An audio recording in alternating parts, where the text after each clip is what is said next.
Shen Xu, a fresh college graduate, suddenly gained the ability to shuttle freely between two worlds. A world resembling ancient times, yet completely different from any historical period lay before Shen Xu's eyes. The free gift from a Pinduoduo bargain campaign would be regarded as a divine immortal artifact in this world. Extremely rare wild materials are everywhere here, as plentiful as hairs on an ox. Shen Xu's life suddenly had a brand new beginning, and what awaited him was bound to be brilliant.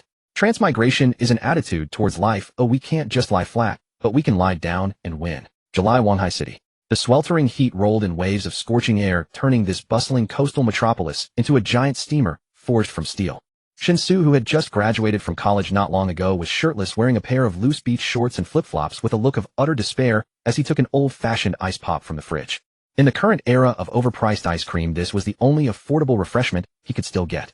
The apartment he rented did have air conditioning, but using it required the consent of his roommate, since they split the electricity bill. The electricity bill was shared equally. Although his roommate was not home at the moment, Shen Xu considered himself a principled person. Sneaking a free cool was not worth the guilt just for some air conditioning.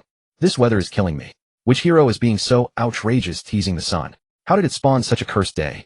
Shen Xu wiped his sweat and muttered indignantly. He was about to tear open the ice pop wrapper when suddenly his mind went dizzy, spinning like a whirlwind. What the hell? Am I getting heat stroke? Shen Xu felt lightheaded and alarmed. But before he could react, the dizziness abruptly vanished. Then his vision blurred, and Shen Xu suddenly found himself inexplicably in an antique-style room. What the hell? He opened his mouth wide, eyes bulging. The room was not large, about a few dozen square meters. The furnishings were very simple. The door was behind Shen Xu, and in front of him stood a folding screen painted with a landscape. Through the narrow gaps in the screen, Shen Xu spotted a wooden bathing tub, and inside the tub a tall, graceful figure stood clearly visible through the gaps with no cover. What? Shen Xu's eyes grew even wider. What was happening? How did he suddenly end up in a place like this? Could it be a hallucination from heat stroke? But the graceful figure visible through the screen slits felt so real, not fake at all. Shen Xu instinctively narrowed his eyes and took a closer look. He swore he wasn't trying to see the beautiful face emerging from the water. He just wanted to confirm whether this was really a hallucination. Yes, that must be it. He silently justified himself in his mind. Shen Xu's gaze reluctantly moved upward. When he finally made out the face of the graceful figure, his heart skipped a beat. She was incredibly beautiful. Even the actresses in movies and TV could not compare to this woman in the bath. After all, this was a natural beauty, not like those actresses full of plastic surgery and filters. Would they dare remove their makeup? Would they dare show unedited photos? It must be a hallucination. How could any woman be so unreasonably beautiful? Calling her a nation-toppling beauty would be an understatement. Thinking this, Shen Xu suddenly felt happy. The guilt of peeping vanished instantly. On this hot summer day, a heat stroke could produce such a wonderful hallucination. Truly delightful. It seemed that not using air conditioning had other benefits besides saving. Shen Xu licked his lips and was about to look more closely when he saw the woman in the tub completely submerge herself in the water. A sense of loss washed over him. Shen Xu instinctively looked around. A bamboo basket containing clothes came into view. Shen Xu froze. Before he could react, a voice came from outside the door behind him. It was slightly cool, but pleasant to the ear. Sister, I'm here to scrub your back. As the words fell, the door creaked, about to be pushed open. Shen Xu's heart jumped in terror. He felt like his soul was fleeing. The ice pop in his hand slipped and fell into the bamboo basket. Even if it was a hallucination, getting caught peeping would still get him killed. What to do? What to do? I need to wake up. I want to go home. The moment the thought came, Shen Xu abruptly vanished from the spot. The next second, the door was fully pushed open and a young girl entered, her face bearing a 60 to 70% resemblance to the bathing beauty. Compared to the woman bathing, the girl was younger, at most 17 or 18. She had less gentleness, but more coolness and heroic spirit in her demeanor. My. The girl had just closed the door and taken a step inside when she frowned. Her eyes locked onto the ice pop in the bamboo basket. What is this? The girl's eyes showed confusion. She reached out and picked up the ice pop. It was cold to the touch, making her even more surprised. What's wrong? Said the woman in the tub. Nothing, just. It seems someone was here. The girl spoke calmly as she carefully examined the wrapper of the ice pop. There were patterns and words on the wrapper, but the characters looked very strange to the girl. Although she could roughly understand them, they were much simpler than the characters she had learned. And the words formed by combining them made no sense to her. Noticing the zigzag edges on the top and bottom of the wrapper, she hesitated, then tentatively tore at it.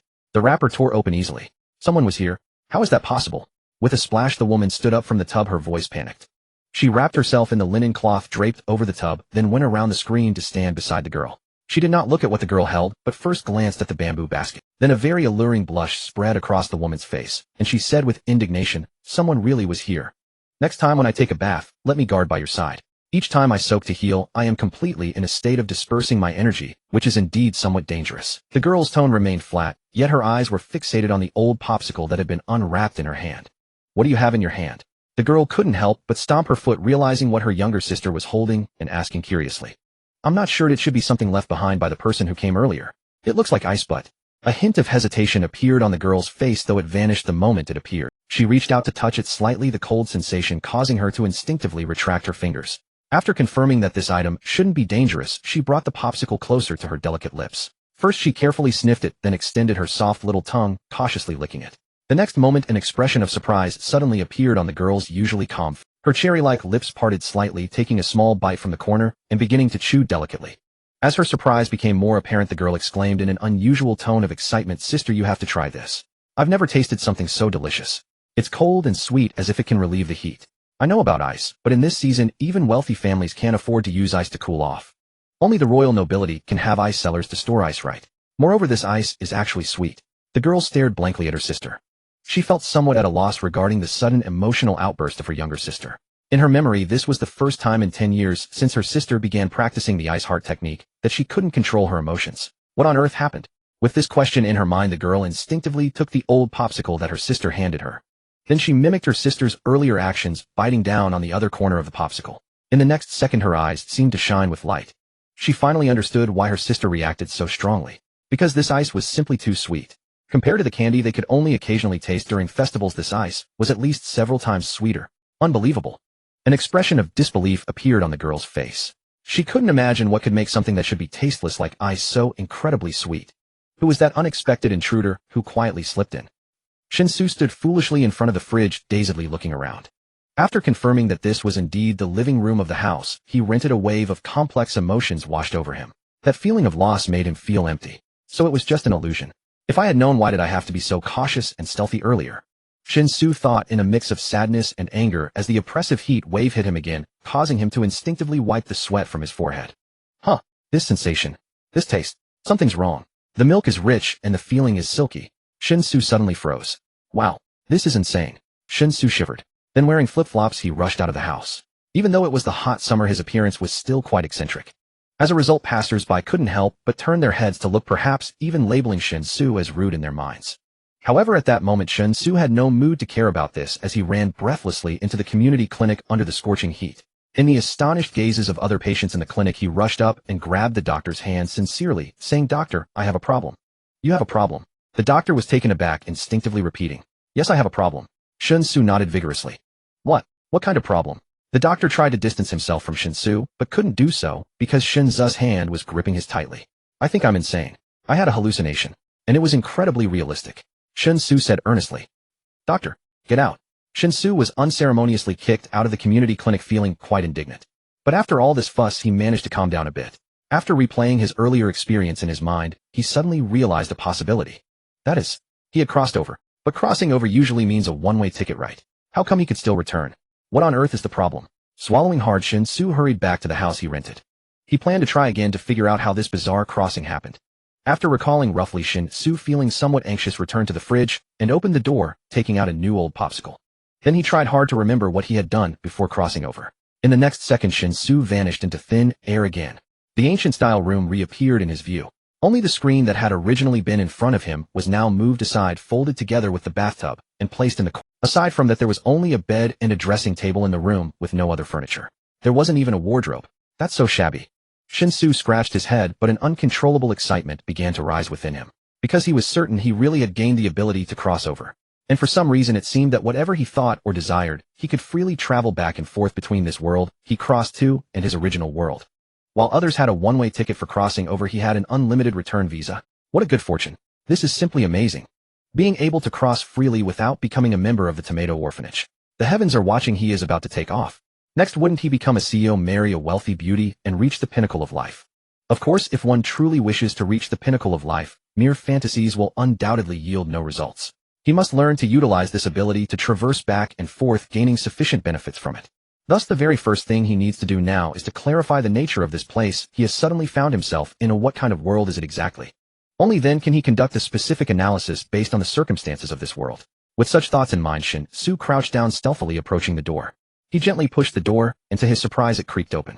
Cautiously he extended half of his body out and squinted to observe the situation outside the door. He then realized that he seemed to be in a standard Sihyuan, a traditional courtyard house. The room behind him was one of the side rooms of this courtyard. The sun hanging in the sky was intensely bright, and based on its height it appeared that the time in this world was synchronized with the world he originally came from. The surrounding air was exceptionally fresh, devoid of any pollution, and inhaling it felt utterly refreshing. Unconsciously Shen Xu took a deep breath, and to his astonishment, he detected not only freshness in the air, but also a faint fragrance. How remarkable is this? Who are you?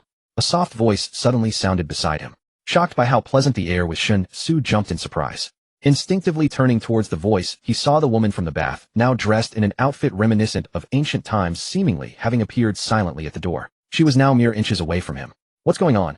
Just a moment ago this place was completely empty. Shen Xu's eyes widened in an instant. At this moment he suddenly realized it was not the air that smelled good. The faint fragrance actually emanated from the woman beside him. Ahem, miss, please do not be afraid, I am not a bad person. This should be your home, right? As Shen Xu spoke, his mind raced to come up with a reasonable explanation. He wanted to quickly find an explanation that sounded relatively plausible, at least one that could convince the beautiful girl before him that his inexplicable appearance in her home was a normal occurrence.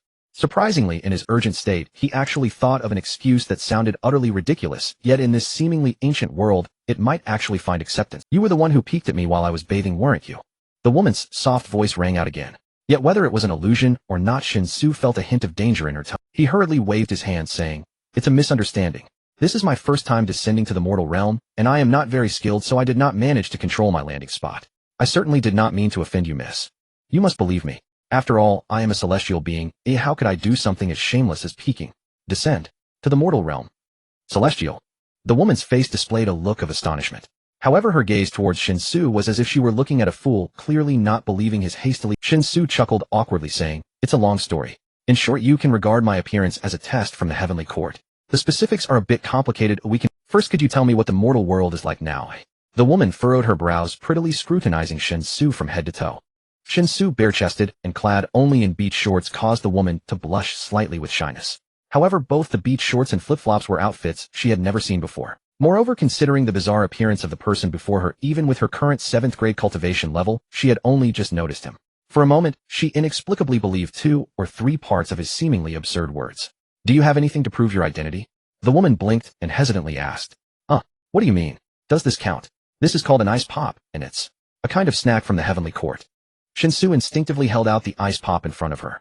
The woman's eyes widened slightly as she naturally associated it with the missing undergarment. Biting her lower lip lightly, she said, her gaze somewhat evasive, "It is said that celestial beings in the heavenly court possess the ability of keen sight and hearing. If you can prove that you can do so, I will believe you." Keen sight and hearing. What a request. If I could do such things, would I need to rely on traversing to reach the pinnacle of life? Wouldn't it be better to become a con artist, deceiving people for wealth and beauty? Hearing this made Shen Xu feel a pang of annoyance. But at this moment, he absolutely could not show any weakness. The identity he fabricated must be maintained, even if it required tears. "Ahem, miss, I won't hide it from you.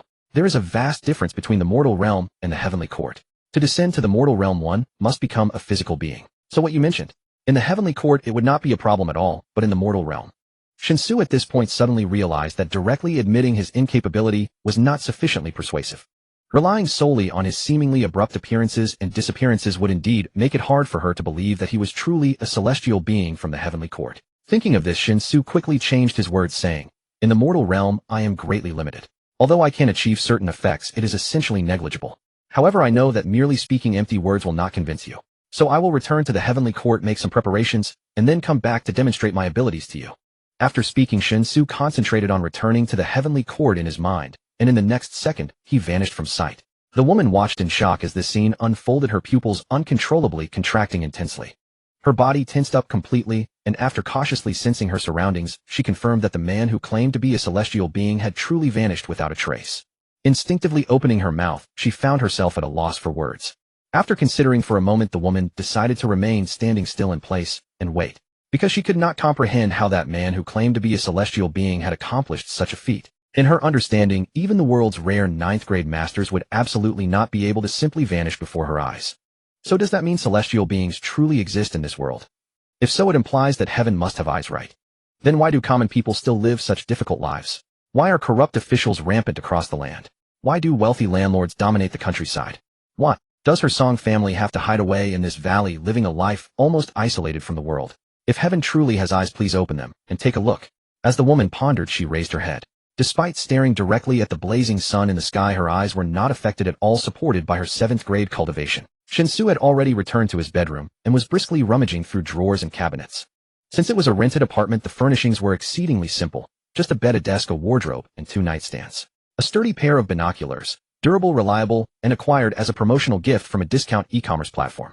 Aside from requiring frequent borrowing from friends and offering only modest magnification, effective up to 500 meters, it was otherwise flawless. He had originally ordered the binoculars because a young woman in the building across the street often sunbathed on her balcony, wearing light revealing attire. As a model youth of the new era, Shen Xu felt morally compelled to condemn such indecorous conduct. Yet upon receiving the binoculars and eagerly preparing for his righteous critique, he was stunned to discover that the young woman was in fact a cross-dressing man, utterly shattering where then had the most fundamental trust between people vanished.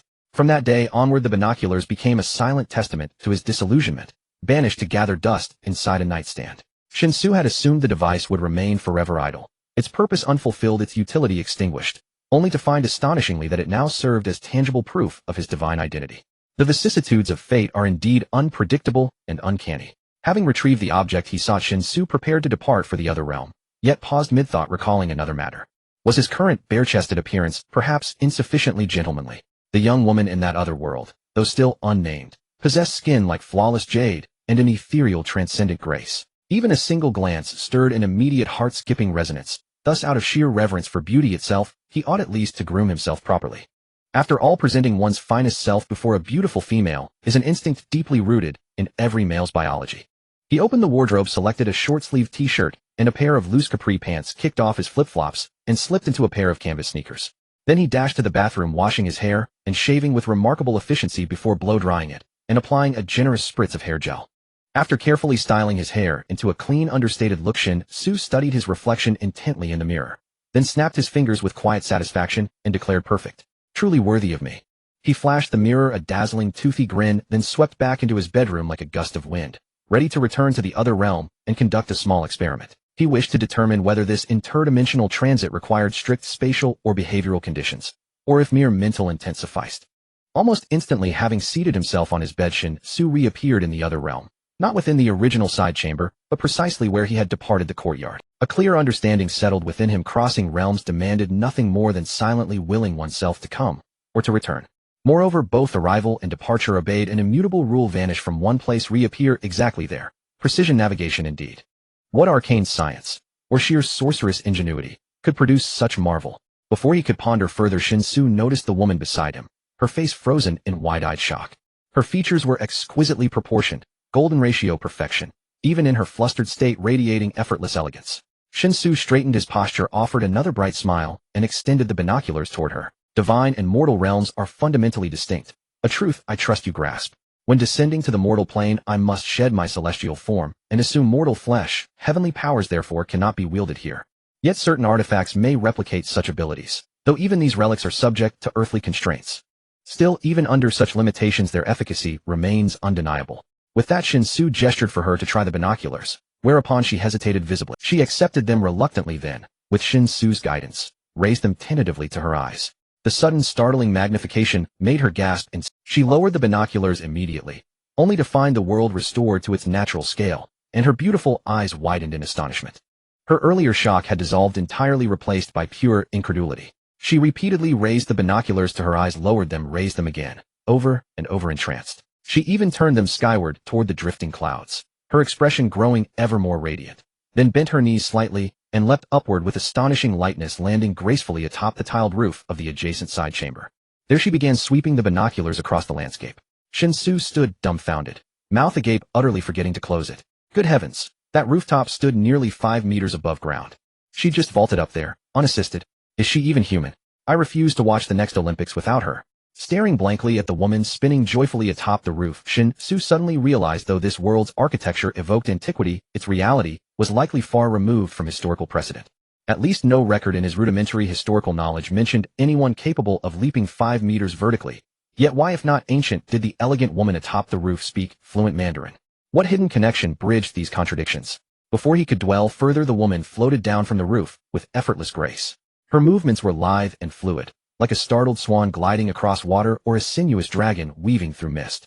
Though lingering doubt still shadowed her gaze, her demeanor had softened considerably. She now appeared convinced at least 7 or 8 parts out of 10. Holding the binoculars reverently before him, she spoke softly, "Please, divine immortal, reclaim your artifact.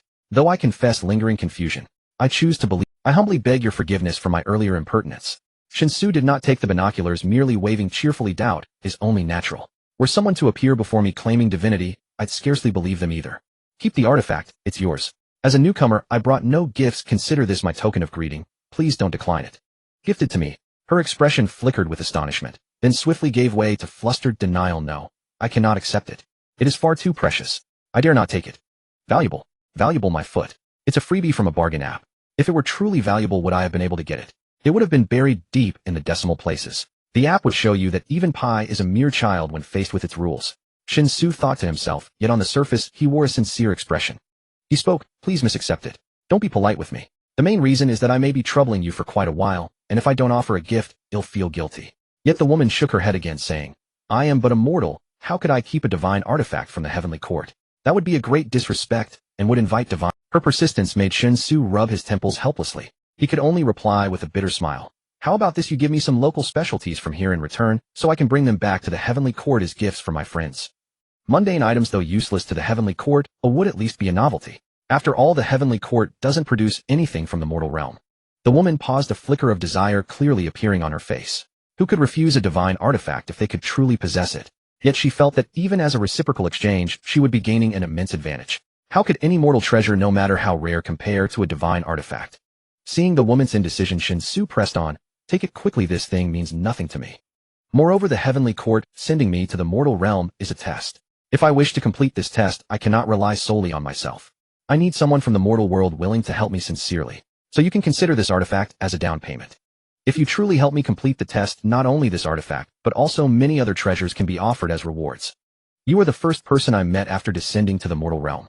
Please agree." Hearing Shen Xu say he was the first person she met, the woman instinctively recalled the earlier incident of being spied on while bathing. She then bowed gracefully and said, "This humble woman is Song Xiqing. May I ask the immortal's name? How should I address you? Tell us." She then bowed gracefully and said, "This humble woman is Song Xiqing. May I ask the immortal's name? How should I address you?" Shen Xu replied with a smile, "Never mind the celestial title from the heavenly court. Before attaining immortality, my mortal name was Shen Xu of the rising sun. Call me whatever you like, I have no preference. However, please keep the fact that I am a celestial from the heavenly court a secret, Miss Song. Cover for me as much as possible, and don't let my identity leak out, or it will cause great trouble." Song Xiqing quickly replied, "Rest assured, honored immortal. I mean Master Shen. But Master Shen, you should change your attire. Your celestial robes are completely different from the common dress here in northern Zhou. If you interact with outsiders, it will draw attention. Also, Master Shen, you descended. Traveled here for what purpose? How can I, a humble woman, be of assistance? Please enlighten me, for I am dull-witted and cannot think of how to—" Shen Xu waved his hand. "Don't use you so formally, but sounds awkward. Treat me as a friend. As for clothing, I'm afraid I'll have to trouble you, Miss Song.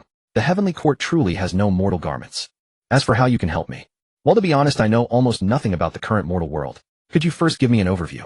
This request from Shen Xu somewhat surprised Song Xiqing, but upon reflection, it seemed reasonable. She thus invited Shen Xu to sit on a wooden chair in the courtyard and began to outline the situation as she knew it. Shen Xu listened intently, but as Song Xiqing's account grew more detailed, he felt an overwhelming sense of disbelief, as if he had been utterly fooled. According to Song Xiqing, this place belonged to a country called Northern Zhou. It was vast, governing 7 prefectures and 36 commanderies. Song Xiqing's home was located in the 9 Mysteries mountain range within Chang'an Commandery of Dongshan Prefecture, situated in a huge valley. The valley was surrounded by mountains with cliffs hundreds of meters high, steep and sheer as if carved by a knife. Only on the eastern side was there a narrow path like a crack in the mountain wall leading out of the valley. Currently, the valley housed over 400 households totaling fewer than 2,000 people. The village and all arable land took up only a small corner of the valley's. The village was called Song Family Village, and its inhabitants lived a nearly secluded life within the valley. However, about every half-month the village organized an expedition. They would take the mountain goods they found and occasional hunting yields to the nearest market to trade for salt, some grain, and various necessities. At first glance, this place seemed almost normal, like the peach blossom spring described by Tao Yuanming. But the problem was, what the hell was Northern Zhou? If he remembered correctly, there was indeed a Northern Zhou in history, but it was founded by the Yuan family, and was part of the northern dynasties during the southern and northern dynasties. Its reign lasted only a little over 20 years before Yang Jian usurped the throne and established the Sui dynasty. But this northern Zhou clearly bore no resemblance to the historical one. According to Song Saiking's account, the royal family of this northern Zhou was surnamed Zhou, and it had been established for over 60 years, standing in a tripartite stalemate with the Liang kingdom to the south and the Wei kingdom to the west. Though the three kingdoms were in a state of underlying tension, their national powers were balanced, and the situation was relatively stable, creating a delicate period of calm. However, this so-called calm period was completely different from the famous Three Kingdoms era of Wei Shu and Wu. In short, it was an era he had never heard of or in. Moreover, Song Siqing mentioned the existence of martial arts masters. Yes, this world had true martial arts experts. They cultivated martial arts, striving to break through the limits of the physical body.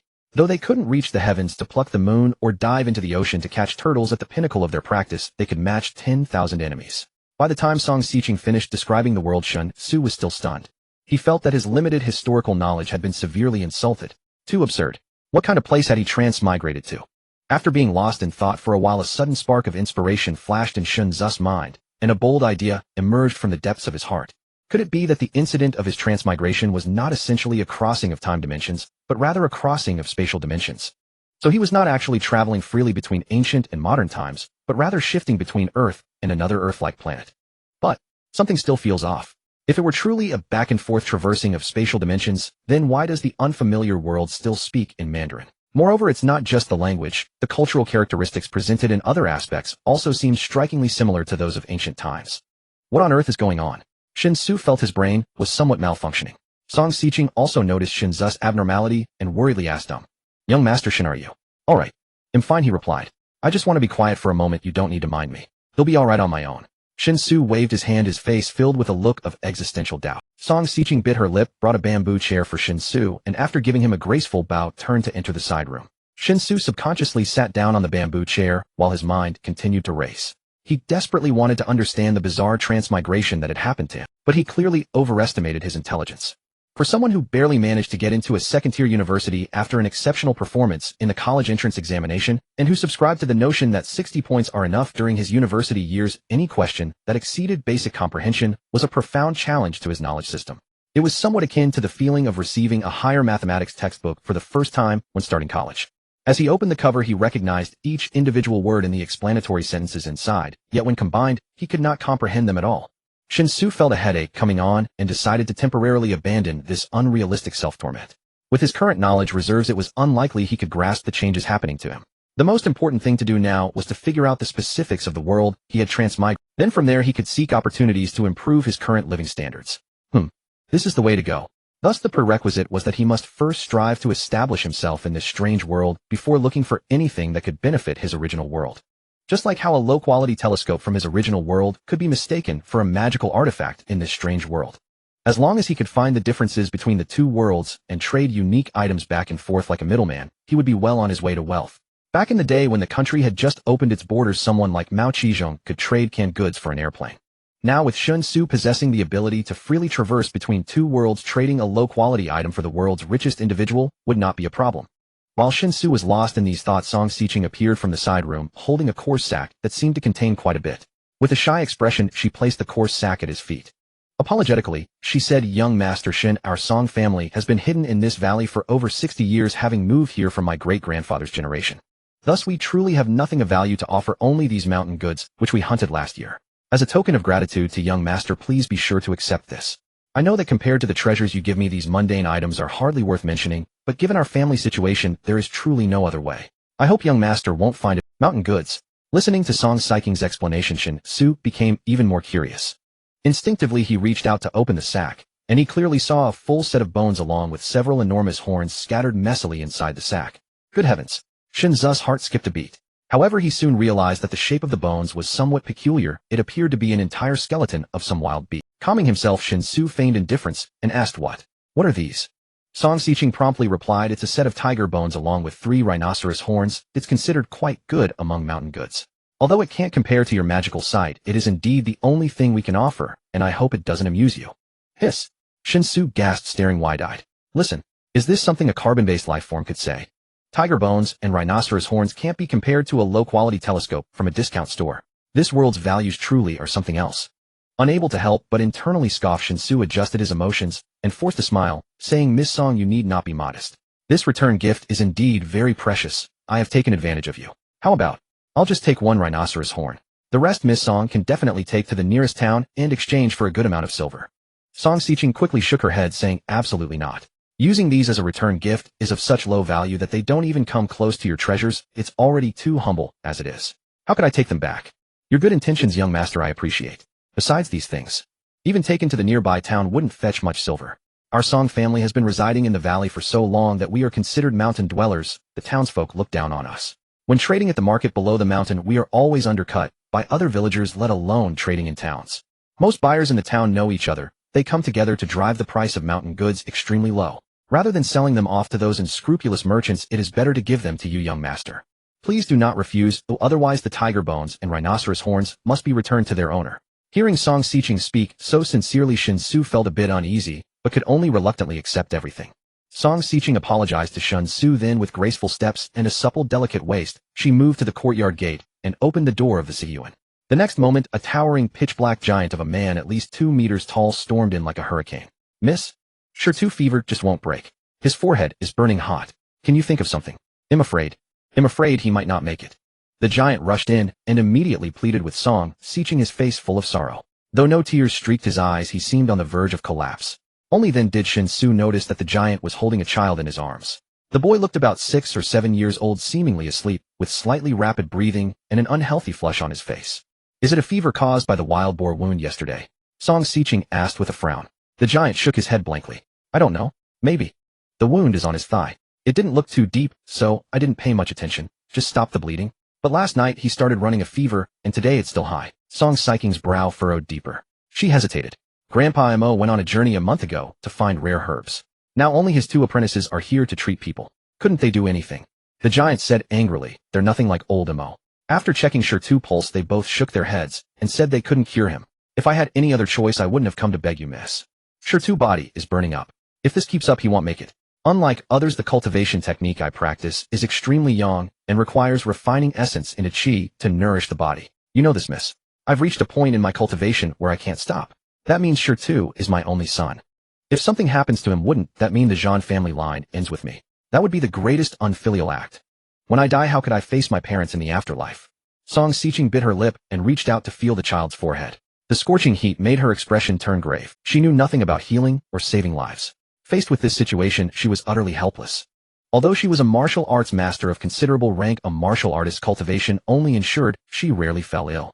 Treating others was far beyond her ability. Just as Song Xiqing was at a loss, her peripheral vision caught sight of Shen Xu standing nearby. After a moment of surprise, her eyes lit up. She might not know how to heal, but surely an immortal would. Even if, as Shen Xu had said, immortals were greatly restricted upon descending to the mortal world, and their bodies became ordinary flesh and blood. Yet no matter the restrictions, they were still immortals and must possess some extraordinary abilities. For instance, Shen Xu's ability to freely travel between the heavenly court and the mortal realm. Or the magical artifact that replaced the function of clairvoyance. With this thought, Song Xiqing solemnly bowed to Shen Xu. "Master Shen, could you possibly save this child? I know this request is excessive, but I truly cannot bear to watch him die. If you have any conditions, please tell me. Whatever I can fulfill, I will." Shen Xu looked stunned. He had no mental preparation for such a request. He wasn't a doctor. Asking him was like asking a blind man for directions. A child with a high fever needed medicine. If medicine didn't work, go to the hospital for an 4 drip. Oh, this world was still in an ancient stage of development with no such things as fever-reducing medicine or 4 drips. Never mind. Wait. This world might not have fever-reducing medicine, but he could go buy some. Shen Xu's eyes widened slightly. It seemed the medical system in this world was no different from ancient China, all based on traditional Chinese medicine. It focused on tracing the root cause to solve the problem fundamentally. This approach had many advantages which need not be listed here. But the downside was also obvious. It worked slowly and demanded too much from physicians, leading to a proliferation of quacks and a scarcity of truly skilled doctors. But none of that mattered to him. He didn't need to seek out a genuine master physician, he just needed to get the right medicine. Thoughts raced through his mind as he walked over to the giant. Meeting the giant's bewildered gaze, he said, "Are you sure it's from the external injury? Show me the wound." The giant opened his mouth, but said nothing, instead looking at Song Xiqing's face lit up with joy as she nodded. "Quick, do as Master Shen says. If he's willing to help, Sure can be saved." The giant clearly trusted Song Xiqing deeply. Hearing her words, he instantly became much more energized. Though he had no idea who this young man in strange clothes was, he hastily pulled down the child's pants and pointed to the side of his thigh. It was a rather deep wound. The people of this world clearly had no concept of disinfection, and the wound had already begun to fester. If left untreated, even if the child survived the fever, the wound would likely start to rot within 10 days or a fortnight. Once the rot became severe, amputation would be necessary, or else death would follow. Considering the era, such occurrences were common in the country called Northern Zhou. Before modern medicine, even a common cold could be fatal. Judging by the wound, it was likely a bacterial infection. And bacterial infections had ceased to be a problem since the discovery of antibiotics. With this realization, Shen Xu breathed a silent sigh of relief. Still, he remained cautious. He turned to Song Xiqing and said in an uncertain tone, "I can try, but I can't guarantee it will work. After all, the things I bring have limitations. You understand?" Song Xiqing quickly nodded. "I understand. Master Shen's willingness to help is already a tremendous grace. If even Master Shen cannot save Shen, then it must be his fate." Shen Xu nodded. "All right, wait here. They'll go look for something that might help."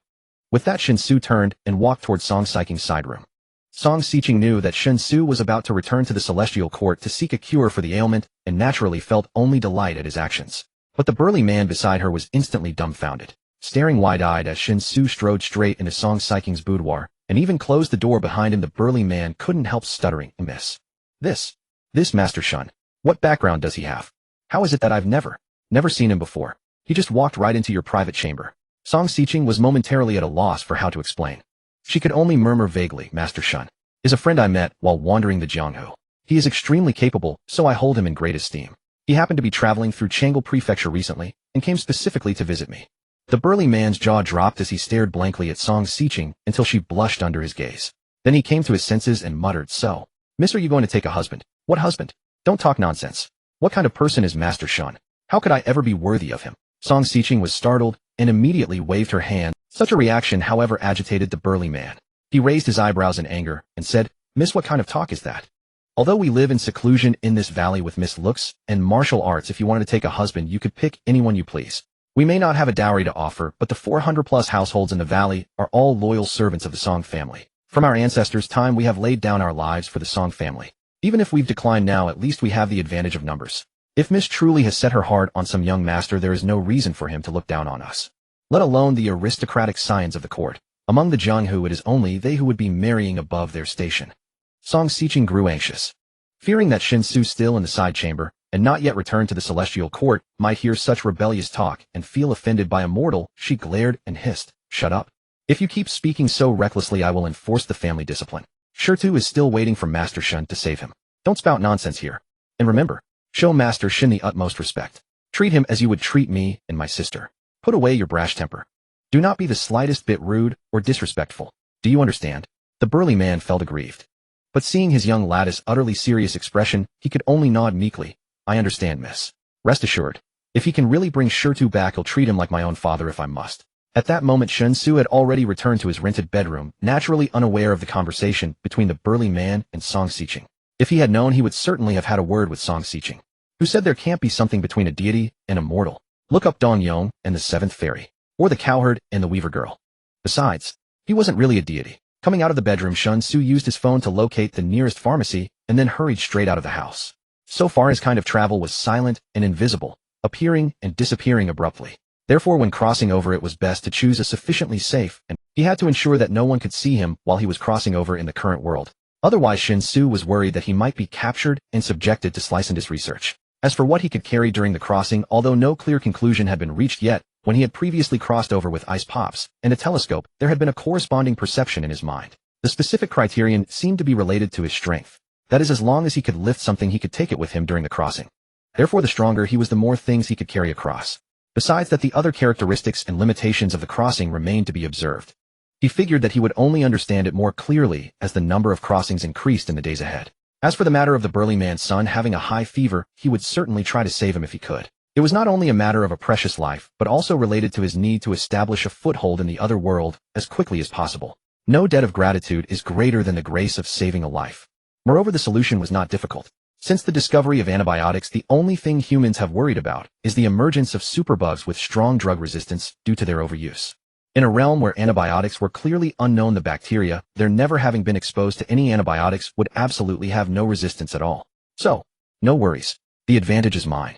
Shen Xu jogged downstairs excitedly, about to head for the nearest pharmacy outside the neighborhood, when his phone suddenly rang. He glanced at the caller ID. Her Majesty appeared on the screen. His mother calling all of a sudden. He wondered what it was about. Shen Xu walked toward the main gate of the neighborhood while pressing the answer button. Hello, Mom. Yeah. I'm fine, don't worry. I found a job starting next Monday. Yes, I know I'll study hard, and work hard won't let you and Dad down. Yeah. Okay. Huh. Wait. What did you say? Xiaoyu is coming. Are you kidding? I'm sharing an apartment. I only have one bedroom. Why does she suddenly want to come to Wanhai? Where will she stay? I know she's my sister, but we're not blood related. She's 18 now. What would it look like for her to live with me? She's graduated high school. Why can't she go play somewhere else? Why does she have to come to Wanhai? Yes, Xiaoyu is more accomplished than me. She did extremely well in the college entrance exam, and I'm certainly proud of her, but you can't indulge her in such nonsense. Huh. Already bought the plane ticket. Arriving at Wanhai at 10 tonight. Oh, you really are my dear mother. When we were kids we shared a bed, because we were both too young to know. Later when Xiaoyu grew up we switched to bunk beds. You. Hello. Hello. Hey, she hung up on me. Listening to the dial tone from the phone, Shen Xu felt a bit off. Was this a way to discuss things with him? It was clearly a decree from Her Majesty the Queen Mother. He had to accept the order and give thanks. His sister Shinya, 18 years old, had just graduated from high school. Her scores were already out. Shinya had scored nearly 100 points above the first-tier line. That meant although she hadn't yet filled out her college preferences, as long as she wished she could pick any university in the country except for the two most prestigious ones. And now he was told that Shinya wanted to take advantage of the leisurely summer after the college entrance exam to spend 2 months in Wanhai City. How inconvenient that would be. He shared a 2-bedroom apartment with a roommate, and there was absolutely no spare room for Shinya to stay. If Shinya did come, he would either have to sleep in the living room or lay a futon on the floor of his own bedroom. The living room was a common area, so it wouldn't be appropriate for him to sleep there even if he wanted to, leaving him with only one option. As for putting Shinya up in a hotel. Hey, how much would that cost? Hotels in Wanhai City, even the budget chain ones, charge nearly 300 yuan per night, as long as this was already the lowest acceptable standard from a safety perspective. If the stay lasted 2 months, wouldn't that mean spending nearly 20,000 yuan just on the hotel? If his family were that wealthy, why would he have stayed in Wanhai to look for a job after graduation? Wouldn't it be better to just go back to his hometown county, live off his parents, and be a useless layabout, who would really want to strive and struggle as a corporate slave? It's just that there's no other choice. If he really had to share a room with Shinya, there would certainly be a lot of inconvenience. Although they had grown up together and Shinya was his legally recognized sister, he and Shinya had no blood relation whatsoever. When he was 6 years old, his parents adopted Shinya, who was only 2 at the time. Shen Xu didn't actually know the specifics, only that Shinya was essentially abandoned. His parents were kind-hearted people. To adopt Shinya, they went through a lot of trouble, taking great pains to complete the adoption procedures, and having Shinya take the Shen family. By the time Shinya began to understand things, his parents had no intention of hiding her background from her, because in their educational philosophy, honest communication was the most important. Since they treated both children almost equally and were fair in their parenting, and Shinya had been obedient and academically excellent since childhood, it was actually Shinya, the younger sister, who was more favored at home. When they were young, they did share a bed, mainly because the family's financial situation was quite ordinary. The house was small, and there was no extra space for a multi-bedroom layout. Later, as they both grew older, by the time he started 4th grade, his parents bought a bunk bed to separate them while sleeping. Despite having no blood relation, Shen Xu always regarded Shinya as his own sister. Their relationship had always been excellent, but as Shinya grew older, especially after she entered middle school, Shen Xu noticed that his sister began to show some rather noticeable changes. Perhaps it was the awakening of romance, or perhaps other issues, but in any case Shinya exhibited an abnormal possessiveness towards him. At first Shen Xu didn't think much of it, believing it was just a natural curiosity that a little girl develops towards the opposite sex as she grows up. But as time went on, Shinya grew more and more gracefully, and things began to feel a bit off. Fortunately, it wasn't long before he barely managed to get into university, and he only needed to stay at home for about 3 months a year, which prevented the situation from spiraling. Ironically, during this period, Shinya's interest in him did not wane with age. On the contrary, because he only came back during winter and summer breaks, some of Shunya's behaviors became bolder and more aggressive. If he hadn't been vigilant enough, his parents would have long noticed something unusual. In fact, the reason he didn't go home after graduation but chose to stay in Wanhai to work was partly because of Shinya. She was an important factor in his decision. Escape is shameful, but it works. Little did he expect that just as he had gotten his diploma, found a job, rented an apartment, and a peaceful life was beginning to beckon, Shinya would show up at his doorstep. Although the summer vacation was only about 2 months, and once September came, Shinya would have to go to college, it was precisely because of this that Shen Xu felt extremely dangerous. Heaven knows what outrageous things his mischievous sister might do during these 2 months. Thinking about these things with a splitting headache, Shen Xu had already arrived at the nearest pharmacy outside the residential complex. He pushed the door open and went straight in, giving the salesperson at the counter a brief description of the big man's child's condition, asking her to recommend some suitable medication. Go to the hospital. A thigh wound definitely needs hospital treatment. Taking medicine might work, but think of how much the child would suffer. What's wrong with you young people nowadays? Are you so careless about the child? The salesperson was a middle-aged woman around 50 years old. After hearing Shen Xu's description, she immediately raised a different opinion. Shen Xu felt embarrassed and explained rather vaguely. The situation is special. We can't go to the hospital. We can only use medication.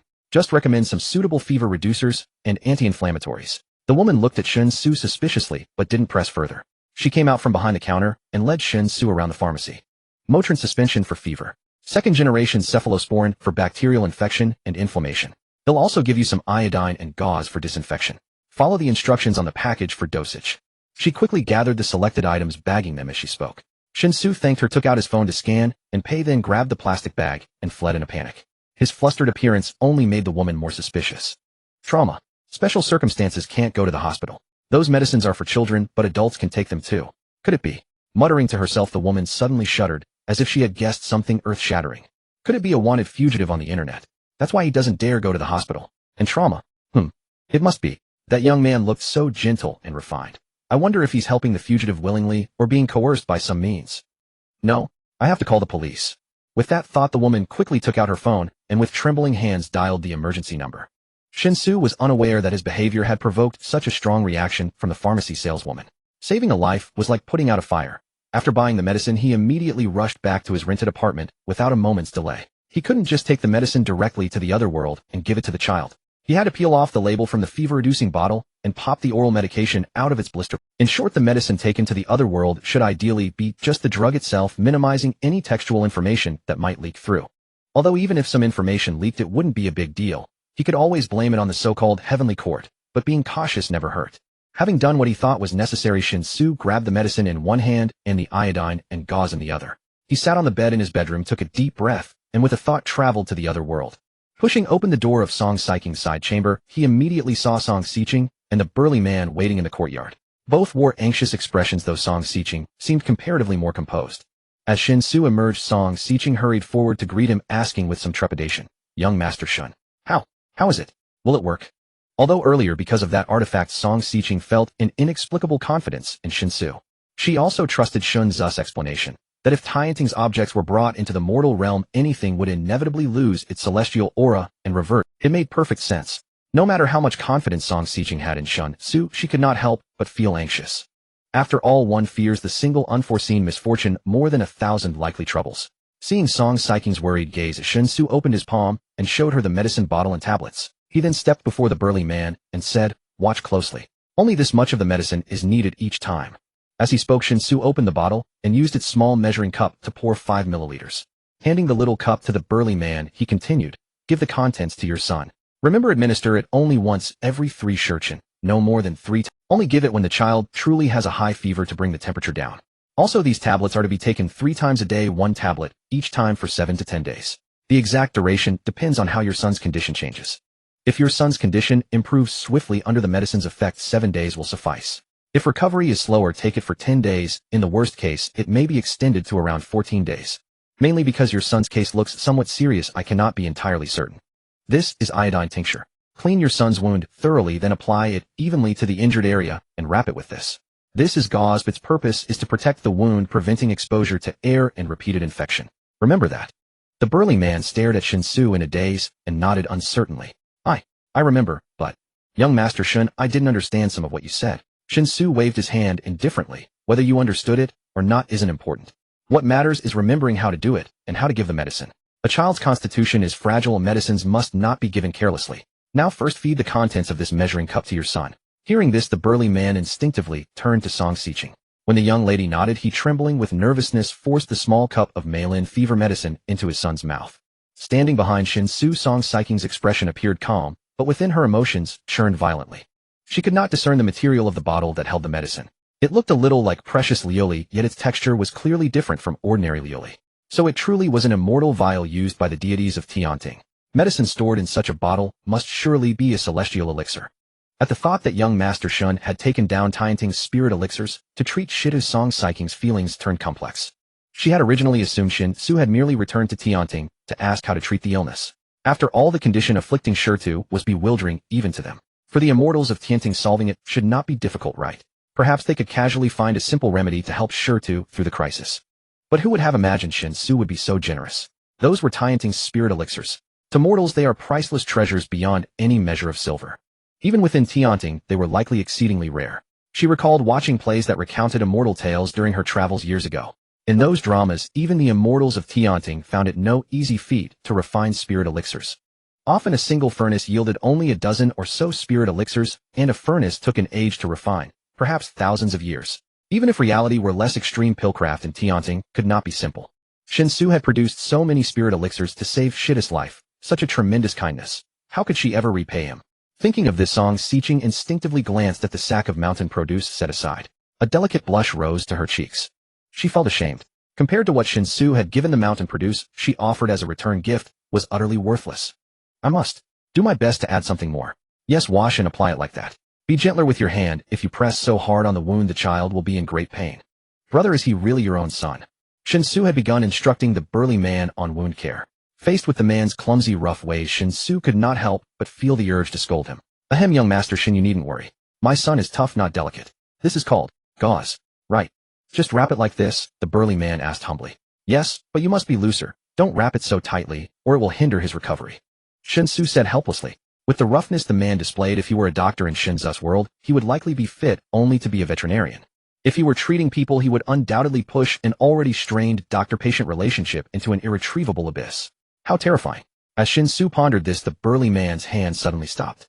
An incredulous look crossed his face as his large hand hesitantly brushed his son's forehead. The next instant his expression was swept away by rapturous joy. The fever's down. Really, really down. This is divine medicine. My son. He's really going to be saved. The burly man, struck by the sudden good news, spoke in broken bursts, his whole being trembling with excitement. Before his words had finished, he bent his knees, and clutching his son fell to his knees with a thud before Shen Xu. Young Master Shen, you have saved the bloodline of my Zhan family. You have done my family a favor as if reborn. Please accept my bow. Saying this, the burly man pressed his forehead firmly to the ground. Shen Xu was startled by the response of the burly man and instinctively stepped aside, kneeling at the drop of a hat. While kneeling isn't a problem, he wasn't quite accustomed to this custom yet and needed to adapt. Please rise, and remember the methods I taught you for administering the medicine. Don't make any mistakes. The burly man sincerely bowed 3 times before lifting his son and cheerfully replied, Rest assured, young master, I will remember it well, and there will definitely be no— Although I didn't understand everything, I will certainly follow your methods to feed the medicine. However, the current reduction in fever does not mean the child is completely healed. The current fever reduction is due to the effect of the medicine preventing potential irreversible damage that could occur if the child were to remain in high fever for too long. After 3 hours, the child may very well have a fever again. If the child does have a fever again, don't panic. It's a normal situation. If it gets too hot, just follow what I said earlier and administer the medicine again, making sure the child gets plenty of rest. That's about it. Good rest will help the child recover faster. Don't place all your hopes on the medicine. Too much medicine is ultimately not a good thing. Shen Xu instructed. The burly man responded heartily, saluted Song Xiqing, and then left the courtyard with his son and the medicine, looking jubilant. Watching the burly man leave, Shen Xu felt a bit puzzled. He couldn't quite understand why the effect of the beautiful Lin fever-reducing medicine was so rapid. Logically, shouldn't it take at least half an hour for it to take effect? Yet it hadn't even been a quarter of an hour since the burly man's child took the medicine. Could it be that the child had never taken similar ingredients before, which made the medicine work faster? That was indeed a possibility. Shen Xu rubbed his chin thoughtfully. At this moment, Song Xiqing came to Shen Xu's side and greeted him with a slight bow. She said, His name is Zhan Bafeng, and he lives next door to my house. He is quite respected in the village. His son Zhan Xinggu is nicknamed Shidu, and I have watched him grow up since childhood. Young Master Shen risked so much to bring down so many precious elixirs to save Shida's life. This kindness is deeply etched in Xiqing's heart, and I feel truly ashamed as I have no way to repay it. The precious elixirs brought from above will surely turn into mundane items once they reach the mortal realm, which is why young Master Shen had to bring down so many. Xiqing is very touched and has something she wants to give to you. As she spoke, Song Xiqing reached into her bosom and pulled out a jade box, presenting it to Shen Xu. Shen Xu instinctively took it, feeling the jade box was cool to the touch, and the sensation invigorated his spirit almost as if he had consumed mint. What is this? Shen Xu looked at Song Xiqing with confusion. Song Xiqing replied, Inside this jade box is a foundation establishment pill. If consumed, it can allow an ordinary person without any martial talent to directly advance to the first rank of martial arts, stepping onto the path of martial cultivation. It requires a large amount of precious materials for refining, and the success rate is extremely low. Moreover, very few people know the recipe, making it very rare. Of course, the main reason is that it's not very cost-effective. I know this item is of no use to young Master Shen, but it's the best thing I have. Although it can't compare to the elixirs young Master Shen obtained, I hope you won't dislike it. As she finished speaking, Song Xiqing's face visibly flushed, and her voice grew softer. Shen Xu's eyes lit up, gazing intently at the jade box as he held it in front of him, inspecting it closely. The image of Song Xiqing effortlessly leaping several meters high and easily jumping from the ground to the roof had left a profound impression on him. He had originally thought that after establishing himself in this other world and becoming familiar with Song Xiqing, he would find a way to have her guide him on the path of martial arts. After all, what man could resist the temptation of becoming a martial arts master?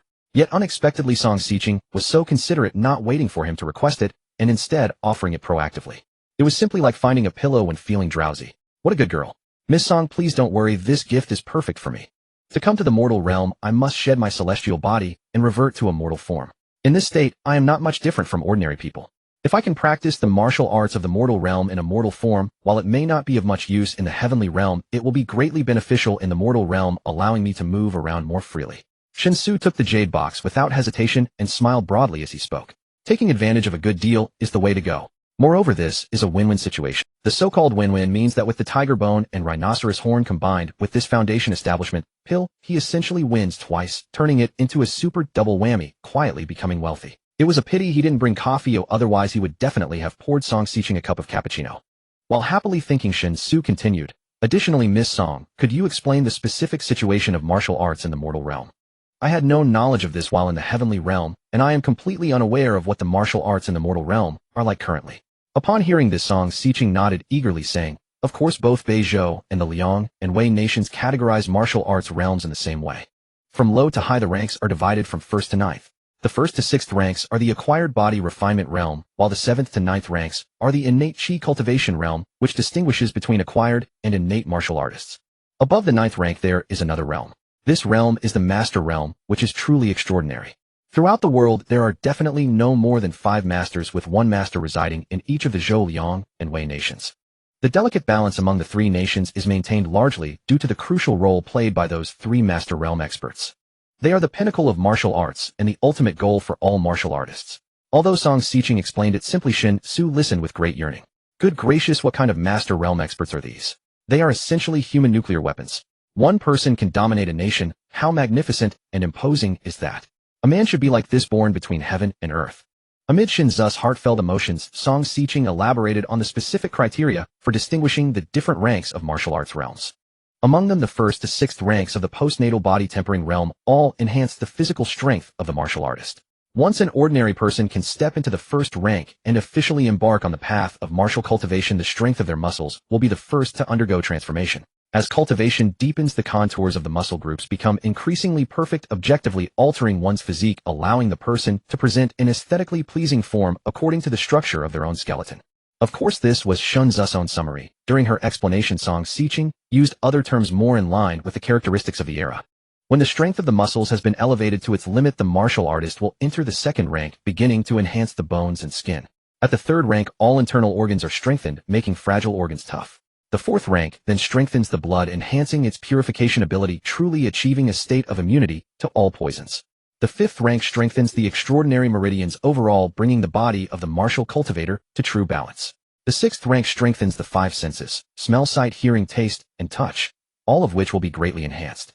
The entire process essentially means that the martial cultivator strengthens their body from head to toe. Only after all these accumulations are solid can they break through to the 7th rank and step into the innate realm. As for the 7th, 8th, and 9th ranks of the innate realm, Song Xiqing did not elaborate, merely admitting that she herself was currently at the 7th rank. Because for martial cultivation, reaching for what is beyond one's grasp is tantamount to suicide. Even though Shen Xu was an immortal, since he was a mortal body in the mortal world, he certainly had to abide by all the rules of the mortal world. Only by taking steady, solid steps could he correctly walk this difficult path. After listening to Song Xiqing's general explanation of the basics of martial cultivation, Shen Xu said thoughtfully, so whether one can embark on the path of martial cultivation mainly depends on talent. Without the talent to become a martial artist, is it almost impossible to practice martial arts? Unless I take the foundation establishment pill you gave me. Song Xiqing nodded and said, that can be understood, but nothing is absolute. In the past, there have been cases where people who clearly had no talent for martial arts due to fortuitous coincidences eventually embarked on the path of martial cultivation. Although such occurrences are extremely rare, perhaps only 1 in 100 years, they do exist. Of course, in the vast majority of cases, one must start learning martial arts from childhood. The later the exposure, the lower the possibility of achievement.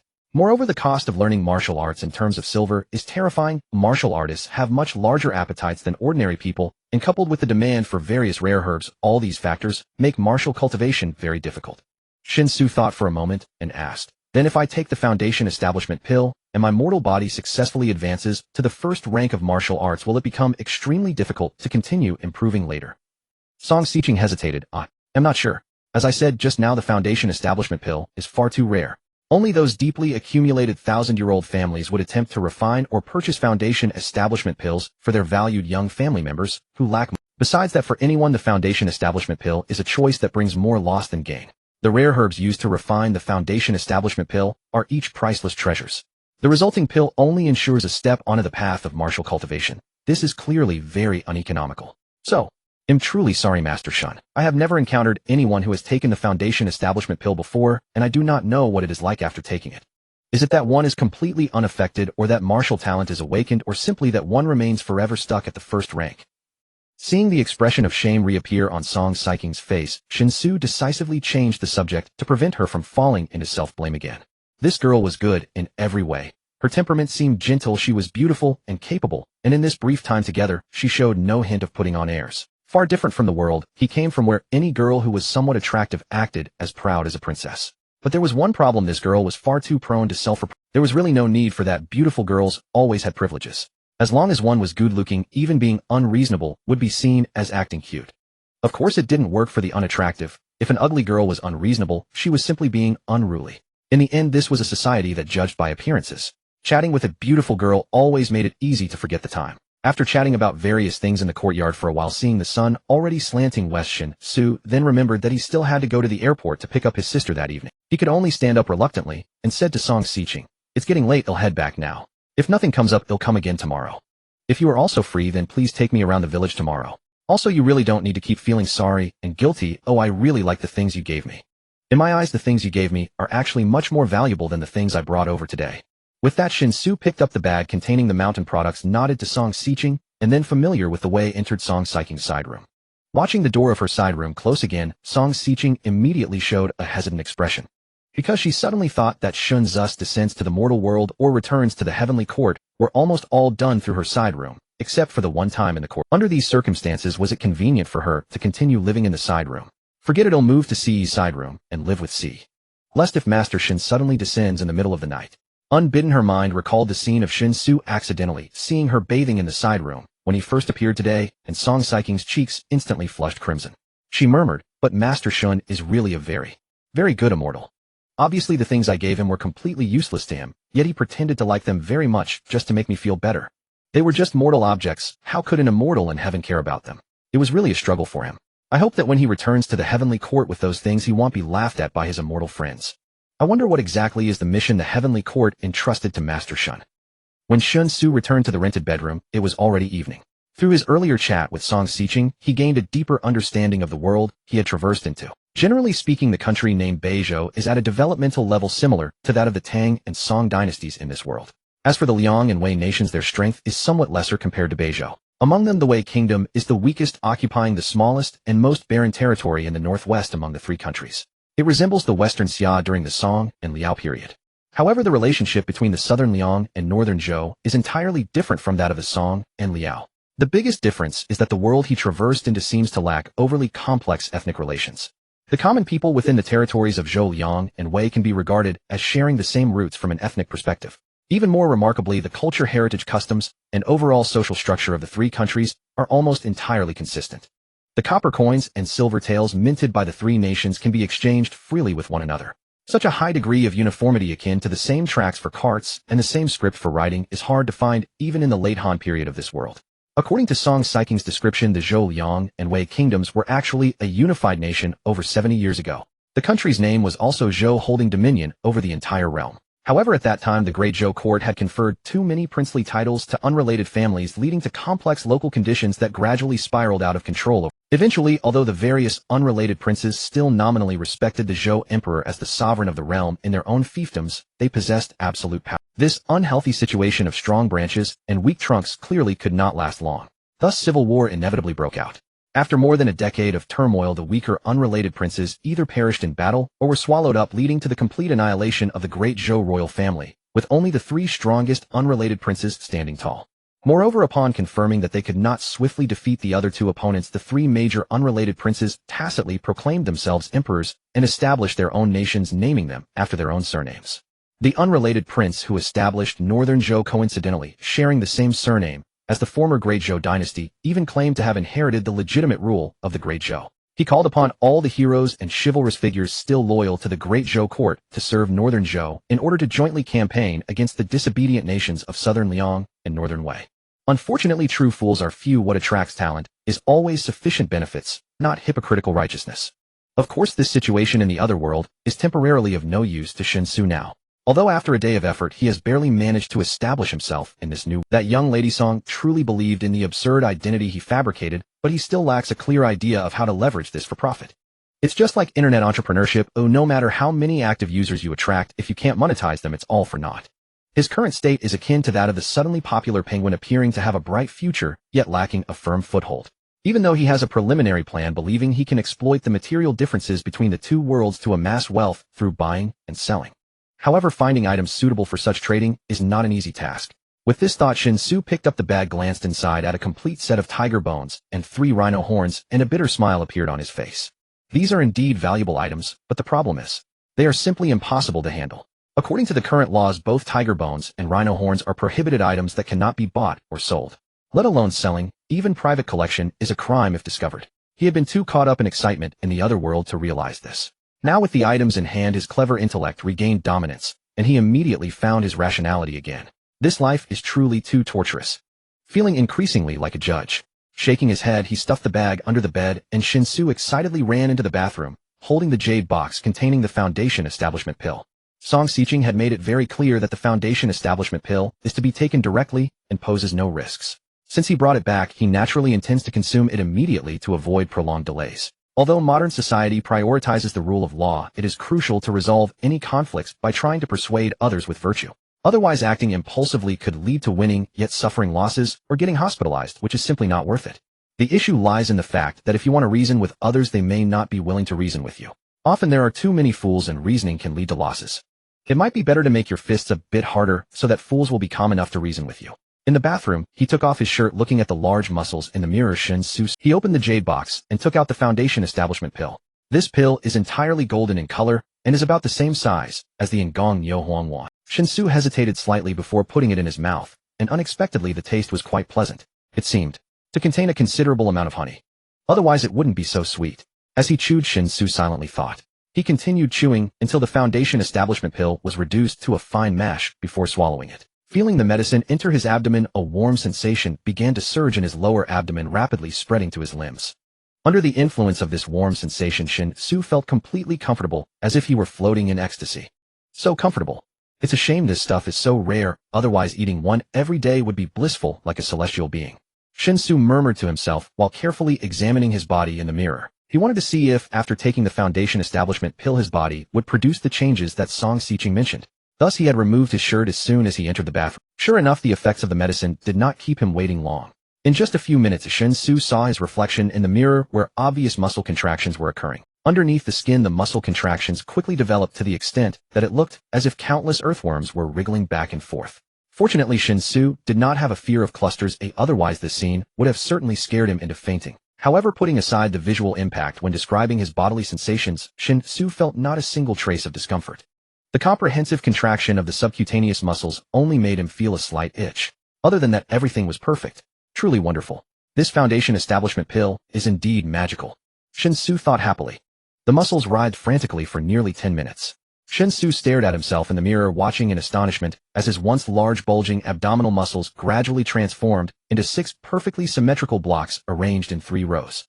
Moreover, it wasn't just his abs, every muscle on his body underwent a noticeable transformation along with the writhing. When the writhing finally ceased, the physique reflected in the mirror was so perfect that it was impossible to find even the slightest flaw. His body fat percentage must be under 10%. Visually speaking, this physique was at a level that could make the opposite sex drool. If his body fat percentage continued to decrease, the visual effect of his muscles would become akin to that of a bodybuilding competition. Such muscularity could be somewhat unhealthy despite its sinewy and twisted appearance it did not possess a truly harmonious beauty. At least Shen Xu did not like that state. Therefore he was very satisfied with the results of his muscle transformation. After admiring himself narcissistically in the mirror for a few minutes, he stepped onto the scale in the bathroom. Looking down at the numbers he found that his weight had not changed at all. It was purely that the excess fat had turned into muscle, while the overall body structure had reached a near golden. Very good, very strong. Shen Xu took a deep breath, feeling as if a surge of boundless energy was flowing within him. The level of martial arts corresponds to the strength of the body, but how to unleash that martial arts potential still requires learning the corresponding techniques. To give an inappropriate example, the martial arts level of a practitioner is similar to a vast energy mine. The higher the level, the greater the reserves in the mine. However, what exactly this energy can be used for is not certain. It could be used to power vehicles, operate airplanes, drive construction machinery, or even generate electricity and provide heating, and so on. In short, the final outcomes are varied. The directions in which this energy is utilized are akin to the functions of martial techniques. Therefore, although Shen Xu had successfully broken through to the first level of martial arts through the consumption of the foundation establishment pill, without practicing the corresponding techniques, he could still only be considered a stronger ordinary person. Of course, this level of strength is rather exaggerated. If everyone else fought wildly right from the start, Shen Xu felt he could confidently declare, like, you and I can take on 10. Just as Shen Xu was filled with grand aspirations of punching the old folks home in the south and kicking the kindergarten in the north, a rapid knocking suddenly echoed from the entry. The person knocking was clearly very forceful, and the frequency was quick. It was evident that it couldn't be a food delivery. Shen Xu was somewhat puzzled and could only temporarily halt his self-indulgence. He quickly got dressed and made his way to the entrance. Just as he was about to lean down to peek through the peephole to see who was being so rude, the door suddenly erupted with a loud bang. Boom. The entire door trembled, startling Shen Xu, who was utterly unprepared. Good heavens, was someone out there kicking the door? Could it be a robber? That shouldn't be. It was too unskilled. In this day and age, even if someone wanted to be a robber, they should at least know some techniques. Lock-picking, wall climbing, sneaking in, and thievery. At the very least, one should be proficient in one of these skills, right? Otherwise, how could they have the audacity to commit crime? Shen Xu was pondering these thoughts when he hesitated about whether or not to call the police. But without giving him time to think, another loud bang echoed, and with a bang the door was forcefully kicked open. The apartment Shen Xu rented was managed directly by an agency, meaning not only was the decoration simple, but even the door had not been replaced. It was not a security door at all. Thus, after being hit a few times with force, it was indeed broken open by brute strength. In the next moment, a woman and 2 men, a total of 3 people, rushed straight through the. Seeing the uniforms on the 3 of them, Shen Xu was directly stunned. He clearly hadn't called the police. How could they have known in advance? You are Shen Xu. Since you're home, why didn't you open the door for us earlier? The only female officer, with one hand on her holstered gun and the other in a defensive posture, scrutinized Shen Xu with a questioning gaze. However, the expressions of the 2 male officers seemed to carry a hint of helplessness. From their eyes, one could even see a clear apology. About 10 years ago, police officers of various ranks in Wanghai City began to be equipped with firearms and badges. After nearly a decade of development, now only traffic police generally do not carry guns. Almost all others are armed. Thus, seeing the female officer's posture as if she might draw her gun at any moment made Shen Xu quite nervous. A yellow-skinned person's life is still a life. Surely they wouldn't just shoot him without a reason, right? Yes, it's me. I was in the bathroom earlier, and after hearing the knocking I needed to tidy up a bit. I hadn't even had time to open the door for you when you started kicking it. Is there something going on? I think I need an explanation. Receiving a report from the public, we believe you may be harboring a fugitive. We need to search your residence now. I hope you can cooperate. The female officer said sternly. Shen Xu was taken aback. Harboring a fugitive? What kind of statement was that? A public complaint. Isn't that Aunt Xiaoyang in the capital? Could it be that Wang Hai has one too? I'm sorry, officer. Our little junior sister has only been on the job for less than half a month. Although she is full of enthusiasm, she hasn't yet learned to be measured in her actions and can be impulsive. Please don't hold it against her. One of the male officers couldn't help but chuckle. Shen Xu felt increasingly strange. It seemed that the background of this female officer was quite unusual. Otherwise, the 2 male officers wouldn't have this attitude. Moreover, generally female officers rarely participate in field operations. Considering the realities, female officers are actually more suited for logistical and administrative roles than for frontline tasks. In other words, she might very well be a young lady from a prominent family. Perhaps she took on grassroots work just to experience life. With this judgment, Shen Xu immediately developed the idea of keeping his distance. Without hesitation, he stepped aside to indicate that the female officer could search freely. This is bad. If the tiger bones and rhinoceros horns are found, he would definitely be in deep trouble. How can he explain it? Say they are a gift from someone from another world. Unless these 3 are con artists from the universe, they would never believe it. Seeing the female officer enter the bathroom with a guarded expression, Shen Xu's mind began to race. He wanted to find an opportunity to sneak back to his bedroom, hoping to take advantage of the three in front of him being distracted to quickly throw the bag of contraband back to the other world. However, the other two male officers had been keeping a close watch on him. Although they said sorry with a seemingly sincere expression, their actions showed no sign of relaxation. If he dared to make any suspicious moves, he would definitely be caught immediately. Just as Shen Xu was brainstorming, a soft ah suddenly came from the bathroom. Since the bathroom was small, the female officer did not close the door upon entering, so the situation inside was clearly visible from outside. As the female officer made the sound, Shen Xu and the two male officers instinctively looked over. They saw the female officer picking up the jade box that Shen Xu had previously placed on the sink, her face filled with astonishment as she examined it closely. "What's wrong, Ziqiu? Did you find something?" one of the male officers asked in a rather affectionate tone. The female officer frowned, and after glancing at the male officer, coldly replied, "Brother Zhao, I have reminded you before, please call me Xiaoxia or Sister Xia or Comrade Xiaoxia. Any of these is acceptable, but please do not call me by my name directly. We are not familiar enough for that." Such an impolite response caused an awkward expression to appear on the male officer's face. The other male officer turned his face away as if trying to cover up a mistake, seemingly suddenly very interested in the decoration of the living room in this rental apartment. Ignoring the embarrassed look on the male officer's face, the female officer walked out of the bathroom, holding the jade box, and asked Shen Xu, "Whose is this jade box? What was it originally used for?" Shen Xu honestly answered, "The box is mine. It contained medicine, but the medicine has already been consumed, and now there is only the box left." "Medicine? What kind of medicine could be stored in such a box? It must be quite precious, right?" "That shouldn't be the case. Regardless of the medicine, it shouldn't have such value. But looking at this box, it is definitely old. Could it be one of those so-called elixirs of immortality that were used to deceive people in the past?" As she spoke, the female officer discreetly observed the changes in Shen Xu's expression. Unfortunately, Shen Xu did not understand what the female officer was probing. He only knew that the jade box was used to store Foundation establishment pills. Finding no flaws in Shen Xu's expression, the female officer gritted her teeth and said straightforwardly, "Let me be direct, I really like this box. Can you sell it to me?" "Huh? You want to buy the jade box?" This request caught Shen Xu off guard. Seeing the expression on the female officer's face and confirming she was not joking, he hesitated. "The jade box was actually a gift from a friend, so I don't really want to." Before he could finish speaking, the female officer suddenly interrupted. 2 million. What? Shen Xu was taken aback, staring blankly at the female officer, and then at the jade box she was holding, feeling a bit dazed. "Although you seem to not understand the value of this jade box, I don't want to deceive you. It is made of jade, and it's top-grade jade at that. If sold, 2 million is quite a fair price. Of course, if it were auctioned, it could fetch even higher prices if a wealthy person who really appreciates it comes along. But auctions are often tied to money laundering. In any case, my offer of 2 million is already quite generous. Moreover, I can guarantee that as soon as you agree to sell it, I will transfer the money immediately without delay." Perhaps someone could offer a higher price, but they wouldn't pay so quickly, the female officer said earnestly. Shen Xu was stunned. He once again confirmed his previous suspicion. This female officer definitely has an extraordinary background. Otherwise, how could she casually offer 2 million? Seeing that Shen Xu remained silent, the female officer thought he was not satisfied with the price and wanted to explain further. However, before she could speak, Shen Xu suddenly said, "Although I don't really want to sell something given to me by a friend, it is clear you are very sincere, and I can see that you genuinely like this jade. Money isn't the most important thing, and what matters is that I am someone who enjoys helping others. Just like a sword belongs to a hero, this jade box should belong to someone who truly appreciates it, otherwise wouldn't it be a pearl covered in dust? So since you offered 2 million, I will accept that price. I do not expect to profit from this jade box, let's consider it a way to become friends. I have decided to sell it to you." This time it was the female officer who was stunned. Looking at Shen Xu's righteous demeanor, she could not help but say, "Since money isn't the main concern, how about a discount? After all, we are friends now. Isn't it normal to give a friend a discount? How about 1.5 million? Shen Xu's expression stiffened, and he hurriedly shook his head. "Price isn't the goal, but the price represents sincerity. They say that jade finds its destined owner.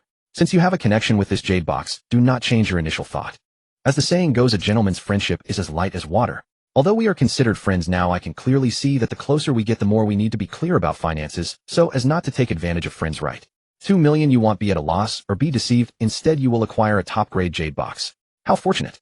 If we were to haggle, wouldn't that undermine the value of the jade?" Hearing Shen Xu's righteous nonsense, the female officer could not help but roll her eyes. Yet she indeed liked this jade box very much. Moreover, being able to buy it for 2 million would definitely not be a loss, so she was too lazy to waste more words. After making the decision, she really asked for Shen Xu's bank card number on the spot and began to transfer the money to him. Regular people have limits on transfers. Yet the 2 million Shen Xu received for selling the jade box was instantly credited. Truly a person from a wealthy background. How terrifying. After checking the mobile banking app several times and confirming that the 2 million had indeed been transferred to his account, Shen Xu couldn't help but break into a wide smile. Indeed, one cannot become wealthy without unexpected windfalls. Originally troubled by the inability to liquidate the tiger bones and rhino horns, he was unexpectedly surprised by the jade box that he had not taken seriously. The young lady song from the other world truly is an honest person. It seems I should find a chance to repay her. After all, this is a full 2 million. Half belongs to him and half to her. Once he finishes today's tasks, he plans to visit tomorrow and ask Miss Song if the Song family village needs anything. Even if it means offering himself in return, he wouldn't mind, Shen Xu thought contentedly. While he was pleasantly surprised by the 2 million, the female officer was equally pleased with successfully purchasing the emerald jade box. Both were happy, and it was a joyful occasion for everyone. After admiring the jade box for a while, the female officer finally realized that they were currently on a mission, making it inappropriate to play with objects. A bit embarrassed, she tucked the jade box into her pocket and took out her phone, gesturing to Shen Xu. At the same time she spoke, "Let's add each other as friends. My name is Xiaoziqiu. If you come across similar items in the future, you can contact me.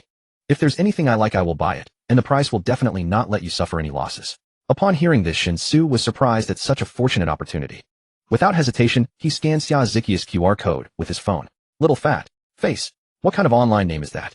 Looking at the name displayed on the friend request that passed, Shen Xu instinctively raised his head to take a closer look at Xiaoziqiu.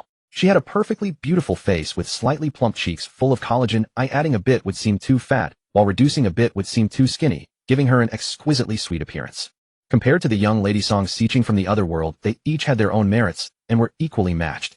"I had a bit of baby fat when I was young, but it disappeared as I grew up. But I really enjoyed the carefree days of childhood, so I randomly came up with this online name." As Xiaoziqiu spoke, she had already put away her phone and continued checking the ring. However, because they had just completed a transaction that made both parties very happy, the atmosphere had become much more relaxed. Only Shen Xu remained tense. There was no choice. The issues with the tiger bones and rhino horns had not yet been resolved. Watching Xiaoziqiu swiftly check the living room and her roommate's bedroom before directly pushing open the door to his own bedroom, Shen Xu felt as if his heart was locked. The bedroom was very simply furnished. Upon entering, everything was immediately clear. Xiaoziqiu stepped inside and opened the only wardrobe that seemed capable of. Naturally, she found nothing, which eased Xiaoziqiu's expression considerably. Seeing that Xiaoziqiu no longer maintained a vigilant posture and turned to walk out of the bedroom, Shen Xu couldn't help but secretly breathe a sigh of relief, feeling that his tension had finally eased by half. Just as Shen Xu was relieved to have escaped a calamity, Xiaoziqiu's footsteps suddenly stopped as she walked out. Immediately, Shen Xu noticed that Xiaoziqiu turned her head to look at his bed. "Cough cough, I just moved in not long ago, and the bed is a bit messy. Oh, please excuse me." Shen Xu quickly stepped into the bedroom, trying to divert Xiaoziqiu's attention. However, Xiaoziqiu, sensing Shen Xu's reaction, noticed something was off. Casually glancing at Shen Xu, she suddenly bent down and pressed her face to the ground, looking. "It's over." Shen Xu's mind went blank instantly. Xiaoziqiu had clearly noticed the bag he had thrown under the bed. The bag's ancient design was too eye-catching, almost like a firefly in the dark against the current era's aesthetic. However, since there was no one under the bed, Xiaoziqiu didn't think much of it and instinctively reached for the bag. This was purely a reaction based on the caution expected during a mission, yet it made Shen Xu break into a cold sweat. Unfortunately, he could do nothing but pray for a miracle in his mind. He hoped that the tiger bones and rhino horns in the bag would vanish into thin air. Just as this thought surfaced in his mind, a peculiar sensation emerged in his heart. In the next second, Shen Xu sensed a subspace with a volume of about 1 cubic meter. At the same time, a circular area with a radius of about 2 meters extended outwards from himself, all within his perception range. Shen Xu felt a stir in his heart. The tiger bones and rhino horns that had originally been in the bag indeed disappeared into thin air and simultaneously appeared in the subspace he could control. An enlightenment emerged in his mind, as if he had been infused with some knowledge, allowing him to understand what was happening in an instant. This was a change that occurred after he broke through to the first level of martial arts. The first level of martial arts had greatly enhanced his physical quality, allowing his Buddhist endurance to increase exponentially. Thus, when he initially gained the ability to traverse worlds, the additional abilities that were limited by his ordinary physical condition could finally reach the activation standard. This portable space was just one of the additional abilities of traversing worlds. If he could continue to enhance his martial arts realm and strengthen his body's endurance, other additional abilities would also be gradually activated. This truly is a timely reign. Shen Xu was overjoyed. He felt he had narrowly escaped a disaster, filled with a sense of fortunate survival. After completely relaxing, Shen Xu sensed the newly activated ability. He discovered that as long as he was within a circular area of about 2 meters centered on himself, he could instantly store anything into the subspace with the power of his thoughts. Of course, the premise was that it could not exceed the volume limit of the subspace. Once exceeded, the idea of loading items would fail. This realization made Shen Xu feel a bit restless. It was like a child who had just received a new toy, eager to try out how fun it would be. Instinctively, Shen Xu looked at Xiaoziqiu. There was no choice. Xia Ziqiu, while reaching for the bag under the bed, was bent down with her rear and sticking up one arm, stretching toward the bed's bottom, making the pose. Shen Xu, not considering himself a gentleman, could hardly ignore such an enticing scene. However, his gaze did not linger on Xia Ziqiu, but rather fell on the holster at her. With a flicker of thought, a Type 92 police handgun immediately appeared in the subspace. Shen Xu's pupils slightly constricted. However, due to his thorough mental preparation, he did not reveal any flaws on the surface. Seeing that Xia Ziqiu had already grabbed the empty bag from under the bed and was about to stand up again, Shen Xu's mind raced as he attempted to discreetly return the handgun to Xia Ziqiu's holster. After all, it was merely for an experiment. He could not just take Xia Ziqiu's gun without reason. Otherwise, would he not be a thief? Moreover, losing a firearm during a mission would certainly be a serious mistake. Even if Xia Ziqiu had an impressive background, he would undoubtedly face reprimand. However, just as the thought of returning the gun emerged in his mind, a more comprehensive understanding of the dimensional space ability filled his consciousness. In the next, Shen Xu was momentarily stunned. It was only at this point that he fully grasped the rules for using the subspace. Centered around him, within a circular area of 2 meters in radius, any inanimate object, whose volume does not exceed the subspace's capacity, can be instantaneously transferred into the subspace with the power of his thoughts. However, when he wishes to take something out of the subspace, those items will only appear in his hands. It is impossible for them to return to their original locations. This is because the Earth is constantly in motion, undergoing a long-distance migration within the Milky Way under the influence of the Sun's gravity. As a result, every specific coordinate point on Earth is actually undergoing significant displacement at every moment. The existence of the subspace is particularly unique, somewhat resembling a wormhole situated within the layers of physical space and unaffected by the physical realm. As he broke through to the first level of martial arts, his body became strong enough to withstand the attachment of the subspace, thus passively activating his ability to use it, which resulted in this cubic meter-sized subspace being directly bound to him. Therefore, the subspace can ensure that it constantly locks onto his coordinates. Items extracted from the subspace will naturally appear directly in his hands. As for the conditions for storing items, they are more lenient. He does not need to physically touch the items with his hands to store them in the subspace, as it suffices to lock onto the item's coordinates at the moment of storage.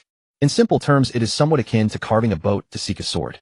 After roughly understanding all the rules for using the subspace, Shen Xu found himself at a loss. Surely he could not just take the gun out, approach Xia Ziqiu, pat her shoulder, and ask if the gun was hers, right? If he dared to do that, Xia Ziqiu would definitely turn hostile on the spot, and together with the other 2 male officers, she would take him back to the station for questioning. After all, how could a gun in a holster mysteriously end up on the ground? Even if it had indeed fallen to the ground, how could the 2 male officers possibly not notice? It would simply be trouble for himself. What should he do? How could he return the gun to Xia Ziqiu without raising suspicion? Shen Xu found himself in distress. Currently, he clearly lacked the conditions to directly return the gun, as he could not find a reasonable explanation. Or should he wait a little longer? Losing a gun is a serious matter. As long as Xia Ziqiu discovers it is missing, she will surely come back to look for it. At that time, he could pretend to casually find the gun as if it had accidentally fallen somewhere. This should allow him to gloss over the matter, right? With such thoughts in his mind, Shen Xu saw that Xia Ziqiu had opened the bag. The bag was empty, which clearly puzzled her. But there were indeed no findings in this house. Although Xia Ziqiu felt some of Shen Xu's reactions were a bit strange, she could only apologize, saying, "I didn't find any issues. It seems there is a misunderstanding here. I am very sorry for the trouble caused to Mr. Shen. I will compensate you for the door that was kicked in and get a new security door. How much is it? I will transfer the money." Ahem, there's no need to transfer money. After all, I just sold you a jade box. Consider the door a complimentary gift from me. Besides, you haven't caused any trouble. You are serving the people, and it is a good thing to take police matters seriously. Although I may not have the best awareness, I will certainly cooperate fully with such matters. Shen Xu waved his hand, speaking sincerely. He genuinely felt embarrassed to ask for compensation for the door. Although Xia Ziqiu was acting a bit impulsively, she had also taken a sidearm from him. Even if it was to be returned, she was not at a loss, especially since she had profited from selling the jade box. It would truly be excessive to be overly nitpicky at this point. Xia Ziqiu had obviously not realized that her sidearm was missing. After confirming that there were no issues in this house, she completely relaxed, and naturally she would no longer adopt a stance of being ready to draw her gun at any moment. Seeing that Shen Xu showed no intention of pursuing the matter of the kicked door, Xia Ziqiu's impression of him improved significantly. Otherwise, if he chose to file a complaint, she would definitely face reprimand. Thinking of this, Xia Ziqiu could not help but smile and say, "That's not acceptable. One must take responsibility for their actions. I kicked the door, so I must bear the consequences. How about this? I will buy you a new door right now and have the vendor come to install it. It should be quick enough so that you won't have to worry about not being able to close the door at night." Xia Ziqiu's attitude was very firm, and Shen Xu decided not to refuse any further. After checking the time, he nodded and said, "All right, but I need to get to the airport to pick someone up before 10 tonight. It takes at least an hour to get from here to the airport, so please finish it by 9. My roommate who shares the apartment with me basically works overtime every day and his return time is uncertain. If it gets too late there might be no one at home. Xia Ziqiu patted her chest and said, leave it to me. I will definitely not delay your matters. Now let's take our leave. Thank you for your understanding and cooperation, Mr. Shen. Watching the three of them walk towards the entrance, Shen Xu immediately followed. He saw them off to the elevator, and as the elevator doors closed, he let out a long sigh of relief. Today was indeed dangerous. If he had not just taken a Foundation establishment pill activating the ability of the subspace he carried with him and properly hidden those tiger bones and rhino horns, the consequences would have been unimaginable. It seems that he must be even more cautious and careful in the future. He is no longer an ordinary person and cannot face this world with an ordinary mindset. Although adapting may not be easy, one must grow with their experiences. Especially now that he possesses the ability to freely traverse between two worlds, the benefits he can obtain over time will undoubtedly increase. In this situation, wanting to conceal his uniqueness and make all his changes appear relatively reasonable is certainly not an easy task. In short, the road ahead is long and arduous. He entered the bathroom and splashed cold water on his face. Having calmed down, Shen Xu began to recall the feeling he had when activating the portable subspace earlier. To be honest, it was quite peculiar. Today he had suddenly acquired the ability to traverse worlds. There were no prerequisites, nor any of those so-called systems or attribute panels commonly found in novels. There wasn't even any seemingly suspicious medium. The ability to traverse seemed to originate directly from himself, or rather, his body might very well be the medium that meets the conditions for traversal. Recalling the doubts he had when he was in the other world, the traversal that happened to him was likely not a temporal traversal, but a spatial one. Coupled with the suddenly activated portable subspace ability, Shen Xu couldn't help but conceive a somewhat absurd conjecture. Could it be that for some unknown reason his body was bound to a certain wormhole? This wormhole was not constantly existing, it could be established and closed at will following his intention. On one side of the wormhole, of course, was Earth. The other side of the wormhole, meanwhile, connected to the world where Song Xiqing resided. There might also be a temporarily unknown connection between the two worlds, otherwise the cultural features of that world would not be so consistent with ancient China on Earth. Moreover, it was precisely this unknown connection that led to the creation of the wormhole folding space and opening an additional passage for him, allowing him to freely travel between the two realms at any time. If that were the case, it meant that the sudden ability to freely traverse was perhaps still awaiting deeper exploration. After all, a wormhole was still a concept that existed only in speculation, even for contemporary Earth science. To date, no one had observed any evidence of a wormhole's existence. It was commonly believed that a wormhole was likely a collapsed spatial tunnel connecting a black hole and a because a black hole could absorb all matter, including light, absorbing only and emitting nothing. A white hole, on the contrary, was a special celestial body that only emitted and did not absorb, serving as a source of energy ejection in the universe. Thus, according to the speculation of general relativity, a wormhole connected a black hole and a white hole. All matter absorbed by the black hole would be transported through the wormhole channel to the white hole and then ejected. In other words, the black hole and white hole, with their terrifying mass generating immense gravitational forces, warped space and ultimately formed the wormhole channel. Of course, Shen Xu's understanding of these things was only superficial, so he wasn't sure if his conjecture was reasonable. Nevertheless, compared to pure ignorance, this conjecture could set Shen Xu's mind more at ease. Especially after successfully breaking through to the first grade of martial arts, the activation of the portable subspace made him instinctively start to fantasize. Could it be that as his martial arts realm grew higher and his Buddhist endurance became stronger, other additional abilities would be activated one after another? Of course, if his guess about the wormhole was correct, then even if other abilities were to be activated, they would probably still be related to space. Just as Shen Xu was pondering these matters, a sharp ringtone suddenly blared. Interrupted, Shen Xu pressed the answer button with slight displeasure. It turned out to be a call from the merchant responsible for installing the security door. The phone number was definitely left by Xia Ziqiu to the merchant. Although they hadn't exchanged phone numbers, only added each other as friends on a messaging app, his account was registered with his phone number. As long as someone had his friend status, they could directly see his phone number. The reason for the merchant's call was simple: to confirm with Shen Xu whether he was at home. If he was, the merchant would come to install the security door within half an hour. The service attitude was excellent, with a sincere and enthusiastic tone on the phone. Somewhat curious, Shen Xu inquired about the brand and model of the security door. After hanging up, he searched for the price of the security door on his phone. Then, staring blankly at the cost of over 200, he couldn't help but scratch his head. Good heavens, this is my rented house. Buying such an expensive door, am I supposed to dismantle it and take it away when I move out? With a twitch at the corner of his mouth, Shen Xu opened the messaging app, found the account named Chubby Face, and sent a screenshot of the security door's price. Xia Ziqiu seemed to be on her phone at that moment, or just a few seconds after Shen Xu sent the screenshot, a response appeared in the chat box. Chubby Face: yeah, this security door is actually quite average, but since it's cheap anyway, just over 200 yuan. You get what you pay for, can't expect too much. I mainly thought this house is your rental, so buying a too-good door would be wasteful. So I bought a mediocre one to make do. When you stop renting, you won't feel bad about moving out. Shen Xu looked at the message from Xia Ziqiu, his face directly turning into a black question mark face. How did this officer Xia manage to equate a door costing over 2,000 yuan with the word cheap so naturally? Stunned for a moment, Shen Xu was speechless, not knowing what to say. So he slowly typed a question mark in the dialog box. My heart is like the sea. But this question mark was definitely not because he had a problem, it was because he thought Xia Ziqiu had a problem. Chubby face, what's wrong? Don't you like it? Then I'll cancel it for you. There's one that costs over 8,000, which is pretty good. He'll have the merchant go install that one. 80,000. Door. Shen Xu's eyes widened instantly, and his hands trembled involuntarily. He quickly typed, no, it's good enough already. I just think spending over 2,000 on a security door is too expensive. Those doors costing 3,000 to 5,000 are already quite good. There's really no need to spend so much on a door. After sending the message, Shen Xu was filled with emotion. The lives of the rich are truly unpretentious and boring. We're all born as humans, how come you can be so outstanding? It seems some people indeed didn't win at the starting line, they were clearly born at the finish line. While others often have a hard beginning, then a hard middle, and finally a hard end. Perhaps they can choose to live like dogs, but they can never be as happy as dogs. Just as Shen Xu was feeling quite down, and even considering sending Xia Ziqiu a message saying, beautiful, I don't want to work hard anymore, Xia Ziqiu's message arrived first. Chubby face, where's my gun? Mr. Shen, please carefully check the house you rented to see if my gun is left somewhere. He'll turn around and rush back immediately. You must wait for me in the house. Inside a Weinert Bentley Continental, Xia Ziqiu sat in the driver's seat, one hand gripping the steering wheel, while the other held her phone, her face etched with anxiety. Her service pistol was missing. The two male officers had not followed her. After leaving Shen Xu's apartment complex, they had directly boarded the police car assigned to the mission and returned to the precinct on their own. In truth, this particular dispatch had nothing to do with her.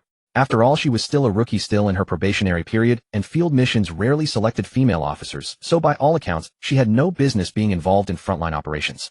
Yet she was so eager to carry out missions. Ever since she had defied her family's opposition and insisted on joining the glorious ranks of the police force, she had always hoped to contribute to the cause of justice. Unfortunately, while her family could not control her, they could still pull strings with her superiors. Even after she became a proud people's police officer, she was relegated to office work, handling only clerical tasks devoid of any danger. At first, Xia Ziqiu could endure it, but as days passed, she could no longer tolerate such a monotonous existence. If she had wanted to sit in an office all day, why would she have chosen this profession? So she opted for the most willful approach. When the bureau didn't assign her tasks, she simply tagged along on others' missions. Whenever officers were dispatched, if she caught wind of it and had nothing on her hands, she would immediately volunteer to help. As for the office work she was supposed to handle, honestly, there was hardly any real workload. At most, she would be busy for about an hour each morning, and then everything was done. The rest of the time was essentially idle leisure. Strictly speaking, her self-authorized actions were a serious violation of administrative discipline. However, the precinct chief had given special instructions to the subordinates. As long as this young lady didn't go too far, everyone should cooperate and try to keep her happy. Besides, Xia Ziqiu was quite principled. Whenever she volunteered to help, she drove her own private car. All expenses incurred during the process were borne by herself.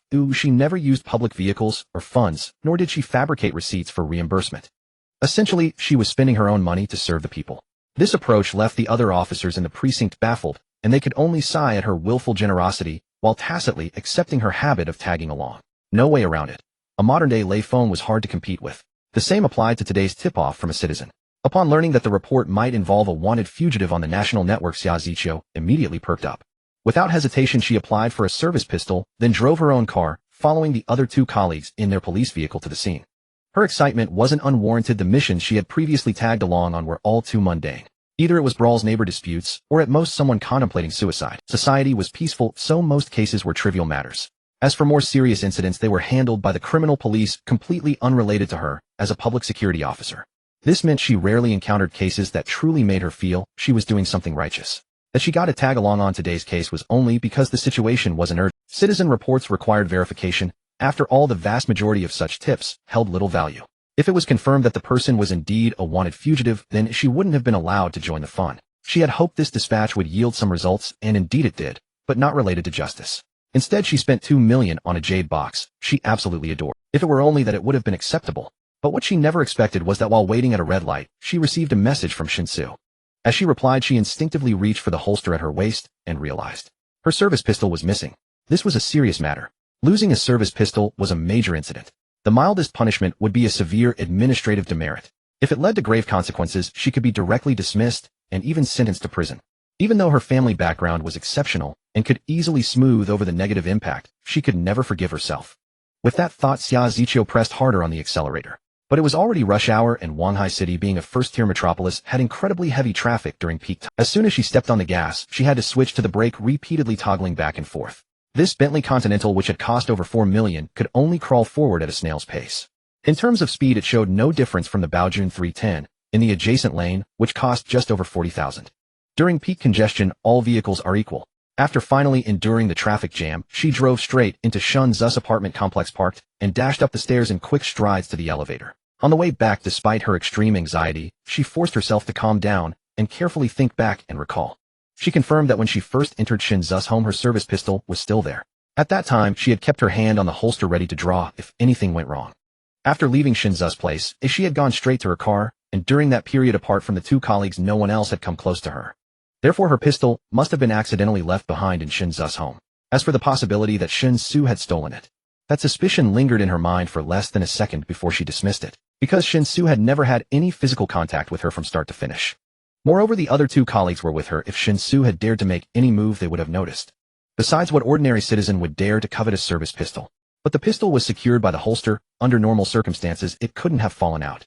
Furthermore, even now the holster's buckle was still properly closed, never open. She simply couldn't figure out how the gun had gone missing under these circumstances. Filled with confusion, Xia Ziqiu entered the elevator and smoothly arrived at the door of The damaged door was slightly ajar. After knocking on the door, Xia Ziqiu didn't wait for a response from inside and directly opened the door and walked in. At that moment, Shen Xu was sitting on the living room sofa. As Xia Ziqiu entered, he immediately stood up to greet her. When Xia Ziqiu realized the gun was missing, she immediately messaged him. At that time, Shen Xu was contemplating where to hide the gun so that Xia Ziqiu could find it without suspicion. While waiting for Xia Ziqiu to return, Shen Xu even checked his phone to find out what the most serious consequence of losing the gun would be for her. As a result, Shen Xu discovered that the loss of the firearm could impact Xia Ziqiu's entire future, and in severe cases, she could even face imprisonment. This strengthened Shen Xu's resolve to return the gun. Of course, Xia Ziqiu's background was clearly impressive. If something really went wrong, she could likely handle it cleanly. Yet trouble would still arise. However, the unexpected acquisition of the gun from Xia Ziqiu reminded Shen Xu. If given the chance, he could run abroad and find some automatic weapons to defend himself. After all, that world had powerful martial artists. With his current mediocre skills, if he faced a threat from a martial arts master, his only chance of survival might be to travel. This would expose his secret to some extent, and it was uncertain whether the martial artists in that world understood the principle of guarding the body. If he had powerful firearms at his side, his combat effectiveness and survival ability would greatly increase. Officer Xia, I just searched and didn't see your gun. It shouldn't be left at my place, right? In my opinion, losing a gun is no small matter. You should report it as soon as possible. Shen Xu approached Xia Ziqiu and spoke calmly. The gun was still stored in the subspace because if Xia Ziqiu found it easily, she would surely suspect why she hadn't noticed anything wrong when she left. He'll search again. When I entered your house, the gun was still on me. But after leaving, it disappeared. If it wasn't left at your place, where could it have gone? As Xia Ziqiu spoke, she had already entered the bathroom. Shen Xu did not follow her in, but stood quietly in the living room. This was mainly to avoid suspicion, lest Xia Ziqiu think he had ulterior motives. Soon Xia Ziqiu came out of the bathroom. It was just a small bathroom in a 2-bedroom apartment, at most 5 or 6 square meters in size, so there weren't many places to hide things, making the search very quick. However, not finding anything in the bathroom made Xia Ziqiu appear even more irritated. Following Shen Xu's gaze, she began to search the house thoroughly. It was evident that this kind of search would only be in vain. Despite Xia Ziqiu searching meticulously, she did not overlook any inconspicuous corners of the house. But you can never find something that doesn't exist. After nearly half an hour, Xia Ziqiu pursed her lips and stood in front of Shen Xu again. She had searched everywhere in the house except for Shen Xu. At this point, no matter how much she believed Shen Xu could not have stolen the gun, she still intended to search him. Only after searching Shen Xu and finding nothing would she give up on this place. Taking a deep breath, Xia Ziqiu gritted her teeth and said, Mr. Shen, I apologize. Please take off your clothes. I need to search you, and I hope you can cooperate. Shen Xu's expression changed slightly at her words. However, seeing Xia Ziqiu's serious demeanor, he didn't bother arguing over this trivial matter. Thus, he grasped the hem of his short-sleeved shirt and lifted it over his head, quickly taking it off. The perfect body, sculpted by the first rank of martial arts, resembling a golden ratio, was presented before Xia Ziqiu, without any concealment. For a brief moment, Xia Ziqiu was momentarily dazed. Her breathing quickened slightly, and she instinctively swallowed. But in the blink of an eye, she regained her composure, her expression becoming serious again. However, her slightly flushed cheeks betrayed her true feelings, which were definitely not as cold as she appeared. Ahem. Officer Xia, do I also need to take off my pants? You don't need to, just a touch will suffice, Xia Ziqiu said, calmly avoiding eye contact. If the gun is truly hidden, I can feel it.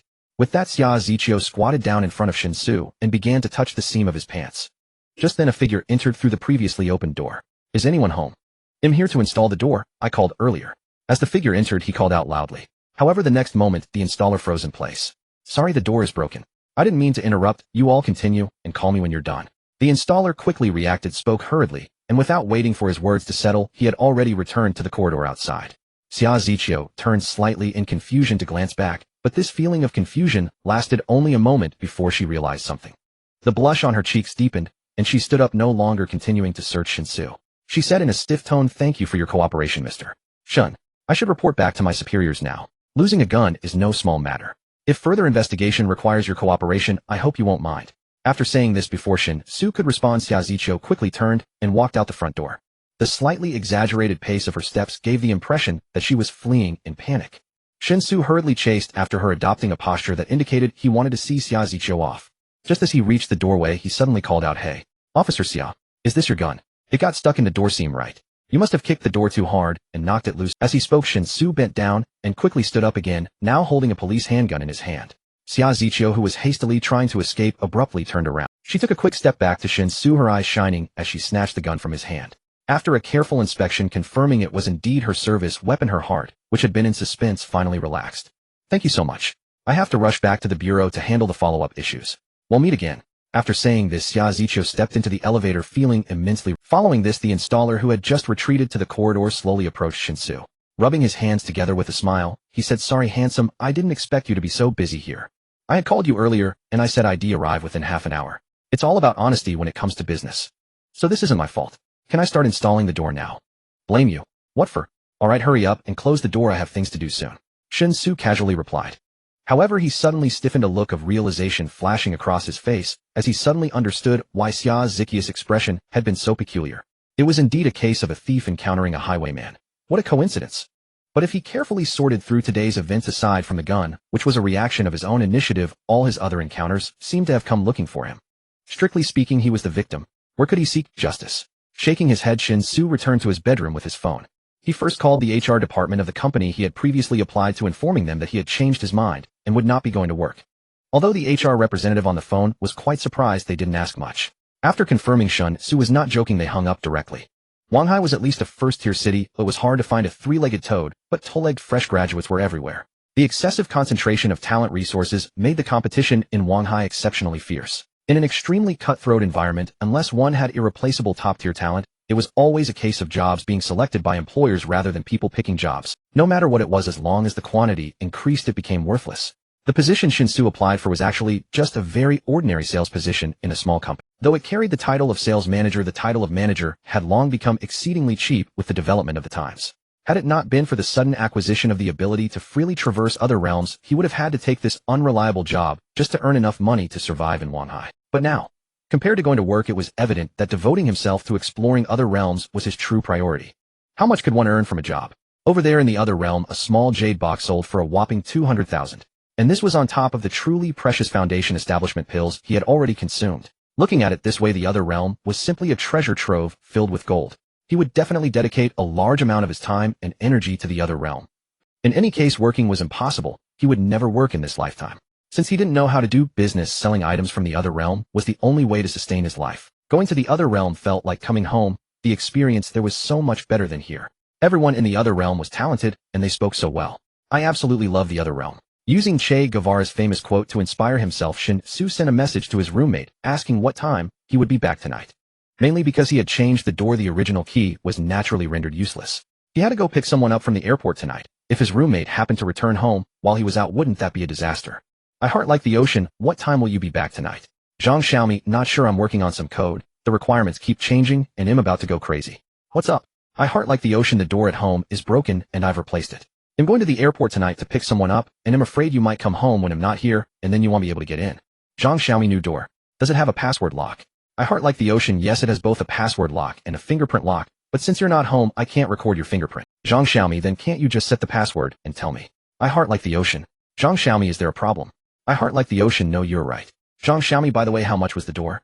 Since we've replaced it, we should share the cost. I need to contribute half. I heart like the ocean 23,000. Zhang Xiaomi. I heart like the ocean. Is there a problem? Zhang Xiaomi, stop mimicking how I speak. I'm just about to go crazy. I didn't expect you to be truly insane. 23,000. For a broken door. I heart like the ocean. This door was actually given to me for free, and it's not a broken door. However, it wouldn't be clear if explained in a few sentences. Let's discuss it when you get off work. After teasing his roommate a bit, Shen Xu decisively ended the conversation out of concern for his personal safety. Zhang Xiaomi, whose real name is Zhang Min, is his roommate 2 years older than him, and an exceedingly rare female programmer. According to Zhang Min herself, after graduating, she worked as a programmer for the past 2 years, and the biggest impact she faced was the total assimilation of her work environment. Aside from being somewhat straightforward, having a messy lifestyle, and being unkempt, Zhang Min actually had no other flaws. Generally, when girls look for roommates, they are often more willing to accept those of the same sex, because living with the opposite sex often brings various inconveniences in life. But Zhang Min thought differently. This stemmed from her experiences during university. In a dormitory with 6 people, 5 chat groups could be formed. Precious 4 years of university life were spent in countless days of superficial harmony, which made Zhang Min very frustrated. Therefore, in Zhang Min's view, living with the same sex would lead to many troubles. One could easily cause some unpleasantness without noticing. On the contrary, when living with the opposite sex, the only real concern was whether the other person was a pervert. Recalling the things Zhang Min had said during their first meeting before confirming the roommate arrangement, Shen Xu couldn't help but smile to himself as he got up and walked out of his. The installation of the new door took nearly an hour. After everything was completed, the installer detailed how to set the password on the door. After confirming that Shen Xu had learned, he let him sign for it, and then took his leave. This was the first time Shen Xu had used such a high-tech door, and he was somewhat curious. Attempting to input his fingerprint, he set the door password and did some research. In total, it didn't take a few minutes, and the curiosity that had just arisen quickly faded. Damn, it really is just a door. There are no additional features at all. Just this, eh? And they dare to sell it for 23,000. I truly fell for your nonsense. Shen Xu complained unhappily. Although he didn't spend the money himself, he still couldn't help but feel a pang of regret. Having lived a rather simple life since childhood, he found it hard to adapt to such a way of spending money. After sending the door password to Zhang Min, Shen Xu went downstairs to a noodle shop in the neighborhood and ordered a bowl of beef noodles for dinner. Thinking that he had earned 200,000 for nothing today, he decided to treat himself to an extra serving of beef. The beef noodles were 15 and the extra beef was 10, totaling 25 yuan. He felt quite pleased. To Shen Xu's great surprise, he found that he wasn't full. What's going on? A bowl of noodles with meat was consumed without a trace, leaving not even a drop of broth. Yet he felt as if he was only 3/10 full. Shen Xu rubbed his belly, a look of confusion appearing on his face. However, he suddenly recalled that Song Xiqing had mentioned before that martial artists have a much larger appetite than ordinary people. Now that he had reached the first rank of martial arts, an increase in appetite seemed normal. With that thought in mind, Shen Xu decisively ordered 2 large bowls of beef noodles. This time, however, he did not add any meat to the 2 bowls of beef noodles. After all, he had already treated himself. Now it was purely about filling his stomach, and to indulge further would be somewhat wasteful. Indeed, after the 2 large bowls of beef noodles were in his belly, Shen Xu finally felt a sense of fullness. He was still a bit short of being overly stuffed, perhaps around 8. That was enough. If he were to overeat, it would only lead to discomfort. Meanwhile, the owner of the noodle shop looked as if he had seen a ghost. In his perception, Shen Xu's physique should not be able to consume even 2 large bowls of beef noodles, let alone 3. Was he even human? Ignoring the owner's stunned gaze, Shen Xu wiped his mouth with satisfaction, completed the payment through scanning, and turned to leave with flair. For the convenience of work, Shen Xu had specifically chosen an apartment near the subway station. Although this led to an increase in rent, considering the time saved on commuting, it might be worth it to take on some part-time jobs, making the extra rent quite reasonable. Unfortunately, plans often change faster than anticipated. Shen Xu hadn't even had the chance to experience the convenience of commuting before he suddenly found he didn't need to go to work anymore. Whether this was fortunate or unfortunate, he couldn't tell. Exiting the apartment complex, he headed straight for the subway. From his current location, it would take about an hour to reach the airport via subway. It was just 8 o'clock, there was no way he could be late. Thus, Shen Xu relaxed and began to reflect on the day's events in detail. To be honest, the events he encountered today were quite bizarre, but for someone like Shen Xu who had been bombarded by information since childhood, it wasn't difficult to accept. After all, he was a true member of the lower class in this society, one of those who dragged the nation down. Since he had nothing to lose, he was naturally unafraid of losing anything. Even though he hadn't studied seriously, Shen Xu was still aware that the social hierarchy in this country was gradually solidifying. Under normal circumstances, as long as you are born a commoner, no matter how hard you work and struggle throughout your life, you will ultimately remain a commoner. Achieving a leap in social class is no longer something that can be accomplished by the efforts of just one generation. It seems everyone lives on the same land, yet people from different classes have almost no real interactions. Who you are and what kind of life you will lead is basically predetermined from the moment you are born. The house you couldn't afford and the car you couldn't buy at birth are likely things you will never be able to afford or buy in your lifetime. Thus, if such an upheaval as today had not occurred, if he hadn't suddenly gained the ability to freely traverse different worlds, Shen Xu believed his life would have been declared. He would become the most inconspicuous droplet in the raging tide merging into the vast ocean, merely a decoration in the grand narratives of great figures. No one would know who he was. No one would care who he was. But now it was different. That ability to traverse worlds freely made him no longer ordinary. He had become a unique existence. As long as he could seize this opportunity and manage it well, he could certainly become the protagonist of this world, the focus of the spotlight. It was precisely this understanding that made Shen Xu extremely excited and unafraid of the changes happening to him. In life, the hardest thing to come by is such an opportunity that can be controlled.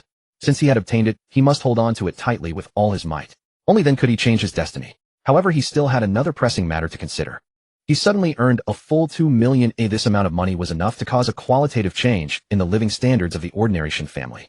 Not to mention anything else, just the house in his hometown's county in the best location and the best community would only cost around 8,000 to 9,000 per square meter. 2 million would be enough to buy a large duplex or a small villa. It should be noted that his family's house in the county is still that small 2-bedroom apartment, and the living conditions are truly very ordinary. If they had no money, they would naturally, but now he had money. Buying a better house for his parents, allowing his hardworking parents to live more comfortably, was that too much to ask? As for making money from money, there was no rush for that. After all, his business of traversing and reselling items could be considered a no-cost venture. Since there were almost no requirements for capital, he would certainly prioritize improving his parents' lives. The only trouble was how to come up with a suitable reason for his parents to accept the existence of 2 million. After all, both of his parents were honest people. If he suddenly claimed to have earned 2 million shortly after graduating, it would definitely not be a surprise for them, but a shock. His parents would surely suspect whether he had engaged in illegal activities, leading them to rush to the city to confront him directly. So how could he think of a suitable reason? Shen Xu stroked his chin, feeling a bit troubled in his thoughts. At that moment, the sound of an argument not far away suddenly interrupted his fragmented thoughts. Instinctively turning to look, Shen Xu found a young girl arguing.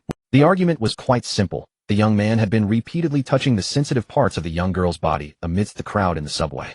At first, the young girl thought it was a coincidence and didn't pay much attention, but as the touches increased, she realized something was amiss.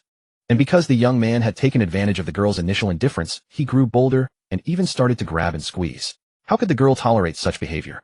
After exposing the man's lewd actions on the spot, she immediately took out her phone to call the police. Although there were police officers on duty in the subway, they still needed some time to arrive. The girl argued with the man to keep him from escaping amidst the chaos. Just then the subway arrived at a new station, and the man directly swung his hand, slapping the girl, causing her to gasp in surprise and stumble.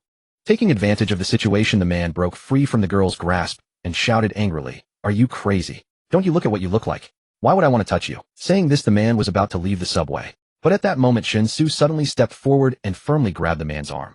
"Hey man, if you have something to say, just say it. Isn't it a bit much to hit someone?" Shen Xu said with a smile. "None of your business. Let go of me." The man was taken aback for a moment, then glared fiercely at Shen Xu, swinging his arm in a forceful attempt to break free. But what the man hadn't expected was that although Shen Xu didn't look particularly strong, his grip on the man's arm was like a vice. Not only could he not shake it off, he couldn't use such immense strength. The man's eyes widened instantly. "Since you've already called the police and you've struck someone, this is a civil dispute. It's better to let the police handle it. Otherwise, even if you run now, the police will still catch you, right? Let's get off first. The police should be here soon at this station." Shen Xu reasoned while pulling the man off the subway. The young woman, covering her face, hurried over in a few quick steps and gratefully thanked Shen Xu. The man glared at Shen Xu with hostility and said viciously, "Kid, I've memorized your face. You'd better hope I never run into you again." Shen Xu couldn't be bothered to respond as he spotted police officers running over. Without going to the police station, he simply recounted what he knew to the officers and then boarded the next subway train. It wasn't a big deal, so the procedure was naturally straightforward. As for the young man's verbal threat, Shen Xu didn't take it to heart at all. "Are you kidding? With over 20 million people in Wanghai City, do you think you can just run into someone by chance? If you had that kind of luck, why be a subway pervert? Just go buy a lottery ticket instead." For Shen Xu, this was just a minor episode. He encountered too many similar incidents while hustling outside every day. The difference was that in the past he would never have meddled in such. Wouldn't it be better to just be an innocent bystander? But now Shen Xu's mentality had undergone a seismic shift compared to before. The cautious and timid nature of an ordinary citizen was gradually fading away. Although he had been delayed because he had left early, by the time he arrived at the airport, there was still at least half an hour before Shen Ya's flight landed. Shen Xu knew very well that there was only one reason his sister had chosen such a late flight: it was cheap. The earliest and latest flights each day had extremely friendly ticket prices, making them the top choice for ordinary families traveling long distances. As for travel comfort, it had no competitiveness against cost-effectiveness. Just as he arrived at the arrival gate, his phone buzzed with a notification sound. Unlocking the screen, he saw it was from Xia Ziqiu. Xiao Fei Lian, where on earth did you get that jade box? My grandfather said it's an extremely rare treasure. It has the effect of refreshing the mind. I took huge advantage of you by giving you 2 million. If the jade box were made into an accessory to carry around, it could even slow down aging to some extent. It beautifies the skin, detoxifies, nourishes yin, and tonifies yang. Without exaggeration, that jade box is absolutely a true priceless treasure. Shen Xu's eyes widened instantly as he read the message full of exclamation marks. He could clearly feel Xia Ziqiu's shock even through the screen. The problem was, he was even more shocked than Xia Ziqiu. Just a jade box that he had sold for 2 million had already made him feel incredibly incredulous. Yet in just half a day she came back to tell him that 2 million was still taking huge advantage of him. Was the jade box actually a priceless treasure? Who would believe that? After a moment's thought, Shen Xu typed on his phone, I remember telling you that a friend gave it to me. Xiao Fei Lian, come on. I just didn't want to call you out earlier. Who would give something like that away? If you don't want to say fine. What Xi and Ruda Hai, that's a narrow-minded way of thinking. True friendship is priceless. Money is just a worldly possession. Xiao Fei Lian, a worldly possession. A worldly possession. And yet you bargained with me before. Also, someone tattled to my grandfather and told him about today's incident, which made him very angry. Otherwise, I wouldn't have taken out the jade box to cheer him up. What Xi and Ruda Hai, isn't that being generous with other people's property? Since you say 2 million was taking advantage, why not give me a bit more? To ease your conscience. Xiao Fei Lian, I actually did think about giving you more, but my grandfather said it's not about money. So he invited you to our home as a guest. When do you have? Shen Xu's fingers paused over the keyboard, his brows furrowed into a deep frown. How is it not about money? This is clearly about money. Shen Xu intended to reason with Xia Ziqiu, telling her that if something can be solved with money, don't make it complicated. If 2 million isn't enough, just throw 2,000 at me and crush me with it. I can take it. Shen Xu's eyes lit up, ready to type. But then he suddenly thought, since Xia Ziqiu's background was extraordinary, her grandfather must be a remarkable big If he could use this to establish a connection with him, or even put him in debt, that would be a benefit that no amount of money could buy.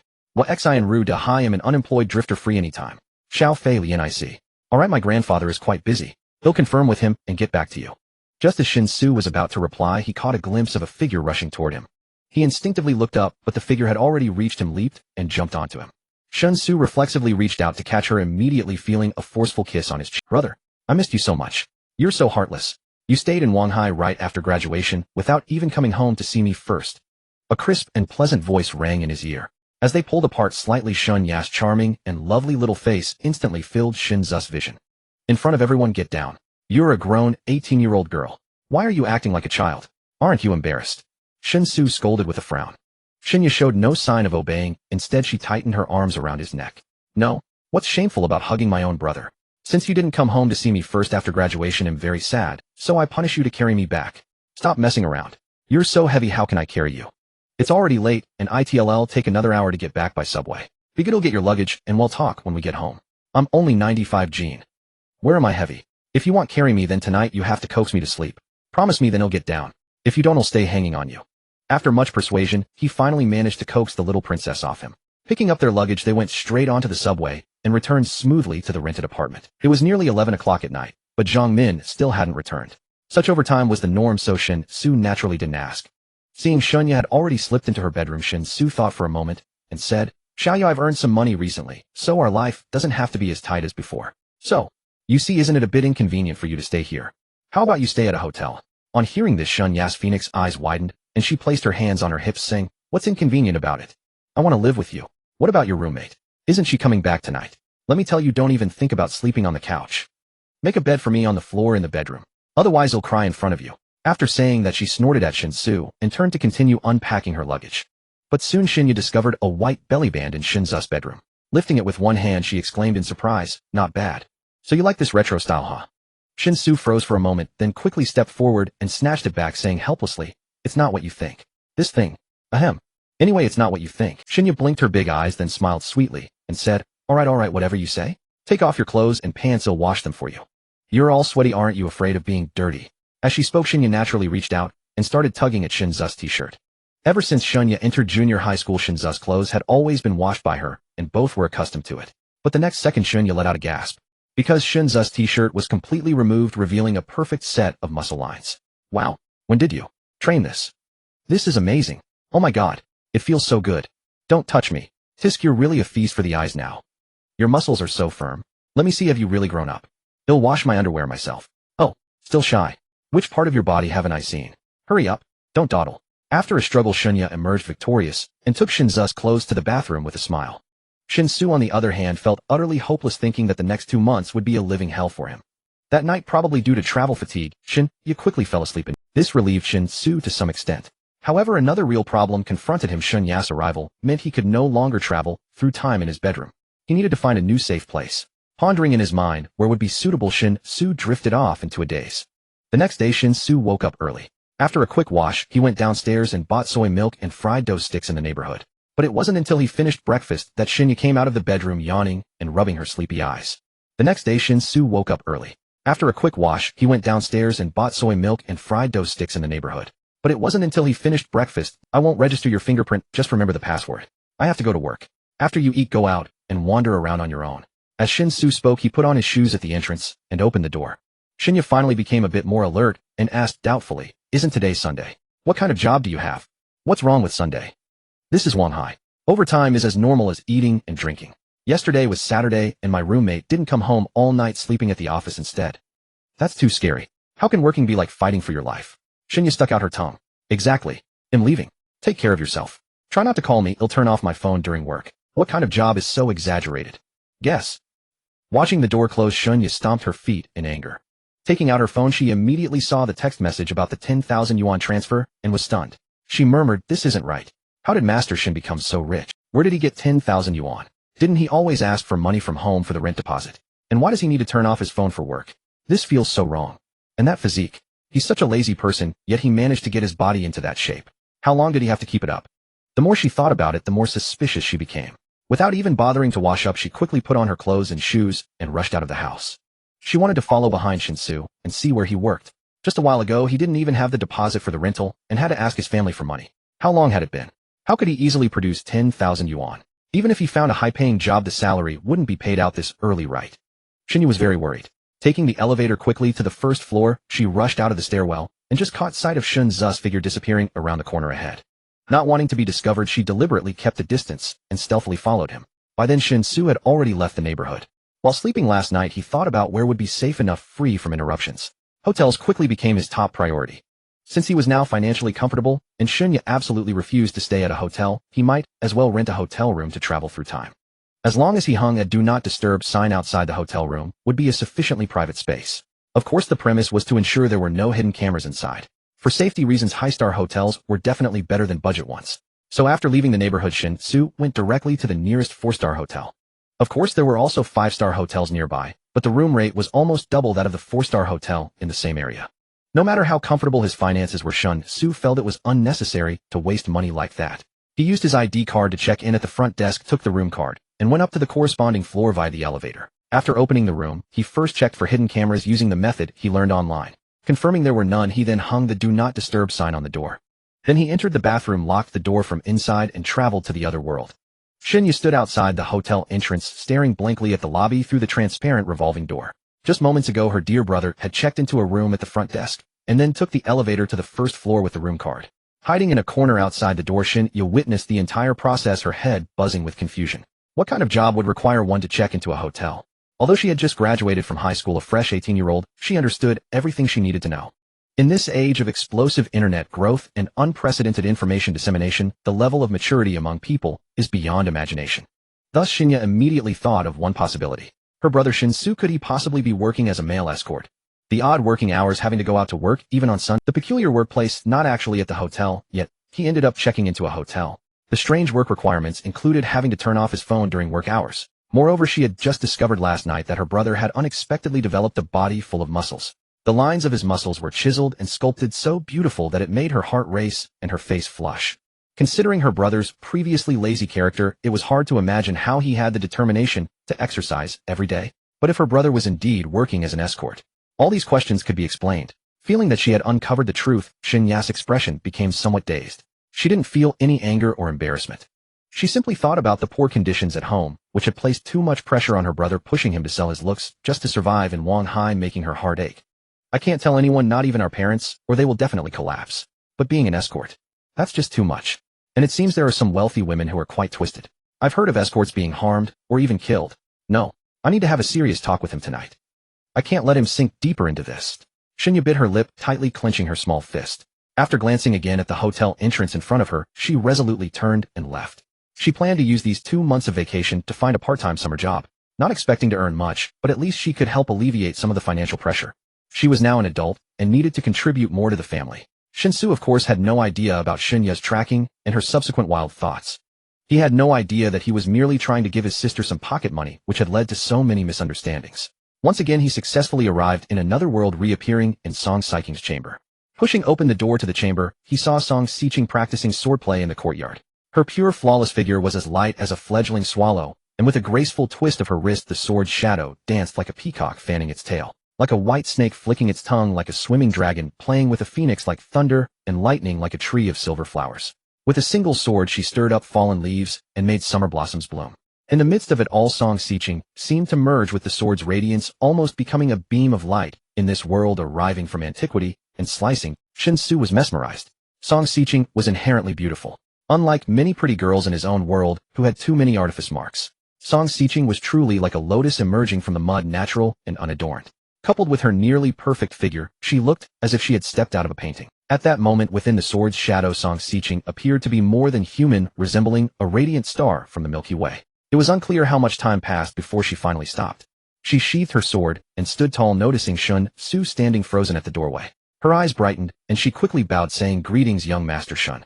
You arrived quite early today." Hearing her soft, melodious voice, Shen Xu finally came back to his senses and couldn't help but praise today's beauty. Song Xiqing dances with the sword's shadow moving in all directions. The onlookers are like mountains in dismay as the world rises and falls. Song Xiqing was momentarily taken aback. However, a blush quickly appeared on her beautiful face as she nodded and said, "Young Master Shen, you flatter me. It was merely a regular sword practice. It does not deserve such poetic praise. It seems, young Master Shen, that you have already consumed a foundation establishment pill. How does it feel after stepping into the first rank of martial arts?" Shen Xu asked in surprise. "You can tell. Is it that obvious?" Song Xiqing nodded. Innate warriors can sense the aura hidden within acquired warriors, but before actually engaging in combat, they cannot determine the exact rank, only whether the opponent is a warrior or not. Of course, acquired warriors cannot do this. Shen Xu immediately became interested and asked, "Can innate warriors sense each other's aura?" Song Xiqing pondered for a moment and replied, "Generally speaking, yes. However, some innate warriors are exceptionally skilled at concealing their aura and concentrating their spirit. In such cases, they cannot sense or ascertain that the other person is also a warrior." Shen Xu stroked his chin, growing more curious about the realm of martial arts. Noticing Shen Xu lost in thought, Song Xiqing couldn't help but show a hesitant expression. After a moment of hesitation, she took the initiative to ask, "Young Master Shen, you mentioned before that the reason you descended from the heavenly realm to the mortal world was because of a test from the heavenly realm. May I ask, what is the task assigned to you by the heavenly realm?" Shen Xu was momentarily taken aback. However, he had actually considered this excuse carefully last night. So even though he was suddenly asked about it now, he answered smoothly, "Actually, there isn't any specific task. You can think of me as a traveler from the heavenly realm in the mortal world. The heavenly realm sent me down to test how I can live in the mortal realm. Whether I become a homeless beggar or a powerful emperor, there is no fixed pattern to it. However, different identities will obviously influence the heavenly realm's evaluation of me, so I must strive to live better." This answer seemed to say a lot, but in reality it amounted to saying nothing. Shen Xu intended to use this ambiguous statement to temporarily evade the issue. As for what he would specifically do in this different world afterwards, he needed to understand the current situation in great detail before making plans. Strangely, Song Xiqing seemed to think of something, and her entire demeanor suddenly became much more spirited. "Young Master Shen, you came so hastily yesterday and encountered that lingering heat illness, so you didn't have the chance to explore the village properly. If you have no other plans today, I can take you out for a walk. It would also help you familiarize yourself with the village." Shen Xu, of course, was eager for that and immediately agreed. "That sounds great. Thank you, Miss Song." Knowing that Shen Xu did not have any clothes from the mortal realm since yesterday, Song Xiqing had prepared in advance. She handed him a coarse linen robe and straw sandals which she had obtained from an unknown household in the village. After quickly changing into the clothes and shoes, Shen Xu felt quite uncomfortable. The main issue was that the fabric of the clothing and shoes was too rough, causing irritation to, especially the straw sandals. For someone like Shen Xu who was accustomed to comfortable soles, wearing these was sheer torment. Despite having enhanced muscles after breaking through to the first rank of martial arts, his skin had not yet adapted accordingly. Thus, this friction was quite unpleasant until he fully accustomed himself. Noticing Shen Xu's discomfort, Song Xiqing said apologetically, "I'm sorry, young Master Shen. The village is quite poor, and we don't have proper clothes or shoes. Once I have more resources, I will go to the nearest town and buy silk for you, then make some garments." No need. I'll wear whatever you wear. There's no need to make any special arrangements." I just haven't worn such things before, so I'm not used to them. You'll get used to it in a few days. Let's go and show me what your Song family village is like. Shen Xu said, a bit embarrassed as he waved his hand. Song Xiqing said no more silently, keeping the matter in her heart. After leading Shen Xu out of the courtyard, she spoke, I actually live with my younger sister, but she went hunting in the valley yesterday. Generally, she won't be back for at least 3. When my sister returns, I will introduce her to you, young Master Shen. Song Xiqing's words inadvertently plunged Shen Xu into memories, recalling the cold voice he heard yesterday when he first crossed over, thinking he was dreaming. Given Song Xiqing's appearance, her sister couldn't possibly be unattractive. My sister often goes into the mountains to hunt for me. This is because when I broke through to the innate realm, I encountered some issues, leaving hidden injuries within me. Old man Mo examined me and told me I must use some precious herbs and soak in a specially formulated medicinal bath for a long time to eliminate the hidden injuries completely. Since I need to stay in the village to oversee various matters, the task of gathering medicinal herbs has fallen solely on my sister's shoulders. As Song Xiqing led Shen Xu into the village, she continued, this village doesn't look much different from the vast rural areas of ancient times. Aside from the spacious and bright courtyard where Song Xiqing lived, the other houses in the village were all thatched cottages with courtyards. However, compared to an ordinary village, the most significant difference in Song family village was that all the thatched cottages were built very neatly. In rows and columns, they presented a standard square layout encircling the courtyard where Song Xiqing lived in the very center.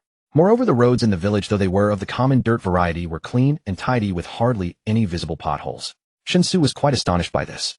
For such cleanliness and orderliness to exist even in the modern rural areas of his world was almost unheard of. To see it in an alien rural setting was simply. To achieve this, the entire village must be governed under an absolute unified voice. All villagers must voluntarily maintain and uphold this standard, recognizing that they are part of this village collective and placing the interests of the collective above their own. Otherwise, if even one person harbored different intentions, the overall layout of the village would be disrupted. It might be normal for a household or two to achieve this, but for the large Song family village with 400 households to accomplish, it was truly incomprehensible. What left Shen Xu dumbfounded was that while walking through the village accompanied by Song Xiqing, every villager they encountered, regardless of age or gender, would respectfully greet Song Xiqing before casting curious glances at him. The title given to Song Xiqing was uniformly young lady. Originally, Shen Xu thought that the strong man named Zhan Bafeng who addressed Song Xiqing as young lady did so because their families might be closely related. But now it seemed that was not the case at all. The status of young lady for Song Xiqing was clearly recognized in this village. What kind of family is this? Shen Xu did not hide his confusion, but directly asked. Song Xiqing pondered for a moment, and then smiled sweetly. This smile was faint yet brighter than the sun. It's simple. This village is called Song Family Village, and the other villagers can actually be considered our Song family servants. Young Master Shen, do you remember, I told you yesterday that our Song family has been living in this valley for over 60 years. We moved into this valley to live starting from my great-grandfather's generation. The current villagers' ancestors came along with my great-grandfather at that time. Shen Xu furrowed his brow, sensing that there might be more to this story, and adopted an attentive posture to listen. Song Xiqing had no intention of keeping him in suspense, and continued, my great-grandfather was actually a prince of a different surname conferred by the former emperor of the Zhou dynasty, and he was the last prince of a different surname of that dynasty. During the end of the previous dynasty, there was chaos among the princes of different surnames, and our Song family can be said to be one of the few loyal to the Zhou emperor among many princes of different surnames facing immense pressure. My great-grandfather was conferred a title for his military achievements, and every one of his blood guards was elite and valiant. Though they numbered only in the thousands, they were enough to defeat an enemy 100 times their size. To other princes of different surnames, my great-grandfather was undoubtedly a significant threat. Thus, under the plans of the current founding emperor of the Northern Zhou, the founder of the Liang Wei also participated, and many princes of different surnames united to first eliminate the ones still loyal to the Zhou emperor. My great-grandfather was not one to be blindly loyal. Seeing that the situation was untenable, he scattered his family wealth and fled into the deep mountains with the remaining blood guards, ultimately discovering this incredibly concealed natural valley. Though Song Xiqing spoke simply, Shen Xu could still perceive the bloodshed hidden behind the Song family's experience. To say they were enemies of the world is not an exaggeration, right? So, the people living in the village now are actually the descendants of those blood guards. Song Xiqing nodded. Yes, the blood guards were all orphans adopted by my great-grandfather. In their words, if it weren't for my great-grandfather, they would have died long ago. Thus the Song family gave them a new life, and they must protect the bloodline of the Song family for generations. As Song Xiqing spoke these words, an indistinct aura seemed to emanate from within her body. If this had been before breaking through to the first level of martial arts, Shen Xu would have certainly failed to detect any change in her internal energy. However, after breaking through to the first level of martial arts, Shen Xu had developed a rather mysterious intuition. After pondering over what Song Xiqing had confessed, Shen Xu frowned and said, "So you're saying that the 400 households in Songjia village were actually formed by the 400 blood guards who were beside your great-grandfather after they established their families?" Exactly. Back then my great-grandfather was surrounded by many factions, and while more than half of his blood guards fell, none of them ever surrendered or betrayed him. My great-grandfather wished to die for his country, yet he could not bear to let his blood guards accompany him to the grave, which is why he made the decision to abandon his home and business, taking only the remaining blood guards to hide in the deep mountains. Song Siking's face showed a hint of sentimentality as she continued, because my great-grandfather knew very well that if he showed even the slightest reluctance to part with the remaining forces and wealth of the royal house, those allied noble families would never let him escape alive.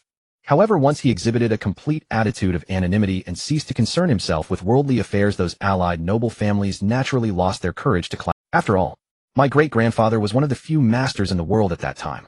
If he were truly pushed to the edge with the terrifying strength of a master, it would not be a problem for him to take a few noble families down with him before he died. Those noble families all had their own agendas, who would genuinely be willing to face the wrath of a master in a life-or-death struggle.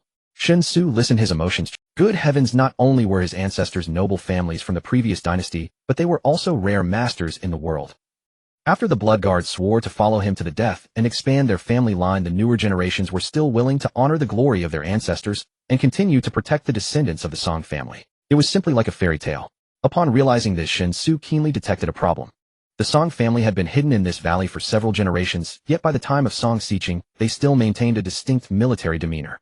This seemed to imply ulterior motives. He blinked, feeling a bit hesitant. However, considering the identity he had created, it was somewhat akin to being outside the three realms beyond the five elements. As a celestial being overlooking worldly matters and lightly stepping into the mortal realm, there was no need to be overly cautious. Clearing his throat, Shen Xu said, "Miss Song, I observe that the layout of this village is orderly and exhibits a distinct military style. Moreover, all the adult men among the villagers appear strong and capable, seemingly possessing martial arts prowess. Even the women could be called robust. The children have bright, intelligent eyes and are exceptionally sharp. No matter how you look at it, they do not seem like ordinary mountain folk. With your capabilities, there is no need to merely act as a group of mountain villagers. I do not like to beat around the bush, so I will directly ask my questions. If I offend you, I hope you will forgive me, Miss Song. The Song family has been hidden in this valley for 60 years, I suspect. They have been harboring different intentions all along." Miss Song Xiqing bit her lip and replied, "To be honest, young Master Shun, my great-grandfather, after retreating to the valley, actually still harbored ambitions of restoring. Before his death, he instructed my grandfather that all descendants of the Song family and blood guards must remember the chaos of the kings and should recuperate in the valley. Wait, if the power of the three kingdoms declines, the nobility indulges in luxury, while the common people suffer, and when the smoke of war rises and the populace lives in misery, then the Song family will raise a banner and emerge from the valley to once again conquer the world, to reclaim everything our Song family has lost." Upon hearing this, Shen Xu suddenly became energized. He had guessed correctly. The Song family indeed wanted. How wonderful. I really like it. Because in order to develop the other world into a solid logistics base for the continuous trade between the two worlds, it was destined that once he established a foothold in the other world, he must find ways to expand his influence. Otherwise, merely guarding such a small village in a valley, what future could there be? At most, he would only be able to trade some mountain goods, and among those goods, the truly valuable items often belong to illegal goods, making the risks in trading them very high. It simply wasn't worth it. As for the jade box containing the foundation establishment pill that purely relied on luck, it seemed that Song Xiqing only had one left. It was unlikely to obtain a second jade box from Song Xiqing. So, rebellion is good. Rebellion, while having a very low threshold, also has a very high ceiling. If successful, one could become a sought-after model. If not, one might have to toil in the underworld. In any case, while the risks are immense, the prospects are extraordinarily vast. It would not be an exaggeration to say that rebellion is undoubtedly the brightest career choice in the feudal era. Not to mention whether it would succeed. Even if it failed, as long as rebellion was initiated, it would definitely occupy some territory in the early stages. At that point, the space for maneuvering would be immense. After all, regardless of whether others gained significantly, he would certainly not suffer losses. Thinking of this, Shen Xu directly asked with anticipation, "Is it time now? What is the situation among the Zhou, Liang, and Wei kingdoms? Are the common people living in dire straits?" Such a reaction left Song Xiqing instinctively stunned, because normally mentioning rebellion would be enough to scare someone to death. The innate fear of royal power could almost be said to be ingrained in every person's bones, making it nearly impossible to erase. Unexpectedly, when she clearly acknowledged the intentions and preparations for rebellion, the young Master Shun before her was exceedingly excited. "Miss Song, what is wrong with you?" Seeing Song Xiqing lost in thought, Shen Xu curiously waved his hand in front of her eyes. Song Xiqing finally came back to her senses. In her heart, she no longer had even the slightest doubt about Shun Zu's celestial identity. Only a heavenly being could be so indifferent towards royal power, right? After all, even the Song family from the moment they retreated to the valley had always passed down the will of rebellion. Yet when facing true royal authority, they still maintained a sufficient sense of awe. It's nothing, just some thoughts that cross my mind. As for whether it is the right time, I am not sure, but I do know that while the three kingdoms maintain relative peace, they have actually been preparing for war against each other all along. This has caused the lives of the common people in the three kingdoms to become increasingly difficult. Song Xiqing licked her lips and said softly.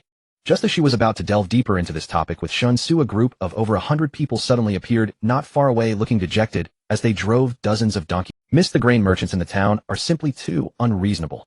They have valued our mountain goods extremely low, even less than half of previous years. We did not manage to exchange for grain. Please punish us, miss. The leader among the 100 people approached Song Xiqing, then bowed down on one knee, his face filled with indignation as he pleaded for forgiveness. Upon hearing this, Song Xiqing immediately arched her brows in fury. The thought of discussing the rebellion with Shen Xu was instantly cast aside. She said coldly, stand up and speak. What exactly happened? You all know that the grain in our valley can last at most half a month more. Yet it will take nearly 3 months for our fields to yield a harvest. If you didn't bring back the grain, what do we do after half a month? Are we to let everyone starve to death together? The man who had been kneeling on one knee gritted his teeth and stood up, bowing with clasped hands, indignantly saying, Miss, we took all the mountain goods we had accumulated these days and went to Yongping town, as usual, to exchange them with Zhou Yuanwei for grain. Originally, we intended to exchange for more grain and salt. Since the second Miss' birthday was approaching, we also wanted to get some malt candy for her, so the whole village could celebrate together. After all, we had plenty of mountain goods. But who would have thought that Zhou Yuanwei would be so dishonest? We had always traded with him, and even when he occasionally shortchanged us, we never made trouble or argued, simply hoping to maintain a good relationship. Yet it seems Zhou Yuanwei took our kindness for weakness. This time when we went to trade, he claimed that the entire Dongshan prefecture was short of grain this year, and the price had risen sharply, so he could not possibly exchange at the old rates.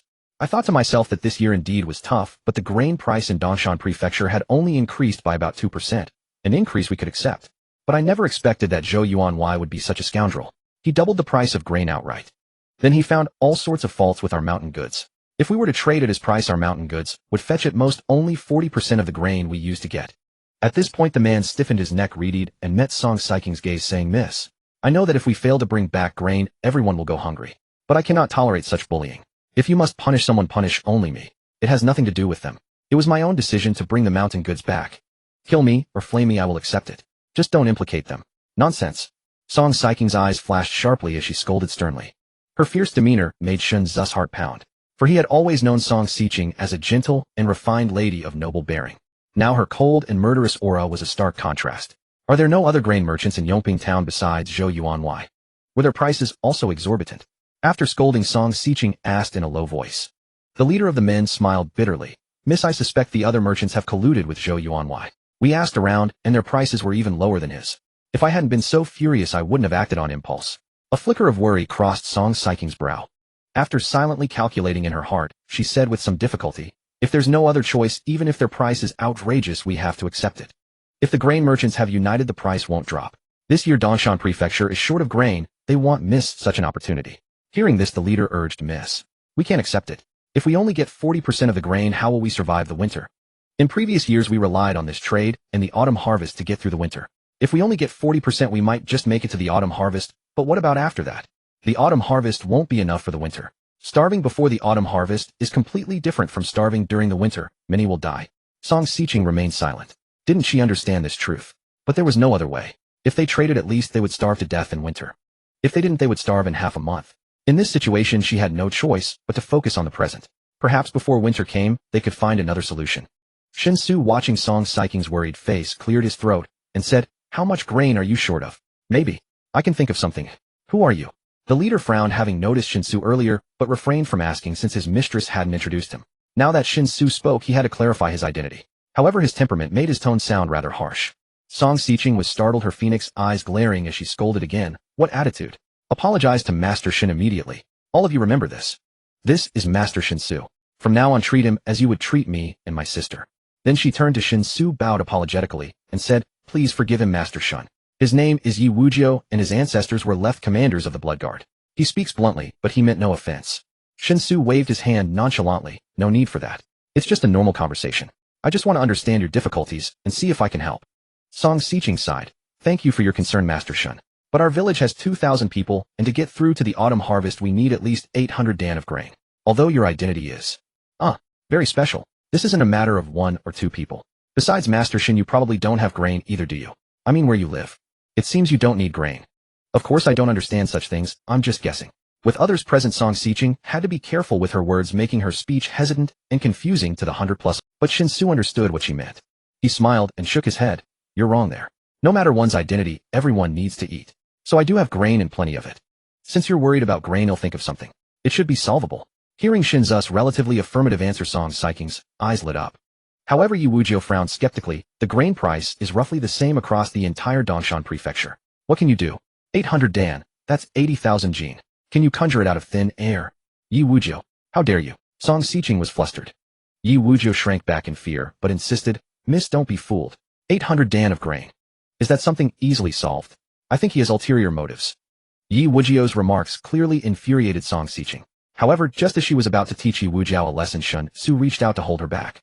Having doubts is natural. After all, we do not know each other well, and building mutual trust requires time. Since the issue of food shortage is quite urgent, let's address this problem first. Once it is resolved, we can discuss other matters, Shen Xu said earnestly. In light of such a statement, Song Xiqing had to give him face. Suppressing her anger, she shot Yi Wujiu a fierce glare before leading Shen Xu back to the courtyard. As Shen Xu entered his room, Song Xiqing felt a weight that had been pressing on her heart lift significantly. Although Shen Xu had just left and had not yet brought back food, Song Xiqing believed that as long as it was something Shen Xu promised, it would surely be resolved satisfactorily. At this moment, Yi Wujiu had also followed them.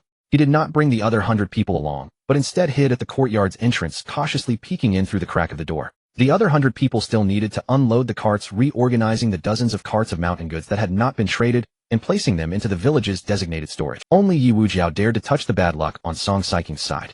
What are you hiding outside for? Where's the courage you had earlier to argue back? Get in here, Song Xiqing said sternly without turning her back to the door. Yi Wujiu, who was crouched at the door, trembled in fright. Swallowing hard, he dejectedly pushed open the door to the courtyard, closed it behind him, and slowly walked to Song Xiqing's side.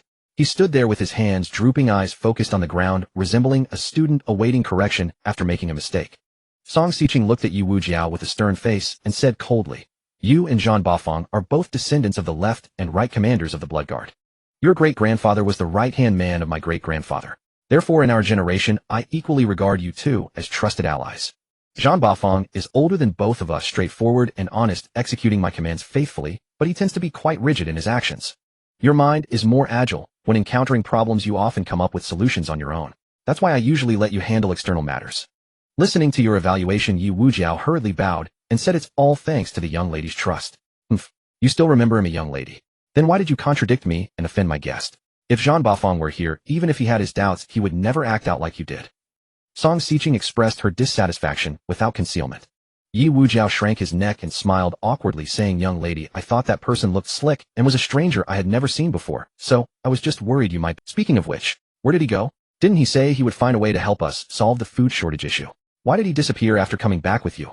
Song Xiqing snorted again and continued coldly, He has his ways. What you need to focus on now is correcting your attitude, rather than fixating on others. For instance, this time I asked you to lead the team to exchange for food. What was the result you gave me? The grain merchants were cunning, deliberately lowering the prices, and you felt disgruntled, deciding to give up on the exchange, which was fine. But as the leader, you are like a general in battle. You must be adaptable and have the authority to make what you believe to be the right decisions. However, your mistake was that after deciding to give up the exchange, you did not consider how to solve the food shortage problem and simply returned with the mountain goods. Tell me, what good is it for you to come back like this besides dumping the problem on me? Yi Wujiu stared blankly, opening his mouth. However, he had nothing to say in response to Song Xiqing's reprimand. He realized the problem himself and knew that he had indeed acted wrongly. If you were leading troops in battle this time, my requirement for you would be to intercept the enemy's reinforcements. If you made a decision thinking that a forced interception would lead to heavy losses without considering the consequences of the enemy's reinforcements arriving smoothly, and you directly retreated, what would the final outcome be? It could very well result in our complete annihilation. Song Xiqing fixed her gaze on Yi Wujiu and continued, So what is the correct approach? If you believe that a forced interception would lead to heavy losses, as the main commander, you must find ways to conduct an indirect interception. Whether it be setting traps or arranging ambushes, in any case you can change the established battle plan, but the objective of the battle you were taught must be accomplished. Just like this time when I asked you to lead the team to exchange for grain. The plan was to go to Yongping town, and the target was food. If you believe the grain merchants in Yongping Town are deliberately lowering prices, you certainly have the right to change the plan, but the food, which is the ultimate goal, must be brought back by any means necessary. But what did you do? Tell me loudly. Was that right? Not right. Young lady. I know I was wrong. Yi Wujiao lowered his head, his face full of shame.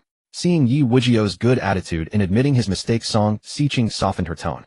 Sighing, she said, Wujiao, you must remember that no matter what we do or decide, we must always consider whether everyone in the valley will benefit or be harmed by it. We cannot act solely on impulse, as every decision we make affects not just ourselves. In this regard, Zhang Bafeng does much better than you. Yi Wujiao nodded sincerely, saying, indeed, brother Zhang is much steadier than I am. Today's incident is a lesson, and I will not make similar mistakes again in the future. However, young lady, is that person, Shen Xu, really trustworthy? Song Xiqing nodded with a slightly serious expression, saying young Master Shen is definitely trustworthy. As long as young Master Shen makes a promise, I believe he will fulfill it. I cannot disclose the details about young Master Shen, but what I can tell you is that young Master Shen coming to us is a blessing from the heavens. If young Master Shen is willing to stay by our side, then the aspirations passed down from our ancestors may have a chance to be truly realized. So Wujiao, I hope I do not have to say this a second time. In the future, when facing young Master Shen, you must be as respectful as when you face me and my sister. Yi Wujiao still seemed quite skeptical about this. However, Song Xiqing's attitude was very clear, so he could only nod in agreement. Shen Xu changed his clothes and reappeared in the hotel bathroom.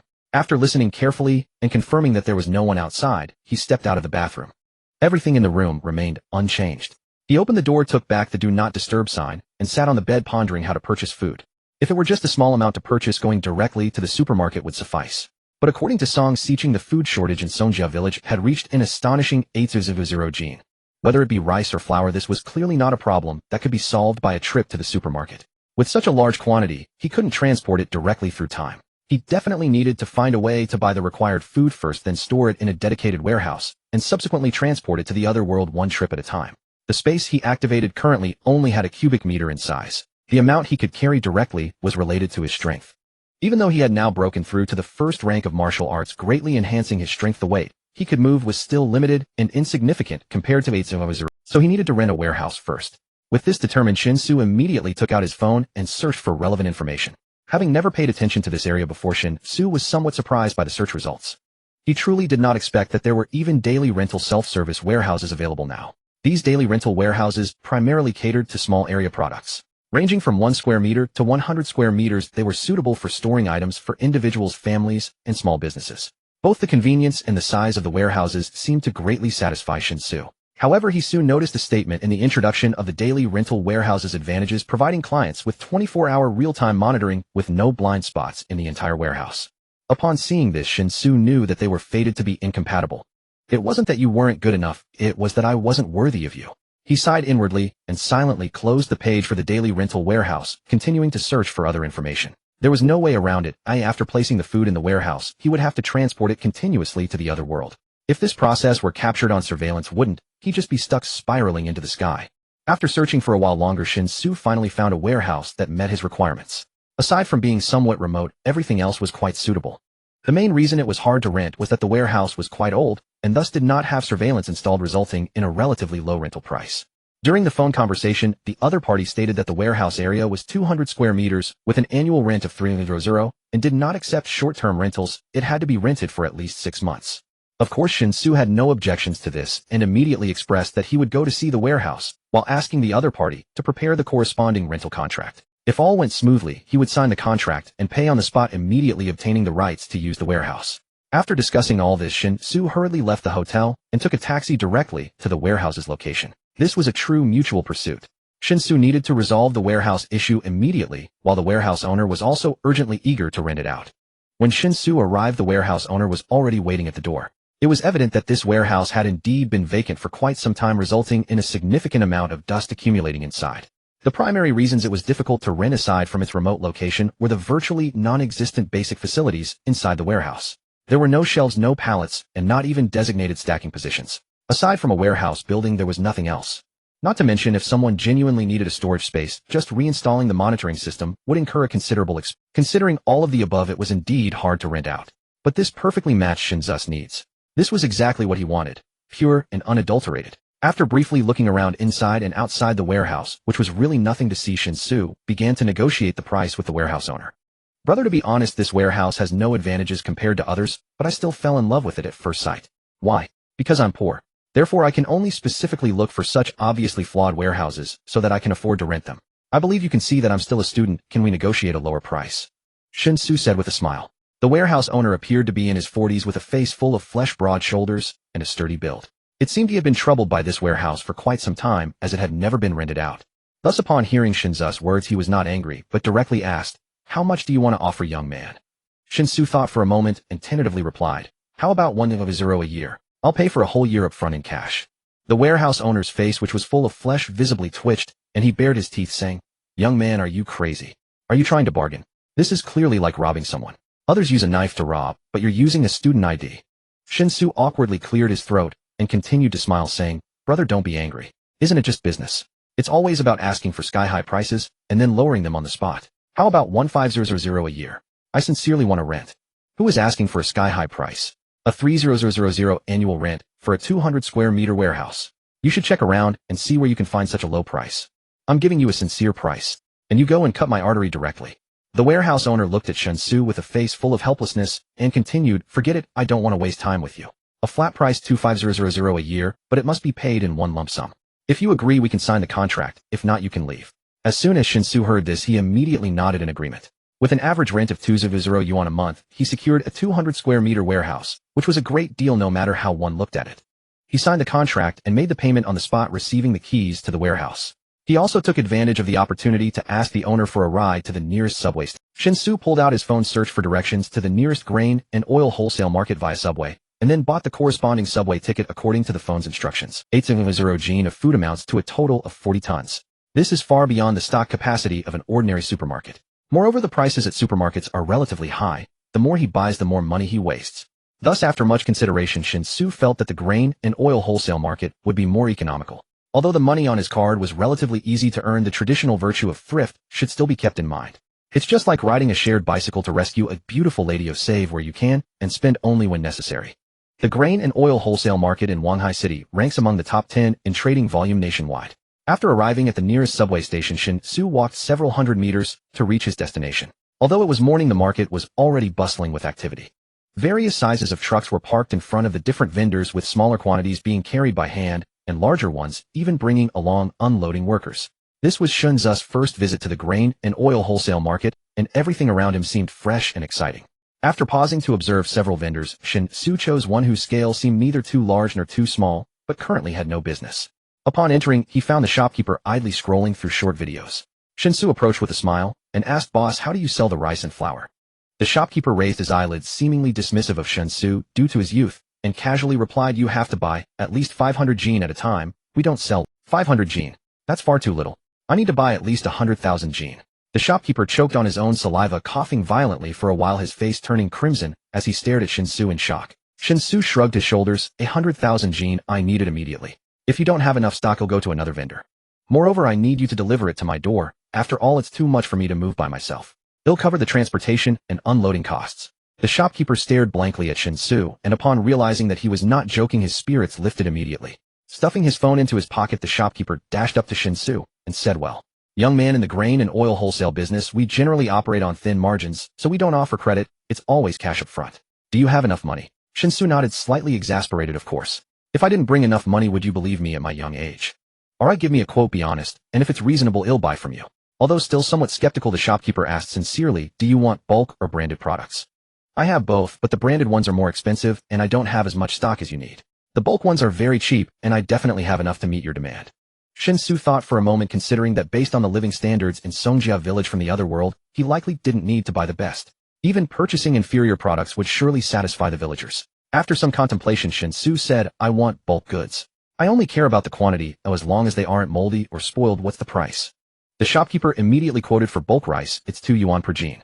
Medium grade rice is 2 yuan and 4 jiao, and premium rice is 3 yuan. First grade flour is 2 yuan and 2 jiao per jin, while second grade flour is 1 yuan and 95 jiao per jin. I don't have standard flour. Additionally, peanut oil is 6 yuan and 7 jiao per jin. Soybean oil is 5 yuan and 3 jiao. Salt is 1 yuan and 1 jiao, and sugar is 4 yuan and 8 jiao. That's about it. You can ask around other vendors, but prices are generally similar in this market." Listening to the shopkeeper's prices, Shen Xu silently calculated in his mind. At 2 yuan per jin for rice, 80,000 jin would amount to 160. According to Song Xiqing, this 80,000 jin of food would be sufficient to ensure that 2,000 people in Songjia village wouldn't go hungry for 2 months. That means an average of only 40 yuan per person for monthly living expenses. Wow. Even the minimum living allowance is at least in the hundreds now.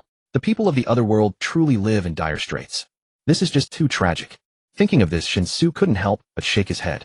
However, the shopkeeper misunderstood Shen Xu's gesture. Thinking Shen Xu found the price too high, he couldn't help but smile wryly. Young man, I truly am not trying to cheat you. The market prices are transparent now, and business is very difficult. If you really think it's too expensive, I have no room to lower the price. I only make a few cents per jin, and if I lower it, I will lose money. How about this? If you buy over 100,000 jin, I will cover the unloading and transportation costs. Cough. Of course, the delivery location can't be too far. It must be within Wanhai City. If it's outside Wanhai, you'll have to cover the transportation costs. I can't. What do you think? Shen Xu was momentarily taken aback. He didn't think it was expensive, but saving a bit would be good. If he saves on transportation and unloading, wouldn't that allow him to buy more food? He didn't plan to just buy 80,000 jin. He figured that amount was merely to meet the minimum. Since food was so cheap, buying more wouldn't be a problem. Of course, considering his current transportation capacity, even if he bought more, there had to be a limit. After calculating in his mind, Shen Xu said, alright boss, I want 80,000 jin of rice at 2 yuan each, 40,000 jin of second-grade flour plus 4,000 jin of soybean oil, 2,000 jin of salt, and 2,000 jin of sugar. I want it now. You should contact the vehicle and unloading personnel immediately. This totals over 60 tons of goods. Calculate a price for me, and I'll transfer the money, but everything must be delivered to my warehouse today. How does that sound? Can you do it? The shopkeeper looked astonished, but quickly regained his composure, nodding vigorously. Don't worry, we can definitely do it.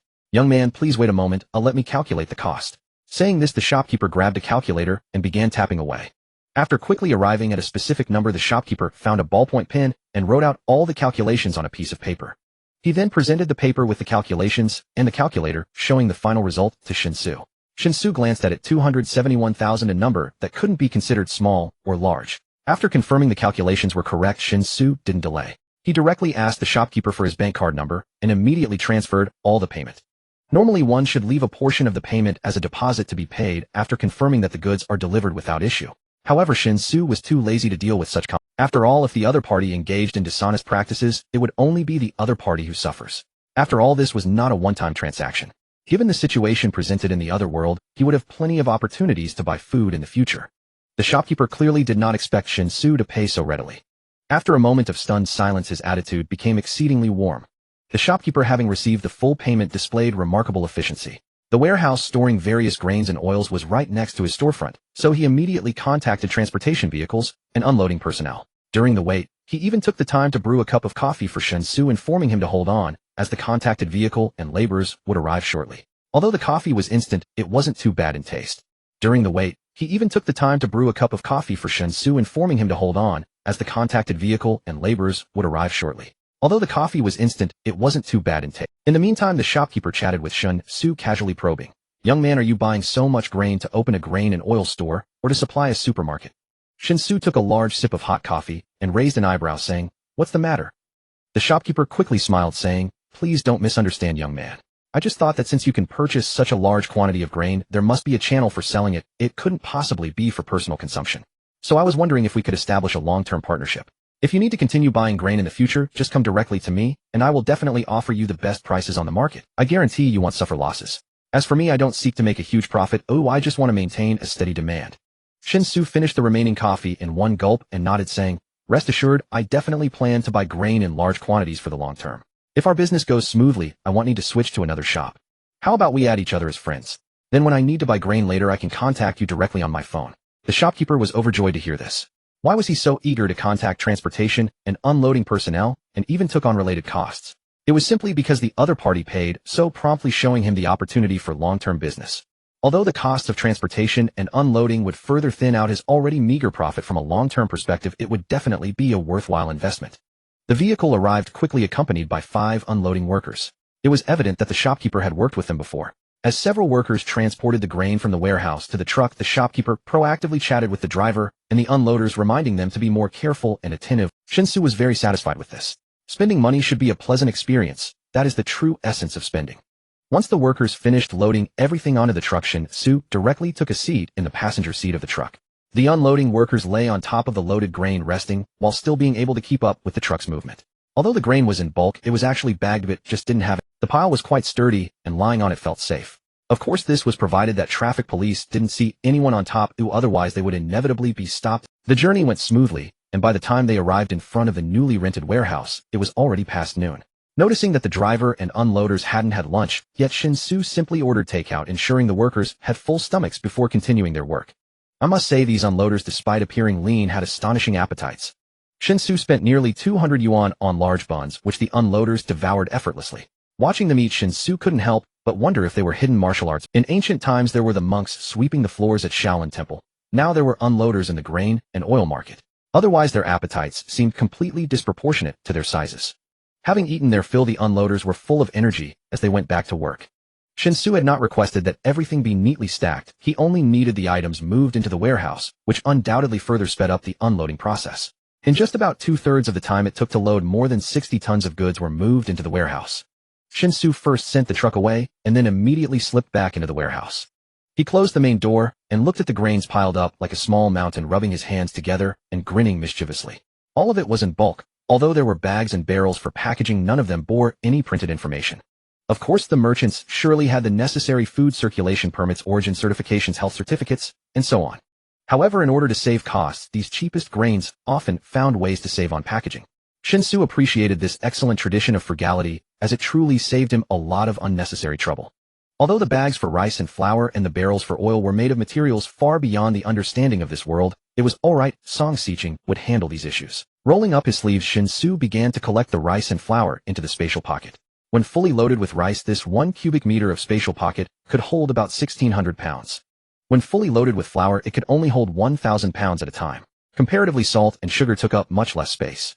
2,000 pounds of salt only filled less than half a cubic meter of the spatial pocket, while 2,000 pounds of sugar filled more than half. After stuffing it well, these 4,000 pounds of salt and sugar just managed to completely fill 1 cubic meter of the spatial pocket. As for soybean oil, due to the space occupied by the oil barrels, 4,000 pounds of soybean oil would require 4 trips back and forth. At the entrance of the courtyard in Songjia Village Valley, Yi Wujiu paced back and forth with visible anxiety.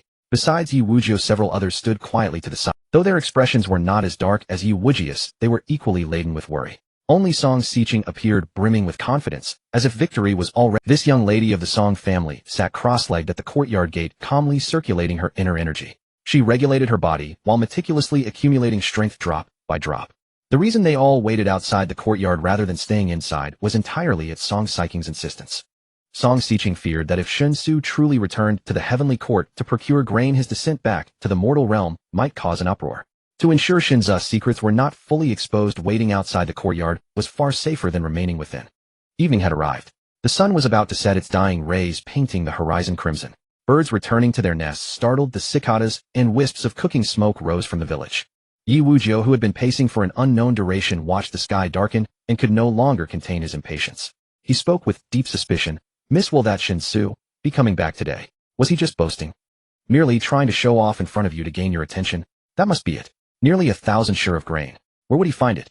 We should stop waiting and discuss how to solve the shortage. We cannot pin all our hopes on Shen Xu and waste precious time. Our reserves are already meager. If we wait here idly, and he returns days later claiming he found nothing, what will we do? Even if we then try to barter for grain, it will be too late." Song Xiqing, who had been sitting in meditation, opened her eyes upon hearing this. She glanced at Yi Wujiu and then at the others standing nearby. From their eyes, she clearly saw the same doubts. Song Xiqing was not surprised and understood their feelings. But she harbored no doubt about Shen Xu, so she spoke calmly. "You know, it's nearly 1,000 share of grain. Since Shen Xu promised, he will surely resolve the grain issue. However, such a massive amount will take time, even for someone of his abilities, to procure.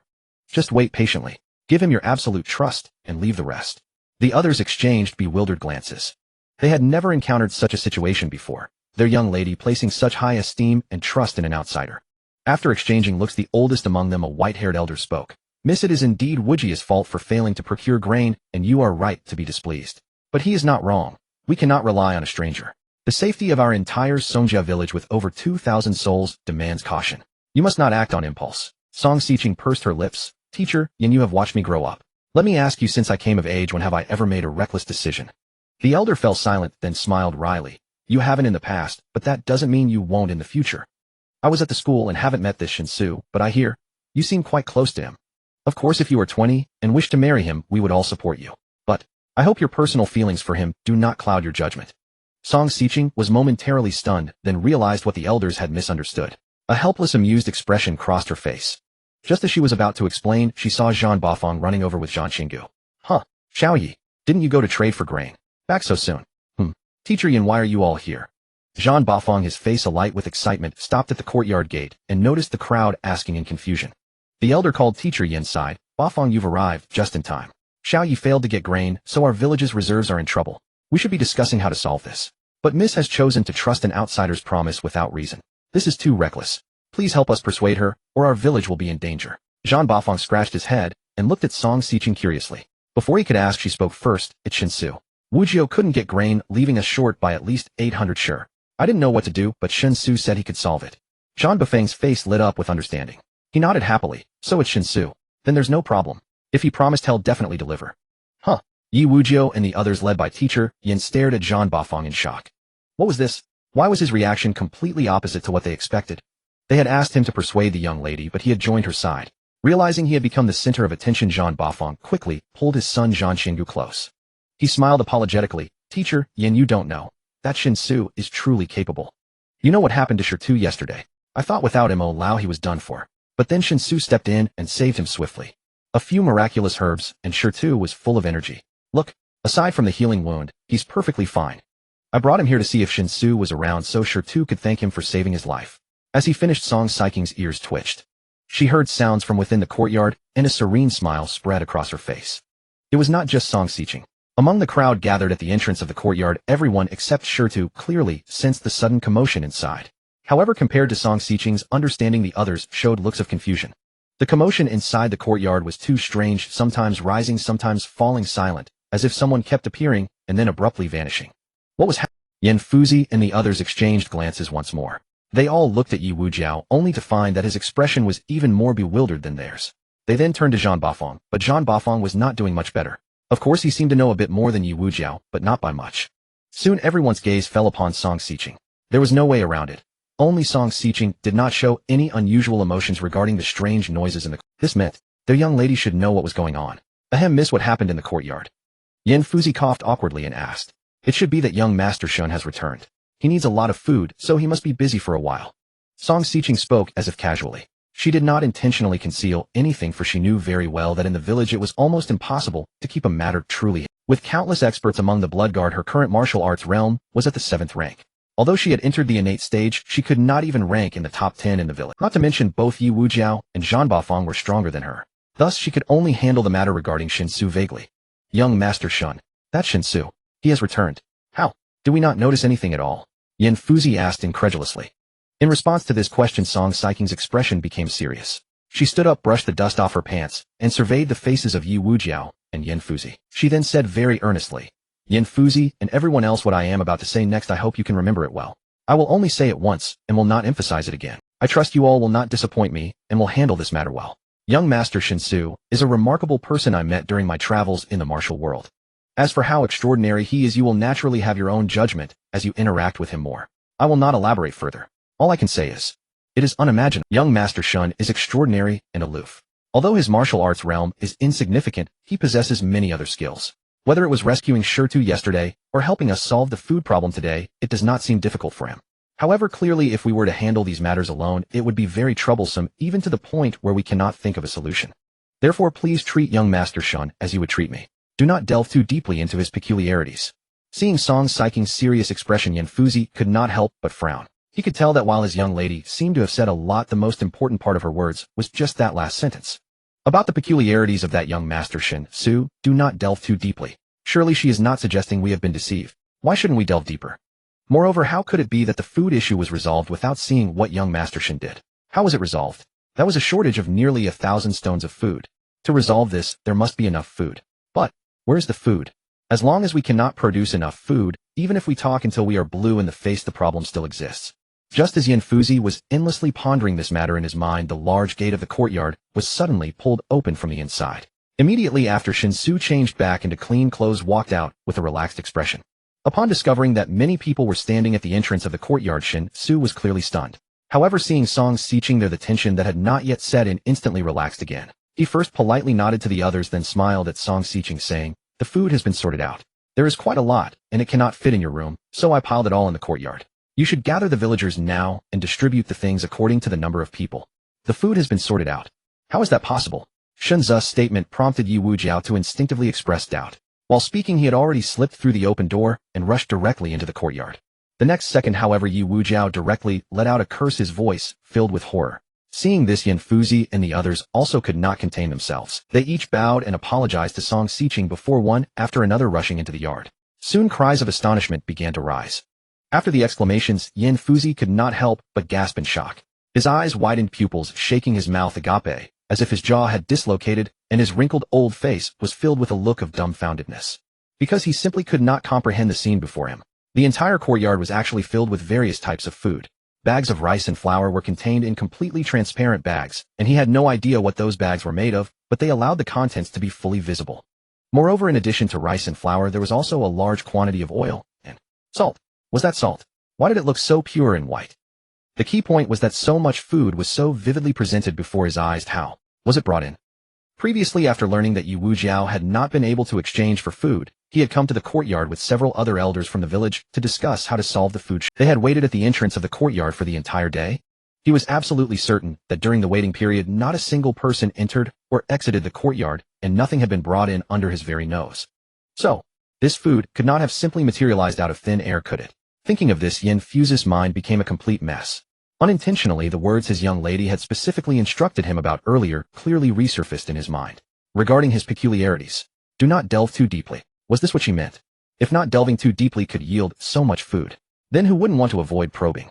I'd break anyone's legs who dared to delve deeper. Yan Fuzi couldn't help but grit his teeth and mutter to himself. His previously dazed expression now sparkled with renewed life. A total of 80,000 jin of rice, 40,000 jin of flour, 4,000 jin of oil, 2,000 jin of salt, and 2,000 jin of sugar. All. Shen Xu led Song Xiqing into the courtyard, as well smiling as he continued. I allocated these based on a total of 2,000 people in your Song family village. Per capita, that's 40 jin of rice, 20 jin of flour, 2 jin of oil, 1 jin of salt, and 1 jin of sugar. Of course, adults eat more than children and the elderly, so whether you distribute by head or by household, that's your decision. I have very limited knowledge of the village's situation, so I won't interfere. Listening to Shen Xu's introduction, Song Xiqing could no longer conceal the shock in her heart. Especially with the courtyard full of grain before her eyes, the overwhelming visual impact made her heart race uncontrollably. Although she had full confidence in Shen Xu, believing that since he had promised he would surely deliver, she was still astonished when he actually did. Truly a deity from the heavenly court. Even if greatly restricted after descending to the mortal world, he could still display countless unimaginable divine powers. At this moment, Yi Wujiao had already tried opening a bag of rice and a bag of flour, and even dipped his fingers into the flour before putting it into his mouth. The action, so full of vivid realism, struck Shen Xu as rather amusing. It was just flour. Why did it seem like he was committing a crime? As if the next second would fast forward to a gang turf war. Of course, Yi Wujiao had no idea what Shen Xu was muttering in his mind. After tasting the flour, Yi Wujiao's eyes flew wide open. He then picked up a small handful of rice, examining it carefully by rubbing it between his fingers. It was clearly visible that the hand holding the rice trembled slightly, and his expression could not suppress the excitement. This is polished rice and refined flour. Far superior to what we could trade for in Yongping town. I'd wager it's even comparable to the tribute rice and flour reserved for the imperial court. Such refined rice and flour, if traded for coarse grain in town, 1 jin could fetch at least 10 jin. Yi Wujiao's voice quivered as he spoke. As he spoke, he showed the rice to Yan Fuzi and the others. Yan Fuzi and the others immediately gathered around. After a simple inspection of the rice and flour, uncontrollable joy blossomed on every face. This heartfelt delight made them realize how biased their previous thoughts about Shen Xu had been. They had originally thought their young lady was being impulsive and had been deceived. It even reached the level of tribute goods. This truly made them feel ashamed. While Yan Fuzi and the others were steeped in self-reproach, Yi Wujiao had already picked up a packet of salt, opened it, and tasted it. Refined flour. It even reached the level of tribute goods. This truly made them feel ashamed. While Yan Fuzi and the others were steeped in self-reproach, Yi Wujiao had already picked up a packet of salt, opened it, and tasted it. Indeed, refined salt. I knew it. Since the rice and flour brought by Master Shen are all premium, how could the salt be coarse? Wonderful. Not a trace of bitterness nor astringent on the tongue. Unlike the salt we use to eat. If you added just a little too much, it could poison you. Yi Wujiao licked his lips, appearing unusually excited as he picked up a packet of white sugar. From appearance alone, the difference between white sugar and salt was quite clear, so Yi Wujiao had a certain guess about what this unfamiliar substance was. But he dared not be certain, even deeply doubting his own speculation. because white sugar was extremely rare and expensive. Even though Shen Xu had just admitted there were 2,000 gene of sugar here, Yu Wuzhou had only assumed it was ordinary. He never imagined he would actually see white sugar. Gently tearing open the packaging, he carefully dipped his fingertip into a few grains of white sugar, then, with immense tension, placed it on the tip of his tongue to taste. An incredibly delightful sweetness spread distinctly across his taste buds. Yu Wuzhou stood frozen in shock. White sugar. It's really white sugar. Heavens. Even in Yongping town you can't buy white sugar. You'd have to go all the way to Chang'an Prefecture City to possibly find some. But here there is so much white sugar. Am I dreaming? Yu Wuzhou held the sugar as if it were the most precious treasure, his demeanor growing almost delirious. Yan Fuzi and the others hurried over, imitating Yu Wuzhou by dipping their fingers into the few clearly visible grains of white sugar. After tasting it, these elderly men, who looked to be in their 50s or 60s, became so excited that they danced and waved their arms like children. Shen Xu stood dumbfounded to the side, utterly bewildered by the overly dramatic reactions of the people in the courtyard. Wasn't it just some white granulated sugar? Why were they all acting as if they'd been injected with a stimulant? Song Xiqing was also stirred, but as the only one present who knew Shen Xu's divine identity, she accepted the extraordinary events surrounding him far more readily. So composing herself, she met Shen Xu's puzzled gaze and explained, "Master Shen, you may not know this, but white sugar is extremely rare. Even the emperor in the palace doesn't get much each year. If we want sugar, we can only have malt syrup, and even that is something we only buy a small piece of during festivals.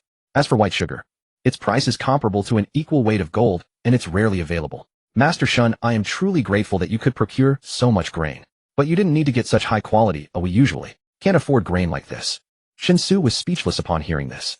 He had already tried to buy the lowest quality possible, but who could have imagined that even the worst quality would be considered tribute grade in this other world? What kind of life do you people lead here? Rolling his eyes, Shen Xu didn't know how to respond to Song Xiqing's lament, because his attention was now entirely focused on her evaluation of white sugar, comparable to an equal weight of gold and rarely available. Was she really talking about white sugar? Sugar is more precious than gold, folks. He had bought this sugar for less than 5 yuan per gene, and gold sells for over 300 per. 1 gene of gold is 500 grams, meaning the white sugar bought for 5 yuan could be traded in this other world for gold worth 150,000 yuan. What kind of divine ratio is this? It's even more outrageous than the zero-cost jade box from before. So, becoming a tycoon by starting with white sugar smuggling. Seeing Shen Xu suddenly lost in thought, Song Xiqing wondered if she had said something wrong that displeased him. Feeling a bit flustered, she hesitantly asked, "Young Master Shen, should we take the sugar back? Having rice flour, oil, and salt is already a tremendous surprise for us as sugar. It would be a waste for us to consume it." Shen Xu's daydreaming was interrupted, and he finally pulled his attention back. He smiled and waved his hand, saying, "There's no need. It's just some sugar, it's nothing significant. Since I have brought these things, you can rest assured to accept them. However, there might be something I need your help with." Upon hearing this, without even asking what it was, Song Xiqing immediately nodded, saying, "No problem. Just give us the orders. Whatever we can do, we will certainly do. If we can't do it, we will find a way, right? Young Master Shen, these grains you have brought are incredibly important for our Song family village. A great kindness beyond what we can repay. If we can help young Master Shen with anything, it would ease our hearts." Suddenly Yan Fuzai moved closer and spoke. The few elders who came with Yan Fuzai nodded in agreement. Yi Wuji dashed forward like the wind, standing in front of Shen Xu. With a sincere expression he bowed and said, "Young Master Shen, I previously had no discernment and caused you much offense. I truly deserve to die. If I have offended young Master Shen in any way, please feel free to punish me. No matter how I am punished, I will not complain." Shen Xu shook his head with a wry smile, saying, "There's no need for that, brother Yi. Your suspicion of me was normal, but's understandable when meeting for the first time without a strong bond of trust.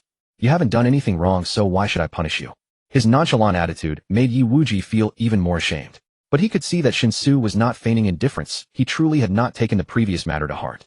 If he continued to seek punishment, it would only twist the apology. So Yi Wuji could only straighten up and stand quietly, silently, keeping his feelings of regret in mind. Yan Fuzai then spoke up, saying, "Young Master Shen is generous and magnanimous, truly earning my respect.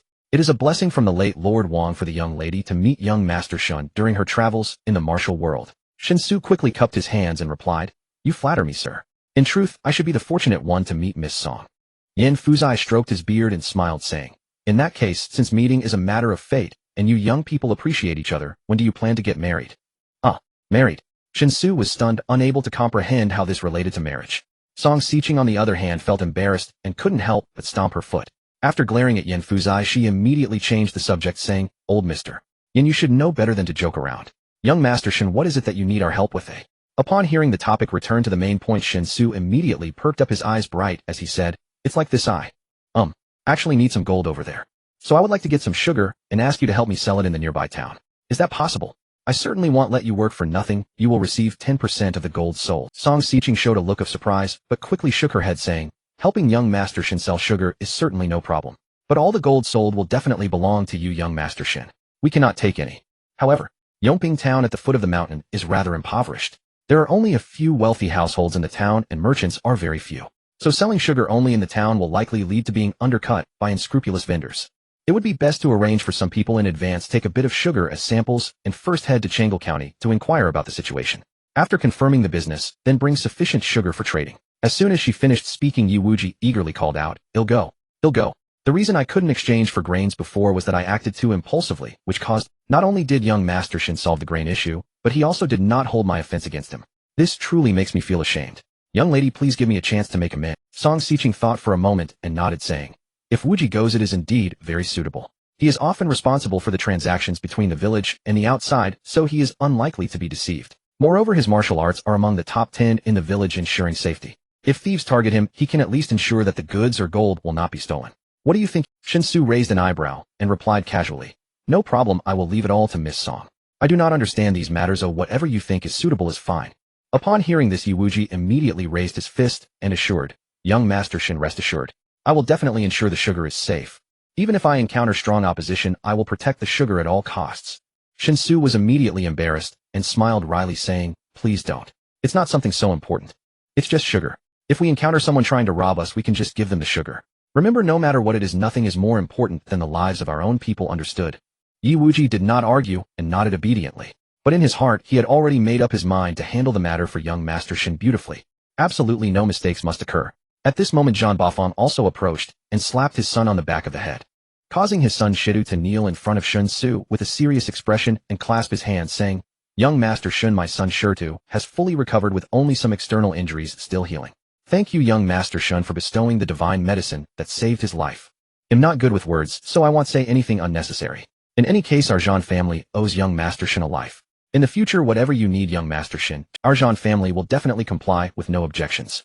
Shen Xu was taken aback. Since this was just Zhan Bafang's son kneeling, he did not evade. He pulled Zhan Bafang's son up from the ground, curiously examining him closely. How could he have fully recovered in less than 2 days? Is the medicine this potent? Or could it be that Zhan Bafang's son is too strong and has incredible resistance, so after using medicine to assist in killing bacteria, his body rapidly completed the eradication of the bacteria? Perhaps. It's very possible. This truly is a warrior from another world. In his world, even a serious injury like shitis would take at least 3 to 5 days to heal, even with medication, let alone the common bacterial infections. However, in this other world, Shitu recovered in less than 2 days. This is incredibly resilient.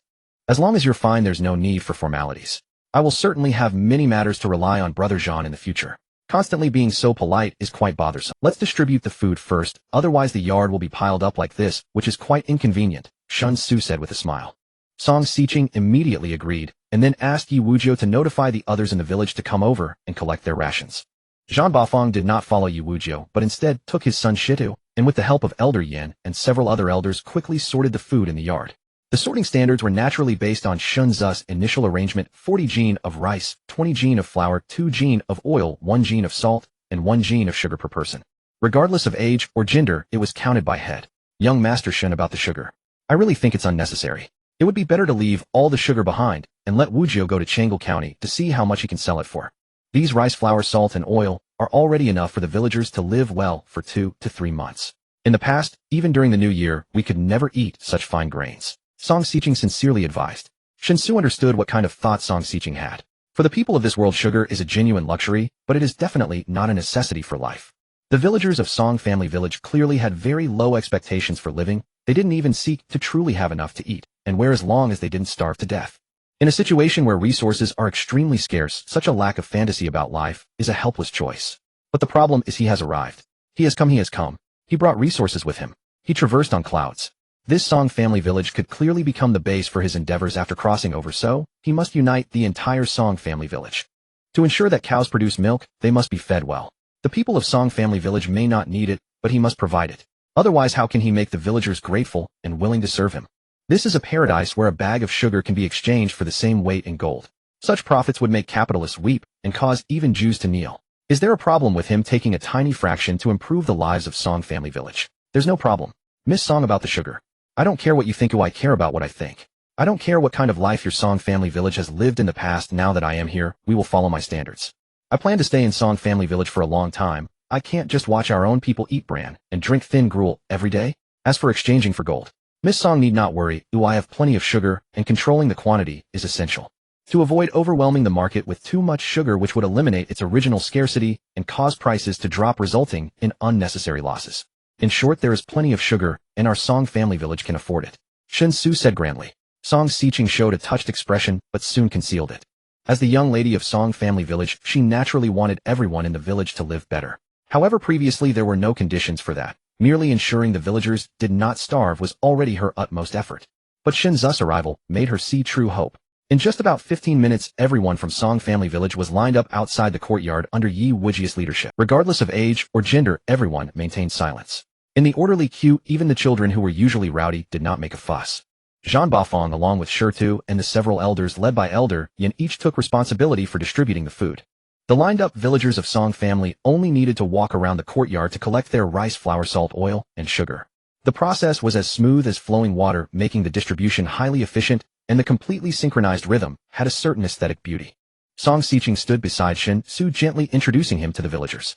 Though her voice was merely at a normal volume, all the villagers waiting outside the courtyard could hear her clearly, as if her voice was ringing right beside them. After she emphasized that all the fine grains were from Shen Xu, including the precious 1 gene of sugar each person would receive, the villagers' gazes toward Shen Xu naturally held a different meaning. There was gratitude, curiosity, and confusion, while some people's eyes darted back and forth between Shen Xu and Song Xiqing. Then, as if they understood something, their attitude towards Shen Xu became much more friendly, no longer holding the kind of vigilance towards a stranger. Some even took the initiative to say thank you son-in-law before leaving the courtyard. The scene suddenly became lively, and Song Xiqing's face turned red as she instinctively pulled Shen Xu out of the courtyard. However, this obviously evasive reaction in the eyes of the other villagers equated to tacit approval. In an instant, the once quiet entrance of the courtyard became I'm sorry, young Master Shen, I hope you don't mind. They didn't mean to offend you, they just weren't clear about your identity, so their words seemed quite casual. Song Xiqing held Shen Xu's hand as they walked towards the village entrance before slowing down, apologizing somewhat shyly. Shen Xu was slightly taken aback and asked curiously, Me? No. With a beautiful girl like you, if they misunderstand our relationship, that's a compliment to me. If anyone's offended, it's you, not me. Song Xiqing was also taken aback, and upon realizing it, not only her cheeks, but even her fair neck turned a shade of pink. She lowered her head and stammered, Young Master Shen is joking. You are a celestial being on high, while I Xiqing am merely an ordinary mortal. How could I possibly be worth? Shen Xu was stunned. He had grown accustomed to the idea that beautiful girls were as unattainable as treasures, and the prettier they were, the more they seemed disconnected from the world of ordinary people. A beauty like Song Xiqing would be standard fare for marrying into a wealthy family in his previous world. So for a moment he truly had not reacted. In this other world, the identity he had crafted for himself was not that of an ordinary person. Could it be that I am the one who is unattainable? Though he had acquired the ability to traverse between worlds, it had been less than 2 days, and his mindset could hardly shift so abruptly. Shen Xu recognized this issue and silently reminded himself that as his crossings between the 2 worlds grew more frequent, he must constantly adjust his mentality to avoid unnecessary misunderstandings. Seeing Song Xiqing still blushing deeply beside him, Shen Xu coughed dryly. To ease the awkwardness, he forced a topic. The fertile fields outside your Song family village look quite vast. How many acres are there? Tens of thousands. With so much land, can't you store grain? Even if harvests fail sometimes, what about bumper years? Why is the village so short of food? Hearing Shen Xu's rather stiff change of subject, Song Xiqing breathed a sigh of relief. She explained earnestly, 12,000 acres in total, 6 per person on average. But only about half is cultivated intensively, the rest is roughly tilled. If the land yielded normally without consecutive disasters, it could indeed support 2,000. The problem is, our village has too many martial artists. Except for children too young to train, every man and woman is a martial artist. Under these circumstances, our food consumption far exceeds normal needs. And we simply cannot solve the problem by cultivating more land. First, there are only so many people. Opening up too much land would leave us unable to tend it even with rough cultivation. Second, we must prioritize martial training. We can't spend all day in the fields. Martial cultivation is our foundation. If we abandon it, we'd truly be. Shen Xu suddenly understood. Recalling his own skyrocketing appetite after breaking through to the first rank of martial arts, he grasped the village's dilemma. He said, So you often go into the mountains to supplement the farmland's yield? Song Xiqing nodded. Yes. Mountain products are quite popular. Beast furs, bones, meat, rare herbs, spiritual plants, and so on. Though the merchants in Yongping town drive down prices, we don't argue, as long as it's not too unfair. We just scrape by. But in recent years, Dongshan Prefecture has suffered consecutive disasters causing severe grain shortages. Grain prices have soared, and the food we can trade for our mountain goods dwindles every year. It's getting harder to sustain. Shen Xu smiled. Don't worry. You won't need to fret about food anymore. 2,000 people. No matter how much grain you lack, I can supply it. And don't feel embarrassed. My descent to your Song family village is fate. You don't need to be polite with me, just as I won't be with you. Of course, this assumed his plan to trade sugar for gold went smoothly. Shen Xu silently added to himself. Thank you, Master Shen. Song Xiqing curtsied gracefully, the pink on her neck finally fading slightly, her skin returning to jade white. Shen Xu found it hard to look away. He swallowed instinctively and ventured, calling me Master Shen all the time. Isn't that a form of politeness? How about just my name? Xiao Su. Song Xiqing looked up in surprise, met his gaze, then instinctively averted her eyes from the somewhat intense stare. She said softly, then let it be, Brother Su. And since that's the case, Brother Su, don't keep calling me Miss Song. Just call me Xiqing. Shen Xu's heart leaped with joy. He agreed immediately and seized the moment. By the way, Xiqing, there's something I need your help with. I've reached the first rank of martial arts, but I haven't learned any techniques or skills. I'm just stronger. The divine powers of the celestial court can't be used in the mortal world. So if it's convenient, could you teach me some techniques to protect myself? I also want to see if, after breaking through to the first rank with the foundation establishment pill, I can continue to improve. Song Xiqing didn't nod immediately. Instead, she pondered for a moment before saying, the techniques my sister and I practice are specifically suited for women. Though Brother Su is a celestial descended to earth, your body is still male. So you'll need a technique for men. I happen to have a suitable technique along with matching martial skills. But both are extremely difficult to master. If you truly intend to learn, you must be prepared. Of course, there are easier ones.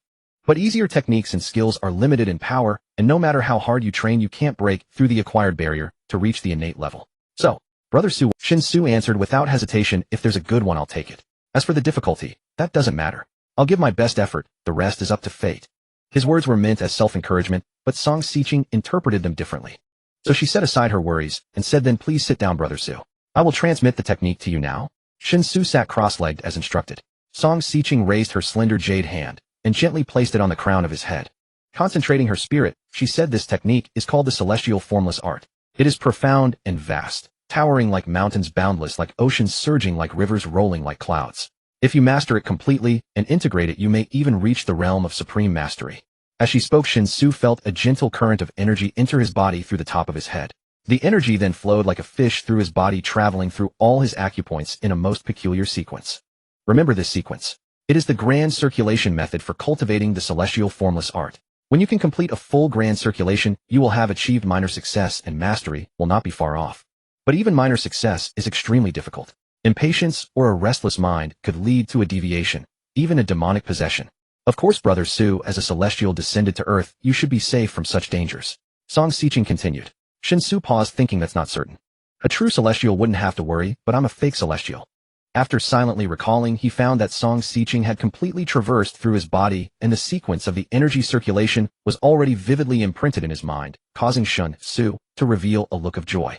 Although he had never had any experience in martial arts practice before, Shen Xu was not foolish. Just a simple analysis made it clear to him that learning a martial art under normal circumstances could not possibly be this simple. Song Xiqing must have employed the method of circulating energy through his body to bestow upon him some form of enhancement and assistance, much like the inner strength transmission found in martial arts novels. Although the effect was far less exaggerated than the Great Enlightenment method, it essentially saved him the process of understanding and comprehending the martial art before what he needed to do next was simply to follow the order of energy that Song Xiqing infused into his body, condensing his own inner energy, and then sequentially opening the acupoints along the path of the great circulation. Strictly speaking, this was akin to Song Xiqing having chewed the food before feeding it to him. If he could still choke on it, he would truly be beyond redemption. The Tao of non-form is an inner strength technique. It's not difficult, just practice diligently step by step. Next, I will impart to you martial skills that correspond with the Tao of non-form. No matter how powerful the inner strength technique, it can only allow you to advance further on the path of martial arts, possessing more robust inner energy. If there are no suitable martial skills to match the inner strength technique, then the inner energy you cultivate cannot be perfectly utilized. Of course, a higher realm can strengthen the body, make one immune to poisons, impervious to blades and spears, and prolong life. If one can break through to the innate realm of the 7th grade, even without understanding any martial skills, simply relying on the cultivation of inner energy will suffice to achieve the speed of lightning in punches and the grace of a swan in kicks. However, such power is considerably distant from the limits of innate experts. The role of martial skills is to utilize more intricate methods of inner energy operation, ensuring that the powerful inner energy of martial artists does not go to waste. The stronger the martial skill, the greater the intensity of inner energy that can be unleashed. If a martial artist who knows nothing about martial skills can normally exert only 10% of their inner strength, then ordinary martial skills can release about 30% of their inner strength, such as the R-hit fist diamond palm white snake sword technique, and so on. Learning these is quite simple, as there is hardly any elitism. As long as someone genuinely wishes to learn, there will certainly be someone willing to teach. In the various bandit forces across the land, if there are martial artists, the vast majority have learned such martial skills. At this point, Song Xiqing paused, seemingly organizing her thoughts in her mind, before continuing. As for more profound martial skills, they can exert about 50% of techniques like tiger climbing, mountain crane hand, and Mandarin duck blade techniques belong to this level of martial skill. If one can find martial skills that can exert 70% of inner strength, they almost belong to the unspoken secrets of innate experts. Unless one has a fortuitous encounter, it is nearly impossible to learn these in the martial world. Such martial skills are often only available to the direct disciples of prestigious sects. However, the martial skill I am about to teach you is even more formidable than those unspoken secrets. This martial skill is called the world-overturning dragon fist. If mastered to its depths, it can fully unleash one's inner strength. With a pair of iron fists shaking the heavens and moving the earth, unmatched in the world. At this point, Song Xiqing circulated her inner energy, creating a torrent of energy that flowed through her palm into Shen Xu's mind. Large segments of insights about the world-overturning dragon fist began to surge wildly into Shen Xu's mind. The sensation was quite mystical. Although Shen Xu felt a bit dizzy overall, it was still quite comfortable. This must be what a great enlightenment feels like, right? No, wait. The Great Enlightenment in martial arts novels is supposed to directly infuse decades of inner strength cultivation.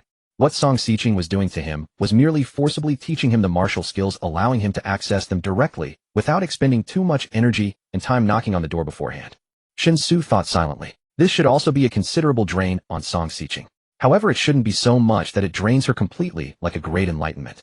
The world-overturning dragon fist is easy to learn, but hard to master. To truly learn its depths, one must endure loneliness and constantly refine oneself. The fist technique is divided into 7 forms, with the first 4 forms being thunderbolt, resounding, laughing proudly, and traversing, which belong to the realm of acquired martial arts. The 5th form is called 5 elements extinction, and the 6th form is called 3 realms returning to origin, which belong to the innate martial arts realm. The final 7th form is called one hand covers the sky. Once comprehended, it can elevate one to the pinnacle of the 9th grade, but it seems it cannot be used to reach the realm of a master. I haven't practiced the world-overturning dragon fist, so my understanding is limited. I only know that the final 7th form seems to have other transformations, and that transformation appears to be the key to reaching the realm of a master, but this will require your own research in the future. Of course, you are currently only at the 1st grade of martial arts. What you can practice is merely the 1st form thunderbolt. Thinking about the master's realm now is indeed a bit premature, although I believe Brother Su will certainly have no problem. Song Xiqing said gently. Shen Xu couldn't help but chuckle bitterly in his heart. You believe in me, but I can't believe in myself. However, as Song Xiqing said, it is indeed too early to consider the master realm. In fact, let alone the master realm, Shen Xu had never even considered the so-called innate realm. Wanting to learn the strongest is because since there is this opportunity, it certainly doesn't make sense to pass on riding a superior horse and willingly choose an inferior one. But whether he can fully learn it or what height he can reach doesn't really matter. Because even at the 1st grade of martial arts, he would undoubtedly be unique in the world he comes from. It may not be worth mentioning in this world, but in his own world, he faced no competition whatsoever. Thus, how far he could advance on the path of martial arts was entirely what matters is to participate and let everything unfold naturally. As Song Xiqing completed the transmission of the technique and martial skills, Shen Xu silently recalling the energy circulation method of the world-overturning dragon fist, he suddenly threw a punch, striking like lightning with a force like a heavy hammer. This was thunderbolt. Shen Xu stood with his fist withdrawn, immensely satisfied. In those years, he had his hands in his pockets, unaware of what a rival was. Truly astonishing in power. Were I to deliver an ordinary punch, its force would scarcely reach half that of this thunderclap strike. Shen Xu spoke with a cheerful smile. Upon hearing this, Song Xiqing's expression instantly turned peculiar. After a moment's hesitation, she decided to speak candidly. Your fist lacks cohesion and strength. Your speed, power, and shifting momentum are all severely deficient. Still, as a novice, such performance is entirely expected. Brother Su must practice diligently and rigorously. The more profound the cultivation art or martial technique, the steeper the path to mastery, and without relentless effort, progress will inevitably stall. You must continually urge yourself forward. Of course, Brother Su is a celestial deity. These mortal arts hold no utility in heaven. Were you to practice them there, you'd surely invite ridicule from other immortals. Perhaps consider them mere pastimes. Rest assured, Shen Xu immediately waved his hand. I'll spend as much time here as possible, and I'll strive earnestly to cultivate the celestial Tao formless art and the supreme dragon fist you've taught me. While dwelling among mortals, one must master mortal arts for self-reliance. After all, divine abilities cannot be wielded here. Should I neglect cultivation, would I not utterly disgrace the dignity of a celestial being? Sister Siqing, Shen Xu paused, then shook his head with unwavering certainty. No other immortal may descend. I am the sole exception. A barrier impenetrable to all, but heaven itself, separates the celestial realm from the mortal world. Heaven has granted me exclusive passage through it. No other immortal possesses such privilege. Though utterly fabricated, Song Siqing possessed no knowledge of the celestial realm, and thus accepted every word Shen Xu uttered, however preposterous, as absolute. As the sun vanished completely and dusk deepened into near total darkness, Shen Xu subdued the exhilaration of his newfound cultivation. He informed Song Siqing that the hour grew late, and he must return to heaven, promising to visit again the following day. Together they walked back to the quadrangle courtyard where, after all the commotion, the grain distribution had nearly concluded. From within to without, Song family village now radiated unbridled joy. Exactly as Song Siqing had foretold, even during festivals, such lavish abundance had never graced the village before. The immense caloric demands of martial cultivation had long forbidden the villagers from consuming refined grains. White sugar remained a luxury confined solely. Thus, upon receiving these provisions, every villager developed profound goodwill toward Shen Xu. Many even tacitly assumed he and their young mistress were destined as a pair. After escorting him to the side chamber and firmly closing its door, Song Siqing turned toward Yi Wujiu and the others gathered in the courtyard. Master Yin and several elders remained as well. The remaining rice flour, oil, and sugar constituted their allotted shares. Yet having spent the entire time distributing supplies to villagers, they had yet to claim their own portions. Shen Xu's entry into Song Siqing's chamber and her immediate deliberate locking of the door struck observers as deeply unusual. Nonetheless, every soul in the courtyard recalled Song Siqing's explicit instruction, do not probe too deeply, and thus feigned complete indifference regardless of how strange the act appeared. The miraculous spontaneous appearance of refined grains, flour, sugar, and salt had already transformed their collective mindset beyond recognition. No matter the mystery behind it, if tangible benefit flowed to Song family village, they willingly embraced willful ignorance.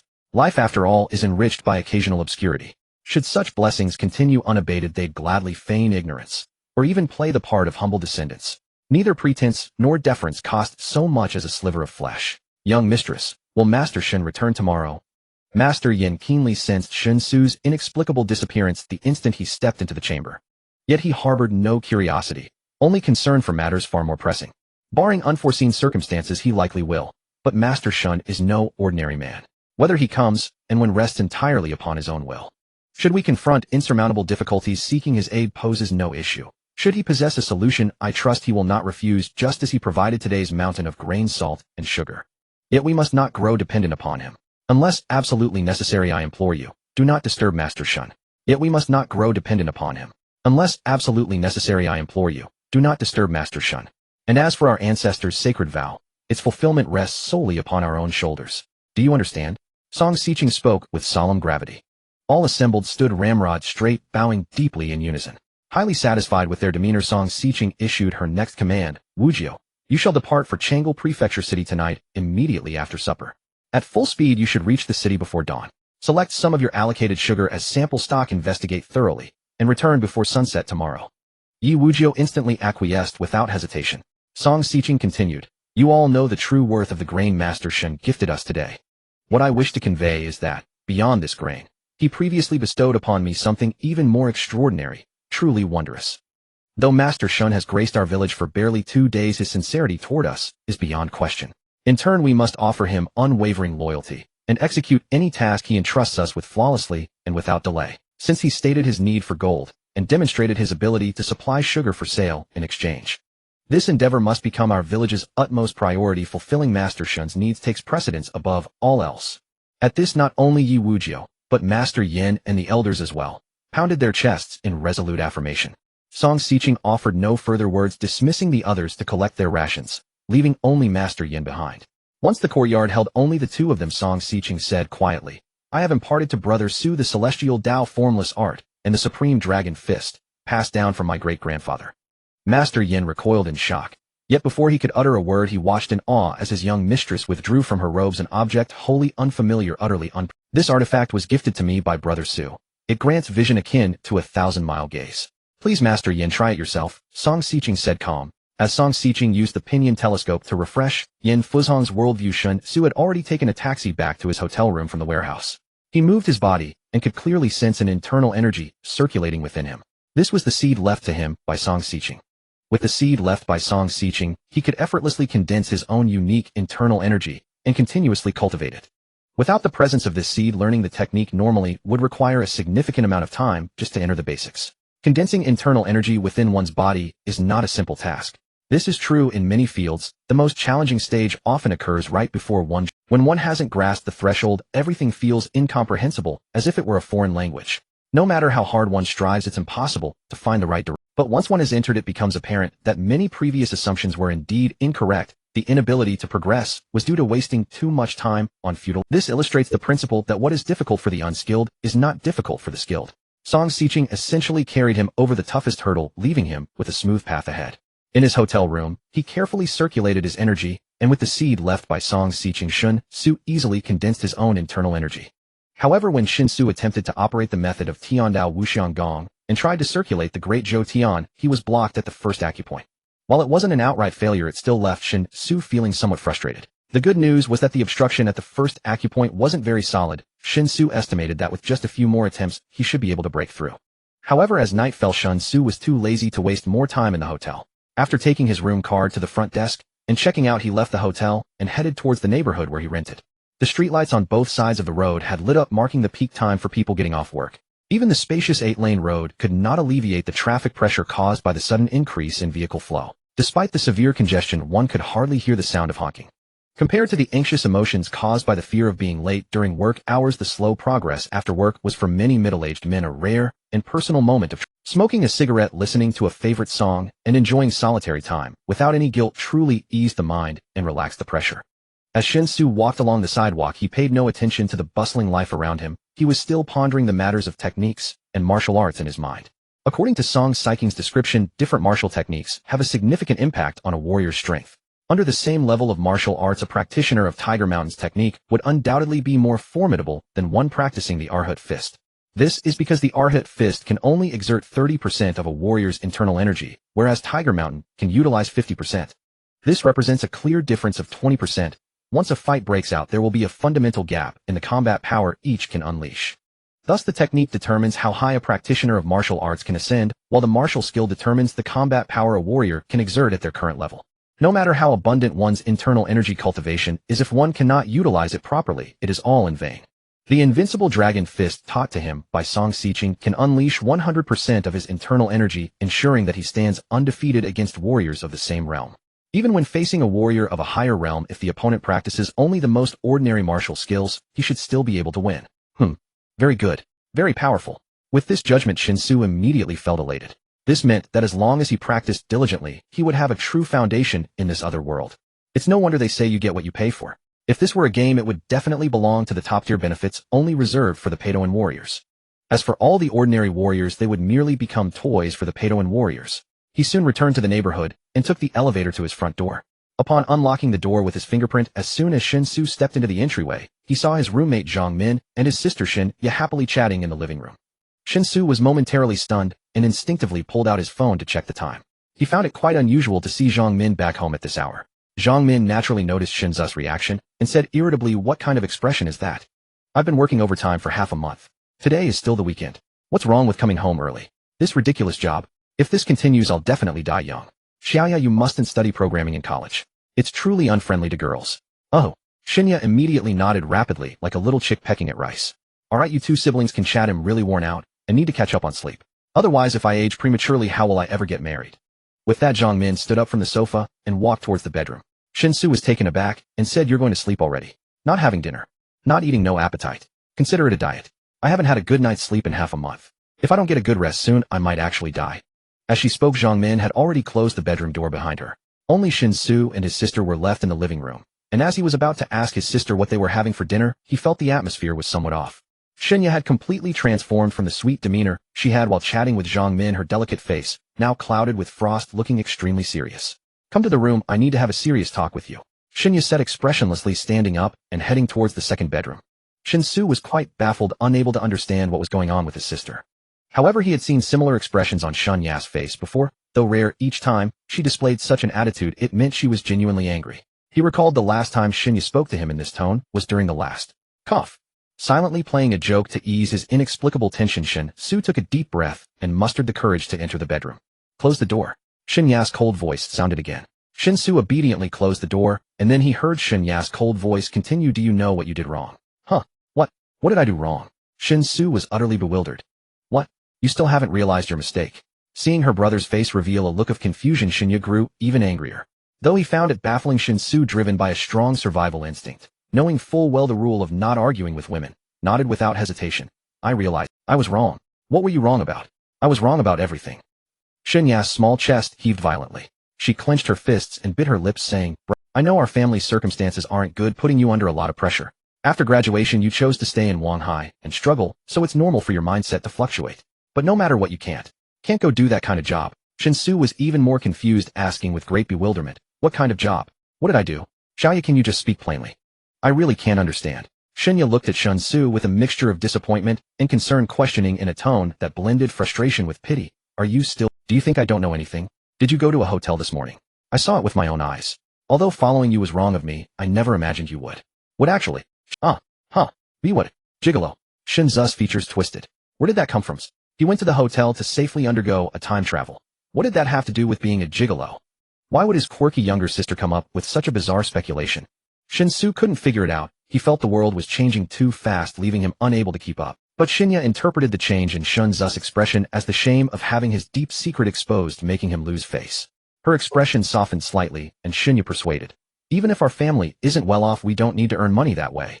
I've already found a summer job at a nearby fast food restaurant. The hourly wage isn't high, but it's enough for my expenses these 2 months.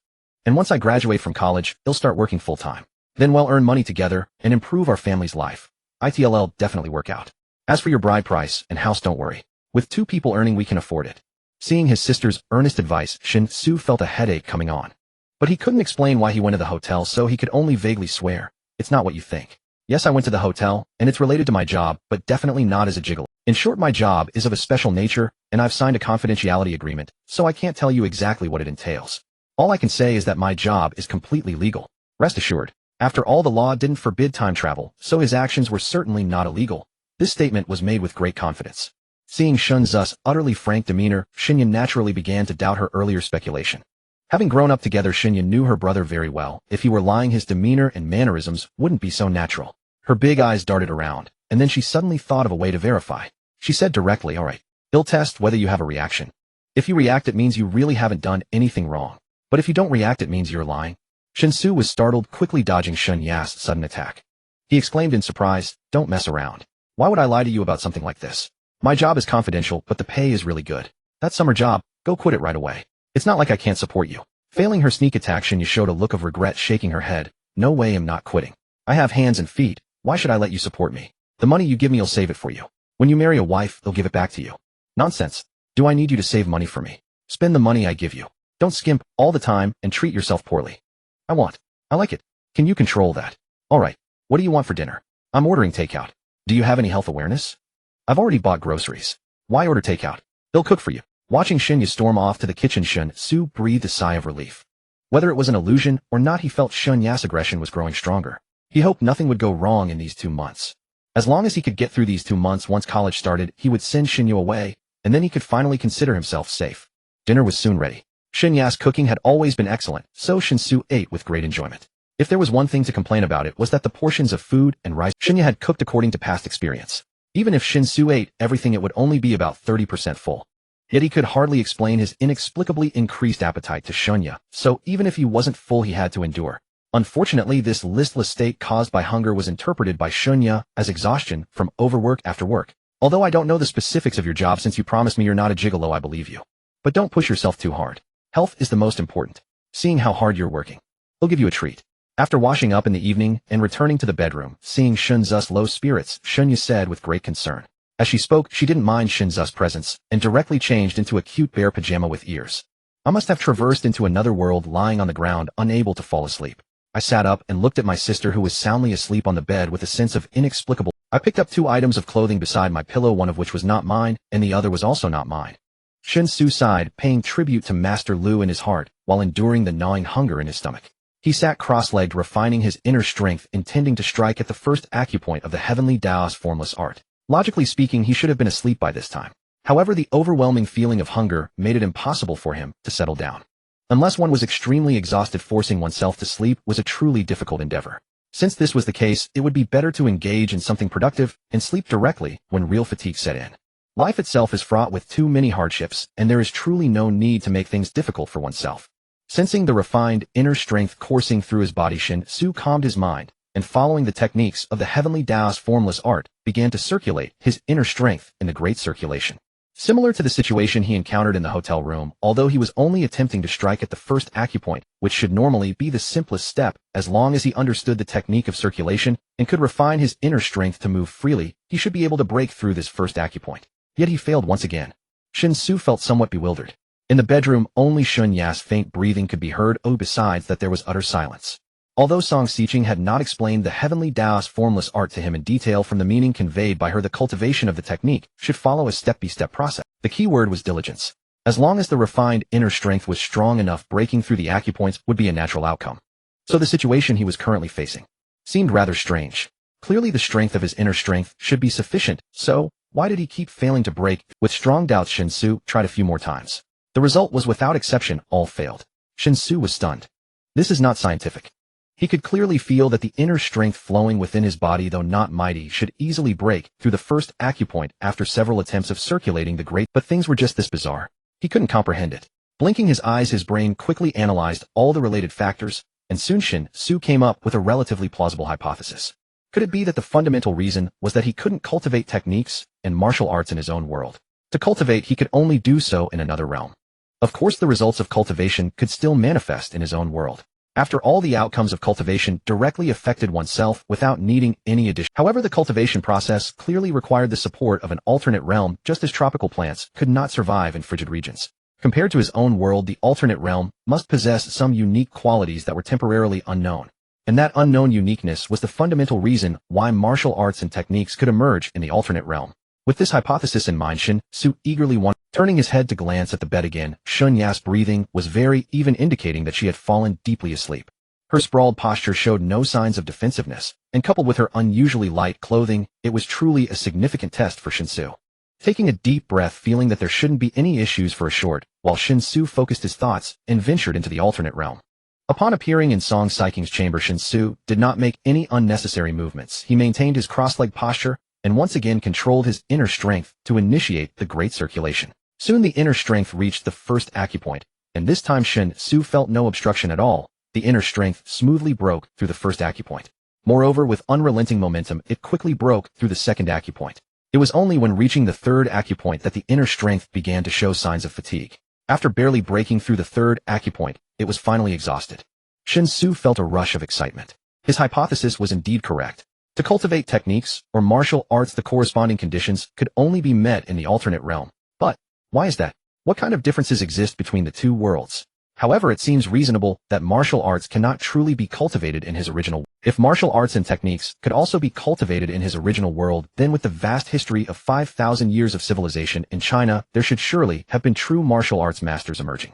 Since there has never been a record of martial arts masters in genuine historical records, it implies that his original world indeed lacks the ability to cultivate so-called inner strength. With this clear understanding, Shen Xu felt a mix of joy and worry. The worry was that he could only cultivate in the alternate realm from now on, and he was uncertain how this would impact his cultivation progress. He hoped it wouldn't delay too severely, leading to a situation of being only half prepared. The joy was that regardless of whether his cultivation was good or bad, as long as he became a martial artist, he would be a unique existence in his original world. No one else could possess inner strength like him. In this regard, Shen Xu admitted that he was quite selfish. Who would truly want to blend in with the masses if they could be unique? One must look out for oneself or face dire consequences. With these thoughts swirling in his mind, Shen Xu exhaled a breath of turbid air, feeling that the current situation should still be more beneficial than detrimental for him. Breaking through 3 acupoints at once was neither good nor bad. The human body has a total of 365 acupoints, and to circulate a complete great circulation, one must break through all 365 acupoints in one go. He did not know how long he would have to cultivate arduously to achieve that. However, from Song Xiqing's words, it seemed that reaching the level to circulate a complete great circulation would require him to reach the pinnacle of postnatal martial arts, right? Once he truly broke through all acupoints and completed the great circulation, it seemed he would be able to transcend the boundaries of postnatal martial arts and step into the realm of the 7 grades of innate ability. Whether that was truly the case would need to be confirmed with Song Xiqing. For now, having only broken through 3 acupoints, he was still far from completing the great circulation, so there was no need to overthink it. Satisfied with the gains of the night, Shen Xu organized his emotions and once again traversed back, returning to his side position. Not sleeping when one should is a grave sin. Whatever needs to be done can wait until dawn. The next morning, Shen Xu was awakened by Shen Xu. Having found a summer job, Shen Xu had negotiated a part-time schedule with the fast food restaurant, working 6 hours a day with occasional overtime demands. Due to Shen Xu's striking appearance, which helped attract customers, and the low labor cost of a part-time position without social insurance, the restaurant offered her a relatively high 25 yuan per hour, meaning at least 150 yuan for 6 hours of part-time work. For the fast food restaurant, this was the highest hourly rate they could offer for a part-time. This was only possible in Wanghai, a first-tier city. In third or fourth-tier cities, the hourly rate would be at least halved. Thus, Shen Xu was very satisfied with this part-time job. On her first day, she naturally wanted to arrive early to leave a good impression on the staff. So for once, Shen Xu was the one who bought breakfast. Unfortunately, the breakfast she bought was still insufficient. After Shen Xu had eaten her fill and left the house with a few words of advice, Shen Xu seized the opportunity to hurriedly go downstairs and buy enough breakfast for at least 5 people from a street stall in the neighborhood. Back home, he left about half a person's portion for Zhang Min, who was still in bed, and devoured the rest himself. Patting his stomach now about 70 to 80% full, Shen Xu silently decided that in the future, he would make sure to eat his fill in the other world before returning. Otherwise, if this continued day after day, he might as well walk the Victoria's Secret runway. Calculating Shen Xu's work hours, though he felt it should be safe to continue traveling between worlds from his bedroom, he chose to rent a hotel room for safety. He couldn't afford to take any chances. When it came to traveling between worlds, he demanded absolute certainty. Soon arriving at the hotel, he checked in and entered his room. Just as he was about to travel to the other world, his phone buzzed with a message notification. Little chubby face, why couldn't I reach you yesterday afternoon? Where were you? Shen Xu was taken aback, but quickly regained his composure. At that time, he had been in the other world with Song Xiqing, watching the grain distribution, then accompanying her to the village entrance, where she generously taught him top-tier cultivation techniques and martial arts. In the other world, without any cell towers, his phone naturally had no signal. Ocean, in my heart, am often busy with things, so it's normal for my phone to be unreachable. If you have something urgent, leave a message and I'll reply as soon as I see it. Little chubby face, tisk, unreachable phone is normal. That sounds like you're up to no good. Ocean, in my heart, Officer Xia, you may be beautiful, but you can't slander me. I'm an upstanding citizen with an ID card. If you keep making things up, I'll sue you for defamation. What do you want? Little chubby face, can I look for you for no reason? But I do have something. I confirmed with my grandpa. He has foreign affairs this week. His schedule is packed, so he won't be free until Saturday noon. Come home with me. My grandpa wants to invite you for a casual meal. Huh.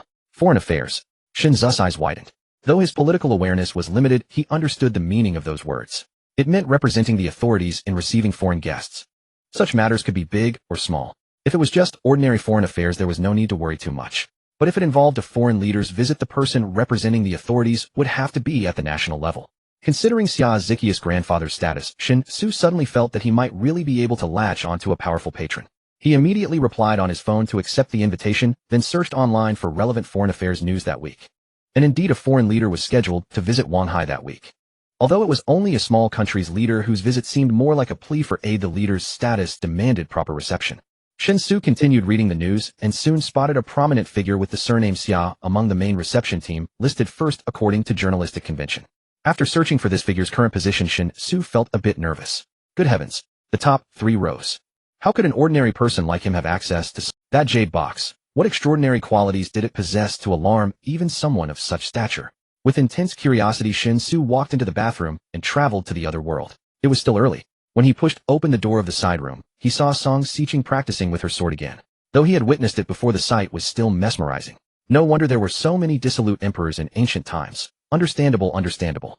Greetings, Brother Xu. Song Xiqing twirled her sword in a flourish, sheathed it, and bowed gracefully to Shen Xu. Shen Xu stepped forward with a smile and said, Xiqing, after returning to the heavenly court yesterday, I tried to cultivate the heavenly Tao formless art, but to my surprise I couldn't cultivate it all up there. Only when I descended to the mortal world and used the techniques of the heavenly Tao formless art did I get a clear reaction. Is this normal? Song Xiqing was a bit surprised. After a moment's thought, realization dawned on her face. I was careless. This is a mortal world cultivation technique, so naturally it can only be practiced when Brother Xu has a mortal body. Once you return to the heavenly court and regain your golden body and Tao physique, mortal techniques naturally cease to work. It seems that if you wish to cultivate, you must do so in the mortal world. The explanation was reasonable. Yet Shen Xu knew that Song Saiking's guess was far from the truth. The problem was definitely not his body, otherwise he wouldn't have been able to sense the existence of the martial realm in his original world. Since his body, after attaining the martial realm, could still maintain that state upon returning to his original world, the difference must lie between the two worlds. He couldn't explain this discrepancy to Song Siqing in detail, as saying too much might reveal the truth. It's no problem cultivating only in the mortal world. It's not like I'm seeking to reach the pinnacle of martial arts here. That would be meaningless to me. By the way, does completing a full cycle of the heavenly Tao formless art mean entering the innate realm? Shen Xu asked casually. Song Siqing nodded. Yes, a full cycle of the heavenly Tao formless art allows one to break through to the innate realm. But Brother Xu, you don't have a true mortal body, so the process might be different. Still, since you can sense the flow, you should be able to achieve it. Shen Xu pondered for a moment. I see. Then he'll focus on cultivation in the mortal world. But tell me, Siqing, if I reach the innate realm, what benefits will that bring me in the heavenly court? Song Siqing smiled gently. Even in the heavenly court, a stronger foundation will only help. But don't worry too much. Just take it step by step. Shen Xu nodded, feeling a bit more at ease. He then changed the subject. By the way, Siqing, about that jade box. Song Siqing quite concurred with Shen Xu's statement. That mortal martial arts realms held no significance in the eyes of immortals seemed perfectly normal to her.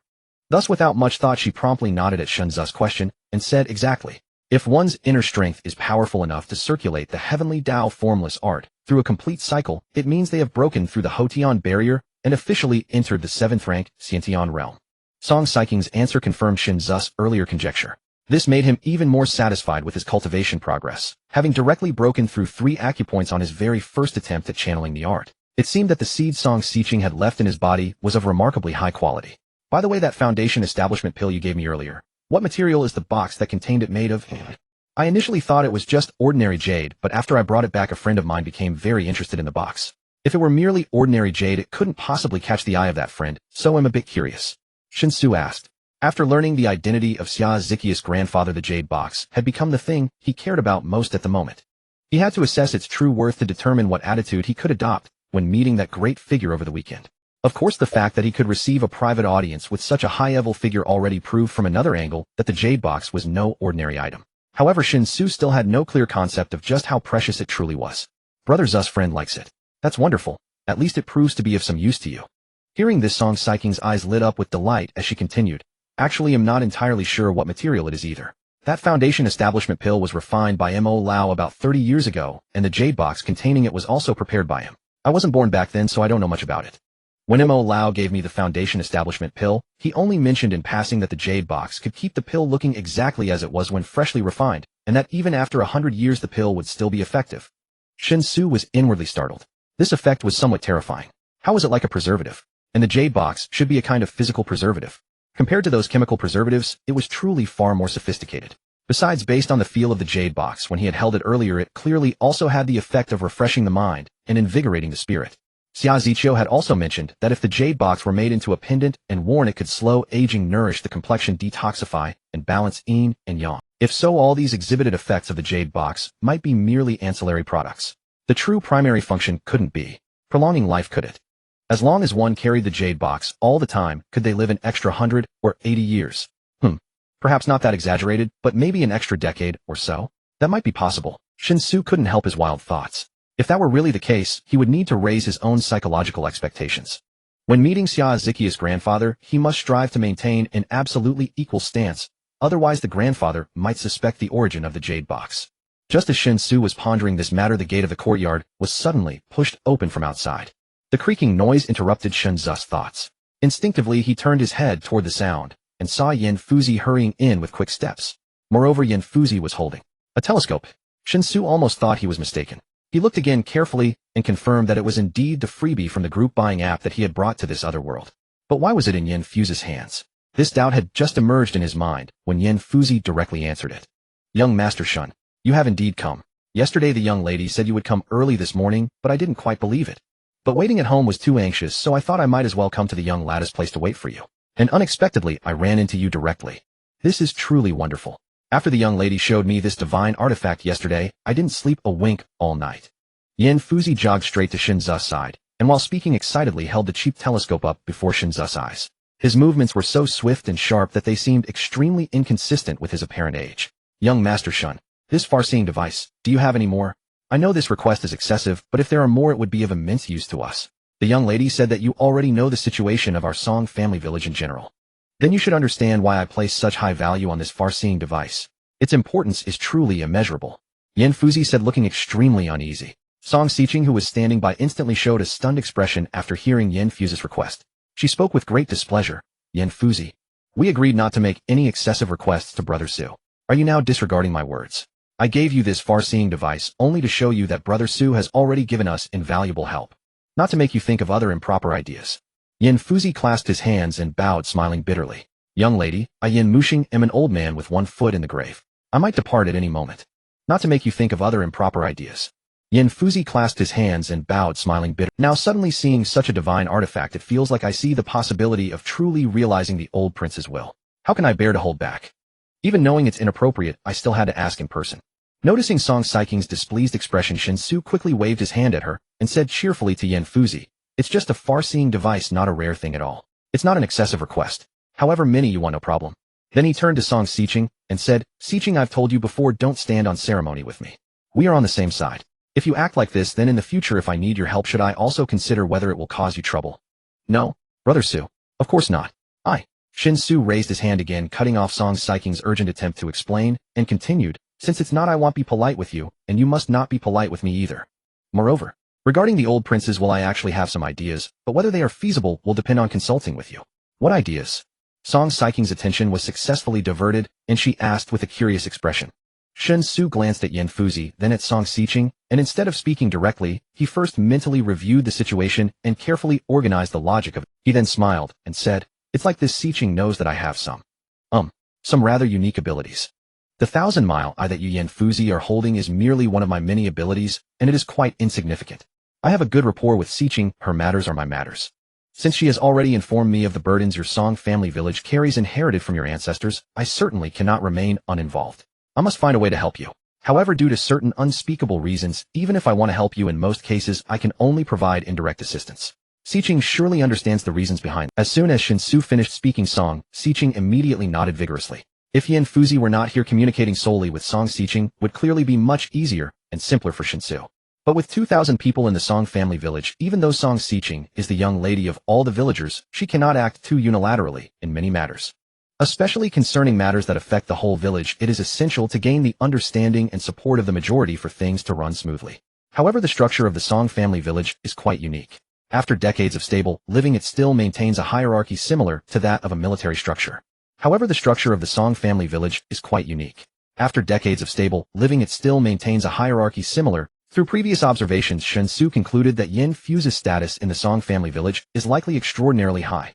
Even Song Xiqing, as the young lady, must show Yan Fuzi sufficient respect. This means that with Xiqing's absolute trust in him, if he can also gain Yan Fuzi's support, the entire Song family village will truly become his strongest backing. This is crucial for his ambitions to thrive and make a mark in this other world. Shen Xu decisively shook his head and said, no, the 1,000-mile eye is a finished product, a direct gift for Xiqing. Shen Xu decisively shook his head and said, no, the 1,000-mile eye is a finished product, a direct gift for Xiqing. Not just the 1,000-mile eye, but the grain I brought you yesterday also counts as direct assistance. Because they are finished products that require no effort on your part to obtain or participate in production, you can directly receive and use them. So to me, they represent direct help. What I mean by indirect help is teaching you some simple methods allowing you to develop certain production capabilities to create things you have never thought of or seen before. However, regardless of what is produced, it invariably requires mobilizing a lot of manpower. Thus, I must discuss this with you to know if it is feasible. If you do not support it, my ideas cannot be realized. Yan Fuzi appeared somewhat confused and hesitantly said, Young Master Shen, could you please explain a bit more clearly? At my age, I find it hard to understand many things. Shen Xu thought for a moment and asked, how much grain does each mu of land in your Song family village roughly produce? Yan Fuzi, clearly well-versed in these figures, answered immediately without hesitation. In well-cultivated land, each mu can yield over 200 jin of grain, while poorly cultivated land yields less than 100 jin. However, this is during a good year. If there's a disaster, it's possible to harvest nothing. Shen Xu smiled and said, that's indeed a bit low. If you use the methods I teach you to cultivate, I wouldn't dare say the yield will increase dramatically, but it should be no problem to double or triple the current yield. Yan Fuzi was stunned. He instinctively thought he had misheard. Beside him, Song Xiqing immediately became excited and exclaimed, really? 3 to 4 times. Can we yield 700 to 800 jin per mu? Shen Xu nodded with confidence and said, the yield per mu varies significantly depending on the type of grain. I see that your village primarily grows wheat, and since it's wheat, achieving 700 to 800 jin per mu is quite easy. He was indeed not speaking nonsense. One might even say he was being quite conservative. In an era of underdeveloped agricultural technology, the low yield of grain crops is caused by various factors. The lack of pesticides and fertilizers, the use of inferior seeds that cannot resist diseases and pests, overly primitive irrigation techniques, and low cultivation levels, etc., all contribute to the inability to increase grain yields. While some of these issues are limited by the times, and are indeed insurmountable, others can be easily resolved. As long as we can address some of these problems, the yield of grain will see a qualitative improvement. Even if it does not reach the modern agricultural yield of 1,000 gene of wheat per moo, achieving 7 to 800 gene is still feasible. And this is for wheat. If it were rice, the yield would be even more astonishing. Unfortunately, although the valley where the Song family village is located has a relatively abundant water source, growing rice there seems quite challenging. Sugu, what kind of support do you need from our village? Please do not hesitate to instruct us. I can assure you that as long as it is your arrangement, everyone in the village will absolutely not take it lightly. Whatever you want us to do, we will do it. Song Xiqing controlled her excitement and seriously expressed her stance. Yan Fuzi recalled what Shen Xu had accomplished right under his nose yesterday, managing to secure an entire yard of grain weighing over 1,000 sure without him noticing. Combined with what Song Xiqing had told him, although his level of trust in Shen Xu had not yet reached the exaggerated level of Song Xiqing, he was certainly no longer on guard. After pondering for a moment, Yan Fuzi also spoke seriously. Young Master Shen, I think I understand your meaning. You have already provided us with tremendous help completely selflessly.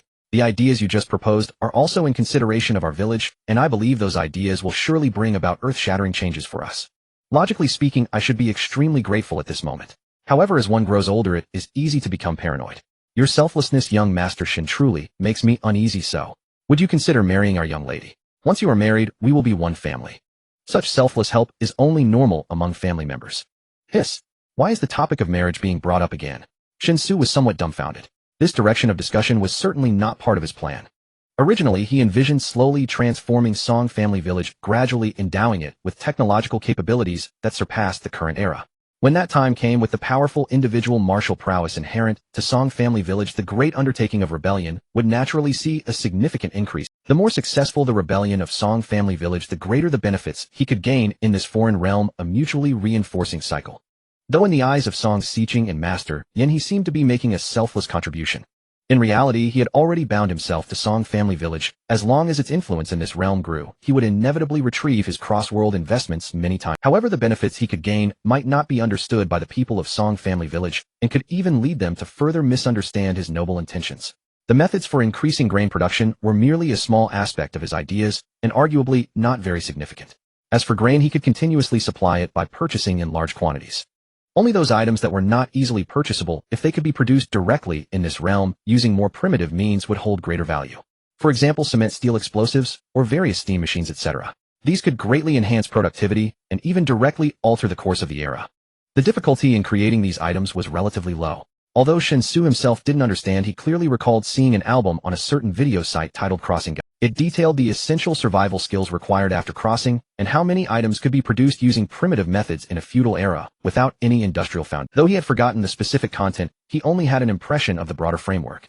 If the crossing that happened to him was of the one-time deal type, he would undoubtedly be at. Aside from silently regretting why he didn't study those useless bits of trivial knowledge back, then he had no other options. But there is no such thing as if in this world. The crossing that happened to him was not a one-way street. As long as he returned to his world, found the relevant video album, and recorded all the content, he would be fine. Then he could use a search engine to verify whether the methods recorded in the album were truly effective. Once confirmed, he could bring them to this realm and arrange for the villagers of Song family village to conduct the corresponding experiments and constructions in this secluded valley. This was Shen Xu's entire idea. With people and land in Song family village, he could provide technical support, a perfect match. However, what he didn't expect was that Master Yan seemed unusually fixated on the matter of his marriage to Song Xiqing. Yesterday, it was already mentioned once, and now it comes up again today. Of course, if he thought about it carefully, aside from the issue of knowing Song Xiqing for too short a time, if he could indeed marry Song Xiqing in this foreign realm, it would actually be a boon for his cross-world trading business with nothing but benefits. The barrier between him and Song family village would be shattered, and he would be completely accepted by them, regarded as one of their own. The key was that it would not impact his original world at all, though instead, he would gain a beautiful companion in this realm. Shen Xu was currently in the prime of his youth, and such matters held tremendous allure for him. Thinking of this, Shen Xu swallowed and stole a glance at Song Xiqing. He found that while her face was flushed, she didn't seem to be very resistant to Master Yan's proposal. After a moment's thought, Shen Xu adjusted his collar, and then quite seriously clasped his hands, and said, "Master, Yan Xiqing is as beautiful as a celestial being with a gentle disposition. She is truly a perfect match.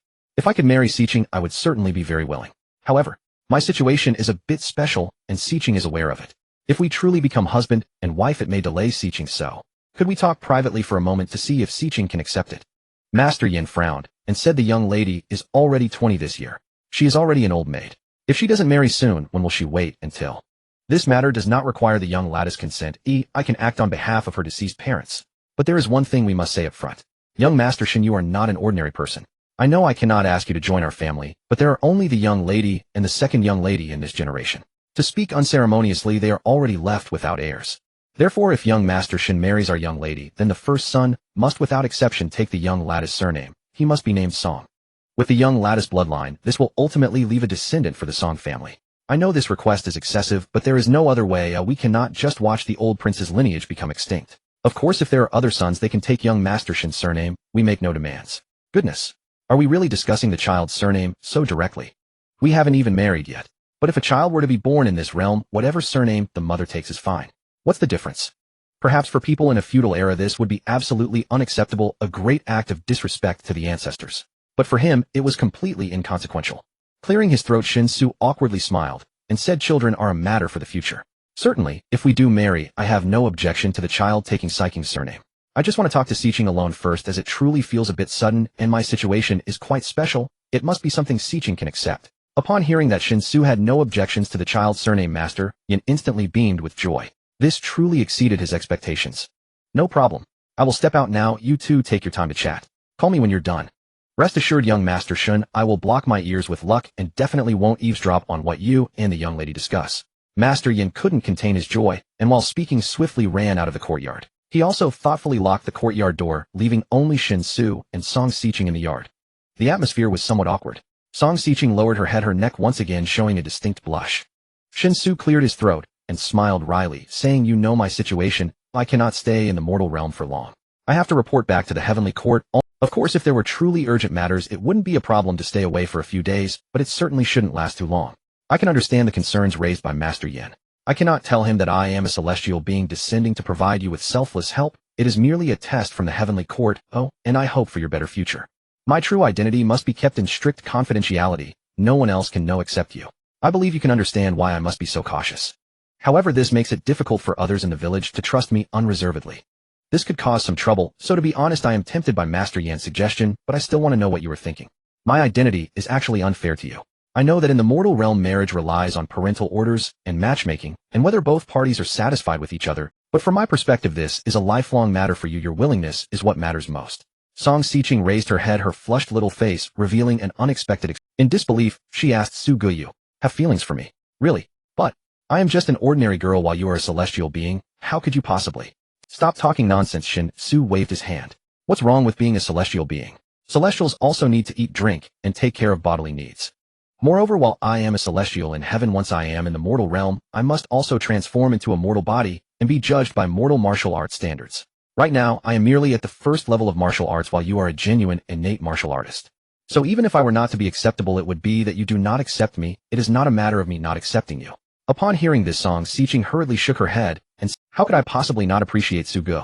If Su Gu truly has feelings for me, then I would definitely be very happy. As for you returning to the heavenly court every day, it actually doesn't matter. It's not like you won't come back after going. I really just feel that I am not worthy of Su Gu. Besides Su Gu, you have already seen my body. If I do not marry you, who else can I marry? I didn't bring this up before because I didn't want to make things difficult for you. Shen Xu was momentarily stunned. Then he suddenly realized that this other world was not modern society. In modern society, if a girl were seen naked, the perpetrator would be detained and fined. Shen Xu was momentarily stunned. Then he suddenly realized that this other world was not modern society. In modern society, if a girl were seen naked, the perpetrator... Cough. Why does this feel a bit like dark humor? Shen Xu blinked, and confirming that Song Xiqing was not opposed to marrying him, he no longer hesitated and said directly, since you have no objections, let's get married. Only through marriage can we completely dispel Master Yan's concerns. I believe the thoughts of others in the village and Master Yan are similar. If we marry, I will truly be one of them in their eyes. However, I don't know much about mortal affairs, and am not clear on what the marriage process involves. So how to proceed, you'll need to handle it on your end. If there's anything you need me to do, just let me know clearly, and I will cooperate fully. When we have children, you don't need to worry about their surname. It can be Song. I have no problem with that. Song Xiqing's face turned even redder.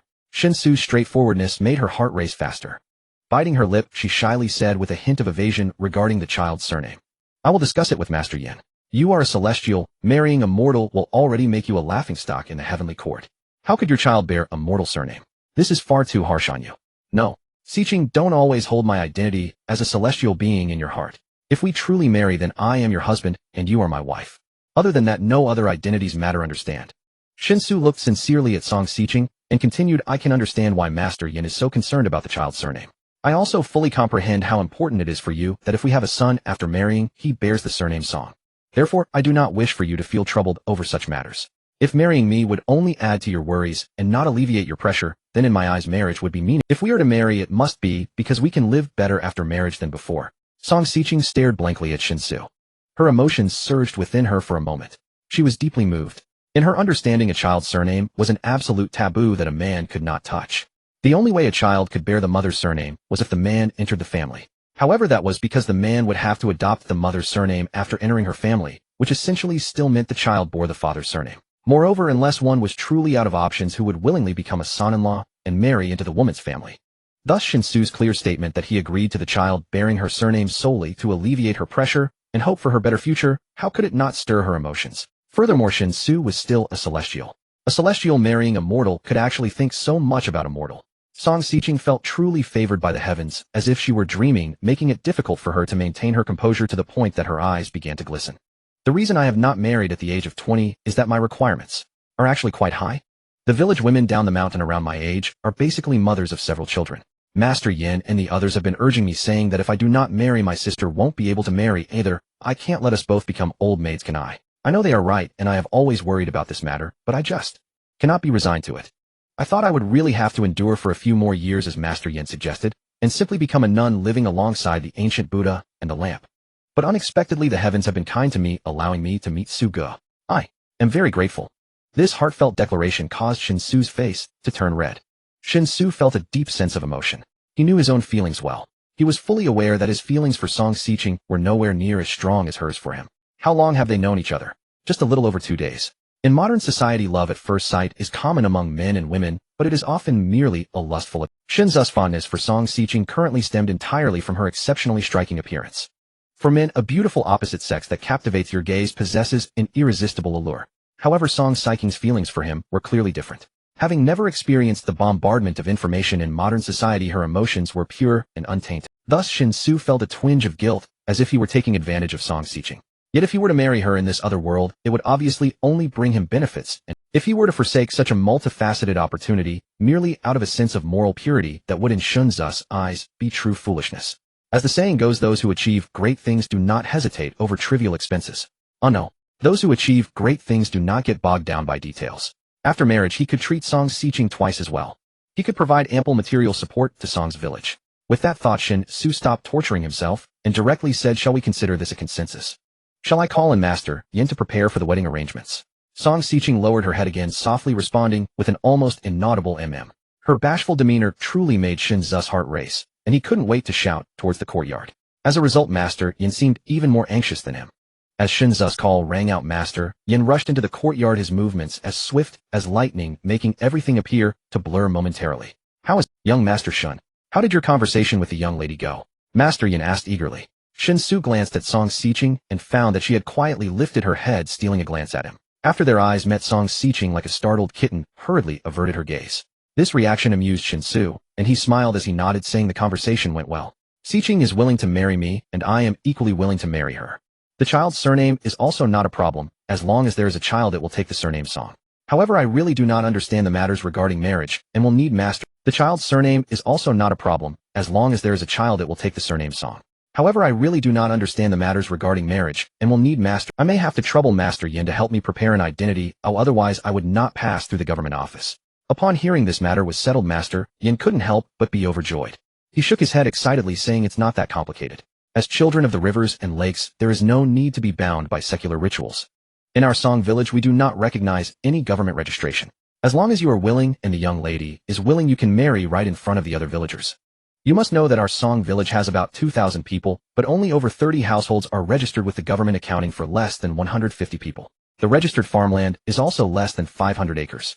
The so-called government registration is completely symbolic and meaningless. As for the traditional matchmaking and wedding customs, we do not adhere to those. At most, we will invite the whole village to a banquet, and the wedding will be considered settled. Since young Master Shen has provided so much grain, we can certainly make the banquet a bit more lavish. Master Yan's explanation made Shen Xu feel quite out of. What about the bride price? What about the wedding house and wedding car? What about the various fees for changing surnames, and so on? Without anything, how can you marry someone? Oh right, it's me getting married, so that's fine. But isn't this too simplistic? No matter how much we are children of the rivers and lakes, we can't just end it with a banquet. Master Yan, I understand everything you've said, but I cannot have nothing to show when marrying Xiqing. How about this? You prepare the banquet and the wedding ceremony, and I will listen to your arrangements. Then I will prepare some gifts for Xiqing separately, as a betrothal gift. Master Yan nodded with a grin, saying this is your own affair. As long as the young lady is agreeable, what objections could I have? Then let's settle it for now. I will go find Feng the Blind to calculate a good date, and then I will inform the other villagers of this joyous news so that everyone can celebrate together. After saying that, Master Yan turned to leave the courtyard. However, just as he reached the door, a massive shadow suddenly loomed over him. Shen Xu originally intended to see Master Yan off. However, after just a few steps, everything went dark as the large open door of the courtyard was suddenly blocked. It was a gigantic bear. The courtyard's door, which seemed to be about 2 meters wide, was completely blocked by the bear's enormous body. Although it was on all fours, the bear's head could almost touch the door frame, causing Shen Xu to instinctively take a few steps back upon facing such a ferocious beast. He instinctively wanted to warn Master Yan to be careful, but before he could utter a word, he saw Master Yan bowing respectfully to the giant bear, saying, "Greetings, second young lady." A bear? Shen Xu was dumbfounded. Shouldn't the second young lady be Xiqing's sister? How did she turn into a bear? If the second young lady is a bear, then what is Xiqing? Thinking of this, Shen Xu felt a chill run down his spine and beads of sweat appeared on his forehead. Good heavens, this is a sudden change in scenery. The story about two sisters being monsters reminded him most of the legend of the new white lady. But in that story, at least the lady was a snake. What's the meaning of turning out a bear?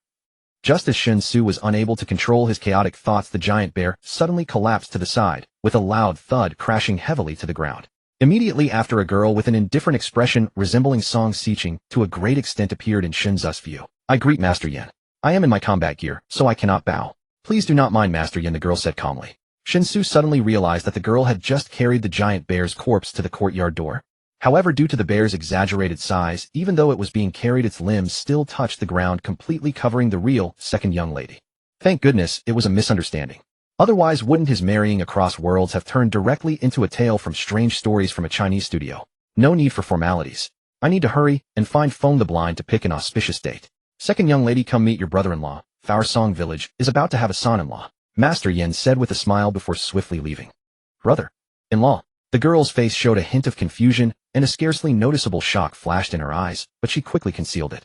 Song Xiqing hurried forward to greet her, taking the girl's small hand and whispering an explanation in her ear.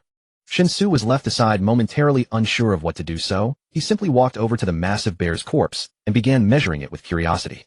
He had never seen such a huge bear. Even the giant brown bears he had once seen in the zoo paled in comparison to this one. From the way his newly acquired sister-in-law had been carrying the bear, he estimated that when on all fours, the bear's shoulder height could reach nearly 2 meters. Such a terrifying shoulder height meant that if the bear stood upright, it could easily exceed 5 meters in height and weigh around 3 tons. If he brought this creature back to his world, it would surely cause a huge sensation, provided of course that no one thought he was breaking the law. It seemed that the beasts of this other world were far larger in size than their counterparts in his own world. This also meant that the oxygen content in the air of this other world was far higher than that of his world. After all, air oxygen levels were a key factor in supporting the gigantism of creatures. Generally speaking, the size of living creatures tends to be positively correlated with the oxygen content in the air. Could this be the fundamental reason that martial arts and cultivation techniques were possible in this other world, but not in his own? A sudden thought struck Shen Xu inexplicably, but before he could ponder it further, Song Xiqing's voice suddenly sounded beside his ear. "Brother Xu, this is my younger sister Song Si. See, this is Shen Xu, Brother Xu, the man I am going to marry. Once Yan Fuzi and Mr. Feng have settled on an auspicious date, everything will be decided. I'm going to deal with this bear now. You and Brother Xu should get to know each other better." With that, Song Xiqing gave Shen Xu a sweet smile, then bent down and grabbed the bear's massive head. The bear carcass, weighing at least 3 tons, was effortlessly dragged into the courtyard by Song Xiqing. Shen Xu felt a chill run down his spine, worrying whether his married life would involve domestic violence. Unfortunately, there was no women's association in this other world. Even if he suffered domestic violence, he would have no one to turn to. "So you are the one who peeked at my sister bathing. Since you were her confidant during her travels in the martial world, why didn't you just come to the door directly? Instead you stooped to such a petty act. Song Si stood before Shen Xu, scrutinizing him with a probing gaze as she spoke. Shen Xu in turn carefully observed Song Si. This new sister-in-law's height was almost no different from his wife Tobe's, estimated to be between 1.65 and 1.7 meters. However, her form-fitting attire accentuated her taut figure. With long legs and a slender waist, her features bore a 60 to 70% resemblance to his wife Tobe, yet each had her own distinct charm. If his wife Tobe's face was gentle and serene, more like a girl-next-door type, then his sister-in-law's appearance was heroic and cool like an ice beauty. Have you seen enough? Shouldn't you answer my question? Facing Shen Xu's unabashed scrutiny, Song Si's expression remained unchanged. First ask if it's true, then ask why. I did not peek at your sister bathing, it was an accident. So I can't answer your question. You'd better ask your sister directly. Whatever she says, I'll go along with it. Shen Xu simply played the rogue. Song Si's aura immediately turned dangerous. Since Shen Xu had entered the first rank of martial Dao, his perception of surrounding auras had become much sharper. Thus, as soon as Song Si's aura shifted, he sensed it and quickly backed down, saying, "Let's talk things out properly, don't do anything rash. A gentleman uses words, not fists. I'm a man of integrity after all. I believe in winning people over with virtue. Besides, if you beat me up, how will you explain it to your..." This sister-in-law was a formidable person who could slay a giant bear barehanded. Shen Xu had no desire to court trouble. Fortunately, Song Si didn't seem to actually intend to use force. She merely said, "Since you're going to be my brother-in-law, I certainly won't do anything to you. Besides, you've helped the village so much. I should be thanking you. But on second thought, since my sister is going to marry you, saying thank you would be too formal. So let's call it even. My sister's willingness to marry puts my mind at ease. Even though I've never met you before, since my sister likes you, I naturally trust her judgment. So, brother-in-law, shouldn't you win over your wife's younger sister before you marry her?" As she spoke, Song Si's big eyes sparkled, taking on a mischievous glint. It was only then that Shen Xu understood what his sister-in-law was really getting at. Simple. He'll arrange it. Girls definitely love sweets. So besides ice cream, other treats like chocolate donuts, egg tarts, macarons, cakes, and so on. All these sweets are worth considering. Especially chocolate. No girl can resist the allure of chocolate. The only downside is that sweets are high in calories and easily lead to weight gain. But both his wife Tobe and his sister-in-law were true martial artists. Their daily energy expenditure far exceeded that of ordinary people, so eating a bit more sweets wouldn't be a... Song Si didn't know what Shen Xu was thinking. Seeing him suddenly lost and thought she had made an excessive demand. Her heart fluttered with panic and she gritted her teeth and whispered, "I didn't mean anything else. I just think it's delicious. Don't overthink it." Shen Xu was snapped out of his thoughts. He glanced at Song Si and said with a smile, "Don't worry, my dear sister-in-law has spoken. As your brother-in-law, even if faced with insurmountable difficulties, he'll find a way to overcome them."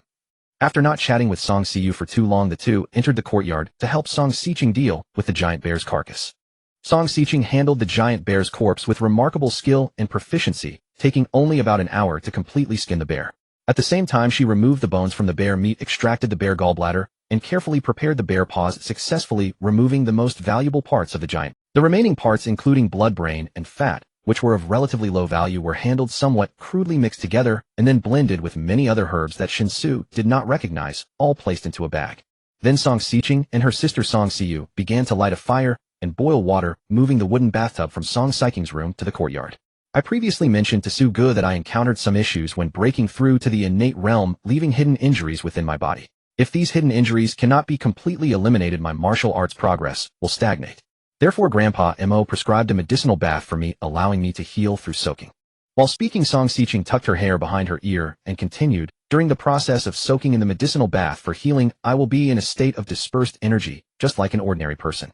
That's why last time, when you appeared in my room, I couldn't notice you in time. This prescription not only helps treat my hidden injuries, but it is also extremely beneficial for low-level martial artists promoting their cultivation. However, since the medicinal effect is quite potent, low-level martial artists cannot withstand it, so they need to absorb the medicinal effect first." At this point, Song Siqing became somewhat shy. Meanwhile, Song Siyu seemed to hear nothing, continuously adding hot water to the bathtub and placing the bag filled with various herbs into the bath for soaking. "But because I am using this medicinal bath for healing, a lot of the medicinal effect will be absorbed, making the remaining effect nearly negligible for Siyu. However, Su Ge, you just entered the first level of martial arts, so the remaining medicinal effect is a rare tonic for you. Therefore, after I finish soaking, if you don't mind, it would be best if you could soak a bit more." Song Siqing gathered her courage and finally managed to say this clumsily. Upon hearing this, Shen Xu's eyes immediately brightened, for this was indeed very useful to him. In his own world, he was unable to cultivate, which led to his cultivation speed being certainly slower than that of the natives in this other realm. If he could accelerate his cultivation in this world by soaking in the medicinal bath compensating for the limitation of not being able to stay in this realm for 24 hours, it would evidently be a great benefit. What you said, my dear, feels too distant. We are about to get married, and we'll be sharing the same bed in the future. How could I possibly dislike your bath water? Actually, I think it would be simpler not to wait for you to finish soaking before I do. Why not soak together? Shen Xu said with a slightly lewd grin, rubbing his hands together with a smile. Song Xiqing turned bright red and stammered, that won't work. The initial medicinal effect is very strong, and a postnatal martial artist cannot withstand it. If we soak together, Su Gu, you might explode from the pressure. Moreover, we aren't married yet. Before we are married, please don't call me dear, okay? It's too embarrassing. Shen Xu immediately nodded, saying, all right, my dear. I understand, my dear. Song Xiqing bit her lip, stamped her foot in anger, and directly pushed Shen Xu out of the courtyard. As the courtyard gate slammed shut with a bang, Shen Xu couldn't help but pout. Yet in his mind, the image of Song Xiqing's body from the first time he crossed over suddenly surfaced. That scene was so vivid that Shen Xu felt parched, his anticipation for marrying Song Xiqing only growing. At that moment, Zhan Bafang came running over, clearly holding a self-made food container, his face beaming with joy, humming a slightly off-key tune, looking quite cheerful. Noticing Shen Xu standing at the courtyard gate, Zhan Bafang stopped, curiosity evident on his face as he asked, young Master Shen, what are you doing standing? Shen Xu shrugged, replying, your young lady is soaking in a medicinal bath inside, so I was kicked out. What about you? What are you up to? Zhan Bafang, upon hearing this, raised the food container in his hand and smiled gratefully, saying, thanks to you, our family had white sugar for the first time, and my wife tried making some sugar cakes. As a result, my son nearly ate his own hand along with them, his belly round. He told me that if he could have sugar cakes every day, he wouldn't trade this life for even a god. So I hurried to bring some to the young lady so she could also taste my wife's cooking. My wife and I couldn't bear to eat them, mainly because white sugar is too precious. Shen Xu nodded, saying, wait a bit, once your young lady finishes her bath, bring it to her. By the way, I have something to ask you. Since you have to wait here anyway, why not take this opportunity to explain it to me in detail? I heard your young lady mention Grandpa Mo and Mr. Feng. Who are they? I know Master Yin, but I don't think I've met Grandpa Mo and Mr. Feng. Were they among the several elderly people who came with Master Yin yesterday? Upon hearing this, Zhan Bafang immediately became interested, shaking his head as he said, young Master Shen, you asked the right person. The several elderly people who came with Master Yin yesterday are all the elders of the village. Generally, when there is something happening in the village, the young lady rarely acts on her own. It is usually the elders who discuss together with her to decide on a handling method. You already know Master Yin. His name is Yin Muxing, and he mainly teaches the village children, helping them to read and write, learning the ancient and the present, serving as the village's teacher and the instructor for our generation, thus earning the respect of others in the village, nicknamed Enlightener of the Masses. Mr. Feng's name is Feng Boer, and he is the village's fortune teller, well-versed in the mysterious arts and knowledgeable about the 5 elements and 8 trigrams.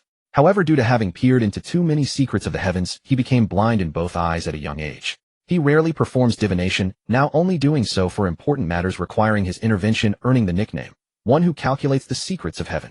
As for the Grandpa Mo mentioned by the young lady, his name is Mo Huiran, and he is the village doctor.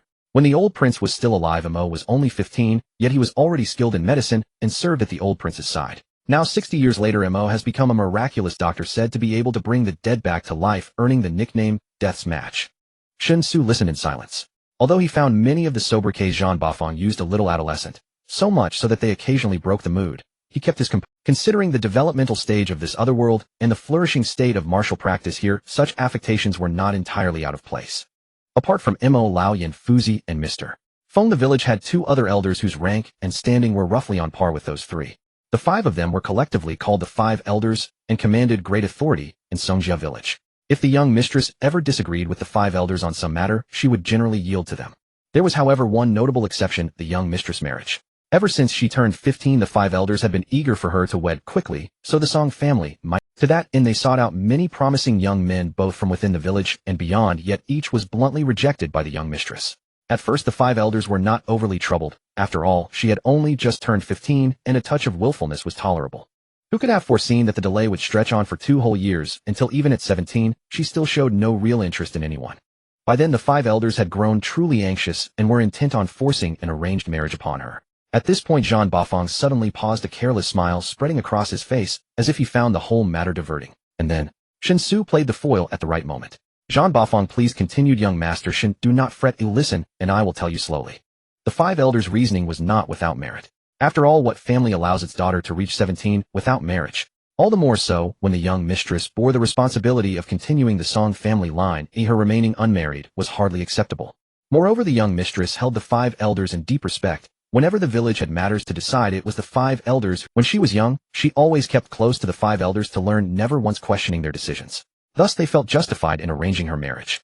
Yet unexpectedly, the obedient young mistress displayed unshakable resolve on this issue. No matter how earnestly the 5 elders reasoned, she would not yield. It was from that moment she truly assumed control of the village's affairs. And so the matter dragged on to the present. The young mistress was now 20 and still unmarried. Tisk Jean Bafang clicked his tongue. Young Master Shen, you cannot know how anxious the 5 elders have been over the young mistress' marriage. As Yin Fuzi put it, she has likely shaved 10 years off his life with her obstinacy. Shen Xu arched an eyebrow. No wonder. I wondered why Yin Fuzi was so impatient. Could it be that he finally saw Xiqing take a fancy to a man and fears it is only a passing fancy, so he insists on fixing the match at once to prevent any change of heart? Jean Bafang looked puzzled. The young mistress has feelings for a man. For whom? How have I never heard of this? Shen Xu pointed to himself with a smile. Of course, for me, brother Jean. Before long you will call me your son-in-law. Jean Bafang froze, appraising Shen Xu from head to toe before grinning. Young Master Shen, you are not ugly, but do not flatter yourself. Shen Xu was momentarily speechless. What on earth was that? Was he being polite? Then a voice cut in elsewhere. Old blind foam, hurry up. 5 years. A full 5 years. The young mistress has finally nodded. We must set this immediately, so she cannot change her mind. Never mind auspicious dates. First have young Master Shen and the young mistress perform the wedding rites, and enter the bridal chamber. Once the raw rice is cooked, it is done. By then, even if she regrets, it will be too late. In a thatched hut within the village, Yin Fuzi paced back and forth with his hands behind his back, fretful to the point of agitation, urging the matter on at a rapid clip. An old blind man in simple cloth robes sat calmly on the hut's lone wooden bed, left hand forming seals, while his right traced talismans, his lips moving as he chanted quietly. Pressed by Yin Fuzi, the old blind man ceased his calculations and spoke in measured tones. You did not bring young Master Shen's birth details, only the young mistress. Of course I must calculate longer. Besides, the next truly auspicious day is not until next month, so you must wait. Yin Fuzi instantly grew frantic and crouched before the old man, shouting, next month. Are you mad, or am I? It is only mid-month now. There's half a month until next month.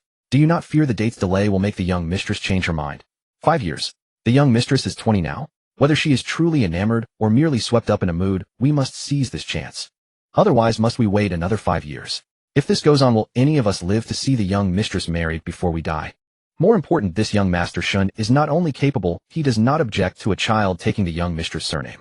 If the young mistress bears an heir sooner than when we die and go before old Lord Wang, we will not be ashamed. Do you not understand such reasoning? The old blind man sighed helplessly. Even if you shout until the sky cracks, the next auspicious day remains next month. That is fate. What can I do? Yin Fuzi's tone dropped. Then forget the auspicious day. Choose any day you like. As long as the young mistress is married quickly, nothing else matters. At most 3 days, we pick a date within 3 days. The old blind man's eyes, normally half-closed, snapped open at this wild demand, revealing vast swathes of white that made his gaze terrifying. Though he saw nothing, the old blind man fixed Yin Fuzi with his stare and said dryly, then why ask me to pick the day? If it must be within 3 days, you can choose any day yourself. Mo Lao should return in these next 2 days. As long as Mo Lao is present for the marriage, it will do.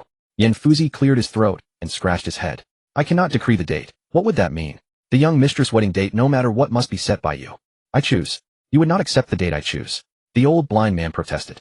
Yin Fuzi's expression turned solemn. The young mistress' fate belongs to the young mistress, not the almanac. Pick any date you like, so long as it is yours, and soon. For a long moment, the old blind man and Yin Fuzi stared at one another, eyes wide. At last the old blind man spoke. Then 3 days from now. Very well. Is the young lady really going to marry you? Young Master Shen, you didn't deceive me, did you? Hearing Shen Xu explain the specific, Jean Bafang still looked incredulous as he pressed for. Shen Xu could not help but frown, raising his voice as he said, What do you mean? Am I not worthy of your young lady? Jean Bafang saw that Shen Xu misunderstood and hurriedly waved his hand to explain. No, young Master Shen, don't think too much. I'm just not good with words. You are certainly worthy of the young lady, but she has always been very resistant to marriage, so I just find it hard to believe. Shen Xu rolled his eyes and said, The resistance to marriage is because she hasn't met the right person. Isn't that why I'm here? Alright, let's talk about the remaining 2 from the 5 elders. You were just discussing Xiqing's rejection of marriage, and the 5 elders have only mentioned 3. You haven't forgotten the other 2, have you? Jean Bafang paused for a moment, then scratched his head in embarrassment, and said, I really did forget. Don't blame me, young Master Shen, my mind is dull, and sometimes I get sidetracked while chatting, but it's not intentional. Once you get to know me better, you'll understand. Otherwise the young lady wouldn't have entrusted all external matters to Wu Jiao. As for the remaining 2 from the 5 elders, the 4th one is named Lu Shaoqing, who was a disciple of the strongest assassin in the Blood Guard back in the day, mastering the art of assassination and stealth to perfection. In a direct confrontation, he might only display ordinary ninth-grade strength, but when it comes to stealthy assassinations, even a master could fall victim to him. He is nicknamed the Judge of Life and Death. The fifth one is named Chao Yinglong, who specializes in military strategies and is proficient in the art of training troops. The old prince was once a masterful strategist in warfare with impeccable strategies on the battlefield, and with his military achievements, he became the last foreign king of the Great Zhou dynasty, demonstrating his exceptional leadership. As for old Chao, he has thoroughly grasped the true teachings of the old prince's military strategies, earning the nickname Ghostly Awareness and Divine Knowledge. Shen Xu listened quietly, a look of confusion creeping onto his face. He spoke up. Bafang, your Song family and the Blood Guard have been hidden in this valley for 60 years, right? During these 60 years you have lived like ordinary folks, relying on farming and hunting for survival, never truly revealing yourselves to the outside world, correct? Zhan Bafang thought for a moment and nodded. Yes, this valley is hard to find. Even the authorities only know that some mountain people live here, but they have very little knowledge about how many people and where they live. We set up a small village outside the valley and tricked the authorities into thinking there are only about 100 of us, registering us with that fake village, which keeps our annual taxes very low. Shen Xu asked seriously, since you have been in hiding for 60 years, how do you know how formidable old Chao's military strategies are? Zhan Bafang was caught off guard by the question. He stared blankly at Shen Xu. Shen Xu stared back at him without blinking. After a long pause, Zhan Bafang suddenly realized, that's right. Young Master Shen really has a deep perspective on issues. I can't believe I didn't think of that. Deep perspective, my foot. You didn't think of it, because you're too dull. Shen Xu looked up at the sky and covered his face with his hand. Fortunately, at that moment the main door of the courtyard was pushed open from the inside and Song Xiu came out holding a bag of white sugar, her expression cool. She nodded to Zhan Bafang, and then spoke to Shen Xu. Sister finished her bath, you can go in and soak. I've prepared the bear paw bones, skin, and gallbladder from that bear for you to take home when you leave today. Second young lady, when did you come back? Oh, I didn't know you were home, so I only made a few more sugar cakes. I wanted the young lady to try them, but if you're here too, there surely won't be enough. Zhan Bafang in a hurry turned around to rush home. His anxious demeanor made Shen Xu speechless. No need to make more. Oh, I don't eat sugar cakes. Just put down the food box, it'll go back with you. Take this bag of white sugar with you. Oh, children love sweets. Let's sure to eat more, and I'll see what medicine brother Su. What brother-in-law got for sure too. Song Xiu held Zhan Bafang back and said calmly, no. White sugar is such a precious thing, that little rascal has already eaten a lot. The young lady already has an internal illness, it is better to leave it for her. Zhan Bafang waved his hands repeatedly. Stop with the nonsense. Sister's injury will be treated with Grandpa Mo's prescription. Oh, what does that have to do with white sugar? Just take it, since you are marrying brother-in-law, there will be no shortage of things like white sugar in the future. Song Xiu said as she pressed the bag of white sugar into Zhan Bafang's hands. She also had Zhan Bafang pass the food box to Shen Xu before leaving with him. Shen Xu first looked down at the food box in his hands, then looked up at the swiftly departing Song Xiu, and Zhan Bafang, feeling that the people of the Song family indeed have a rather unique style in their actions. He turned around and entered the courtyard, finding that Song Si-ching had already dressed and was radiating a pleasant fragrance. She was wiping her hair with a linen cloth while shyly pointing to the bathtub, saying, I just soaked for a bit, the water is still very clean. Brother Su, you can go in, the medicine will naturally have an effect on your body. If you feel any heat during the soaking process, don't worry, it's normal. Remember to concentrate and channel your qi to absorb the medicinal effects into your body, then circulate according to the method of the Taoist art of Wu Xiang Gong to attempt to open the subsequent acupoints. Shen Xu took note seriously. After placing the food box in front of Song Si-ching, he directly began to undress in front of her. Seeing this, Song Si-ching hurriedly turned away, biting her lip as she said, Su. Brother Su, after we get married, anything goes, but we aren't married yet, so please don't take advantage of me. I'm going inside now, soak by yourself. If there's anything you don't understand, just ask me, I can hear you from inside. Also, Grandpa Chao is indeed a master of military strategy. When he was young, he concealed his identity to hone his skills in leading troops, and entered the Northern Zhou Border Army. With his exceptional abilities, he quickly made a name for himself in the Northern Zhou Border Army, subsequently participating in campaigns for 20 years. During this time, Grandpa Chao took part in over 200 battles, accumulating merit and rising through the ranks until he staged a fake death to escape. He was already a well-known, undefeated general in the Northern Zhou Border Army, which was still a result of him deliberately holding back both in personal combat and command capabilities. In short, Grandpa Chao is particularly exceptional. After speaking, Song Si-ching picked up the food box, lowered her head, and entered the side room. As Song Si-ching closed the door to the side room, Shen Xu couldn't help but stroke his chin, lost in thought. The 5 elders sounded like the most formidable special beings in Song Family Village. Beneath the 5 elders, the other villagers of Song Family Village belonged to the descendants of the Blood Guards. Song Si-ching and Song Xiu, as the eldest and second young ladies of Song Family Village, wield the highest authority in the village. Zhan Bafang and Yi Wujiao are the left and right leaders of this generation's Blood Guards, directly obeying the orders of Song Si-ching. It seems that the organizational structure of Song Family Village is quite simple. Due to retaining a military style, the overall management remains vertical. The 5 elders do not fit into this management system. They resemble an elder council steering the entire Song Family Village to avoid straying from its path. The standard for not straying from this path is perhaps that Song Family Village must always remember its original intention and the mission of rebellion. Even after hiding in the valley for 60 years, it must not let its past skills fade away. To be honest, Shen Xu thought this was quite good. The more capable people there are in the valley, the more skills he can learn if he wishes. Although many skills are bound to be useless in his world due to the differences in eras, it doesn't matter. He simply won't learn what is unnecessary. After breaking through the first realm of martial arts, Shen Xu could clearly sense that his learning ability had also enhanced. Undoubtedly, the realm of martial arts offers a comprehensive improvement to the human body. Despite the significant differences in the presentation of each stage, the implicit overall improvement should always be present. Thinking about these things, Shen Xu completely undressed and rolled into the bathtub. The water was a bit hot, but after a moment of adjustment, he settled cross-legged. The rising bathwater reached his neck, pressing against his chin. Due to the herbal materials in the bag, which had soaked for quite a while, the bathwater appeared slightly murky. Completely enveloped by the bathwater, Shen Xu exhaled comfortably and was about to close his eyes to enjoy when unexpectedly his body suddenly reacted peculiarly. Millions of pores on his skin abruptly opened. Although the other tissues inside the pores could filter out water, preventing it from penetrating the body, a certain medicinal vapor that had thoroughly dissolved in the water surged unimpeded into his body. For a brief moment, Shen Xu felt as if he was burning from the inside out. The intense heat made his face flush red. The reminder given by Song Xiqing earlier surfaced in his mind. Without any hesitation, Shen Xu quickly circulated the qi within his body, following the method of the Tian Dao Wu Xiang Gong to launch another assault on the great circulation. However, this attempt ended quickly and resulted in a similar outcome as before, only managing to open 3 acupoints. But unlike last time, after opening the 3 acupoints, his qi did not dissipate rapidly. Instead, there was still energy to push forward until he reached the 4th acupoint before finally stopping. Shen Xu's spirit lifted, and without any frustration, he recirculated his energy, condensing his inner strength, and once again initiated the great circulation, launching an assault on the acupoints. With each circulation, he could sense the heat within his body diminishing a little. Furthermore, he could clearly perceive an increase in the intensity of his qi with every. This positive feedback where effort yields rewards was quite captivating, causing Shen Xu to become immersed and completely forget the passage of time.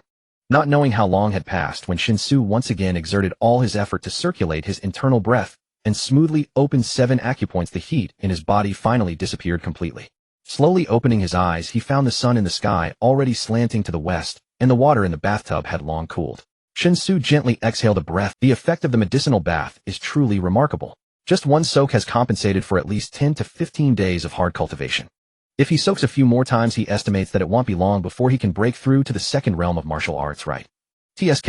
I just wonder if this can be done every. Climbing out of the bathtub, Shen Xu got dressed and called out to the side room. Song Xiqing responded, and after sizing up, Shen Xu smiled sweetly, saying, "It's about what I expected. The remaining medicinal effect is exactly at the limit you can withstand, and any more could cause a backlash due to an inability to absorb it, which would be counterproductive." Indeed, at first I felt like I was going to explode from the heat, but as I attempted to impact the acupoints more and more, the overall feeling became increasingly comfortable. Can this medicinal bath be taken every day? I feel like even if I don't actively cultivate, just soaking daily, refreshing myself, and circulating my qi could quickly elevate my martial arts realm. During the stages of postnatal martial arts from the 1st to the 6th rank, it is indeed possible to rely on soaking in medicinal baths to enhance one's realm. This is because the cultivation of postnatal martial arts in essence is merely about tempering the body. The improvements in muscles, bones, skin, organs, blood meridians, and perception ultimately come down to enhancing the body. And the soaking in medicinal baths serves the significant function of continuously strengthening the body. So your feeling is correct. However, if you want to soak every day, at least the prescription I am using is not suitable. This prescription was specially tailored for me by Grandpa Mo primarily for my healing purposes. For you, the effect is simply too overpowering. How about this? Grandpa Mo is expected to return in the next couple of days. Once he returns, I'll ask him to prepare a suitable prescription for you, which is quite a simple matter. Hearing this, Shen Xu felt quite delighted. Because of this, not only could his cultivation speed and martial arts techniques be greatly enhanced, but the process would also be quite comfortable, making it absolutely perfect. Just as he was about to express his thanks, the door of the courtyard was suddenly knocked from the outside. Song Xiqing responded, and said that the door was not locked, allowing the person outside to come in directly. Following this, Yu Wujiao pushed the door open with a joyful expression. Although he looked a bit dusty, his spirits were excellent, and there was not a hint of fatigue on his face. "Young Master Shen, it worked. I took all of my 1 gene of white sugar to Changle County City and easily found a buyer. I exchanged it for this 10-tail gold ingot. As Yi Wujiao spoke, he raised his right hand, revealing a golden ingot before Shen Xu's eyes. Shen Xu instinctively reached out and took the gold ingot, a mere caddy not heavy. Given the high density of gold, this solid ingot was not particularly large in appearance, yet such a small object possessed a unique charm. To borrow a line from a skit, it could buy the heavens above, the earth below, and the air in between. It could silence the living and make the dead breathe again. Miss Master Shen, white sugar sells even better in Changle County City than I imagined. I entered the city at dawn when the gates opened and inquired among the shops about which merchant. Through inquiries at those shops, I discovered that among the sugar merchants in Changle County City, 9 out of 10 did not stock white sugar. The few merchants who did have white sugar kept it tightly hidden, rarely showing it to others. I found several shops that sold white sugar and asked to see it. Most flatly refused, demanding I pay silver first before they would bring it out. In the end, only one shop was willing to let me have a look. At this point, Yi Wujiao curled his lips and continued disdainfully. And even that one shop's white sugar, when compared to what Master Shen gave us, was far inferior. The sugar they produced was yellowish in color, yet they claimed it was tribute grade and the best available in Changle County City. I couldn't control my expression and showed my disdain too plainly. The shopkeeper grew angry and demanded to know why I looked down on his sugar. Did I have something better? Miss Master Shen, what do you think? Could I endure such a question? So I directly took out the white sugar I had brought. The moment the shopkeeper saw my sugar, his eyes went wide. After tasting a few grains, he grabbed my arm and wouldn't let me leave, begging me to sell him the sugar. I figured since I was just testing the waters, selling to anyone was the same. So I sold him the sugar at the price of an equal weight of gold. After listening to Yi Wujiao's brief account, Shen Xu nodded and said, "Good work. He'll bring more white sugar tomorrow to replenish your caddy." Did that merchant mention any interest? Yi Wujiao first bowed to Shen Xu to express his thanks, then replied, "Yes, but I didn't agree outright. I said I needed to think it over." That merchant seemed short on gold. Even for this initial transaction, he wanted to pay in silver, though the price was the same and we wouldn't lose out with silver. I recalled that you Master Shen only needed gold, not silver, so I refused. From what he said, they could only spare about 100 taels of gold at most, nothing beyond that. Shen Xu thought for a moment, then asked, "If I went with you to Changle County City, how long would it take? I'm currently at the first grade of martial arts, so my stamina should be adequate." Yi Wujiao was taken aback and countered, "Master Shen, can you ride a horse?" Shen Xu shook his head matter-of-factly, "No." Yi Wujiao's mouth twitched, and he said helplessly, "That's no problem. It's easy for a martial artist to learn how to ride. At the first grade of martial arts, your foot speed is nothing remarkable. If you travel purely on foot, it would probably take 2 days to get there. But on horseback, it's much faster, at most half a day. If you set out at dawn, you could arrive before noon." "Master Shen, do you wish to visit Changle County City?" Shen Xu nodded. "Yes, I plan to see what the city has to offer. Not just to trade sugar for gold, but also to check if there are other things I need." "How about this? I'll bring the sugar tomorrow, and you can take me to the city." Hearing this, Yi Wujiao's face showed hesitation, and he glanced at Song Xiqing. He didn't mind personally, but he knew his young mistress placed great importance on Master Shen. If they sold large quantities of sugar, they might attract unwanted attention. In his view, a martial artist of the first grade had barely enough strength to protect himself, a half-cripple. Though he would be accompanying, the mishaps were unlikely, but what if something went wrong? How could he answer to his young mistress? Song Xiqing understood Yi Wujiao's concerns. Yet Shen Xu's request was reasonable, and there was no reason to refuse. After pondering for a moment, Song Xiqing said, "Then let's go. But we'll bring 2 additional squads. One squad will be in the open accompanying you and primarily responsible for protecting Brother Xu's safety. The other squad will stay covert, acting as scouts and ready to provide backup at any time. In short, Brother Xu's safety must not be taken lightly." Hearing that his young mistress had agreed, Yi Wujiao promptly nodded, "Fine, I'll arrange it. But with so many people going to the city, are we only selling sugar? Does the village need anything purchased? The county city is far beyond Yongping town. There are many rare items in the market." Song Xiqing shook her head. "Brother Xu has given us so much grain, the village lacks nothing for now. Let's not create unnecessary complications. We'll see if Brother Xu has any needs. If he wants to buy something, we'll do that. If not, we'll return after selling the sugar." In short, this is Brother Xu's first trip to the county city, and his safety is paramount. Shen Xu felt a warmth in his heart, hearing Song Xiqing's every word. Emotions in this other world were simple, without so many practical considerations. He liked this simplicity, though he didn't need to show it outwardly. After all, they were soon to be married, and saying too much might create distance. "Then it's settled. He'll come early tomorrow and go with you to the county city." As he spoke, Shen Xu had already put away the gold ingot. Seeing the sky growing dark, he turned and went back into Song Xiqing's chamber. Today he returned earlier than yesterday. After skillfully checking out of the hotel, Shen Xu didn't head home immediately, but first searched on his phone for nearby places that buy. Generally speaking, banks, gold shops, jewelry stores, pawn shops, and gold exchanges are places where one can sell gold. However, banks often only repurchase the gold bars they sold, and jewelry stores have similar policies. Pawn shops usually offer very low prices, and some places even require proof of purchase as a basis for repurchase. Therefore, Shen Xu's actual options were quite limited. Of course, in this era gold transactions are nearly unregulated, so even though his options were limited selling the gold, it wasn't a difficult task. Shen Xu quickly chose a relatively well-reviewed gold shop. After a short walk of a few minutes he arrived at the store, and upon entering he found that there were no customers inside. After explaining his intentions to the salesperson, he was taken to the gold buyback counter, where Shen Xu took out a gold ingot. The person in charge of the buyback was a middle-aged man. Upon seeing the gold ingot Shen Xu presented, the middle-aged man was clearly taken aback. Curiously, he reached out to take it, examining and weighing it to test its feel. A look of interest appeared on the middle-aged man's face as he smiled, and said, to be honest, most people who come here to sell gold are selling various kinds of jewelry. There are a few who bring in gold bars, but this is the first time I've seen a gold ingot like this.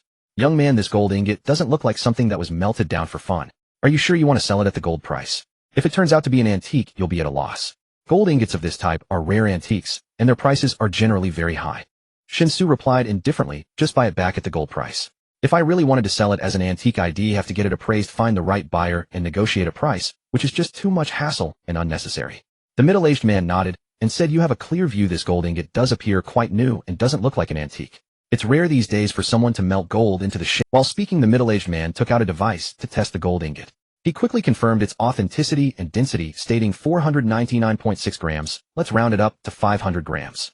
According to today's buyback price of gold, it's 420 per gram, so 500 grams would be 210,000. What do you think, young man? If you can accept it, we can proceed with the transaction. If not, you can check with other shops. However, the buyback prices are generally similar, so there's not much room for negotiation. Also, since this gold clearly wasn't purchased from a jewelry store and lacks receipts and other proofs, it's actually most convenient to trade here. If you go to other gold shops, it might add a lot of unnecessary trouble, which isn't worth it. Shen Xu was a bit surprised. It wasn't that the offered price was low, but in his view it seemed, having never bought gold before, Shen Xu's impression was that the price of gold was still around 300 per gram. He didn't expect it to have soared to over 400 per gram. He instinctively looked around, and indeed found an electronic screen displaying the current gold price. It clearly showed the buying and selling prices of gold at this shop. The buyback price for gold was 420 per gram, and the selling price was 445 per gram. Of course, this refers to gold bars. If one were to buy jewelry or other gold crafts here, the price would increase. An additional labor fee of several dozen yuan per gram would apply. In summary, as long as one has the capital, running a gold shop is essentially a guaranteed profit. I'm not going to other shops. I'm the kind of person who dislikes trouble, so we'll sell it to you at this price. Shen Xu said quite satisfactorily. A bag of white sugar that costs less than 5 yuan can be exchanged for 210,000. What more could one ask for? As for the profit the gold shop can make from it, there is an abundance of wealth in the world. A single person cannot earn it all. He quickly completed the transaction, and upon seeing the notification on his phone indicating the money had arrived, Shen Xu thanked and bid farewell to the middle-aged man before him. It turns out that gold between the two worlds is exactly the same, which means his subsequent plan to exchange white sugar for gold is basically feasible. The only trouble is that if he sells too much gold, a single gold shop wouldn't be able to handle it. If he contacts too many gold shops and sells too much gold, he might attract After all, even though gold regulations have been relaxed, holding too much gold in one's possession is still quite conspicuous. He needs to think of a way to handle gold more safely and smoothly. Temporarily, without any clues, Shen Xu set this issue aside and took out his phone to search for the nearest place where he could buy walkie-talkies offline. This was something he thought of when mentioning it to Master Yin, intending to prepare a separate betrothal gift for Song Xiqing.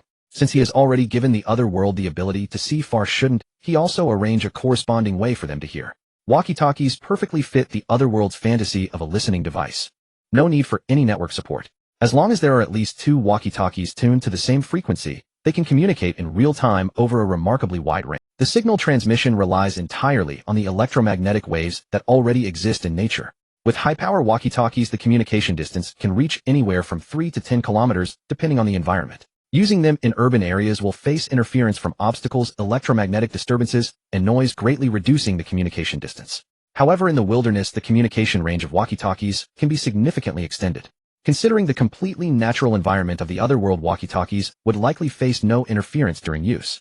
Of course, the issue of charging is a bit difficult to resolve. Before a certain industrial system is developed in the otherworld, Shen Xu hesitated about whether to buy a generator because that might be somewhat advanced, and he wasn't sure what kind of chain reactions it would cause. To be safe, he'd better buy a few walkie-talkies that use AA batteries first.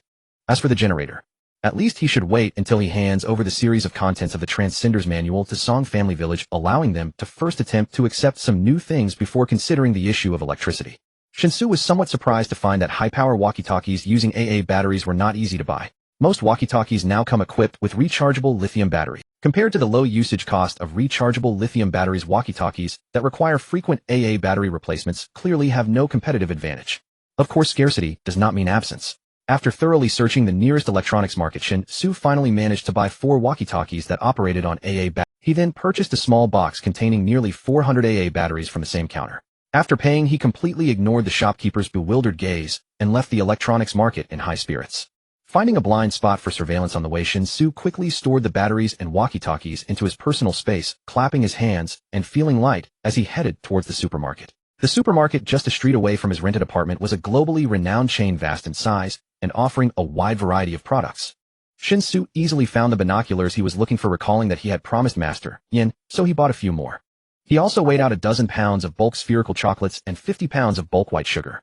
After a brief hesitation, he decided to purchase some old popsicles as well. While checking out and leaving the supermarket, Shen Xu threw all these items into his personal space. On his way back to his rental apartment, he continuously sensed the condition of the old popsicles in the space.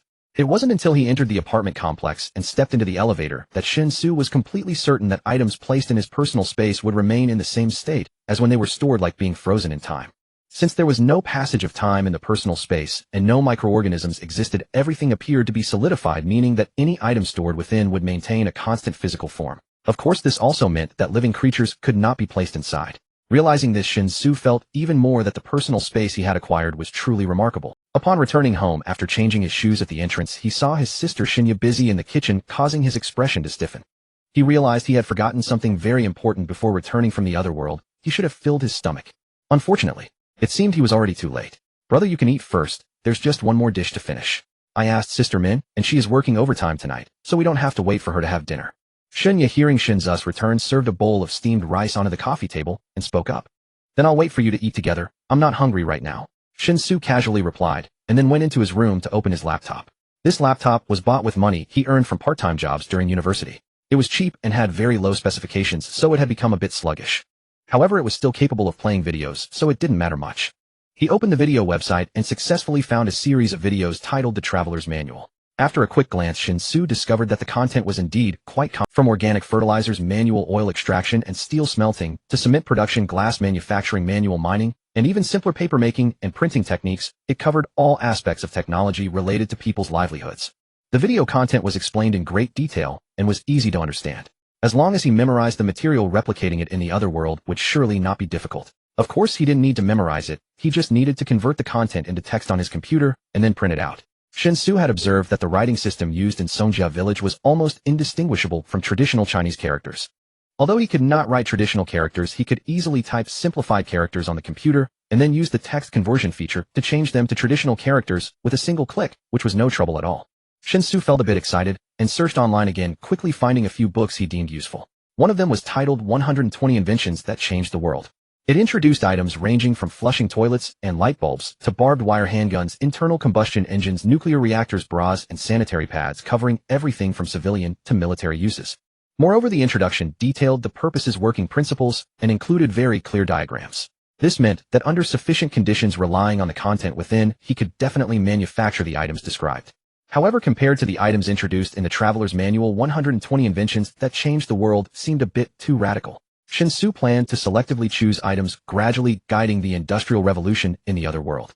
At least before Songjia village truly began to stir and officially start a rebellion, 120 Inventions That Changed the World was not suitable for the other world. Brother, what are you doing? Come out and eat. Shen Ya's voice came from the living room, interrupting Shen Xu's thoughts. Shen Xu responded, closed his laptop, and stood up to join her in the living room. As he sat down to eat, he tentatively began, Xiaoya, regarding my current job. It's quite lucrative, so I was thinking about helping our parents get a new house in our hometown to improve their living conditions. But our parents are quite traditional. They probably won't understand how I can earn a lot of money right after graduation.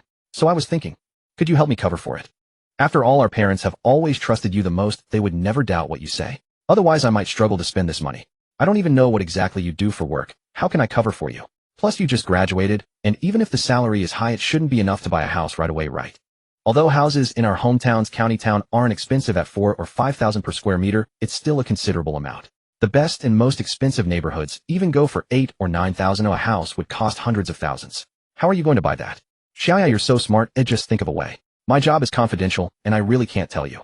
I can only assure you that it's definitely not illegal or dangerous. As for money, my employer directly provided $2 million as a settlement fee right after I started, so don't worry, there's definitely enough to help our parents get a new house. What did you just say? $2 million. Settlement fee. Shen Xu's voice involuntarily rose by 8 degrees, her face filled with disbelief. Ahem, it's only $2 million, no need to react so dramatically. Besides, this is just the signing bonus. There will be various bonuses from time to time later. I didn't tell you earlier because I was afraid it would scare you. But after careful thought, it's legitimate and legal income. Why should I hide it? You still go to part-time jobs every day, and you're even saving up for my wedding and bride price. There's really no need. Your big brother can support you. Be a good girl and quit your part-time job tomorrow. You finally have a break, so enjoy yourself in Wanhai City for 2 months, and meanwhile figure out a way to make our parents accept the fact that I'm rich. That's the real priority. Shen Xu said with a chuckle. Shen Xu stared wide-eyed, still full of suspicion. After taking a few bites of rice, she suddenly spoke. Then show me your pay stub. Even if the work is classified, there should still be a pay stub, right? Shen Xu's heart skipped a beat, but in an instant he came up with a response. His mind racing, he opened his mobile banking and showed the balance displayed on the screen to Shen Xu. Because he had previously purchased a batch of grain, the balance was less than 2 million. But today he earned 200 from selling gold, so the balance in his card was only a few tens of thousands short of 2 million. Knowing that just the balance number on his mobile banking wouldn't convince Shen Xu proceeded to open the transaction history. He showed Shen Xu the transaction record of Xia Ziqiu transferring 2 million to him, and said, since the work is classified, the compensation naturally cannot be distributed through official channels. The person who transferred the money to me is a glorious people's police officer. You can search her name online. Local police stations and sub-bureaus have official personnel. In short, she is my liaison responsible for handling some trivial matters for me. I really can't say any more. Breaking discipline is illegal, and I dare not do that. But I believe her identity is enough to prove I'm not lying to you. If it weren't the settling and allowance for joining the job, why would someone of her position transfer so much money to me? And where would she have that much money? Shen Xu stared blankly at the numbers on Shen Xu's phone screen. Instinctively, she reached out to count the digits, and after confirming it was really close to 2 million, she was completely flustered.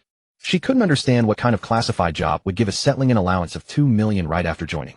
Even if it were a life-risking payment, it wouldn't need to be that much. Biting her lip, Shen Xu noted down Xia Ziqiu's name, then took out her phone and searched online. Soon on the official website of the Wanhai City Public Security Bureau, Shen Xu actually found Xia Ziqiu's information. Of course, the information publicly available online was very simple. Only the name, rank, and responsibilities without any specific contact details. Although there was the possibility of a namesake, Shen Xu still believed her brother's story. Mainly because the name Xia Ziqiu was not very common, and it would be too far-fetched to explain it purely as a coincidence. As for not being able to understand what kind of classified job would give a 2 million settling and allowance right away, well, if you can't understand it, then don't. After all, it requires strict confidentiality. If she could understand it, that would be a problem. With these thoughts in mind, Shen Xu took a deep breath, pursed her lips, and said, I can't think of a suitable excuse for the moment. Let's wait for now. Even if we want to improve our parents' living conditions, a few days won't matter. Let me think about how to lay the groundwork so that they can naturally accept the fact that you suddenly have money. Anyway, I think no matter how you explain it with work, Mom and Dad won't believe it. Just think about it. It's unrealistic. That's 2 million, not 200. Besides, you said there will be more in the future. We need to find another way, and it has to be a way to get rich that Mom and Dad can understand. As she spoke, Shen Xu's face scrunched up in thought, and she fell into contemplation. Shen Xu, on the other hand, secretly breathed a sigh of relief and happily focused on eating. Having made his sister fully believe and stop doubting, he had actually achieved his goal. With his sister on the same side, it was only a matter of time before their parents would accept the changes happening to him. Hey, got it. They'll call Mom and Dad tomorrow and tell them that besides working hard, you've been buying lottery tickets every day. Then after a few days, you'll say you had a dream where our late grandfather told you a set of numbers. Then after a few more days, when the lottery results come out, you'll tell Mom and Dad that you won the jackpot. That should make Mom and Dad believe. Shen Xu clenched her little fist, her eyes shining, and continued, Mom and Dad already believe in lottery tickets. They used to buy them, but never won, so they gradually stopped. The current double color ball first prize is at least 5 or 6 million, and sometimes over 10 million. That makes it convenient for you to get more bonuses later, and Mom and Dad won't suspect a thing. Shen Xu heard this and immediately felt it made sense. After a moment's thought, he agreed. It's a good idea, but a few days is too short. Mom and Dad might ask questions. Do it like this, stretch the time a bit. At first, tell Mom and Dad a few times that you bought tickets, but didn't win. Settle this before you start school. About 2 months should be enough. Shen Xu nodded and said, don't worry. Since I was a child, Mom and Dad have believed everything I say. The longer the time, the less likely they are to suspect. Besides, I'm not quitting my summer job. Your money is your business. I have my own hands and feet. I don't need you to support. What are you saying? Isn't my money your money? When did you start drawing such a line between us? Shen Xu was somewhat amused and exasperated. Shen Xu said seriously, of course I'm not drawing a line. I won't save the money you give me for your wedding anymore. Since you can earn a lot now, I'll keep the money you give me to spend, but I also need to earn my own money. I can't rely on you entirely unless. Shen Xu raised an eyebrow. Unless what? Shinya suddenly gave a playful wink and said with a smile, unless you marry me. If I become your wife, then I can let you support me with a clear conscience. Then you'll be responsible for making money and supporting the family, and you'll be responsible for being beautiful and charming. Perfect. Shen Xu's mouth twitched. Facing Shun Ya's quite suggestive gaze, he said helplessly, a colleague of mine just told me a sentence today, and now it seems I can pass it on to you. Shinya asked curiously, what sentence? Xiaoyi, you're not ugly, so don't dream too big. Shen Ya's anger was a force to be reckoned with, and the consequences were dire. This was the lesson Shen Xu had gleaned while washing dishes in the kitchen. When she was in good spirits, Shen Yu would handle all the household chores herself. Not to mention washing dishes. She wouldn't even let him touch things like washing socks or underwear. But if she happened to be in a foul mood, there was no telling what would happen. Especially when that mood was provoked by him, making it even worse. Truly, heaven's wrath can be forgiven, but self-inflicted misfortune is beyond redemption. Self-inflicted evil leaves no escape. Shen Xu sighed as he scrubbed the dishes, unable to help himself. But there was no way around it. Since he had brought this upon himself, he had to finish the work, even if it meant tears. Sometimes in solitude, he would inevitably ask himself honestly, Shen Xu believed he did care for Shinya. Although there was an element of familial affection, it would be a lie to say there was not a hint of romantic feelings from a man toward a woman. After all, he had known since childhood that Shinya was not blood-related to him. As they grew up through the emotional upheavals of adolescence, with Shinya blossoming into an increasingly graceful and stunning beauty, how could Shen Xu, a normal man, remain entirely devoid of thoughts? Yet what good were these thoughts? Deep down, Shen Xu knew his own shortcomings. He was well aware that he was not exactly a good man. Though not terribly flawed, certain vices still lingered within him, like being unfaithful. For Shen Xu, precisely because he cared for Shinya, he could not allow her to suffer harm at his hands. His feelings for Shinya were a blend of romantic love and brotherly affection. These two emotions intertwined, leaving him deeply conflicted, utterly unsure how to resolve. As the saying goes, avoidance is shameful, but it works. After finishing the dishes and taking a cold shower, Shen Xu grabbed his laptop and sat down on the floor mattress. Following the subtitles of the Transmigrator's manual video, he began recording the content into a document, his mind completely disengaged. Shinya, however, was clearly still simmering with anger. She lay on the bed with her back to him, showing no intention of speaking or chatting. Time passed silently. Hearing Shun Ya's breathing steady and her body shift from a side-leaning posture to sprawled out like a big character, Shen Xu knew she had finally fallen. Thinking how he had successfully muddled through another night, Shen Xu couldn't help but silently applaud himself. 2 months, neither long nor short, amounting to fewer than 60 nights. At this rate, he could muddle through them all in no time. Full of confidence, Shen Xu worked until late, finally transcribing the entire content of the Transmigrator's manual into text. Logically, the uploader of such a video would have had corresponding scripts. But unfortunately, Shen Xu did not know the author and couldn't obtain the ready-made script, so he had to resort to this clumsy method. After finishing everything, he converted the document to traditional Chinese characters and saved it on his phone's messaging app. Stretching lazily, he shut down the computer. He was filled with anticipation for the trip to Chang'an County City with Yi Wujiu the next day. To Shen Xu, the experience in the other world felt more like a vacation. Thus, the opportunity to witness more local customs, landscapes, and cityscapes held an immense appeal for him. A quiet night passed. The next morning, Shen Xu was once again awakened by Shinya. Seeing Shinya rush off after breakfast, Shen Xu couldn't help but say, Xiaoyi, the office has arranged a business trip for me. I might not make it back today. Don't wait for me for dinner. If it's early, you'll be back tomorrow. If late, the day after tomorrow for sure. Shinya paused at the entrance, replied coldly with a got it, and left directly. Shen Xu smiled and shook his head. After finishing his breakfast, he naturally went downstairs again to buy another serving. Shinya didn't need to be appeased when she was angry, as she would get over it in a couple of days at most. So Shen Xu wasn't worried at all. He didn't have to brace for her crying, throwing tantrums, or even threatening suicide. After fully satisfying his hunger, Shen Xu first found a print shop in the neighborhood to print out the Transmigrator's manual he had recorded the day before bound it, and then skillfully went to a hotel to book a room. The receptionist at the hotel, who had been on the day shift all week, had already memorized Shen Xu's face from his daily visits. As she processed his check-in, her expression was somewhat peculiar. Shen Xu could roughly guess what misunderstanding the receptionist harbored, but since they were merely strangers, he didn't bother to explain. Going upstairs and entering the room, he slipped into the bathroom. With a blur of the scene before his eyes, Shen Xu arrived once again in Song Siking's private chamber. He retrieved the items he had bought yesterday from the subspace, leaving only the old-fashioned popsicles and chocolate inside. After changing into his clothes and shoes, he pushed open the door to see Song Siqing standing in the courtyard, giving instructions to Yi Wujiu. Song Si stood by her side, her entire aura like a peerless divine sword, exuding extraordinary sharpness and fierce determination. Greetings, Brother Su. Song Siqing paused her instructions to Yi Wujiu, turned and bowed to Shen Xu. Shen Xu walked over, placed his things on the ground, and asked with a grin, what were you talking? Yi Wujiu immediately chimed in. The young lady instructed me to ensure your safety, Master Shen. Even if it means my death, I must not let a single hair of yours fall. Shen Xu quickly waved his hand. That's an exaggeration. Xiqing is being too serious. We're just going to sell some sugar. What could possibly go wrong? Caution is never a bad thing. Song Xiqing shook her head, her gaze fixed on the items Shen Xu had just set down. Just as she was about to speak, the courtyard gate was suddenly pushed open from outside, and Yin Fuzi stormed in with great urgency. Young lady, I heard that Master Shen is going to the county city with Wujiu today. I've already asked Feng Xiazi to calculate an auspicious date. Once Master Shen returns from the county city, you two shall be wed. Yin Fuzi spoke as he reached the courtyard. His attention was immediately drawn to the items Shen Xu had placed on the ground. After a momentary daze, he quickly regained his composure, took 2 swift steps, and appeared beside the items as if by teleportation. He bent down and picked up several telescopes, exclaiming with delight, "Telescopes! Master Shen is truly a man of his word. Yesterday you said you'd bring more telescopes, and today you've delivered. This is truly beyond words." As he spoke, Yin Fuzi raised each telescope to his eyes, looking up at the sky. After confirming that all the telescopes were in perfect condition, he was overjoyed, his face crinkling with so many wrinkles that they could crush a fly. "Master Yin, the 1,000-mile eyes are nothing extraordinary. You've seen them before. When we previously discussed my marriage proposal to Xiqing, I specifically mentioned presenting a betrothal gift. Though you declined it, I cannot neglect this duty." Shen Xu spoke calmly, then bent down and picked up 2 walkie-talkies. With a warm smile, he continued under Master Yan's gaze, alight with both excitement and bewilderment. "Where there is the 1,000-mile eyes, there must also be the wind-following ears. These devices are precisely that. Yet like the 1,000-mile eyes, their functionality is severely constrained. They operate only within limited range, no more than 10 li, or roughly 5 kilometers under the wind-following ears." Master Yan's eyes widened in astonishment. Song Xiqing and Yi Wujiu both leaned forward, curiosity shimmering in their expressions. Even Song Si, whose countenance was usually as serene and sharp as a drawn sword, flickered with a rare subtle spark of wonder upon hearing the name.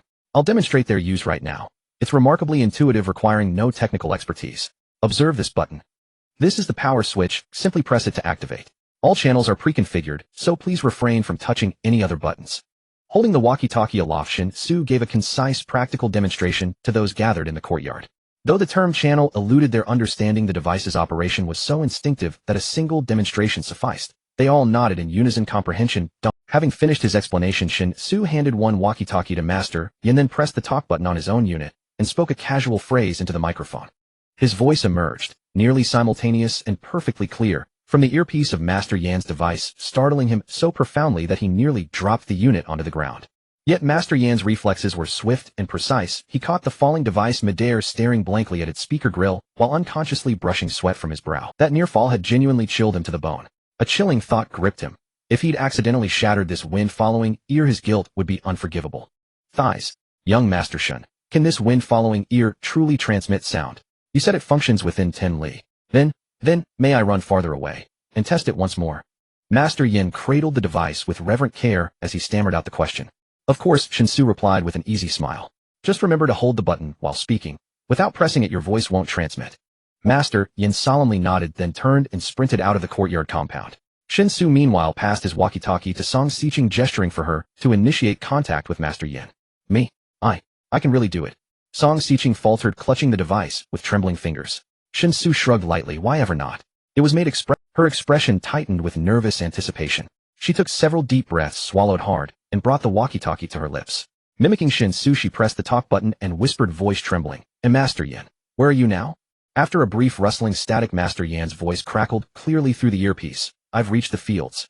Running toward the river now." Is young Miss still in the courtyard? The clarity is astonishing. Song Xiqing's face lit up with unrestrained delight. Beside her, Yi Wujiu recoiled visibly, his composure utterly shattered by awe. Song Si's lips parted slightly, the icy blade-like aura she habitually exuded softened, momentarily fraying at the edges. After a moment's hesitation, she stepped forward, knelt beside the pile of objects, and lifted the second walkie-talkie, inspecting it with quiet, intense curiosity. "Young miss, can you still hear me? I've reached the riverbank." "Yes, I hear you perfectly. No need to shout. Speak naturally, and your voice carries incredible. This surpasses even the 1,000-mile eyes. How is such a miracle possible? Please wait. I'm returning at once." His voice brimmed with irrepressible exhilaration. Before his final syllable faded, Shen Xu sensed a terrifying surge of energy erupting far away, wild, volatile, and hurtling toward the courtyard with terrifying speed. Within mere heartbeats, Master Yin burst back through the gate.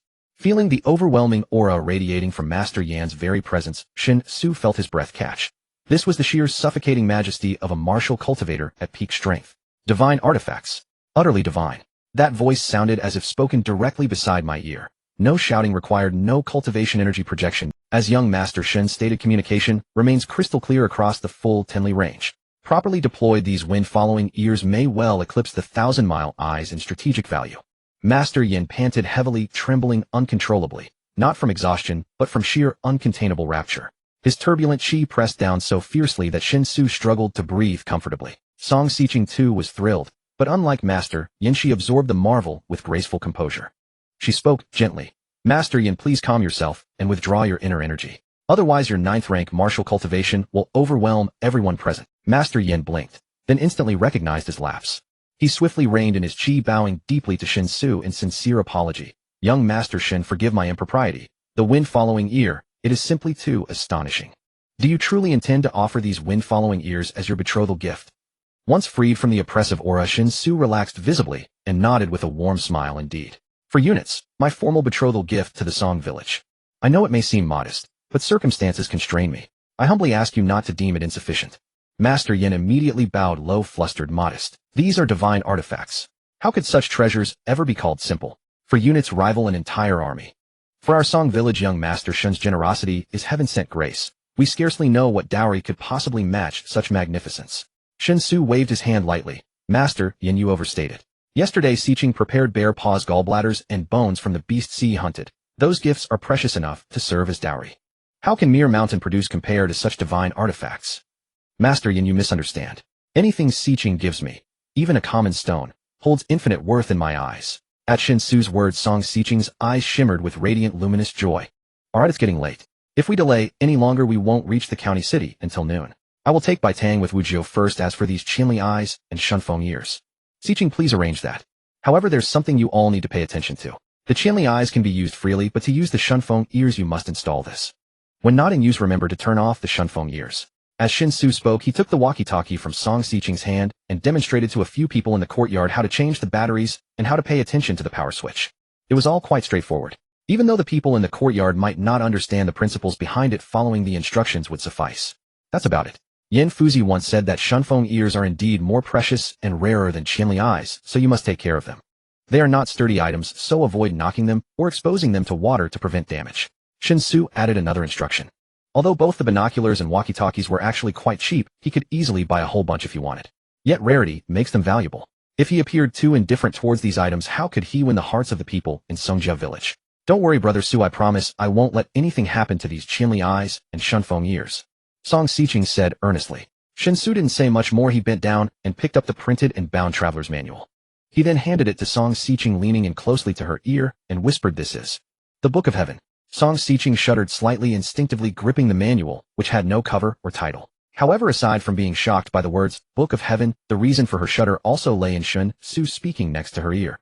The warm breath brushing against her ear made her heart race uncontrollably. For now only you can see the contents inside. As for whether others can see it later or who can see it, we'll discuss that later. First take a look and see if there's anything you don't understand, and when I return from the county city you can ask me. Shen Xu stood up straight again, smiling as he spoke. Song Xiqing nodded seriously. Yan Fuzi was very curious, but since Shen Xu said that only Song Xiqing could look at it, for now, no matter how curious he was, he could only endure. That's it, Wu Jiu, pack the Bai Tang into your bags, let's go. Shen Xu ordered, watching as Wu Jiu picked up the 5 large bags of loose Bai Tang, each weighing 10 pounds, and went to replace the burlap bags used to hold the sugar in Songjia village. Just as he was about to follow Wu Jiu out, he suddenly remembered something. He reached into his pocket, and concealing it with his clothing, took out a piece of chocolate and threw it towards Song Xiu. Song Xiu instinctively raised her hand to catch it, a look of confusion appearing on her face. Try it, and see if you think this is delicious, or if you prefer the ice pops from this thing is called chocolate. After speaking, Shen Xu finally stepped out of the courtyard. Song Xiu looked astonished, hesitating for a moment, while holding the black round ball, before finally parting her lips and popping the black ball into her mouth. In the next second, Song Xiu's eyes widened in surprise. She had never tasted such a sweet food before. At the same time, within Shangle County City, the Wufangzhai, located along the Eastern Street Market, had just opened its doors. Although the morning market was over, the number of pedestrians on the street was actually increasing. As the most famous grocery store in the county city, Wufangzhai had its own reasons to be proud. Thus, unlike other shops that would impatiently open their doors before dawn, fearing to miss even one potential customer, Wufangzhai did not have to do so. Wufangzhai didn't need to do that because the items sold there were always the best in the county city. The best also meant the most expensive. Even for the same items, the prices at Wufang Zhai would be about 30% higher than those in other grocery stores. If there were items that other grocery stores didn't have, or that had obvious quality differences, the prices at Wufang Zhai were even more astonishing. Therefore, it was evident that Wufang Zhai rarely did business with common folks, and ordinary people would never step into Wufang Zhai. If that's the case, there was no need to open early. Anyone with a bit of status wouldn't wake up so early, right? Even the servants of the nobility would have to wait until after the hour of the snake to buy groceries. You just arrived, Shunzi, and you don't understand these principles yet. Follow along for a few more days, and you'll get the hang of it. Behind the counter of Wufang Zhai, a middle-aged man yawned, looking somewhat listless. His name was Wu Yu, the shopkeeper of Wufang Zhai. The reason he appeared tired was that he had received a pound of sugar yesterday that was much better than tribute-grade sugar. In his excitement, he had a few extra drinks last night, resulting in a restless sleep, and he woke up with a headache. The one he was reprimanding was a boy who looked only 13 or 14 years old. This was a new apprentice named Shunzi. The original assistant had to return home for mourning, and as the shopkeeper, Wu Yu had to maintain his authority and couldn't attend to everything himself, so he hired a new one as an... Anyway, although Wufang Zhai had good business, it was not very busy in reality. Because the prices of the goods were very high, it was not like other grocery stores that had to earn a hard living. Having one assistant was sufficient. Buying groceries was usually handled by the servants, with him overseeing as the shopkeeper. The new apprentice wouldn't make any mistakes. If a rare occasion arose where a noble personally came to shop, then he would personally attend to them. But such occurrences were actually quite rare. Tisk, if nobles easily wandered into such streets, how could they still be called nobles? Wu Yu mumbled to himself, resting his head on the counter. However, before his words had fully escaped, a figure appeared at the entrance of Wufang Zhai. Wu Yu instinctively lifted his eyelids, and upon recognizing the figure's appearance, but he quickly reacted as if pricked by a needle, abruptly springing up from his chair. His expression brightened, and he quickly walked out from behind the counter, greeting the figure with a beam. I wondered why there was a magpie calling so early. It turns out a noble has arrived. If I had known you would come today, I should have been waiting at the door. Wu Yu's tone was filled with flattery. The figure at the entrance was fanning himself, looking around 20 years old, handsome and charming. In the Dongshan Prefecture, the Chang'an County ranks among the top 5 in wealth among the 36 counties of the northern Zhou's 7 prefectures. If the scope is narrowed to the 6 counties within the Dongshan Prefecture, its affluence is undoubtedly the highest. Such a place, compared to those mediocre prefectures, naturally possesses some unique characteristics. For instance, the county city covers an expansive area even larger than the city of Dongshan Prefecture itself, nearly violating regulations. For example, the city has a permanent population of nearly 400,000 households, more than double that of Dongshan Prefecture. Additionally, there are many extravagant individuals within the city, with countless wealthy and influential persons and grand households scattered throughout the streets. Moreover, the current emperor of Northern Zhou's younger brother, Zhou Jinan, the Wolf Lord of the strongest army, the Greedy Wolf Army, has been conferred a title here. Although he is just a county prince for the Northern Zhou, which is extremely stingy with titles and rewards, it is already a rare honor. The vast Chang'an County can be regarded as Zhou Zinan's fiefdom, so, without a doubt, the county prince Zhou Jinan is the most distinguished person in this grand city. At this moment, a young man appearing at the entrance of Wufang Zhai is Zhou Zinan's eldest son, Zhou Tianxi. As a royal scion, he enjoys wandering through the streets to the extent that many people in Chang'an County can recognize him. No need for excessive courtesy, I'm just here to see if there are any good items. Father loves sweet cakes, but unfortunately the white sugar available recently has been subpar, which makes him quite unhappy. I figured that if I want to buy better white sugar in the city, I can only come to your shop. If even your shop doesn't have it, then I fear it won't be found anywhere in Dongshan Prefecture. Zhou Tianxi closed his fan and casually explained his intention while stepping into the shop. Upon hearing this, Wu Yu's eyes instantly lit up, and he clapped his hands, gently exclaiming, "No wonder the young prince is blessed with fortune. I just received a pound of the finest white sugar yesterday, and it hasn't even cooled down yet, and here comes the young prince. Is this not a sign of heaven's favor?" Zhou Tianxi was taken aback for a moment, puzzled, and asked, "The finest white sugar?" Wu Yu excitedly nodded, saying to wait a moment before quickly diving into his counter. He then retrieved the pound of white sugar he had acquired yesterday and placed it on the counter. "Young prince, look, this is the white sugar I received yesterday. The sugar grains are as white as snow, and the sweetness far surpasses that of ordinary white sugar. Once in the mouth, it melts instantly without any bitterness. Even the tribute-grade white sugar could not reach this level. If you don't believe me, you can try it. Then you'll know I'm not lying." Wu Yu opened the jar of sugar, presenting it proudly. If it were someone else, he would never suggest tasting it. This item is as precious as gold. Just a slight touch would cost at least dozens of copper coins. How could he afford to let someone taste it freely? However, it was absolutely no problem for the young prince to taste it. Wu Yu knew that the young prince could truly afford it. Moreover, as long as the young prince is satisfied, he would definitely make a purchase. Yet Zhou Tianxi did not taste it himself, but turned to one of the guards and exchanged a glance. The guard immediately stepped forward, dipped his hand into the sugar jar, and tasted it carefully. After a while, the guard, with a neutral expression, said, "No poison." The shopkeeper did not lie. It is indeed better than tribute-grade white sugar. Only then did Zhou Tianxi show a pleased expression and nod, saying, "Very well. How much of this white sugar do you have? Bring it all out, I want it all." Wu Yud hurriedly smiled and said, "Such a high-grade white sugar is a stroke of luck to encounter. There truly isn't more. There's only this one jar totaling 1 pound. If the young prince wants it, it will be 50 taels of gold." Zhou Tianxi raised an eyebrow, and 2 feelings of discontent emerged in his heart. First, the amount of white sugar is too little. Second, the price is too high. He reopened the fan that he had put away and did not speak, merely shaking it gently in front of him while looking at Wu Yud with a half-smile. This silent stare placed immense pressure on Wu Yud. Cold sweat began to appear on his forehead, but it was merely due to nervousness. The nervousness stemmed from the overly noble status of the other party. In reality, Wu Yud was not very afraid. The county prince of Chang'e is very upright and strictly governs those in the royal household. While many in Chang'e County use power to oppress others, very few dare to do so with those from the royal family. Especially someone of Zhou Tianxi's status who is certainly being watched by countless eyes hidden in the shadows, he dare not act even slightly out of line. His reputation in Chang'e County is impeccable, thus while Wu Yud was nervous, he was definitely not afraid. In this day and age, those who adhere to reason and rules often suffer the most. A truth that echoes through history. What can be done about it? Cough, young prince, I truly do not wish to cheat you. This grade of white sugar is just too precious.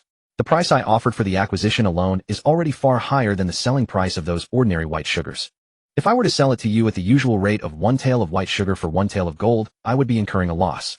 This is a losing business that I cannot engage in, right? Wu Yud said cautiously. Zhou Tianxi did not continue to pressure Wu Yud, although he was certain that the price Wu Yud offered was quite insincere. But there was nothing he could do. He was the son of a county prince, not a bandit. So after a moment of thought, Zhou Tianxi nodded, saying, "That makes sense. Since this white sugar is better than tributigrade, selling it at 50 taels a pound is reasonable. Let's settle on this. I want it all. If you have more white sugar of this grade in the future, remember to reserve it for me. Just arrange for someone to notify the royal mansion, and I will have someone come to buy it immediately. Do not sell it to anyone else." Wu Yud immediately agreed, saying, "Young prince, please rest assured. I know the gravity of the situation. Besides, only the royal mansion is worthy of consuming such high-grade white sugar. If those merchants dare to indulge, it would shorten their lives." Zhou Tianxi said no more, directly paid with gold notes, and one of the guards picked up the sugar jar and turned to leave. Wu Yud sent them all the way to the shop's door before joyfully returning to the counter. In just a day, he made a net profit of 40 taels of gold, truly a blessing from the god. However, Zhou Tianxi suddenly stopped after turning a corner, softly instructing the guard, who was not carrying the sugar jar, "Go keep an eye on Wu Fang's high and see who the supplier is. If we can find them, we will buy directly from the supplier. This way we won't let the unscrupulous merchants profit from it." "Yes," the guard responded, and then turned to blend into the crowd on the street. "Young Master Shen, yes. Just like that. Riding a horse is an easy task. As long as you can communicate with the horse, making it understand your intentions, and ensuring it is not afraid of you, that it sees you as a companion, then you can effortlessly achieve harmony between man and horse." Knight Wu Jiao sat atop a tall horse, explaining this to Shen Xu, who was riding beside him. Surrounding them were 10 mounted guards, and in addition, another 10 individuals who were not riding, but were relying solely on their physical strength to set out ahead. Their task was to patrol along the way, ensuring that the route to Chang'e County was completely safe. In fact, Shen Xu considered this arrangement excessive. In this world, he had no reputation whatsoever, so there was no possibility of any targeting him. Thus, the only danger he might encounter on the way to Chang'e County would be the misfortune of being targeted by some potential bandits or robbers. Not to mention how low the probability of encountering such danger is. With Knight Wu Jiao by his side, given Knight Wu Jiao's skills, it was virtually impossible for him to get it. After all, Song Xiqing had personally told him that Knight Wu Jiao possessed the strength of an 8th-grade martial artist. Despite this, Song Xiqing was still uneasy and insisted on arranging 2 additional teams of 10 for protection. Before setting off, Shen Xu learned that these 2 teams of 10 were the elite of the village, each at the 6th-grade martial realm, with 2 of the team leaders being 6th-grade upper, very close to the innate realm. To speak plainly, to ensure his utmost safety, the escort team arranged by Song Xiqing was indeed considered luxurious. If not for Knight Wu Jiao having 8th-grade strength, even with the 2 complete 6th-grade teams, they would still have sufficient power to confront and defeat a 9th-grade powerhouse. If it came to that, Song Xiqing might even request one of the elders from the 5 directions to accompany them. If that were the case, Shen Xu asked himself, he would feel very uncomfortable. Shaking his head, he brushed these chaotic thoughts from his mind and concentrated on controlling the tall horse beneath him. The valley where Song Village was located was spacious enough. Over 2,000 people had cultivated more than 10,000 acres of land, occupying roughly 1/10 of the entire valley. In the remaining area, the terrain was varied. Although the people of Song Village were unable to continue cultivating, it could still be used for other purposes. For example, horse breeding. On the other side of the valley was a large pasture where Song Village was raising more than 200 tall horses. When Shen Xu was taken to select a horse before setting off, he was truly mesmerized by the vast pasture and the leisurely grazing steeds. He knew that Song Village was extraordinary. How could a village aspiring to rebel be ordinary? Yet he truly did not expect that Song village, though small, could be so well equipped. They even had cavalry. It is somewhat difficult for ordinary folk to learn to ride a horse. Of course it is not too difficult. With enough practice they can ultimately ride. However, for ordinary people to reach the level of harmony between man and horse is exceedingly difficult. But for martial artists it is as easy as pie. This is because we martial practitioners possess inner strength. And the myriad uses of inner strength allow us to comprehend the horse's thoughts, achieving a spiritual connection that leads to harmony between man and horse. Knight Wujiao's voice continued to resonate in Shen Xu's ears. Shen Xu listened intently, slightly nervous as he attempted to bond with the steed beneath him according to Knight Wujiao's teachings. This is not like riding a bicycle. A bicycle is an inanimate object, you only need to grasp the trick to it, as its characteristics remain unchanged. But a horse is alive and possesses unique habits. Learning to ride a horse is certainly easy, even easier than learning to ride a bicycle. But mastering it to the level of harmony between man and horse is definitely not something that can be achieved through mere effort. Of course this is for ordinary people. Shen Xu utilized the very weak inner strength within him, sensing the horse's inner world through his hands touching the horse's head. Believe it or not, just as Knight Wujiao described, the process went incredibly smoothly. Shen Xu encountered almost no obstacles and was able to perceive the emotions of the steed beneath him. Although they had no common language and their emotional complexities and understanding differed vastly, inner strength ensured that Shen Xu and the steed could communicate their intent. This was the most direct communication that required no embellishment of language. Soon Shen Xu was galloping along the official road on horseback. Despite having never ridden a horse before, in less than 15 minutes, he was already able to gallop. Shen Xu felt a great sense of accomplishment as he raced forward on the horse. The wind rushing against him made him feel utterly invigorated. Knight Wujiao and the 10 guards quickly urged their mounts to follow behind Shen Xu. Moreover, Knight Wujiao effortlessly caught up with Shen Xu, riding alongside him while continuously reminding him of the important points to note while riding. With such meticulous guidance combined with the perception through inner strength, Shen Xu's riding skills visibly soared. Recalling the normal expenses one would incur to learn to ride in his own world, Shen Xu felt inexplicably that he was profiting. With fees ranging from tens of thousands to hundreds of thousands and lesson fees from hundreds to thousands, if one wanted to buy a horse, depending on the breed, they would have to spend an amount equivalent to a car. An ordinary horse might be akin to a compact car, while a horse of noble lineage could be compared to a Ferrari. Moreover, with the boarding fees and various inexplicable costs, riding in his world was almost akin to golf, nearly a noble sport.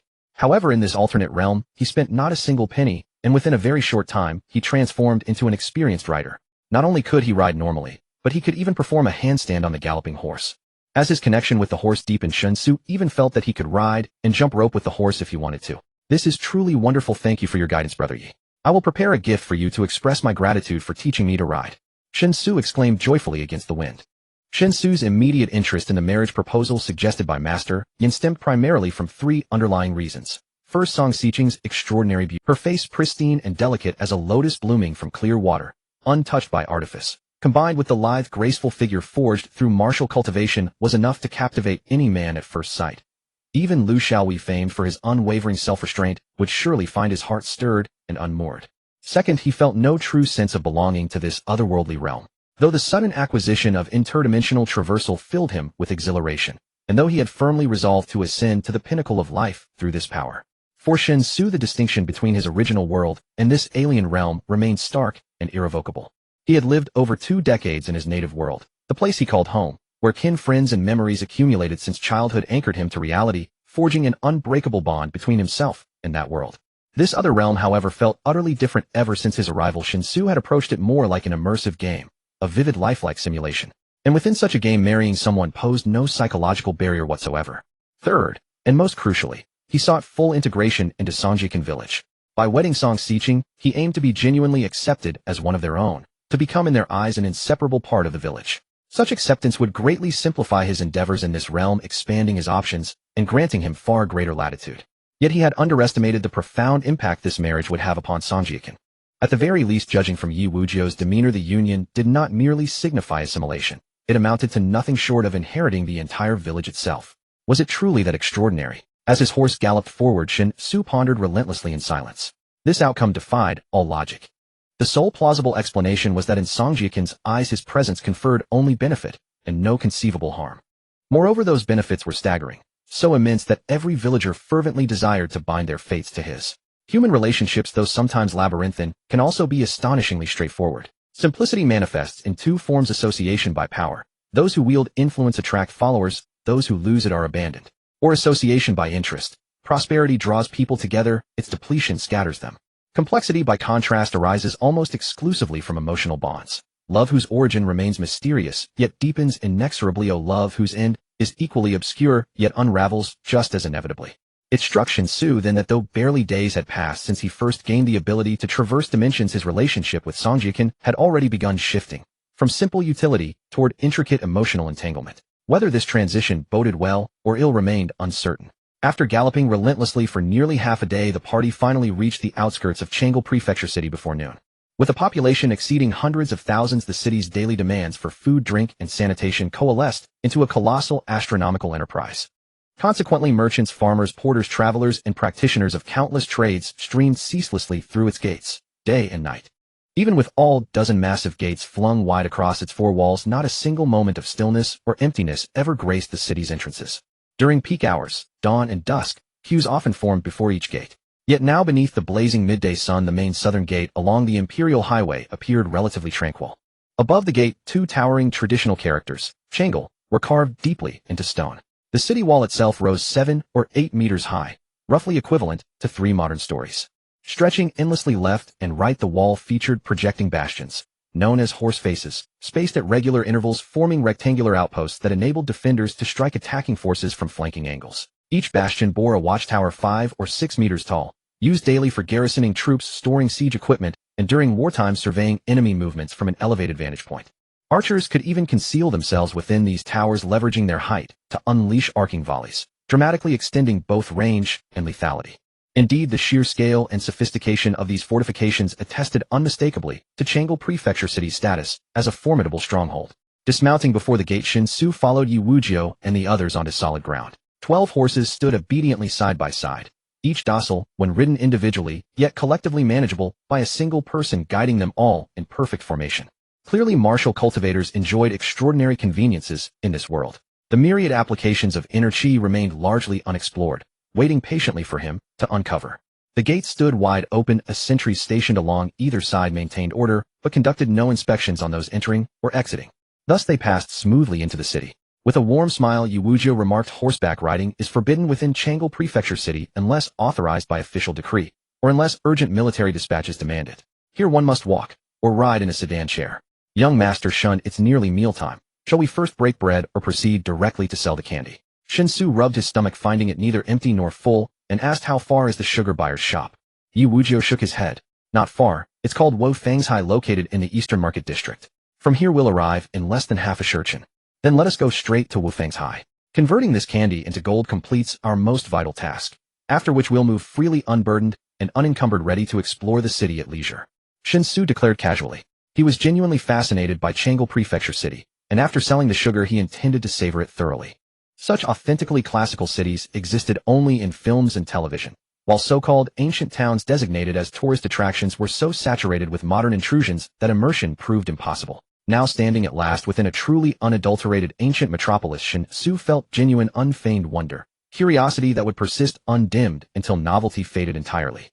It was the palpable weight of history, thick, resonant, and immediate, rising from the smoke of street-side kitchens and the murmur of everyday life. Yet that exhilaration had all but evaporated under the merciless sun roughly half a shurchen later. Standing before Wofangshai's grand entrance, Shen Xu wearily realized he had made a grave miscalculation. When Yi Wuzhou mentioned half a shurchen, Shen Xu instinctively interpreted it as 30 minutes. But after walking for nearly 30 minutes, and asking how much farther remained, Yi Wuzhou replied, "Nearly half the distance still lies ahead." And only then did Shen Xu jolt awake to the truth: half a shurchen equaled 1 full hour. Empirical assumptions, truly fatal. Shen Xu heaved a heavy sigh. Yi Wuzhou, who was beside him, found the sigh rather perplexing and scratched his head, asking, "Master Shen, shall we go in?" Shen Xu nodded weakly. "Let's go in. We've walked for such a half an hour now, and am already hungry. Let's sell the sugar quickly, then find a place to have a good meal." Yi Wuzhou acknowledged and entered Wofangshai first. Shen Xu naturally followed him in. However, only 2 of the 10-man squad stepped inside as guards to ensure Shen Xu's safety.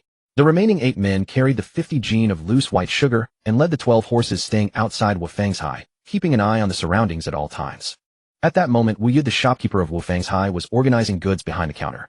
Out of the corner of his eye, he noticed Yi Wuzhou entering, and after a brief pause, a delighted expression spread across his face. He stopped what he was doing and came out from behind the counter. With a full smile, he rubbed his hands together and bowed, asking, "Isn't this the gentleman who sold sugar yesterday? I didn't expect you to visit our humble shop again today. Do you have new sugar to sell?" Yi Wujiu narrowed his eyes, not stating his purpose directly, but instead asked, "Shopkeeper Wu, what do you mean by that? Can't I come to your Wufang's High if I'm not selling sugar? Or am I not welcome to buy things?" Wu Yi quickly waved his hands. No, how could that be? A guest is a guest, and we have the bond of the white sugar trade. For you to think of patronizing our Wufang's High, take a look at anything you like and I guarantee you'll get the best price. As he spoke, Wu Yu's eyes swept over Shen Xu and the others silently, making his own judgment. As the shopkeeper of Wufang's High, he welcomed and saw off guests every day, meeting all sorts of people from all walks of life. Wu Yu was always very confident in his job. Yet for some reason, after glancing at the few people across from him, he felt that one of them seemed rather peculiar. But he couldn't quite put his finger on what exactly was strange. "Shopkeeper Wu, I came today to ask how the white sugar is selling. I sold it to you yesterday morning, and it's been a full day now. Has anyone bought any?" Interrupted from his thoughts by Yi Wuji's voice, Wu Yu quickly snapped back to reality, and the smile on his face stiffened slightly. He spoke with a hint of difficulty. "You see, sir, white sugar is a valuable commodity, and the sugar you sold me yesterday is a rare treasure among them. If it were ordinary white sugar, we could sell it to other customers at a price of 1 tael of gold for 1 tael of sugar. But your sugar, I bought it at 1 tael of gold per tael, and if I sell it, I'll have to add a little more to the cost, don't you agree? Otherwise I'd be making a loss, wouldn't I? That naturally makes it harder to sell. Of course the sugar you gave me is of the highest quality, so it will sell eventually. It's just a matter of how long, a month, or maybe half a year. But it will eventually be sold, so please don't worry." Yi Wujiu subtly observed Wu Yu's demeanor. After listening to Wu Yu's lament, he naturally put on a regretful look. He shook his head with feigned helplessness. "I see. What a pity. I thought such high-grade sugar would sell like hotcakes, so I brought quite a bit more today, thinking that after a day of selling you'd know its value, and we could discuss further business. But who would have thought that there are no true connoisseurs in this Changle County? Not even a bit sold in a whole day. If that's the case, we'll have to travel farther or go to the prefectural city. I imagine there are more refined gentlemen in the prefectural city, so it should sell better there." As he spoke, Yi Wujiu turned to leave. But before he could take a step, Wu Yu grabbed. With a surprised look, he said, "Do you really have new sugar to sell, sir? If so, just say it directly. Why tease me? I'm willing to continue buying, but how much have you brought this?" Yi Wujiu raised his eyebrows. "Continue buying? The sugar I sold you yesterday hasn't sold a bit yet. If you keep buying, won't you have a huge backlog?" Wu Yu put on a simple, honest face and said earnestly, "Don't worry, sir. As I said, it will sell eventually. It's just a matter of time. Keeping a little more is like a treasure to my shop. Goods of this quality take time to sell, that's normal. But with patience, there's no risk of backlog. Besides, how much sugar of this kind can you have? 3 or 5 jin? That's hardly backlog." Yi Wujiu blinked and held up a palm to Wu Yu. Wu Yu was stunned, a puzzled look on his face, not understanding what Yi Wujiu meant. 50 jin. Yi Wujiu said calmly. What? Wu Yu was still confused. Yi Wujiu smiled and emphasized, "I said I brought 50 jin of the same grade of white sugar as yesterday. Can you really take it all? If 1 jin takes over a month to sell, won't 50 jin cause a backlog?" Wu Yu was stunned. For a moment, he thought the guest was joking with him. But before he could react, he saw the guest clap his hands. Immediately another person entered the shop from outside. Carrying a large sack, he came straight up to Wu Yu. He placed the sack heavily on the floor, untied the rope at the mouth, and opened it. A vast quantity of white sugar, as white as snow, burst into his sight. Without Wu Yu's eyes widened instantly, and his breath caught in his throat. He couldn't believe what he was seeing. After a brief pause, his breathing became rapid. His face flushed slightly with sudden excitement, and an unmistakable glint of greed appeared in his eyes. Swallowing hard, he stammered, "Is this all the same white sugar as yesterday?" "Yes, 50 jin in total," Yi Wujiu nodded. "He'll take it all." Wu Yu tried to steady his voice. He had realized his earlier loss of composure and wanted to make amends. But the sudden appearance of 50 jin of white sugar had disrupted his mind, so, although he managed to control his tone, his response was too quick, revealing his eagerness unmistakably. Finding the customer before him looking at him with a half-smile, even Wu Yu, whose face was as thick as the corner of a city wall, felt a hint of embarrassment. But 50 jin of the finest white sugar lay within arm's reach, and in Wu Yu's eyes that was no mere sugar. It was clearly a pile of gleaming golden bricks. This deal had to be secured. Yesterday 1 jin of white sugar had netted him a pure profit of 40 taels of gold from resale, and now these 50 jin would mean 2,000 taels of gold. And the key was that this profit came with zero risk. That young prince had just bought all 1 jin of sugar this morning, and even told him to keep stock, saying he would take. Then a huge shipment arrived at noon. It was like finding a pillow when you're sleepy, an absolute godsend. As for the possibility of being set up, Wu Yu never entertained the first. The young prince of the county mansion wouldn't do such a thing. A second sugar of this grade was truly worth the price. As long as he could buy it, he would never lose out. With this in mind, Wu Yu barely suppressed his heavy breathing, forcing a troubled expression onto his face. With a woeful look, he began, "Honored guest, I've always been straightforward in business, so we'll speak plainly without any pretense. The white sugar you've brought is truly the finest, so in small quantities it's never hard to sell. Though few can afford it, our Chang'an County city is large enough that occasionally some families want to try something new. So for a small amount ID, keep it as a treasure, something to show off if it doesn't sell. But 50 gene at once. To take it all is indeed very difficult. 1 gene for 10 taels, 50 gene makes 500 taels of gold. Our Wofang's simply doesn't have that much gold on hand. Could you possibly lower the price a bit? Lower the price? What price do you have in mind? Yi Wuzhou raised an eyebrow and asked. Wu had thought for a moment, then ventured. How about 1 tael of gold for 8? That way 1 gene of sugar would cost 8 taels of gold and 50 gene would be 400 taels. Our Wofang's might just manage to scrape that together if we tighten our... Yi Wuzhou said, nothing, turning instead to look at Shen Xu. This reaction made Wu Yu's heart skip a beat. Because he hadn't expected that among the group who entered the shop the one truly in charge seemed to be the man he found somewhat odd. Shen Xu had observed the entire exchange between Yi Wuzhou and Manager Wu. Though not very experienced, he could tell that Manager Wu was definitely not telling the truth. If he were truly reluctant, his reaction upon seeing dozens of gene of sugar wouldn't have been like that. This Manager Wu surely had a sales channel for the sugar. The haggling was merely a merchant's greedy instinct to maximize profit. With this judgment, Shen Xu mused, forget it then. Let's not put Wofang's in a difficult... 50 gene of sugar is indeed a lot. It's normal for one shop to be unable to handle it all. We're not in a rush anyway. Let's find an inn in the city first. Spread the word about the sugar and see if anyone in Chang'an County City is willing to come directly to buy. Hearing Shen Xu's attitude, Wu Yud grew anxious. He knew his own situation. The gold he wanted to earn came with no difficulty, just a simple resale. If they didn't trade in the shop and instead spread the news, the county prince's mansion would definitely come knocking. Then his 2,000 taels of gold would vanish into thin air. Indeed, from the moment he saw the sugar, Wu Yud had already considered those 2,000 taels of gold his own. Wait, honored guest, fate brings us together. I'm an honest businessman, so we'll speak without beating around the bush. 50 gene of sugar of this grade. You want sell it all, even if you stay in an inn for half a year. That would be a waste of time. Unnecessary. Besides, inns are crowded and chaotic. Carrying so much sugar and spreading the news would invite trouble. Don't show your wealth, as the saying goes. You must understand that. Following your plan would be like inviting thieves to rob you. How about this? I want to ask for a discount after all. Still 1 tael of gold for 1 gene of sugar. He'll take all 50 gene. If I'm short on gold, he'll borrow from elsewhere, and make sure you get the full 500 taels. Deal. Wu Yu directly blocked Shen Xu's path, a fawning smile plastered on his face. Shen Xu hesitated. Because Manager Wu was right in one sense, he couldn't simply stay at an inn for an extended period just to sell sugar. His feigned departure was merely a tactic to raise the price. Manager Wu had a channel for selling sugar. That was his own skill. The man had run this high-end shop for years in Chang'an County City, with far wider connections than outsiders like them. That was only natural. Shen Xu wasn't hesitating over whether to sell the sugar to Wu Yud. Being able to offload all the sugar at once was exactly what he wanted. He was hesitating over how much to raise the price. From the man's reaction, the price of 1 tael of gold for 1 gene of sugar was probably quite profitable for Manager Wu. After a moment of thought, Shen Xu decided to set a high price and negotiate. He held up 2 fingers to Wu Yud and said, Manager Wu, let's cut the pretense. Final offer: 2 taels of gold for 1 gene of sugar. Bring 1,000 taels of gold, and these 50 gene of sugar are yours. What? 1,000 taels of gold? Impossible. Absolutely impossible. Wu Yu jumped as if had been stepped on, his reaction so violent it nearly startled. Just as Shen Xu thought he might have overpriced it, and was about to negotiate a more reasonable price, a voice came from outside Wofang's 2 taels of gold for 1 gene of sugar. That's a fair price for sugar of this grade. Compared to ordinary sugar, it's only double. Is it 50 gene total?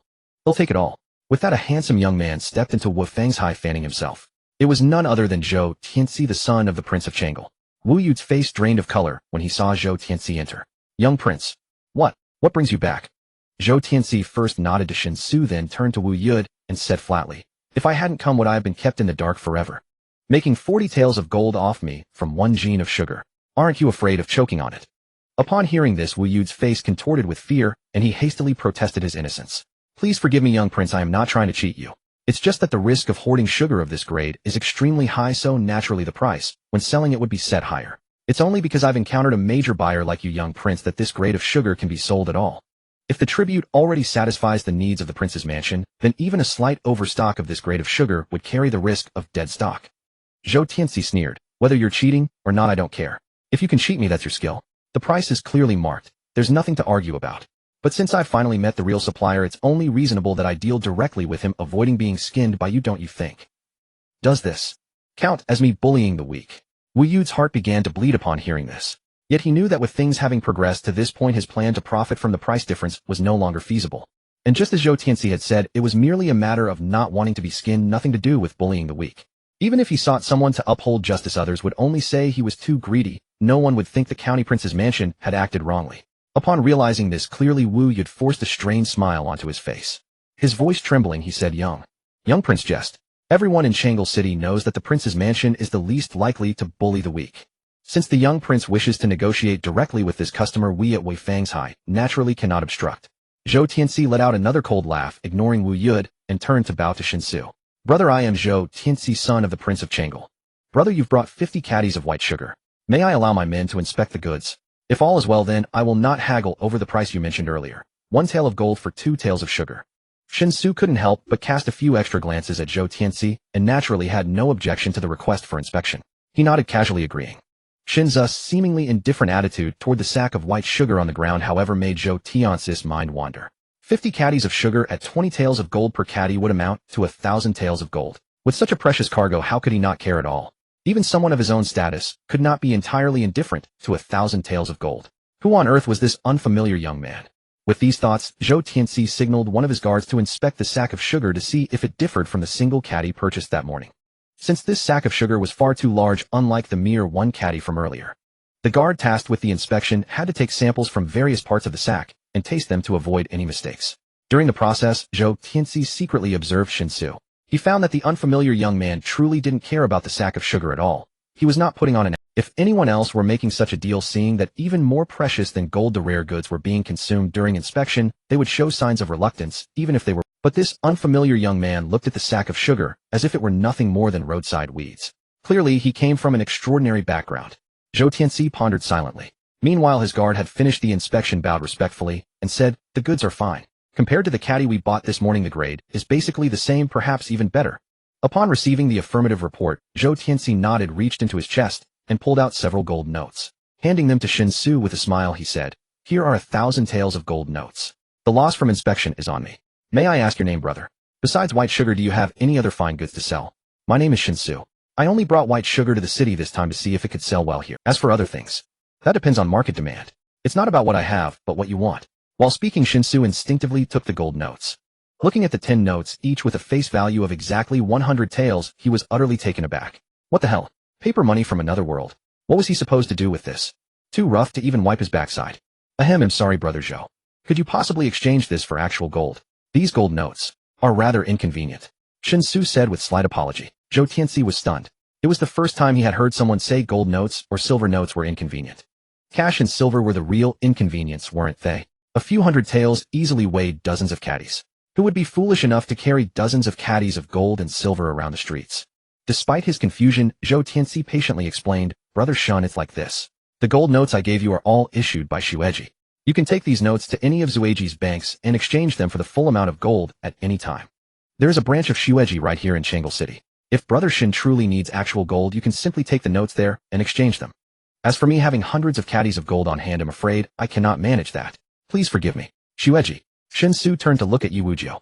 Yi Wujiu, with perfect understanding, sent a message directly into his mind. The largest bank in northern Zhou, with branches in every prefectural city and commandery capital. The main branch is in the capital of northern Zhou.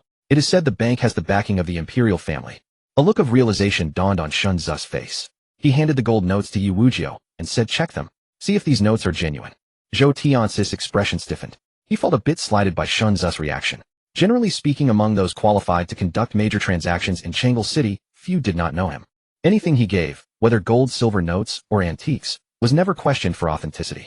His face and the backing of the Changle County Prince's mansion were the ultimate guarantee of credit. Yi Wujiu, however, cared nothing for that. If Shen Xu gave an order, he would follow it. He carefully examined the 10 gold notes, then nodded to Shen Xu. "No problem. They are all genuine." Shen Xu showed satisfaction and smiled at Zhou Tianxi. "Brother Zhou, please forgive me. It's not that I don't trust you, but with 1,000 taels of gold, one must be cautious." Zhou Tianxi smiled back, echoing, "I understand. It's only natural." In a swift exchange of payment for goods, the buyer spent less, while the seller profited more, free from intermediaries pocketing the difference. Thus a lucrative deal worth 1,000 taels of gold was successfully concluded under the watchful, yet pained gaze of Wu Yud. Zhou Tianxi gestured for one of his guards to pick up the white sugar, while he himself bowed slightly to Shen Xu. He spoke, "Brother Shen, I am delighted to complete this transaction with you. Should you have any valuable items for sale in the future, feel free to come to the Wangfu of the Changle Duke. Anything that piques my interest will surely fetch you a fair price, unlike the greedy Wu Zhonggui of Wu Fangzhai." At this point, Zhou Tianxi cast a sidelong glance at Wu Yu, causing the already distressed Wu Yu to shudder in fear. Though he instinctively wished to cry out in protest, just as the words reached his throat, he saw Zhou Tianxi bow and, accompanied by his guards, turn and leave, without granting him any chance to defend himself. It was hard to blame Zhou Tianxi for holding on to his grievances. If it were merely double the profit, he likely wouldn't have been so upset. However, the price Wu Yu offered was indeed. Zhou Tianxi disliked taking advantage of others, holding a sense of pride as a member of the royal family. However, he equally disliked being treated as a fool, as it would tarnish his reputation. Spending gold was trivial, but losing face was significant. Exiting Wu Fangzhai with 2 guards and 50 jin of white sugar, Zhou Tianxi crossed the bustling street and turned onto another main road, resuming his fan's gentle flutter. Narrowing his eyes, he remarked that Shen Xu is quite peculiar. Since I revealed my identity, he showed no reaction whatsoever. Either he has never heard of the Changle Duke, or he is pretending to do so in order to catch my attention. Moreover, after handing him the gold note, he surprisingly found it inconvenient and wished I would give him gold directly. Shui-Jis gold notes can be exchanged throughout northern Zhou. What inconvenience could there be?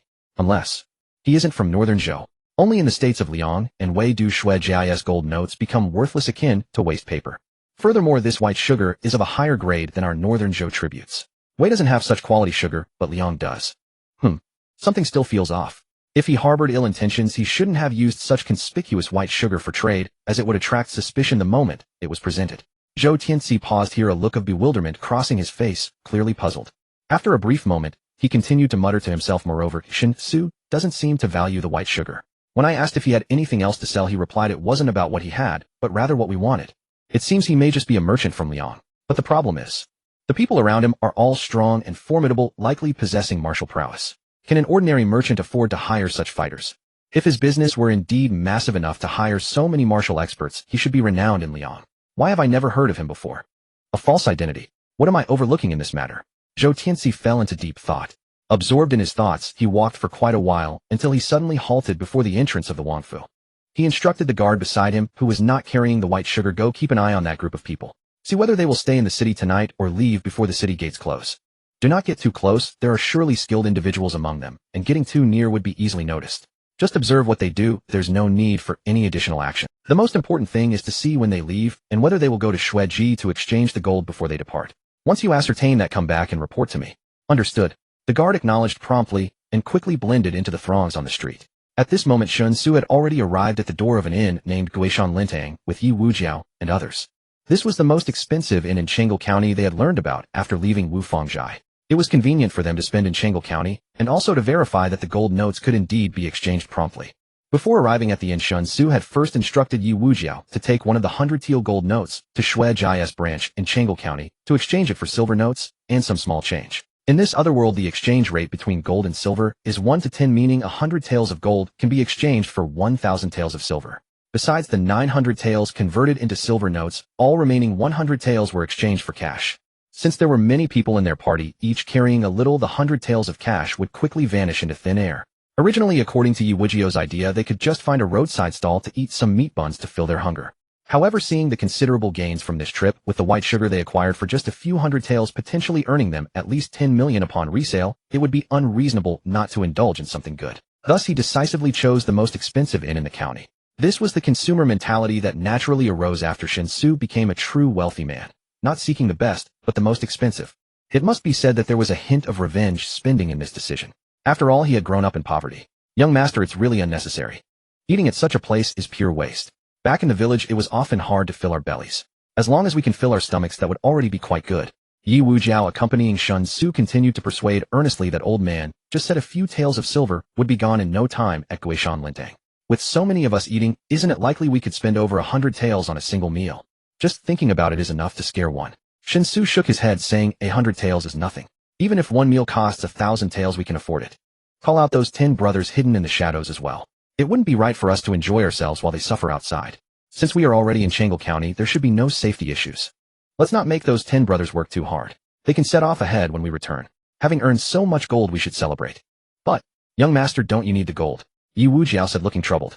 Shen Xu emphasized, that's why I saved 900 taels in gold notes, right? Now hurry and call those brothers over. Let's enjoy ourselves. All expenses for this meal will be on young Master Shen.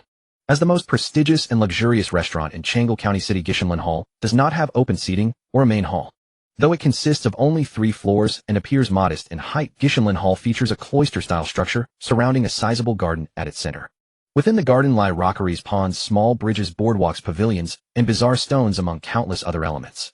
A profusion of flowers and greenery makes it impossible to take in the full view at a single glance. All the private rooms in Gishenlin Hall face inward toward the garden. Thus, by opening the windows, one can fully appreciate the garden's beauty.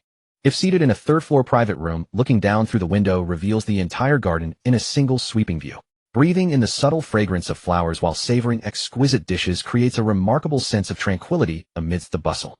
To establish such a restaurant in the most expensive area of Changle County City, mere wealth would not suffice. Simply occupying such a vast tract of land without absolute power would fail to repel the covetous gazes from all sides. This clearly demonstrates that the hidden owner of Gishenlin Hall is no ordinary person. Shen Xu took the lead, stepping inside with Yi Wuzhou and the others. As soon as they entered the main gate, a waiter immediately approached with a warm welcome. Beaming with a smile, the waiter bowed slightly and asked deferentially, "Honored guests, please forgive my poor eyesight. You all seem unfamiliar to me. May I ask if you have—" Shen Xu raised an eyebrow. "Oh, is it mandatory to have a reservation to dine here?" "No reservation, no service." The waiter quickly apologized. "Forgive me, I didn't explain clearly. Please don't misunderstand. Of course we welcome guests without reservations as well. However, several of our signature dishes require precise cooking times and are difficult to prepare in advance. Generally, only guests who have made a reservation allow us to prepare these dishes in time. If you come on a whim, we likely cannot serve those specialties. Please understand, esteemed guests." Shen Xu was unconcerned and waved his hand. "That's fine. As long as we can eat our fill. We have a large group, 22 people in total. Arrange a big private room, or 2 if necessary." "Certainly. Please follow me." There are few diners at lunchtime, and the third-floor private rooms are all empty. The largest one should be spacious enough for your party. The waiter led the way, climbing the stairs with a clatter, thump, thump, thump, up to the 3rd floor. Shen Xu looked around curiously along the way. Upon entering the private room, he watched as the waiter added many stools, barely managing to seat everyone around the large. Soon after, the specialized guamai order taker entered the room, and with a rapid-fire recitation listed all the dishes currently available at Gishenlin Hall. Whenever Shen Xu interrupted to ask about a specific dish, the guamai would immediately elaborate with detailed descriptions of the dish's ingredients and preparation.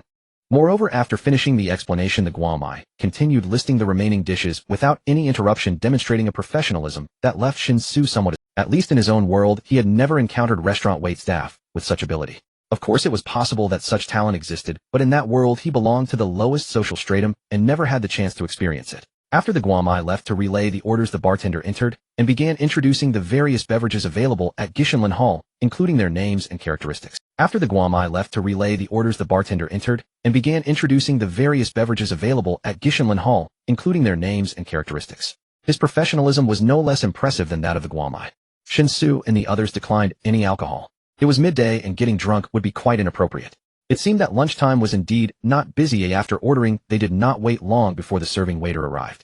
The waiter extended both arms, each bearing a row of large bowls. He made several trips back and forth before finally placing all the dishes on the table. Shen Xu felt that today he had truly seen something new. He had never imagined that a high-end restaurant in another world could be so refined. It was a pity. If only the food could be a bit more delicious, it would be perfect. He picked up his chopsticks, took a bite of the dish in front of him, and while chewing, silently pondered. Compared to the professionalism displayed by the waitstaff, the chef at Gishenlin Hall seemed to fall short. The dishes were not bad, but they lacked any element that could be called true. The chef certainly had skill, but it didn't seem to match the level expected of the county's finest establishment.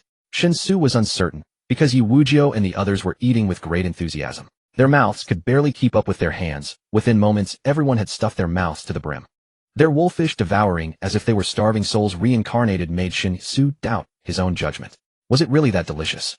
In about half an hour, the entire table of food was devoured, leaving not a single scrap. 2 squads of 10 plus Yi Wuzhou and Shen Xu all had their stomachs filled. The difference was that Shen Xu didn't find it particularly tasty, so he only ate until about 80% full. But Yi Wuzhou and the 2 squads were clearly extremely satisfied with Gishenlin Hall's cuisine, to the point that they seemed on the verge of being overstuffed. Burp. No wonder it's the best restaurant in the county. This is absolutely delicious. I've lived over 20 years, and I've never tasted such wonderful food. Yi Wuzhou patted his belly, let out a burp, and sighed with immense satisfaction. The members of the 2 squads echoed his sentiments, praising the meal so highly that it seemed as if such dishes could only exist in heaven, rarely found in the mortal world. Shen Xu listened stunned, and his self-doubt grew stronger with their heartfelt compliments. This feeling reached its peak at the time of payment. Without a single drop of alcohol, the total bill amounted to 300 taels of silver, giving Shen Xu an entirely new understanding of the other world's cost of living. 300 taels of silver equaled 30 taels of gold, or 1,500 grams. Based on the price of the gold ingot he had sold earlier that was 630,000 in his world's currency. Gone in a single meal. Even though he had mentally prepared himself for Gishenlin Hall's pricing, Shen Xu still felt dizzy. It seemed that truly adapting to the life of the wealthy was still a long, arduous journey. If every meal were at this standard, his sugar trade would yield no profit at all. It would be purely for making friends. Shen Xu painstakingly traveled to this other world to sell items, of course, not merely to make friends. A visit to the Guishan Lintong, a restaurant of this caliber, was. Martial artists are all big eaters, consuming food as if they were oxen chewing peonies. Overly delicate dishes are in a sense a waste. So after paying the silver note and exiting the restaurant, Shen Xu immediately blacklisted Guishan Lintang, in his heart, silently deciding that unless someone else treated him, he would never return. However, this meal wasn't a total waste of silver. Shen Xu could clearly feel that the two tin-man teams of blood guards from Songjia village had significantly warmed up to him after indulging in such a lavish feast. With the previous distribution of rice and flour as a foundation coupled with the assistance from this sumptuous meal, the affection of the blood guards for him was rapidly intense. Although relying on Song Sixing's connections meant that even if the others in Songjia village regarded him as a stranger, they would still work for him under her arrangement. However, that kind of completely passive obedience is ultimately not as effective as being proactive. Therefore, winning people's hearts is still essential. Considering that it was hard to come by a trip to Changle County, the exotic charm of this other world felt like a holiday to Shen Xu, making it unnecessary to rush back that day. Thus, the group first found a relatively decent in inquiring about available guest rooms before settling in early. After leading the horses to the inn stable and leaving two blood guards to handle any potential emergencies, Shen Xu energetically set off with the rest towards the market. It is said that traveling means leaving a place where you are tired of living to another place where others are tired of living, spending your own money to enrich them, and then returning home exhausted and empty-pocketed to continue your life. This statement holds a degree of truth. However, for Shen Xu, coming to Changle County for tourism merely validated the first half of the statement. As for the latter half, when he returned to his own boring place, he would certainly not be empty-pocketed. Instead, he would return with abundant earnings. Thus, it was nearly perfect. With the experience at Guishan Lintong, Shen Xu decided to keep his wallet shut tightly afterward. Of course, this was mainly because there was nothing particularly eye-catching in the market. The atmosphere of the times was too strong, leaving Shen Xu unimpressed by the goods he saw in the market. However, even without making purchases, merely browsing could satisfy his curiosity, so Shen Xu was not disappointed.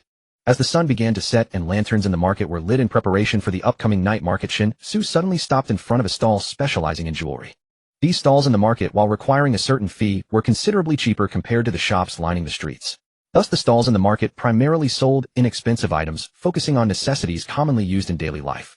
This was one of the main reasons why Shen Xu had spent the entire afternoon browsing yet remained uninterested in the goods. Yet when encountering a stall selling small trinkets like this one, Shen Xu would often take a close look to see if there was anything worth buying. How much for these bracelets? Shen Xu squatted down, casually picking up one of the many bracelets displayed on the stall, playing with it as he asked. The stall owner was a middle-aged man, his face marked by the traces of time with rough hands, making him appear somewhat cautious. Upon hearing Shen Xu's inquiry, he immediately responded with a beaming smile, 41 for 1, 101 for 3. If the esteemed guest buys more, the price can be Shen Xu was aware of the exchange rate in this other world. 1 tael of silver could be exchanged for 1,000 copper coins. At the same time, 1 tael of silver equated to 5 grams of gold, meaning that 2,000 kwai would roughly make 1 equivalent to 2 kwai. In other words, based on the pricing in his own world, disregarding differences in purchasing power, these bracelets would cost about 80 kwai each. That's too cheap, isn't it? Shen Xu maintained his composure on the surface, but inside, he was overjoyed. Although he had no expertise in the materials of these bracelets, some of them were so renowned that even an outsider like him could recognize them at a glance. For instance, the bracelet he was currently holding was made of white beeswax. After examining it closely, Shen Xu was very certain that this particular piece belonged to the premium category. If it were sold in his world, it would definitely be traded by weight. The price per gram would certainly not be lower than 15. This particular piece of white beeswax weighed around 100 grams, which meant that the bracelet he casually held in his hand was worth more than 150,000, yet at this stall he could purchase it for just 80. 80 kwai, where you can't lose or be cheated, yet you can acquire a premium white beeswax bracelet. This is no different from getting it for free. Shen Xu tried his best to suppress his emotional fluctuations, pretending to be completely indifferent as he continued to browse the other jewelry at the stall. The majority were bracelets, but there were also a few necklaces here and there. As for the materials apart from white beeswax, Shen Xu also recognized agarwood, agate turquoise, and heaven beads. As for the other materials, Shen Xu admitted his lack of knowledge and had no way to make judgments. However, there was no doubt that just the bracelets made from the materials he recognized, if randomly selected and sold in his world, would undoubtedly fetch a price high enough to buy out everything at this stall. With these thoughts swirling in his mind, Shen Xu casually tossed the bracelet he had been playing with back onto the stall, and cheerfully said, "Count how much all of these cost in total, they'll take everything from your stall." Knight Wu Jiao, who had been on guard behind Shen Xu, was startled by this remark.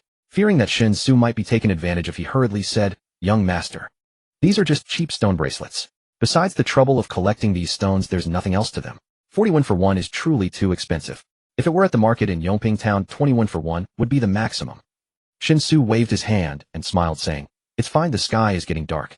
If you can't sell your goods, isn't your stall set up for nothing? Consider it a helping hand, it's just a matter of a few taels of silver, no need to worry about it." To the other world, these items may indeed be nothing more than worthless stones. However, how easy it is to acquire these things in the other world is something Shen Xu could not yet comprehend. But judging from Yi Wujia's reaction, it must be quite easy. Yet the value of these items in the other world is of no concern to Shen Xu. What Shen Xu cared about was how much he could sell these items for once he brought them back to his own world. However, there was also a crucial issue to consider, similar to the problem he faced when bringing items from his own world. That is, unless they belong to items with a constant value regardless of how precious these objects might be to both worlds, if too many are brought a depreciation in value, moreover, such an outcome is almost unavoidable. Therefore, when reselling precious items, Shen Xu must take scarcity into account and exercise restraint in the. He absolutely must not engage in rampant and reckless reselling, as that would ultimately lead to a collapse of the pricing system. If the items that can be easily resold from the other world were to have their prices completely collapsed, it would also inflict significant harm on Shen Xu. The success of hunger marketing is rooted in an inevitable commercial logic. Of course, acquiring over 100 bracelets and necklaces is nothing more than a trivial matter. Even if he sold them all at once in his own world, it would have no impact on them. This small amount is completely negligible in the broader market. Shen Xu's concerns are not about these bracelets and necklaces, he merely worries that he might be blinded. The more niche the market, the more attention must be paid to the supply volume. Otherwise, an excessive supply can easily ruin the entire market. That would be akin to digging his own grave. Shen Xu silently reminded himself to remain clear-headed and not be dazzled by the abundant resources of the other world. Amid the countless thanks from the vendor, Yi Wujiao reluctantly paid 4 taels of silver. For the vendor today, truly felt like a small fortune. These items were originally intended to be sold over the course of a month, but unexpectedly they were cleared out in just one day. In the vendor's eyes, this was certainly worth celebrating with a couple of small drinks and a pound of pig's head meat. "Young master, I shouldn't interfere with your purchases. But these bracelets truly aren't worth it. If you really need them, we can have someone from the village go into the mountains to collect them for you."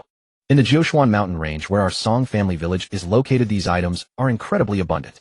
During our hunting trips, we often see them and can't be bothered to collect them, mainly because no one wants them at the market. Shen Xu smiled reassuringly. "If I asked you to collect them, wouldn't that be a waste of your time? You go into the mountains to hunt to make up for food shortages, right? Collecting these things." Shen Xu smiled reassuringly. "If I asked you to collect them, wouldn't that be a waste of your time? You go into the mountains to hunt to make up for food shortages, right? Collecting these things." Yi Wujiao quickly shook his head and replied, "No, it won't take up time. Not at all. The main issue is that there are too many, we don't even need to go looking for them. The only trouble is stringing them together, which takes a bit of effort, but we can have the women at home do that. You previously provided us with so much food that we don't have to worry about it for months, and since the mountain goods can't be sold for a decent price right now, the villagers just save whatever they catch. It would be better to help you collect these worthless stones." Shen Xu thought for a moment and nodded. "All right, I actually don't need too many, so you don't have to go out of your way to collect them. Just bring back a few if you see them." Yi Wujiao immediately agreed and noted this in his mind.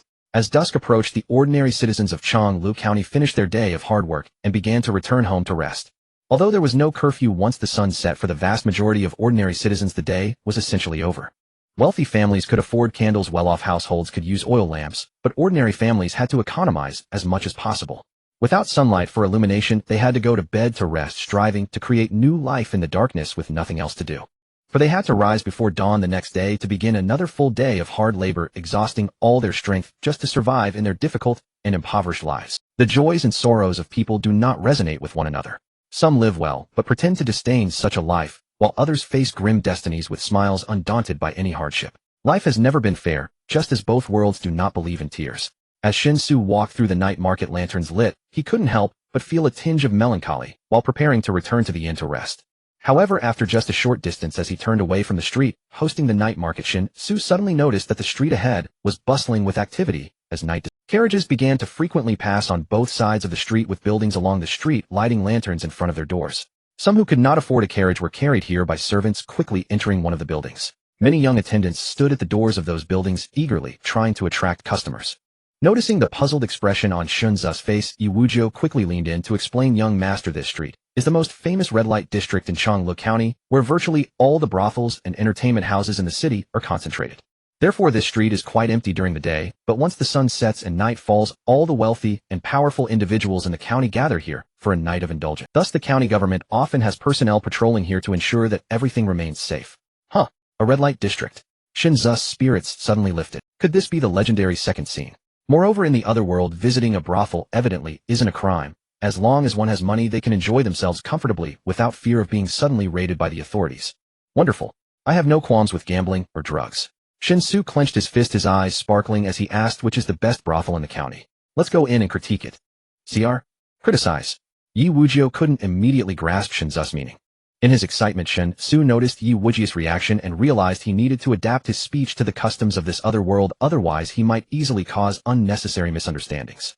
So he cleared his throat and corrected himself. I mean, let's go in and have a look, see what the best brothel in Chengdu County is like. Yi Wujiu stared blankly at Shen Xu, hesitating. Master, you're about to marry the eldest miss. Is it really appropriate to visit a brothel at this time? Perhaps you could go after the wedding. Shen Xu asked in confusion. Since we're going to the brothel anyway, what difference does the order make? Yi Wujiu replied earnestly, there is a difference. I believe that after you marry the eldest miss, you'll surely look down on other common beauties. Even if you visit a brothel, you won't do anything else. Just listen to music and drink wine. Shen Xu was momentarily taken aback, for Yi Wujiu's reasoning was far too naive. Blinking, he pondered briefly, and then said, I have a friend.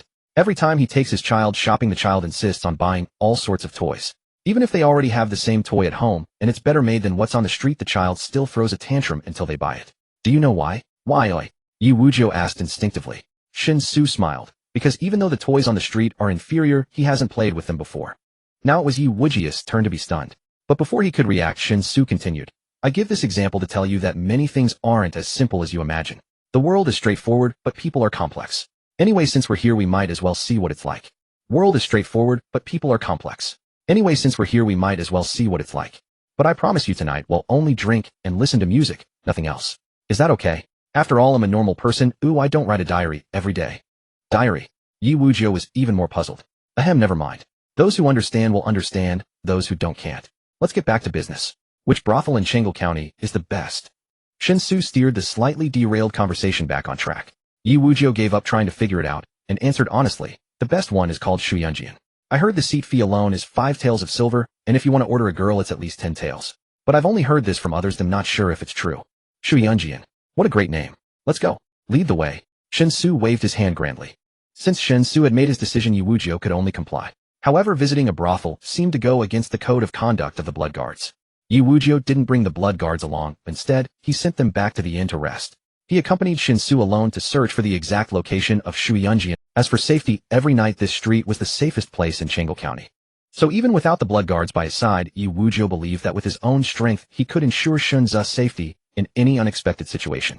An 8th-rank powerhouse should have such confidence. Shuyunjian was not hard to find. After walking about halfway down the street, the two saw the best brothel in Chengdu County sitting at the middle of the street, like a star surrounded by lesser lights. On the large plaque in elegant calligraphy were the 3 characters Shui Yunjian. Lanterns surrounded it, illuminating the plaque, and the main entrance as bright as day. Several attendants stood at the main entrance to welcome guests. However, as it was still early, looking through the open door, the main hall appeared somewhat quiet. But on the street outside, sedan chairs had begun to arrive one after another. The passengers alighted, calling out to friends as they entered Shuyunjian. Shen Xu was somewhat nervous. In both his world and this one, it was his first time visiting such a place of pleasure. It was only natural for him to feel a flutter of unease. But since he was already here, he couldn't just turn back without even entering. If he passed the brothel's gate 3 times without going in, that would be too embarrassing. So taking a deep breath to steel himself, Shen Xu led Yi Wujiu with his head held high toward the main entrance. Those who arrived by sedan seemed to be regulars. The attendants at the door could even call out their names, greeting them with flattering smiles and ushering them inside. But when Shen Xu and Yi Wujiu reached the entrance, all the attendants looked puzzled. Not only did they not invite them in, but they even blocked their way. Gentlemen, if you're looking for work, please come during the day. The manager handles hiring only then. At night we open for business and our guests are all wealthy and noble. It's not suitable for you to enter. If you disturb our guests, we can't bear the responsibility. Please understand. One of the attendants said politely. Though the words were courteous, the attitude was clear. Shen Xu was puzzled. He didn't understand why the attendant thought he and Yi Wujiu were looking for work. Just then a plump young man accompanied by several servants swaggered over. The man was dressed in silk and satin, his 10 fingers adorned with expensive rings that glittered in the lantern light. His appearance exuded a strong nouveau riche aura. Unfortunately, his physique was poor, so the expensive clothes looked on him like a parody of high fashion. As the man and his servants approached the entrance, the attendants greeted him with broad smiles and ushered him inside. Suddenly Shen Xu realized something. He looked down at himself, then at Yi Wujia's attire, and instantly understood why the attendants thought they were looking for work. Simply put, they were dressed too shabbily. Not wanting to waste words, Shen Xu signaled Yi Wujia to bring out the silver. Taking a silver ingot from Yi Wujia, he tossed it to the attendant who had spoken earlier. At the same time, he said boldly, "I heard the seat fee is 5 taels per person. Hey, raise 10 taels. Find a spot for me and my friend." The young servant instinctively reached out to catch the silver ingot, his face revealing a look of astonishment. It is truly no surprise that they judge a person by their attire. The world has always been this way. The wealthy wear silk and satin, while the poor don coarse linen. Some are even so destitute that they lack proper clothing and struggle to fill their bellies. How one dresses fundamentally reflects their situation. Thus, when faced with unfamiliar individuals, one can make a sufficiently accurate judgment based solely on their attire. Who would have thought that unexpected situations would still arise? The servant instinctively brought the silver ingot to his lips, gently biting it, confirming its authenticity. The astonishment on his face was instantly replaced by a professional smile. "I sincerely apologize. I must have been blind, not realizing that the two esteemed guests are true deities. Please come in. I will certainly arrange the best seat." While speaking, the servant bent over in a gesture of invitation. He then led the way inside, continuously beckoning Shen Xu and Yi Wujia. "You two esteemed guests look unfamiliar. Is this your first visit to our Shuiyun Tavern?" "Indeed, we've heard that the best place for entertainment in Changlu County is this Shuiyun Tavern, so we specially came to experience it, hoping it won't disappoint us," Shen Xu casually responded. The servant hurriedly said, "Rest assured, the ladies of our Shuiyun Tavern are truly unrivaled in Changlu County. Otherwise, the fees for a seat in this grand hall could never fetch a high price of 5 taels of silver. Once the ladies start performing in the hall, you two esteemed guests will feel that the visit is well worth it. If you take a liking to a certain lady, you can also go upstairs with her to her boudoir for a more intimate conversation. Of course, our Shuiyun Tavern is not one of those disreputable brothels. Most of the ladies are courtesans selling their art, not their bodies. If you wish to enjoy a more intimate experience, you must be sure to find the red courtesans."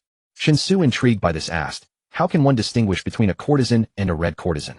Is it necessary to inquire specifically?" At this point, the servant had already led Shen Xu and Yi Wujia to an empty table in the east side of the hall. After inviting them to sit down, he bowed and replied, "Noble guest, you just need to pay attention to the ladies performing on stage. If they wear a red ribbon on their wrist, they are red courtesans. Those with red ribbons are red courtesans, while those without are the pure courtesans. If you have your eye on a certain lady and wish to deepen your relationship with her privately, simply inform one of the nearby attendants. Pure courtesans can only perform songs and dances for you or engage in conversation. Of course, if you are particularly charming and the pure courtesan falls for you willing to offer herself, our establishment won't interfere. However, this is exceedingly rare, though very few have succeeded over the years. The red courtesans are much simpler. You can do whatever you desire. However, we don't have many red courtesans here, as most guests who visit Shuiyun Tavern are not specific." Shen Xu began to understand why this was so. Given the pricing and standards of places like Shuiyun Tavern, it was evident that those who could afford it were among the wealthiest and most influential in Changlu County. Such individuals certainly do not lack for women in their daily lives. The reason they come to Shuiyun Tavern is likely in pursuit of spiritual fulfillment. It is a form of communication between souls, a search for kindred spirits among the opposite sex. Physical needs, on the contrary, are secondary. Rubbing his chin, Shen Xu continued to ask, "What are the general prices for taking a lady upstairs for both red and pure courtesans?" The servant smiled and replied, "In response to your question, it varies. Both red and pure courtesans have a base price starting at 10 taels of silver. If there are no competing bids, the transaction will proceed at the base price. However, generally speaking, there will always be someone bidding against you. After all, no matter how unremarkable a lady may be, it is unlikely she doesn't have a few ardent admirers. Once a bidding war ensues, the final price becomes quite unpredictable. This is still only for ordinary red and pure courtesans. If it's for the most sought-after ladies in our establishment, merely having silver may not suffice. It depends on their mood. If they are unwilling, even if you offer a fortune, you won't gain access." Upon hearing this, Shen Xu couldn't help but furrow his brow displeased as he said, "I spend so much silver to have fun here, and I still have to consider the ladies' mood.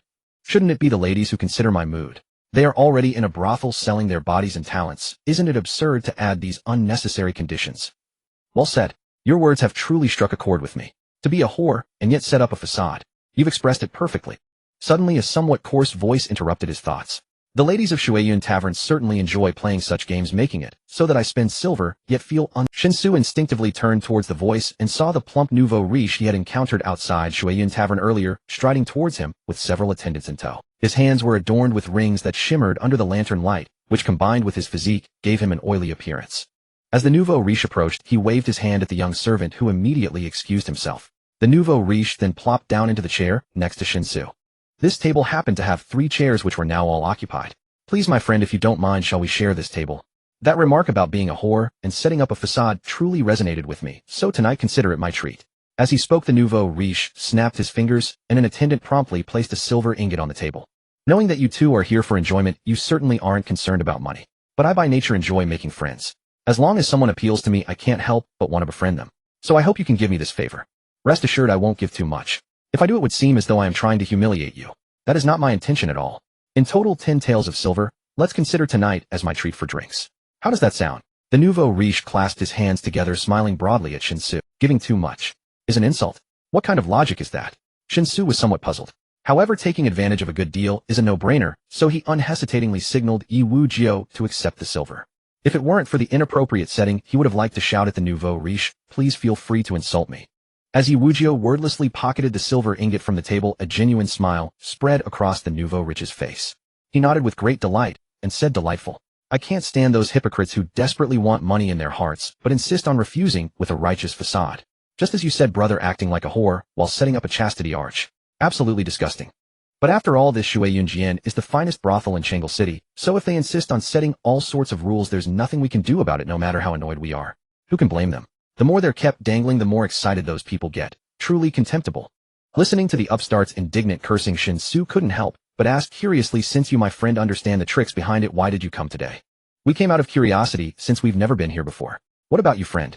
The nouveau riche sighed and said helplessly, "I don't want to come either, but my father assigned me a task, to quickly establish a foothold in Changle City, so that our family business can... To achieve that, I need to become famous first, so that all the wealthy and influential people in Changle City know who I am. Only then will business go smoothly. After some thought, I figured Shui Yunjian is the most suitable place. I found out that tonight the courtesan Queen Miss Lu of Shui Yunjian will perform on stage. If I can win Miss Lu over, then all the nobles in Changle City will probably know me." Shen Xu blinked and continued curiously, "The courtesan Queen of Shui Yunjian. She's the most sought-after lady there, right? According to what I've heard, for the most popular ladies of Shui Yunjian, winning their favor depends on their mood. If they're not willing, even throwing down 1,000 gold won't get you upstairs. In that case, how can you be sure you'll win that courtesan queen?" "Of course I'm not doubting your ability, my friend. I'm just a bit puzzled." Unexpectedly, upon hearing Shen Xu's question, the nouveau riche frankly shook his head and said, "I'm not sure. That's why I said you hit the nail on the head, brother. Acting like a whore while setting up a chastity arch, it's just making a fool of people. If throwing money could solve it, what would I have to worry about? But no, they have to make it so complicated. You be the judge, brother. Aside from money, what else about me could possibly attract women? It's infuriating. But I have to come anyway. After all, if I come, there's still a chance of success. What if Miss Lu is blind and actually takes a liking to me? If I don't come, there's no chance at all, right, brother?" Shen Xu stared blankly at the nouveau riche before him, momentarily at a loss for words. Because he suddenly felt that this nouveau riche was quite a character. Ahem, when a man has no money, he hates women for being vulgar. When he has money, he wishes women were vulgar. So in the end, it's all about one's own position and has little to do with women. Shen Xu cleared his throat, speaking somewhat off topic. The nouveau riche was stunned for a moment, but quickly recovered and couldn't help clapping and laughing. "Brilliant. Your words, brother, are full of wisdom. I must have a few drinks with you, brother. Even if I don't win Miss Liu's favor today, just getting to know you makes this trip worthwhile." Having said that, the nouveau riche directly called over a nearby waiter to bring wine and dishes, then pulled Shen Xu to eat and drink. The 5-tael silver seat fee included fixed dishes. Moreover, after a few bites, Shen Xu discovered that the dishes included in the seat fee were surprisingly not shoddy. Although the taste was a bit inferior to the Gishenlin Hall, where he had lunched, by the standards of Gishenlin Hall, the chef of Shui Yunjian could definitely be considered excellent. As the 3 of them drank and 8 other people gradually entered the main hall on the first floor of Shui Yunjian. In about half an hour, the entire main hall was fully seated except for the large stage in the center for performances, which remained empty. On the stage were placed instruments such as zhengqin, shao, and pipa. Soon a woman in a veil gracefully walked onto the stage and sat down before the horizontally placed. At the same time, 4 women dressed in sheer gauze came on stage and surrounded the zheng player. These 4 women were barefoot, their delicate jade feet stepping on the laid-out carpet effortlessly, drawing many gazes. The woman playing the zheng plucked the strings, and a melodious, ethereal sound rose. The 4 women in thin gauze began to dance gracefully in response. Beneath the gauze, the silhouettes of the 4 women were faintly visible, alluring and captivating. Their jade feet lifted and lowered, occasionally revealing glimpses of bare skin, extremely seductive. Although many lanterns were lit in the hall, the brightness could not compare to daylight. Yet it was precisely under this dim, hazy light that the dancing women on stage appeared even more enchanting, stirring an irresistible itch. Shen Xu noticed that the Zheng players' wrists were bare with nothing tied on them. However, all 4 dancing women had red silk ribbons tied around their wrists. So, those 4 dancers were all red courtesans. But, wasn't it said that the number of red courtesans in Shuiyunjian was far fewer than that of pure courtesans? How come only 1 pure courtesan came out, but 4 red courtesans were assigned? After another drink with the nouveau riche, Shen Xu directly voiced his confusion. The nouveau riche chuckled and explained this is to get the bidding for the red courtesans started earlier. With the dance and atmosphere, a woman who originally only sparked 60 or 70% of imagination might ignite 100% of desire. Once desire is aroused, people lose their clear minds and shrewd judgment. Driven by lust, they easily do things they later regret, like throwing away hundreds or thousands of taels on these red courtesans. And what about the pure courtesans? Don't they need it? Shen Xu continued asking. Of course, red courtesans sell their bodies, so they need these crooked tricks. But pure courtesans sell their art, not their bodies. They don't need such stimulation at all. A pure courtesan's value depends solely on one thing: her fame. That's why many pure courtesans are willing to entertain famous scholars for free, or even pay out of their own pocket. Perhaps a famous scholar might be willing to write a poem for her, which could instantly turn an obscure pure courtesan into a sudden sensation. The nouveau riche said with a disdainful look. A zither piece soon ended, yet the graceful courtesan did not leave the stage. Instead, she continued to sit before the zither and quickly began to play a second song. On the contrary, one of the 4 dancing courtesans was led away by a bidding gentleman assisting a seemingly tipsy client as they ascended the stairs to the second floor. However, another courtesan was quickly added to the stage, maintaining the number of 4 dancing courtesans. Generally speaking, the earlier a courtesan appears, the less renowned, but comparatively the price is also lower, so the chance of being chosen after performing a song is quite high.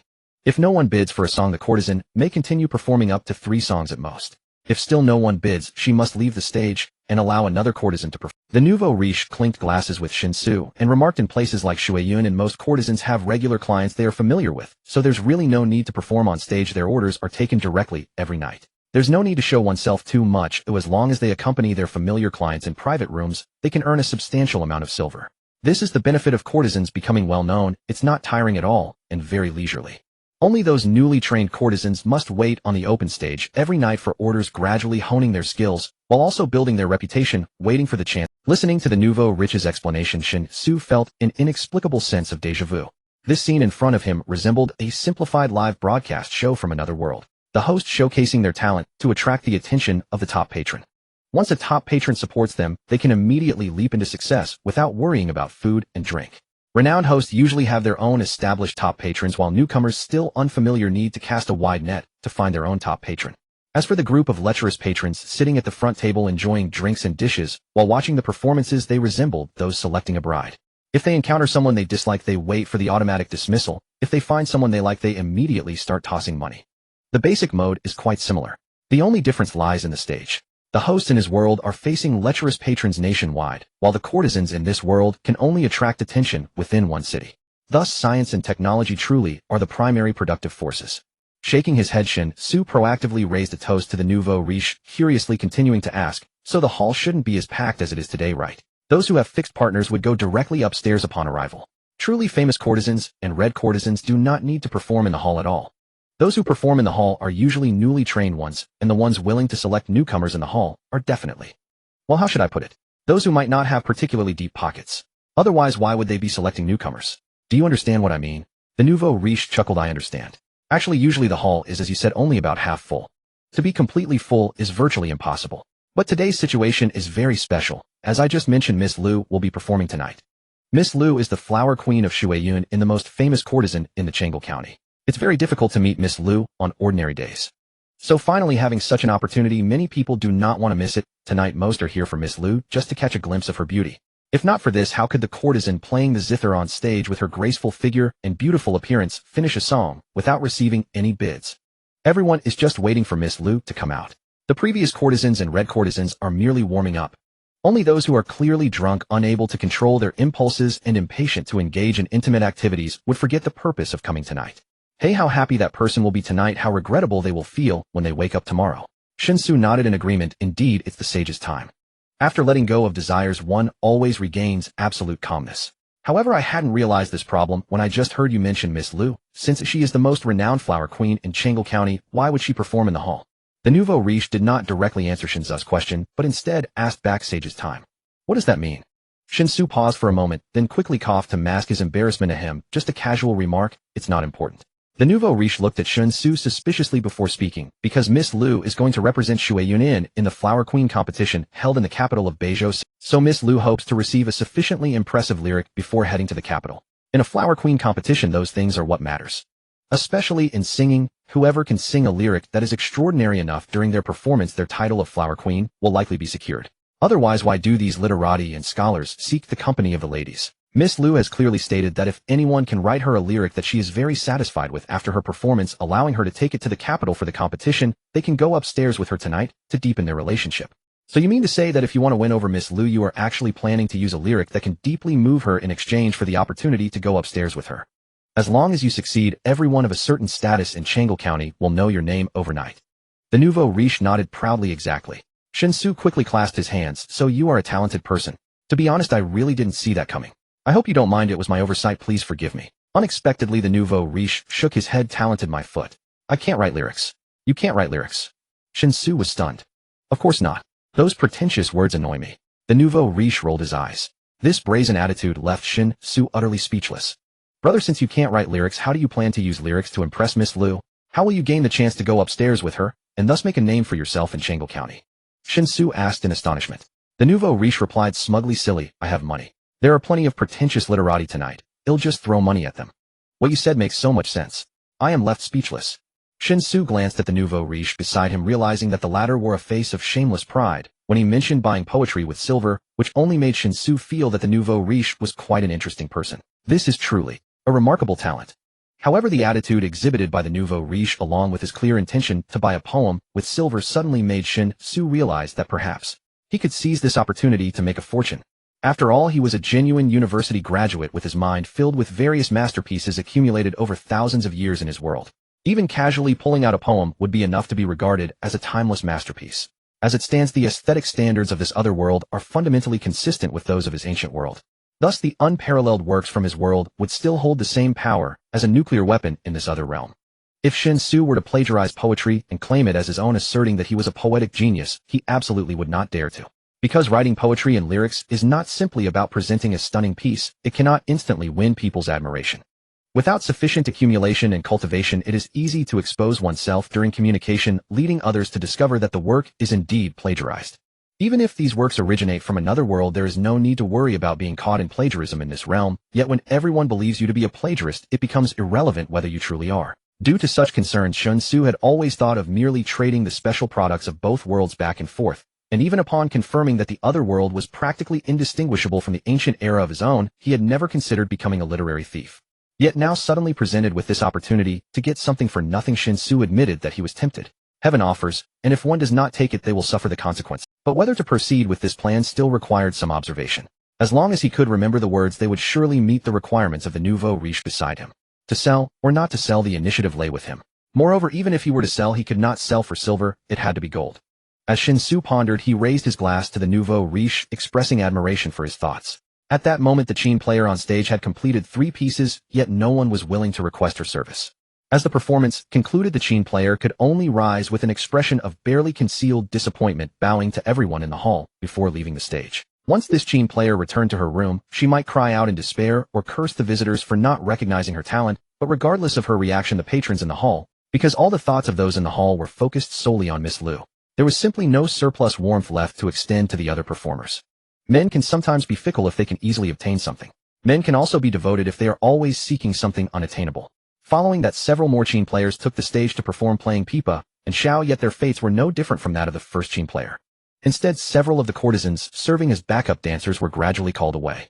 After all, there are those with less self-control who, under repeated stimulation, can no longer suppress their most fundamental desires and choose to indulge themselves in earthly pleasures instead of waiting for Miss Liu's performance. As for why the few chain players had not yet driven anyone to madness, the reason is evidently quite simple. Requesting a chain player is to pursue spiritual enjoyment, and with Miss Liu certainly set to perform tonight, what kind of spiritual experience could compare to listening to her? Shen Xu could not comprehend the thoughts of those in the hall, but he could sense the fervor boiling within them. The effect presented is somewhat akin to what he had seen in his own world, where fans would obsessively chase after stars. After about an hour had passed, 8 chain players had performed, yet all 8 left the stage dejectedly without exception. In Shen Xu's view, Shui Yunin likely intended to use Miss Liu's performance as an opportunity to see which of the newly trained chain players was worth focusing on for future development and had the potential for great success. If even under Miss Liu's overwhelming presence a Qin player could attract support from the top patron and be requested on stage, it would at least mean that this Qin player possessed unique charm capable of rivaling Miss Liu. With more cultivation and promotion, she could perhaps become another leading performer at Shui Yunin, but unfortunately not a single one succeeded. You were given an opportunity, yet you proved useless, Shen Xu thought to himself. Just then the previously somewhat dull atmosphere in the hall suddenly became agitated. Following that, Shen Xu saw a tall young woman accompanied by a maid gracefully step onto the performance stage like a noble lady. A variety of sounds began to echo throughout the hall. Whistles, cheers, declarations of admiration, and roars of excitement mixed together as if they could lift the very beams of Shui Yunin. It was Miss Liu finally appearing before the eager crowd. Shen Xu felt as if he were at a concert where the moment the star stepped out the entire venue erupted with scream. Then during the following hours of the concert one could hardly expect to hear clearly the stars singing, as the other audience members would continually sing along at the top of their lungs. When you also get swept up in singing loudly, the concert gains a soul. By the end of the concert your voice becomes hoarse and you realize that you have spent an exorbitant amount on concert tickets to participate in a grand karaoke event. Although the scene before him had not yet reached that level, it was not far off. Shen Xu squinted to carefully observe the young woman standing on stage. This renowned courtesan from Chang'e County from a purely aesthetic perspective was not particularly outstanding. At least compared to sisters Song Xiqing and Song Xiyu, she was at least a level below. However, courtesans are not judged solely by their looks. As long as their appearance and figure maintain a standard of excellence, it suffices. The key lies in their inner cultivation. To become a courtesan, one must surely possess exceptional skills in music, chess, calligraphy, and painting. Of course, to truly become a renowned courtesan, mere inner beauty is not enough. The reason is simple. Only when external beauty reaches an enticing level will others be interested in delving deeper into the inner beauty. If your external beauty is utterly horrific, preventing anyone from even stepping through the door, then no matter how lavishly your home is decorated, no one would want to enter. Thus, courtesans generally emphasize both beauty and skill, differing from the focus of red courtesans. The emphasis for red courtesans lies in beauty, while for courtesans it rests on skill. The former is suitable for those seeking physical enjoyment, while the latter caters to those yearning for spiritual pleasure. The lady on stage at this moment, Miss Liu, could indeed be considered a beauty by Shen Xu's aesthetic standards. In his world, even in her natural state, she should at least possess a level of 7 out of 10. However, there remains some subtle hint of the dust of the world, rendering her less pure than an ordinary woman. TSK. So this is how Miss Liu looks. I was looking forward to it before coming. Yet she's not that beautiful after all. At best she's passable. Are the people of Changlu County that lacking in experience? How could they elevate her to the position of a flower courtesan? As Shen Xu observed Miss Liu on stage with curiosity, his tablemate a nouveau riche began to voice his disappointment. He did not intentionally lower his voice. Even though the hall became noisy with Miss Liu's appearance, the complaints of the nouveau riche were clearly heard by guests at adjacent tables. Although few managed to catch his words, several disapproving glares were directed at the nouveau riche. If an ordinary person were seated here, they would surely feel uneasy right away. Yet the nouveau riche exhibited no signs of guilt. Instead, he returned each disapproving glare with a defiant look. This caught those individuals off guard, and with Miss Liu's performance commencing, they all reluctantly diverted their attention back to the stage. Seeing this, the nouveau riche snorted disdainfully and turned to Shen Xu saying, "It's just the truth, she really doesn't look good. Am I not allowed to speak? How can she become a flower courtesan? Brother, I'm not bragging, but if she were in our Nanliang, if she could rank in the top 10 of any state city, I'll change my surname for you." Shen Xu was taken aback for a moment and replied, "Brother, are you not from Beizhou?" The nouveau riche squinted his eyes and lowered his voice, stating, "Brother, we seem to hit it off, and I won't hide it from you. I'm from Nanliang, so I'm certainly not from Zhou. However, in recent years the situation has stabilized and many merchants from Nanliang come to Zhou for business. It's not a big deal." Shen Xu nodded, slowly curious. "Then may I ask what business your family is involved in? If it's just an ordinary business, it shouldn't require you to be known by all the dignitaries in Changlu County, right?" The nouveau riche chuckled. "It's certainly not an ordinary business. Oh, like your de Zhou's Xueji, we operate a money shop. You must understand that running a money shop is not easy, especially with your de Zhou having Xueji. It's even more challenging for other money shops to enter the market. I'm not afraid of pressure from Xueji, but establishing sufficient trust is exceedingly difficult. Therefore, gaining recognition from some powerful figures would undoubtedly simplify. Honestly, I didn't want to come, but I had no choice. It's a task assigned by my father." The nouveau riche's expression turned melancholic as he continued with a sense of grievance. "My father told me that if I can't bring our family's money shop here, it means I lack the ability to inherit it. Brother, what do you think? Can I endure this?" Shen Xu pondered for a moment and hesitantly said, "Brother, since we're meeting for the first time, aren't you sharing too much with me? This isn't something you can casually explain with hitting it off." The nouveau riche stared at Shen Xu until he felt uneasy, then grinned and said, "Brother, we've been chatting all night and have shared a drink. That makes us friends, so let's drop the pretense. You're not from Zhou, right?" Shen Xu instinctively wanted to deny it. However, looking at the face of the nouveau riche, he felt that denying it would be meaningless. The nouveau riche had been emphasizing sincerity all night, and now he clearly asked after confirming if he denied it again, it would be somewhat inappropriate. So with a bitter smile, Shen Xu raised his cup again towards the nouveau riche, candidly admitting, "Brother, you have sharp eyes. I am indeed not from Zhou. How did you figure?" The nouveau riche clinked cups with Shen Xu tilted his head back to drink it all, and said with a sense of pride, "As for me, I may lack other skills, but my eyes are keen. However, what truly confirmed that you are not from Zhou was what you inadvertently let slip earlier. You asked me if I was from Beizhou, right? Hey brother, remember Beizhou people only refer to themselves as Zhou people or Dezhou. Only people from the other two countries refer to them as Beizhou. Because Zhou people are very arrogant, they truly believe they are the rightful heirs of the previous dynasty." Shen Xu was surprised. Is that so? He instinctively turned to glance at Yi Wujiu. His knowledge of Beizhou was entirely derived from Song family village. However, upon reflection it seemed quite normal.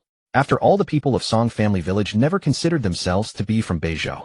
Moreover, their interactions with the outside world were minimal, with the few exchanges primarily involving trade of goods, thus their linguistic habits would not cause any trouble.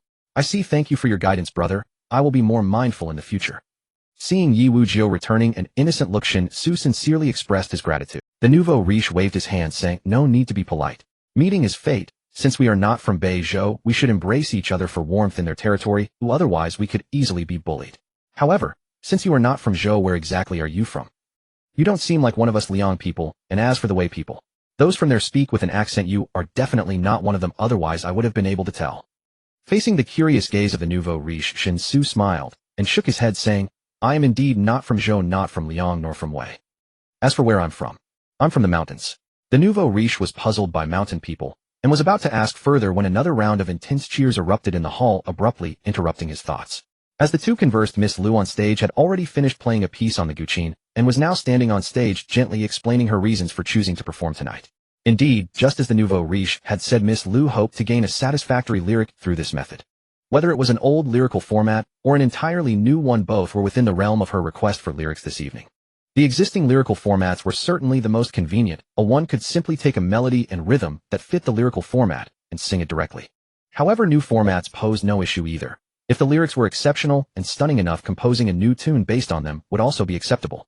At the very least, for a refined courtesan like Miss Lu, who was well-versed in musical rhythm, creating a new song based on lyrics was not a difficult task. In fact, from Miss Liu's perspective, she preferred entirely new lyrical compositions over those that followed existing formats.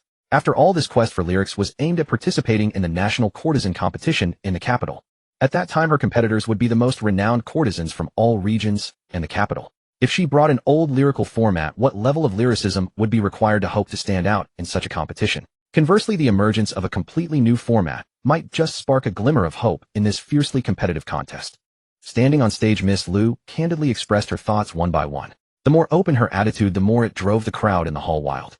Especially since Miss Lu had just performed a piece that had already set the atmosphere ablaze. A passionate young talent immediately stood up and began reciting his own lyrics. Seeing that they had entered this critical phase, the nouveau riche unhesitatingly abandoned his inquiries about Shen Xu's background.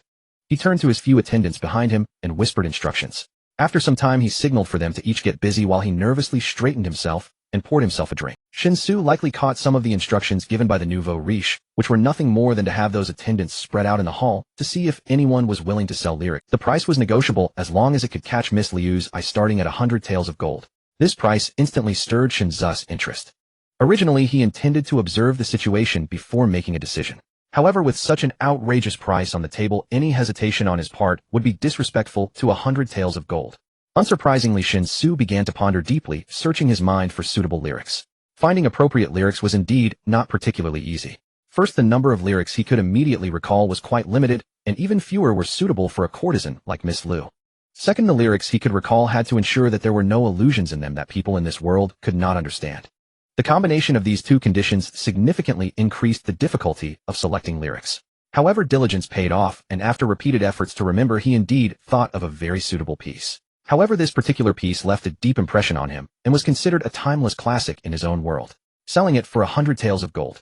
Was it a bit too cheap? Just as Shen Xu was feeling somewhat indecisive, another young talent stood up in the hall.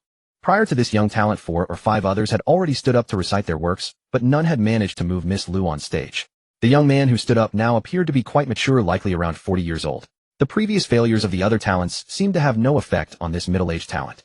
With an air of pride, he cupped his hands towards Miss Lu on stage and began to recite Mandarin duck's pair, and swallows fly together. Each sound brings joy, each sound. Throughout history, how many return home under the moon? One morning's dream awakens, one morning turns to ash. In those days of romance, the painted brows were faint, spring was shy, and the rain was slight. Now the withered wine and white hair hasten, love remains unfulfilled, and fullness leads to loss. After finishing the piece, the young talent arrogantly says, one morning's dream awakens, one morning turns to ash. In those, Miss Lu on stage clearly hesitated. After some thought, she slowly shook her head and bowed to the middle-aged talent to express her gratitude. The middle-aged talent seemed not to expect that he would also fail, and for a moment felt embarrassed, angrily leaving his seat. At this point, the attendants of the nouveau riche had also returned one by one, reporting back to him, causing the smile on the nouveau riche's face to stiffen. He had not managed to purchase a single piece of lyrics. Upon reflection, this was actually quite normal. If he did not demand quality under the heavy gold, there would surely be some unscrupulous literati willing to sell their works directly to him. However, the quality he sought tonight was simply too high. Those who could produce poetry of such caliber were undoubtedly highly talented and well-educated. Such literati generally held a disdainful attitude towards merchants, so how could they be willing to sell their works, turning them into someone else's? For those literati, it would be an outright humiliation. Therefore, the nouveau riche naturally could not expect any genuine gains. Watching more and more literati stand up to recite their works, only to sit down in disappointment, the nouveau riche began to feel anxious. The most famous literati from Changle County had gathered in the grand hall tonight. Yet none of their works could satisfy Miss Lu on stage. This scene suddenly made the nouveau riche realize that his previous thoughts had been overly optimistic. Miss Liu's demands for lyrical quality were evidently much higher than he had initially perceived. What if on a whim he attempted to buy lyrics on the spot, and none of the works met Miss Liu's standards? Even if someone truly met her standards, the allure of being able to entertain Miss Lu would likely far exceed the 100 taels of gold he offered. Having fully grasped the situation, the nouveau riche's face fell into a frown. Just as he felt at a loss for what to do, Shen Xu suddenly leaned over. In a low voice, he said, "Brother, actually, if we're talking about lyrics, I do have a piece that should be suitable and would definitely satisfy Miss Lu on stage, though this price, 100 taels of gold, might be a little insufficient." The nouveau riche was momentarily stunned. After staring at Shen Xu for quite a while, he said in a deep voice, "Brother, if you can truly satisfy Miss Lu and ensure my fame tonight in Changle County, I can raise the price to 3. No. 500 taels of gold." Shen Xu's eyes lit up, not expecting this nouveau riche to be so perceptive. He no longer haggled, and simply nodded in agreement, saying, "Actually, the gold itself isn't important. What matters is that I am a very helpful person. I will tell you the words right now, and you must memorize them quickly. Once Miss Lu on stage expresses her satisfaction, you can give me. Since we hit it off, I must help you pass this hurdle. If Miss Lu on stage is not satisfied with the words I provide, then I will take not a single coin." With that, Shen Xu leaned close to the ear of the nouveau riche and began to recite the words softly one by one. The nouveau riche did not seem entirely uneducated. As Shen Xu finished reciting the words, the nouveau riche was clearly shaken. The half-skeptical look on his face vanished, completely replaced by an expression of utmost seriousness. A poem contains very few words, generally over 100 or under several dozen. In no time at all, the nouveau riche had memorized the entire poem proficiently. He looked quite excited, clearly extremely satisfied with the poem Shen Xu had sold him. "Brother, my name is Chiu Anqing, and I run the Bao Feng Long in Liang Kingdom. That's my family's business. Here is the 500 taels of gold note. Don't say that you should only take it after Miss Lu is satisfied with the words. If she is not pleased with this poem, it can only mean that Miss Lu has poor taste." As he spoke, the nouveau riche pulled out a gold note from his pocket and directly stuffed it into Shen Xu's hand. "This is a gold note specifically exchanged from Shui's shop. Once our Bao Feng Long opens here in Changle County, I can use my own gold notes. May I ask how to address you, brother? After drinking all night, I still haven't asked for your name. It's truly discourteous. I hope you won't take offense." Shen Xu naturally understood Chiu Anqing's intention. Initially, he did not introduce himself or ask for his name, because in the other's eyes he had not demonstrated any value worthy of a deep connection. So in their brief encounter, there was no necessity for acquaintance. However, after he sold this poem, his importance in Chiu Anqing's eyes immediately skyrocketed. Simply a poem had sparked Chiu Anqing's desire to befriend him, which showed just how high the quality of this poem was. Thinking of this, Shen Xu suddenly felt that perhaps the selling price of 500 taels of gold was still a bit low. Shaking off the somewhat greedy thought, Shen Xu smiled and cupped his hands towards Chiu Anqing, saying, "Brother Chiu, you are too kind. My name is Lu Yong, and it is truly a stroke of luck to meet you." Lu Yong, a good name. Coincidentally, I share the same family name as Miss Lu. Come, Brother Lu, I toast you with 3 cups. As Chiu Anqing spoke, he had his attendant pour wine and downed 3 cups with Shen Xu. Drinking a bit hastily caused his face to finally flush red. Riding the wave of alcohol, Chiu Anqing stood up and looked towards the stage, loudly declaring, "I am Chiu Anqing. Today I have a poem, and I hope Miss Lu will take a moment to appreciate it." With that, Chiu Anqing cleared his throat and began to recite with rhythm and cadence. Leaning against the precarious tower, the wind is gentle, gazing at the spring sorrow that darkens the horizon. In the fading light of grass and smoke, who will understand the meaning of leaning on the railing? As the first half of the poem was recited, the previously bustling hall, which had been filled with the failures of various talented men, suddenly fell silent. Standing on stage, Miss Lu swept away the disappointment that had previously crossed her face, her eyes reigniting with brilliance. She looked at Qiu Anqing in astonishment, but a strong sense of incongruity arose in her heart. This was because Qiu Anqing's external appearance and the first half of this poem simply could not align at all. His opulent attire and his somewhat plump and robust figure caused the other talented men in the hall to frown in dismay. However, Qiu Anqing seemed unbothered, appearing quite intoxicated as he continued to recite, "I plan to indulge in drunkenness, singing to the wine, yet the joy feels my belt gradually grows loose, yet I have no regrets for her sake, I have grown thin." As soon as the last line fell, the hall erupted with gasps of astonishment. Following that, there was an uproar, and the once quiet hall instantly erupted into chaos. As for Miss Lu on stage, she instinctively covered her mouth with her hand and murmured, "My belt gradually grows loose. Yet I have no regrets for her sake, I have grown thin." With the emergence of the second half of the poem, especially the final line that served as a brilliant touch, Miss Lu suddenly felt that Qiu Anqing's originally vulgar attire and overly plump figure seemed more acceptable. "Qiu, young Master Qiu, is this poem truly a gift for me?" Miss Liu's lips parted slightly as she asked somewhat incredulously. It was no wonder she reacted so. The quality of this poem was so high that in her view it could rival the top works of the three kingdoms of Zhou and Liang. Especially that line about the belt growing loose, yet having no regrets for her sake, one has grown thin, it could definitely echo through the ages. Though it was a format she had never heard before, it actually added to its charm.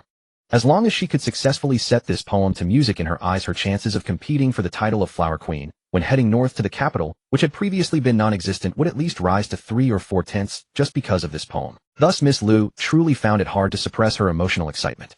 Seeing the poem he bought achieving the expected effect, Qiu Anqing finally felt completely relieved. He felt that this 500 taels of gold was undoubtedly the most worthwhile expenditure he had made since arriving in the northern Zhou. He cupped his hands towards Miss Lu on stage and smiled brightly, saying, "Of course, a good poem matches a beautiful lady. If it weren't for Miss Lu, who else here could be worth?" Hearing Qiu Anqing's compliment, Miss Lu couldn't help but feel ecstatic. The same flattering words, when spoken by different people, produced completely different effects. Due to the overwhelming power of this poem, Miss Liu's eyes were now solely focused on Qiu Anqing. Totally ignoring everyone else in the hall, Miss Lu stood on stage and slowly bowed to Qiu Anqing softly, saying, "Young Master Qiu, I wonder if I have the honor of inviting you upstairs for a discussion. Regarding this poem, I have some questions I would like to discuss with young Master Qiu." As soon as these words were spoken, various sounds of lament arose throughout the hall. Shen Xu did not linger in the main hall any longer. As Qiu Anqing accepted the invitation and followed Miss Lu upstairs, Shen Xu, with Yi Wujiu by his side, chose to take his leave. Everyone in the hall was lamenting the fact that a delicate flower like Miss Lu had been plucked by a pig, and no one noticed Shen Xu and Yi Wujiu slipping away before the gathering. Of course, even if they had noticed, they wouldn't have cared. "Young Master, why did you use a false name? Is that Qiu Anqing problematic?" As soon as they stepped out of the Shuiyun Jin, Yi Wujiu could not help but ask. Problematic? What problem could he have? And even if he did have a problem, after he gave us 500 taels of gold notes, it's as if he had none at all. The reason I used a fake name was simply out of shame, so don't worry, Shen Xu explained casually. Yi Wujiu didn't quite understand the meaning of the word shame, but he had no intention of pressing further. Instead, his admiration for Shen Xu grew even stronger. Though he had no idea whether that poem was good or bad, he knew it had sold for an astronomical price of 500 taels of gold. This new son-in-law of theirs was not only a martial artist, but also a highly accomplished scholar. Not bad at all. 1,500 taels of gold notes after spending some, still 1,400 left. Today was definitely a bumper harvest. Wujiu, that Shueji Bank, its branch in Chang'e City, can it cash out 1,400 taels of gold? Is there any chance of a gold shortage? Shen Xu was ecstatic about the day's overall gains, but as they walked back to the inn, he still asked with some concern. Yi Wujiu nodded with absolute certainty. "Young Master, rest assured. Because of the Prince of Chang'e, the scale of Chang'e City far exceeds that of an ordinary prefectural city. The Shueji Bank branch in Chang'e City has gold and silver reserves second only to the headquarters in the capital. Not just 1,400 taels of gold, even if it were 14,000 taels, you could still withdraw it at any time." "Good. Then first thing tomorrow morning, we'll go exchange all the gold and leave as soon as the city gates open. I've been wandering around all day today, and honestly it wasn't bad, but there wasn't much that caught my interest. So we'll probably rarely come here in the future. From now on, when there's a need to sell things or exchange gold in the city, they'll likely leave most of it to you. I'm sorry for the trouble," Shen Xu instructed. Yi Wujiu responded respectfully. "It is my honor to serve the young master. I dare not call it trouble. Besides, after you return and marry the eldest young miss, you will be the son-in-law of our Songjia village. As the Blood Guard commander, I naturally obey the son-in-law's son-in-law." At Yi Wujiu's reminder, the image of Song Saiking's graceful figure immediately surfaced in Shun Zu's mind. Whether it was the breathtaking sight of her emerging from the bath like the Luo Shun, or the sharp and elegant way she wielded her sword in the courtyard, it all made his heart race. Mr. Shen Xu once said that an 18 or 19-year-old boy has more women in his heart than the emperor's harem, and his thoughts about women are dirtier than a latrine. Although Shen Xu was already 22, he felt he was still that young man from before, without a single change. Ahem, let's hurry. Let's get back to the inn and rest. Tomorrow we need to wake up early and go to bed early. Shen Xu cleared his throat and quickened his pace. Meanwhile, in Miss Liu's private room, Qiu Anqing sat arrogantly at the table, his face full of indifference. Miss Liu sat across from him. Though her eyes held a smile, the doubt in them was impossible to conceal. After bringing Qiu Anqing upstairs, aside from preparing snacks and tea, she had spent all her time discussing poetry and music with him. But what she found puzzling was that although Qiu Anqing was not entirely ignorant of poetry and music, the level he displayed in their simple conversation was by any measure far from capable of producing the poem from earlier. She had not considered the possibility of plagiarism. With a poem of that caliber, once it appeared, it would inevitably be sung throughout the world. And before today, she had heard nothing of its content, which already ruled out plagiarism. Yes, the poem's quality was exactly that high in her eyes. Even if after tonight the poem spread rapidly, it would not matter. Because the young Master Qiu had clearly stated that the poem was a gift to her. For a courtesan, such a public gift was a kind of bond. Unless the courtesan herself refused, no one could separate her from the poem. But what she couldn't understand now was that Qiu Anqing's skill in poetry and music was so low that it had no brilliance whatsoever. How could he have written such a poem? Qiu Anqing naturally noticed Miss Liu's expression and easily guessed her thoughts and doubts. He chuckled and said, "Miss Liu, don't worry. The poem, as I said, is a gift to you, and that's settled. There's no problem.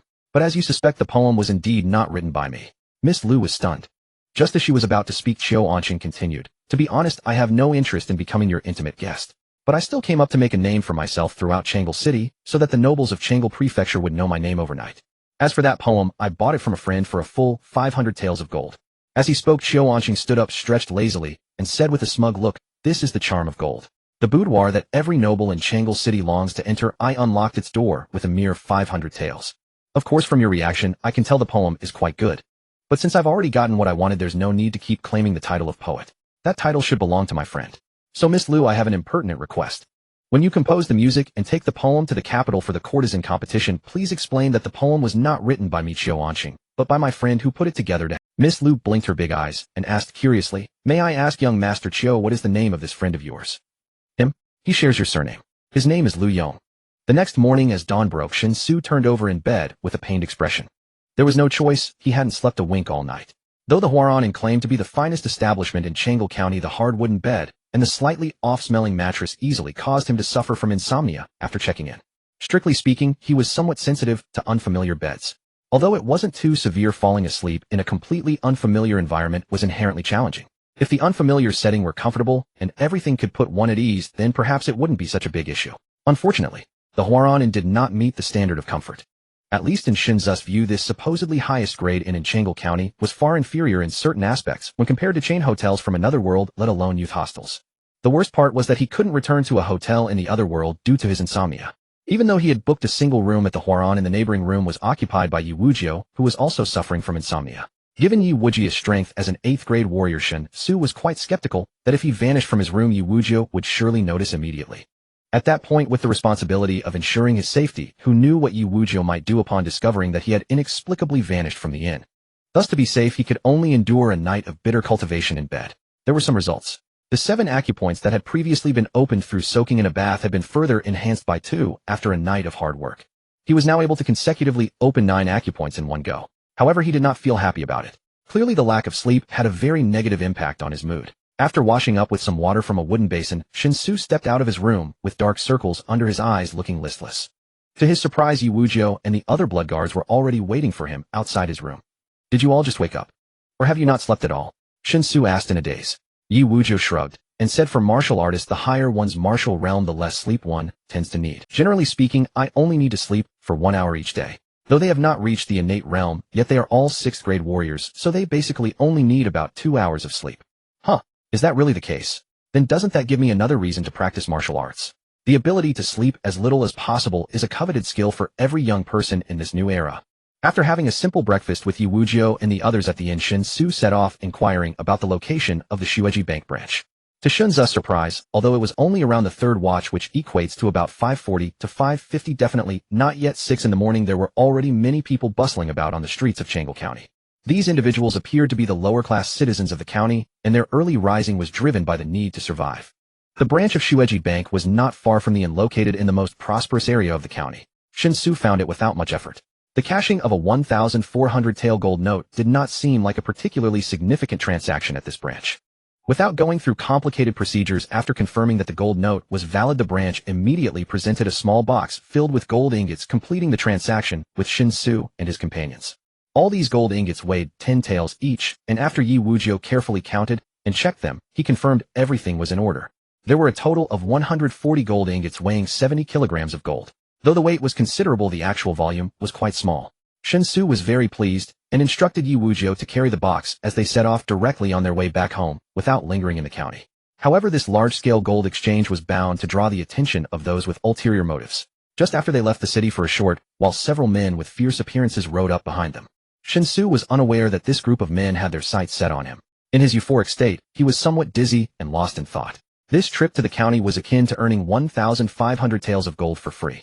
Of that, 100 taels were exchanged for silver, and after deducting what he had already spent, he still had over 600 taels left.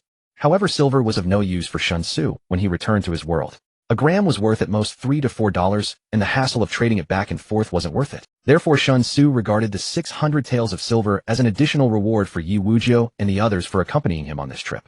On average, each person could receive about 30 taels, which made the blood guards beam with joy. As for the 1,400 taels of gold he had exchanged, he certainly intended to take all of it back to his world. Calculating silently in his mind, according to the previous buyback price of 421 per gram, Shen Xu was astonished to realize that if he could smoothly sell all the gold, his trip to the county would directly yield a profit of over 29 million. The first time he calculated this figure, Shen Xu was stunned. He thought he had made a mistake in his mental arithmetic. After calculating it several times again and confirming that the final result was accurate, Shen Xu immediately began to feel dizzy. Nearly 30 million was a terrifying number he had never dared to imagine before. Yet on this side of the other world, it had been achieved with such ease in just one day. The money came so easily that it instinctively made Shen Xu feel somewhat anxious. He realized he needed to accelerate his mental adjustment. Otherwise, with the speed at which wealth was produced in the other world, if he couldn't adapt quickly, he might truly encounter a tragedy similar to Fan Jin's success. At the same time, Shen Xu secretly decided that once he returned, he must immediately register a company and find a way to start a business in his world. Otherwise, it would be very difficult for these funds to be presented reasonably and legally in his bank account. When he had less money, it was still manageable. However, as the business in the other world continued to stabilize and the wealth he amassed in his own world increased, potentially reaching hundreds of millions or even billions without a safe laundering channel, it would definitely lead to major issues. Just as Shen Xu was caught in a personal anxiety about money coming too quickly, Yi Wujiu suddenly rode up beside him. He whispered, "Young master, the blood guards responsible for patrolling the surroundings have reported that there seem to be around 100 bandits approaching us quickly." Bandits on horseback? Shen Xu instantly perked up, curiosity flickering across his face. 100 mounted bandits sounded formidable, but with Yi Wujiu and the others present, Shen Xu felt utterly confident in his own safety and felt no trace of tension. Rather, this sudden, unexpected interlude on the return journey offered a welcome reprieve from the tedium and solitude of the road. The three states, Zhou, Liang, and Wei, had waged relentless wars against one another for decades. Only in recent years had an uneasy peace finally settled over their lands. Yet bandits and outlaws still thrived deep within each state's mountains and wilds. Indeed, mounted bandits, Yi Wujiu nodded, continuing. Years of war have left the people destitute. Those who cannot survive are easily swept into. Still, true mounted bandits remained rare. Raising horses demanded resources few outlaws could afford. Ordinary peasants driven to banditry seldom possessed even basic weapons, let alone horses. Many wielded nothing more lethal than farming hoes. This gang was no mere rabble of desperate peasants. They were seasoned outlaws, masters of martial arts, true denizens of the Jianghu. Most likely they had spotted our gold exchange in town and conceived a vile plot. How do you intend to handle them? Shen Xu asked, eyes gleaming with interest. Yi Wujiu hesitated briefly, then cautiously requested, "Young master, that is precisely why I came to inform you. Truth be told, the blood guards patrolling our outer perimeter could effortlessly crush this bandit force. Yet, if we routed them, their most would simply flee. So I propose luring them deeper, drawing them straight into our midst, so we may annihilate them entirely. For I wish to seize every one of their horses. Mounted bandits are scarce, and 100 steeds represent immense value. To let them escape would be sheer waste. What say you, young master?" Shen Xu blinked in mild surprise. "That sounds excellent. Just proceed as you see fit. Why consult me?" Yi Wujiu gave a wry smile. "Because your safety hangs in the balance. If we scatter them at the perimeter, you'd face zero danger. But drawing them close risks everything. Our numbers are few. Should any lapse occur, should you be struck or injured, I could never bear the consequence. Shen Xu hadn't anticipated such concern. He waved dismissively, set aside my safety. You yourself said these bandits are weak. So even if they reach us, their threat remains negligible. When fortune offers 100 horses outright, refusing them would be folly. Moreover, I am no frail scholar. I cultivate martial arts and stand firmly rooted in my cultivation realm. Heartened by Shen Xu's unequivocal approval, Yi Wujiu responded with a crisp, vigorous affirmation, and immediately began issuing precise orders to the blood guards. With only 20 blood guards total encircling over 100 bandits posed no trivial challenge. Even with overwhelming martial superiority, numerical disparity risked gaps in the formation. Thus Yi Wujiu deliberately slowed the column's pace, to entice the bandits deeper, ensuring they would converge tightly upon us once they broke through. Before long, Shen Xu felt the earth tremble faintly beneath him. Even 100 galloping steeds generated tremendous resonance. As vast plumes of dust rose on the horizon, kicked up by thundering hooves, Shen Xu found himself inexplicably tense. Though he knew the danger was minimal, instinct betrayed him. His lips grew dry, his body coiled tight, bracing reflexively as the dust cloud surged ever closer. The moment the bandits appeared, Yi Wujiu raised a hand. The entire column halted. The 10 outer blood guards allowed the bandits to surge inward, then swiftly contracted inward, ready to intercept any fleeing outlaws per Yi Wujiu's command. To avoid alarming the bandits prematurely, Yi Wujiu and all blood guards suppressed their chi completely, concealing their true cultivation realms from any martial artists among the outlaws. In moments, the bandit horde crashed into the perimeter, and with flawless coordination split left and right, encircling the entire party in the blink of an eye. Yi Wujiu swept his gaze across the bandits, confirming they bore only cavalry sabers, no powerful crossbows, before exhaling in quiet relief. Had they carried heavy crossbows, they would possess lethal reach, and he would have needed to shield Shen Xu personally. Otherwise, a single well-timed shot might wound Shen Xu, and Yi Wujiu dared not imagine how he would answer for such failure. Shen Xu too studied the bandits closely. Though clad in ragged, filthy garments, hair-matted bodies reeking so pungently that one instinctively recoiled, their eyes burned with unnerving sharpness. Their aura crackled with ruthless ferocity, undeniably hardened killers. We hear you've claimed a fortune in gold. Surrender it, all of it, and leave your horses behind. Only then shall you earn your lives. A towering man among the bandits spoke coldly. Their chieftain Shen Xu sensed at once. Indeed, he radiated the greatest danger of them all. Yi Wujiu, however, had no intention of parleying. Seeing the outer blood guards complete their contraction, he issued the attack order, swift, decisive, without hesitation. The trap had sprung. No further words were warranted. With absolute superiority, Yi Wujiu's strategy was brutally elegant. 10 blood guards charged headlong into 10 times their number. Yi Wujiu himself lunged straight for the chieftain, capturing the leader to shatter the flock, a truth universal across realms. Chaos erupted instantly. The bandits were utterly unprepared when Yi Wujiu and the blood guards unleashed their true cultivation, or as the sheer intensity stunned them into momentary Yai. 8th rank. Damn it, retreat. All of you now. The chieftain, strongest among them, reacted first. Upon sensing Yi Wujiu's true realm, his arrogant Katoying with mouse expression shattered. Terror contorted his features, heart and soul trembling violently as he wheeled his mount to flee, screaming in panic. Shen Xu felt he had witnessed a truly spectacular scene. Over 100 bandits led by Yi Wujiu and 10 blood guards were effortlessly routed, as if it were child's play.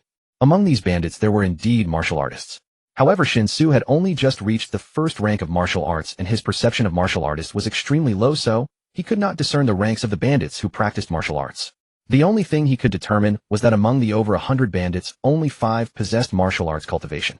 The rest were merely ordinary people with stronger physique. Such strength naturally could not contend with Yi Wujiu and the blood guards.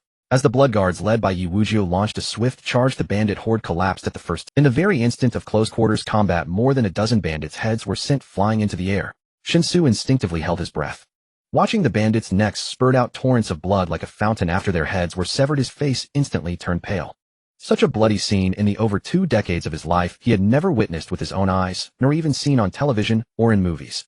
Before, he had only read novels describing how a person, when witnessing a murder for the first time, would often have extreme reactions. Feeling nauseous was merely the most basic psychological state. Shen Xu had originally thought such descriptions were exaggerated. But at this moment, when he actually witnessed the bandits being killed, a sense of discomfort clearly arose in his heart. Though far from vomiting, he definitely felt uneasy. The blood guards' killing efficiency was extremely high, and their coordination was remarkably seamless.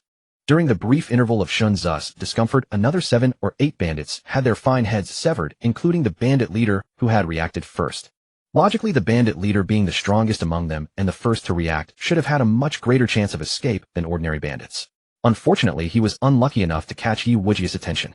An 8th-rank expert's enmity was not to be trifled with. This bandit leader was clearly no tank-like hero, lacking the ability to withstand damage. For Yi Wuzhou to kill him was as easy as slaughtering a chicken or a dog. Seeing this, the surviving bandits were utterly terrified. They tried to scatter on their horses, but the 10 blood guards on the periphery had already taken positions to intercept them. Meanwhile, the 10 blood guards inside accelerated the massacre. Indeed, this was a complete and utter slaughter. The disparity in strength was far greater than the tenfold numerical disadvantage. In the face of absolute strength, the advantage in numbers was a mere joke. The bandits soon broke down under the killing. One bandit, seeing that all his fleeing companions were intercepted without exception, knew there was no escape.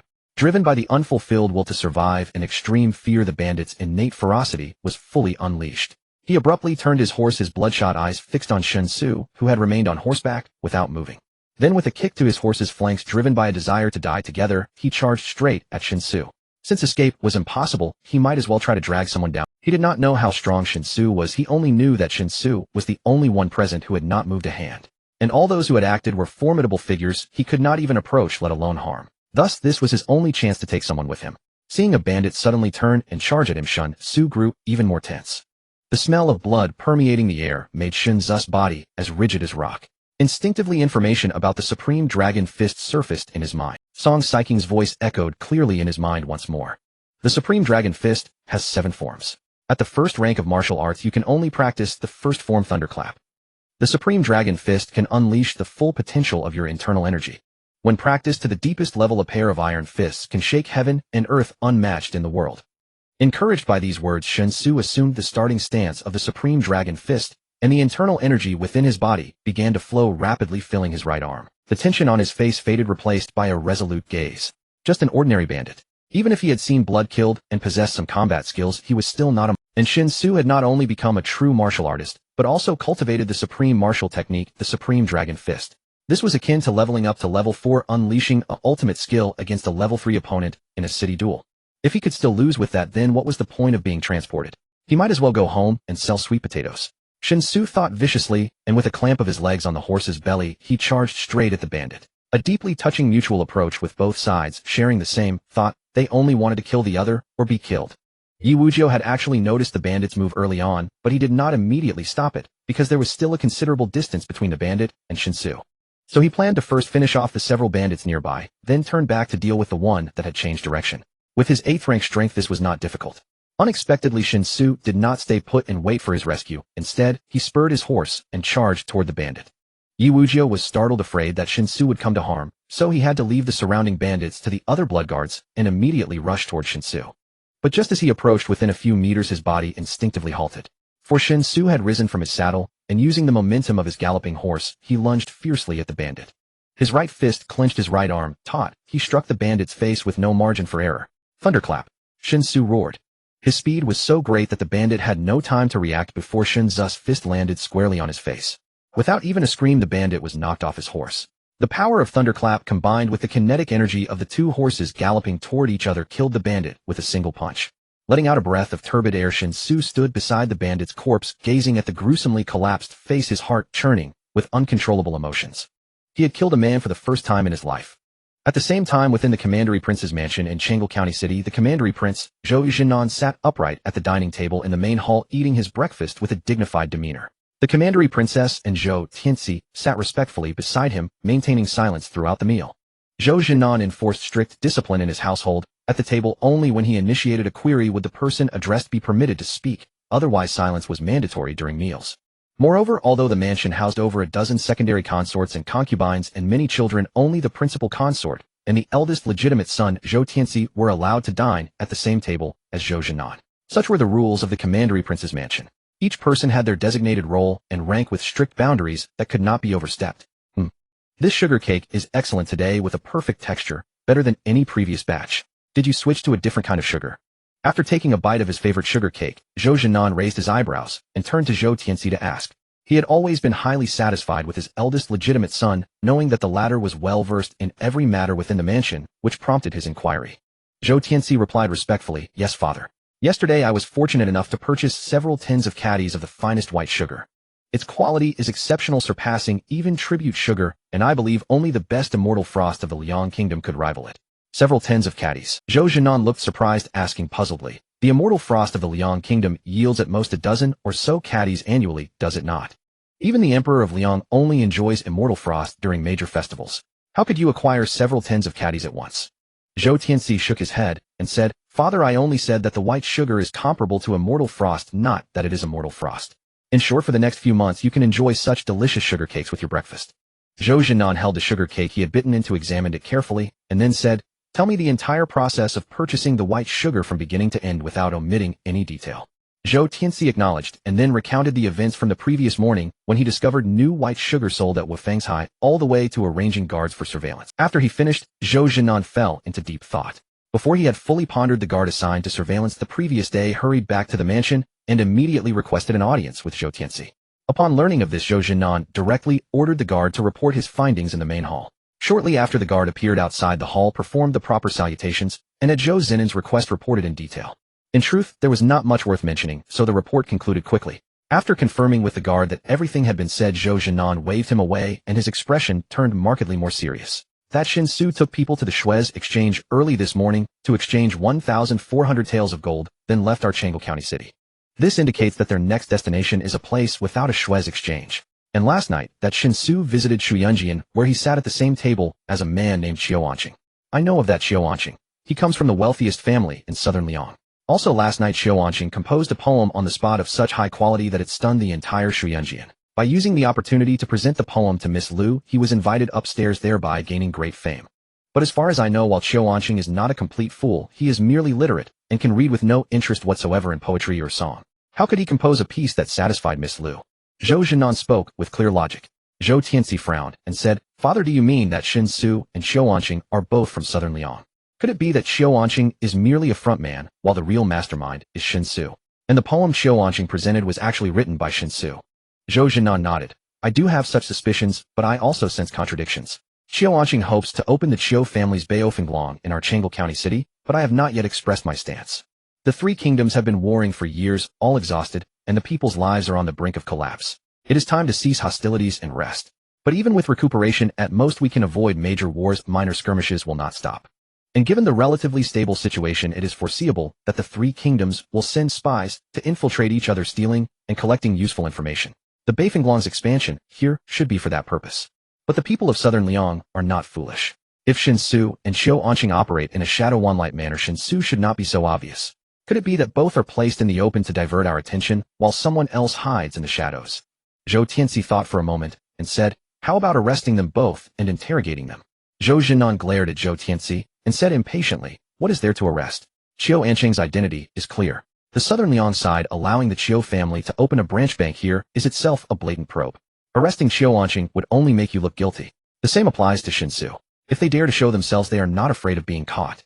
Since both sides are just beginning to send spies, arresting them would be useless. On the contrary, if you rashly arrest them, what will you do when southern Liang sends more covert agents later? It would be better to let Qiu Anqing and Shen Xu establish themselves, throwing the problem back to southern Liang. As long as we keep a close watch on their exposed agents, the hidden arrangements will eventually reveal themselves.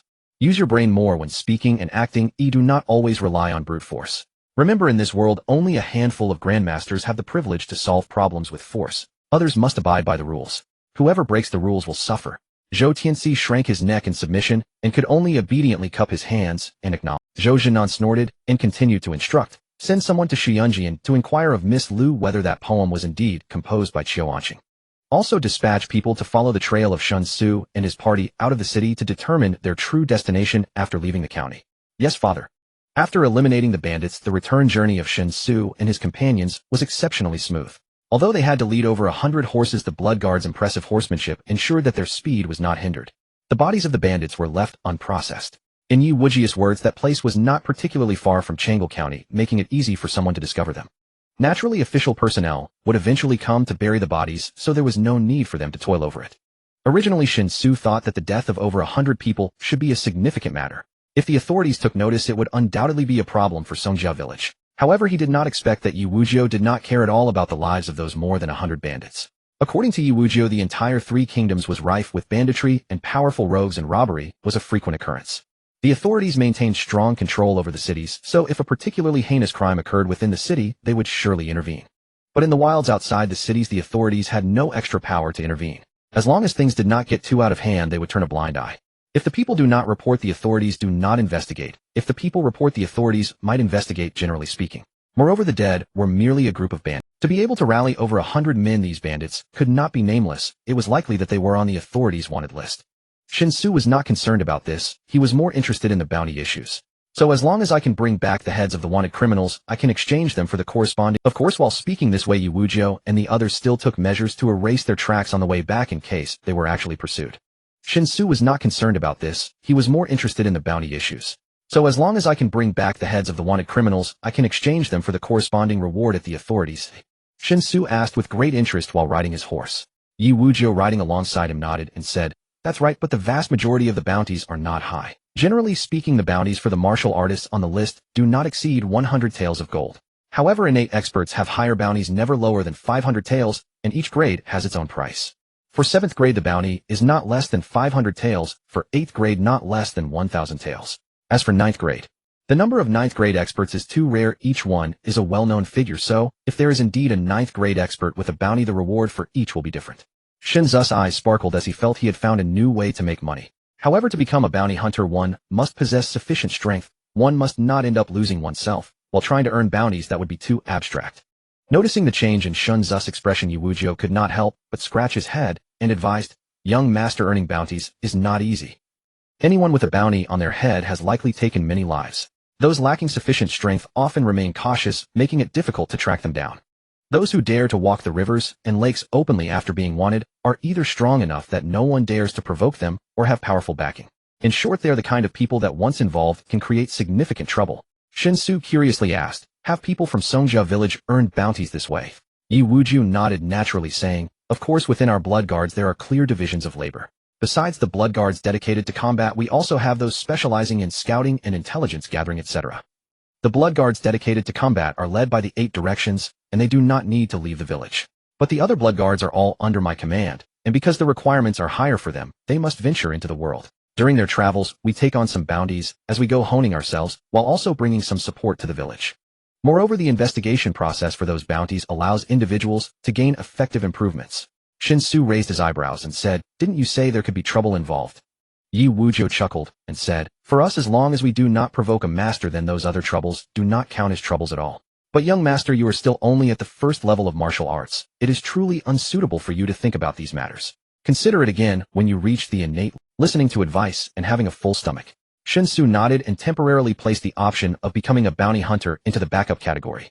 Before noon, the group returned to the valley.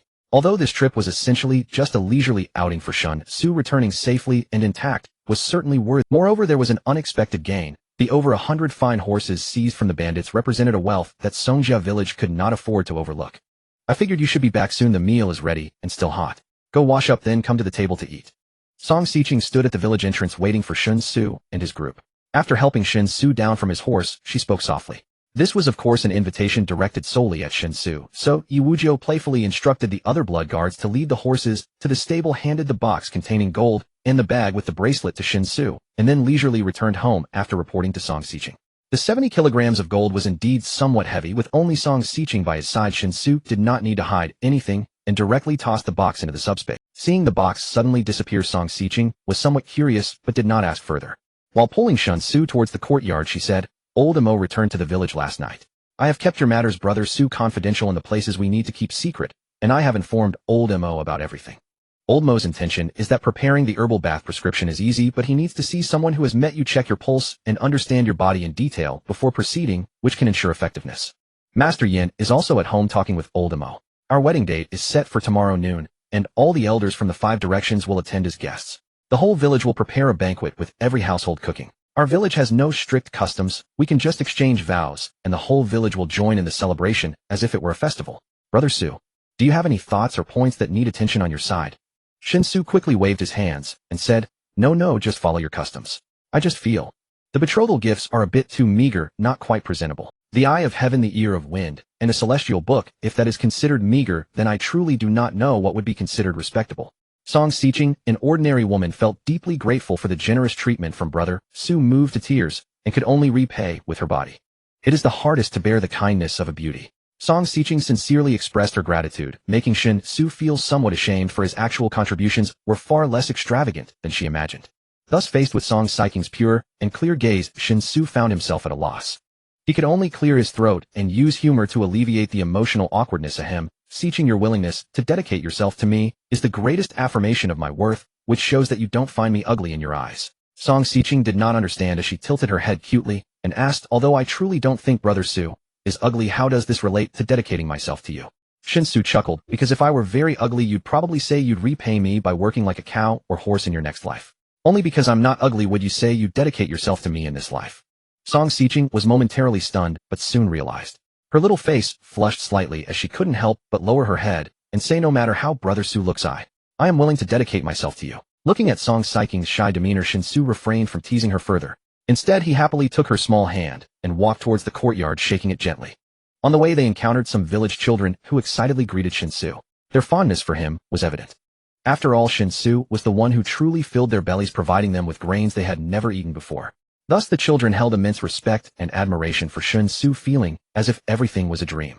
Shen Xu responded with a beaming smile, taking out chocolate beans and distributing one to each child according to their number. Although they did not know what those dark little balls were since they were given by Shen Xu, the children certainly did not doubt them.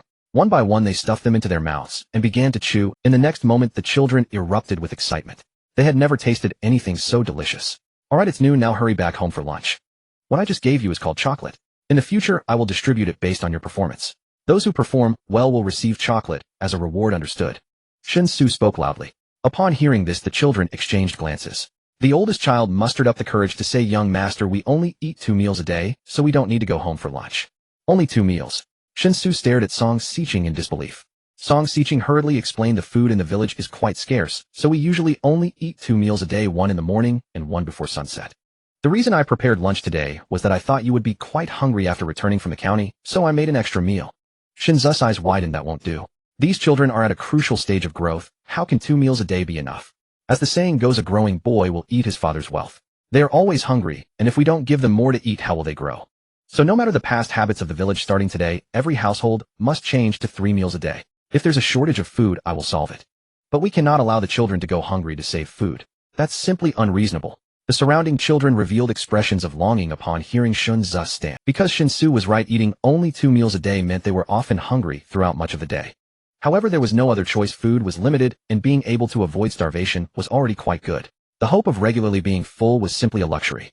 At least before Shen Xu's arrival, this was the situation in Songjia village. Song Xiqing's face showed a hesitant expression. Brother Su, if we change to 3 meals a day and still want to eat to our fill, we might not even sustain half a year's worth of harvest that we barely managed before. I said I will solve the food shortage. However much is lacking, I will make up for it. Implementing 3 meals a day is imperative. This is crucial for the development of our Songjia village. We cannot take it lightly. Song Xiqing thought for a moment and nodded. All right. Since you insist, let's arrange it this way. We will try our best to find ways to obtain food ourselves, and if it's really not enough, we will come to Brother Su for help. Hearing Song Xiqing agree, the surrounding children cheered in unison. Such uplifting emotions are easily infectious, and thus a gratifying smile appeared on Song Xiqing's face. However, Song Xiqing was very clear about who brought these positive changes to Songjia village, so she actively squeezed Shen Xu's hand in return. This small gesture of intimacy evidently made Shen Xu very happy. The two returned to the courtyard side by side. As soon as they entered the yard, Shen Xu smelled the aroma of food. In the yard, a round table had been set up where 2 elderly men were chatting. One of them was known to Shen Xu. It was Master Yin. However, the other person looked very unfamiliar, presumably the famed Yin Wang Nandi Mo Huiran. Song Xiu stood respectfully behind the 2 elders. As Shen Xu and Song Xiqing walked in, the 2 elders simultaneously stood up. Master Yin smiled at Shen Xu and said, "This is Shen Xu, our future son-in-law of Songjia. It is rare for him and the young lady to have mutual feelings, and he is also very capable. Our Songjia village is truly blessed by the old prince. Come Shen Gongzi, Mo Huiran, the oldest and highest-ranking person in our Songjia village. He is truly someone who has listened to the orders under the old prince, with divine medical skills capable of reviving the dead and mending broken bones. You can simply address him as Old Mo, just like the young lady." Shen Xu immediately bowed and said, "I have met Old Mo." Mo Huiran stroked his beard and laughed, nodding, "Not bad, a handsome talent.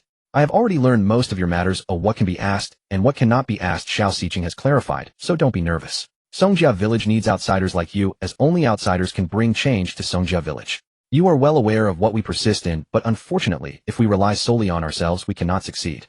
Ordinary blood guards do not understand this principle, but we elders from the 5 directions can comprehend it. Your arrival is timely, and I hope you can wholeheartedly assist Xiao Xiqing. In that case, we will be your most solid support."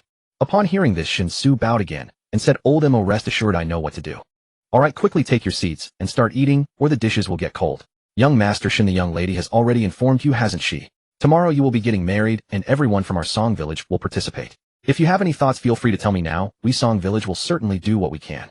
Master Yin said while greeting everyone. Shen Xu along with Song Xiqing and Song Xiyu sat down at the round table. He modestly replied, I'm fine with anything. I have no other thoughts. I will follow your instructions. Master Yin smiled and nodded, saying, that's good. After tomorrow, we will be one family. I hope that with everyone's joint effort, Song Village will become better and better. If there is anything you need from us in the future, please do not hesitate to ask. Likewise, we will not be polite if we need your assistance. Song Xiqing frowned slightly and said, Master Yin, whatever assistance you wish to seek from Su Gu must first go through my approval. We agreed that no matter what, we cannot let Su Gu be put in a difficult position. Shen Xu quickly spoke up. It's alright if family members do not stand on ceremony with each other. Whatever the matter, we can communicate directly. Mo Huiran stroked his beard and said, the new son-in-law is an honest man. Come extend your hand. Oh, I'll check your pulse. Little Xiqing said, you just entered the first rank of martial arts and want to improve your realm quickly through a medicinal bath, right? If we were to prepare the medicinal herbs needed for the entire village, it would be impossible even if we hollowed out the entire Ninexian mountain range. However, preparing them just for you would be more than sufficient. Shen Xu obediently extended his right hand. Mo Huiran placed just one finger on Shen Xu's pulse. As soon as his finger made contact with the skin on Shen Xu's wrist, Shen Xu distinctly felt a peculiar aura entering his body. The aura was very gentle with no hint of aggression. In just a few breaths, the aura circulated throughout his body. Mo Huiran withdrew his finger and smiled, saying, your internal energy is stable and flows smoothly with no hidden ailments.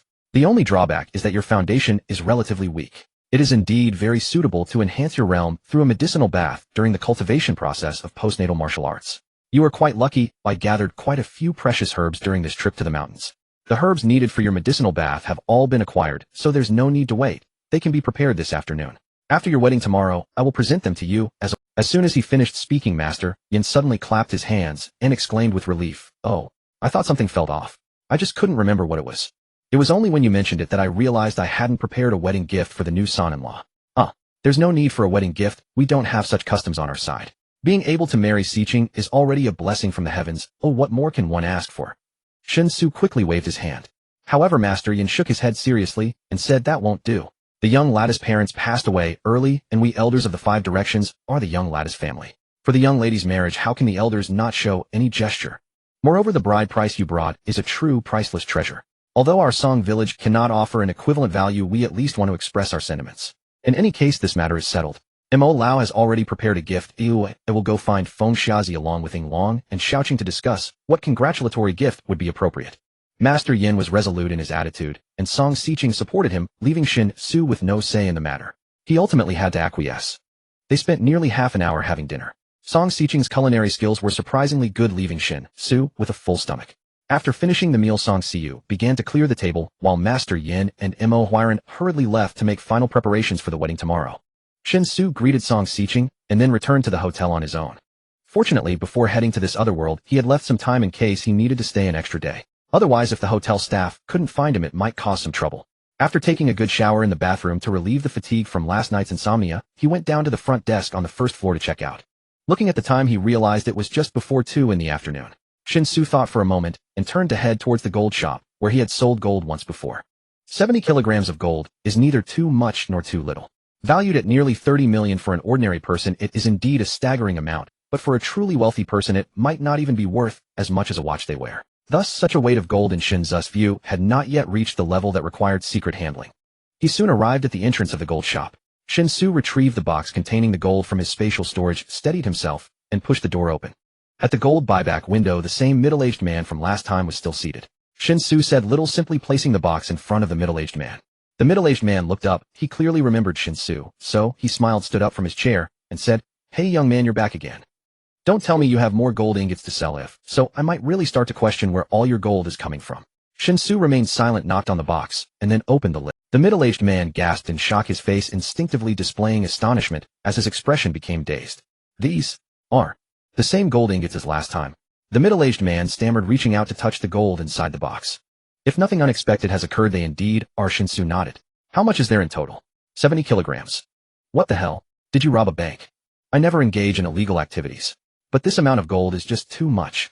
If it were like last time with just 1 gold ingot, then I would accept it. But 70 kilograms. I need documentation. Anything that can prove these gold pieces are legal, any documentation would suffice." Shen Xu thought for a moment and said, I have no documentation, but what I can guarantee is that there will be no issues with this gold. Of course, I also understand that you're asking for documents suddenly mainly to lower the price. That's fine, but it's normal to negotiate price for such a large volume of gold sales. As long as it's not too excessive and you can accept all of it, I can be flexible, because I'm someone who dislikes trouble. So let's be straightforward, cut out the meaningless steps. You quote a price, and if I find it acceptable, I'll sell it to you. If I can't accept it, then the deal won't go through, and I'll check with other gold shops. The middle-aged man began to hesitate. Shen Xu was not wrong. The reason he suddenly insisted on the receipts was indeed to negotiate a lower price. There are many tricks involved in the sale and repurchase of gold. Especially when it comes to large quantities of gold sales and repurchases, even a slight increase in profit can be quite astonishing. Therefore, even when Shen Xu exposed his true intentions on the spot, the middle-aged man felt no embarrassment at all. Making money is what matters, there's no shame in that. Alright, since you're straightforward, I won't beat around the bush. 70 kilograms of spot gold is too much for my shop to handle alone. Oh, if I want to take it all, I will need to find other buyers to join in. Moreover, since you can't provide sufficient proof of safety for your gold, even if I find other buyers, they won't offer the market price. As the contact person, I need to bear the risks here. The middle-aged man claimed to be straightforward, but in reality, he was still trying to convey how difficult his situation was while pressuring Shen Xu. It was only after Shen Xu's gaze revealed clear impatience that the middle-aged man straightened his face and said, "Young man, 350 per gram. If you agree to this price, I will take all 70 kilograms of gold. I will raise the funds immediately and ensure the payment is made within 2 hours. How about that?" Shen Xu remained silent, unhesitatingly closing the box again and preparing to leave. What a joke. 350 per gram. Just before it was 420. Although the quantity this time was too large, and he couldn't provide the corresponding proof to drop $70 per gram just because of that. This is simply absurd. 70 kilograms, 70,000 grams, which means just by opening his mouth, he was directly cutting off 5 million from him. Moreover, since the selling price of gold is generally considerably higher than the purchase price, doesn't this mean that this middle-aged man intends to profit at least 10 million just by acting as a middleman? He must think he can fool him. Seeing that Shen Xu was not even countering the price, picking up the box and turning to leave, the middle-aged man became anxious. Hastily calling out to stop Shen Xu, he ran out from behind the gold repurchase window. "Young man, if you're not satisfied with the price, we can negotiate. How can you just walk away? We are somewhat old acquaintances, there's at least some trust between us, right? How about this? I will add $5 per gram for you, 355. This is truly a fair price." Hastily calling out to stop Shen Xu, he ran out from behind the gold repurchase window. "Young man, if you're not satisfied with the price, what a 400. Impossible. 1. There's too much gold. 2. There's no proof. If it's 400 per gram, the risk I would bear is too great. 360, no more than that." The middle-aged man shook his head vigorously, but Shen Xu remained unyielding, saying 400. The middle-aged man frowned and said, "Young man, this is not how bargaining works. I am willing to lower the price and give you a better purchase price, so you should also make some concessions to show your sincerity, lowering your selling price a bit. Otherwise, how can we complete the Don't you agree? The highest I can go is 365. Shen Xu seemingly ignored him, insisting 400. The middle-aged man widened his eyes and released his grip on Shen Xu's arm. In a rough voice, he said, "Since you have no intention to sell, please be my guest. I don't believe other shops can offer this purchase price." Shen Xu did not hesitate at all, stepping straight to the door. Gold is always easy to sell, so Shen Xu was entirely unperturbed. If this shop was willing to buy, then good. If not, he would just keep the gold for now. After all, he wasn't in urgent need of money right now, and it was fine if the gold couldn't be liquidated immediately. Seeing that Shen Xu was really going to leave, the middle-aged man, feeling defeated, shouted again, "Alright, you win. 400 it is. Come back. I'll gather the money right away." Shen Xu halted and turned to glance at the middle-aged man, saying nothing more as he placed the box containing the gold back at the repurchase window. The middle-aged man seemed to be in a bad mood, starting to call for funds while meticulously checking the gold in the box. A purchase price of 400 per gram would still be profitable. However, compared to the risks involved, the potential profit made the middle-aged man feel extremely conflicted. Shen Xu understood that there was no risk associated with this gold, but others did not know that, so being able to deal with all this gold at the price of 400 per gram was quite satisfying for him. "That's great. Fortunately, you pushed me to negotiate hard, which made me willing to sell these gold pieces without reservation. If I had quoted 400 earlier, and you had agreed right away, I would have really felt regretful," Shen Xu said with a smile.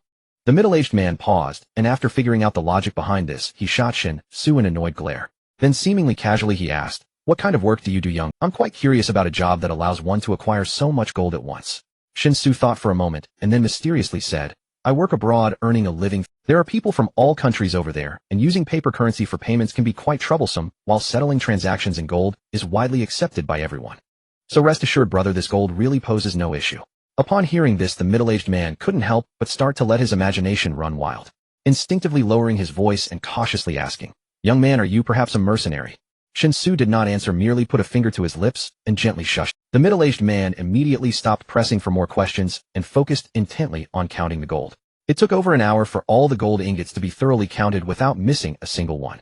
After confirming that the quality of the gold was impeccable, the middle-aged man couldn't help but breathe a sigh of relief, frequently making calls to urge the funds so that he could finalize the deal promptly. Of course, since this was a multi-million-dollar deal, to minimize risks as much as possible, the middle-aged man also drafted a contract for the gold transaction.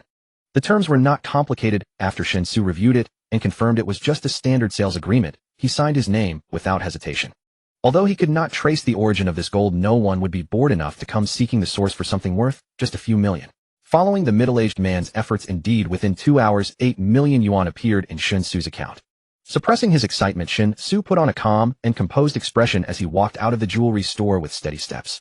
After walking over 100 meters along the sidewalk and turning a corner until the jewelry store was completely out of sight, Shen Xu clenched his fist tightly and let out an ecstatic, "Having become a millionaire, would a billionaire be far behind? This is what it means to be an international superstar. Too bad I don't know how to do a tactical lean back." Shen Xu muttered to himself, then took out his phone and began searching online for a reliable agency. He planned to first register a trading company with its business scope focusing on international trade. Because many things brought back from the other world, such as high-value organs of wild animals, if traded through domestic channels, would leave absolutely no room for maneuver and would be 200% illegal. But if using international trade as a cover, although essentially still illegal, perhaps some gray areas could be found. Shen Xu didn't know much about this. He planned to register the company first and then figure out the specifics. Mainly because things like tiger bones and bear gallbladders seemed to be incredibly abundant in the other world. It would be a terrible waste not to bring any of it back to his own world. The people of Songjia village had a tradition of hunting, living off the mountains, and often went into the forest. Those things weren't worth much in the other world. If the villagers of Songjia village took them to the market, they couldn't sell them for a good price. So it was better to transport them over here as much as possible. The process of registering a company was quite cumbersome. Hiring an agency to handle all the paperwork was obviously much simpler than doing it himself. It saved time and effort, and aside from spending a bit more money, there was no other downside. He quickly got it done, checked the time, and decided to call his younger sister Shinya. He told Shinya not to cook tonight, saying he had received a generous bonus from his business trip, so they would eat out tonight to celebrate. Shinya was still at work and didn't ask many questions. Although she felt a bit reluctant about spending money, remembering that her brother was now earning well, she didn't object. After hanging up, Shen Xu sent a message to Zhang Min. Learning that Zhang Min didn't need to work overtime tonight and could even leave early, he invited her to join them for a nice meal. He didn't choose anywhere particularly expensive. On a review app, he found a well-rated barbecue restaurant close to home. After sending the name to Shinya and Zhang Min, he strolled leisurely toward the restaurant. It wasn't yet rush hour, so the road was still fairly clear. Shen Xu walked slowly, observing the traffic flow. As the number of acupoints he could open through gathering internal energy increased, Shen Xu found his perception significantly enhanced. For instance, the cars rushing past on the adjacent road, though each vehicle seemed to flash by in an instant. He could still rely on that fleeting moment to remember every car's features with remarkable clarity. Logo, color, model, license plate, and so on. As Shen Xu was about to reach the barbecue restaurant, he suddenly noticed a pig transport truck passing by. The trailer was packed with pigs, and one of them had more than half its body squeezed out at the back of the trailer. Was it trying to escape? Shen Xu watched in astonishment as the pig struggled to push itself out. Just then the trailer drove over a speed bump. Without slowing down much, the trailer jolted noticeably, actually shaking the pig off, and it landed right in front of Shen Xu by sheer coincidence. Shen Xu was stunned. Instinctively, he grabbed the pig and opened his mouth to shout for the truck to stop. But the truck hadn't even slowed down for the speed bump. Without realizing a pig had successfully escaped, it naturally sped up. Watching the truck drive farther away, Shen Xu stood dumbfounded for a long moment. He then found a rope nearby, tied one end around the pig, and held the other end in his hand. He planned to call the police and hand the pig over to them. After all, he had memorized the truck's license plate. With the plate number, they could find the truck and the pig would eventually be returned to its owner. "Bro, what are you doing?" Shen Xu had just taken out his phone and was about to dial when he suddenly heard Shunya's voice behind him. Turning around, he saw Shinya and Zhang Min standing side by side, looking at him with a slightly horrified expression. Shen Xu blinked and said, "If I told you I found a pig on the road, would you believe me?" Shinya and Zhang Min both shook their heads. Shen Xu rubbed his temples in frustration and said helplessly, "Never mind, it's not important. How did you two come together?" "Sister Min got off work early today and picked me up from the fast food restaurant where I work, so we came together." "This pig. What's going on? Don't tell me you're planning to take a pig to eat barbecue. Other people might bring their own drinks, but you're bringing your own pork. We'll get thrown out by the owner, right?" Shinya couldn't help but tease. Shen Xu rolled his eyes and said, "I told you I found this pig. Of course I'm going to call the police and let them handle it. They'll find the owner. It's not dinner time yet anyway, so we can wait a bit." Saying that, Shen Xu dialed the police. The call was quickly connected and a female officer's voice came through the receiver. Hello, this is the Wanghai City Emergency Reporting Service. Please state your report. Hello? I'm at the intersection of Shuaishi Road and Chongling Road, in front of Erpang Barbecue. I found a pig on the road and need to hand it over to you. Shen Xu said honestly. You said? You found what? The voice on the phone became puzzled. Shen Xu repeated helplessly, I found a pig. Making a false report and harassing the dispatcher is illegal. Please mind your words. The tone on the phone began to turn hostile. Shen Xu immediately got anxious and said speechlessly, Who's harassing you? I really did find a pig. Silence fell on the other end. Even the summer insects fell silent for him. Silence was the pig at this moment. Shen Xu instinctively looked at his phone screen confirming the call was still active and helplessly raised his voice. Hello? Hello? Are you still there? Or is the signal bad? Do I need to call again? Please stay where you are. They'll dispatch an officer immediately. They will arrive at your location as soon as possible. Hearing the dial tone at last, Shen Xu breathed a sigh of relief. He was about to crack a joke to Shinya and Zhang Min when a rather unfriendly voice suddenly rang out. Looks like I'm in luck today. Running into you on the street of all places. Kid, you're out of luck. I've got a belly full of anger and nowhere to vent. Shen Xu turned at the sound and immediately saw 5 men approaching him with hostile intent encircling him. One of them he recognized, the lecherous man he had encountered earlier on the subway while heading to the airport to pick up Shinya. At that time, the lecherous man had taken advantage of the crowded carriage to grope the young woman repeatedly. When she discovered his misconduct, he quarreled with her and then struck her. Though Shen Xu possessed no particular zeal for justice, he could not stand idly by in such a situation. He stepped in to assist the young woman holding the lecherous man until the police arrived. He vaguely recalled the man threatening him, claiming he had memorized Shen Xu's face and warning him never to cross paths again. Shen Xu had paid no heed to that idle threat. After all, Wanghai City's permanent population exceeded 20 million, and with transient residents included, the total easily surpassed 30 million. Under such circumstances, running into the same man by chance seemed in Shen Xu's estimation an improbability so extreme it warranted buying lottery tickets. Don't bother looking around. No one can save you. Because of your meddling, I was detained for 3 full days. Never imagined my luck would be this good. Just out of detention hoping to grill some skewers to dispel the bad fortune, and there you were strolling right down the street. The lecherous man leaned dangerously close to Shen Xu's face and snarled, I swear, I'll kill you today. No one, not even your godfather, can intervene. You dared stick your nose where it didn't belong. Today I'll teach you a lesson you'll never forget, so you'll know exactly what happens when you meddle. Indeed, the lecherous man delivered his threats with unnerving conviction. Clearly a street thug hardened by years of brawling and petty crime. For men like him, fistfights and jail time were as routine as daily meals. Yet before his final word had fully left his lips, another man tugged his sleeve and pointed toward Xixiao, the pig Shen Xu held by a rope. Brother San, why's this guy walking a pig? I've seen people walk dogs, cats, even birds, but a pig? Never in my life. Who is this guy? If he had connections, would he ride the subway? It's just a pig. Maybe he likes exotic pets. As he spat contemptuously onto the ground, Shen Xu sighed wearily. I found this pig on the street. Found it? You expect me to believe you found a pig on the street? Don't take me for a fool. Since it's your pet, we'll beat you both. Why raise a pig of all things? Today I'll beat you into one. With that, the lecherous man raised his leg and kicked Xixiao hard.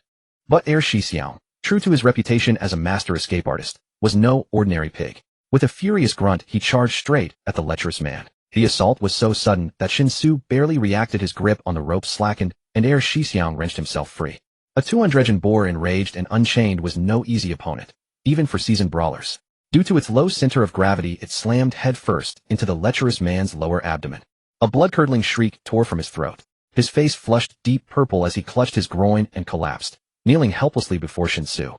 Having dispatched its first target, Xixiao wheezed and barreled toward the others. The 4 men who'd accompanied the lecherous man were instantly thrown into chaos, toppled, flailing, disoriented. Yes, they were street thugs with real combat experience, but fighting a pig, that was unprecedented. Shen Xu stood stunned, unprepared for Xixiao's ferocity. Sensing the situation spiraling out of control, he lunged to recapture the pig before it harmed innocent bystanders. Among those knocked down, 1 man had been struck least severely. As he struggled to rise, he spotted Shen Xu rushing toward him, and instantly threw up his hands in surrender. Brother, stop. Please. I admit it, we were wrong. Your pet is terrifying. We yield, just call it off. Shen Xu saw no point in reiterating that the pig wasn't his pet, that he'd merely found it on the street. Ignoring the man entirely, he dashed past him, and just as Xixiao prepared to charge an innocent passerby, seized the massive beast in his arms. The boar possessed formidable strength. Back in rural villages, slaughtering pigs of this size required several grown men holding it down simultaneously. Even with his cultivation realm solidified at first rank, Marshal Dao, Shen Xu strained every sinew to subdue Xixiao, now thrashing wildly in blind. Xinya and Zhang Min watched utterly dumbfounded. The turn of events had been so swift neither woman knew how to react. They'd already braced themselves to appeal to bystanders for help, leveraging their gender to shield Shen Xu from assault. Yet in the blink of an eye, Shi Xiang had erupted with astonishing power, sending every assailant sprawling. What was this? A secret weapon? Fortunately, 2 police officers finally arrived on scene, only to find themselves bewildered by the surreal tableau before them. They began questioning nearby onlookers to reconstruct what had transpired, only to exchange incredulous glances once the full story unfolded. After over a decade on the force, neither officer had ever witnessed a brawl fought with a pig. By now the other 4 men had staggered back to their feet, yet the lecherous man remained curled on the ground, hands locked tightly over his groin, trembling uncontrollably. Seeing the officers arrive, the 4 men nearly burst into tears, accusing Shen Xu of violating every code of fair combat by unleashing a pig upon them. "Officer, it's not our fault. It's not even his pig. He picked it up on the street. I called the police precisely to hand it over, to return it to its rightful owner. Check the surveillance footage. This stretch has functional cameras. Everything will be clear." Shen Xu clutched the rope tightly, leading the massive boar forward to stand before the officers, and spoke equally aggrieved. "I'm telling you the truth. Young man, I've been a police officer for over a decade, and have seen it all, but this is a first. Using a pig to fight your battles. That's just too underhanded." The older of the 2 officers, a middle-aged man, instructed the younger one to pull up the surveillance footage while speaking to Shen Xu with a mixture of amusement and exasperation. Even if they won against that thing, it wouldn't be a glorious victory, and they ended up losing anyway. Shen Xu let out a heavy sigh, abandoning any further attempts to explain. After a while, the surveillance footage was retrieved and played at double speed. It confirmed that everything Shen Xu had said was true. The pig really had been picked up on the road. Moreover, the earlier conflict had clearly been instigated by the other party, who had unwittingly provoked the second senior brother into a frenzy. Watching as Shen Xu single-handedly brought the frenzied pig under control, the middle-aged officer couldn't help but marvel. "Young man, you've got quite the strength." Yes, if you hadn't reacted so quickly, who knows what trouble that pig would have caused. Just as he finished speaking, the younger officer handed him a phone and said, "Brother Chen, someone reported a missing pig. I asked for the license plate, and it matches the one from the surveillance footage, the semi-trailer that lost the pig." The middle-aged officer burst out laughing upon hearing this. He took the phone, confirmed the details with the caller, and said with a grin, "Your pig has been found. A young man brought it here to fight. You can come to the police station directly. I'll need to bring the people in for questioning. Once you're at the station, we'll return your pig." Hearing this, Shen Xu couldn't help but cover his face with his hand. He completely gave up, lying back in a state of utter resignation, and muttered, Yeah. Since the sleazy man had been badly injured by the second senior brother, a critical hit to his vitals, he was in no state to cooperate, so the matter ultimately had to be settled with a statement at the police station. After all the commotion, it was already past 6 in the evening when they returned to the barbecue restaurant. The restaurant was bustling with customers. The staff had come out to watch when the second senior brother was in action, so they remembered Shen Xu well. Seeing Shen Xu enter with the 2 women, a staff member immediately greeted them with great enthusiasm, leading them to an empty table by the window. Since ordering was done via QR code, the staff member didn't linger after seating them, instead gathered with colleagues to whisper among themselves, discussing something unknown. "Order whatever you like. I got a decent bonus this time, so consider it a celebration. Would you like drinks or beer?" Shen Xu scanned the QR code with his phone and began tapping away at the screen to place orders with lightning speed. Barbecue itself isn't expensive, but a restaurant in the bustling Wanhai district burdened by high rent and labor costs can't afford to price its items cheaply. So before long, Shen Xu's total had easily surpassed 4 digits. Zhang Min also scanned the code and was startled by the running total at the bottom of the screen. She quickly interjected, "That's enough. There are only 3 of us. How can we eat all this? Let's order a few bottles of beer. Barbecue without beer feels like it's..." Shen Xu felt he hadn't ordered enough, but to avoid seeming excessive, he graciously stopped adding items. He figured he could secretly order more while they were eating. Once the beer started flowing, no one would pay attention to how much had ordered. Besides, barbecue loses its appeal once it cools down, so ordering in batches is far better than reheating leftovers. The ordered barbecue soon arrived, and the beers were poured into glasses, creating a frothy head that filled at least a third of each glass. Zhang Min raised her glass first, and said with a smile, "A toast to your generous bonus. I still have no idea what you do for a living, but these days it doesn't matter. As long as the money's good, it's a good job. Nothing else matters." Shen Xu and Shen Yu clinked their glasses together and nodded in agreement. Exactly. Work is for earning money. Any company that pays well is a good company. As for those companies that constantly talk about dreams, pursuits, and self-worth, they're the real traps. People come to work to make a living, not to discuss grand ideal. Their ideal is to not have to work at all. Some companies nowadays are obsessed with wolf culture. A good company practicing wolf culture means the boss is willing to sacrifice. But in their hands, they wouldn't even spare a piece of dog food. Zhang Min nodded vigorously. That's exactly how my company is. A tiny software company always obsessing over corporate culture. The boss is constantly feeding us motivational speeches telling us to run hard for our lives. And while we run hard, he's living the good life. We run for years, and he just counts his money. We work 996 like crazy, and he posts on social media saying the drinks weren't enough tonight. It's ridiculous. I need to find a new job. As she spoke, Zhang Min kept refilling her glass and downed 3 consecutive shots with Shen Xu clearly frustrated with her current job to the point of I imagine programming jobs are fairly easy to come by in Wanghai, right? There are countless tech companies. Switching jobs shouldn't be too hard. Shen Xu said uncertainly. Zhang Min sighed. It's just okay. The economy isn't great and salaries are generally low. Plus I'm relatively attractive, so when I apply for a job people often have ulterior motives. If the boss or supervisor is a womanizer, work becomes a headache. Unlike you guys, for a pretty girl like me, it's hard to rely purely on work ability to get ahead. The interpersonal relationships I have to manage are far more complicated. In short, it's frustrating. Shinya immediately chimed in. Sister Min, you're not just relatively pretty. You're naturally beautiful even without makeup. With a little effort you drive men crazy. Really? Then why hasn't your brother been charmed by me? Since we started sharing the apartment, he hasn't even glanced my way. Zhang Min said with a smile. Ahem, that's to avoid being seen as a pervert. Look not at what is improper. I have to be careful. Shen Xu coughed dryly, then suddenly remembered something. He shielded his actions with his clothes and retrieved 2 bracelets from the subspace, handing one to Zhang Min and one. This was a gift from my boss during a business trip. I don't need this, so you all can have fun with it. Just right for each of you to have one. These are 2 beeswax bracelets, which should be of above average quality among the bracelets he bought from another world. However, Shen Xu only had a superficial understanding of these items, so his judgment of their value was merely a rough estimate. He suddenly saw those bracelets at the market in the other world, and filled with excitement, bought them all. Originally he intended to resell them. But after selling 70 kilograms of gold, and making a net profit of 28 million, his desire to resell the bracelets faded significantly. So why do many people scoff at regular jobs after making a fortune through stock trading or real estate? It is precisely because money came too quickly before that they have no interest in earning a fixed income step by step. Is this beeswax? It's quite expensive, isn't it? Zhang Min picked up the bracelet and asked uncertainly.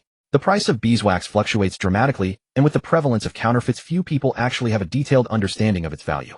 In some people's minds, this could even be something that costs only dozens or hundreds of dollars. It's not expensive. If it were, why would my boss give it to me? Consider it a gift from... Shen Xu spoke very casually. Zhang Min and Shenya clearly had no concept of the true price of beeswax, so whatever Shen Xu said they believed. Just as the 2 women were about to wear the bracelets, a sudden exclamation came from the nearby table. Oh, my God, what am I seeing? This is the top-grade natural beeswax. A somewhat overweight bald man suddenly leaped over from the nearby table. With his eyes fixed intently on the beeswax bracelets in front of Zhang Min and Shinya, he swallowed hard, and with an excited expression asked, "Excuse me, could I take a closer look at these 2 beeswax pieces?" Sure, go ahead. Shinya was very accommodating and did not refuse the bald man's request. Having received permission, the bald man carefully picked up the beeswax bracelet in front of Shinya and began to examine it closely while standing by the table. The texture is strong, it feels smooth and delicate, neither dry nor sticky, rich in wax, and slightly transparent overall. Indeed, it is pure wax. The bald man muttered to himself and surprisingly took out his phone, turning on the flashlight to shine it on the beeswax. No black spots, no impurities, no cracks. The patterns are like clouds and mist, lively and natural, resembling a scroll. The colors are rich and bright, and at this size, wow. It's the best of the best. At this grade, beeswax costs at least 800 per gram. This string probably weighs around 200 grams. My friend, are you selling it? 160,000. The bald man looked intently at Shen Xu, nervously asking. He had noticed that these 2 strings of beeswax were produced by Shen Xu, so if he wanted to buy, he naturally had to ask the real owner. The reason for his nervousness was mainly that the owners of such high-grade beeswax bracelets are usually not lacking in money, so they wouldn't easily part with something precious due to price. Yet the bald man loved this item so much that even knowing the hope was slim, he still wanted to try asking. However, before Shen Xu could respond, Zhang Min couldn't help but exclaim, 160,000. This bracelet is actually that expensive? Pretty much. Beautiful lady, your bracelet is almost identical to this one. If you are willing to part with it, both strings, for 320,000, I can transfer the money right now. The bald man did not hide his fondness and desire for these 2 strings of beeswax. But Zhang Min, who received the confirmation of the offer again, was startled. She hurriedly returned the bracelet to Shen Xu, patting her chest, nervously scolding, "It's too precious, I can't accept it. Xiaoya is your sister, it's normal for you to give her gifts. But I'm just your roommate. You giving me something so valuable, what does that mean?" Shen Xu immediately showed a wry smile, glancing at the bald man helplessly. He said, "Big brother, this is really making it seem like you are my accomplice. But I don't plan to sell this bracelet, so I'm truly sorry." The bald man had anticipated such an outcome, yet still couldn't help but show a disappointed expression. After gathering his emotions, the bald man took the initiative to add Shen Xu as a friend on social media, asked for his phone number, then picked up a glass from his table and toasted. After drinking it down, the bald man said in a rough voice, "Little brother, if you ever have similar quality bracelets again, contact me. I will definitely give you a fair price." To be honest, little brother, I love collecting various kinds of bracelets. Beeswax, agate, agarwood, turquoise. In short, whatever type of bracelet it is, as long as it's of this. Shen Xu did not refuse this time and readily agreed. Although his desire to resell the bracelets had faded, if he could earn some extra money without expending much effort and time, he could accept that. Of course, it definitely wouldn't be possible in the next few days. He needed to first understand the specific market situation before making a decision. As the bald man returned to his seat after this interruption, the way Zhang Min looked at Shen Xu began to change subtly. "Is it true that your boss gave you these? A bracelet worth over 100,000, and he just gives you two? What exactly do you do for a living?" Shen Xu cleared his throat and mysteriously said, "It's not that I don't want to tell you, but it's just that the job content needs to be kept confidential, so I can't say. By the way, Xiaoxu, there's something I need to ask for your help with." What is it? Just say it." "Well, my mom is coming to Wanhai next week to see me, and meanwhile, to push me towards blind dates. But I really don't want to go on blind dates, so I lied to her saying I already have a boyfriend. Since we are roommates, could you help me out and pretend to be my boyfriend? My mom probably won't stay for long, just need to keep her temporarily settled and get through it."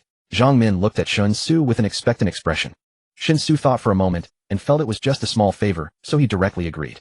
A barbecue lasted until around 10 o'clock at night. Shen Xu's plan went smoothly. After drinking to a certain extent, neither Shunya nor Zhang Min had any concept of how much grilled meat was served on the table. Both women were quite carefree, and in the end they even competed in drinking. Although Shen Xu drank the most, his cultivation at the first rank of martial arts granted him a comprehensive enhancement to his body, allowing him to withstand alcohol far better than an ordinary person. Therefore, after consuming a dozen bottles of beer, he was merely slightly tipsy. Shinya and Zhang Min, however, were clearly intoxicated. The two of them held hands and even wanted to sing loudly in the barbecue restaurant. Shen Xu quickly settled the bill and helped the two women leave the restaurant, preventing them from embarrassing themselves. The final bill, including drinks, totaled over 2,000. It was evident how great Shen Xu's appetite was to achieve such a level of consumption in a barbecue restaurant. Supporting the two women, he made his way back to their rented apartment. Zhang Min simply skipped washing up and went straight into the bedroom. Shinya was also a bit dizzy and found it difficult to stand firm, so Shen Xu could only help her into the bathroom, where he briefly washed her face and brushed her teeth. As for showering, that was out of the question, not because he couldn't manage it, but purely out of fear of losing control and making a mistake. After carrying Shinya back to bed, he noticed that she was now entirely drunk after catching a breeze outside the barbecue restaurant. Feeling quite helpless, Shen Xu had no choice but to change her into pajamas. The process was somewhat provocative, leaving Shen Xu feeling quite parched. Fortunately, his alcohol tolerance was decent and his willpower hadn't diminished too much, or otherwise he might not have been able to handle the situation. But regardless, he had managed to survive yet another day. Lying on the floor bed, Shen Xu grew increasingly excited about the joyous occasion awaiting him the next day. Heaven knows what torment he would endure sharing space with Shinya all day long. Especially for a normal adult male, he was at an age where temptation was most potent. Facing Shunya's perpetual demeanor of being open for the taking, every moment he spent returning from another world felt like a struggle. Fortunately, he was about to get married. Once married, he could legally and reasonably seek sufficient solace in the other world. Even though he would still have some normal physiological thoughts about Shinya, at least he wouldn't have to endure such hardship anymore. With this beautiful vision of the future in mind, Shen Xu dozed. The next morning, Shen Xu crawled up from the floor bed. Shinya was still sound asleep on the bed, her covers kicked off, and even her pajamas were pulled up, revealing a fair expanse. If it weren't for the curtains blocking the view, who knows if her indecent sleeping posture would be seen by anyone in the opposite building. After a simple wash-up, he ran downstairs to buy a sufficient amount of breakfast. After devouring most of it, and seeing that Shinya was still asleep, Shen Xu decided to abandon the idea of waking her, and quietly left the rented apartment. Continuing his usual routine, he went to the hotel, entered the bathroom, and headed to the other world. However, upon arriving at Song Saiking's chamber this time, Shen Xu was surprised to find the large room plastered with various red papers. The window was adorned with a large red double happiness character, and the bedding and neatly folded quilts on the bed were all vibrantly red. Clearly, after he returned to his own world yesterday, the villagers of Songjia village had been busy preparing for the wedding. Song Siqing was dressed in a deep green wedding gown, directing others in the yard as they tidied up. Song Siyu was holding a phoenix crown, an embroidered gown, yet to place it on Song Siqing. The two Blood Guard leaders, Zhan Bafeng and Yi Wujiao, busily moved about the yard, each face illuminated with joyous expressions. As Shen Xu stepped out of the chamber, Song Siqing approached to greet him softly, saying, "Brother Su, please wait a moment. There's about an hour left until the auspicious time for the wedding. The yard will be ready soon, and the groom's red robe is in the adjacent room. You can change into it before the ceremony." Shen Xu nodded, and after carefully examining Song Saiking's attire, curiously asked, "Why are you wearing a green wedding gown when we are getting married? Isn't this a wedding gown?" I thought both the bride and groom were supposed to wear red during the wedding. Song Xiqing paused for a moment, lowering her head slightly, and somewhat shyly explained, this isn't exactly green, it's more of a teal.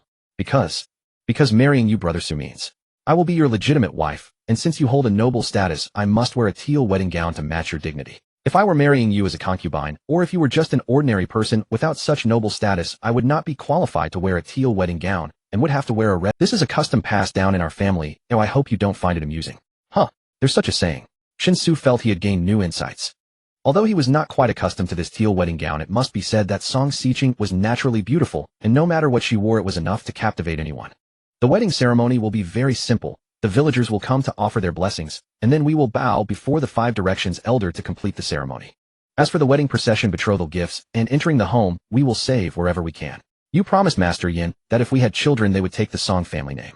So Master Yin means that after marriage we will definitely stay in the village, which essentially means you will be living with us. The mountain village is simple and many conditions are not favorable. I hope you won't mind, Brother Su. The villagers will never truly see you as an outsider son-in-law. You are sacrificing so much for this marriage, Brother Su. I'm not good with words and don't know how to express my gratitude to you. Once we are married, we will truly become a family. I will strive to fulfill all the duties of a good wife. Song Xiqing said earnestly. Shen Xu smiled and nodded. He genuinely didn't mind these matters.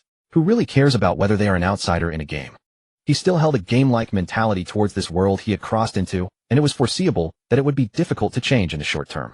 However, this indifference in the eyes of Song Xiqing and the others in Songjia village seemed to be understanding. One must admit that in certain situations, beautiful misunderstandings indeed bring far more joy than ugly truths. This is the first time Shen Xu has experienced a wedding in his life. Even though it is in a different world and despite being a very simple village wedding, he cannot deny that getting married is still a remarkably novel experience. Being in the midst of it feels like a dream. All the people from Songjia village have come. Over 2,000 people crowded together surrounding the courtyard with 3 layers inside and 3 layers outside. Joyfully jumping and shouting, both adults and children are expressing their heartfelt joy. There's no need for a bridegroom's procession, and naturally there's no need to ride horses through the streets. Shen Xu changed into a bright red wedding robe, standing smiling at the entrance of the courtyard with Yi Wuzhou and Zhan Bafang by his side, bowing to all the people from Songjia village. Song Xiqing has already donned her phoenix crown and bridal gown, without a veil, and gracefully walked to Shun Zu's side, with Song Siyu's assistance. This seems somewhat unconventional, but the people of Songjia village don't care at all. Seeing Song Xiqing and Shen Xu standing together, a perfect match of talent and beauty, the villagers erupted into loud cheers. Their family's eldest daughter is finally getting married. The auspicious time has arrived. The newlyweds may enter. The person responsible for officiating suddenly shouted loud. This person evidently possesses a martial realm above the 7th rank, and his voice resonated powerfully.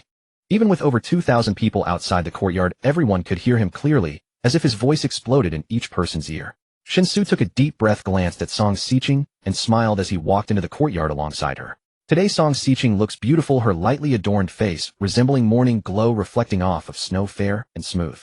The aquamarine wedding dress paired with the phoenix crown and bridal gown is both noble and elegant, grand, yet refreshingly exquisite. Standing next to Song Xiqing, Shen Xu felt a sense of inferiority, while silently thanking his good fortune for encountering such a situation even in a different way. Otherwise, given his lowly status in his own world, having any interaction with a girl like Song Xiqing would have been nothing more than a pipe dream. The 5 elders sat side by side in the courtyard. Yi Wuzhou, Zhan Bafang along with Song Siyu and the officiant followed Shen Xu and Song Xiqing into the courtyard. The yard is not large, so the rest of the people from Songjia village were kept outside. To see the wedding ceremony clearly, they had to find ways on their own. For example, climbing walls, or using various methods. Yi Wuzhou acted as the introducer formally, and in detail introducing the 5 elders to Shen Xu, Yuan Mingxing, Feng Buer, Chao Yinglong, Lu Shaoqing, and Mo Huiran. The 5 elders all appeared very friendly, their gazes toward Shen Xu filled with kindness and a hint of satisfaction, clearly pleased that Song Xiqing was marrying off well. Since this is our own wedding without outsiders, let's keep it casual and avoid unnecessary formalities. We 5 are considered the elders of Shao Xiqing, so you may bow to us, and then we can present the prepared gifts to the newlyweds. Mo Huiran waved his hand, stopping the officiant from shouting for a bow to the elders, cheerfully continuing to speak. The interrupted officiant looked somewhat frustrated, a grievance evident on his face. However, since it was Mo Huiran who raised the objection, the officiant dared not argue, and could only obediently retreat to a corner of the courtyard. Shen Xu and Song Xiqing very obediently knelt down. In front of the 5 elders' chairs there were prepared cushions specifically for the couple to kneel on. Shen Xu had no objections to this. Although he had never knelt before anyone, following local customs to kneel before the elders posed no psychological barrier. Moreover, these elders had prepared gifts. If each bow could earn him valuable gifts, he would definitely kneel until the 5 elders went bankrupt. Watching Shen Xu and Song Xiqing respectfully finish their bows, Mo Huiran smiled as he pulled out a large bag of medicinal herbs he had prepared, presenting it to Shen Xu. Soak once a day each time for half an hour. This is enough for a month, and after it's used up, I will prepare new ones for you. Normally after a month you should at least reach the 3rd rank, so the herbs used then will need to change accordingly.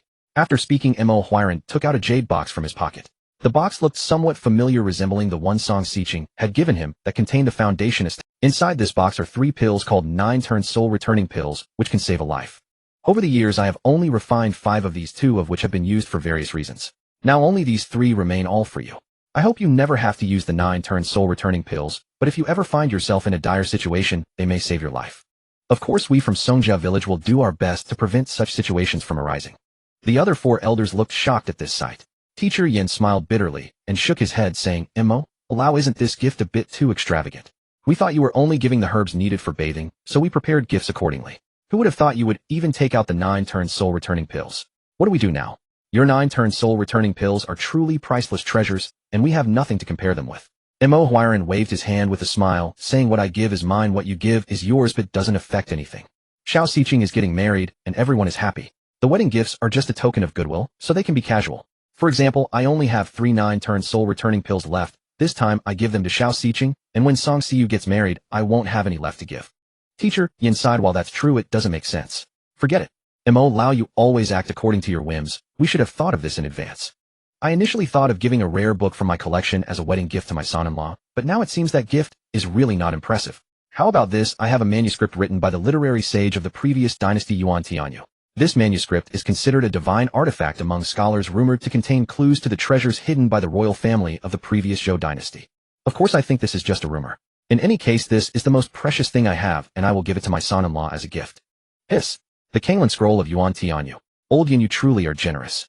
The only blind man among the 5 elders, Feng Buer, couldn't help but gasp. However, Yin Fuji appeared to be in a state of resignation, nodding lifelessly as he said, I know, but since old Mo even brought out the 9-turn soul recovery pill, what can I do? Feng Buer, upon hearing this, displayed a profoundly conflicted expression on his wrinkled face. Gritting his teeth, he ultimately made up his mind, reluctantly taking out a palm-sized turtle shell from his bosom. Taking a deep breath, he spoke. This item was left by an ancient spiritual turtle, and it has been passed down in our sect for over 1,000 years. The descendants of the heavenly calculation have all nourished it with their own blood, and she using it to repeatedly calculate fate and connect with heaven and earth. To this day, this turtle shell has developed a rich spiritual quality, and with the art of heavenly calculation from our sect, it can truly know all things in heaven and earth, and the yin and yang, life and death, are all clear. On this joyous occasion I will gift it to you. Seeing the painful reluctance on Feng Buer's face, Shen Xu could roughly understand that this turtle shell must be something extraordinary. However, he completely lacked understanding of this item. Just like the so-called Kanglan scroll of Yuan Tianyu, it sounded like a very precious treasure of immense value. Yet due to his lack of any concept about it, he found it hard to stir even the slightest ripple in his heart. Of course, he had to force a polite smile and express gratitude for these gifts, but the insincerity in his smile could hardly escape the keen eyes of the 5 elders. Thus, in the eyes of the 5 elders, Shen Xu's identity and background became even more mysterious and imposing. He could remain so indifferent in the face of the Kanglan scroll of Yuan Tianyu and the treasured turtle shell of heavenly calculation. Recalling the previous gifts of the keen-eyed and wind-listening items he had casually given them, as well as the exquisite grain salts and sugars they had never tasted, coupled with the reminder from the young lady of their family not to delve too deeply, the 5 elders found themselves uncontrollably speculating about Shen Xu's identity. However, Song Xiqing found Shen Xu's reaction entirely reasonable. A celestial being, after all, would not have much reaction to mortal possessions. The 5 elders indeed took out their best gifts as congratulatory tokens, but unfortunately, to their brother Su, they were merely mundane objects. Even so, brother Su still put on a happy facade, which was truly considerate of him. Thinking of this, Song Xiqing looked at Shen Xu with a sweet smile, feeling that her brother Su was simply perfect, as if he had no flaws at all. Ahem, my gift compared to theirs may be lacking a bit. I hope the new son-in-law won't mind. Chowing Long among the 5 elders cleared his throat, and while speaking picked up a bundle beside him and handed it to Shen Xu. He continued, inside is the 5-color celestial silkworm robe, which strictly speaking is a treasure sought after by everyone in the martial world. Thin as a cicada's wing and light as a feather, when worn it is impervious to blades and bullets, and can evade water and fire. It cannot be harmed by postnatal martial artists in the slightest. This is a good item. I just wonder if it can stop bullets. If it can stop bullets, then it would be useful not only in this other world, but also provide an extra layer of insurance in my original world. Although he wasn't currently in any real danger as he earned more money in the future, his social status would inevitably rise in his original world. As he continued to interact with higher circles, who knows what situations he might encounter. Shen Xu thought silently to himself, feeling quite pleased with the gift from Chao Yinglong, and sincerely expressed his gratitude. The distinct emotional difference in treatment left the five elders utterly baffled. The five-color celestial silkworm robe was certainly a good item. If it were thrown into the martial world, it would definitely cause a bloody storm. However, compared to the turtle shell and the Kanglan scroll of Yuan Tianyo, there existed a gap in quality. Yet the new son-in-law displayed indifference toward the turtle shell and the scroll, while showing great interest in the five-color celestial silkworm robe. What could be the reason for this? The five elders couldn't help but exchange puzzled glances. The last one to speak, the judge of life and death, Lu Shaoqing, pondered for a moment and said, I don't have any real treasures on hand, at least nothing that can compare to what they brought out, so the only gift I can offer is to teach you all my skills. As long as you, the son-in-law, are willing to learn, I will definitely assassins, including I will impart all techniques and experiences related to assassins, including concealment, lurking, assassination, judgment, disguise, and everything else I've accumulated without. As soon as he finished speaking, Feng Buer interjected discontentedly. Shaoqing, isn't that a bit perfunctory? What you just mentioned is precisely what should be included. For example, I have already gifted the turtle shell to the son-in-law. Unless he refuses outright, I will definitely pass on everything from the heavenly calculation to him. Mo Huiran stroked his beard and said, I share the same sentiment. My medical skills are hard to find a successor for. The two kids I found in the village are more foolish than the other, making blunders even in following prescriptions. I see that the son-in-law has an extraordinary physique. Perhaps he can inherit my legacy. With my personal guidance, his medical skills will surely progress by leaps and bounds. Seeing this, Yan Fuji immediately nodded in agreement, saying, since he is our Song family son-in-law, he should certainly learn some skills. Martial arts cultivation cannot fall behind, and he must keep up in other areas. At the very least, he should be well-rounded. Thus the son-in-law should set aside an hour each day to learn calligraphy and painting from me. I won't say he should become #1 in the world, but he should at least reach a first. Shen Xu stared blankly as the five elders chattered and made decisions, feeling somewhat lost. Who am I? Where am I? What am I supposed to do? Wasn't I getting married? How did it suddenly turn into a master-disciple convention? Song Xiqing also showed a worried expression. In her view, the skills of mortals, even when perfected, would still be meaningless to celestial beings. The five elders making such decisions without consent might provoke her brother Zu's displeasure. However, considering that her brother Su was currently practicing mortal martial arts and showed some interest in mundane matters, perhaps he might be willing to learn these things from the five elders. Not being very certain, Song Xiqing chose not to intervene, silently deciding to ask her brother Su about his thoughts after the wedding. The commotion caused by the five elders almost turned the joyous wedding day into a collective initiation ceremony. After a brief moment of confusion, Shen Xu was quite tempted by the suggestions of the five elders. Having many skills is never a burden. If he could truly learn the abilities of the five elders, it would certainly help him in his life back in his own world. While the assassination skills might not find much use, the fields of medicine, calligraphy, painting, and even destiny and divination were interconnected with relevant areas in his work. Having completed the formalities under the auspices of the Blood Guard officiant, Shen Xu and Song Xiqing paid respects to the ancestors of the Song family, followed by a mutual bow as a couple. In Songjiao village, there is no need to worship heaven and earth. Apart from thanking their parents, they must also express gratitude to their ancestors. And finally, the couple thanks each other, pledging to respect and care for one another for the rest of their lives. Once the simple procedures were completed, thunderous cheers erupted outside the courtyard. Each household had already prepared food to celebrate the marriage of the eldest daughter. Today, Songjiao village provided unlimited meals, allowing everyone to eat and drink. This was evidently a significant consumption of the newly arrived batch of grain. Thus, Shen Xu had already decided that once the wedding was over, he would purchase a large quantity of rice flour and cooking oil to ensure that the food reserves in Songjia village could be more abundant. At the request of the five elders, there was no banquet set up in the courtyard. After completing the rituals, the five elders cheerfully led everyone out of the courtyard, taking Song Xiu along with Zhang Bafeng and Yi Wujiao to enjoy some food at various households. This was equality, allowing every family in the village to share in the joy. Only the newlyweds Shen Xu and Song Xiqing remained in the courtyard, and Shen Xu eagerly pulled Song Xiqing into the inner chamber. Seeing his impatient demeanor, Song Xiqing couldn't help but cover her mouth and stifle a laugh. However, when Shen Xu directly pulled her down onto the bed, Song Xiqing's cheeks flushed instantly. Mixed with excitement was a tinge of apprehension, and she became nervous. I originally thought that weddings would take place at night. I didn't expect that in Songjia village one could enter the bridal chamber at noon without even having to drink, which is quite a pleasure. Song Xiqing sneaked a glance at Shen Xu and, allowing him to be playful, softly replied, well, normally weddings should indeed be held at night. But Brother Su, you were supposed to go back at night, so I spoke to the five elders and changed the wedding time to noon.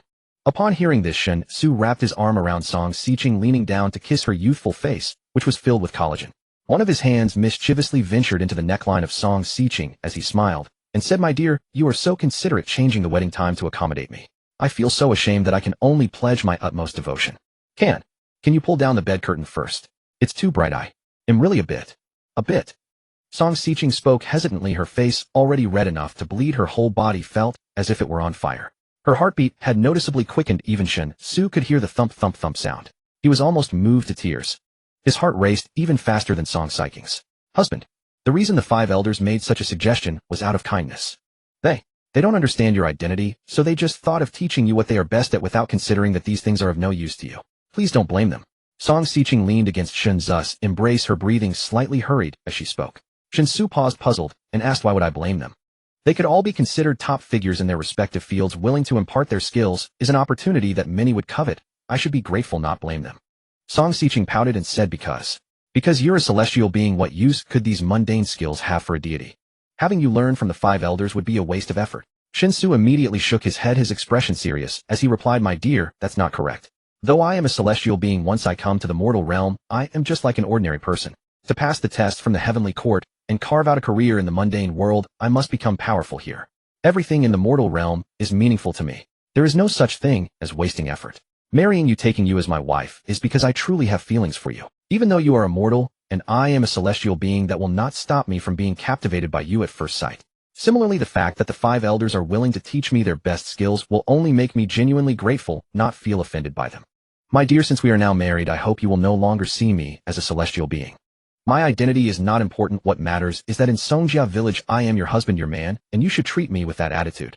We are now a family, and as a family we should support each other and stand by one another." Shen Xu's earnest attitude deeply moved Song Xiqing. She lowered her head and said, "What you say is true then. Please let Xiqing serve you, my husband." "How do you plan to serve?" "Well, I will follow your arrangements." Then I'll teach you a game." Shen Xu leaned close to Song Xiqing's ear and whispered a few words. After a full half an hour, Shen Xu finally, with great satisfaction, lifted the bed curtain again and hung it on the hook beside. After all, he was just over 20, bursting with vigor, and had just broken through to the first level of martial arts, making his physique much stronger than that of an average person. However, what Shen Xu did not expect was that when his large hand once again ventured under the covers, it was suddenly caught by Song Xiqing's small hand. Husband, a mortal body is different from a celestial body. Indulging in pleasures when done appropriately does have its benefits. But if one becomes overly engrossed and lacks restraint, it could harm the body, causing yang energy to leak and essence to diminish. Not only would it be detrimental to health, but it would also obstruct the path of martial arts. Song Xiqing held Shen Xu's hand and gently continued to advise, "Since you are immortal in this world, you must be more cautious. At least until reaching the innate realm, indulging in pleasures should not be too frequent. No more than once a day. Does that sound good, husband?" Shen Xu understood that Song Xiqing was doing this for his own good. Yet hearing her say once a day at most made him feel somewhat frustrated. It's not like he was an old man who, for a young person, how could there ever be enough of such matters? Yet just as he had begun to savor the sweetness of it, Song Xiqing issued a decree of abstinence. With a pitiful expression on his face, Shen Xu grasped Song Xiqing's small hand and said, "But my dear, you are so beautiful and enchanting. When I see you, it's as if a fire ignites in my heart. How can I possibly endure this?" Upon hearing this, Song Xiqing's eyes brightened, and she joyfully said, "This is a good thing. Having fire in your dantian is perfect for soaking in medicinal baths. The medicinal effects can be absorbed into the body more quickly, and the inner energy can operate more swiftly and smoothly under the impetus of the internal heat. Please wait a moment, husband, I will prepare the water for you. If after indulging daily your internal fire can become even more vigorous, then we will make it a habit to soak in medicinal baths after each session. This way we can ensure that the process is more effective for you." Saying this, Song Xiqing quickly dressed, and despite Shen Xu's reluctant sighs, she hurried out of the room. Before long, the bathtub filled with hot water was prepared by Song Xiqing along with Song Xiu and placed in the courtyard. The medicinal herbs specially prepared by Mo Huiran were also added to the tub. Seeing Shen Xu still looking quite aggrieved, Song Xiqing couldn't help but smile and coax him like a child. Overall, Shen Xu was quite satisfied with his experiences today. He had received many priceless treasures and had also transformed his relationship with Song Xiqing. Moreover, he secured a promise from the elder of the 5 directions, ensuring he could learn many genuine skills in the future. To say he was full of gains would be an understatement. However, human desires are often insatiable. People rarely look at how much they have gained, they only think about what they do not. As a result, many lead unhappy lives, mired in the pursuit of desires and unable to extricate themselves. During the soaking process in the medicinal bath, Shen Xu sensitively sensed the changes in his mindset. Before gaining the ability to traverse worlds, he only wished for a stable job that would allow him to survive in the bustling city of Wanghai. He had never thought about buying a house, never thought about marriage, nor had he contemplated whether life could become better. The realization of being a lowly worker made him deeply understand that the city's splendor was actually unrelated to him. Even if he worked tirelessly from dawn till dusk, striving with all his might to earn money, it merely ensured he could survive in hardship. At that time, his definition of happiness was very simple. However, everything changed when he suddenly gained the ability to traverse worlds. He began to gradually become dissatisfied with his originally simple and ordinary life. A seed of desire within him seemed to bloom recklessly under the nurturing of his newfound abilities. He realized that as he obtained more and more, his sense of fulfillment became increasingly lacking. After repeatedly acquiring immense gains with ease, he felt himself becoming lightheaded and inflated, making it difficult to return to his previous grounded state.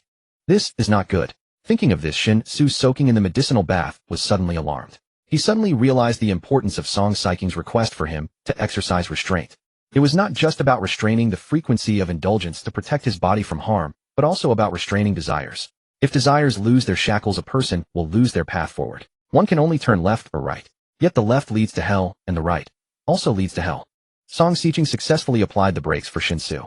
After repeatedly shuttling between the two worlds, Shen Xu finally realized the subtle transformation taking place within him, which was slowly pulling him toward the abyss. Many people gradually step toward self-destruction because in the process of racing ahead, they never encounter an opportunity to regain their rationality. Although humans are creatures with relatively strong self-control, as living beings they cannot escape the domination of instinct. Instinctively, they crave survival, thus fear death. Instinctively, they desire reproduction, thus endlessly mate with the opposite sex. Although humans possess an abundance of emotions which often help them resist the onslaught of instinct, this resistance frequently comes at a certain cost. Yet it must be acknowledged that such resistance often requires a price. Only when granaries are full can one know propriety, only when well-fed and clothed can one understand honor and disgrace. If Song Siqing had not demanded restraint, allowing him to continue indulging in the unrestrained release of desires, Shen Xu felt that in the near future, he might completely become a different person because of his unique ability to traverse worlds. With this realization, Shen Xu began to examine himself and stay vigilant. Although he had not yet reached the level of examining himself thrice daily, at least with this awareness, he would not become excessively inflated. Thus, in the following days, Shen Xu lived an extremely regular and fulfilling life, as if he had returned to his student days. Every morning upon waking, he would arrive at the other world punctually, as if going to work. Then Master Yin would bring brush, ink, paper, and inkstone, arriving at the courtyard right on time, to personally teach him the art of calligraphy and painting. The learning session would last 1 shurchen, 2 hours, half for calligraphy and half for painting. Originally, Shen Xu thought that learning calligraphy and painting would be however, when he actually tried, he found that under Master Yin's guidance, he made astonishing progress in both calligraphy and painting. Master Yin was a true teacher. When instructing him, he explained the key points with meticulous clarity, unraveling the complexities and expressing the most crucial aspects in the simplest, most understandable way. Coupled with his own martial realm, which greatly enhanced his control over his body, his progress in learning calligraphy and painting could be described as advancing 1,000 miles in a single day. After 1 shurchen, Feng Xiazi would come to replace Master Yin. Then he would impart the art of divination to Shen Xu for another shurchen. From Qimen Duanjia to the 5 elements and 8 trigrams, Shen Xu discovered that the divination arts taught by Feng Xiazi were extremely similar to the I Ching of his own world. Yet it was even more profound and unfathomable than the I Ching, because the divination arts had nothing to do with astrology, they were pure geomancy. Combined with the unique Wanqi technique of the divination school and the spiritual power of the spirit tortoiseshell, it could truly deduce fortune and misfortune through mysterious fate calculation methods. If it were related to astrology, Shen Xu would not have taken it seriously. After all, having received modern scientific education from another world, he knew very well that so-called astrology was all nonsense. The universe is vast and boundless, with countless stars like grains of sand. A single planet within it is as insignificant as a speck of dust. How could the movements of other celestial bodies be solely intended to influence the world within a single planet? Thus the practice of the divination school, which completely avoided astrology and only used the Wanqi technique to measure the laws of the internal world of a celestial body, seemed to Shen Xu to be a mystical technique akin to magnetic field induction. This superstitious method could be considered quite scientific. At noon, after finishing the divination lesson, Song Siqing would prepare a table of delicious dishes, first filling his stomach, then accompanying him to the side chamber to let him do as he pleased to satisfy his desires. No matter how outrageous his demands were, Song Siqing would strive to satisfy them. As long as it was within, once she considered it her duty as a wife to make Shen Xu happy. But if Shen Xu wanted to continue for a second time, it was absolutely not allowed. At such times, Song Siqing would gently soothe him, coaxing him to take a herbal bath to enhance his martial realm.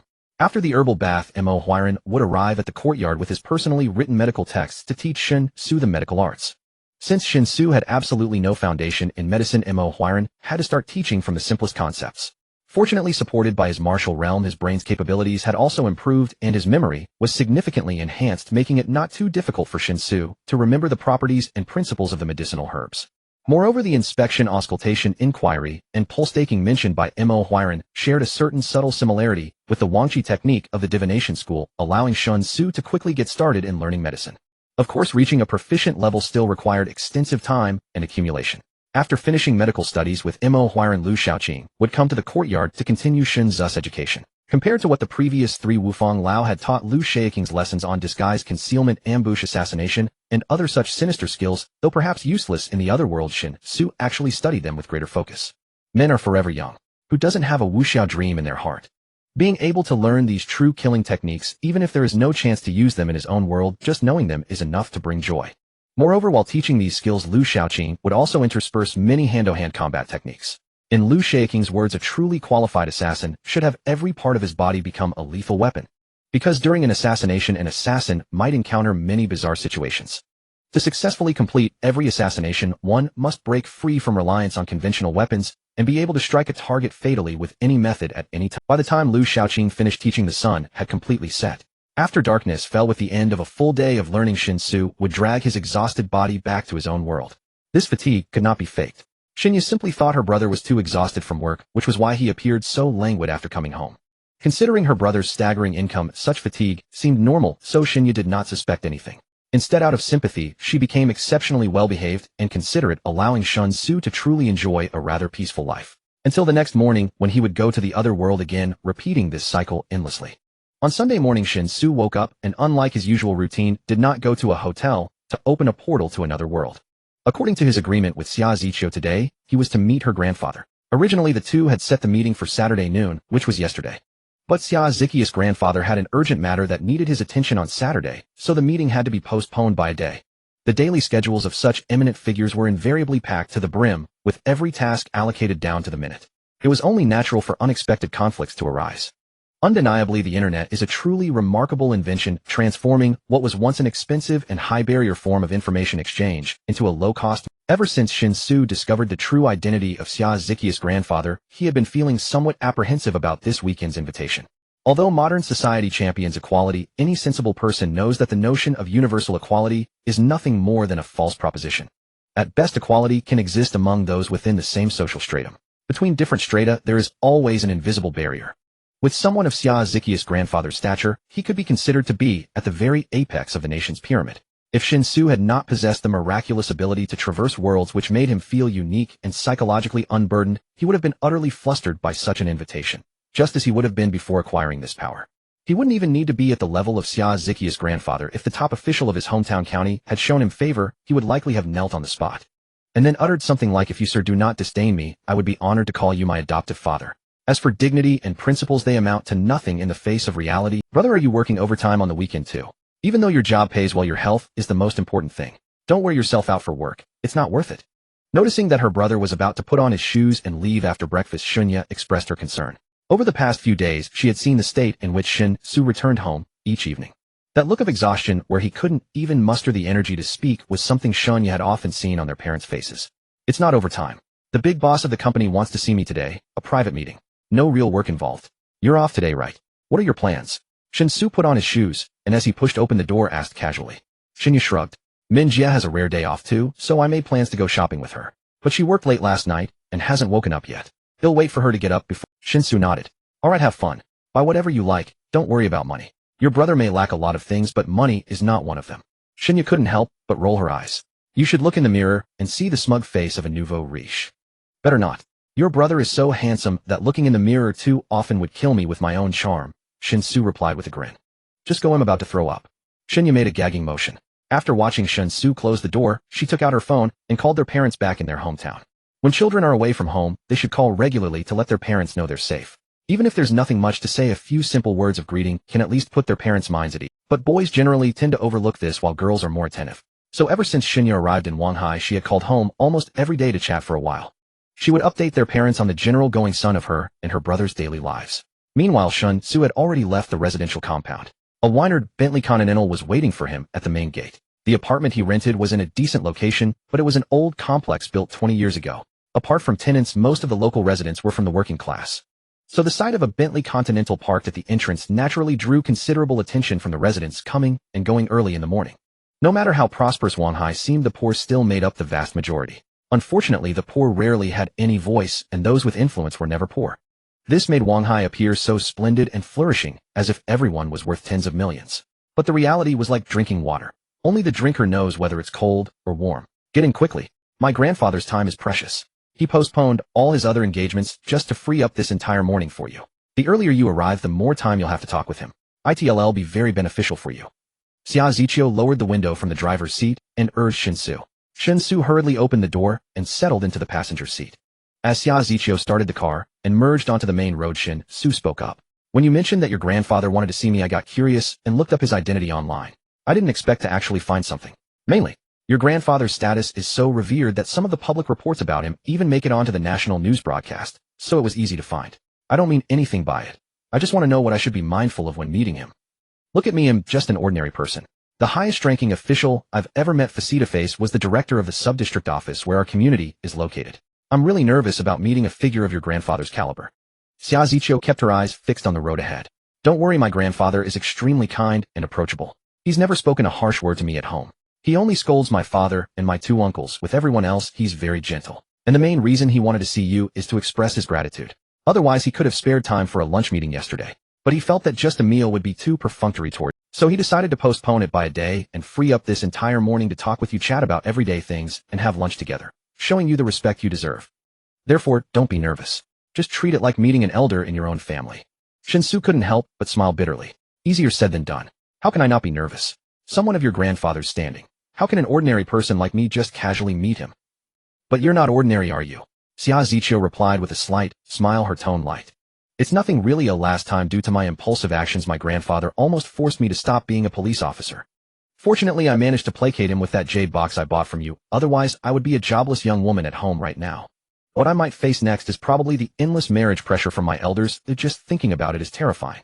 Shen Xu wisely closed his mouth, but this listening posture made Xia Ziqiu even more energetic in her speech. The buzzing in his ears made Shen Xu feel slight. Logically, a beautiful girl should possess a bit of a cold and aloof aura, yet this officer Xia not only lacked that demeanor, but also seemed to have a tendency to chatter. She really disrespects her own beauty. Watching Xia Ziqiu drive towards the suburbs while her complaints buzzed around in his head, Shen Xu finally couldn't help but ask, does your grandfather not live in the city? This route seems to be veering further away. Xia Ziqiu shook her head, saying, my grandfather thinks the city is too noisy, so he usually resides in a villa, and moreover the suburbs have more open space, making it easier to arrange various matters. Plus my grandfather enjoys horseback riding, so he set up a horse ranch in the suburbs where he can ride every now and then. Furthermore, given my grandfather's status, he requires escorts when he travels. If he lived in the city, the traffic is already congested, and if roads were often closed due to him, my grandfather thinks it would disturb the public too much, so it's more comfortable to live and his usual work wouldn't be delayed, and it would minimize inconveniences for others. Shen Xu pondered and found Xia Ziqiu's reasoning quite sound, so he asked, so are we heading to your grandfather's villa? No, we are going to my grandfather's horse ranch. It's rare for him to have half a day off, and he decided to host you at the ranch. By the way, I forgot to ask, can you ride a horse? Not really. I have a basic understanding. A basic understanding is fine. There are many gentle horses at my grandfather's ranch, and as long as you can mount, you'll be able. While Xia Ziqiu was speaking, the winered Bentley Continental had already entered a private estate. At the entrance stood a guard on duty. When Xia Ziqiu drove the Bentley to the gate, the guard first saluted her, then conducted a strict inspection of the vehicle. After confirming there were no issues, he waved them through. After driving for a while, they parked in a designated parking lot. Xia Ziqiu opened the door and got out smiling as she said, today there are no outsiders, so feel free. Once you meet my grandfather, you'll see that he is truly a very amiable old man.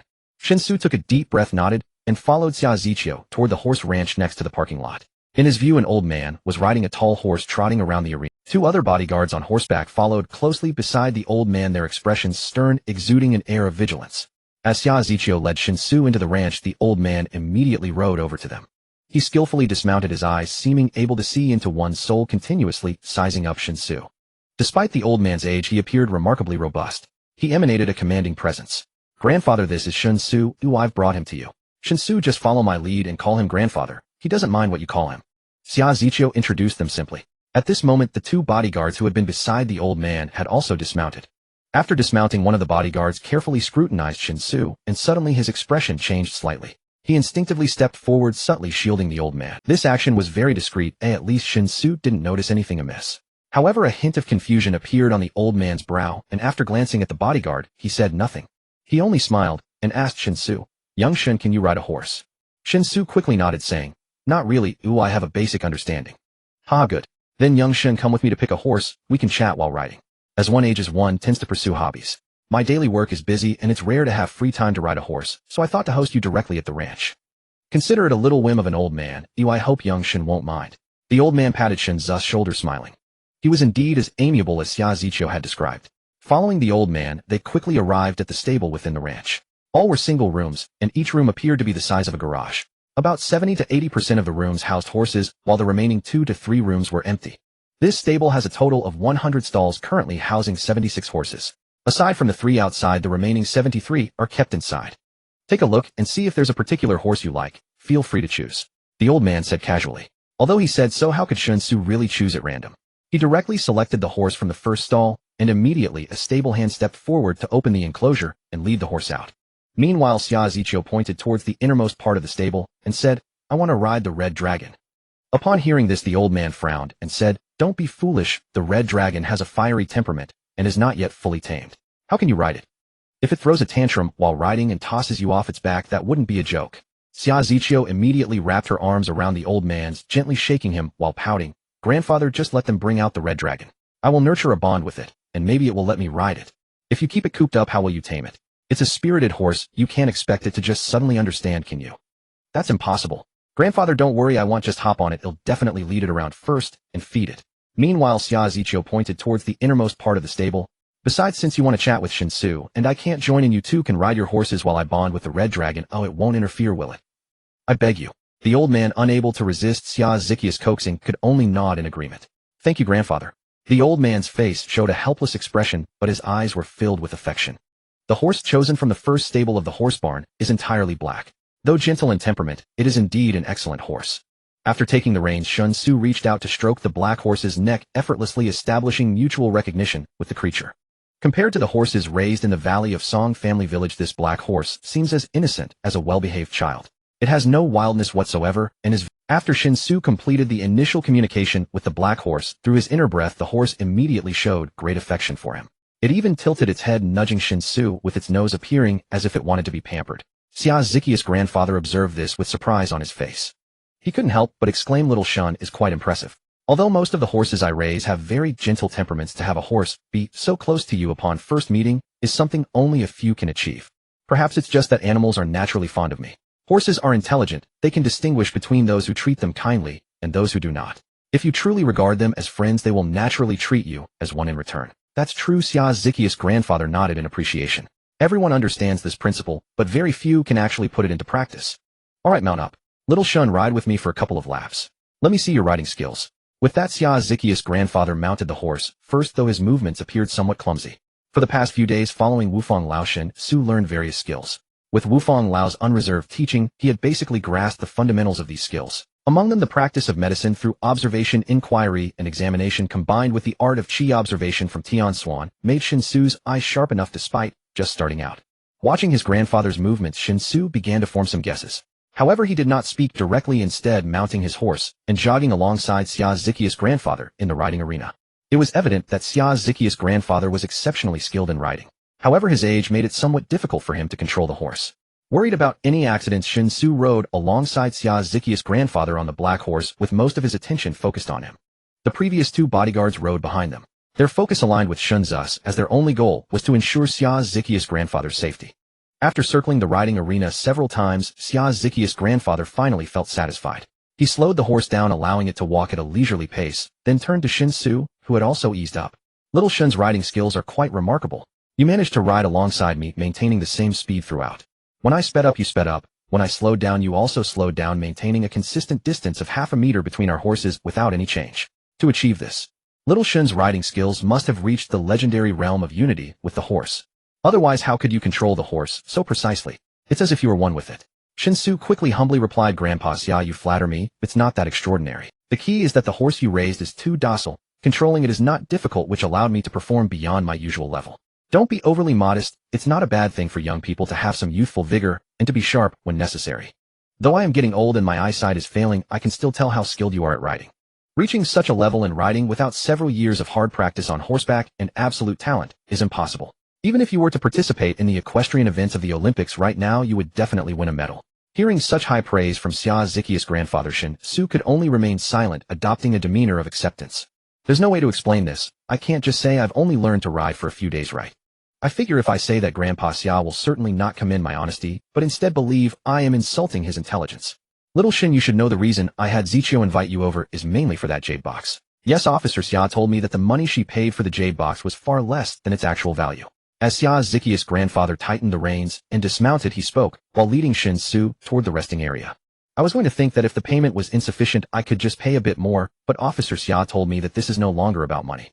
Shen Xu sighed with a wry smile. Xia Ziqi's grandfather glanced at him, saying with a somewhat meaningful tone, really a bit more money would have been better. Little Shen, the material of that jade box is something I have never seen in my life. If we must measure its value in monetary terms, even top-tier Tian Huang jade that can sell for 200,000 a gram would be far from it. Moreover, the jade box weighs a full 300 grams. Not even considering the jade's inherent magical properties, it can undoubtedly be classified as priceless. Even if one were to sell it, I estimate that a few billion or more would be needed to even have a chance to buy it. Little Shen, can you help me understand? A jade box worth hundreds of millions, or even over $1 billion, why would you be willing to sell it to Ziqiu for a mere 2 million? This is why I say it's not a matter of money. The material of the jade box is simply too special. You must know that for someone at a certain level, money is merely a number. Given the jade box's properties, if it were to fall into the hands of someone truly in need, it could be sold at any price. So I am quite curious. Shen Xu was taken aback. Through his previous conversations with Xia Ziqiu, he had realized that he had indeed sold the jade box too cheaply. However, he did not truly understand how much he had lost. Without a concrete concept, he would not be affected by any specifics. Thus, upon hearing Xia Ziqi's grandfather speak so definitively about the true value of the jade box, he suddenly felt dizzy and lightheaded. Good heavens, I really took a big loss this time. And Xia Ziqi's grandfather's intention was also clear. Shen Xu had given such a precious jade box away for an incredibly low price, equivalent to half selling and half giving it to Xia Ziqiu. What was his motive? Considering Xia Ziqi's grandfather's identity, could this be interpreted as a roundabout way of bribing him? With this thought, Shen Xu felt like crying without tears. He was truly more wrong than Do-yi. Swallowing hard, Shen Xu spoke with difficulty. Grandpa Xia, I know you might not believe me, but I truly had no idea about the real value of that jade box. What I told Officer Xia, that the jade box was a gift from a friend, was not an excuse. In fact, my friend has given me many gifts. That jade box was just one of them. Do you think I might have ulterior motives, deliberately selling the jade box at a low price to get close to Officer Xia? That's not the case. I simply didn't realize the jade box was so valuable. How about this to put both our minds at ease, and to prove I'm just selling it without any hidden agenda? Why don't you pay me the remaining amount? Whether it's a few $100 million or over $1 billion, I'll accept it. Xia Ziqi's grandfather seemed not to have expected Shen Xu to say such a thing. He stared at Shen Xu carefully, noticing the complete candor on his face, and couldn't help but feel puzzled. Nodding slowly, he said, if you really insist on being paid the full amount, that's certainly no problem. But have you thought it through? If I pay you the full amount, it means you are simply selling the jade box for money. The transaction will be settled, and we'll have no further connection. I won't owe you any favors. No problem. They can actually make up a few $100 million, or even over $1 billion. Shen Xu's face lit up with surprise. He had only been speaking casually. He never expected Xia Ziqi's grandfather to actually agree. This is pure disregard for money. Fearing that Xia Ziqi's grandfather might change his mind, Shen Xu nodded vigorously and said with utmost seriousness, in a transaction, one pays and the other delivers. Once the deal is done, there's no further connection. Why would Grandpa Xia feel he owes me a favor? You're willing to do business with me and even make up the portion of the value I didn't know about, even though I already agreed to a low price. From any perspective, it should be me who... Xia Ziqi's grandfather grew even more puzzled. He could see that Shen Xu was sincere and truly meant it. So he couldn't understand. Shen Xu became enigmatic in his eyes. That jade box was not something an ordinary person could obtain. Even with his status and position, he had never encountered such a top-quality jade. Someone with the ability to acquire such a jade with its miraculous properties could never be short of money. Yet here was Shen Xu willing to sell the jade box purely for money and insisting that the transaction would be settled with no further ties. Could it really not be that he had some request and thus found an irresistible gift and delivered it to him in a roundabout way? What was the motive? It didn't make sense. Just as Xia Ziqi's grandfather was lost in deep confusion, a piercing scream suddenly rang out from not far away. Shen Xu, whose entire attention was focused on Xia Ziqi's grandfather, wondering if he would really make up the difference of several $100 million, or even over a billion, was genuinely startled by the sudden scream. Instinctively he looked toward the sound, and saw a fiery red horse galloping wildly across the racetrack, its hooves pounding the ground. On the back of the red horse sat Xia Ziqiu, her face ashen with terror. The piercing scream had clearly come from her. As the horse bolted, Xia Ziqiu clung tightly to its neck, her body pressed flat against its back. The red horse seemed completely out of control, and Xia Ziqiu had no way to stop it or dismount. She could only hold on desperately to avoid being thrown off, for if she fell while the horse was running at such speed, the injuries would be far from minor. Xia Ziqiu's grandfather also realized the gravity of the situation. His face immediately tensed with anxiety, and he shouted, "Quick! Stop the red dragon! Don't let Ziqiu get hurt." The two bodyguards beside him immediately mounted their horses and galloped after the wild red horse. Shen Xu didn't idle either. He mounted the black horse he had chosen. Though he started last, within moments he had left the two bodyguards' horses far behind. Saving the girl was the priority. Xia Ziqiu's situation was dangerous, and this was no time to hold back. Moreover, he was counting on them to make up a large sum of money. If he could successfully rescue her in this unexpected incident, wouldn't that add another important bargaining chip? Then even if they regretted paying the money, they would probably feel too embarrassed to refuse, right? With this thought in mind, Shen Xu was highly motivated. He and the black horse were in perfect sync, and in no time he had drawn level with the galloping red dragon. The red dragon seemed unable to accept any other horse matching its speed. As the black horse caught up, its hooves moved even faster. It was as if this were the last run of its brief equine life, a tribute to its lost freedom and youth. A rider certainly enhances a horse's performance, but such enhancement cannot surpass the horse's inherent limits. Though the black horse was a fine steed, it was clearly a grade below the red dragon.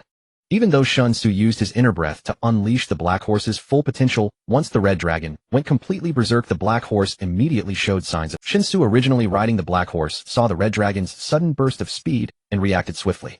He rose from his riding position and stood steadily on the black horse's back.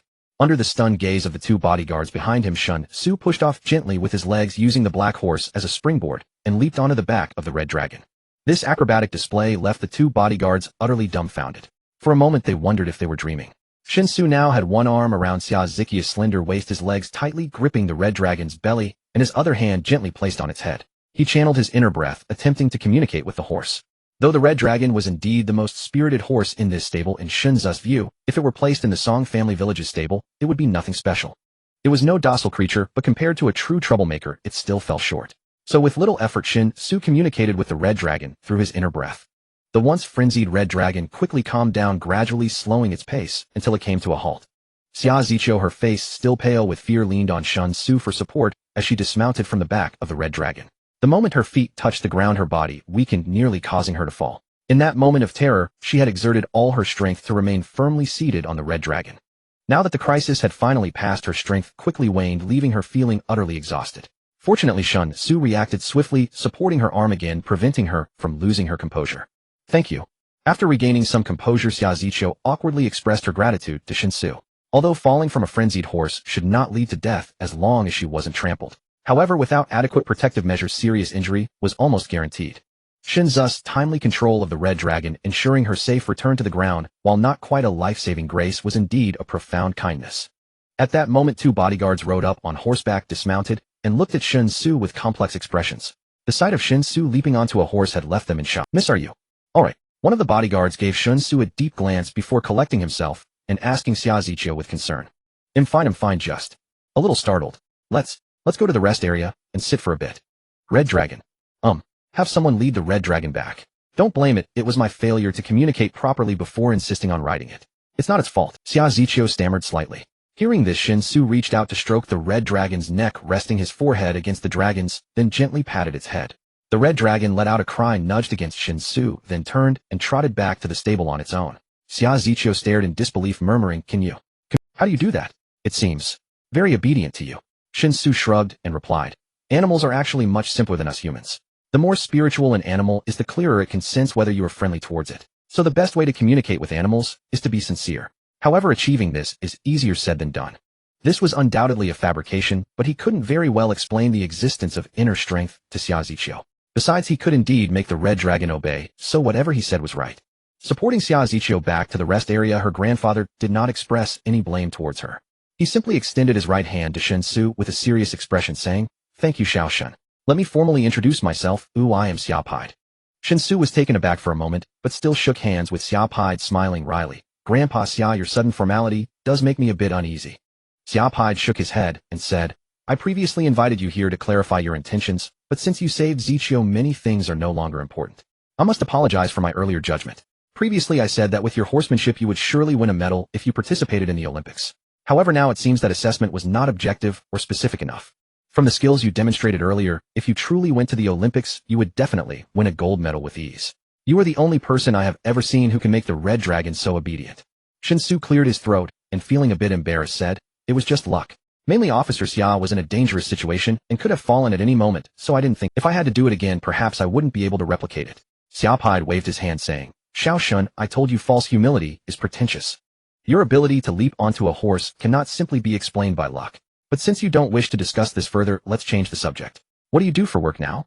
You must have just graduated not long ago, right? Shen Xu could distinctly feel the change in Xiaopide's attitude. Compared to earlier, he was now much friendlier, treating him like a senior would treat a junior. This was a rare opportunity. If he could gain the recognition of someone like Xiaopide, then his plans to smuggle banned items from another world into this one would pose no risk.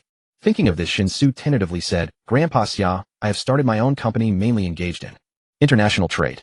Because I do have some friends abroad who are well connected and can procure many, how should I put it, many true treasures.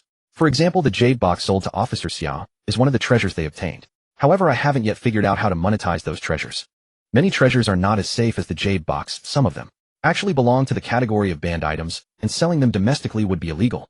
But if sold abroad, Grandpa Xia, those treasures are truly rare and represent a fortune. I still want to keep them within the country. Xiaopide raised his eyebrows, realizing he had understood Shen Xu's true intentions. Now that made sense. Valuables worth hundreds of millions, or even billions being sold to his granddaughter for just 2 million must mean he wanted to connect with him for some complicated reasons. Otherwise it wouldn't make sense. He didn't actually find this unpleasant based on what Shen Xu had expressed. Such actions, while indeed illegal, would not harm national interests.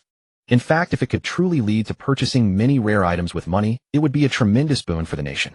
What is money? It's merely paper.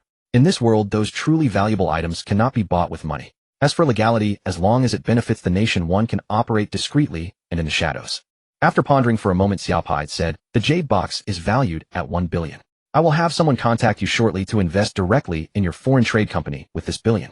Zikia's mother also has a trading company, and you can conduct transactions of all the banned items you procure directly with her company. All issues will be handled by her company. You just need to pay your taxes as required. Additionally, although I believe you won't make any foolish mistakes, I still want to remind you to keep a low profile. Most importantly, under no circumstances should you engage in activities that harm the interests of the nation. Shen Xu truly did not expect the situation to progress so smoothly, and he immediately joyfully replied, Understood. Please rest assured, Grandpa Xia. Though Shen Xu was overjoyed, Xia Zichio was clearly displeased. Pouting, she said, Grandfather, I have no interest in making money, and holding shares in trust is utterly Besides, I am a police officer. Is it really appropriate for you to discuss such illegal matters so openly in my presence? Xiaopide chuckled, reaching out to ruffle Xia Zichio's hair affectionately. The reason you're not interested in money is that you've never lacked it since you were a child. As for illegality, remember this, the law does not represent absolute justice. It merely has a general binding force on the behavior of the masses. This is something that can be said openly. But the problem is that this world does not only have a sunny side. In the dark corners where sunlight cannot reach, in places beyond the sight of ordinary people, there exists far more cruelty and ruthlessness than you can imagine. Competition between nations often takes place in those corners. It is a contest that has nothing to do with right or wrong, only with mutual interests. This is war. I have shielded you too, while leaving many of your thoughts overly naive. In the long run, that is not a good thing. Take Qilong, for example. I have repeatedly warned you not to attempt riding it recklessly, but you never listened. Because you have never encountered real danger, and your sense of crisis is severely lacking. Now with Shen Xu's help, let this be an opportunity for you to mature. Xia Zichio instinctively wanted to argue, but the incident with Qilong's loss of control had put her in the wrong. Feeling guilty, she could only nod obediently. When a man gets old, he can't take surprises anymore. Zichio really frightened me just now. Come, Xiao Shen, join me for a few drinks to calm my nerves. I have a fine bottle of wine here. Let's open it as a thank you for saving my little princess. As he spoke, Xiaopide rose from his seat and walked toward a villa beside the horse ranch. Hearing this, Xia Zichio immediately stepped forward, linking her arm with Xiaopide's, frowning as she urged, Grandfather. Your rheumatism is so severe, how can you drink? Your health physician has emphasized that you must absolutely avoid any alcohol no matter what. Xiaopide waved dismissively. The physician isn't here, is he? Besides, if I can't even have a sip, what's the point of living? I'll have just a little, 2 ounces, is that okay? Xia Zichio pouted. The physician isn't here because you said you had a private meeting today and told him not to come. Oh, I see now. You planned this all along. You made an excuse to send the physician away so you could sneak a drink, didn't you? Xiaopide smiled ingratiatingly, pleading, Good granddaughter, just 2 ounces. Your grandfather hasn't tasted alcohol for a whole month. The wine bugs in my stomach are about to rebel. If I don't drink soon, I truly feel I can't go on. Xia Ziqiu said reluctantly, but if you drink, your rheumatism will flare up, and you'll be in pain all night. At your age, how can you bear such suffering? Hearing the exchange between grandfather and granddaughter, Shen Xu could not help but interject, Grandpa Xia. Actually, when you mounted the horse, just now I noticed that you suffer from quite severe rheumatism. However, as far as I know, tiger bone is quite effective for rheumatism. Given your status, it shouldn't be too difficult for you to obtain tiger bone, should it? Haven't you tried the right remedy? Xia Pai looked surprised again. Xiaoshen, have you also studied traditional Chinese medicine? Shen Xu coughed dryly and answered honestly, I have studied it, but I'm not very skilled, just a little knowledge. Xia Pai laughed. You said your equestrian skills were just a little, yet you demonstrated world-class ability. Could your medical skills be the same? Probably not. Traditional Chinese medicine requires extensive experience to master. Unlike Western medicine, there is no shortcut. At your age, it's already impressive that you can claim to have even a little knowledge. Shen Xu nodded awkwardly. It really is just a little. I'm still learning. But my teacher is very accomplished, and I haven't even grasped the basics yet. If you could tell at a glance from my movements when I mounted the horse that I have severe rheumatism, that at least indicates you have reached a level of competence. As for tiger bone, the Wanhai city, Zhu will give me the bones of tigers that die naturally. However, whether used directly in medicine, soaked in wine, or processed in other ways to release its medicinal properties, the effect on my rheumatism has been quite limited. It's not completely useless, but at best it provides some relief. My health physician says this is normal. Oh, limited effect, only providing relief. Shen Xu looked surprised. He clearly remembered that when Mo Huiran taught him about medicinal properties and pharmacology, he had prioritized the herbs found in the Jiaoshin Mountains. When introducing tigers, Mo Huiran had emphasized the effects of tiger bone and tiger penis. Tiger penis, when used as medicine, can not only treat kidney deficiency, but even cure impotence and premature ejaculation. As for tiger bone, it has a miraculous effect on rheumatism. With the right supplementary herbs, it can completely cure the condition.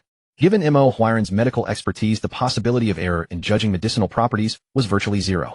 The only explanation was that the tiger bone from another world possessed entirely different medicinal properties from those in this world. Considering the giant bear his sister-in-law had hunted, far larger than any bear in this world, it seemed that many plants and animals from that other world were on a purely physiological level enhanced versions of their counterparts here. Grandpa Xia, as it happens, I also have some tiger bone obtained by a friend abroad. But the tiger bone I have is special. According to my teacher, it can completely cure rheumatism. I know it's hard to believe just from words. So I'll leave a piece of tiger bone with you along with a prescription. Use the tiger bone as the main ingredient, take it with the prescription, and you can see the actual effect. Rheumatism may not be fatal, but it is truly torturous. Shen Xu made the suggestion. Xia Ziqiu said in surprise, can this work? My grandfather must get approval from his health physician before taking any medicine. That's fine.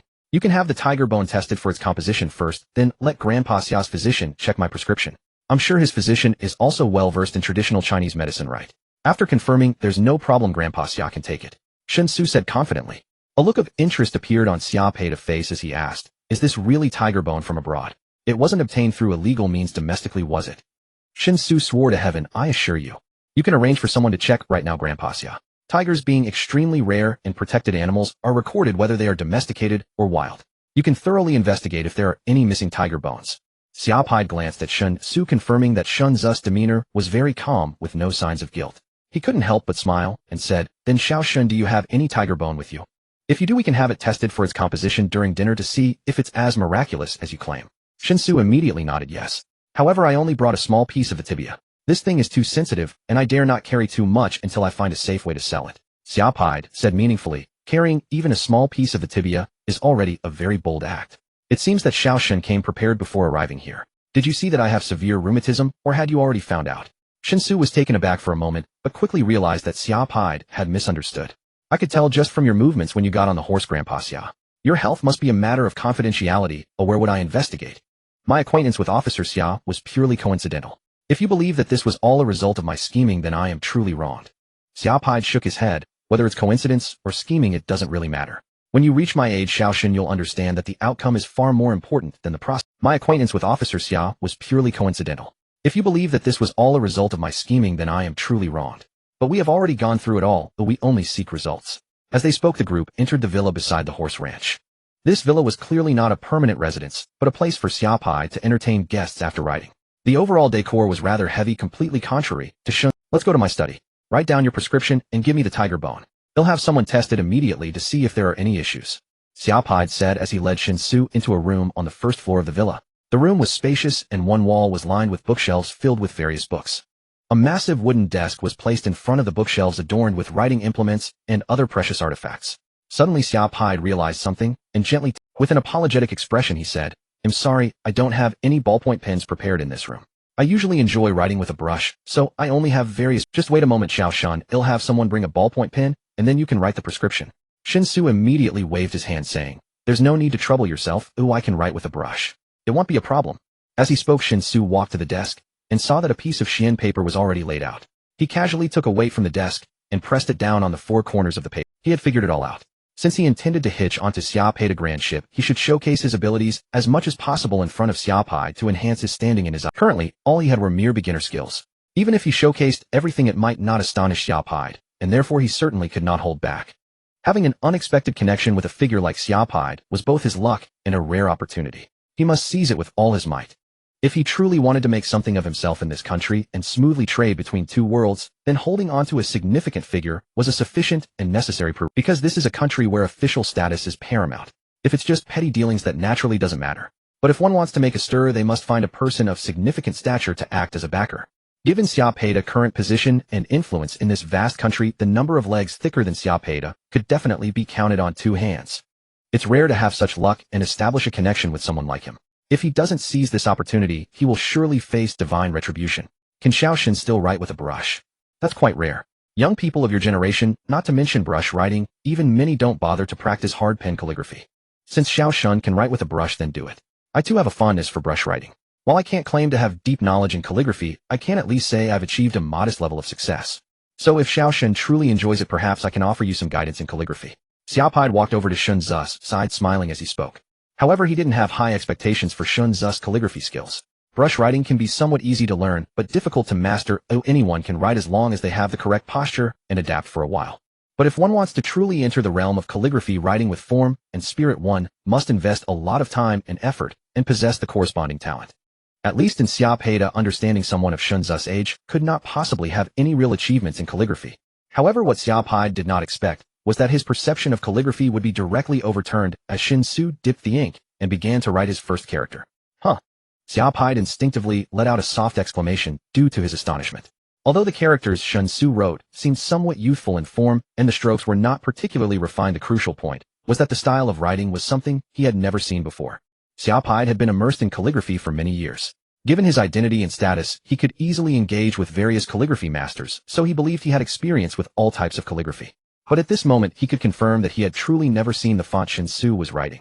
Could it be a self-created font? How is this possible? Xiaopai was shocked. From a strict perspective, creating one's own calligraphy style is actually very simple. You could even scribble carelessly, making messy marks like a doctor's prescription handwriting, and then shamelessly claim that this is your own created font. However, truly forming a unique school and style of your own is an extremely difficult task, because you must ensure that the font you write has never appeared before, possesses characteristics unique to you, and at the same time conforms to public aesthetics. Characters are written to be seen by others. Therefore, to achieve this, relying solely on creating a brand new font that gains recognition and admiration from calligraphy connoisseurs to the point of being considered astonishing is truly as difficult as reaching the sky. If a master calligrapher who had immersed himself in the art of calligraphy for decades with extraordinary talent suddenly achieved great enlightenment at the end of his life, integrating all his knowledge to create a new font, then Xiaopai, though shocked, would not feel his worldview completely shattered. But unexpectedly, the person who achieved this was a young man just over 20 years old. Although it could be seen that the characters written by Shen Xu were still in a state of insufficient maturity, yet the form and momentum that a font should have were already very full. Therefore, in Xiaopai's view, the reason why Shen Xu's writing seemed a bit immature was entirely because he was writing this new font. Once Shen Xu fully adapted to this new font, the characters he wrote would inevitably exude a majestic and grand style. At least in Xiaopai's view, a calligraphy master who could truly create a new font must have reached the pinnacle of calligraphy attainment. Moreover, this entirely new font, which he had never seen before, presented a truly magnificent and awe-inspiring impression, almost like a tiger swallowing thousands of miles with its momentum. If we set aside the immaturity of Shen Xu's writing and only consider the new font itself, which he had never seen before, then in Xiaopai's view, even compared to famous fonts like Yin style, Lu style, Slender Gold style, and Flying White style, it was absolutely no less impressive. In some specific details, it even surpassed them. After making this judgment in his mind, Xiaopai couldn't help but gasp in awe. He stood behind Shen Xu, even more attentively, carefully appreciating the writing. A prescription was quickly finished. Shen Xu did not entirely follow the prescription mentioned by Mo Huiran. Because the spirit tiger bone from the other world had significantly stronger effects than the tiger bone of this world, it was likely that other herbs from that world also had similar. Therefore, the prescription that Mo Huiran had formulated based on the medicinal properties of otherworldly herbs would certainly have some deviations when applied to this world. Fortunately, since the main ingredient, the spirit tiger bone, came from the other world, some discrepancies in the supplementary herbs would not cause any major problems. At most, the medicinal properties of the tiger bone could not be fully utilized. The waste in potency would only result in using more tiger bone without causing other issues. This was the limit of what he could achieve after several days of learning from Mo Huiran's personal instruction. After blowing the ink dry, Shen Xu removed the paperweight and reached into his pocket, using the pocket as cover to take out a small piece of tibia from his subspace.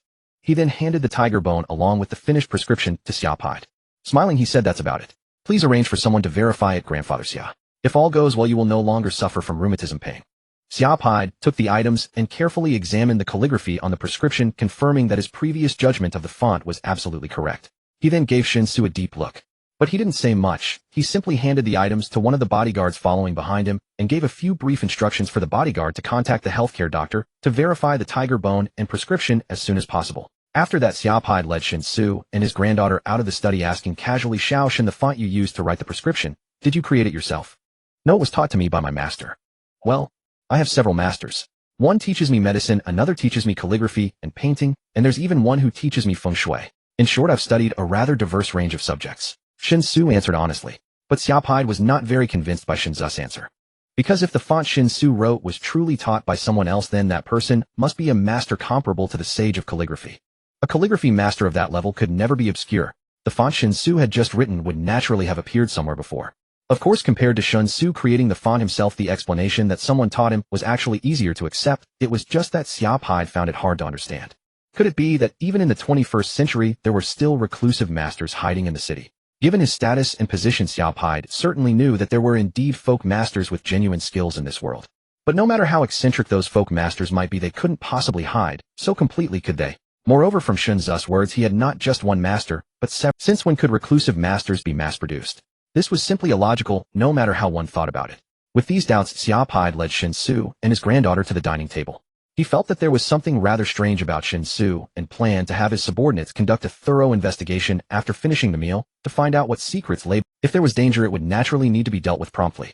If there was no danger, even with his status, being able to befriend more genuinely skilled folk masters would still be a cause for celebration. Lunch was already prepared on the table. It was not extravagant. Just simple home-style dishes, 4 dishes, and 1 soup, 2 meat, and 2 vegetarian. But the chef was clearly highly skilled. As Shen Xu ate, he felt that these ordinary home-style dishes actually tasted like delicacies. That tiger bone is also extraordinary. According to the test results, your rheumatism might actually be cured. Approaching the dining room. Before the person arrived, his voice was heard first. "Grandpa Xia, where is the master who wrote the prescription for you? Please introduce me to him. This prescription is absolute. That tiger bone is also extraordinary. According to the test results, your rheumatism might actually be cured." No sooner had the words left his lips than a middle-aged man, appearing to be in his mid-40s, hurriedly appeared at the entrance of the dining room, his face a tangle of anticipation and anxiety. His gaze swept across the dining table, and in an instant every trace of expectation dissolved into bewilderment. He could not help but ask, "Master Xia, where is the venerable physician who prescribed your formula? Has he already departed?" Xia Pai gestured towards Shen Xu with a smile and replied, "Not at all. He is right here. This young man, Comrade Shen Xu, is the one who prescribed my formula. You hold his prescription in such high regard." The middle-aged man froze stunned. After scrutinizing Shen Xu intently for several long moments, he spoke incredulously, "This young man composed the prescription. Impossible. That formula is nothing short of peerless. Its mastery of herbal properties is nothing less than sublime. I myself studied it closely, cross-referencing the pharmacological interactions of every herb before finally grasping, after considerable effort, why each ingredient was selected and proportioned as it was. How then could a youth possess such profound encyclopedic knowledge of herbal properties?" Having voiced his doubt, the man immediately recognized its impoliteness. He hastily bowed toward Shen Xu, "An apology, my sincerest apologies. I mean no disrespect. It is simply well beyond the bounds of my understanding. Traditional Chinese medicine is vast and profound. Even the most gifted prodigy requires decades of immersion to attain comprehensive mastery over the properties of all medicinal herbs. This stands in stark contrast to Western medicine. Western medicine relies heavily on advanced diagnostic instruments. Thus, practitioners can be trained almost industrially, standardized, scalable, and consistently reliable, provided the technology remains cutting edge. But traditional Chinese medicine cannot be mass-produced this way. It demands precise diagnosis and individualized treatment. each patient treated as a unique constellation of constitution qi and pathogenic influences. Even identical ailments manifest differently across individuals due to variations in physical constitution, necessitating subtle tailored adjustments in prescription. Therefore, TCM resists industrialization. Deep experience and years of accumulated insight are indispensable, not mere accessories, but the very bedrock of competence. A superficial or incomplete grasp of herbal properties inevitably leads to imprecise prescriptions, potentially worsening the condition rather than alleviating it. Hence, quackery remains rampant in TCM, largely stemming from inadequate training. Comrade Shen Xu, you are astonishingly young. You appear scarcely 20 years of age. I truly cannot fathom how one so youthful could wield such consummate medical artistry. Though I realize this sounds deeply offensive, I confess, I am utterly confounded. Please forgive my bluntness. His final words faltered, betraying mounting disorientation. Clearly Shen Xu's youth had struck him like a thunderclap, an unforeseen, unprepared for anomaly that had upended his assumptions entirely. Observing the man's flustered demeanor, Shen Xu smiled gently. Yes, the prescription is mine, but credit belongs entirely to my master's guidance. My own contribution is negligible. Your master's? Ah, of course. Given your extraordinary proficiency at such a tender age, you must have apprenticed under a legendary master. Might I respectfully inquire who your master is, and perhaps request an introduction? I bear no ulterior motive, only sincere questions I long to pose. His eyes lit up with sudden brilliant intensity. Shen Xu shook his head with gentle regret. I sincerely apologize. I would gladly introduce you were it possible. But my masters are true recluses, long accustomed to seclusion, utterly unwilling to engage with the outside world. I'm afraid I must decline. The man's face fell disappointment unmistakable. He nodded slowly. I understand completely. Masters of such caliber often cultivate eccentric temperaments. It is only natural. Still, to miss the chance to glimpse their wisdom, what a profound loss. After a brief sigh, he swiftly regained composure. His spirit rekindled, energy renewed. Turning to Xia Paid, he spoke with palpable excitement. Master Xia, the tiger bone you possess is extraordinary, wholly unlike any ordinary specimen. Whether sourced from captive or wild tigers, no conventional tiger bone attains the potency embedded within yours. Given its exceptional pharmacological profile, and paired precisely with Comrade Shen Xu's prescription, I am over 80% certain your rheumatism can be eradicated. This borders on medical miracle, for rheumatism is conventionally deemed incurable, treatable only palliatively. The sole limitation lies in the tiger bone itself. While Shen Xu's formula is masterful, its curative power hinges entirely upon this rare ingredient, rendering it non-transferable, non-scalable. Without such bone, the cure fails. I have never encountered such a specimen in my lifetime. It likely stems from an extraordinary genetic mutation in the tiger, resulting in a terrifying amplification of its medicinal essence. Hearing such unequivocal affirmation, even Xia Paid, who maintained unshakable equanimity amid calamity, felt his pulse quicken with exhilaration. Only those who have endured severe rheumatism can comprehend its torment. Worst of all, like diabetes, it is lifelong. Medications merely dull the agony. Daily life becomes a web of constraints, movement restricted, spontaneity erased, leaving one alive yet stripped of vitality, dignity, and quality of existence. Xia Paid had more than once whispered inwardly, if this affliction could be lifted, even at the cost of 10 years of life, I would pay it without hesitation. To live fully, even briefly, would be enough. Yet he knew such hope was mere fantasy. Who could have foreseen, just as he had resigned himself utterly, that fortune would pivot suddenly and miraculously like dawn breaking through storm-darkened clouds? Regaining his composure, Xia Paid recalled others similarly afflicted, and turned earnestly to Shen Xu. Young Shun, how many such tiger bones do you possess? Shen Xu answered candidly, Grandfather Xia, I have an entire set. If you wish, let us consider this transaction the inaugural deal of my trading company. An entire set. Xia Paid's voice trembled with rising fervor. If true, could his closest friends, also ravaged by crippling rheumatism, finally find He drew a deep, steadying breath and declared firmly, agreed. I will immediately commission the equity agreement and wire the investment funds to your Jade Box account. As for the tiger bone transaction, my daughter Zichio's mother will contact you directly. Xia Paid was extremely efficient. After learning that his severe rheumatism could indeed be cured, Xia Paid's entire demeanor was revitalized and his attitude toward Shen Xu became noticeably warmer. To be a person of value to others is an eternal truth. For only if you are useful to others will they be willing to be useful to you. In this world, there is never hatred without reason, just as there is no love without cause. Strive to be a person of value to others, and the world will be filled with goodwill toward you, otherwise you are destined to face constant obstacles. Within less than half an hour, as Shen Xu and Xia Zichio sat on the sofa in the first-floor living room savoring tea brewed by Xia Paid himself, while chatting with the middle-aged man about their views on traditional Chinese medicine, a man in a suit arrived at the villa carrying several contracts. Take a look at the terms. This is the equity investment contract. I had someone check on your company. It hasn't been fully registered yet, but it has been filed. A little-known agency is handling the process for you. Since it involves international trade, the scope of business is quite broad, so the approval process is somewhat cumbersome. I've already spoken with the relevant authorities and asked them to complete all your registration procedures today with full coverage of business scope. So you can sign this equity contract right now. After you sign, they'll have someone finish all the investment procedures and add them to your company's registration details. $1 billion in cash for a 20% equity stake deposited into the company account, but you are allowed to cash out freely without any restrictions. If you have any objections to this equity ratio, we can negotiate further. I'm not particular about the percentage as long as I can secure a stake. Consider it a birthday gift for Zichio. As he spoke, Xiaopide handed the several contracts to Shen Xu. As for the conditions Xiaopide had laid out, Shen Xu was genuinely astonished, because the terms were far too generous. After injecting $1 billion in cash, Xiaopide was only asking for a 20% stake. In other words, for a mere shell company that had just been registered, Xiaopide had valued it at $5 billion. Clearly, as Xiaopide had mentioned earlier, the $1 billion in cash was actually just compensation for the jade box. As for that 20% stake, it was less a gift for Xia Zichio and more a way to shield Shen Xu, to protect him. Even if held in trust through others at a certain level, such matters are never truly secret. Countless enterprises would eagerly give away shares to Xiaopide to people hoping to gain his patronage, yet they could find no avenue to do so. The fact that he could directly hand over 20% of his newly registered company's shares to Xia Zichio was itself a clear statement of intent from Xiaopide. Thus, after a brief glance at the contract terms confirming that they were extremely favorable to him, and that he had full discretion over the invested funds without any oversight on usage, Shen Xu did not hesitate to sign his name on the contract. The contract was in triplicate. Xiaopide casually tossed 2 copies to the suited man, and then personally poured Shen Xu a cup of tea. He spoke. Remember, you can do whatever you want abroad, but domestically don't cross the line. And for reasons that are well known, if you encounter a difficult situation abroad, you'll have to solve it yourself. I won't risk diplomatic repercussions to help you overseas. As for domestic matters, as long as you pay taxes according to the law on the surface, everything else will be fine. If anything comes up, contact Zichio directly. Her mother can handle any business-related issues. Of course, this is on the condition that your actions do not harm national interests. Although this is our first meeting, you've left a very deep impression on me. We have a long road ahead. We can gradually deepen our understanding of each other. If you're not too busy, come visit this old man every 10 days or half a month. As for the pass and such, just have Zichio take care of it for you.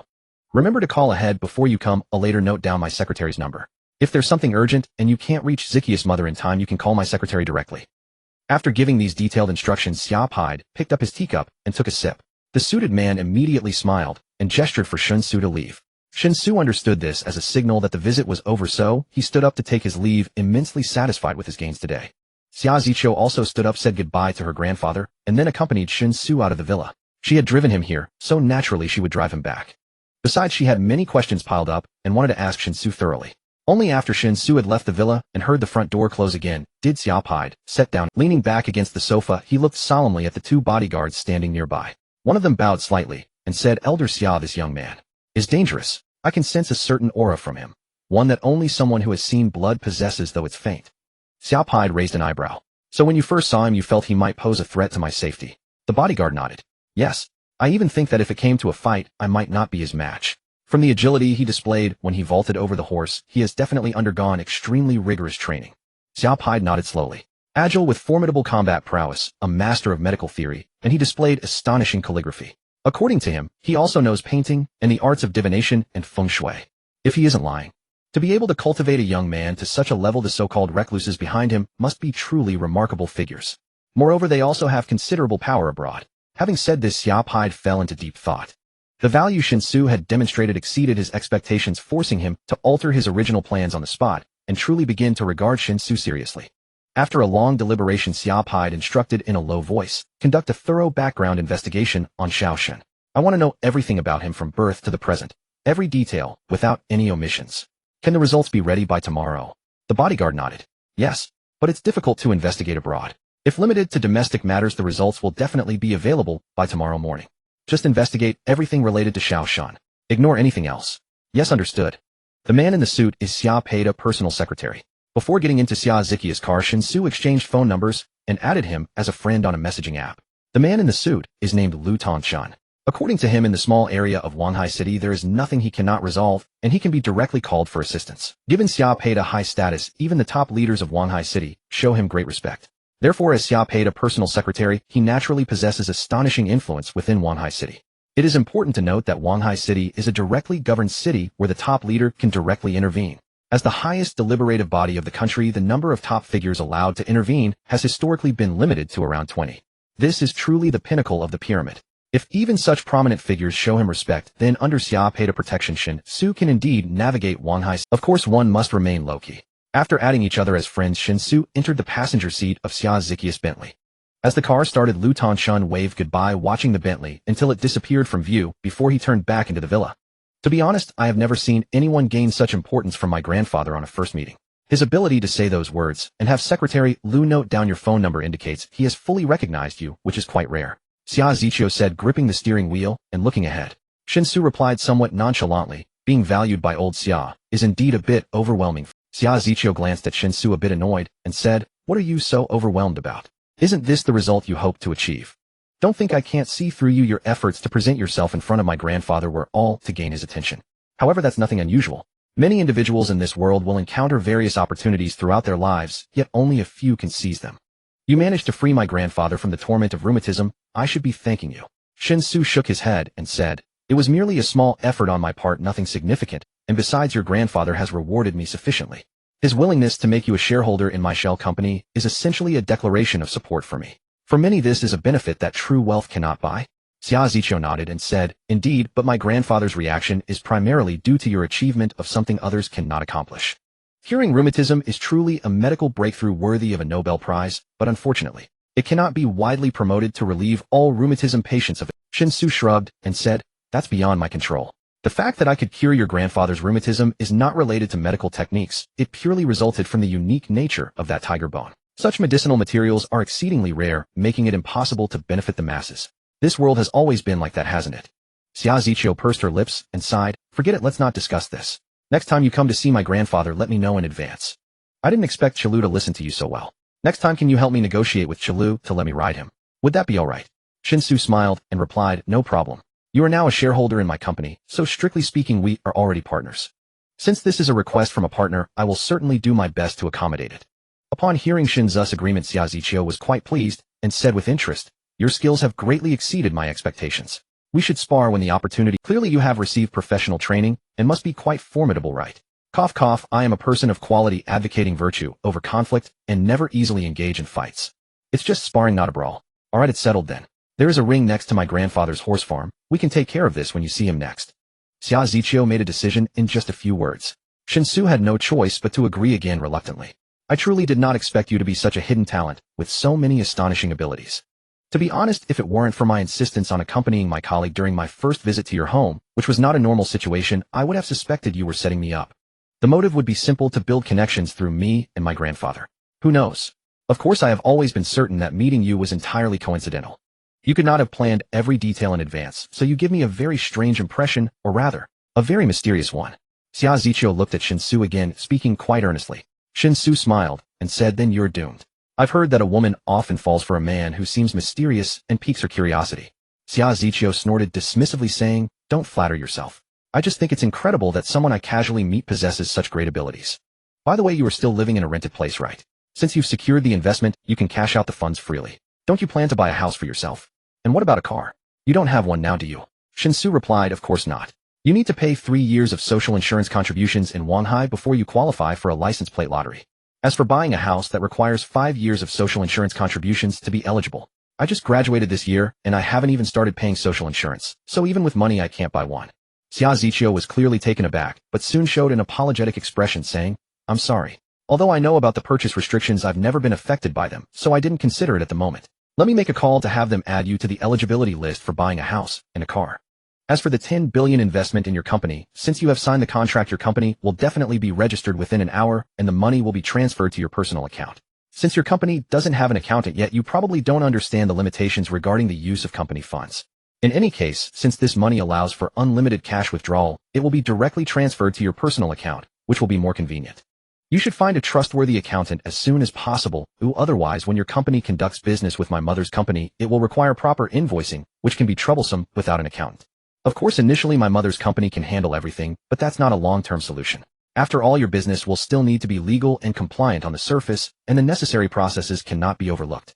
Shen Xu knew that what Xia Ziqiu said was correct, but the problem was, where could he suddenly find a reliable accountant? If it were just simple bookkeeping, that would indeed be very easy. Even outsourcing it to a professional accounting company would be completely feasible. However, for his company to conduct business with Xia Zikia's mother's company, it was likely that only the financial records would need to be legal and compliant. In the specific transaction process, unless he as the boss personally intervened every time, it would be difficult to ensure that the company's finances wouldn't detect any anomalies. Therefore, the choice of accountant should be considered with utmost caution. Given the current situation, it would be wise to deliberate further. While Shen Xu was pondering, Xia Zichio had already driven into the downtown area of Wanghai City, arriving on a main road lined with various brands of luxury car dealerships. Huh, what are we doing? Shen Xu asked as he noticed the various luxury car brands on both sides of the road. Xia Zichio replied, "We're going to buy a car. You have a driver's license, right? Now that you have some financial freedom, wouldn't it be more convenient to buy a car? So what brand do you like?" Shen Xu nodded in a daze and said, "I have a driver's license, so I got it during my university summer vacation, but do I really not need to pay the 3 years of Social Security?" Xia Zichio rolled her eyes and parked the car on the side of the road. After turning on the hazard lights, she made a phone call in front of Shen Xu. After briefly instructing on the phone, she hung up and told Shen Xu to wait a moment, then started playing music through the car's sound system.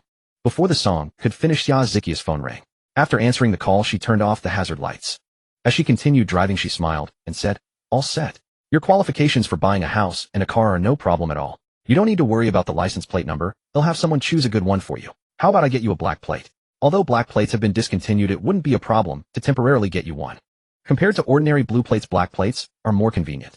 If you happen to have a minor traffic violation, as long as it's not serious, it won't be recorded."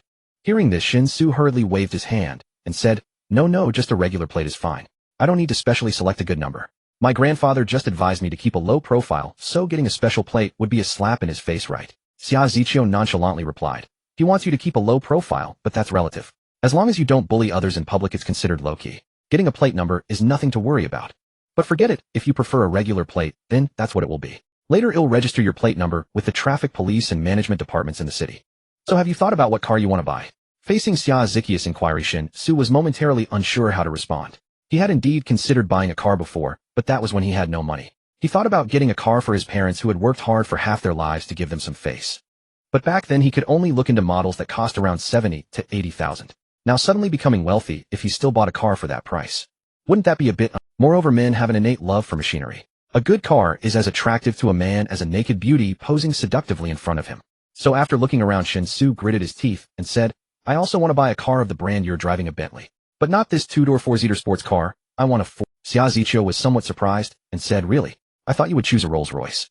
Given your current worth, whether it's the Cullinan or the Phantom, you could easily afford it. Isn't it said that Rolls-Royce is the romance of men?" Shen Xu couldn't help but cough and replied, "Mechas are the true romance of men. As for Rolls-Royce, I just don't find it attractive. If it weren't for the Rolls-Royce badge, I would even think those cars are ugly. On the contrary, Bentley truly matches my aesthetic. It can be considered my dream car." Seeing Shen Xu's firm attitude, Xia Zichio stopped saying more and nodded. "Got it. They'll take you to the dealership where I buy my cars. That dealership specializes in various luxury cars, and the owner is a friend of my mother's. As for the 4-door Bentley, there's only one model available, the Flying Spur. There used to be the Mulsanne, which Bentley introduced to compete with Rolls-Royce. But well, Bentley just didn't measure up to Rolls-Royce in that category. Moreover, the Mulsanne was just as ugly as Rolls-Royce, lacking its own characteristics. I don't know what Bentley was thinking, since the price and looks are similar, why would anyone choose Bentley over Rolls-Royce? Therefore, it's obvious that the Mulsanne was not well received and has already been discontinued." Xia Zikia's tone sounded somewhat mocking. While speaking, she parked the car outside a dealership. Shen Xu followed Xia Zichio out of the car and noticed that the exterior wall of the dealership was all glass, revealing the luxurious atmosphere inside, with a variety of luxury cars displayed in the showroom. The sales staff were either impeccably dressed in suits or alluring in black stockings, but there were hardly any customers looking at the cars. As Xia Zichio led Shen Xu into the dealership, she also made a phone call. From the content of the call, it seemed she was speaking to the owner of the dealership. Immediately, a well-dressed salesperson approached with a big smile, ready to warmly greet the customers, but when he recognized Shen Xu's appearance, he suddenly froze. "Su Gu," the male salesperson exclaimed in surprise. Shen Xu turned to look at him, his face instantly showing the same surprise. Go, what are you doing here?" "Hi, don't even mention it. The company from the campus recruitment was not worth it. They actually backed out. I fell into a void, and now I can only find a sales job to make ends meet, otherwise I wouldn't even be able to stay in Wanghai. What happened to you? You haven't called me in the past half month. When I called you, you were always out of service. What's going on? Did you get caught for soliciting?" the male salesperson said, while happily hugging Shen Xu's shoulder. Xia Zichio showed a curious expression beside them. Seeing this, Shen Xu hurriedly said, "Stop talking nonsense, I'm here with a friend." Let me introduce you, this is Xia Ziqiu, my friend. Ziqiu, this is Go Wenpeng, my best roommate for 4 years in college, my brother, who actually lives above me. I call him Go Go. Go Go. Nice to meet you. Xia Ziqiu cheerfully extended her right hand. Seeing Xia Ziqiu take the initiative to greet him, Go Wenpeng felt flustered. He hurriedly reached out to gently shake hands with Xia Ziqiu, but only dared to tug at a few of her fingers, not daring to touch her palm. There was no way around it. In terms of both temperament and appearance, Xia Ziqiu was simply too outstanding. Today, not wearing a uniform, she was dressed in a very fitting casual outfit, which made her look exceptionally radiant. Such a remarkable overall image creates immense pressure for men, causing many to feel inadequate and shy away. Thus, as soon as Go Wenpeng's hand touched Xia Ziqiu's, he quickly withdrew it and presented an exceedingly professional smile before grabbing Shen Xu by the neck. After pulling Shen Xu aside, he whispered excitedly, "Nice one, Su Go. How did you meet her? A beauty of this caliber could outshine even the school flower. I thought you were infatuated with Li Jinan. Did you change your mind right after graduation? Come on, confess. What have you been up to for the past half month? Don't tell me you bought this beauty from Vietnam." Shen Xu rolled his eyes and pushed Go Wenpeng's arm away, speechless. "If you keep talking nonsense, I might just sue you for defamation." "What change of heart? I never had feelings for Li Jinan. That was mere infatuation. Has Li Jinan ever looked at me with proper eyes? She's trying hard to stay in Wanghai and become a Wanghai person. I have no house, no car, and most importantly, I don't even have a Wanghai household registration. Li Jinan wouldn't even have the slightest interest in keeping me in a fish pond. What qualifications do I have to talk about being infatuated? Am I even worthy?" Go Wenpeng leaned back in surprise, staring closely at Shen Xu. "Wow, Su Ge, how come I never noticed you had such self-awareness? That's impressive. Recognizing your own ordinariness and accepting it calmly is a sign of maturity. You are no longer the one who got drunk over Li Jinan half a year ago. You've transformed." Shen Xu shot Go Wenpeng a glance and retorted, "Is that sarcasm? No, Su Ge, don't wrong me. I'm speaking from the heart. I told you before, someone like Li Jinan is not someone you can chase after. It's a losing battle. You always held on to unrealistic fantasies. Now that you can truly let go, I'm genuinely happy for you." As they were whispering, a commanding middle-aged man jogged into the exhibition hall. All the salespeople who encountered the middle-aged man greeted him respectfully. Upon seeing the middle-aged man, Go Wenpeng immediately straightened up and whispered to Shen Xu, "Our boss is here. Just pretend to be a customer looking at cars. We'll talk later." What Go Wenpeng didn't expect was that his boss jogged straight over with a somewhat obsequious smile, lowering himself to greet Miss Xia Ziqiu, and she casually acknowledged him before leading him to Shen Xu. "Uncle Zhao, this is Shen Xu, my friend. We're here today to help him buy a car. He wants to buy a Bentley Flying Spur. You should have one in stock, right? As usual, the car price can't be discounted. It must be at market price, and just ensure that the car is in good condition." "Shen Xu, this Uncle Zhao is a friend of my mom's, so you can call him Uncle." Xia Ziqiu succinctly explained the situation. The middle-aged man immediately beamed and shook Shen Xu's hand, his attitude extremely friendly, saying, "No problem, he'll have someone draw up the contract right away. It will definitely be a brand new car this year, and he'll add in everything that needs to be added. With insurance and tax included, you can drive it off for 400. Moreover, it'll cover the future warranty for the car. Whether it's maintenance or repairs, just come directly to me, and he'll charge you cost price. Actually, free is also fine," but Xia would definitely disagree. Her temperament is just like her mother's.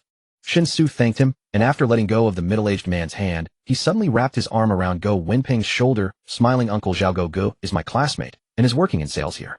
Can the sale of this car be credited to him? He must have just started working here, and I figure he's not even opened his account yet. As a classmate, I feel it's a small favor I can do. I wouldn't want him to feel pressured if he can't sell any cars, though I would end up comforting him in the end." The middle-aged man paused for a moment, glanced at the name tag on Go Wenpeng's chest, and nodded without hesitation. "Of course, since you're a friend of Wenpeng, it should naturally be credited to him as a client. All right, Wenpeng, you go handle the contract. This car will be under your charge from now on.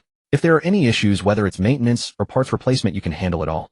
Go Wenpeng's face lit up with surprise as he immediately agreed. He lightly punched Shen Xu's shoulder, then turned to busy himself with the car purchase contract. A luxury car worth several million would yield a commission of at least tens of thousands for the salesperson. Like him, Go Wenpeng had just graduated. Being an outsider, trying to make a living in Wanghai was often the most challenging at the beginning. Suddenly receiving tens of thousands of income felt like a windfall, which would greatly alleviate Go Wenpeng's financial struggles. While Go Wenpeng was busy with the contract, the middle-aged man invited Shen Xu and Xia Ziqiu to sit on the showroom sofa, brewed a pot of tea, and started chatting with them. There was no intentional probing. The middle-aged man was very talkative, witty, and humorous, creating a refreshing atmosphere. However, during the conversation, Xia Ziqiu's casual attitude towards Shen Xu genuinely surprised the middle-aged man.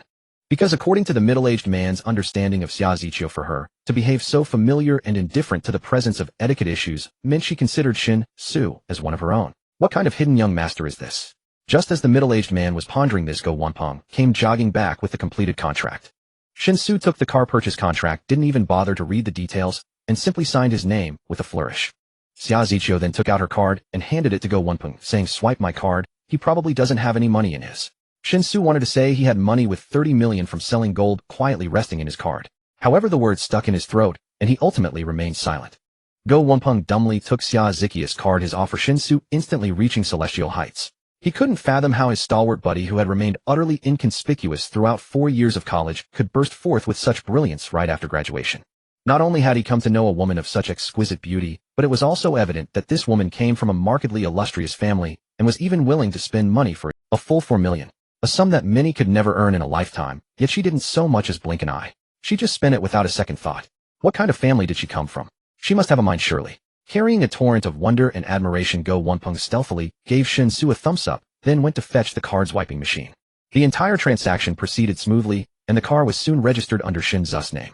However, since the license plates had not yet been issued, insurance was temporarily not purchased, and some optional accessories needed installation, Shen Xu would have to wait a few days to pick up the vehicle. After all the paperwork was completed, Go Wenpeng and the middle-aged man accompanied Shen Xu and Xia Ziqiu to the parking lot outside the showroom.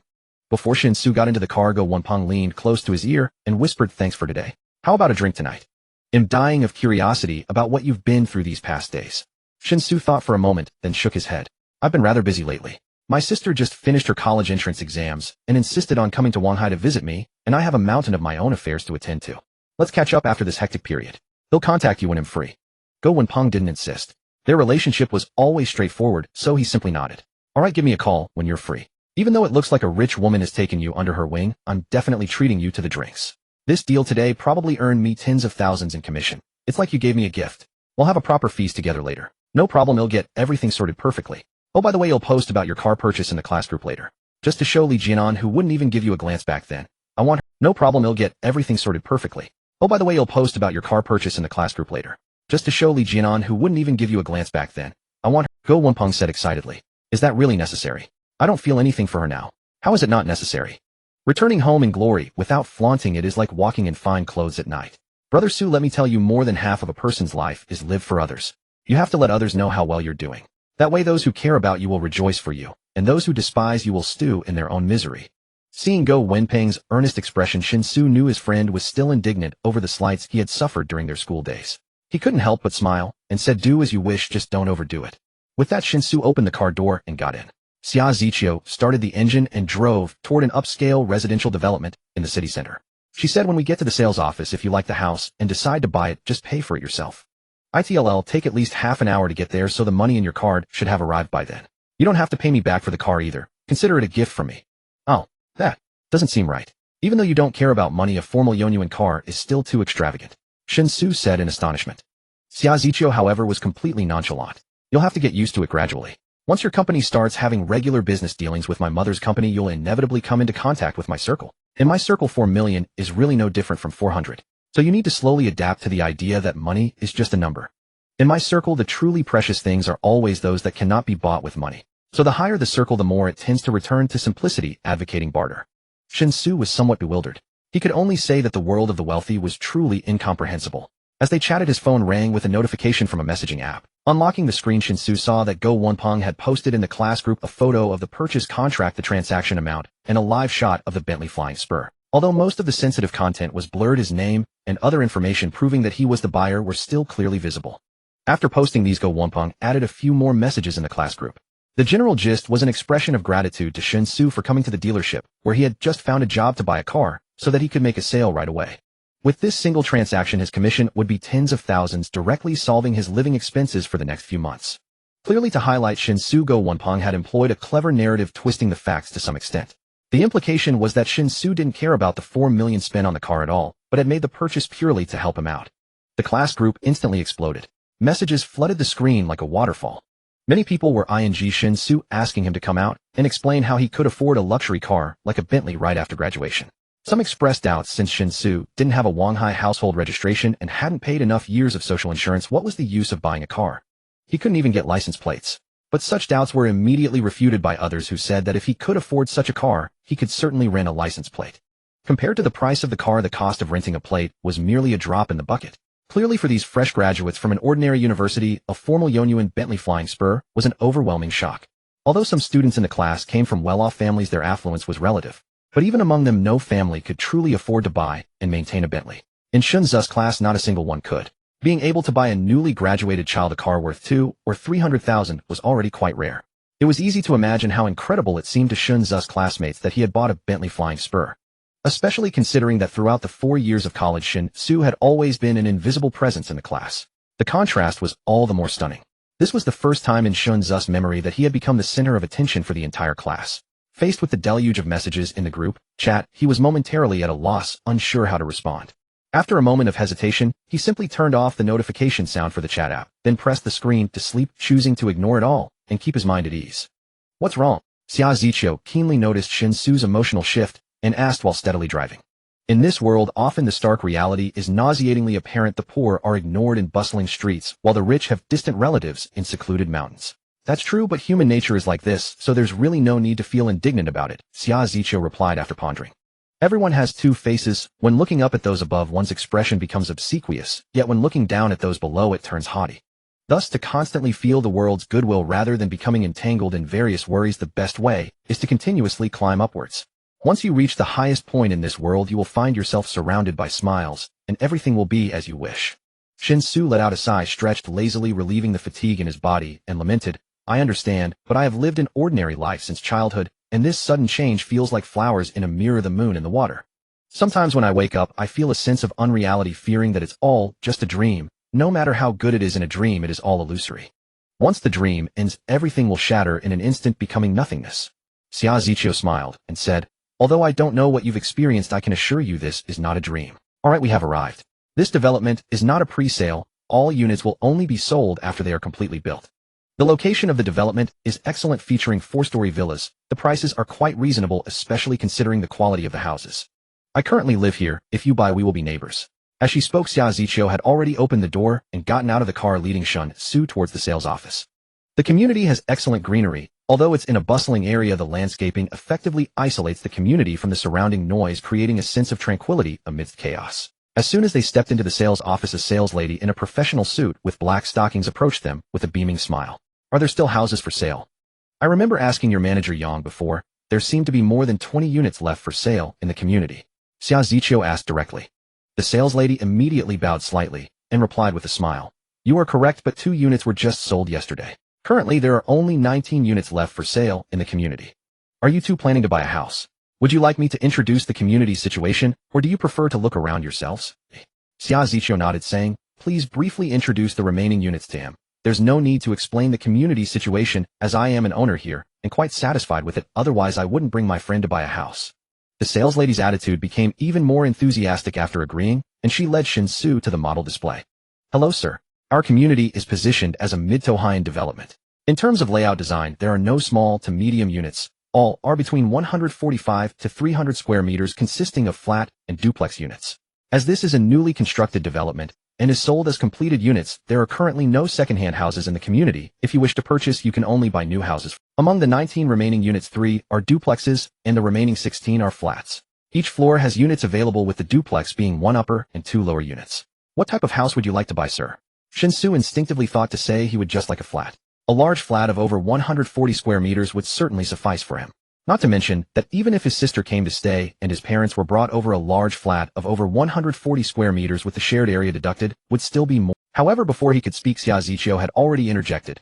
Let's look at those 2 lower duplex units. Flats can feel a bit enclosed, while the lower duplex is just right. After saying that, Xia Ziqiu looked at Shen Xu and added, you are still in the early stages of your entrepreneurial journey, so a lower duplex will suffice.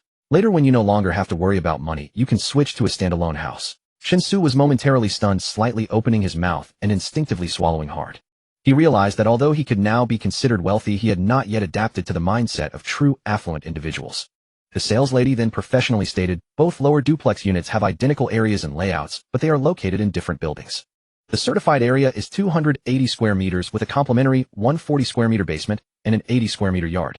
Our basement has the same height as normal floors and includes adequate lighting conditions. The certified area is 280 square meters with a complimentary 140 square meter basement and an 80 square meter yard. Our basement has the same height as normal. If we weren't confident in our quality, we wouldn't adopt the model of selling completed units. Aside from the higher renovation costs, in my view, the only drawback of the 2 lower duplex units might be that they offer slightly less privacy. After all, there are upper duplex residents living above. Shen Xu felt a bit dazed. He had never attempted to understand such high-end residences before. Instinctively Shen Xu turned to Xia Ziqiu seeking her advice. To his surprise, Xia Ziqiu's advice was clear and straightforward as she nodded without hesitation saying, "Buy a lower duplex. The one I bought is an upper duplex with a nice Beautiful lady, could you check if any of the 2 lower duplex units still available are located right below my place? I remember the one directly below my house has been vacant for a while. I live in Unit 1 of Building 3. The sales lady exclaimed in surprise. There is indeed a lower duplex available right under Building 3 Unit 1. That building has a total of 4 households, 2 lower duplexes, and 2 upper duplexes. Currently the other 3 units have been sold, and only the lower duplex in Unit 1 is still on the market. Do you too want to buy it?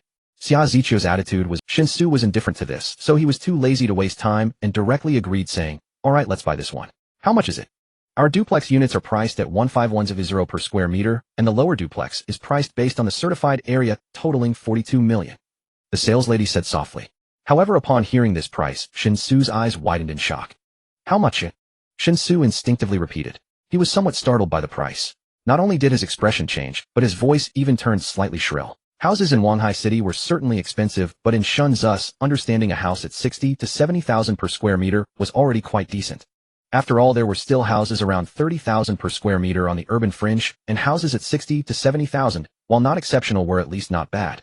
So what the hell was this sudden jump to 150,000 per square meter? Keep in mind this wasn't one of those starter homes of 70 to 80 square meters. The property certificate area of this house was a full 280 square meters, and the total came to over 40 million. So he had painstakingly brought back 70 kilograms of gold from the other world sold it all, and still couldn't afford a single house. This was simply too absurd. The saleswoman was slightly startled and stammered 150,000 per square meter. The total is 42 million. Having received confirmation, Shen Xu took a deep, forceful breath.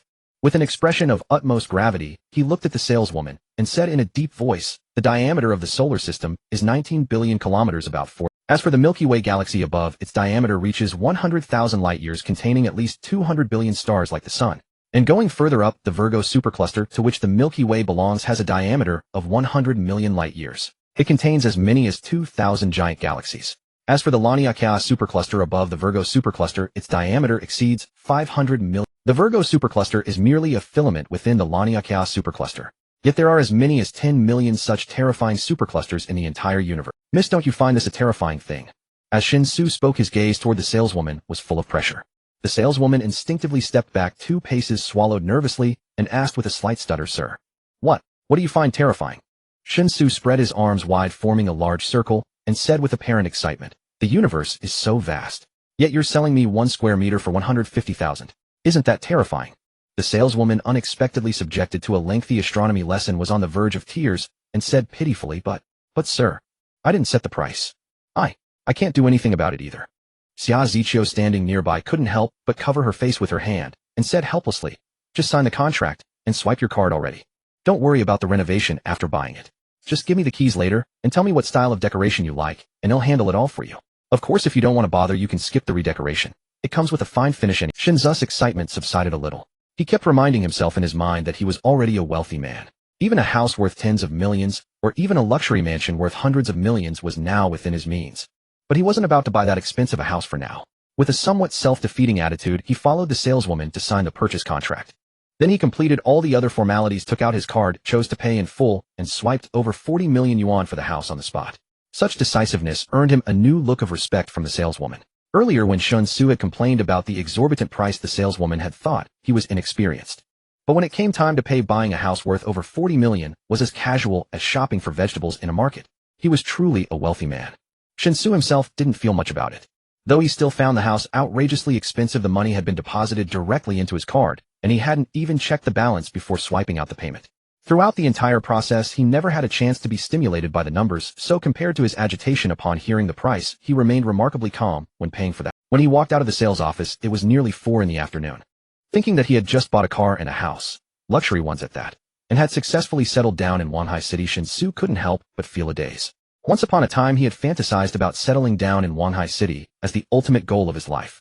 Back then, though, he had considered buying a house in Wanhai. The houses he dared to dream of were basically in the distant suburbs or even the peripheral areas of Wanhai, and they had to be old, small, and dilapidated for him to occasionally indulge in the fantasy.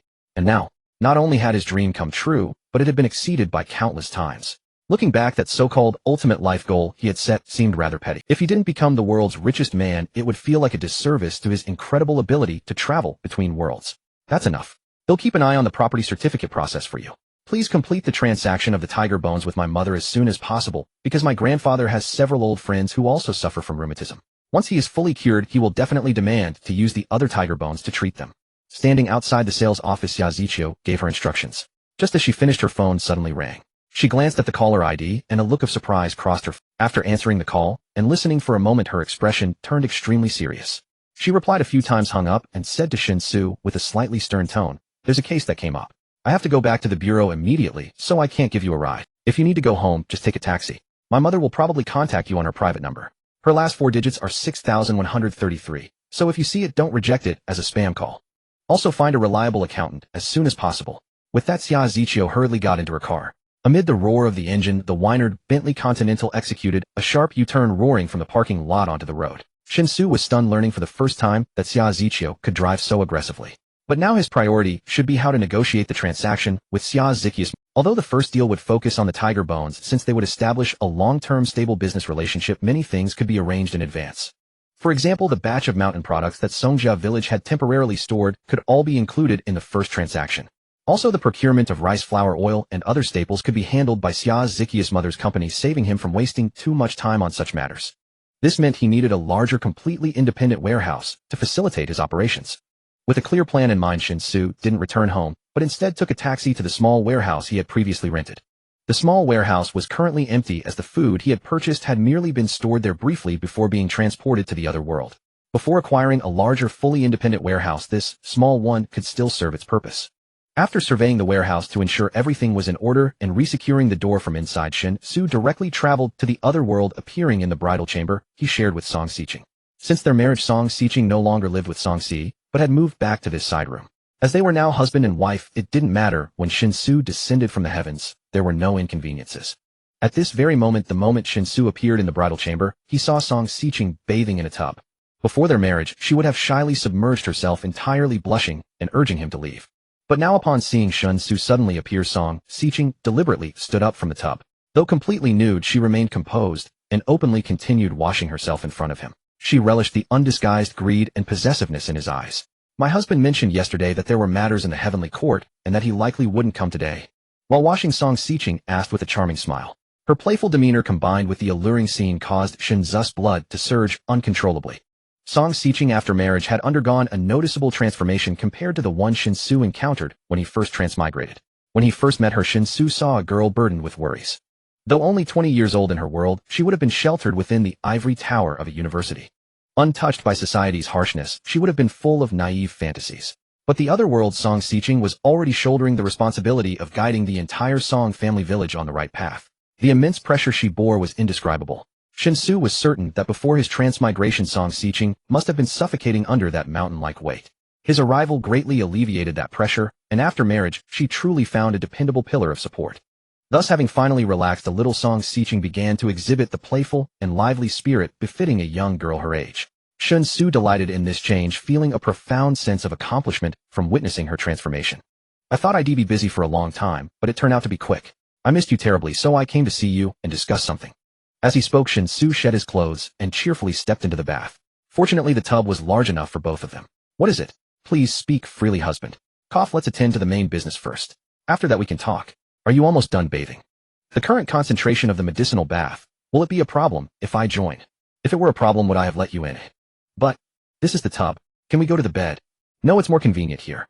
And thus, in the secluded courtyard, spring days are long. The fragrant bathwater washes the fair skin. What flower in its shy bloom could compare? Words unspoken awaiting the return. Gently push the embroidered door, a pair of swallows take flight. Smoke curls beneath the setting sun as wings dip low. Like that melancholic memory, lightly caress the jade peak and ascend the heavenly ladder.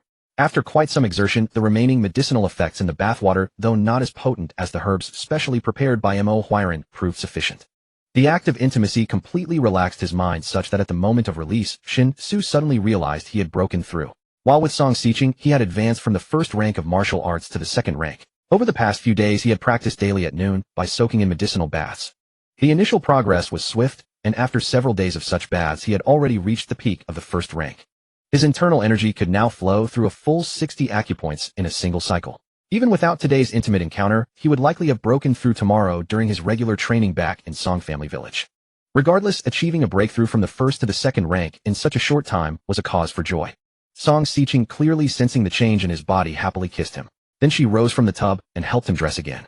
She said with a smile, "The second rank requires training in bone and skin, but with Grandpa most specially prepared herbs, and given the time it took to break through from the first rank, you should reach the third rank within a month. So you must focus on mastering the thunderous strike of the Overlord Dragon Fist, because once you reach the third rank you can begin practicing its second move, the roar. If thunderous strike is not perfected, the roar will suffer significantly." Shen Xu's face showed a pained expression. In truth, his interest in cultivation was far less than his interest in exploring the mysteries of life with Song Xiqing. Unfortunately, Song Xiqing seemed to link the two. He must complete his cultivation goals before she would join him in exploring those mysteries. The two were strongly causal, almost inseparable. Rest assured, my wife, I will cultivate diligently. Let's return to what I wanted to discuss. Those mountain goods that you Wuzhou planned to take to the town to trade for grain, are they still stored in the village? Have you dealt with them recently? Shen Xu cleared his throat and deftly changed the subject. Song Xiqing shook her head. No, we haven't. Grain prices in Dongshan Prefecture keep rising. Many merchants are hoarding their grain, worsening the shortage. Under these circumstances, our mountain goods are being devalued more and more. There's no way to sell them. As long as it's still here, take me to have a look. If possible, I might be able to exchange those mountain goods for food from the Heavenly Court. Shen Xu didn't commit to a definite answer as he was still unclear about the specific mountain goods from Song Family Village. However, Song Xiqing's face lit up with surprise, and without hesitation, she immediately dragged Shen Xu out of the room. In the courtyard, she called out to Song Xiu, asking her sister to tidy up the bathing tub that had been used in the guest room. With determination, Song Xiqing pulled Shen Xu out of the courtyard. It was already near evening, and every household in Song Family Village had smoke rising from their chimneys. The scenery of the valley became exceptionally beautiful and enchanting. A row of neat, thatched cottages and the tidy dirt paths of the village were bathed in the tranquil glow of the setting sun, as if enveloped in a soft golden hue. Flowers swayed gently in the breeze, exuding a faint fragrance that was refreshing to the senses. The wind in the valley was always so gentle that even the smoke from the cooking fires was hardly disturbed. Although not perfectly vertical, the slopes were limitedly inclined. The village was not bustling as it was mealtime. The energetic half-grown children had already returned to their respective homes, seeking out their mothers, preparing to fill their stomachs before coming out again to unleash their seemingly endless energy. Evidently, whether in this alternate world or the original one, children were a blend of angels and devils. Sometimes, Shen Xu even felt that if scientists could thoroughly understand why human infants possessed such terrifying vitality, they might actually be able to create a perpetual motion machine.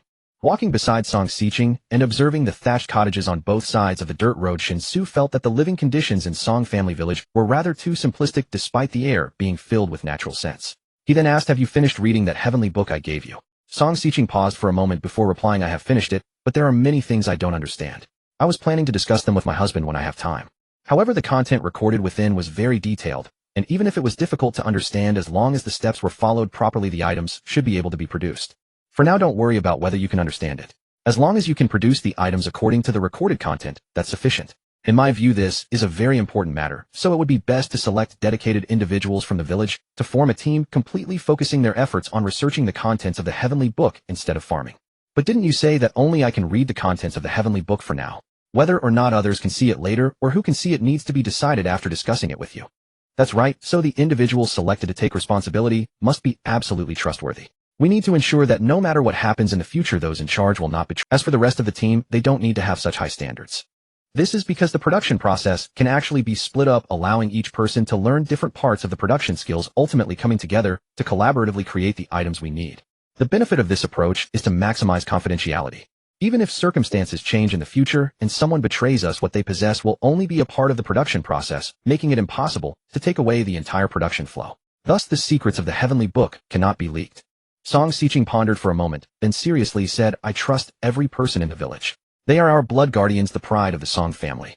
I am absolutely certain that when necessary, every blood guardian will prove their loyalty to the Song family with their lives." Shen Xu spread his hands and replied, "Of course, I have no doubt about that. However, in this world, human hearts are always the most complex things. Especially as one learns more and understands more truths, various thoughts tend to multiply. Thus, it is often the righteous who slaughter the innocent, while the disloyal are mostly learned individuals. Those with simpler understandings tend to adhere rigidly to the principles they believe in when faced with choices rather than considering their self-interests more. The Blood Guardians are certainly trustworthy, but we still need to establish systems to crush any negative developments at their inception. After all, the human heart is the most difficult to test. Not giving them opportunities to make mistakes is actually the greatest protection for them. Song Xiqing bit her lip, her expression showing some hesitation. It seemed she had not been persuaded by Shen Xu. However, since the heavenly book was something Shen Xu had given her, he held absolute authority on how the contents would be presented. At least that was how Song Xiqing viewed it. Thus, despite not being convinced by Shen Xu, she still agreed. "I understand. Please rest assured, my husband. Oh, I will make the arrangements. Then let's prioritize figuring out how to produce the cement and steel recorded in the heavenly book. I see that apart from you and see you living in the courtyard, most others in the village live in thatched cottages, which is not good. The living conditions are simply too poor. If we can produce cement and steel, then these dirt roads in the village can be paved with cement. The houses where the Blood Guardians live can also be built using cement and steel. In short, we should be able to greatly improve everyone's living conditions." Song Xiqing did not raise any objections, even though she actually did not yet understand what cement and steel were. Shen Xu, on the other hand, had more to consider. He planned to observe first and see what Song Family Village could produce with the help of the Traverser's Manual. Once he determined the production capabilities of Song Family Village, he would directly bring over some modern machines that Song Family Village would surely be unable to produce from his own world. For example, solar power generation units, agricultural and engineering machinery, as well as electric lights, electric stoves, and so on. The sole purpose was to entirely change the lifestyle in the valley, allowing Song Family Village to gradually modernize in terms of daily living standards. Of course, those items must not be allowed to flow outside the valley, otherwise who knows what kind of chaos might ensue. The valley was sufficiently secluded, resembling a paradise, and now that he had an incredibly transcendent status in Song Family Village, he could boldly carry out renovations. Moreover, the process of transformation was also one that would render Song Family Village even stronger, laying a solid foundation for their future rebellion. Following behind Song Xiqing, they soon arrived at a stone-built house within the village. This stone house was clearly not meant for habitation, as it completely disregarded the need for natural light. However, as it was still early evening, the light was sufficient, so after opening the large stone door, the interior was still faintly visible. The stone house had excellent ventilation, with the interior being quite dry and free of any dampness. The area was estimated to be around 200 to 300 square meters, and overall it appeared very clean and tidy. A large number of items were stored in the stone house, occupying roughly 1/3 of the space. This is considered the village's public warehouse, used to store items belonging to the entire village, like the mountain products that weren't sold last time. However, since everything in the village is scarce, this warehouse has never been full. Even during the annual grain harvest, there's no need to use this warehouse. Each household divides the harvested grain per capita, and it barely fills their own rice jars and flour bins, so there's no surplus to store in the warehouse. Song Xiqing led Shen Xu into the stone house, while briefly explaining its basic conditions. Shen Xu took a rough look around the interior of the stone house, and said with a smile, "It seems you put quite a lot of effort into building this warehouse. But since the village doesn't have a dedicated granary, it's best to organize people immediately to build one as soon as possible. I've said that the villagers must have 3 full meals a day and can no longer muddle through as before. Always eating only half full and keeping the stomach in a state of relative hunger is not only harmful to the growth of children, but also makes adults weak and feeble. Even if a martial artist remains motionless all day, their energy consumption far exceeds that of ordinary people, and this energy must be adequately replenished. Otherwise, even the cultivation of the village's martial artists will be greatly affected. We need to stockpile enough grain." Song Xiqing asked blankly, "What is energy?" Shen Xu paused and explained, "It's a term from the heavenly court. The immortals believe that humans must eat to replenish the various nutrients their bodies need daily. The more energy they consume, the more they need to eat. And martial artists eat more than ordinary people, because with their martial realm, every movement they make consumes more energy than an ordinary person's. If they remain hungry, they will naturally become very weak." Song Xiqing nodded thoughtfully. "I roughly understand, but, husband, even if we build a granary, it won't be of any use.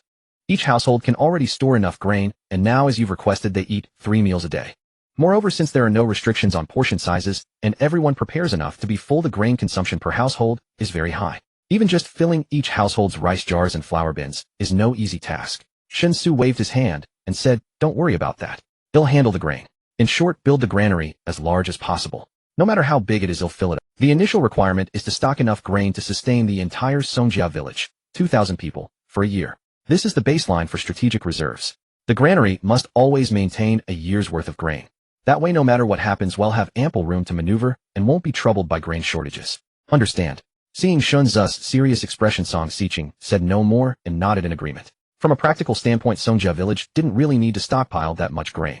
The main reason was Shen Xu's ability to travel between 2 worlds at any time. That meant that whenever Songjia village faced a grain shortage, he could transport grain from the other world in a timely manner. But Shen Xu understood that many things couldn't be considered solely from the perspective of gains and losses. One also had to consider changes in people's hearts. His ability to transport grain at any time versus having a year's supply of grain already stored in Songjia village. Both could ensure the village never went hungry again, but the impact on the villagers was entirely different. Undoubtedly the latter would give the villagers peace of mind. And only with completely settled hearts could the people of Songjia village unleash their full potential, becoming his right hand in the other world with the highest efficiency. Thus stockpiling a large amount of grain in Songjia village might seem redundant, but it held extremely important strategic significance. The mountain products we've accumulated last time were mainly ginseng, lingji, monkey head mushrooms, and truffles. Although there are numerous medicinal plants and fungi in the Joshuan Mountains, only a few are truly valuable and can be easily sold in the town or other cities. Additionally, the wild game we hunted holds considerable appeal for the wealthy families down the mountain. Because those wild game not only provide a treat for the rich, but their furs can be used to make clothing or rugs. However, since we failed to trade them last time after bringing all the mountain products back, the meat from the wild animals couldn't be stored for long. So I had the villagers process all the game, air drying the meat to make jerky, and only kept the furs and other parts with medicinal value, treating them separately. Song Xiqing began to briefly introduce the items stored in the stone house. Yet Shen Xu didn't hear a word of what she said after that. All his attention was instantly captivated by the words ginseng, lingji, monkey head mushrooms, and truffles. Good heavens! These were considered mountain products. Songjia village's understanding of mountain products was so remarkably hardcore. Shen Xu was stunned. Originally in his mind, mountain products referred to things like hawthorns, hazelnuts, chestnuts, and wood ear mushrooms. Who would have thought that Songjia village's mountain products would be so exalted? Moreover, considering that the tiger bones in this other world were far more potent in medicinal properties than those in his own world, then it stood to reason that the ginseng, lingji, and other treasures from this other world must also be far superior in medicinal properties to their counterparts in his world. If so, how much were these things worth? And yet they couldn't even be traded for grain in the town below. The merchants of this world were truly adorable. Fortunately, they adhered to the bottom line of profiteering, holding the belief that earning less meant losing money, otherwise how could such benefits have fallen into his hands? Accompanied by Song Xiqing, they roughly checked the mountain goods in the stone house. It was found that apart from dozens of various animal skins, the vast majority of the mountain goods were indeed ginseng and ganoderma. There were at least hundreds of ginseng and dozens of ganoderma. The monkey head mushrooms and truffles were even more exaggerated, looking to weigh at least several hundred to 1,000 g. It seems that the Jiuxian mountain range is truly a treasure trove, and the saying of relying on the mountains to eat from the mountains can definitely be vividly embodied in Songjia village. Is it difficult to gather these things? With so many monkey head mushrooms and truffles, they must be easy to find in the Jiuxian mountain range. What about ginseng and ganoderma? How long did it take you to gather these, eh? Shen Xu bent down to pick up a mountain ginseng, observing its quality while asking.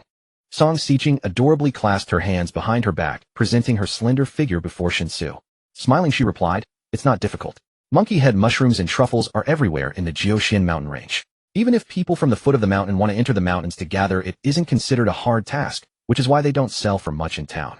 Of course, compared to other types of mushrooms, monkey head mushrooms and truffles are relatively more popular.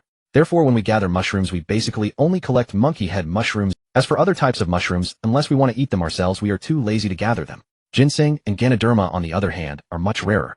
Of course, this rarity is only in comparison to those mushrooms. To gather ginseng and ganoderma, one must go deep into the Jiuxian mountain range. In the depths of the Jiuxian mountain range, various ferocious beasts roam freely. If an ordinary person rashly enters, it is almost impossible to leave alive. To gather ginseng and ganoderma in the Jiuxian mountain range, only martial artists can be arranged to do so.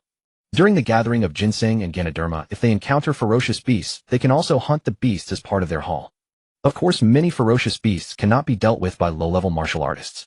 Without a martial realm of 3rd rank or above, it is hard to ensure one's basic safety in the depths of the Jiuxian mountain range. This is still in a good luck scenario. After all, one may occasionally encounter fierce tigers and giant bears in the Jiuxian mountain range. To deal with fierce tigers, a martial realm of 5th rank or above is needed, while to deal with giant bears 6th rank or above is required, and the practice skills and martial arts must also be of superior quality. If the martial artist's practice skills and martial arts are rather ordinary, perhaps one must possess innate realm to explore the depths of the Jiuxian mountain range.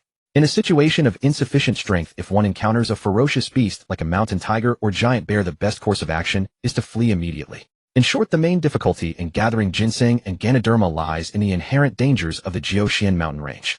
As long as those dangers can be ignored, there are still plenty of ginseng and ganoderma. It took us about 2 months to gather these in front of us. 2 months. Shen Xu silently calculated in his mind. The personnel responsible for gathering mountain goods in Songjia village were not many. The extensive 10,000 mu of land consumed a lot of manpower and time for Songjia village. Moreover, they also had to practice diligently, which made it quite tense for the manpower in Songjia village, even though there were 2,000 people. Although he could directly procure food from his own world, the 10,000 mu of land in the valley of Songjia village could not be neglected. This is the confidence of everyone in Songjia village and also their foundation. If they were to neglect it, even if the people of Songjia village were willing to obey orders, they would still be filled with doubts in their hearts. Therefore, once development reaches a certain level, they must immediately consider bringing in some agricultural machinery to achieve full mechanization of farming in Songjia village. By then, managing these 10,000 mu of fields would probably only require 20 or 30 people, greatly liberating the manpower of Songjia village. While planning these thoughts in his mind, Shen Xu casually began to gather the mountain goods in the stone house into his subspace. Soon after, Shen Xu discovered that with his breakthrough to the second rank of martial arts, his subspace had actually undergone a change. Originally a subspace of only 1 cubic size had expanded tenfold, now becoming 10 cubic in size. Could it be that after breaking through to the second rank of martial arts, his body had become stronger, allowing him to endure more spatial power? Previously, after taking the foundation establishment pill and breaking through to the first rank of martial arts, he successfully activated the subspace. Now that he reached the second rank of martial arts, it directly increased the volume of the subspace tenfold. It seems quite reasonable. The stronger his body becomes, the more potent the spatial abilities he can activate. This is undoubtedly good news for his grand endeavor of trading supplies between the two realms. The suddenly expanded subspace allowed Shen Xu to face the mountain goods in the stone house without needing repeated transportation. Instead, with a thought, he instantly stored all the mountain goods into the subspace. Of course, he did not touch the dozens of animal skins, mainly because they were relatively low in value and not worth reselling. During the process of collecting these mountain goods, Shen Xu did not hide anything from Song Xiqing. Thus, watching those mountain goods suddenly disappear into thin air, Song Xiqing's eyes widened in surprise. Shen Xu smiled and said, "This is my sleeve universe, a method of the immortals. Although I am just a mortal while on Earth, I can still utilize some immortal techniques, albeit with significant limitations." Song Xiqing showed a look of realization, and her gaze towards Shen Xu was filled with even more ardent affection. She reached out to caress Shen Xu's cheek, saying dreamily, "Husband, you are usually too easygoing and treat people very well, to the point that sometimes I even forget that my husband is actually a celestial being. Everything feels like a dream." Seeing Song Xiqing looking emotional, Shen Xu's eyes lit up, and he quickly leaned closer to her ear to say a few words. While speaking, he deliberately licked the earlobe of Song Xiqing. Here. But today is already. And this place is too strange." Song Xiqing clearly became flustered. Shen Xu chuckled, "Today is different. Today I didn't accompany the few old gentlemen to study, so it counts as a rest. Plus I just broke through to the second rank of martial arts. Shouldn't we celebrate a little? Don't worry, starting tomorrow, it will still be at most once a day. Today, just consider it an exception for my breakthrough, alright?" Song Xiqing lowered her head shyly and said, "Okay, but can we go back here? I really can't accept it." When Shen Xu returned to the small warehouse he rented, it was already close to 5 in the afternoon. The two did not return to the courtyard, but instead stayed in the stone house in the village, where Shen Xu executed Song Xiqing on the spot. Feeling satisfied and refreshed, Shen Xu took out all the mountain goods stored in the subspace. In addition, there were also remaining tiger bones, rhino horns, and all items from the giant bear. In fact, there were also some traditional Chinese medicinal materials in the stone house, such as deer antler, dragon robes, musk, and pangolins, all processed by the villagers of Songjia village and ready for immediate use. However, Shen Xu did not take everything out at once. He planned to first complete an initial transaction with Xia Ziqia's mother to see what attitude she had towards him, and then decide how to maintain business relations with her company. Although Xia Ziqia's grandfather had clearly stated he would protect him, it was uncertain whether other members of the Xia family had different intentions. As the saying goes, speak of the devil, and he shall appear. Just as Shen Xu began to consider Xia Ziqia's mother's matter, his phone suddenly rang. Looking at the caller ID, it was an unfamiliar number. However, the last 4 digits were 6133, which instantly reminded Shen Xu of Xia Ziqia's previous. This should be Xia Ziqia's mother's phone call. Taking a deep breath to steady his emotions, Shen Xu answered the call. "Hello, Xiao Shen. This is Ziqia's mother, Xing Xiu-chan. You can call me Aunt Xing. Where are you now? My father asked me to contact you, hoping to complete the important transaction we previously agreed upon as soon as possible. I just finished a corporate meeting and plan to bring the inspection team to find you immediately. I wonder if you are available." A slightly dignified voice came through the receiver. Shen Xu quickly replied, "Hello, Aunt Xing. I'm at the warehouse, very convenient for you to come over. The address is." He provided the address of his warehouse, and with no small talk after discussing the business, Xing Xiu-chun hung up the phone. She seemed to be a decisive person. Shen Xu did not inform Xing Xiu-chun about what else was in the warehouse, as she would naturally see the other items once she arrived. The agreement with old Xia was to first trade the set of tiger bones without discussing any other transactions. Therefore, if he mentioned everything else on the phone, it might give Shen Xu a bad impression, leading her to misunderstand that he intended to bundle the sales, which would not be ideal. He preferred for Shen Xu to discover everything herself. If she was interested, she would naturally bring up the transaction. If not, these treasures from another world would surely, except for the organs of wild beasts, the others were not prohibited items and could be freely traded without needing to rely on the Xia family's big name for cover. He did not wait too long in the warehouse. In less than half an hour, the sound of a vehicle parking came from outside. Except for the organs of wild beasts, the others were not prohibited items and could be freely traded without needing to rely on the Xia family's big name for cover. There were 2 cars in total. The middle-aged woman was in a Maybach, while accompanying her was a Ford Raptor, a typical American muscle car. Among the men, one wore glasses and had a somewhat effeminate demeanor. The others were dressed uniformly, exuding an air of toughness, and Shen Xu even noticed that several of them were armed. "You must be Xiao Shun. Before I came, my father sent me your photo, but you look much more heroic in person than in the picture, so I didn't recognize you for a moment." The middle-aged woman approached Shen Xu, smiling and extending her right hand in greeting. Shen Xu shook hands lightly with the middle-aged woman and then stepped aside to invite her and saying, "Aunt Xing, you flatter me. The items you requested are inside. Let's take care of business first, shall we?" Xing Xiu nodded and said, "I think so too, but I brought an expert in inspection who will thoroughly check your items using instruments. This is not a suspicion of you, but a necessary procedure. It is the most responsible way for both parties, and I hope Xiaoshan doesn't take it the wrong way." Shen Xu waved his hand dismissively, saying, "That is exactly how it should be. Even between close brothers, accounts must be clear. Since it is a transaction, both parties should have no doubts." Xing Xiu was quite satisfied with Shen Xu's attitude, and said nothing more, leading her team into the warehouse. However, she was immediately captivated by the items and she became somewhat dazed. After Shen Xu took those items out of the subspace, he did not deliberately arrange them, but instead casually piled them on the warehouse floor. Thus, in Xing Xiu's eyes, aside from the easily visible tiger bones, other items like rhino horns, bear paws, and ginseng also caught her attention. The key point was that these precious items were not stored separately, but were piled together as if they were garbage. Wasn't that a bit too extravagant? Shen Xu seemed oblivious to Xing Xiu's change in expression as he bent down to pick up the set of tiger bones from the ground and brought it in front of her. At the same time, he smiled and said, "This is the item you wanted. Oh, let's have someone start the inspection. Time is running late, and the sooner we finish, the sooner we can leave. We don't need to work ourselves to the bone, do we?" Xing Xiu regained her composure, gave Shen Xu a deep look, and gestured. The man with glasses immediately stepped forward with the inspection equipment, squatting down to begin examining the set of tiger bones. From the dimensions of the skeleton, this tiger's size seems a bit too large. It's almost nearly twice the size of a normal tiger. The man with glasses said in disbelief while inspecting the tiger bones. Sometimes, Shen Xu even felt that if scientists could thoroughly understand why human infants possessed such terrifying vitality, they might actually be able to create a perpetual motion machine. Isn't bigger better? The bespectacled man paused, then smiled wryly. Not that bigger is bad, but under normal circumstances a tiger of this size simply couldn't exist. Among all extant tiger subspecies, the Siberian tiger is the largest. However, its body length is only about 2.5 meters with a weight not exceeding 300 kilograms. Judging from the dimensions of this skeleton, the tiger that possessed it must have been at least 4 meters in length, and unless I'm mistaken, its weight would have been close to a ton. For a tiger, that is an absolutely terrifying size. It could only be compared to the prehistoric giant tiger that lived tens of thousands of years ago. Such a tiger's bones would naturally be far more potent than those of an ordinary tiger. To support such a massive frame while retaining the agility and speed characteristic of a tiger, the bones themselves must have been incredibly tough, beyond anything we can imagine. This is truly unbelievable. With that, the bespectacled man pushed up the bridge of his glasses. He hesitated, then looked at Shen Xu and asked, "This Mr. Shen?" "Mr. Shen, correct. Though the question may be presumptuous, I am very eager to know, where did you obtain this set of tiger bones?" Logically, such a massive tiger could not exist in the current. Given today's global environment, there is no habitat capable of sustaining a tiger of this size. A tiger weighing a ton would have extremely demanding environmental. If this were made public, it would be a discovery that could shake the entire world. Shen Xu raised an eyebrow and turned to Xing Xiuquan. "Aunt Xing, our transaction doesn't include inquiries about the source of the goods, does it?" "The source is a core trade secret, a principle you surely understand. And you are well aware of how crucial this item is for Grandpa Xia. Rather than sparking a global sensation and inviting a series of unimaginable troubles, I prefer to keep a low profile and make a fortune quietly."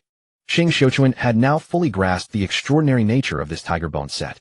Her expression turned serious. "Don't worry, Xiaoshan. Father has specifically instructed that all dealings with you must follow your wishes. The question about the tiger bone's origin was not on my orders, it was his own doing. I will discipline him accordingly." With that, Xing Xiuquan turned back to the bespectacled man, her tone sharp. Do your job and don't make me repeat myself. Learn to do more and say less if you want to live long. If you work for the Xia family and cannot even maintain basic discretion and confidentiality, you will surely meet an ugly end. The bespectacled man flinched, muttered an apology, and dared not look at Shen Xu again. He finally focused on examining the tiger bones. After a short while he finished his inspection, stood up, and respectfully reported to Shen Xu, "Boss, the tiger bones are fine. Top quality, the best I've ever seen. The test results are largely consistent with the report sent this afternoon. The slight discrepancies are due to the simple testing equipment I brought, which can't match laboratory precision, so they fall within the normal margin of error. Additionally, besides the tiger bones, I see rhinoceros horns, bear paws, and bear gallbladders here. Like the tiger bones, these items are also far larger than normal. However, I didn't bring the corresponding testing instruments, so I can't give a precise assessment. But based on inference." The bespectacled man didn't finish his sentence, but Shen Xu understood his meaning. She glanced at the ginseng and lingji, which were clearly of excellent quality, as well as the staggering quantity of monkey head mushrooms and truffles. After a moment's thought, Xiaoshen, all the goods in this warehouse, are they from abroad? Your friends abroad supplied them. Shen Xu smiled and nodded. Yes. Apart from the tiger bones, which I've promised to Grandpa Xia, the other items haven't found buyers yet. If you don't mind, Aunt Xing, you could help me find some customers. We can discuss the price. Shen Xu said firmly, no need for that. They'll take everything in this warehouse. But I can't set the price right now. Your items all seem to be of exceptionally high quality. You'll need to take them back for detailed testing before I can give you a quote. What do you think, Xiaoshen? Shen Xu deliberately showed a hesitant expression. With Grandpa Xia's word, I trust you, Aunt Xing. But these items, well, they don't have the proper paperwork. They're from abroad, yes, but they entered the country through irregular channels, kind of like smuggling. Is that okay? Shen Xu smiled slightly. That's no problem. If we proceed with the transaction, it'll handle all the paperwork for you. ITLL just mean paying a bit more custom. Though the amount won't be small, I personally advise against evading it. Of course, if you really don't want to pay the duty, that's fine too. It's your goods, your call. I can still get the domestic, but as an elder, I suggest you don't be too concerned about the monetary loss. Whether it's customs duty or corporate income tax, I can waive it for you if you wish. However, in the long run, paying what you owe will make you safer and make others like and trust you more. It may mean making less money, but believe me, in our country, there are many things money can't buy. If you can gain someone's friendship by paying a certain price, that's an extremely worthwhile deal. Shen Xu deliberately pondered for a while before slowly nodding. You're right, Aunt Xing. It'll trouble you to take care of our future business dealings. Many of the things I can get my hands on can't go through normal channels. As long as you can make the transactions fully compliant and keep the accounts clean and above board, I don't mind paying double taxes, let alone the normal amount. After all, it's paying money to my own country. I don't begrudge it. Xing Xiaoshen's face showed admiration. Not bad. Few young people are so sensible, especially those who achieve success early. They rarely remain humble. Then it's settled. They'll take everything back and have them rush the testing tonight. They'll get back to you by noon tomorrow at the latest. Shen Xu felt a great sense of joy. The handling of the mountain goods had gone exceptionally smoothly. Although no price was set on the spot, given the status and wealth of the Xia family, he would not be deceived in such matters. Since Shen Xu mentioned that she would provide him with news by noon tomorrow, it would not be delayed until the afternoon. This meant that he would definitely receive another substantial income before noon. It was truly delightful. He would surely sleep soundly at night, to the extent that he might wake up smiling from a dream. However, what Shen Xu did not know was that because of the precious mountain goods he provided, some people would spend the night wide awake while he was lost in sweet dreams. Shen Xu had been busy at the group until around 9 o'clock in the evening. Due to her involvement in an acquisition case concerning a foreign company, she had scarcely any personal time lately. This was the most important matter for the group in the past. Completing the acquisition involved an exceedingly complex array of factors. Regardless of success or failure, it was estimated that it would take at least half a year to The Spring and Autumn Group was established by Shen Xu after the birth of Xia Ziqiu, with the name derived from one character from her name and one from her daughter's name, serving as a celebration of Xia Ziqiu's arrival. After more than 20 years of development, the Spring and Autumn Group had grown from a small trading company into a giant enterprise across various industries. Relying on Xia Pei's absolute status built over 2 decades and seizing the rare opportunity of the country's rapid development, the Spring and Autumn Group, while not widely known, had many subsidiaries that had actually reached the level of industry leaders. However, the Spring and Autumn Group was not a publicly listed company, and the fields involved with its subsidiaries were unrelated to daily necessities, which is why few ordinary people had ever heard of the group. Whenever the annual ranking of domestic wealthy individuals was updated, those responsible for the ranking and the magazine would be notified. Xing Xiaoshen's name was simply not allowed to appear on the list. Unless one intended to quit, the wealthy list would certainly adhere to directives from above. Various factors combined made Shen Xu and the Spring and Autumn Group resemble a shadow. Although immensely large, they had never been exposed to the sunlight. Stretching with effort, Shen Xu glanced at the time and prepared to stand up and go home. Her husband was currently serving as a squad leader in a certain prefecture-level city in the south. However, he had been studying at the party school in Wanhai City recently, so the couple rarely had the chance to spend long periods together in recent years, which greatly improved Xing Zai. Originally given her husband's rank, he should have gone north to attend studies at the party school in the capital. However, her father-in-law Xia Paide intervened, and the organization, considering the couple's long-term separation, specially approved the Wanhai party school. In any case, whether in terms of regulations or laws, they are in a certain sense merely constraints on the common populace. In the eyes of the true privileged class, all the operational rules of this world are merely weapons that can be wielded at will. Just as Xing Xiuquan had put on her coat and was about to leave the office with her bag, the landline on the desk suddenly rang. She glanced at the internal number displayed on the phone and realized it was a call from the research center. After a brief moment of surprise, Xing Xiuquan picked up the receiver, and before she could even ask, an excited voice trembling with emotion came through. "Boss, you must come to the inspection center. It's a miracle. Absolutely a miracle. This is a discovery that will shock the world. It's unbelievable. If I hadn't seen it with my own eyes, I could hardly believe what I was seeing." Xing Xiuquan was somewhat taken aback and inquired, "Is it about the items we brought back from Xiaoshen's warehouse this afternoon?" "Yes, it's those items.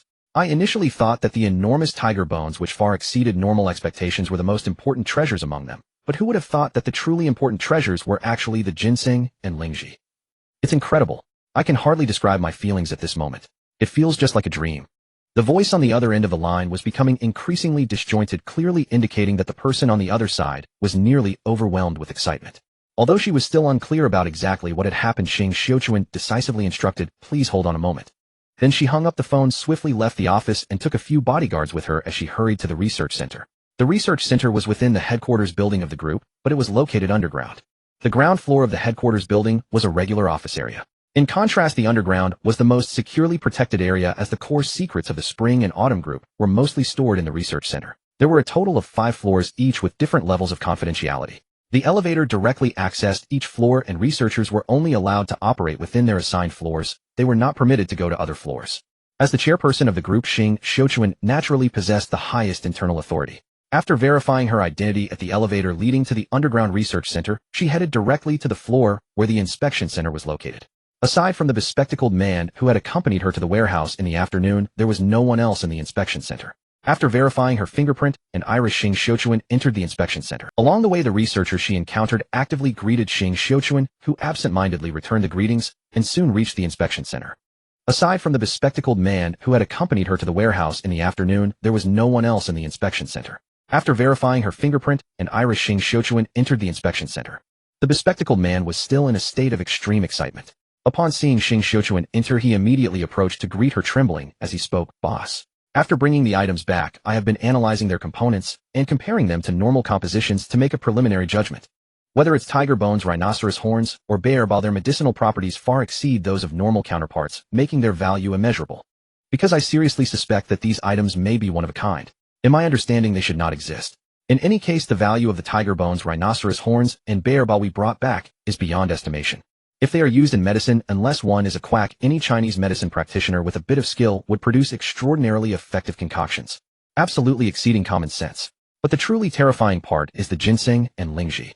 Compared to the monkey head mushroom and truffles, they were relatively normal, merely of excellent quality, with no particularly extraordinary attributes. From the perspective of ingredients, they could fetch sky-high prices, but that was all. Excellent quality. Can fetch sky-high prices. Is that all?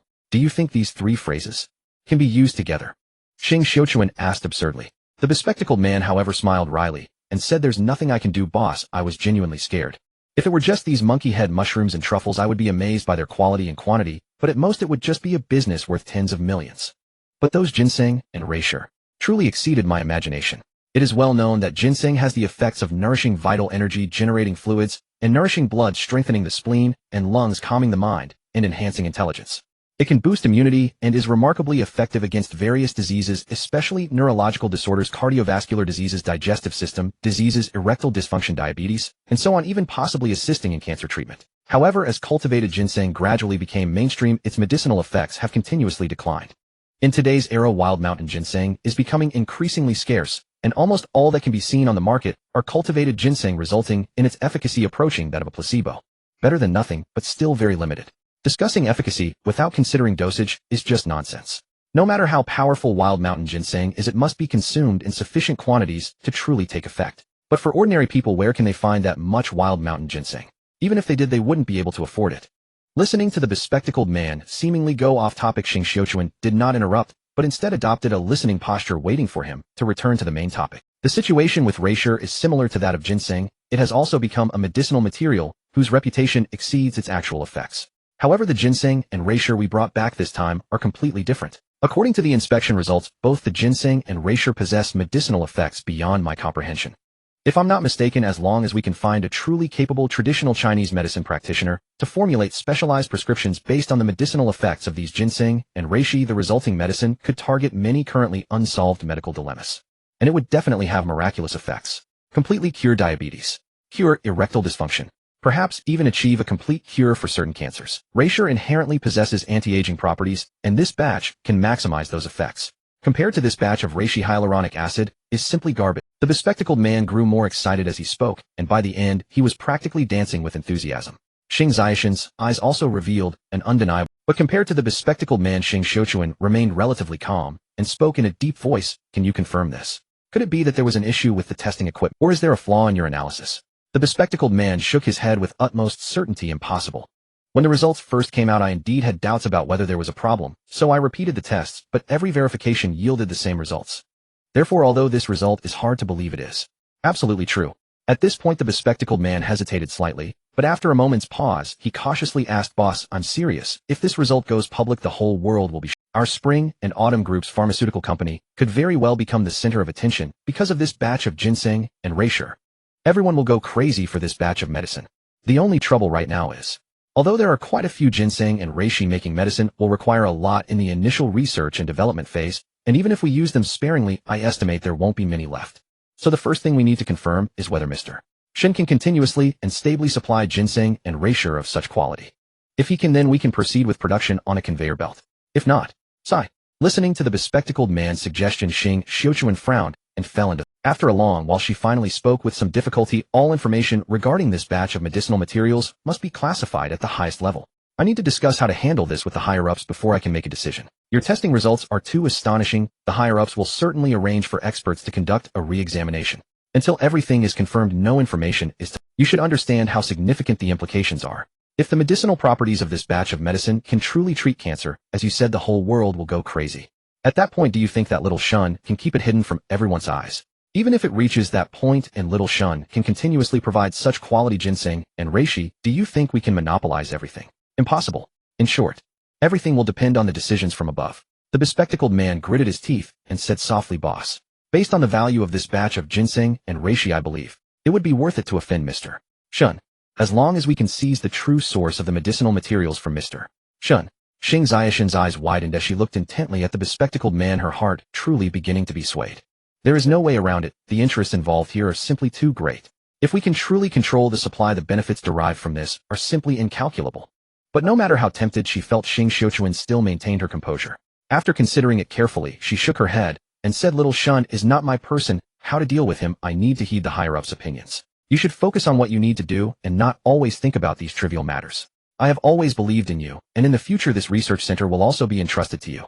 But you are still too young, often too impetuous in your work, and your considerations are not thorough enough. You still need to be tempered and trained. Remember, you are a researcher, and your only task is to focus on your research. Everything else has nothing to do with you. As long as you can do your job, well, you will be a contributor to the group. Well, it's getting late. Hurry back and rest. I need to communicate with the higher-ups to see how this matter should be handled. Once I have results, I will notify you right away." Hearing this, the bespectacled man sighed regretfully, giving a dispirited before turning to walk towards the changing room. Watching the bespectacled man disappear from sight, Shen Xiaoshen's expression suddenly turned cold, and she softly instructed, "Keep an eye on him and implement comprehensive surveillance. No information exchanges can be overlooked. If he shows any possibility of leaking information, capture him immediately." "Yes." A bodyguard responded expressionlessly. Emerging from the research center, Shen Xu found her mind in a tumultuous state. The test results of those medicinal herbs had greatly exceeded her expectations, completely deviating from her normal plans. If this unexpected test result were to be leaked, it could very well unleash a massive storm. Caught off guard, she felt a sense of hesitation and uncertainty. Although international advancements in cancer treatment had already achieved breakthroughs for many types of cancer, if the factor of money were disregarded, effective control or even complete cure could be achieved. Yet the probability of a complete cure remained low, and effective control did not guarantee peace of mind. The lingering cancer cells were like time bombs within the body. Thus one could imagine the frenzy that would ensue if the test results of these herbs were leaked and proven effective. Not to mention that these herbs were not only effective against cancer, but also had a positive impact on many other stubborn diseases, even slowing aging to some extent. If the secret could be kept, all would be well, if not. At this thought, Shen Xu shuddered and quickly took out her phone to call her husband. The call was quickly answered. Shen Xu said in a deep voice, "Go to your father's place tonight. I have something extremely important that must be discussed with him immediately. Remember to notify Zichio and have him come too. Yes, it's inconvenient to discuss over the phone. Could see you in a bit." After hanging up, Shen Xu, accompanied by her bodyguards, quickly walked out of the corporate building. These bodyguards were not hired from the public or professional security firms, but were directly assigned by Sci-Fi through the Security Bureau, informally known as Palace Masters, so their loyalty was beyond doubt. Though it was nearly midnight after a full day of work and barely any rest in recent days, Shen Xu's body was exhausted. Yet the information she had just learned at the research center had put her entire mind on high alert, so no matter how weary her body, she remained utterly clear-headed. She reclined the seat back and half lay down, closing her eyes for a brief rest. Her car was an extended Maybach S680 with a total length of 6.5 meters, more than a meter longer than the standard Maybach's 5.47 meters. The rear compartment, designed with a partition layout, was completely independent, and the seats were far more comfortable than business-class seats on high-speed trains. With the car's exceptional length, the rear seats could even be fully reclined into a bed. Coupled with bulletproof bodywork and explosion-proof tires, the vehicle weighed over 5 tons, akin to a mobile fortress on land. At least within the country, such a configuration ensured absolute safety. Even if a dump truck were to collide head-on, given the car's reinforced structure. Well, if it were a fully loaded heavy truck, it would be better to stay out of its way. Traffic in Shanghai City was light late at night, and in less than an hour the Maybach drove into a manor on the outskirts. Shen Xu, who had been dozing, opened her eyes, took the test report from the research center, and stepped out of the car, heading toward the villa within the estate. Although it was past 10 o'clock, the villa was brightly lit. Sci-Fi sat on the sofa in the living room on the first floor, chatting casually with a middle-aged man. This man was Shen Xu's husband, Xia Zichio's father, and the eldest of Sci-Fi's 3 sons, Xia Bingzhong. As the leader of a prefecture-level city in the south, Xia Bingzhong had just turned 45, a prime age of vigor. Having served in that position for 5 years, he had achieved remarkable results. This training opportunity was a sign of further promotion and heavy responsibility. With his significant age advantage and Sci-Fi's influence, Sci-Fi would be nearly 80 in 10 years and would have to retire. As long as Xia Bingzhong committed no grave errors, entering the provincial standing committee was almost certain. This was the heir Sci-Fi had groomed for the Xia family. So far the results were evident. At least Sci-Fi was very satisfied with his eldest son. Xuan, please sit down. I heard from Bingzhong that your Chuanxiu group is currently acquiring a foreign company. He said you've been so busy in the past 2 months that you barely make it home until late at night. He worked hard to get approval from the organization to come to Shanghai for training instead of going north, yet he still can't see his wife every day. The pangs of longing are true. Seeing Shen Xu enter, Sci-Fi immediately greeted her with a smile. His teasing words made Shen Xu blush. Sci-Fi rarely put on airs as an elder at home, so the family atmosphere was always relaxed and harmonious. Shen Xu first glared at the innocent-looking Xia Bingzhong, then said coquettishly, "Dad, don't listen to Bingzhong's nonsense. A kiss between middle-aged couples gives you nightmares for 3 nights. He's probably wishing I wouldn't come home at all." Xia Bingzhong immediately protested, "I'm wrong. Every day after my training I go home to cook for you. I wouldn't even let the maid help." Sci-Fi ignored the couple's playful banter and asked Shen Xu with a smile, "What important matter requires coming to discuss with me late at night?" I asked Bingzhong, but he said he didn't know either. The expression on Shen Xu's face instantly turned serious. She sat down beside Xia Bingzhong on the sofa and handed the test report to Sci-Fi. While Sci-Fi began to browse the report with curiosity, she organized her thoughts and clearly explained the discoveries made at the research center. At first, Sci-Fi didn't take it seriously. But as Shen Xu's explanation grew clearer and more detailed, his expression gradually turned solemn. Studying the figures and conclusions in the test report carefully and listening, as Shen Xu finished recounting the latest findings, Sci-Fi could not hide his shock. He asked in a low voice how many people currently know about this. Shen Xu shook her head. Not many. The testing process for those herbs was always handled by a single person. I have already placed that researcher under strict surveillance. As soon as I learned the specifics, I called Bingzhong and asked him to come here with me to report to you in person. Sci-Fi took a deep breath and nodded. You've done well. This matter must be kept strictly confidential, otherwise there will be big trouble. Shen Xu frowned. Dad, who exactly is that Shen Xu? Sci-Fi did not respond immediately. He set down the medical report in his hand and pressed a bell on the coffee table before him. Soon the butler hurried over, bowed, and inquired what he required. Go and see if there's a preliminary result on the investigation into Shen Xu. If there is, come report it now. Don't wait until tomorrow morning. Sci-Fi gave the order casually. The butler departed while Shen Xiaoshen's face revealed surprise. She asked in confusion, Dad, you don't know anything about that Shen Xu either. Then why did you have me conduct business with him? And why did you specifically instruct me to take care of his foreign trade company? Xia Pai smiled, patted his legs which were tortured by gout, and then recounted every detail of his meeting with Shen Xu that day word by word. Xia Bingzhong and Shen Xu listened in silence, but as Xia Pei's narrative deepened their expressions grew increasingly incredulous. If these words had not come from Xia Pei's mouth, they would have thought they were listening to a story. After about 10 minutes of narration, Xia Pai finally finished explaining the entire situation. Just then the villa's door opened, and Xia Ziqiu walked in looking travel-worn. "What's so urgent that you had to call me back? I was right in the middle of investigating a case," Xia Ziqiu complained as she entered the living room. Shen Xu waved at Xia Ziqiu and said solemnly, "Ziqiu, tell us the entire story of how you met Shen Xu, from the very beginning to the end, in detail for your father, mother, and grandfather. Don't leave out a single detail. We need to know if he orchestrated a so-called coincidence to deliberately approach you." Xia Ziqiu paused, but seeing the rare seriousness on her mother's face, she dared not complain further. She sat down on the sofa and recounted the process of meeting Shen Xu, omitting nothing. After listening, Shen Xu and Xia Bingzhong both wore expressions of confusion. At least in their daughter's account, they found no obvious issues. Everything seemed to be sheer coincidence. Just then the bodyguard who had been sent to investigate Shen Xu's background arrived in the living room accompanied by the butler. After greeting the people on the sofa respectively, the bodyguard said, "Elder Xia, the investigation into Shen Xu's background has yielded no anomalies whatsoever. We all believe this result must be problematic, so we intend to conduct a deeper investigation. But we need your approval to proceed." Xia Pai frowned.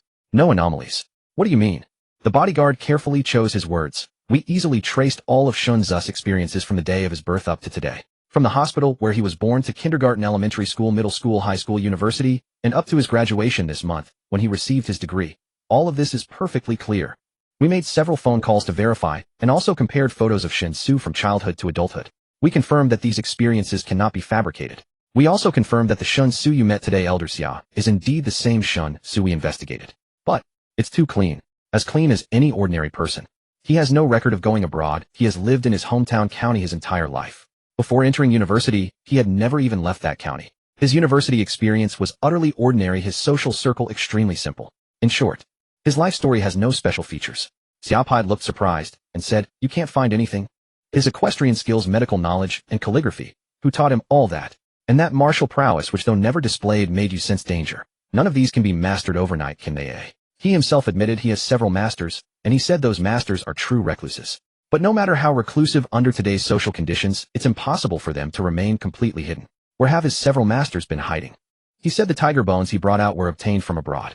And this afternoon in the transaction with Xiuquan, he provided not only tiger bones, but also a large quantity of precious medicinal herbs and fungi. If all these items were smuggled in from abroad, that means he must have a mysterious team supporting him overseas, otherwise he couldn't have obtained so many things. Even if he's never been abroad, there must have been some contact or trace left behind when these items were handed over to him. Can't you find anything?" Hearing Xia Pei's barrage of questions, the bodyguard's face showed guilt, and he said awkwardly, Indeed, nothing was found. It's as if all the things you mentioned never existed." Xia Pai thought for a moment and asked, "What exactly do you plan to do for this deeper investigation you mentioned?" The bodyguard quickly replied, "We intend to arrange personnel to keep Shen Xu under covert surveillance around the clock. At the same time, we'll send people to the county where his family lives to conduct interviews and investigate in detail to see if there's any trace of falsification in his life trajectory there." Xia Pai did not agree immediately. After pondering for a while, he said, "Make sure that Shen Xu does not notice anything. He has shown no hostility, on the contrary, he has been very friendly. Under these circumstances, I don't want any unnecessary misunderstandings that might affect future cooperation." The bodyguard immediately responded, "Please rest assured. We will be extremely cautious and will not take any risky actions that could be detected." Xia Pai nodded and waved the bodyguard away. Then he turned to Shen Xu and said gravely, "I can probably guess what you're thinking, but my stance is that I disagree. At least until we fully understand what lies behind Shen Xu, I will not allow you to act rashly. The fact that Shen Xu handed over those items to you already speaks volumes. I believe he himself is well aware of the value of those items, yet he still gave them to you so seemingly without guard. What does that imply?" Shen Xu was stunned, then her face changed slightly as she exclaimed, "He was testing me." Xia Pai nodded solemnly. "That is the only explanation. This young man appears guileless, but his every action is laden with meaning. You must never underestimate him. If he were truly as simple as he appears on the surface, why would the mysterious force behind him push him to the forefront as their spokesperson?" Upon hearing this, Shen Xu and Xia Bingzhong couldn't help exchanging glances, a chill running down their spines. Only Xia Ziqiu looked quite puzzled because in her limited interactions with Shen Xu, she had truly not detected any scheming in him. So, had she been deceived? "Father, then what should I do?" Shen Xu asked, her voice tinged with quiet trepidation. Unbidden, the image of her first encounter with Shen Xu that afternoon surfaced in her mind. She had to admit Shen Xu's unusually youthful appearance and his seemingly naive demeanor during their conversation had instinctively evoked a subtle underestimation with. Yet now armed with the full truth, Shen Xu found Shen Xu profoundly inscrutable. His earlier behavior that afternoon had undoubtedly been a carefully crafted facade, deliberately projected for her eyes alone. This realization struck her deeply. Given her stature, experience, breadth of knowledge, and cultivated discernment, few individuals could truly elude her perception or remain veiled before her gaze. By all conventional logic, a young man barely past 20 should be like an unmarked scroll, his thoughts transparent, his emotions plainly etched upon his face, the very essence of youthful candor. And yet, this young man was unsettlingly formidable. Shen Xu reflected inwardly. Xiaopai sensed the subtle shift in his daughter-in-law's emotional. After a moment's contemplation, he spoke gravely. You mentioned earlier that when Shen Xu traded those medicinal herbs and mountain delicacies with you, he made no special preparations. Everything was casually piled together without distinction. This suggests, at least in Shen Xu's estimation, these items held little intrinsic value.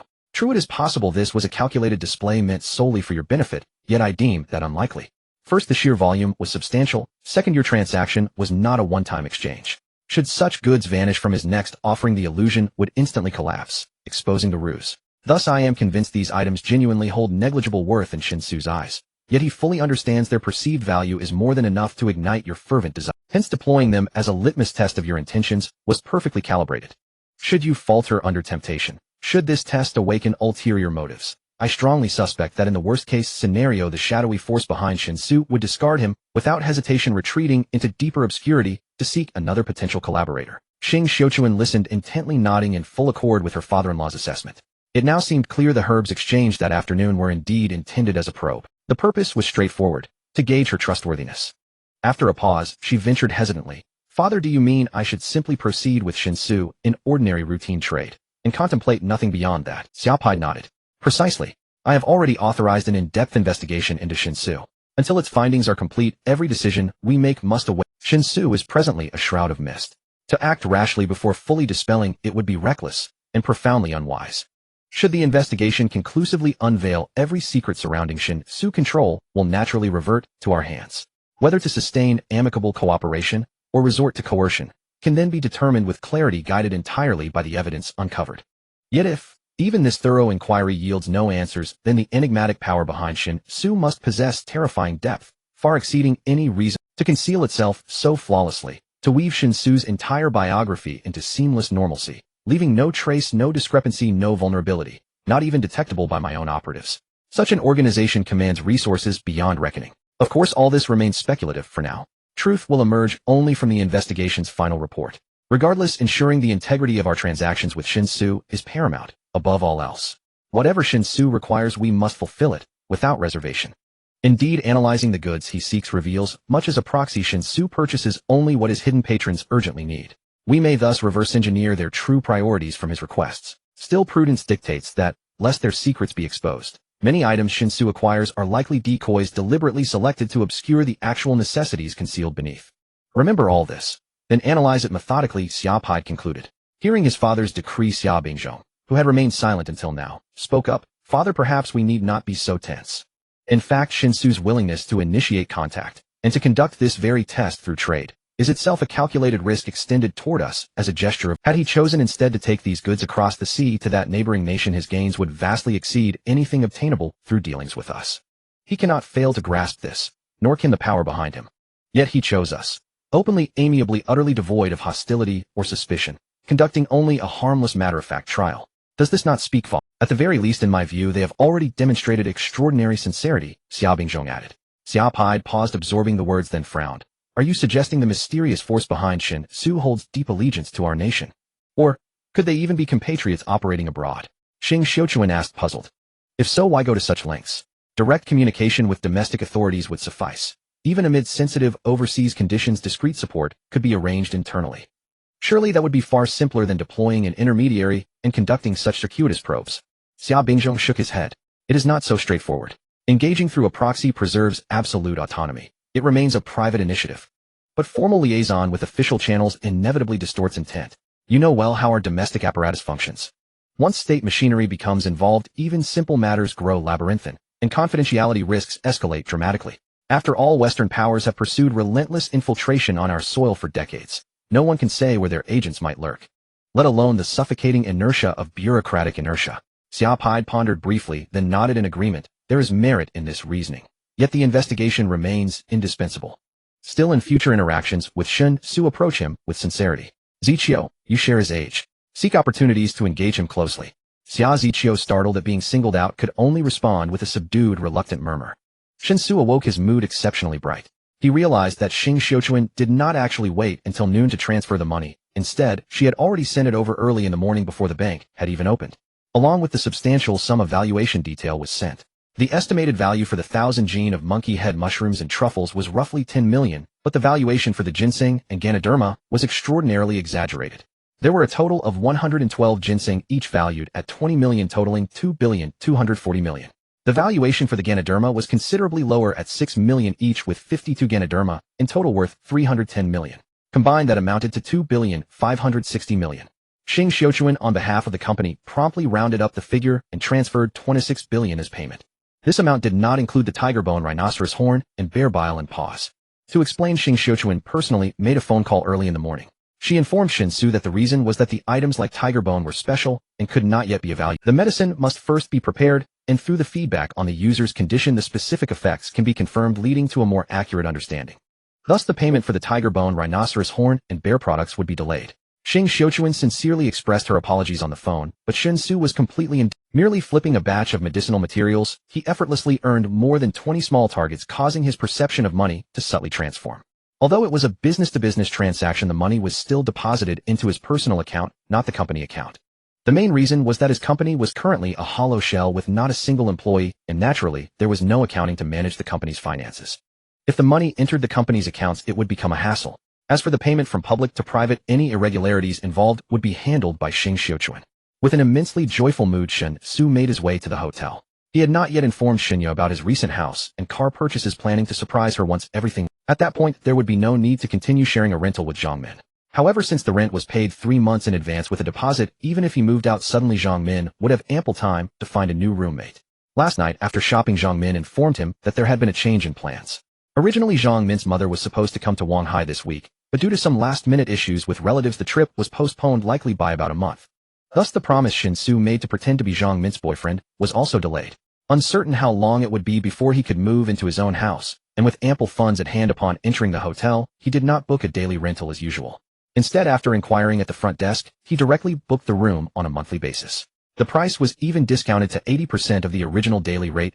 After checking and following the usual practice of inspecting for surveillance equipment and confirming everything was normal, Shen Xu relaxed and headed to the other world.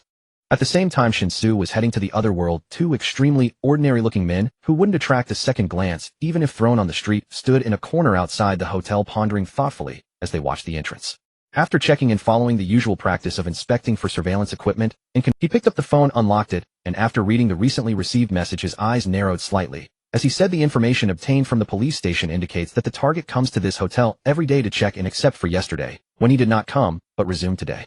I suggest a comprehensive investigation of this hotel. If the target is indeed meeting someone, this hotel appears very suspicious. The other man nodded slowly and immediately took out his phone to make arrangements. Shen Xu was unaware that he had already been targeted. Although he had broken through to the second rank of martial arts, the improvement from first to second rank was not particularly obvious. Moreover, the person tracking him was a true elite, arguably one of the top experts in this field, so it was entirely normal for him not to be detected. Your calligraphy and painting have now reached a basic level, so what I will teach you next is how to control your emotions. Whether painting or writing, at its core, it is a process of self-cultivation. No matter the situation, maintaining sufficient calmness is a fundamental quality a powerful martial artist should possess. Master Yin came to the courtyard, and seeing Shen Xu's somewhat restless demeanor, spoke with a serious tone. This was the first lesson of the morning. What is the calculation of heaven? It is to use heaven and earth as a chessboard, and all living beings as chess pieces. By holding the pieces, you can measure the fate of all beings, alter future destiny, avoid calamities and disasters, and glimpse the impermanence of the Tao. Traverse mountains and rivers for thousands of miles, roam freely across the 9 provinces and 8 wastelands, and wander the mortal realm for a century, indifferent to the emotions of the world. You must observe the affairs of the world with the heart of an onlooker, but always remember one thing. Once a piece is played, there is no regret. Master Feng stood in the courtyard, shaking his head and whispering to Shen Xu about the knowledge of the calculation of heaven. This was the second lesson of the morning. The medicinal doctor does not cure death, and the Buddha saves those with faith. It is said that I can bring the dead back to life, but that is all. The so-called healer practices benevolence. One should take the heart of heaven and earth as their own, viewing the children of humanity as their own kin, and not trade with a heart of selfishness. The sources of human ailments can be categorized into 4 types: cold, heat, deficiency, and excess, but any illness must stem from an imbalance. The cycle of the human body is primarily about balance. In practicing medicine, this should be the foundation. Master Mo, hands behind his back, kindly explained the more complex aspects of the medical text to Shen Xu. This was the first lesson of the afternoon. You have already reached the 2nd rank, so starting today, I will teach you through practical methods how to carry out assassinations and how to become a truly qualified assassin. Our initial target will be the wild beasts in the mountains. Those beasts are extremely alert, and if you can successfully assassinate them without alarming them, then you can consider yourself having entered the realm of proficiency. With a blank expression, Lu Shaoqing finished speaking to Shen Xu and directly led him out of the courtyard. This was the 2nd lesson of the afternoon. However, due to his previous experience of showcasing his abilities in front of Xiaopai, Shen Xu had no objections to this increase in intensity in the training. Though it was painful to learn, he was very happy. For an entire month that followed, Shen Xu absorbed all the knowledge and skills imparted by the 5 elders like a parched sponge, fervently soaking in every morsel. The medicinal baths he immersed himself in each noon rapidly elevated his martial arts realm, opening new acupoints with the power of his inner breath every day.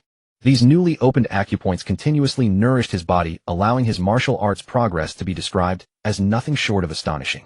Simultaneously, the enhancement of his martial arts realm objectively greatly increased his learning ability. This benefited the skill importation process from the 5 elders, making Shen Xu's academic progress equally remarkable. In just a month, Shen Xu's proficiency in calligraphy and painting had reached a level that, in the words of Master Yin, could already be considered as entering the inner circle. Moreover, his self-cultivation and nurturing skills had seen significant enhancement, resulting in a noticeable transformation in his overall demeanor compared to a month ago. As the saying goes, a rich mind fosters elegance. Although Shen Xu had not read extensively, his rapid advancement in calligraphy and painting ultimately had a similar effect. Furthermore, since the calligraphy style was uniquely created by Master Yin, although Shen Xu still had a long way to go to reach the pinnacle of skill to the untrained eye, he already exuded an air of sophistication. His painting skill was on par with his calligraphy, with the strokes rendering landscapes and floral scenes that, while not lifelike, were nonetheless vivid and finely detailed. As for the art of divination, Shen Xu had become quite adept at using the treasured spirit tortoiseshell of the divination technique. In Feng Buer's eyes, this symbolized the initiation into the art of divination. Although Shen Xu occasionally encountered inaccuracies during his divinations, the general direction was mostly correct. However, due to the many uncertainties in the art of divination, Feng Buer did not wish for Shen Xu to develop a reliance on it. This esoteric and ever-changing discipline of fate should ideally serve only as an auxiliary tool. Otherwise, a diviner who seeks to pry into the heavens will be cast aside by fate and will inevitably face divine retribution. Shen Xu understood this principle well, which is why he approached his studies in divination with a mindset of accumulating skills without burden. He did not intend to delve too deeply, merely aiming to discern life and death or wealth and poverty at a glance, to seize the creations of heaven and the mysteries of the sun and moon. There was no need, and it was nearly impossible to achieve. Understanding the underlying principles and seeing through phenomena to their essence was sufficient. As for medicine, Shen Xu's progress was relatively slow.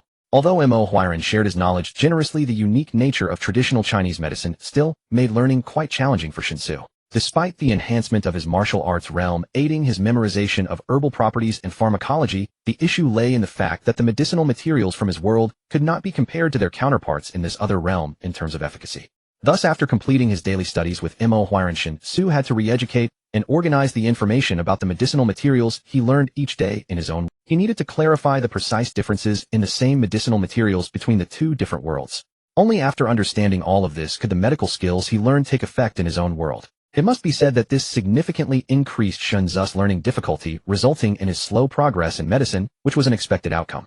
Of course, even with slow progress, it was only relative. Compared to normal learning pace, Shen Xu's advancement was still an astonishing leap.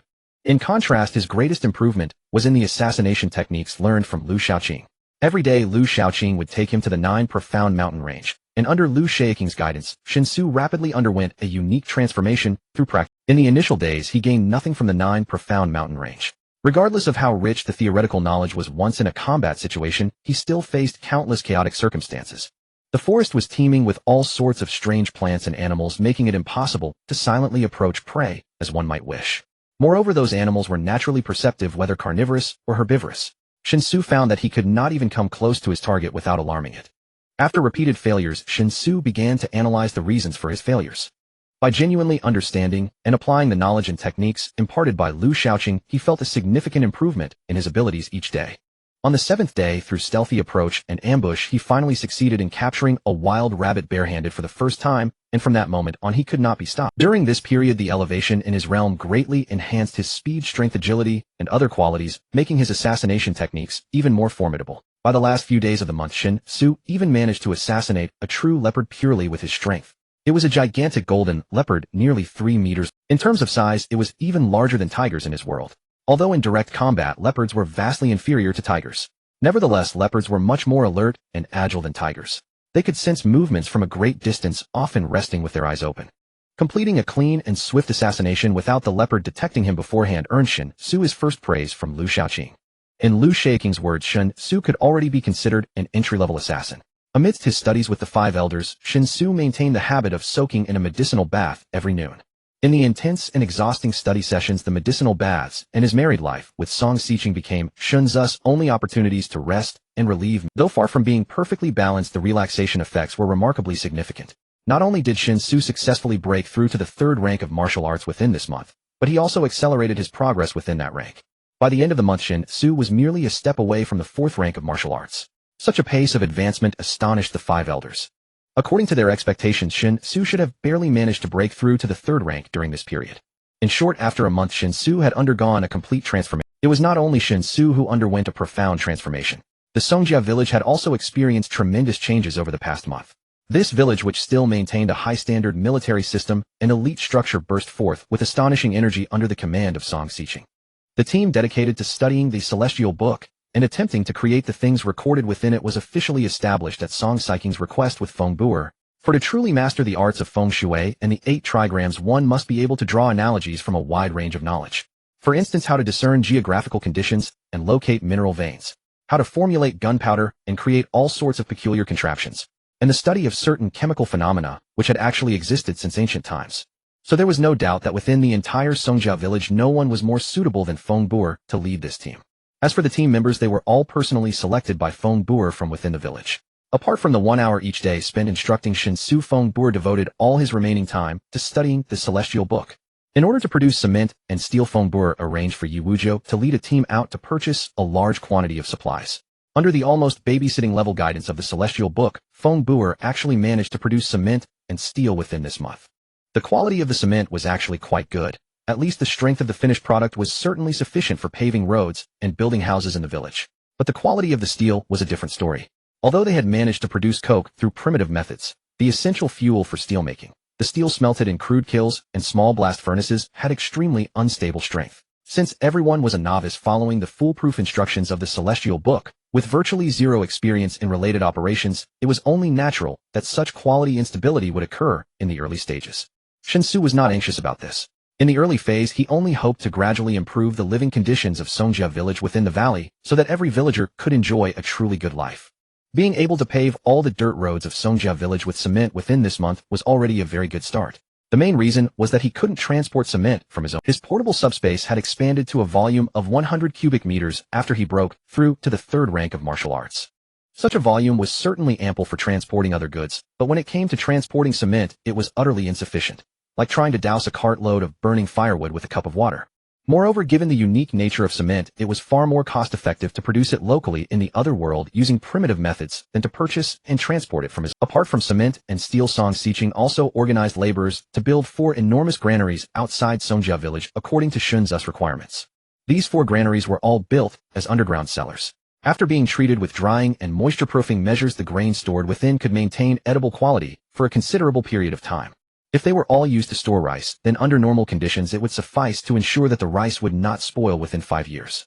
With the 4 granaries completed, the task of filling them naturally fell upon Shen Xu's shoulders. This time the demand was too large. Instead of purchasing in person, Shen Xu adopted the form of corporate trade and submitted a procurement request to Xing Zishan's company. Among the various subsidiaries under the Chuanqiu Group, there was indeed a grain company.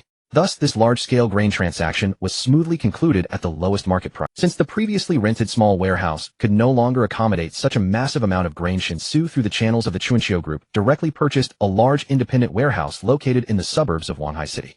And immediately upon purchase, he cut off all surveillance inside and outside the warehouse. This made the entire warehouse appear as if every corner was under the coverage of surveillance cameras, but in reality those cameras were all dark. The portable subspace of 100 cubic meters obtained after breaking through to the third rank of martial arts played a crucial role in this grain transport. It saved Shen Xu a great deal of trouble during the transport process, allowing him to avoid the need to repeatedly cross between worlds as he had done before. In the end, the 4 large granaries were completely filled by Shen Xu as soon as they were built. The amount of grain stored inside was enough to feed the 2,000 villagers of Songjia village 3 full meals a day until they were stuffed for 2 whole years. It was easy to imagine how thrilled the villagers of Songjia village must have been when they watched the 4 granaries they had built being miraculously filled. There had been some who wondered why they should waste their efforts building for useless granaries. But as the 4 granaries were all filled, all doubts instantly vanished into thin air. The villagers of Songjia village cheered, howled, celebrated, and with tears streaming down their faces knelt down in unison and kowtowed vigorously to Shen Xu. Because they all possessed martial arts cultivation, this kowtowing action immediately left countless small pits on the ground. Their expressions and demeanor were so devout that it seemed less like they were kowtowing to their own master and more like they were worshipping their faith. This was a romance unique to the people of Songjia village. Having been plagued by hunger for far too long, the sudden realization that they would never have to starve again felt like a rebirth for the villagers. If before this reclaiming supremacy over the world was merely a belief for the people of Songjia village, a reason and an ethereal dream that the villagers held on to for their persistence, then with the filling of the 4 enormous granaries, the villagers of Songjia village began to truly consider the feasibility of conquering the world. It was a very simple logic. Before their stomachs could be filled, everyone's greatest goal was to avoid starving to death. Only after no longer having to worry about the most basic material needs would people develop spiritual aspirations. Although their population was far too small compared to the grand ideal of conquering the world, the presence of Shen Xu filled every villager of Songjia village with strong confidence. Especially since Shen Xu's appearance, the tremendous changes that Songjia village had undergone in just over a month had been witnessed by all the villagers. They no longer had to exert every effort just to survive. They began to have ample leisure and accumulation to nurture greater ambitions. From this moment on, the villagers of Songjia village seemed to have undergone a baptism from Shen Xu from head to toe. Although their bodies remained unchanged, their spiritual state had been elevated. This too was a form of transformation. In July the fire flows, and in August the end is not yet here.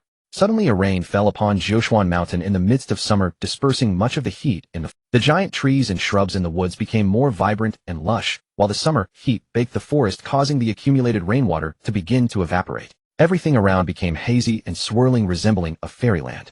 Dewdrops clung to the leaves, sparkling with a translucent shine. A gentle breeze rustled the leaves, and the fresh scent permeated the surroundings, bringing a sense of tranquility to the heart. The stream in the mountains, nourished by the rain, flowed more joyfully, splashing water everywhere crystal clear. Little fish swam around the stones at the bottom of the water, while in the distance a series of crisp bird calls could be heard.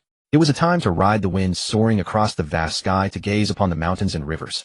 At this moment, close to dusk, Shen Xu lay quietly beside a bush in the forest, as if he had completely merged with the surrounding foliage, devoid of any sign of life. His eyes peered through the gaps in the bushes, fixated on a leopard about 10 meters ahead, fiercely biting a spotted deer. He was waiting for the right moment. To become a qualified assassin, having good patience is an essential trait.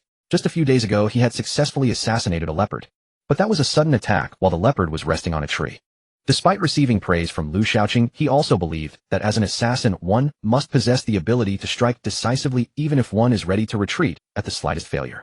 Therefore, in Lu Shaoqing's view, if one could carry out a kill through assassination when the leopard's vigilance was at its peak, that would truly signify the completion of one's training. Given Shen Xu's current martial arts level, having reached the 3rd tier and nearing the 4th, achieving this was indeed challenging, but not entirely hopeless. The leopard hunting nearby was noticeably smaller than the one he had assassinated a few days ago. It was about 2.5 meters long, roughly the size of an adult Siberian tiger from Shen Xu's world. Its combat ability seemed quite formidable as well, at least during the hunt of the spotted deer. The whole process appeared rather easy and enjoyable.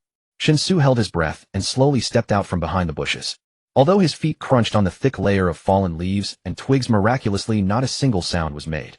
His breathing had come to a complete stop, and even the rhythm of his heartbeat had suddenly slowed. The spotted deer not far away was being bitten at the neck. Its hooves still struggled, but its strength was clearly fading rapidly.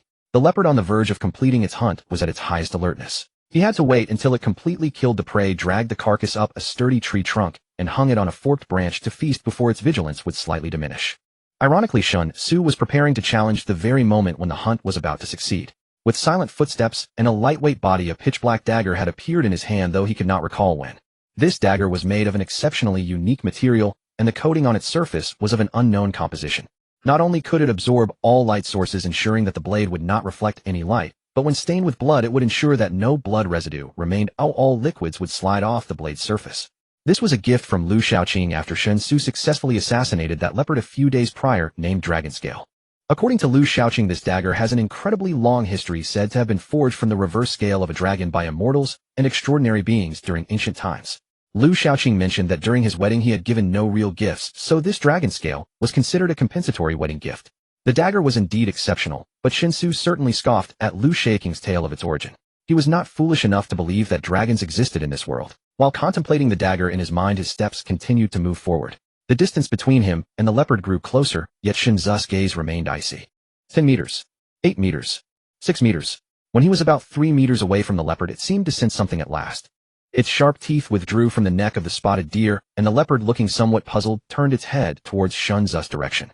But Shen Xu's reaction was faster than the leopard's. The moment he realized the leopard sensed him, he lunged forward without hesitation, like a bullet fired from a cannon, ferociously charging at the leopard. The 3-meter distance closed in an instant, and as the leopard opened its mouth to bite at Shen Xu's dagger, had already effortlessly pierced into the leopard's throat. Using the momentum of his charge, as the leopard paused instinctively from the severe blow, Shen Xu slipped onto the leopard's back like a fish. With his free hand, he grasped the leopard's lower jaw and forcefully twisted it upwards, while the hand holding the dagger began to slice at the leopard's neck. The dagger was incredibly sharp, slicing through the leopard's neck, as if cutting through tofu. The leopard didn't even have time to feel the pain before its magnificent head was completely severed by Shen Xu. Holding the leopard's head in one hand, Shen Xu stood up on the exposed to the air. The neck cavity began to spurt blood profusely due to the pressure differential. Lu Shaoqing, who had been hiding in the shadows, now walked over, nodding to Shen Xu, highly satisfied with his performance. The process of directly attacking the leopard appeared very simple, but in reality there were immense uncertainties. If Shen Xu had failed to approach the leopard silently and had engaged it in close combat the moment it sensed him, then the balance of the hunt could have gone either way. According to Lu Shaoqing's estimates, the leopards inhabiting the Jiushuan mountain range, once mature, possess combat strength that would not fall short of an ordinary 4th-tier martial artist when fully exerted. That Shen Xu could easily execute a frontal attack on a leopard with his 3rd-tier capabilities in Lu Shaoqing's eyes could already be considered reaching the level of a graduate. Of course, further learning was still necessary. The so-called graduation merely indicated that Shen Xu had met Lu Shaoqing's requirements in fundamental abilities and could begin learning truly profound techniques. It's getting late, and it seems the young lady has something to discuss with the young master, so let's head back early today, Lu Shaoqing said expressionlessly. Shen Xu controlled his emotional fluctuations and slowly nodded. After returning to the valley, Lu Shaoqing quickly disappeared without a trace. Shen Xu was already accustomed to Lu Shaoqing's sudden appearances and disappearances, showing no extra reaction to it. Possessing a martial arts realm above the 9th rank, when his assassination techniques are executed to their fullest extent, he can even pose a threat to masters of the highest. Possessing a martial arts realm above the 9th rank, when his assassination techniques are executed to their fullest extent, he can even pose a threat to masters of the highest. To be honest, Song Saiqing's description has indeed caused him some confusion. As he delved deeper into understanding the Elder of the Five Directions, Shen Xu often felt a certain illusion, as if he were living in the valley of evil men depicted by Gulong. Although the number of the top 10 villains exceeds that of the Elder of the Five Directions, their strength is clearly inferior. He diligently learned under the Elder of the Five Directions, and the skills he acquired are certainly far superior to Jiang Xiaoyu. Thinking this way, it seemed acceptable. Moreover, among the top 10 villains, only the gambling addict Xianyuan Songguang and the mad lion Tai Zhan do not truly count as villains, while the others, even the blood-handed Du Sha, are genuine evildoers. In contrast, the Elder of the Five Directions can indeed be considered a moral paragon of kindness, humility, and integrity. Upon entering the village, everyone he encountered along the way, regardless of age or gender, respectfully bowed to Shen Xu. Seeing the heartfelt smiles on their faces, Shen Xu felt a warm sensation in his heart. Walking on the hard and even cement road, watching the organized construction underway in the village to renovate everyone's homes, he couldn't help but feel a sense of accomplishment knowing these changes were brought about by him. Husband, you returned a quarter of an hour earlier today than before. Have you completed the training requirements for today? Song Saiqing suddenly walked out from a brick and cement house under construction, looking at Shen Xu with affection as she asked. Yes, Elder Lu mentioned you had something to discuss with. Shen Xu naturally pulled Song Saiqing into his embrace, gently pinched her delicate face, and asked with a smile. After all, being in public made Song Saiqing feel shy. However, she did not resist or evade Shen Xu's intimate gesture. Allowing Shen Xu to hold her, she slightly lowered her head to avoid his burning gaze and softly said, Wu Jiu found me today and said that Mr. Feng's recent requests for purchases have exhausted all the silver in the village. This includes the silver you left for them when you went to the county city last time, which has also been spent entirely. So if we cannot quickly secure enough silver, many matters that Mr. Feng is currently monitoring will likely have to be temporarily halted. I thought for a moment, and the village truly has nothing to sell for silver, not even mountain goods can fetch much, yet silver is indispensable. Could we organize manpower to capture the wanted criminals for the government? The 4 large granaries you filled are already sufficient to ensure the village does not lack grain.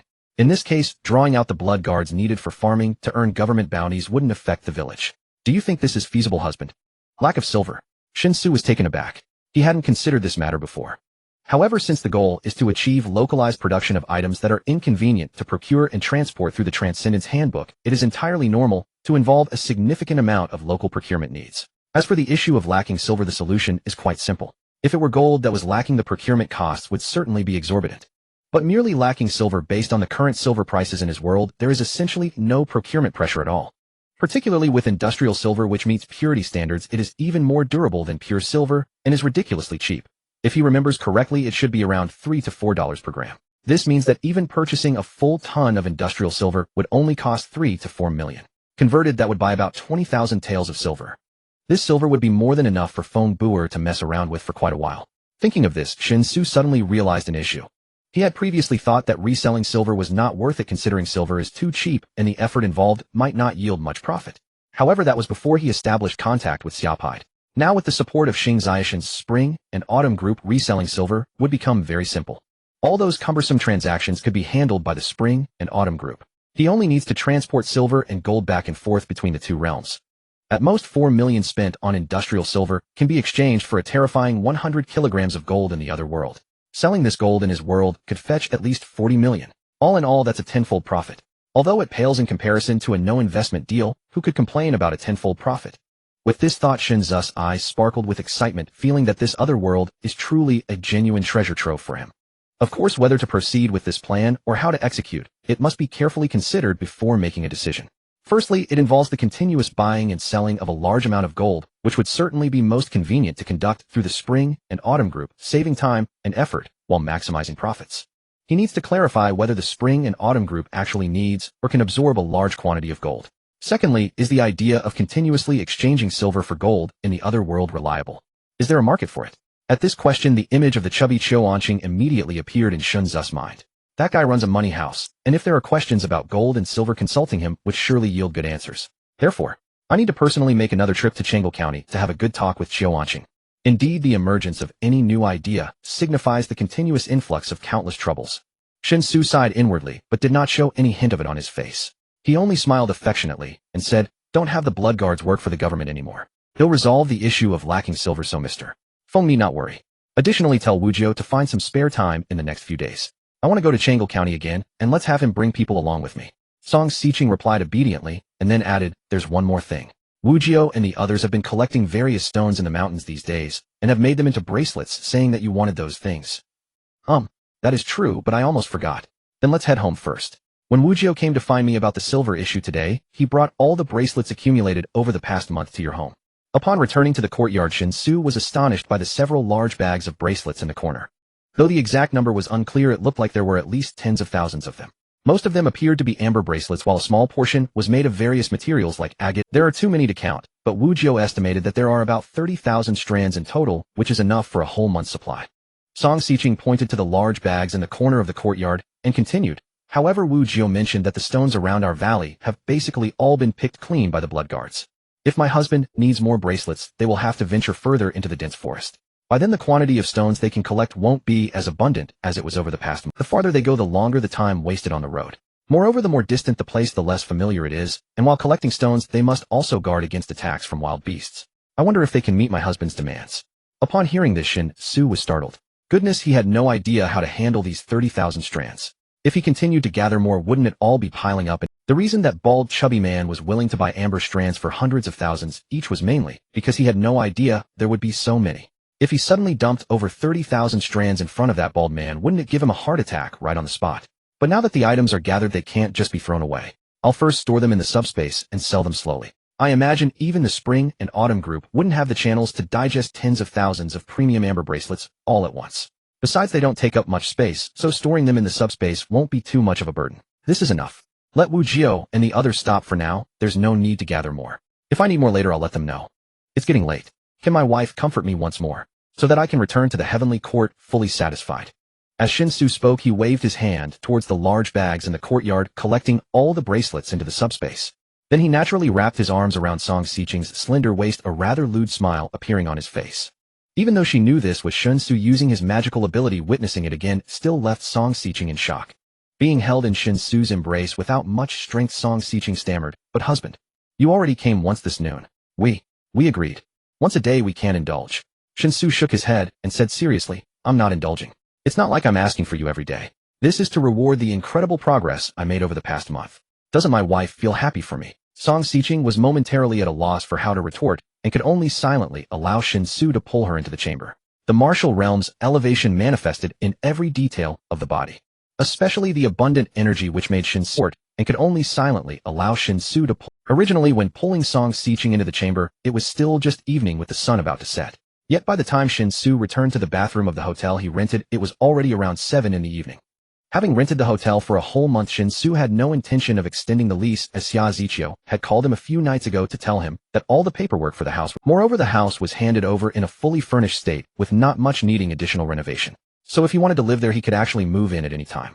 Shen Xu himself was someone who hated trouble, so he simply told Xia Ziqiu that no further renovations were needed for his house.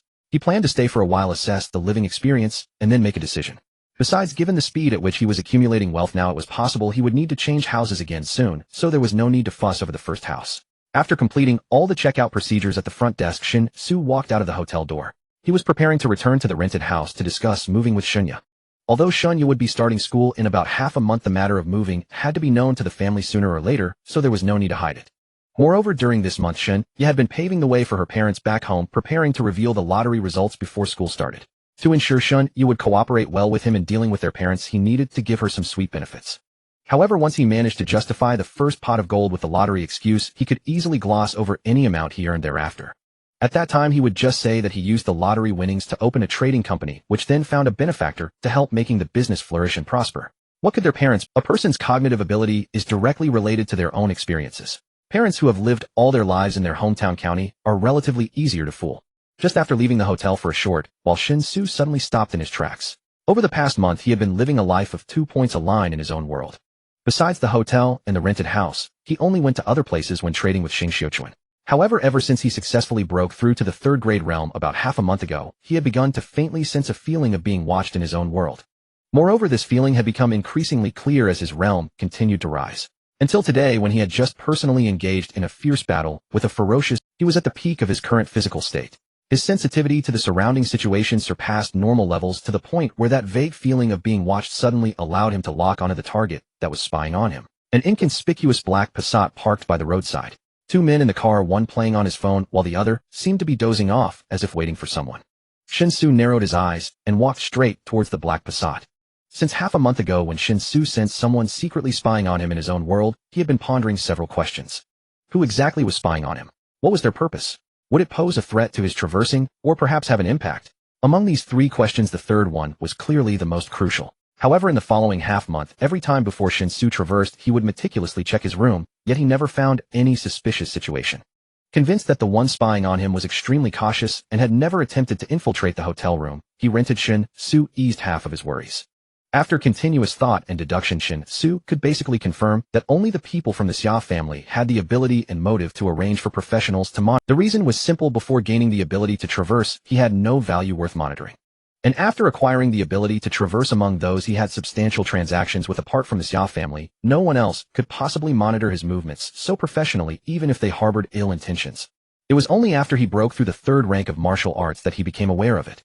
Even when he sensed being spied upon, he still couldn't determine the source of that feeling. To be honest, Shen Xu found the Xia family's reaction quite normal. He was well aware of his choices. If he truly intended to leverage his ability to travel between 2 worlds to create a grand enterprise in his own world, then correspondingly, he had to bear immense risks. If he only sought to live comfortably and securely, there would indeed be no problems. Snatching rabbits while grazing casually, bringing back a few local specialties from another world for some pocket money, no one would pay him any mind. However, if he could traverse freely between the 2 worlds, yet still held only such limited ambitions, he would scorn himself. In life, what one often lacks is not opportunity, but rather the courage to seize it and the determination to act upon it once they see it. In the past, Shen Xu had merely embodied the mindset of a standard bottom-tier worker. Yet within merely a week of being able to traverse both worlds, he witnessed landscapes that under normal circumstances he might never see in his lifetime. This sudden leap in social class had a tremendous impact on Shen Xu, and his thoughts underwent a profound transformation. Although he did not show it on the surface, internally Shen Xu's growth over the past month far surpassed the accumulation of his previous 20-plus years. For many men, growing up is truly a matter of a single night. Thus, in Shen Xu's view, to be able to board the great ship of the Xia family, it was entirely worth it to bear. The premise was that he must firmly keep the secret of his ability to freely access another world. As long as he crafted an image of sufficient mystery in the eyes of the Xia family, many troubles would surely dissipate on their own. At the same time, he needed to show enough friendliness to the Xia family, making them understand that the benefits of sincere cooperation would far outweigh any potential conflict. To achieve this effect, he must also display a strong side of himself, making the Xia family wary. The balance in this was difficult to grasp. Shen Xu didn't believe he could do it well, but he had to learn how. Recalling these thoughts, Shen Xu had already reached the front of the Passat. The man in the passenger seat, who had been feigning sleep, seemed to realize something, slowly opened his eyes, and looked at Shen Xu outside the windshield with a bewildered expression. Meanwhile, the man in the driver's seat, who had been playing with his phone, also put it down, his expression even more confused than that of the man pretending to sleep. I must say their acting skills were quite impressive. At least they were far better than those young actors who could only recite numerical lines. If Shen Xu were not currently in a state of physical hyperactivity, he would have been 100% certain that the gaze spying on him came from this Passat, and he might have been deceived. If Shen Xu were not currently in a state of physical hyperactivity, he would have been 100% certain that the gaze spying on him came from this Passat, and he might have been deceived. With a loud bang, a deafening sound erupted. Under the terrifying force, the front of the Passat directly made contact with the ground. The front suspension, hydraulic shock absorber, and the engine protected under the hood were all instantly rendered scrap. The transmitted force lifted the rear of the Passat off the ground, actually elevating it by about a meter, forming a brief moment of suspension before it crashed back down heavily onto the ground. The rebound made the rear of the Passat jolt violently, producing a series of alarming sounds before gradually stabilizing. All the front and rear windshields, the four-door glasses, and the sunroof glass shattered completely the moment the front of the car made contact with the ground. First, a dense web of cracks formed instantly, and then within less than half a second, all the glass shattered with a crash, scattering shards everywhere, creating a chaotic scene. Such was the power of a single punch. The two men in the car were horrified. They could not comprehend how a single person's fist could produce such terrifying force. Even a heavyweight boxing champion should not be able to achieve such a degree, right? Covered in shards of glass, and without seat belts, the two were thrown around in their seats as the vehicle tilted sharply. The shards of glass cut into their exposed skin, and numerous small wounds appeared instantly, although they were just minor cuts that would likely heal after a little bleeding. However, the visual effect presented appeared as if they were two bloody figures, which looked quite frightening. Shen Xu looked expressionlessly at the two men and said coldly, "You've been following me for so long, is it not over yet? I didn't want to bother you before, because I could guess who sent you. I had to give face to the person behind you. But it seems you have taken my goodwill and concession as a sign of weakness, continuing to track me without any intention of stopping. What do you plan to follow me for a lifetime? Do you intend to keep me under your surveillance for eternity?" As he spoke, Shen Xu's gaze turned dangerous. The murderous intent accumulated from constantly hunting beasts over the past days was subtly ignited by his inner. The pupils of the two men inside the car immediately constricted violently, as if they had plunged into an ice cave. Don't get me wrong. We are actually here to protect your safety." The man in the driver's seat swallowed hard and spoke with a slight stutter. This was their prearranged excuse. If they were unexpectedly discovered by Shen Xu, they would use this excuse to deflect. What they did not expect was that Shen Xu could actually detect their tracking and spying. This shouldn't be possible. They were true elites who had undergone the most rigorous training. As elite members of the Security Bureau, they were actually stronger than those special forces who were hailed as kings of soldiers when facing non-combat situations. Because their training directions and areas of expertise were completely different. Who could have predicted that an ordinary person who was clearly just a recent college graduate, according to the records, not only accurately found them, but also smashed their car with just one punch? Protect my safety. With you guys. I'm not underestimating you, but to be serious, even if I gave you both my arms, you still wouldn't be my match. Shen Xu snorted coldly and continued, "Since you say it's to protect my safety, then I will believe you are doing it for my safety. You say this at your own discretion, and I will listen at my own discretion. But you must understand, no one likes to be monitored. Especially when I believe we have already established a base. Go back and tell the people behind you that I have been aware of your surveillance since day one. But I always thought he would know how to behave himself. After monitoring me for a while, and realizing I only have good intentions and no malice, he should have taken the initiative to withdraw all of you. Yet, he did not. He hurt my So let's put aside personal feelings and face each other with a purely business-like attitude. This will be the first and last time. If I find out again that someone is monitoring me, then I'm sorry, all contact will be terminated immediately, and I do not rule out the possibility that I might take more drastic actions. At this point, Shen Xu gently patted the engine hood of the car, which had started to smoke heavily, and suddenly smiled, saying, "Do you understand now? If you understand, then I will take my leave. I'm very sorry about this car being turned into this state, but I shouldn't have to compensate, right?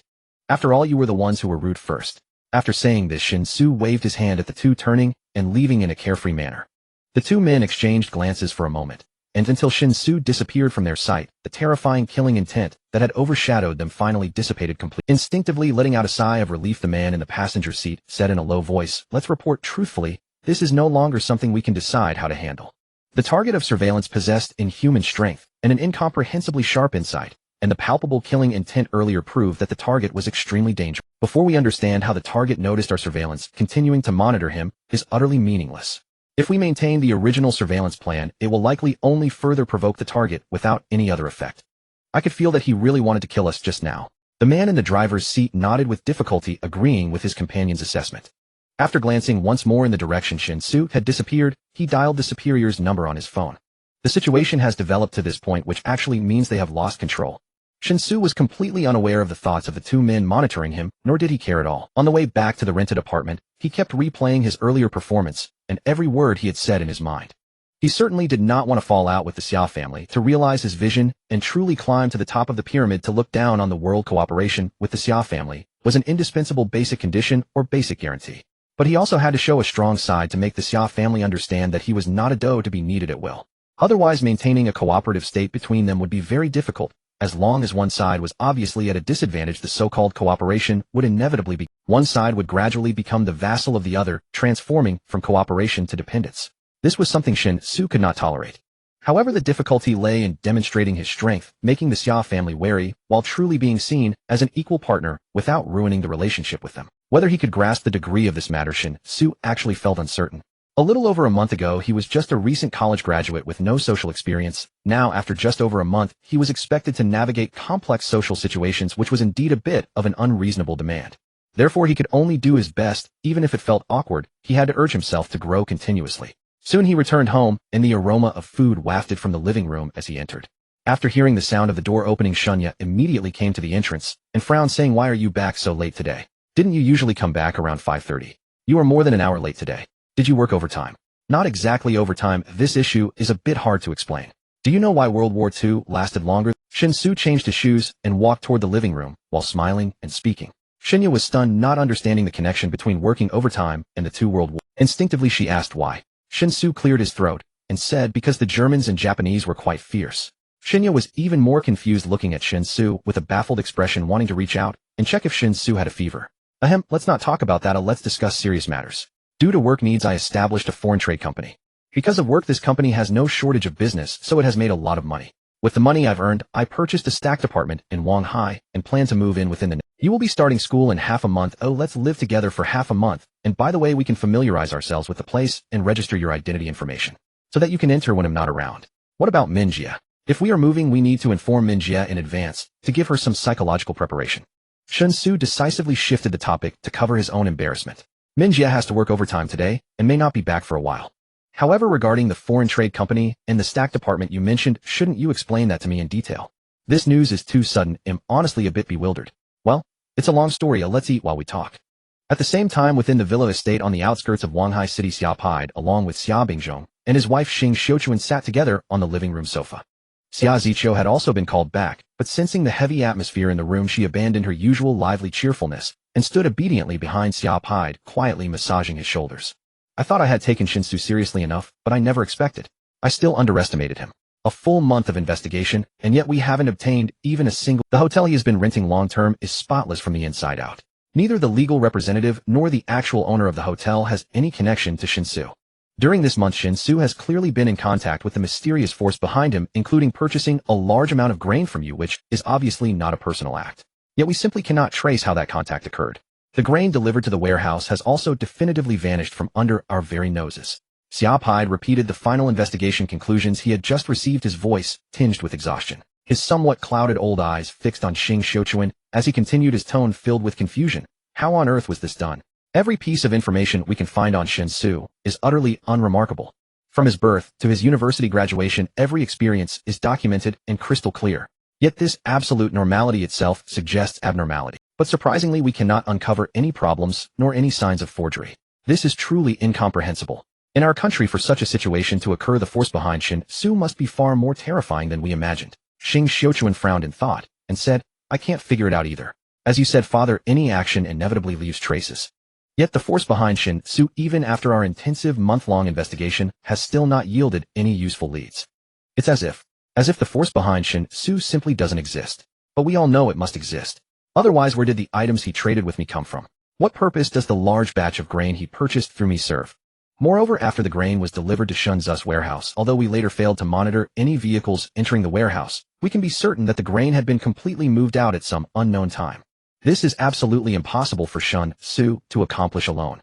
That was enough grain to feed 20,000 people for an entire year.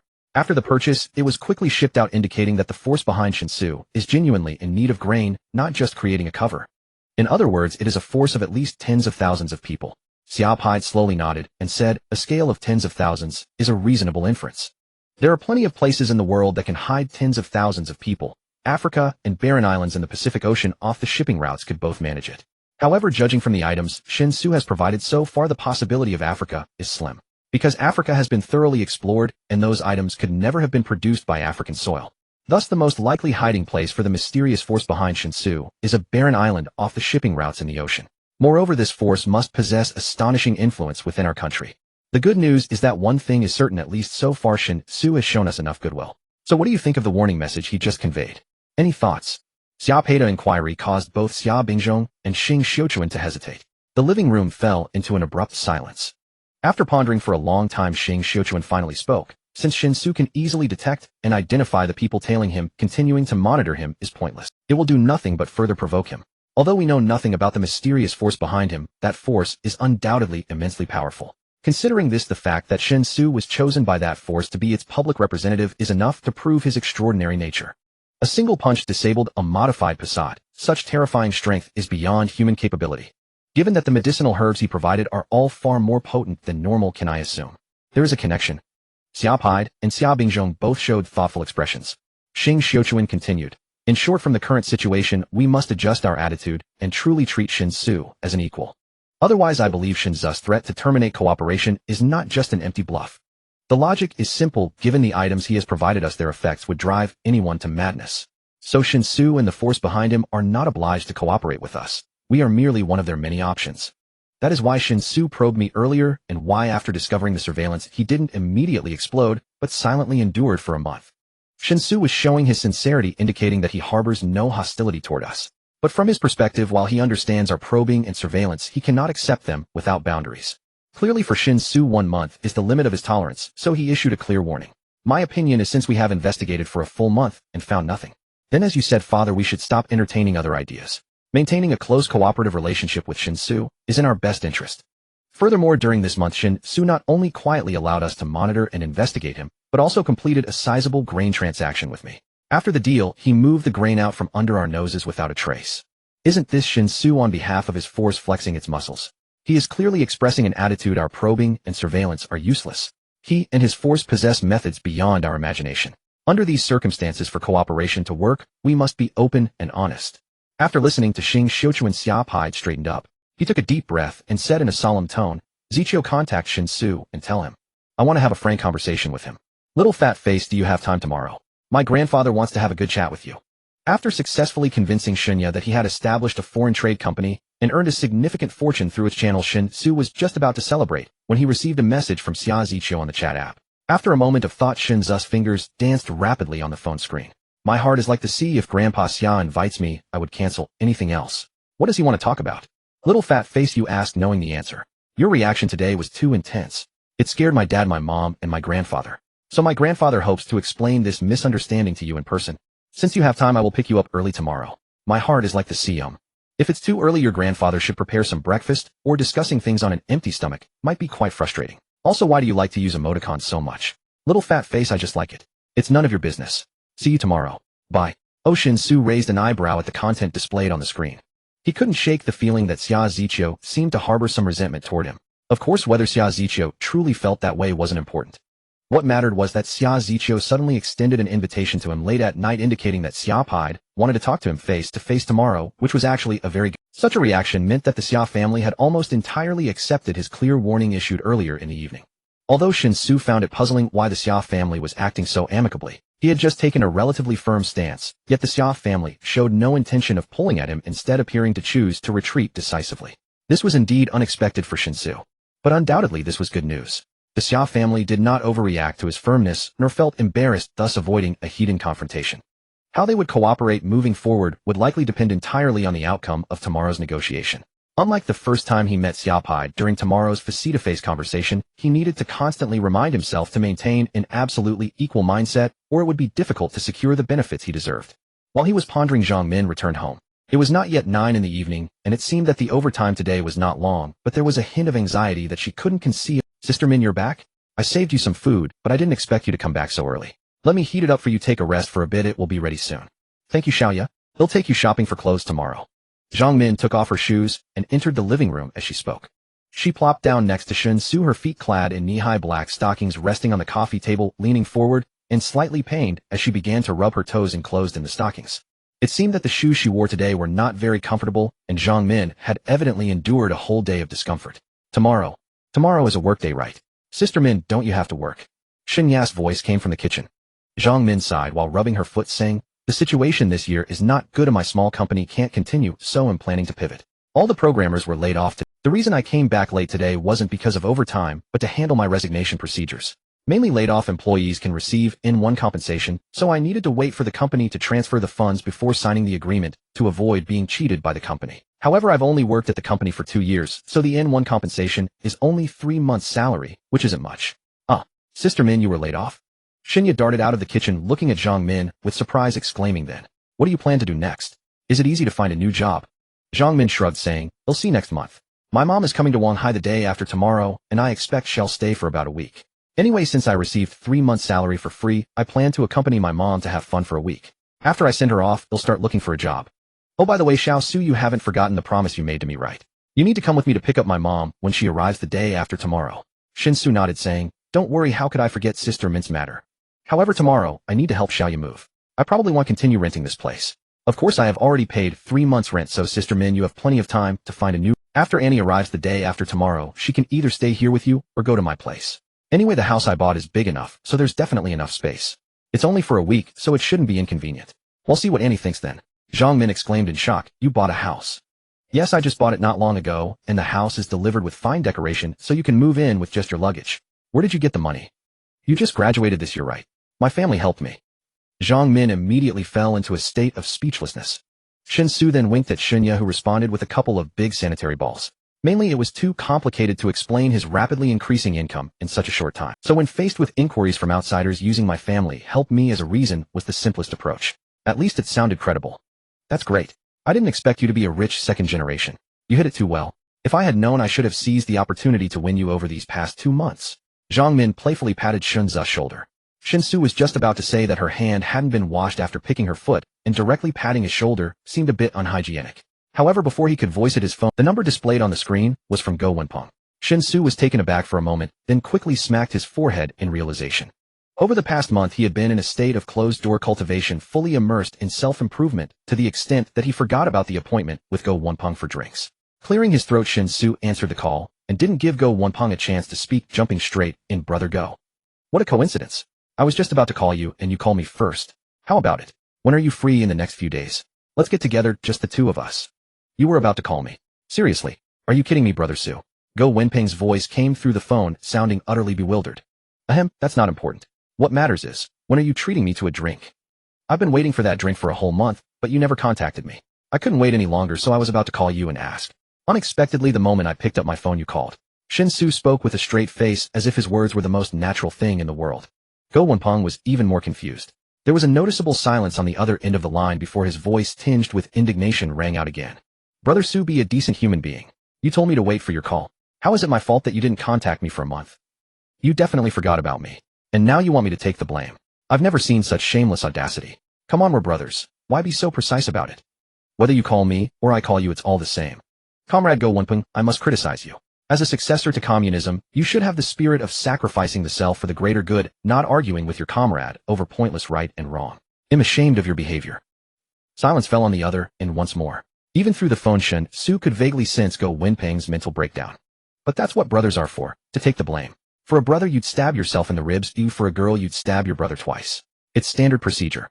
After at least half a minute of silence, Go Wenping's voice finally sounded again. Whether it was an illusion or not, there seemed to be a hint of gritted teeth in his tone.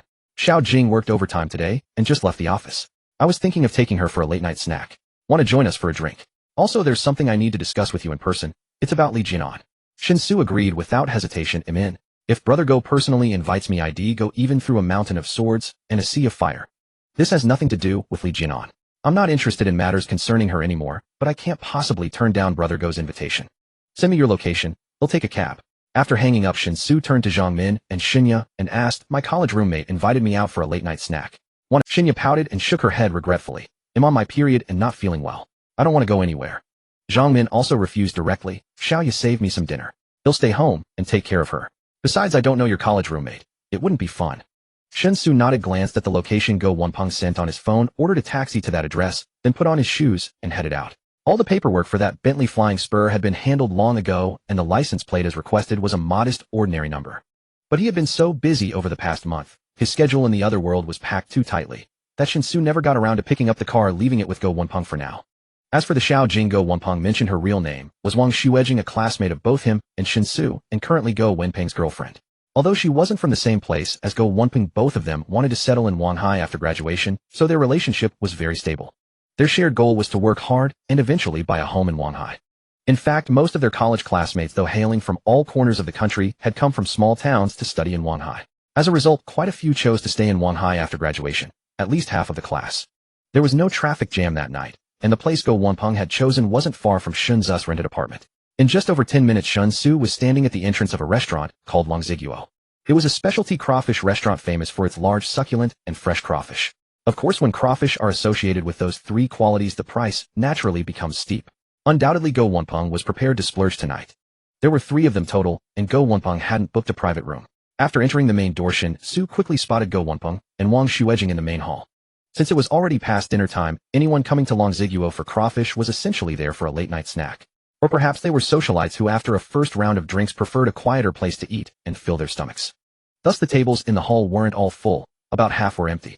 Tisk, Brother Xu, you're getting more and more outrageous. I might not be human, but you're a real dog. From now on, the title Brother Dog should be yours. I'm not worthy next to you. As Shen Xu sat down across from him, Go Wenping couldn't help but complain. Sorry, I've been swamped lately. They'll punish myself with 3 drinks later, okay? Why did you pick this place? A good crawfish dinner here costs at least a few thousand, doesn't it? Shen Xu nodded politely at Wang Xuejing, then started chatting casually with Go Wenping. Go Wenping leaned forward and lowered his voice. I knew it was expensive, but I had no idea it was this pricey. When I ordered earlier before you came, man, a large portion of crawfish 29-foot dragon ones. Guess how much? 598. Holy cow, that's $30 per crawfish. I almost peed my pants. But hey, we're brothers. Your car buying bonus has already been deposited. The boss, out of respect for you, even bumped up the bonus amount. Gave me a full 80,000. That money is basically a gift from you. A crawfish dinner is nothing. So I ordered 1 pot of each flavor. 6 pots total. Tonight I'm treating you and Xiao Jing to unlimited crawfish. Eat until you're stuffed. We don't stop until we're full. This windfall has to be spent a little, or it'll bring bad luck. As the saying goes, when virtue is lacking, disaster follows. When wealth is undeserved, loss is inevitable. Shen Xu gave him a thumbs up and praised, I didn't expect Comrade Dog to be so enlightened. Go Wenping rolled his eyes. Don't think I can't tell you're insulting me again. Anyway, the main reason I called you out is to tell you. There's a class reunion tomorrow night. Everyone from our class who stayed in Wanhai will be there. Li Jianan even called me specifically to ask about you. Wanted to know if you'd be coming. However, I don't really understand your current situation, so I didn't say much to Li Jianan. As for the class reunion, it has been discussed in the class group for a week, yet you have not shown your face at all. No matter how others tagged you, you just refuse to appear. Some people have already started to say sarcastically that you don't want to deal with old classmates after becoming wealthy, but don't worry, I stood up for you. So are you going or not? I personally think it's good to participate. After all, we will all be in Wanhai in the future, and getting closer to classmates isn't a bad thing. During these 4 years in college, there haven't been any conflicts. Aside from Li Jianan hurting your feelings, the interactions with other classmates have been quite pleasant. It's only after entering society that one realizes that the relationships among classmates are the purest, unlike the many intrigues faced after starting work. Along with the main dishes, a whole box of beer was also served. All the crayfish had already been prepped in the kitchen, the heads, bodies, and tails were all present, but the bodies had been completely opened up and the meat lay inside ready to be picked out with chopsticks, without any need for effort. Brother dog, something doesn't sound right. Did you come with a mission today? Shen Xu asked in confusion after clinking glasses with Go Wunpeng and downing his drink. Before Go Wunpeng could respond, Wang Xuejing rolled her eyes and said this reunion was organized by our class monitor because it's been nearly 2 months since graduation and most of the classmates staying in Wanghai have already found jobs. Brother dog, something doesn't sound right. Did you come with a mission today? Shen Xu asked in confusion after clinking glasses with he called Wunpeng and insisted he bring you along. Mainly because Wunpeng owed the monitor a favor he couldn't refuse. If we're going to talk about this, it's all Wunpeng's fault for bringing up your car purchase in the class group. Go Wunpeng cleared his throat awkwardly and said I mainly did it to help Brother Su save face. Such things aren't suitable for him to announce, but it was fine for me to do it. After all, Li Jianan looks down on him. I wanted to make her regret making Brother Su feel so miserable. Wang Xuejing tapped Go Wunpeng's head and said irritably, to be fair, Jianan didn't do anything wrong. She had clear goals and just wanted someone with better conditions. Oh, what's wrong with that? Wasn't Brother Su broke at that time? What does that have to do with Jianan? Jianan never said to keep Brother Su as her lackey. She clearly rejected him. This whole affair was a one-sided crush from Brother Su, while Jianan was merely an innocent bystander. How can you judge her so harshly? Go Wunpeng immediately laughed and said, hee wifey, I'm just helping a friend out, not being fair. Shen Xu nodded, saying Xiao Jing is right. I was just being foolish. It had nothing to do with Li Jianan. Upon reflection, I was indeed too immature at that time. If I were Li Jianan, I wouldn't have looked my way either. As for the class reunion, I have something very important to handle tomorrow that I must do personally. I can't say how long it will take. Just send me the address and time. If I can make it, I will definitely come. Go Wunpeng immediately sighed in relief, appearing to have put his worries aside, and began to frequently toast. As the drinks flowed, the conversation became lively. After consuming a box of beer, Go Wunpeng's face flushed with excitement, reminiscing about college days. Discussing the psychological gap after entering society and the stark contrast between reality and ideals, Go Wunpeng felt immense pressure, even though he had only been working for less than 2 months. However, Wang Xuejing did not mind that Go Wunpeng was drunk. Instead, she comforted him like a child, holding him close. She reassured Go Wunpeng not to overthink it. As long as they worked hard together, even if life was a bit tough, having each other would bring happiness. Shen Xu sat across from them, watching the two snuggle, feeling warm inside. Go Wunpeng and Wang Xuejing had been dating since their sophomore year, and now it had been over 3 years. Because of Go Wunpeng, Shen Xu also had a good relationship with Wang Xuejing, and he naturally hoped to see them eventually tie the knot. Wow. Su Gu, when did your alcohol tolerance get so good? I remember on graduation day you were done after 4 bottles. How come today we've each had 6 bottles, and you look like you haven't drunk at all? After being comforted by Wang Xuejing, Go Wunpeng regained his composure and noticed that Shen Xu's alcohol tolerance seemed a bit off, and couldn't help but ask. I'm in a good mood today, so I'm holding up well. What? Do you have a problem with that? No. By the way, about that car, should I drive you to the reunion tomorrow? You should hurry up and take it away. Oh, I've been on edge waiting for you to pick it up. Why the rush? Didn't I say you could use it first? Stop messing around. Is that car something I can afford? It has a 12-cylinder engine. Each time I step on the gas it costs $10. What if I accidentally scratch it? I'd have to sell myself to pay for it. I've been checking on your car every day, afraid something might happen. Please just take it away, or I'm begging you. My poor heart can't take it. While Go Wunpeng was complaining to Shen Xu, a little boy around 6 or 7 years old suddenly ran over. The little boy looked around and suddenly reached out to grab a half-eaten crayfish from Shen Xu's pot and shoved it directly into his mouth. That was spicy crayfish. The little boy clearly couldn't handle spicy food, and as soon as the crayfish meat entered his mouth, his expression changed. He opened his mouth and spat out the crayfish meat he had just eaten directly into the pot. Now the remaining crayfish in the pot were completely inedible. Wang Xuejing immediately stood up angrily and shouted, whose child is this? What kind of parents allow their child to run to someone else's dining table to eat and spit? Don't they have any manners? Before she even finished speaking, the little boy was standing by the table, crying loudly. Spicy! Spicy! Mommy! It's too spicy for me. The noise attracted the attention of other diners in the hall. Among the diners at the table next to Shen Xu and his friends, a middle-aged woman stood up looking quite anxious. She picked up a water jug and directly brought it to the little boy's mouth, urging him to drink some water while sternly addressing Wang Xuejing. What's going on here? Why did you give my son spicy food? My son can't eat spicy. Are you trying to harm him? Wang Xuejing was stunned. The middle-aged woman's overbearing and self-righteous accusations momentarily made her feel a flicker of guilt. But quickly recovering, Wang Xuejing grew even angrier. How dare you speak like that? Saying we fed your son spicy food. He suddenly ran over to our table without a word and directly grabbed the shrimp. What kind of behavior is that? It's outright robbery. Did he ask us? Did he get our permission? Is this how you raise your child? That it's okay to take what isn't his? After eating it and finding it spicy, he spat it all back into the pot. How are we supposed to eat that? Wang Xuejing and the middle-aged woman began arguing. I don't care how you eat. That's your business. What does it have to do with me? He's just a child. What does he know? He thought it looked tasty and wanted a taste. What's wrong with that? But you, he's a child, he doesn't understand. Shouldn't you? Picking on a child, have you no decency? Spicy food is not for kids. My son was right to spit it back into your pot. You harm my son. Even if he hadn't spat, I would have. What a bunch of rubbish. As she spoke, the middle-aged woman actually spat into the lobster pot on Shen Xu and the other's table. Wang Xuejing trembled with rage. She had never encountered such an unreasonable person. You're utterly irrational. The child doesn't know right from wrong and took something that wasn't his. Couldn't you just say sorry and apologize? Why are you throwing a tantrum here? Why is the child so ill-behaved? It's because of parents like you. He's your child, not mine. If he doesn't know, you should teach him. If he doesn't understand, you should. Don't you have any sense of parental responsibility? Wang Xujing's face flushed as she spoke. Apologize. I didn't raise my child well. I'm a teacher. How I raise my child is none of your business.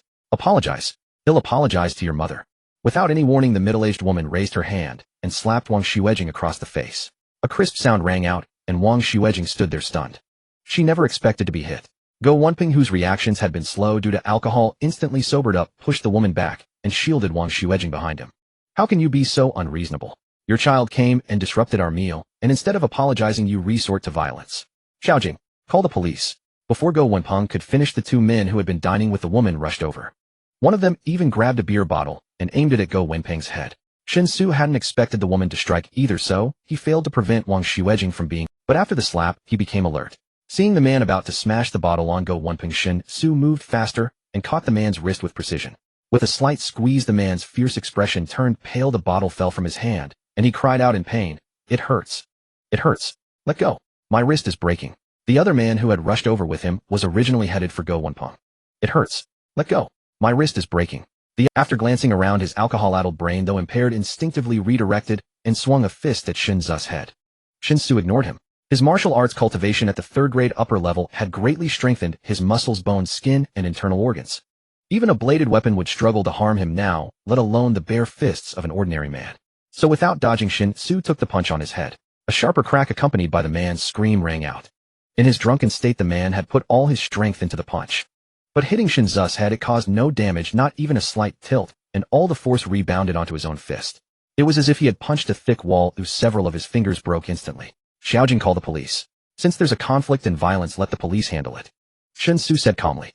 The middle-aged woman had lost her arrogance. She hugged her son tightly and looked at Shen Xu with nervousness.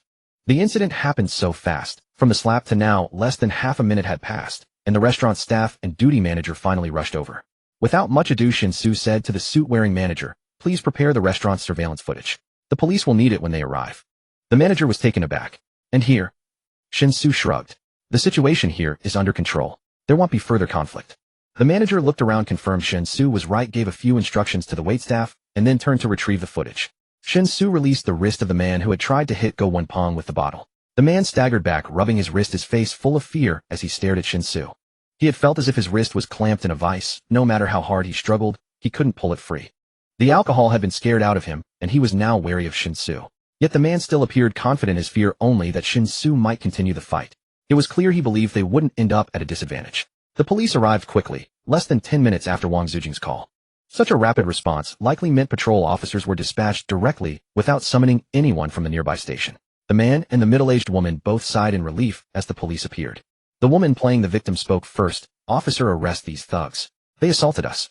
They even threatened my son. Someone is seriously injured and still lying on the ground. Nonsense. Clearly you struck me first. The whole thing started when your son came over to snatch the food. How can you be so shameless? Watch your words, you filthy woman. What do you mean my son snatched your food? Does my son need your scraps? Look at yourself. Even my dog wouldn't eat what you eat. With the arrival of the police, the middle-aged woman seemed to gain a sudden sense of security. No longer fearing the display of force from Shen Xu, she resumed her previous arrogant demeanor. Shen Xu narrowed his eyes and gestured to stop Wang Xuejing from impulsively retaliating with insults. Since the police are already here, it would be better to let them handle the ongoing conflict at the station. There is no point in engaging in a verbal battle here.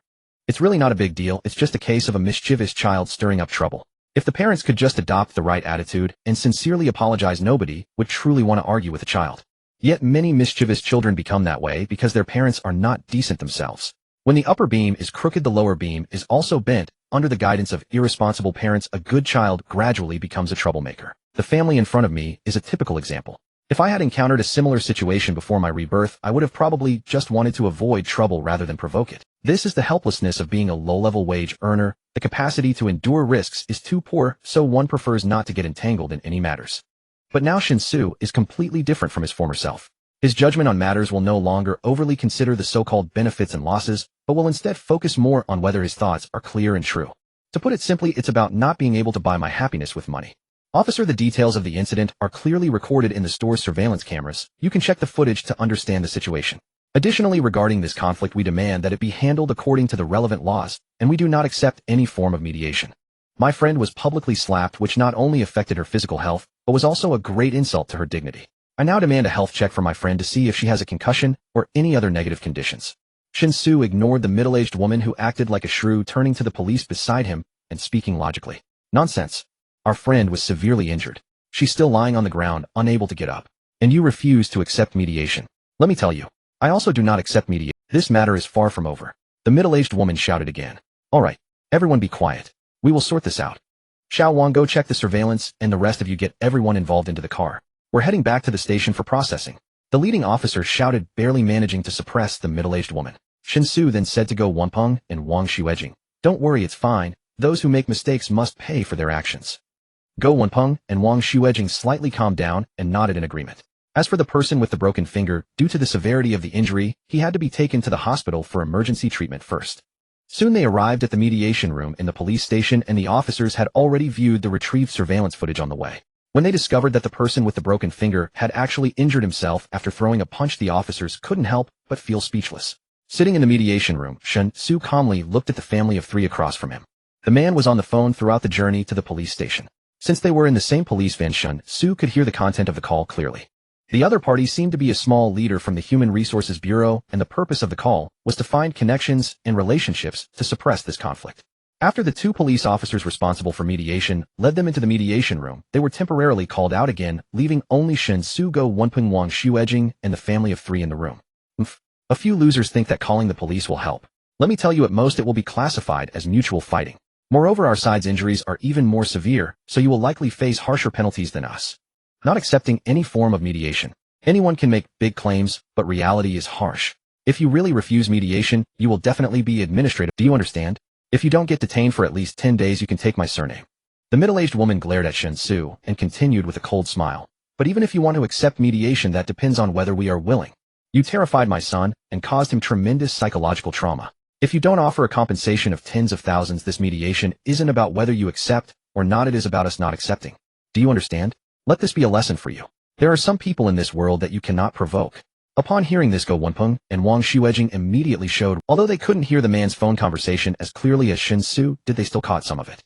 Knowing that the other party was a successful individual with some influence, seeing the middle-aged woman so confident would naturally cause them to feel anxious. However, Shen Xu remained incredibly calm, which gave Go Wenpeng and Wang Xuejing some confidence. At this moment, the two police officers responsible for mediation also re-entered the mediation room. Sitting in the middle of both parties, one of them spoke up. We have understood the specific circumstances of the incident through the surveillance footage. To put it bluntly, this matter is not significant. It is unnecessary to escalate such a minor conflict to the point of detaining both parties. At this point, the officer turned to Shen Xu and continued, according to the footage, both sides actually share some blame. Although it was the other party who struck first, you also retaliated, especially considering that the other party's injuries are more severe. Our colleague called and reported that 4 out of 5 fingers were fractured. According to regulations, this will not only be classified as mutual fighting, but the harm you caused is clearly greater, so you will also need to bear their medical expenses. A broken finger falls under the category of minor injury. If a settlement cannot be reached, you will face criminal liability. Do you understand?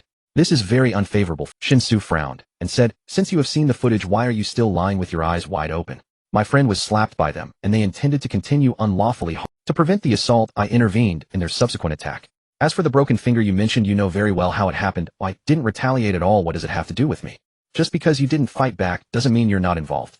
After all, he broke his fingers because he hit your head. From the outcome, you weren't hurt, but he fractured 4 of his fingers, so you must bear some responsibility. The police officer said with a hint of impatience. Shen Xu furrowed his brows deeper, but quickly understood what was going on.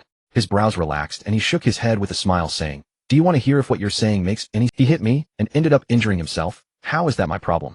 Are you saying if someone comes at me with a knife, I must cooperate and let them kill me comfortably, or else? Don't confuse the concepts. Was he trying to kill you? He just wanted to fight. Luckily, you didn't fight back. So your responsibility isn't particularly large. Just aim for a settlement. If you had fought back and caused such a result, you would be fully criminally liable. You'd at least spend a year in jail. The police officer said while slapping the table, adopting a threatening posture. The middle-aged woman sitting across the table wore a smug expression, huffing disdainfully and crossing her legs. The middle-aged man's demeanor was slightly better than the woman's, but he wore a silent, cold smile, equally filled with mockery. Since Shen Xu had figured out the situation, he lost interest in wasting more time. He had initially thought that this matter would be handled normally. Apart from Go Wanpeng pushing the middle-aged woman out of concern for his girlfriend, there were no other excessive actions. No matter how you looked at it, it couldn't be deemed mutual fighting.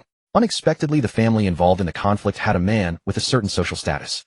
Although the minor leadership position in the Human Resources Bureau wouldn't play a significant role in major matters, in small matters like this, it's quite simple to use face-saving tactics to get preferential treatment from the police station. In plain terms, as long as this matter reaches a settlement, there will be no subsequent troubles.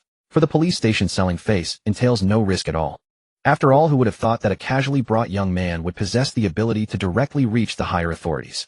Taking out his phone, Shen Xu ignored the family of three opposite him along with the two mediating police officers and directly dialed Lu Tongkun's number. This action indeed seemed a bit arrogant, which made both police officers somewhat angry.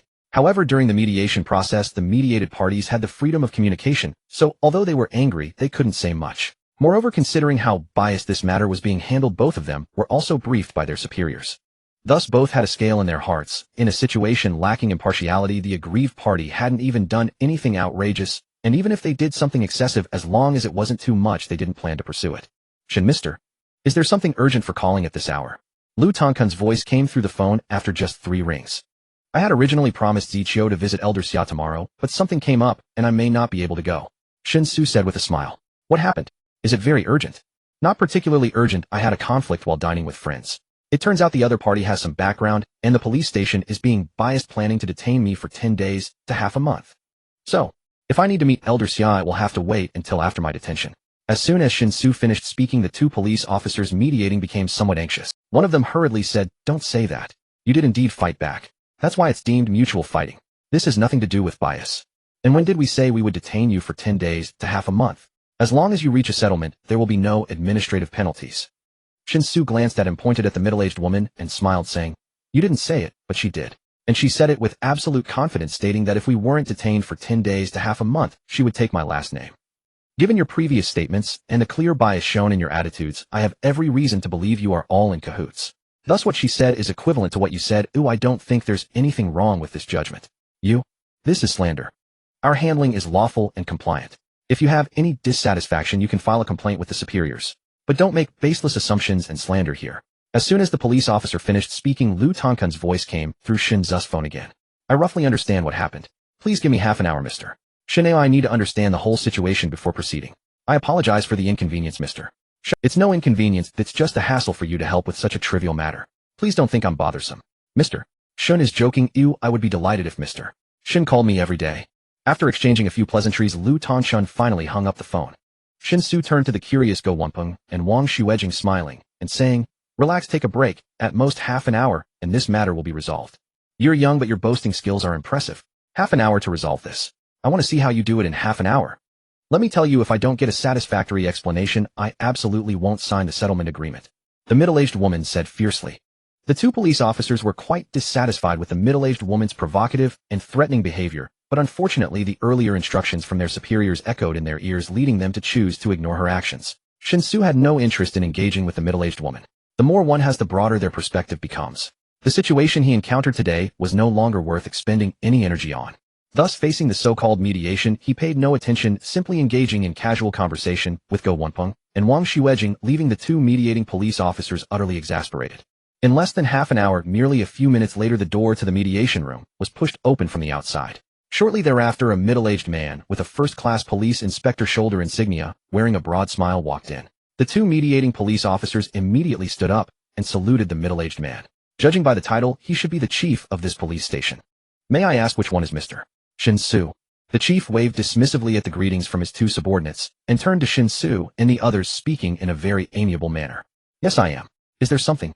Shen Xu did not rise. He remained seated calmly in the chair, speaking with an unhurried demeanor.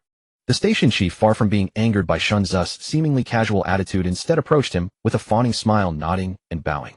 "Mr. Shen, I sincerely apologize for the injustice you and your friends have endured. I will not make excuses for myself, though I have already thoroughly investigated what happened to you and your friends. In handling this conflict, our personnel were influenced by external factors resulting in a failure to uphold fairness and justice. This is a serious dereliction of duty on our part, and I hereby offer you my most sincere apologies. As he spoke, the station chief let his arms hang naturally pressed against the seams of his trousers, stood at attention, and with a solemn expression gave Shen Xu a perfect 90-degree bow. After holding the bow for a full 3 seconds, he straightened up and continued in a fawning tone, Mr. Shen, I assure you that the person in the station who pulled strings for this conflict will face the severest punishment. Being stripped of all rank is the very least. As for the two of them, he pointed to the 2 police officers who had mediated the conflict. Although they are somewhat unfairly treated when their superiors issued orders that clearly violated regulations, they failed to uphold their principles and instead obeyed. That is also wrong. So they will receive a major administrative demerit. What do you think? Shen Xu, in truth, cared little about how the station would handle its internal affairs. What he truly cared about was what would become of the family of 3 sitting opposite him. Strictly speaking, the police station was merely collateral damage. Although there had indeed been instances of abusing power for personal gain during the entire process, such minor abuses were commonplace all over the country, hardly worth making a fuss over. As for a sense of justice, he did have it, but not in abundance. He would not cling to a trivial matter as long as the instigators received their due punishment. Therefore, meeting the station chief's cautious gaze, Shen Xu nodded nonchalantly and said, "Your internal issues can be handled internally. I have no objections." Seeing Shen Xu so easygoing, the station chief immediately let out a long sigh of relief. His entire demeanor relaxed visibly, and he said with heartfelt gratitude, "Thank you for your understanding, Mr. Shen. We will handle this promptly so as not to delay you any further." From the surveillance footage, it is clear that the other party provoked the conflict first and also struck first. You and your friends maintained the utmost restraint, even refraining from retaliation. Although one of the other party suffered minor injuries, for fractured fingers, that was entirely due to their improper attack and has nothing to do with you or your friends. As it stands, all responsibility lies with the other party. However, since this is merely a public security incident, we can only impose administrative penalties on them. I hope you can understand. Shen Xu was somewhat noncommittal. Administrative penalties for individuals boiled down to fines or detention. If it was merely a fine, that would be a slap on the wrist, especially for this family of 3 who were clearly accustomed to being arrogant. A trifling fine would have no impact on them. At the very least, detention was necessary. Otherwise, how could this family learn their lesson? Before Shen Xu could express his opinion, the male head of the family of 3 stood up on it. Ever since the station chief entered the mediation room, things had been taking a wrong turn. The male head of the family, through the station chief's undisguised partiality, clearly sensed, so he decided to quickly ingratiate himself, hoping to prevent the situation from spiraling out of control. "Hello, excuse me, are you Chief's son? I work at the Welfare Center for Public Institutions under the Human Resources and Social Security Bureau. Our director, Chief, son, you must know him." Before the male head could finish half his sentence, the station chief rudely interrupted. "Comrade, please return to your seat. Do not engage in improper conversation. Your matter has not been resolved yet. Randomly name dropping will make me question your motives." Hearing this, the male head's expression shifted slightly, feeling deeply humiliated. With a look of chagrin, he sat back down in his chair. No sooner had they sat down again than both husband and wife's phones rang almost simultaneously. They each pulled out their phones, and upon seeing the caller IDs, their faces turned pale in unison. Clearly extremely nervous, they answered the calls. After listening for only a few seconds, they both cried out in shock, one after the other. As if jolted by electricity, they sprang up from their seats, looking immensely tense and anxious, and began explaining frantically to the people on the other end of the line. Though their words were somewhat chaotic, Shen Xu still managed to grasp the gist. The couple had received notifications from their respective employers in light of their conduct. Today, their units had convened emergency meetings and unanimously decided to dismiss them from public office. The top leaders of both units had already signed off on the decision and immediately begun the relevant procedures. The husband worked at the Human Resources and Social Security Bureau, holding an administrative position. The wife served as the Deputy Director of Academic Affairs at a primary school, holding a public institution position. In theory, neither administrative nor public institution staff could be easily dismissed. Even the top leader of a unit did not have the authority to fire a lower-level staff member who was on the official payroll. That was because such personnel were state cadres, not personal underlings. Dismissing a staff member without criminal involvement was a highly sensitive matter. Was the reason for dismissal accurate? Was there any element of retaliation? These were factors that had to be considered with extreme caution. The couple had truly never imagined they would encounter such a thing. Once their public positions were gone, their lives would inevitably collapse instantly. Be the unit's top leader. How have you been leading? Do you still want to advance in your political career? In short, for permanent staff, even voluntary resignation was a cumbersome process, let alone being fired. The couple had truly never imagined they would encounter such a thing. Once their public positions were gone, their lives would inevitably collapse instantly. Everything they currently possessed was built upon their public positions. Their social status, their network of connections. All these circles painstakingly cultivated on the foundation of their jobs, would vanish in an instant. After the calls ended, listening to the dial tone, the couple simultaneously collapsed into their chairs. Their faces were blank, their eyes vacant. Where was the slightest trace of their earlier arrogance? Clearly this must be the work of Lu Tongshan. However, while Shen Xu initially wanted to teach the family across a profound lesson, to be fair, he actually wasn't clear on how Lu Tongshan would handle the situation. Directly dismissing the two from their public positions would equate to ruining the rest of their lives. It seems that the cost to the other party is quite significant, but today they have encountered him, and thus they are bound to hit a brick wall. If it were any other ordinary people facing a similar situation, who knows how much they would suffer and how desperate they would feel. Therefore, with matters having developed to this point, Shen Xu would definitely not meddle in how Lu Tongshan handled things. In Shen Xu's view, even though the consequences borne by this couple seem quite severe compared to the mistakes they made, it is ultimately a result of their own doing. As adults, one must take responsibility for their actions. Well, it seems that the matter has been satisfactorily resolved. Let's go, it's getting late, and we should hurry back to rest. We have a class reunion to attend tomorrow. Given the flamboyant nature of Dog Brother, he would probably rush to the hair salon early in the morning to style his hair like an adult and don a handsome suit, eager to showcase his charm. What charm of a school idol! It would be a miracle if he didn't end up bloody. Shen Xu stood up, clapped his hands, and said with a chuckle. Xiao Jing was on her period these days, but the guy had a bit too much to drink today, feeling quite excited, so tonight, he must fight valiantly. Go Wenpeng clenched his fist, displaying a determined expression. Wang Xuejing raised her hand and slapped Go Wenpeng on the back of the head, scolding him. What nonsense are you talking about? Aren't you afraid of Su Ge laughing at you? What could Su Ge possibly laugh about?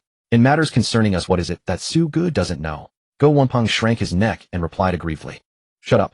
You'll get it when we get back. Wang Xuejing pinched the soft flesh around Go Wenpeng's waist hard, causing him to let out a cry, and then she walked out of the mediation room first. Although she had slapped him, the couple's phone conversation was quite loud. Wang Xuejing knew what had happened and felt vindicated by the final outcome, so she didn't bother to entangle herself in the so-called compensation issue, feeling that it was good enough to have reached this point. As Shen Xu and the others were about to exit the mediation room with the accompanying director, the couple who had originally been slumped in their chairs suddenly reacted. With their vacant eyes refocusing, the two quickly sprang up from their chairs and rushed to Shen Xu's side. With a thud, the man knelt down on the ground decisively. Please wait. We know we were wrong. We should not have been so unreasonable. All the responsibility for this matter lies entirely with us. We are willing to accept any punishment as long as you can show mercy and not drive us to the edge. Please. The man spoke with a choking voice, bowing his head repeatedly to the ground. The woman followed suit, bursting into tears, echoing her husband's words. As for the young boy, perhaps it was the first time he had seen his parents like this. He sat obediently in the chair, not daring to move. The accompanying director turned to look at Shen Xu. Wang Xuejing displayed a hint of compassion on her face, glancing at Shen Xu alongside Go Wenpeng. Unfortunately, Shen Xu showed no signs of wavering. He looked coldly at the couple kneeling before him and calmly said, "You do not truly understand your mistakes. You are merely frightened by the consequences. You suddenly kneeling here to beg for forgiveness is not due to genuine remorse for your actions, but rather an inability to bear the blow and impact this matter has brought upon. If I were truly just an ordinary person, the outcome of this matter would have taken a completely different turn. You would continue to be smug about your connections, easily sorting out minor. I have reason to believe that similar incidents like today's have occurred countless times before. The difference is that in every instance before you successfully leveraged your privileges to twist the truth, evading any deserved punishment. That is why you have always been so arrogant and have not felt the need to reason, because in your eyes you are the very reason. You only consider yourselves and not others. Since that is the case, the outcome you face today is all self-inflicted. We are all adults now, and we should understand the need to take responsibility for our actions. In this world, apologies are the most useless thing bar none, because every apology is essentially a setup for the next mistake. I hope today's events can truly provide you with a profound lesson, so that you can thoroughly change in the years to come and become a kind person. As for your request, I have only one answer: I'm sorry, I refuse. Many things are like this. When you start to regret, it is often already too late. With that, Shen Xu turned and left the mediation room without looking back. Wang Xuejing, Go Wenpeng, and the accompanying director hurriedly followed. Only the couple remained kneeling, their faces filled with despair as they watched Shen Xu's retreating. In the next moment, the couple seemed to have lost all their strength, collapsing to the ground, as if in an instant they had aged 20 years. But shortly after, the middle-aged woman suddenly regained her strength, quickly getting up from the ground, her eyes red, and she rushed madly toward her son, who was sitting obedient. In the terrified gaze of her son, she raised her hand and slapped her son's face. Slap. It's all your fault. If it weren't for you, how could your father and I possibly be dismissed from our positions? You're going to kill us. Enough. Why are you hitting the child? If you hadn't spoiled him all this time, would it have turned out this way? You didn't listen to me before. What's the use of regretting now? Oh, so you're still blaming me. Am I the only one who spoiled the child? Haven't you spoiled him too? What about those connections you always brag about? Why aren't they useful now? As the couple erupted into mutual accusations and breakdowns, Shen Xu and the others had already reached the entrance of the police station with the director. To Shen Xu's surprise, right at the entrance of the police station, Lu Tongchun was standing next to a black Audi A8, clearly waiting for him. The director of the police station clearly did not recognize Lu Tongchun, but just by looking at the A8's license plate, he guessed something and immediately stepped aside cautiously. "Brother Lu, why did you come in person? I'd feel embarrassed by such trouble." Shen Xu stepped forward, quickly shaking hands with Lu Tongchun as he spoke. Lu Tongchun beamed. "It's already so late, and I thought you might have trouble hailing a taxi. I had nothing else to do, so I came over. No trouble at all. These must be your classmates, Mr. Shen." "Hello, I'm Lu Tongchun, a friend of Mr. Shen's." As he spoke, he shook hands with Go Wenpeng and Wang Xuejing, then gestured for them to get into the car. Throughout, Lu Tongchun paid no attention to the police station chief standing nearby. Yet faced with Lu Tongchun's complete disregard, the chief showed no resentment. Instead, he breathed a sigh of relief as the Audi A8 started and drove away. Only after the Audi A8 vanished from sight did the chief turn and head back into the police station. He knew that at least as far as the station was concerned, this matter was over. Fortunately, the young official they had inadvertently provoked was unexpectedly good-tempered, otherwise he wouldn't have known how to resolve the situation. No, he had to re-emphasize this internally at the station. This was Wang Hai. Though not as extreme as the capital, a dazzling array of influential figures still about. Something like this must never happen again. Otherwise, he feared he might suffer a heart attack from sheer fright. With these thoughts swirling in his mind, the chief straightened his back. The moment he stepped through the station's gate, he transformed back into the absolute ruler of this small domain, with not a trace of his former obsequious manner. Lu Tongchun hadn't brought a driver. He was driving himself. Shen Xu sat in the passenger seat, while Go Wenpeng and Wang Xuejing sat in the back. This Audi A8 had clearly been modified. Its interior style was slightly heavy, but it was extremely comfortable to ride in. From the license plate, this car was one of Xia Pei's vehicles used for daily outings and less important occasions. For important events, he would switch to the big Hongqi. Go Wenpeng and Wang Xuejing didn't know who Lu Tongchun was, but sitting in the back seat, they still appeared quite reassured. Soon they arrived at the apartment complex where the two rented. They quickly thanked him and got out, making a phone-calling gesture to Shen Xu before almost jogging through the main gate. Lu Tongchun smiled at the sight. Fresh graduates are so energetic. I remember when I first graduated, I walked with a spring in my step. Filled with ideals and ambitions, I thought I could change the world. But once I started working, I realized that the only thing I could truly change was myself. Shen Xu turned to look at Lu Tongchun, asking curiously, "How old are you, brother Lu?" Lu Tongchun maneuvered the car to turn around as he replied, "I'm 45 this year. A few years after graduating, I caught the eye of old Xia, who was then working in a ministry department, and became his secretary. I've been by his side for nearly 20 years. "I see. Then you must have outstanding work abilities, brother Lu." Shen Xu offered a compliment. Lu Tongchun shook his head. "My abilities are quite ordinary. Old Xia is a kind and generous person. Even if I make mistakes, he never scolds me. Instead, he patiently guides me on what to do. So you don't need to worry about meeting him. In all these years by his side, I've never seen him bang the table. Old Xia attaches great importance to meeting you tomorrow and hopes you can reach a favorable outcome." Sensing that Lu Tongchun's words carried a deeper meaning, Shen Xu pretended not to understand and changed the subject. Lu Tongchun had no intention of delving deeper either, instead following Shen Xu's lead in the conversation. They drove smoothly back to the rented apartment. Entering the living room, Shen Xu found Shen Ye lying in Zhang Min's room, binge-watching a drama with her. After asking, he learned that Shen Ye planned to sleep with Zhang Min tonight, which made him feel much more at ease. Yet beneath this ease there was a tinge of melancholy. The night passed without incident. The next morning, Shen Xu was awakened by a call from Xia Ziqiu. Considering that he had to meet Xia Pei today and attend a class reunion in the evening, he estimated he'd have no time to visit the other world. So Shen Xu slipped into the bathroom, locked the door, briefly visited the other world, exchanged a few words with Song Xiqing, and then returned. After quickly washing up and dressing, he heard the steady breathing of Shen Ye and Zhang Min from Zhang Min's bedroom. Shen Xu tiptoed out of the house. Xia Ziqiu's car was already waiting at the main gate of the complex. Shen Xu jogged to the car, pulled open the door, and plopped into the seat. Just as he was about to speak, he saw Xia Ziqiu hand him a plastic bag. The bag contained several large steamed buns and a bottle of mineral water. The buns were still warm, clearly fresh from the steamer. "Have something to tide you over. I know I called you early, so you must have skipped breakfast, right?" "No choice. My grandfather had something urgent come up, so I have to drag you out early." Xia Ziqiu yawned as she spoke, looking like she hadn't slept well either. Shen Xu took the bag and smiled. "Are you sure you're okay to drive? Want me to take over? Don't cause an accident on the road. Just eat your buns." "Jinx.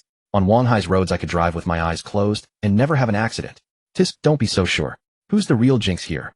Shen Xu said, pulling out a bun and stuffing it into his mouth. But before he could chew, Xia Ziqiu floored the accelerator. With the roar of the engine, a strong surge of force hit him, nearly making him choke. Chugging down some mineral water, Shen Xu said exasperatedly, "What's wrong with you, woman? Are you that vindictive?" Xia Ziqiu ignored him, but the upward curve of her lips betrayed her good mood. What's the urgent matter with your grandfather? If he's too busy, I can visit him another day. I'm free anyway. I can make time anytime. Having quickly wolfed down the meat buns to settle his stomach, Shen Xu made small talk. It's nothing serious. Just the Chief Cabinet Secretary of Japan is visiting Wanhai in a private capacity. It's not an official visit, so there's no need for state protocol. But since he's the number 2 figure in the Japanese cabinet since my grandfather is in Wanhai, he has to receive him because the mayor and deputy mayor of Wanhai don't match his rank. Xia Ziqiu gave a brief explanation. Unfortunately, Shen Xu didn't quite understand. Each country in this world has significant differences in its administrative system and the titles used for various officials. Shen Xu could hardly grasp most departments in his own country, let alone the foreign governmental institutions. Without taking it to heart, he sat in Xia Ziqiu's car, smoothly arriving once again at the horse ranch located in the suburbs. It seems Xia Pide intends to host the so-called Chief Cabinet Secretary at this horse ranch. This indeed aligns well with the standards for private visits. You promised me before to discuss well with Qi Long, and let Qi Long behave while I ride him a few circles, did you forget? Just after getting out of the car, Xia Ziqiu spoke up. Shen Xu really wanted to say that he forgot. But no matter how much of a straightforward man he was, he knew that when interacting with girls it was best to avoid telling the truth about everything. Because the harsh reality is often cruel, while girls generally prefer the fairy tales that are woven for them. How could I possibly forget the young lady Xia's instructions? It has always been etched in my heart, Shen Xu said with a smile. Xia Ziqiu cheered, her entire demeanor becoming lively. Upon entering the horse ranch, they saw that Xia Pide was already riding a horse, having completed several laps. Seeing Shen Xu and his granddaughter appear side by side, a kind smile emerged on Xia Pei's face.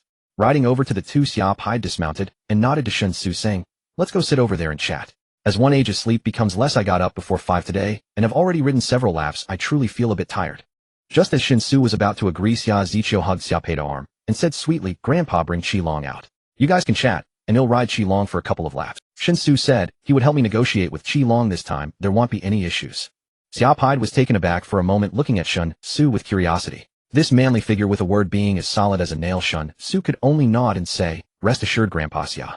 The good horses are responsive. I can indeed make." After pondering for a moment, Xia Pide did not hesitate much and ordered someone to bring Qi Long out from the stable. Xia Ziqiu happily kissed Xia Pide on the cheek, then proudly lifted her chin towards Shen Xu. This left Shen Xu utterly baffled. He wanted to ask if Xia Ziqiu had kissed the wrong person.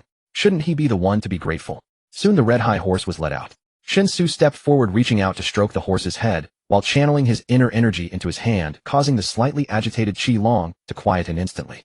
The communication on a soul level was completed in an instant, and Qi Long affectionately nudged his head against Shen Xu's chest, appearing eager to please him. Shen Xu pointed to Xia Ziqiu beside him, and Qi Long responded with a snort indicating his understanding. With Shen Xu's permission, Xia Ziqiu excitedly approached Qi Long, then nimbly mounted. This time Qi Long showed no signs of resistance, obediently carrying Xia Ziqiu as they galloped around the ranch. Shen Xu returned to Xia Pei's side, accompanying him to the resting area. "Xiao Shen, although we haven't known each other for long, I feel quite familiar with you already. I guess young people your age dislike formalities and beating around the bush, so he'll speak." As soon as Xia Pei sat down, he cheerfully began. A bodyguard stepped forward to set down the already brewed tea and cups, then retreated a few steps, maintaining a respectful distance from Xia Pei and Shen Xu. Xia Pei picked up the teapot and personally poured a cup of tea for Shen Xu. Shen Xu hurriedly supported the teacup with both hands. "I have received your warning from yesterday. Although young people can be impulsive, you managed to act with restraint, causing no injuries, but only damaging a car, which is commendable. I sincerely apologize for the surveillance and investigation on you over the past month." As Xia Pei spoke, he unexpectedly stood up and bowed to Shen Xu. Shen Xu was completely unprepared for this, leaving him somewhat flustered. Instinctively, he also stood up, awkwardly waving his hands and saying, "Grandpa Xia, it's not necessary. To be honest, it is entirely normal for you to want to investigate and monitor me. However, I find it quite inconvenient, and I believe you can understand." Xia Pei straightened up, gesturing for Shen Xu to sit, saying kindly, "Please, the reason I invited you here today is to clarify things. I hope that my previous arrangements for the investigation and monitoring will not affect our future dealings. I can assure you that all investigations and monitoring of you will cease from here on out. From now on, you and our Xia family will have a true partnership. As long as the transactions continue, all resources of the Xia family will be open to you, providing you with ample support." Shen Xu did not hide his emotions at all, joyfully saying, "This is the best possible outcome. Thank you for your trust, Grandpa Xia. Let the past remain in the past. The most important thing is to look forward. Things will definitely get better from here, just like you, Grandpa Xia. It seems your rheumatism has completely healed, hasn't it? This indicates that the prescription and medicine I provided were indeed very effective." Xia Pei exclaimed, "You can tell that just by looking. You can see without checking the pulse." Shen Xu smiled and replied, "Some ailments do require pulse checking to make a judgment. However, for most conditions, the external symptoms are sufficient to reveal the. That's why we talk about observing, smelling, asking, and touching. Checking the pulse is actually the last step, while observing the complexion is the first step. Xiaopai nodded repeatedly, exclaiming, I truly admire you more and more. You are correct, my rheumatism has been confirmed as completely healed by my health consultant. It has been thoroughly cured with no residual issues. Not only me, but several of my old friends have also suffered from rheumatism. During this time I have provided them with the tiger bone you gave, and the results have been equally remarkable. A few days ago they were discussing inviting you out for a meal. To put it mildly, you can be considered a benefactor to us old men.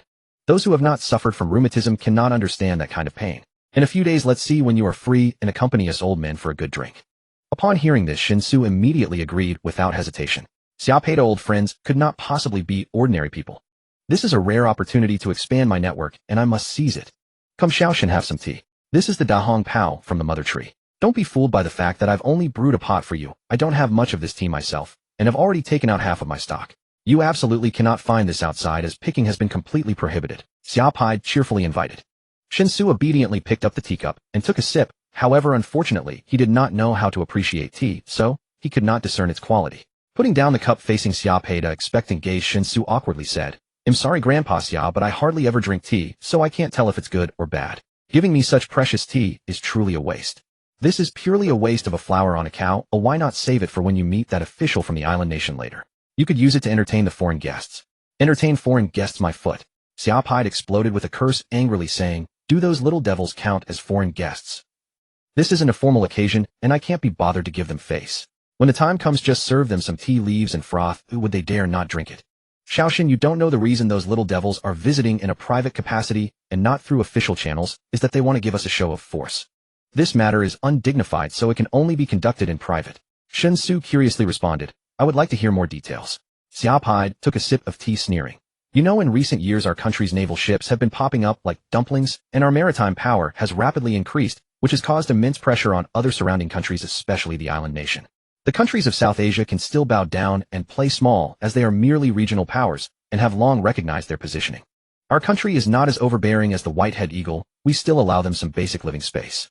However, the island nation is different. It is the core of the first island chain that blocks our maritime power and serves as the eternal aircraft carrier of the white-headed eagle. If the island nation dares to bow down and play small, the white-headed eagle will be the first to sacrifice them.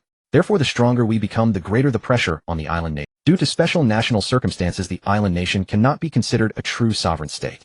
Although the people of the island nation are always trying to seek autonomy and aspire to a great power status, everyone knows that as long as the white-headed eagle is still hovering in the sky, the island nation can only kneel on the ground. In this situation, the island nation's inner psyche is sensitive and inferior, and officially facing an increasing power gap. They can only appear tough verbally while retreating in substance. But privately they are unwilling to resign themselves to this fate, especially since it is said that a 1,000 years martial arts genius has emerged from the island. I don't know much about that martial arts genius from the island nation, only that he is 28 years old this year, proficient in practical karate, judo, and swordsmanship, and has some knowledge of ninjutsu. Although there has never been a public competition, he has conquered the upper echelons of the entire island nation in some very private practical demonstrations. It is said that his judo skills are already comparable to the god of judo Mifune Kyuzo, and his practical karate ability is enough to rival the strongest in practical combat Hanbu Isaki. Combined, he has few opponents on the island. The reason for this private visit is to bring that martial arts genius for some exchanges. Xiaopei's tone sounded somewhat dismissive, but his expression was quite serious. Shen Xu, upon hearing this, curiously asked, Grandpa Xia, are you worried that our people won't be able to match the martial arts genius from the island in the exchanges? Xiaopai sighed, saying, it's highly likely we won't be able to match them. The bodyguards from the security bureau around me are best at protection, although their fighting skills are impressive, they are ultimately not true martial artists. As for the martial artists in our country, hey, to be honest, how many true martial artists are there now? The emergence of firearms has long destroyed the true inheritance of martial arts. Xiaopai shook his head regretfully and waved his hand. Forget it, let's not talk about this, back to the main topic. Since we have already laid our cards on the table and confirmed that we will forget the previous matters looking forward, then shouldn't the subsequent transactions be established as a Shen Xu looked at Xiaopai with a puzzled expression. Xiaopai continued, in the past month I have conducted too many investigations and surveillance on you, and you have also tested us as you should. In short, we are all in the initial stage of establishing mutual trust, so these frictions are quite normal. Testing? What testing? Shen Xu's face appeared calm, showing no outward signs, but he felt quite bewildered inside. Xiaopai went on, but starting today we will be true close partners. The transaction between you and Zacchaeus' mother will of course need to be clearer. For example, can you still provide those herbs you offered before? If you can continue to supply them, how often can you provide them? How much can you provide each time? Is this transaction long-term or one-time? Moreover, besides those herbs and giant wild animals, what other goods can you provide that we cannot obtain from other sources? But now with Xia paid a reminder, he finally realized that once the acts of selling and purchasing become normalized, many transactions indeed need to be established as regular occurrences. There are quite a few flaws in terms of safety and privacy, so do you need me to help you find a more suitable location? For example, a deserted island near our Wanghai city. In any case, there are many similar matters that need discussion, and it would be best to clarify them. I also want to understand what specific supplies you need to procure. If the supplies you require each time are different and are all temporary purchases, it will be quite troublesome to operate. Shen Xu's expression showed realization. He actually hadn't considered this in such detail or depth. Over the past month, all his energy had been focused on improving himself. The act of going back and forth to procure supplies was more driven by the mentality of buying whatever was lacking, emphasizing spontaneity. But now with Xia paid a reminder, he finally realized that once the acts of selling and purchasing become normalized, many transactions indeed need to be established as regular occurrences. After a brief thought, Shen Xu said, Grandpa Xia, I can't give you an immediate answer to what you've said. Please allow me to go back and think it over carefully, if that's all right. By the way, I currently have a rather urgent procurement need that I haven't had the chance to discuss with Aunt Xing. What do you want to buy? Industrial silver. How much do you plan to buy? Let's start with 10 tons to play with. Xia Pai was clearly surprised that Shen Xu needed so much money all of a sudden. However, he did not ask further and simply nodded, saying, Then you can call Zikia's mother now. If it's urgent, she should be able to deliver the money you need to your warehouse before dark. Shen Xu thanked him and then contacted Xing Xiuquan right in front of Xia Pai.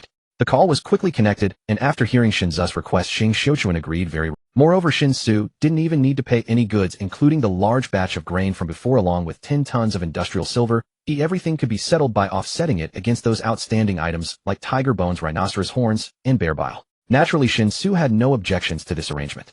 After all, Xing Xiuquan would provide him with a detailed invoice for his review later. After seeing Shen Xu finish the call, Xia Pai took a sip of tea and smiled, saying, Xiaoshen, everything else can wait. Whenever you have it sorted out, you can communicate with Zikia's mother again. However, regarding the ginseng and lingji from the last transaction, I hope you can give me a precise answer as soon as possible. I believe you know how astonishing the effects of ginseng and lingji can be. We urgently need to clarify the supply levels of these two types of medicinal materials so that we can determine how to maximize their potential. Currently, I have issued an internal ban on any matters related to these two types of medicinal materials with the highest level of confidentiality. If these two types of medicinal materials can no longer be supplied, we will need to take very careful measures to preserve what has already been traded. However, if these two types of medicinal materials can continue to be supplied stably, providing sufficient quantities, we might be able to conduct experiments and analyses with the current materials and truly develop a universally significant medicine. Upon hearing this, Shen Xu immediately nodded, saying, Understood. I will definitely give you a precise answer in the next couple of days. Let's first confirm the transaction of these two types of medicinal materials before discussing anything else. Xia Pai was satisfied and said, There's nothing else to discuss. The main reason I asked you here today was to clear up any misunderstandings. It's far more sincere for me to discuss this directly with you than to have Zikia's mother talk to you. Additionally, regarding confidentiality, although I know you have your own discretion, I must remind you a few times. The batch of medicinal materials you provided is of utmost importance, and if any information leaks, you will be in great danger. Shen Xu spread his hands and shrugged, saying, The possibility of a leak from me is virtually zero.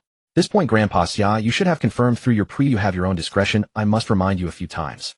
The batch of medicinal materials you provided is of utmost importance. The fewer people who know a secret, the more likely it is to be kept. But many times once you tell the second person, it means the whole world could find out.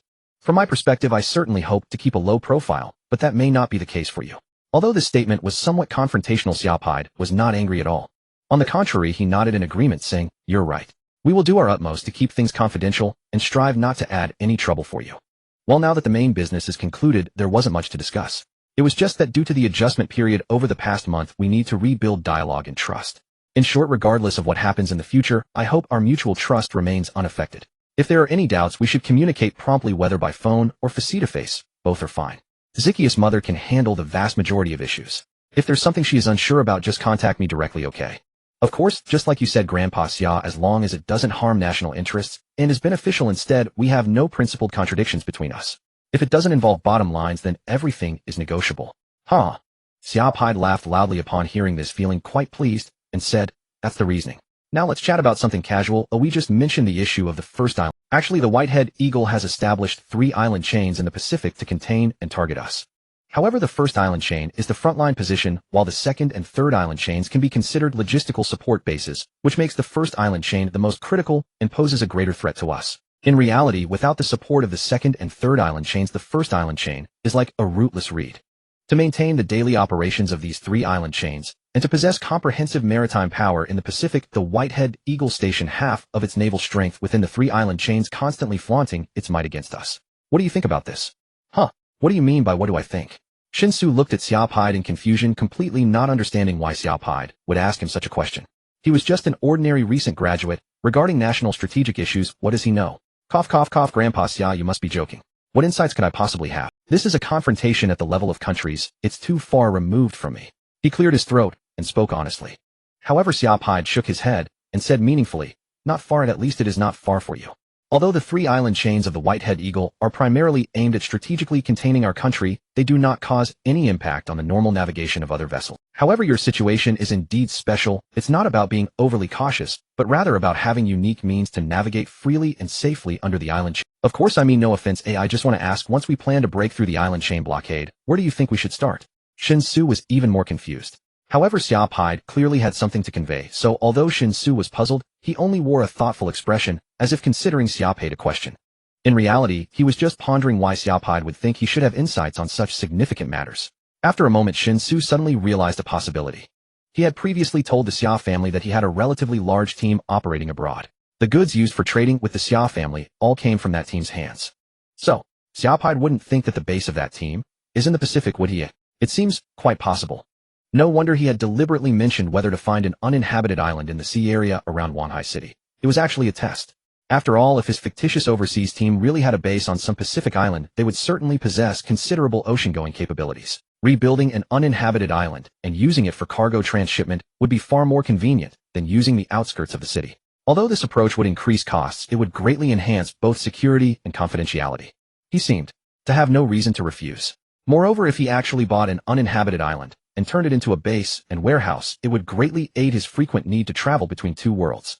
Regardless of what reason had caused Xiaopide to misunderstand things to such an extent, for him going along with Xiaopide a train of thought and letting him stray further down the wrong path seemed to have no downside at all. With this thought, Shen Xu directly ignored Xiaopide a question about where to start breaking through the island chain blockade, and said with a chuckle, Grandpa Xia, why don't we talk about finding a suitable uninhabited island in the waters around Wanhai City to build a base?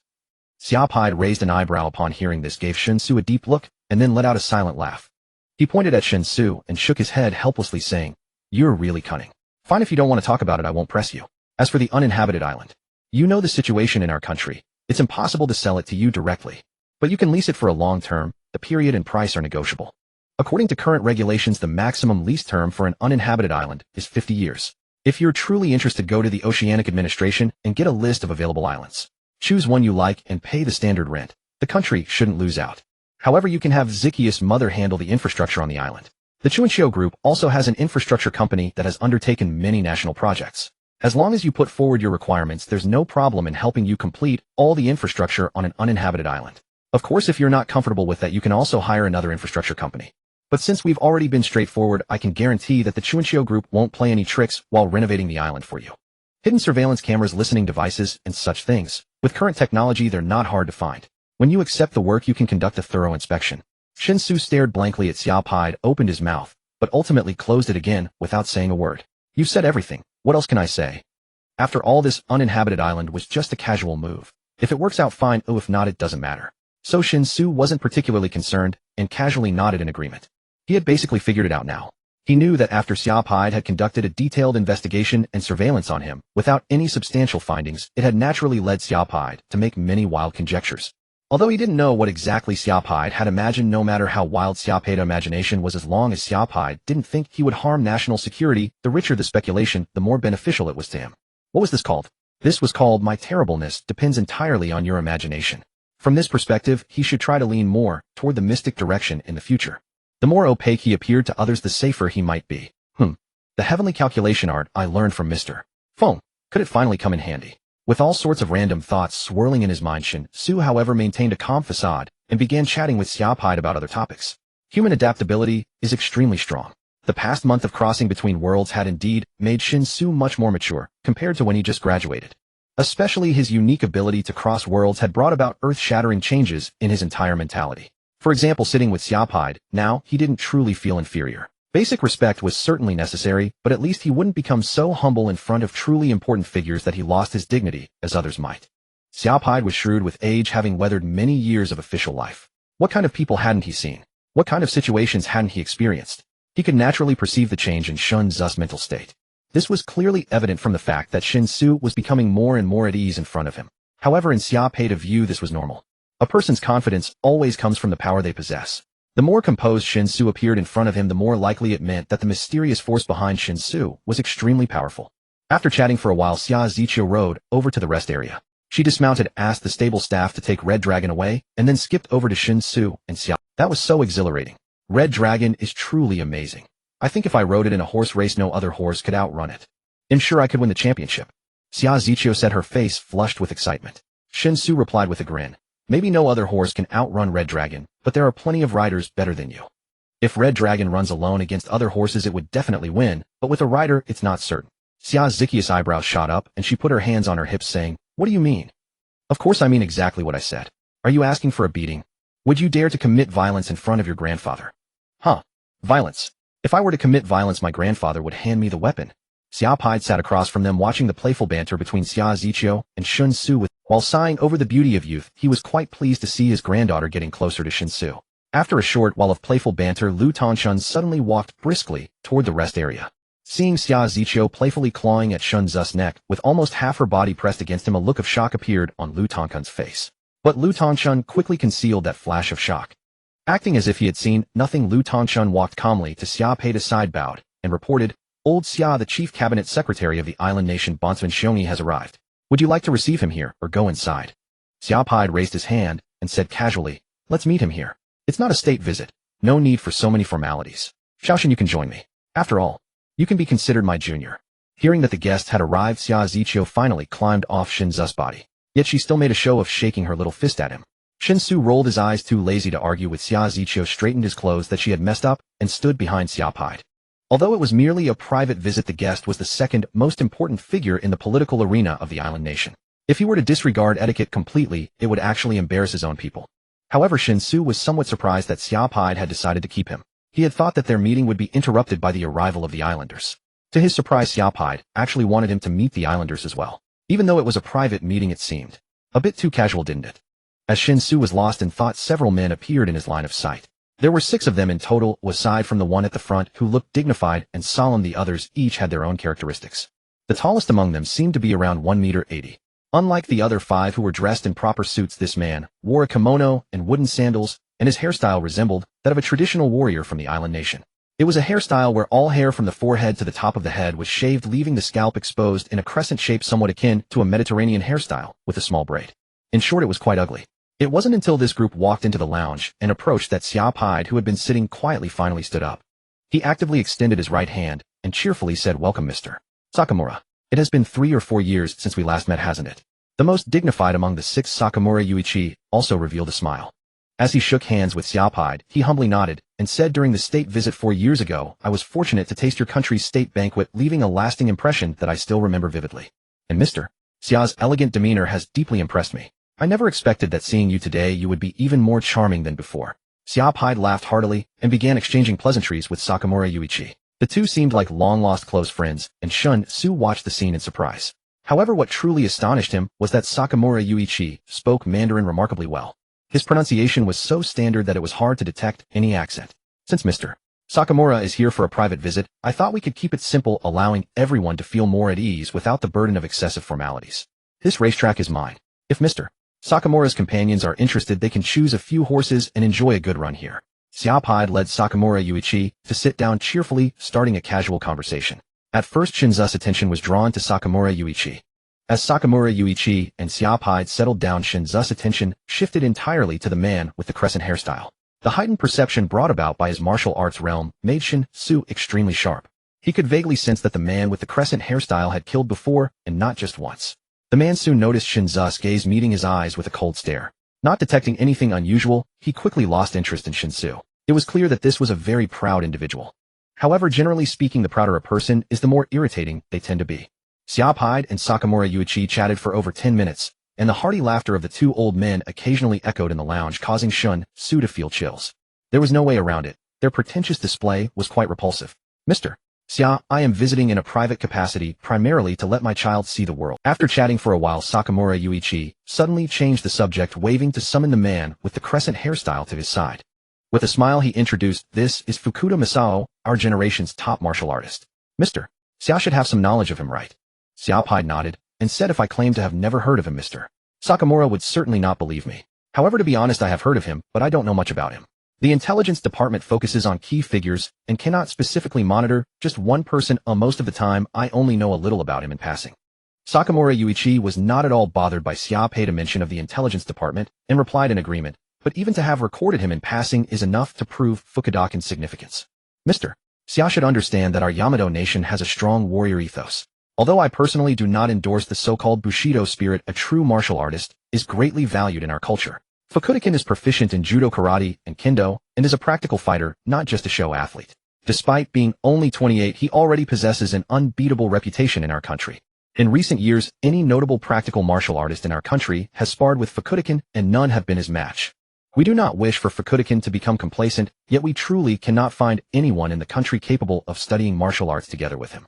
In this context, we naturally thought of your country. I believe that in the land of China with countless extraordinary individuals there should indeed be someone stronger than Fukudakin. Sakamura Yuichi had barely finished speaking when Fukuda Masao interjected, I do not agree.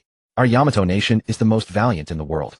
Since I stand at the pinnacle of the Yamato people, it means I stand at the pinnacle of the world. Sakamura, the reason I agreed to come with you is not because I feel I need to continue seeking out masters to learn from, but because I want you to see that the strongest of the Yamato people is also the strongest in the world. Fukuda Masao's Mandarin was very stiff. Although he could express his meaning clearly, his tone was quite uncomfortable to hear. Especially the arrogance in his tone when he delivered this statement, and after finishing, he even mumbled a highly targeted and insulting derogatory term. Despite Fukuda Masao lowering his voice while mumbling this term, it was still loud enough for everyone in the room to hear clearly. In an instant, everyone on Xiaopei's side had their expressions darken. The previously harmonious atmosphere in the room suddenly felt like it was on the brink of collapse. Mr. Bonsuin, Mr. Shen Tian's inappropriate remark just now will greatly harm our national feelings. I think he should apologize. Xiaopei stared at Bonsuin Xiongyi expressionlessly, his tone icy cold. Before Bonsuin Xiongyi could speak, Shen Tian Shengfu crossed his arms and turned his face away, sneering. If it were a public occasion, I would naturally apologize for the sake of the Yamato race's dignity. But this is merely a private chat. Why should I apologize? Haven't you privately used insulting terms against our Yamato race just as often? Why haven't I heard you apologize voluntarily? A murderous intent flickered in Xiaopei's eyes. Ignoring Shen Tian Shengfu, he looked at Bonsuin Xiongyi and continued, is Mr. Bonsuin of the same opinion? Bonsuin Xiongyi stood up and gave a standard 90-degree bow to Xiaopei. At the same time he said, I am sorry, Mr. Xia. I deeply regret Mr. Shen Tian's remarks. I also deeply apologize for the harm these remarks have caused to your national feelings. However, I have no right to command Mr. Shen Tian to do anything. Whether he is willing to apologize depends on himself. Shen Xu stood behind Xiaopei, his blood pressure rising. The insulting term Shen Tian Shengfu had just used was a severe humiliation that no normal citizen of the country could accept. Whenever that term was mentioned, the people of the country would always think of that extremely dark and bloody history. The mountains and rivers shattered, sorrowful winds swept around, the divine land sank 100 years of books. Tens of millions of compatriots died unjustly in that process. That is a scar engraved on the hearts of the people, a wound that pierces through the entire atrium and will never be forgotten. So at this moment, watching Bonsuin Xiongyi display his bowing stubbornness, Shen Xu couldn't control the surging heat of his emotions. Ben Kunsen, stop bowing to these people. I don't think I said anything wrong. The warriors of the Yamato race never bow their heads to the weak. You want an apology? Fine. Defeat me, Shen Tian Shengfu said, as if adding fuel to the fire. The several bodyguards behind Xiaopei immediately stepped forward, each with obvious anger and a strong desire to fight on their faces. However, they were, after all, Xiaopei bodyguards, so whether they could challenge Shen Tian Shengfu depended on Xiaopei consent. And Xiaopei was somewhat hesitant about this. Because from the known intelligence in an unknown frontal confrontation, whether it was a contest of touch or a fight to the death, the bodyguards from the security bureau responsible for protecting him were no match for the current #1 warrior of the island nation. Originally, they thought this private visit by Bonsuin Xiongyi could be dealt with casually. It was said to be a sparring request, but everyone knew that between bodyguards whose duty was protection and true martial artists due to different specializations, the areas they excelled in were completely different. Under such circumstances, losing was losing, and no one would really take it seriously, and no one would truly care. However, with Shen Xingfu's undisguised public insult, the nature of this private visit instantly changed. It was no longer a matter of a private visit, it was now a matter of national dignity. When it involved national honor, losing was absolutely unacceptable. So Xiaopai was somewhat hesitant. He didn't think it was a good idea to arrange for his bodyguards to challenge Shen Xingfu, but besides that, was there any other choice? Just as Xiaopai was struggling to decide, a figure suddenly moved from behind him to in front of him. Focusing his eyes, he saw that the figure was actually Shen Xu. Xiaopai's eyes lit up. Right? Little Shen seems to be a suitable candidate. Although he had never really seen Little Shen in action, his previous feats, leaping onto a horse in midair and punching a modified car into scrap, were enough to prove that Little Shen indeed possessed genuine skill. These thoughts flashed through his mind, and Xiaopai felt suddenly enlightened. Grandpa Xia dealing with a mere Japanese is not something to take too seriously. If you let these top-notch experts by your side step in, wouldn't that be too bullying? Let me handle it. Although I am nothing special on our side, it's more than enough to deal with a mere Shen Xu looked at Shen Xingfu and said with a grin.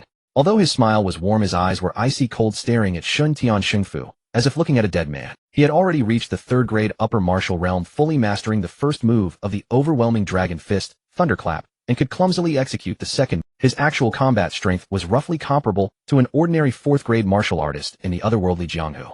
Even if he encountered a fifth-grade martial artist, even if he couldn't win, he could still escape smoothly if he wanted to. Moreover, with the absolute enhancement of his physical functions from his martial realm, his muscles, bones, skin, and internal organs had become tough and resilient beyond. Even in direct combat, he could personally kill a leopard from the other world. Translating to his own world, even ferocious land beasts like black bears and tigers were certainly no match for him. And as for the opponent Shen Xingfu, even if he was hailed as the #1 warrior of the island nation, what could he do? If he were to fight an adult Siberian tiger with his bare hands, wouldn't he be helpless immediately? At best, it would be a 3-7 split. Shen Xingfu would die in 3 seconds, and the Siberian tiger would be 70% full. In the face of absolute power, the room for technique is limited. It was precisely because of this judgment that Shen Xu appeared so confident. Are you sure it's no problem? You should understand that this is no longer an ordinary sparring match. If you do go out, you will be representing the entire nation. Xiaopai asked seriously. Shen Xu turned to look at Xiaopai and nodded firmly. Trust me, Grandpa Xia. I can take on 10 of such Japanese. After saying that, Shen Xu looked at Shen Xingfu again, his smile growing brighter, but his tone turned icy as he asked, Mr. Shen Tian, a duel? The kind where the loser disembowels himself. Shen Xingfu narrowed his eyes. Shen Xu's mocking tone made him angry. He couldn't accept being openly challenged by someone he considered weak. So taking a deep breath, Shen Xingfu sneered. Do you really dare to duel with me? I'm not talking about a sparring match, not a touch and stop. Shen Xu nodded matter-of-factly, of course. Kids play house, adults decide both victory and life and death. If Mr. Shen Tian is not at ease, we can sign a life and death agreement. How about it? Shen Xingfu gave Shen Xu a deep look, then let out a cruel laugh. Let's sign the life and death agreement. The so-called life and death contract is not really about drafting a straightforward agreement that exempts any repercussions from martial combat, but merely a form of declaration. After all, in modern society, there are no genuine life and death contracts. Moreover, for Xiaopai and Sakamura Yuichi, the law is merely a tool lacking any real binding power. However, since it is a declaration, it must be clearly recorded. This is not for future reference, but to ensure that the entire process is verifiable. This is to prevent any potential life-threatening incidents from resulting in both parties later accusing each other of differing accounts. Both sides had individuals recording the video, and Shen Xu and Xintian Masao faced the camera, clearly expressing their intention to settle the score and separate life. They also emphasized that the outcome of the duel is strictly limited to the duel itself, or once the duel ends, regardless of which side suffers a loss, no party can seek revenge for any reason or by any means. At least regarding the confirmation of the content of the life and death contract, Shen Xu and Xintian Masao were highly aligned in their thoughts. Both had absolute confidence in themselves and did not believe that they would be the ones suffering in the end. As the declaration concluded, Shen Xu and Xintian Masao walked into the cleared arena. They stood about 3 meters apart, facing each other. Aside from the 2 bodyguards responsible for recording the video being relatively close, everyone else stood at a distance to avoid the ensuing combat. Although no one believed that an unarmed duel between the two would be particularly intense, it's always good to be cautious. After all, the identities of Xiaopai and Sakamura Yuichi were too sensitive. Regardless of whether Shen Xu and Xintian Masao might actually encounter an accident during the duel, such private martial conflicts would not stir up much of a ripple. But if something happened to Xiaopai or Sakamura Yuichi, it would lead to significant trouble. Even if you regret it now, it's too late. Rest assured, I will not give you the chance to concede. I will directly snap your neck. Let you understand that the warriors of the Yamato clan are invincible. Xintian Masao said coldly, his gloomy gaze fixed on Shen Xu as if he had found his prey. Shen Xu knew this was the customary pre-battle exchange of threats, Although it bore little meaning, if it could anger his opponent and disrupt their rhythm, it might yield unexpected. So after scratching his ear, Shen Xu chuckled and said, "I heard that you originally had no surnames until your emperor decreed that everyone must have one. Thus for convenience you simply take the surname based on where you were born. For instance, Tanaka means born in the rice field and Noe means born above the well." To be honest, although I don't understand the thought processes of you islanders, I'm quite shocked. I'm not sure if the warriors of the Yamato clan are invincible, but the mothers of the Yamato warriors certainly seem wild coming from anywhere.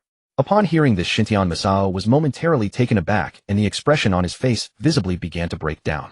"Baka, you're seeking death." With a roar, Shintian Masao lunged at Shen Xu. With profound expertise in both practical karate and judo, Shintian Masao had virtually no shortcomings in combat skills. Whether in standing techniques or ground techniques, striking or joint techniques, Shintian Masao had reached a master level in all. Despite Shen Xu appearing to be of similar build, even a Yokozuna-level sumo wrestler far exceeding his size would be no match for Shintian Masao in a contest conducted solely under sumo rules. Thus, Shintian Masao never considered probing after being thoroughly provoked by Shen Xu. He only sought to crush him with his strongest power. He wanted to kill this audacious individual and let this frog in a well personally experience the might of the Yamato warriors. Using the momentum from his charge, Shintian Masao adopted a defensive stance with his arms while viciously kicking towards Shen Xu's ankle. For an ordinary person, without professional training, just this single kick could result in a shattering fracture of the ankle. But for Shintian Masao, this was merely the initiating move of his attack. The speed of the low kick was faster, and the height of the leg lift was very low. Compared to high kicks, the risk of leg extension was extremely low, but the rewards were substantial, making it one of the most practical leg techniques. Originally, Shintian Masao thought that since Shen Xu dared to speak so boldly, he must have genuine skills backing him. Therefore, he believed that Shen Xu would likely evade this kick, and his true killing move was not the kick itself, but the follow-up attack after forcing his opponent to dodge. However, Shintian Masao never expected that in response to his kick, Shen Xu would stand there motionless, as if stunned. When his kick solidly struck Shen Xu's ankle, the incredibly clear sensation even left Shintian Masao a bit dazed. So easily. Hit. This person didn't even make a defensive move. He was completely slack and showed no reaction. What's going on? Is the opponent trying to be funny? A flurry of thoughts flashed through Shintian Masao's mind. However, this confusion only lasted an instant before being interrupted by the excruciating pain radiating from his leg. Shintian Masao's eyes widened abruptly as the feedback from his leg felt entirely different from the sensation of kicking a human leg.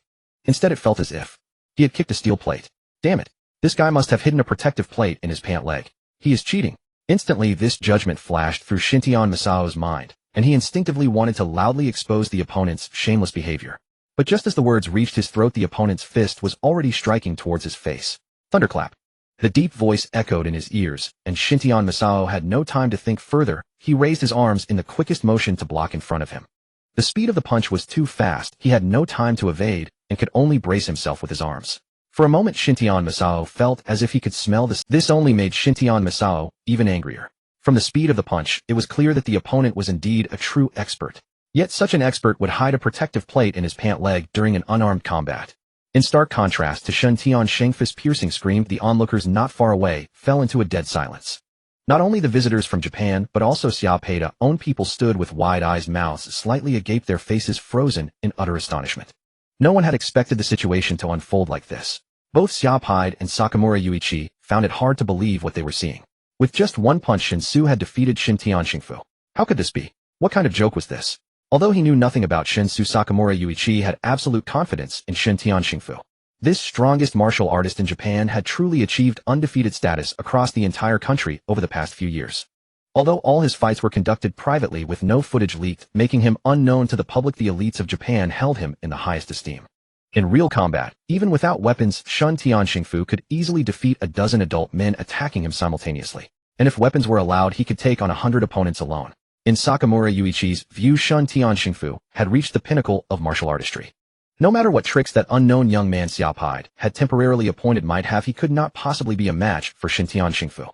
The only difference was how long the young man could last under Shen Shengfu's onslaught. Given the ferocity of his attacks, Sakamura Yuichi would not have been surprised if the young man was instantly defeated. But he never expected that. He guessed the process, but not the outcome. Instant defeat did happen, but it was not Shen Shengfu defeating the young man. It was the young man defeating Shen Shengfu. Was he dreaming? Compared to Sakamura Yuichi's shattered worldview, Xiaopei side wasn't much better off. Of course, Sakamura Yuichi knew nothing about Shen Xu, while Xiaopei people had conducted a month-long investigation and surveillance, so their understanding of Shen Xu was... But no matter how deep their understanding, they had never imagined the fight would end so quickly. At least a fierce exchange, right? Yet in just an instant, Shen Xu had defeated Shen Xingfu. This truly was something I could do too. Just stand there and get punched flying by Shen Xu. What skill was required? They had thought this would be a magnificent battle between dragons and tigers. I take off my pants and this is what you show me. Where was the #1 samurai of Japan? Where was the undefeated champion across the entire country? Where was the Onsina Millennium prodigy of Japan? Is this all? For a moment, the bodyguards standing behind Xiaopei all wore peculiar expressions. One of them, with the weakest composure, even burst out laughing. They were all professionally trained and usually wouldn't laugh, unless they couldn't help it. The laughter was incredibly jarring in the surrounding silence. As soon as it sounded, Sakamura Yuichi and the others were jolted from their stupor and glared ferocious. Shen Xingfu had stopped screaming, his forehead beaded with sweat, clearly enduring the excruciating pain racking his body. One of his arms, which he had used to defend, was twisted in a grotesque angle, apparently broken by Shen Xu's single punch. The other arm seemed relatively fine, likely bearing less of the impact. At the same time, his chest had suffered indirect trauma, and the sharp pain confirmed that his ribs were definitely fractured. But he wasn't sure how many were broken. This shocked Shen Xingfu deeply. He couldn't understand how Shen Xu, with a standard physique, could possess such terrifying punches. As a true martial artist, he not only honed his techniques, but also rigorously trained his endurance against blows. In fact, for any combat sport, endurance is the top priority. You must first learn to take a punch before you can learn to throw one. Shen Xingfu's endurance was top tier. If he fought an ordinary person flailing wildly, he wouldn't even feel pain. Even against professional fighters, he didn't believe he would suffer serious injuries if struck without defense. Yet this young man had severely wounded him with just one punch. His broken arm was surely a comminuted fracture. The force after being absorbed still struck his chest, causing extensive rib fractures. This was inhuman strength. Given the power and speed Shen Xu displayed, the gap between them was so vast that there was no comparison at all. What made it even harder for Shen Xingfu to accept was that after the initial excruciating pain, his broken arm quickly lost all sensation. This meant his arm was surely ruined. Even with surgery, it would only recover enough for daily activities, never to its original state.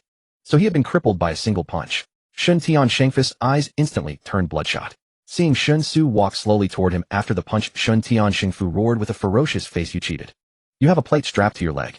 You despicable scoundrel. You and your people are as disgusting as each other. Revolting. Filthy." Shen Xu, who had just reached him, was stunned by the outburst. A plate? What plate? Blinking, Shen Xu quickly realized why Shen Xingfu had misunderstood, and a helpless expression crossed his face. Too lazy to explain, Shen Xu simply rolled up his trouser leg in front of Shen Xingfu, revealing his muscular taut calf. Shen Xingfu stared blankly at Shen Xu's action, and the last pillar of his resolve crumbled completely. He suddenly became dejected, and in a hoarse voice said, I concede." With that, he struggled to his feet. Shen Xu felt a little regretful, but since the man had conceded, he had no reason to press further. So he sighed and turned to walk back towards Xiaopei. But just then Xia Ziqiu suddenly shouted, "Watch out." Before this journey, Shinoda Sifu had never imagined he would suffer his Waterloo in a country he held in utter contempt. He was indeed arrogant. Yet arrogance came naturally to him, for he possessed the credentials to justify it. He was the foremost martial artist of the island nation. To the islanders steeped in samurai ethos, a true martial master commanded profound social reverence. Though obscure among the general populace within elite circles, he was revered as an undisputed grandmaster. Even the prime minister treated him with unfailing courtesy. Coupled with an unblemished record since his debut, a legacy of invincibility, Shinoda Sifu firmly believed his life would unfold in perpetual brilliance. He would gradually become the nation's emblem, first recognized by the elite as a martial master, then gradually embraced and venerated by the masses until he ascended to the status of national treasure and living icon. In his meticulous plan, he would preserve the mystique of a martial master at first, securing stature among the upper echelons before descending deliberately into public consciousness to cultivate an aura of noble refinement. Everything had proceeded flawlessly until this private diplomatic visit. Once he triumphed here with absolute, overwhelming dominance, his return home would herald the dawn of a new epoch in his life. Who could have foreseen that it would all collapse in an instant? His pride, his grand design, his very existence, shattered utterly by a single devastating fist. Shinoda Sifu had no psychological preparation for such a calamity. Confronted with this sudden catastrophic defeat, one capable of obliterating his entire life, he simply could not accept it. The moment his eyes turned crimson, reason abandoned him. His ostensible surrender was but a ruse, to lure his opponent into lowering his guard and create an opening. Having fully grasped the chasm between their strengths, he knew direct confrontation offered no hope, only deception remained. And yet the moment he declared defeat, his opponent truly lowered all defenses. turning away, without hesitation exposing his entire back. Shinoda Sifu did not pause to question why fortune favored him so effortlessly. Opportunity knocks, but once, and perhaps though formidable his opponent lacked worldly experience, unaware of humanity's darkest cunning. That detail was irrelevant. What mattered was the chance, his chance, to strike from behind. With his uninjured hand, he drew a concealed short blade from his waistband, then lunged forward without hesitation, driving the blade deep toward Shen Xu's heart.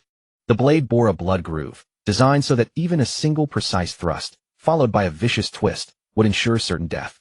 He intended to kill Shen Xu. Nothing less could quell the inferno raging within him. The distance between them was negligible. The moment Shen Xu turned, Shinoda Sifu struck, so swiftly that Xia Zichio's startled warning cry barely preceded the blade's impact against Shen Xu's back. The bodyguards flanking Xia Pai reacted with lightning speed. The instant they detected Shinoda Sifu's furtive movement, they instantly drew their sidearms. Yet Shinoda Sifu stood directly behind Shen Xu, shielded by his very presence. Though the guards acted correctly, none dared pull the trigger. At such proximity, their silhouettes overlapped almost entirely. Even master marksmen could not guarantee striking Shinoda Sifu without gravely endangering. Thus, all present witnessed clearly Shinoda Sifu drew the hidden blade from his waist and drove it with full force into Shen Xu's back. Yet due to the angle, no one could discern how deeply the blade had penetrated. Unable to fire, and confronted with this unforeseen crisis, the bodyguards swiftly adopted alternative measures. Two remained stationed beside Xia Pai. The rest rushed toward Shen Xu and Shinoda Sifu, only to find Shinoda Sifu's expression twisted into something bizarre and unsettling. At the instant the blade pierced Shen Xu's back, Shinoda Sifu's face contorted into pure savage ferocity, like that of a deranged predator. But in the next breath, every trace of emotion froze upon his features, because he realized with dawning horror that the blade had not penetrated at all. It was identical to the earlier failure when his whip kick struck Shen Xu's ankle. Admittedly, failing to land a kick could be rationalized. Perhaps Shen Xu possessed extraordinary resilience, his bones forged to near-inhuman density through relentless, yet failing to pierce flesh with a blade aimed straight at the heart, that defied all logic. What mortal could refine his body to such an extent that even a sharp, thrusting blade left no wound? Though subtle, that smile sent ice flooding up Shinoda Sifu's spine. This man feared no blade, and had deliberately exposed his... Owing to the angle, only Shinoda Sifu could see Shen Xu's face, where contrary to expectation fury was absent, and instead a faint chilling smile curved his lip. Though subtle, that smile sent ice flooding up Shinoda Sifu's spine. This man feared no blade, and had deliberately exposed his back after accepting surrender. In the heat of the moment, he'd had no time to reflect, but now having failed clarity returned, Shen Xu had orchestrated this entire sequence. His surrender was bait, to provoke Shinoda Sifu into attacking again, thereby granting Shen Xu legitimate, unquestionable cause to end him. Grasping the truth, Shinoda Sifu's heart seized. He instinctively reached to discard the blade, desperate for any sliver of survival.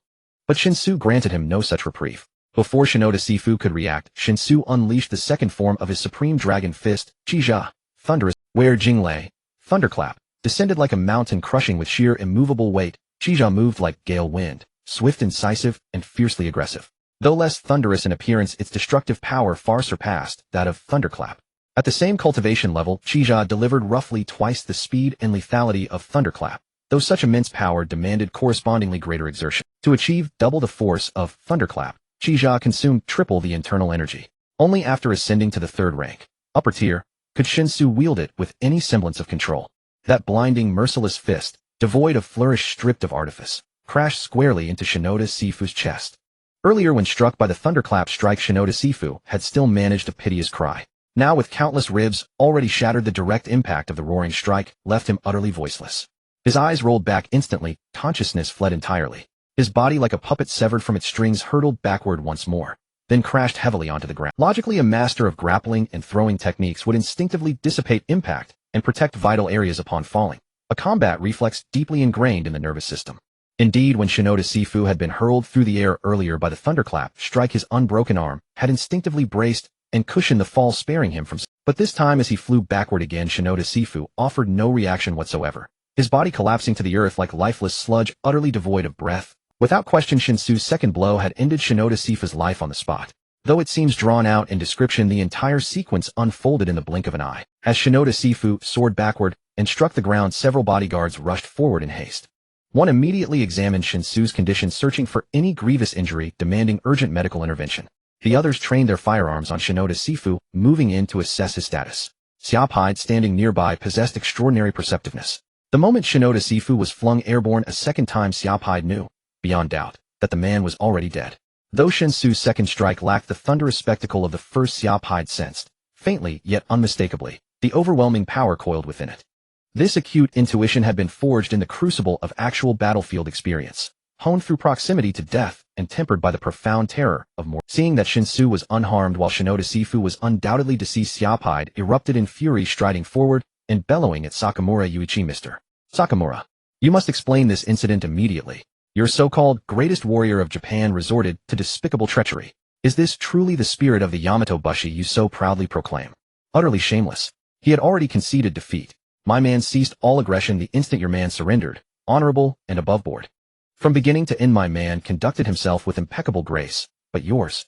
After surrendering he launched a cowardly faceless ambush against my man's lowered. Mr. Sakamura, such conduct sickens me. Whether this was premeditated or not, you will provide me with an answer satisfactory enough to restore dignity. Let me make this unequivocally clear, I shall pursue this matter to its absolute conclusion. Even though your visit is private, this affair has now transcended privacy. You will bear the consequences. No one, not even you, shall dismiss this lightly. Sakamura Yuichi himself had been utterly unprepared for this rapid cascade of events. Everything unfolded with dizzying speed. First he watched Shinoda Sifu fall beneath a single punch. Then he saw him voluntarily surrender. Before his mind could even process that concession, Shinoda launched his treacherous counterattack. Finally, Shinoda was hurled backward once more. Though Sakamura did not approach to verify Shinoda's condition, he was no fool. He knew with grim certainty that survival under such circumstances was impossible. If such treachery succeeded, then perhaps, no matter the cost, one might still salvage him. Yet failure rendered the act doubly damning. Better to die on the spot than disgrace the Yamato name beyond redemption. As these thoughts churned, Xiaopai's thunderous roar echoed beside him. Sakamura Yuichi felt his vision dimming. To him the situation had spiraled completely out of control. If possible, he longed to simply faint and escape it all. But he was chief cabinet secretary, the very face of Japan, and second only to the prime minister in the nation's political hierarchy. His words, gestures, and bearing represented not himself alone, but the entire nation. Thus fainting was not an option. Drawing a slow, steadying breath, he bowed deeply before Xiaopai. With profound remorse, he spoke, "Please, Mr. Xiao, calm your anger. What has transpired today has strayed far from our original intent, to respectfully exchange martial insights. I humbly ask for time to return home, consult with relevant authorities, and conduct a thorough investigation. I solemnly pledge to handle this matter with utmost seriousness. Yet I also ask for your understanding. Shinoda-san's case lies beyond my sole authority. Over recent years he has been widely regarded as the standard-bearer of modern Yamato Bushi. Thus, any resolution concerning him demands formal deliberation and consensus through official channels." Seeing Sakamura Yuichi yield without hesitation, offering no defense, no justification, Xiaopai judged his objective achieved. He ceased his reproach, gave a cold snort, and declared, "Then take your so-called greatest warrior and depart immediately. I grant you 3 days. By then I expect your official stance and your concrete plan for redress. Should you fail to deliver a resolution meeting my standards within that time, I will act myself, imposing retribution as I deem just and fitting.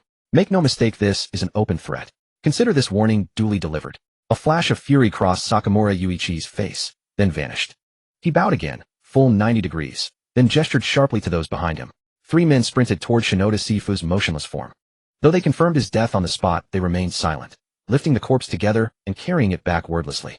Sakamura Yuichi did not glance at the body. Offering only a terse farewell to Xiaopai, he turned and strode away swiftly. Their vehicle was naturally parked in the racetrack's outer lot.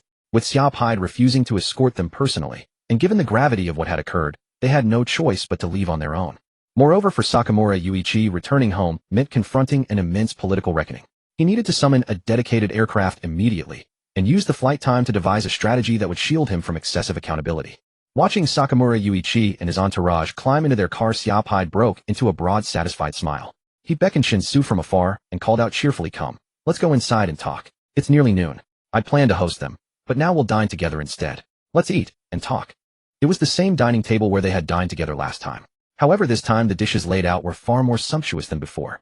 After all, last time was a family gathering, while this time it was meant to entertain guests. Unfortunately, an unexpected incident caused the guests to leave early. Although the guests had left, the dishes had already been prepared, and of course, following the principle of not wasting, the hosts had to finish them themselves. I heard them say that although the inspection was brief and simple, they could confirm that Shintian Sifu's body was completely destroyed by your punch. Not only was his sternum completely shattered, but all the organs protected by the sternum were presumably not spared either. At the dining table, Xiaopai appeared to be in a very good mood, speaking as he personally poured a glass of wine for Shen Xu. He raised his glass and clinked it with Shun Zuz, continuing with a beaming smile, They believe that the punching force you displayed is something even the most powerful heavyweight boxers in the world could never achieve. So I am very curious, how did you do it? Shen Xu held the wine glass, mimicking Sci-Fi, lightly touching his lips to the rim before squinting to taste it. Unfortunately, he really did not enjoy the taste of such high-proof liquor, nor could he appreciate it, so he simply set the glass down. While considering his words, he replied, "Grandpa Xia, do you know about true ancient martial arts? Not those forms of martial arts that have evolved into sports routines, nor those deceptive showy tricks, but real ancient martial arts with powerful combat capabilities that are far more complex than the simple fighting techniques we have today and can truly mobilize the boat's entire energy." Xiaopide was momentarily stunned, frowning as he said, "I know about ancient martial arts, but the ancient martial arts I know are not quite the same as what you describe. The ancient martial arts I know are actually a kind of fighting technique, or one might say a killing technique. Compared to some popular fighting techniques today, they actually have a similar essence. However, they do not have the performative techniques found in modern combat sports like Taekwondo, where the focus is purely on aesthetics with little consideration for practical effects. This scenario does not exist in ancient martial arts, as the ultimate goal of all techniques in ancient martial arts is to kill." Shen Xu cleared his throat, racking his brain to continue fabricating. "Grandpa Xia, your understanding of ancient martial arts is actually not very comprehensive. You should remember that there was a period when Qigong was popular in our country, right? True Qigong, which is based on the internal energy cultivated from the Buddhist acupoints, does. However, due to false monks distorting the teachings, almost all proclaimed Qigong masters were frauds, which caused many absurd incidents during those years, and it wasn't until Qigong was completely banned by the state that things slowly returned to normal. But Grandpa Xia, this does not mean that true internal energy doesn't exist. Although cultivating internal energy is extremely difficult, mastery of ancient martial arts requires guidance from a truly skilled master, absolute talent, and life-risking training, all three of which are indispensable, but it can ultimately be achieved. In short, you might visualize me as a martial arts master from a wuxia novel." While Shen Xu spoke nonsensically, he felt a pang of shame inside. He certainly did not possess absolute talent, but he had medicine.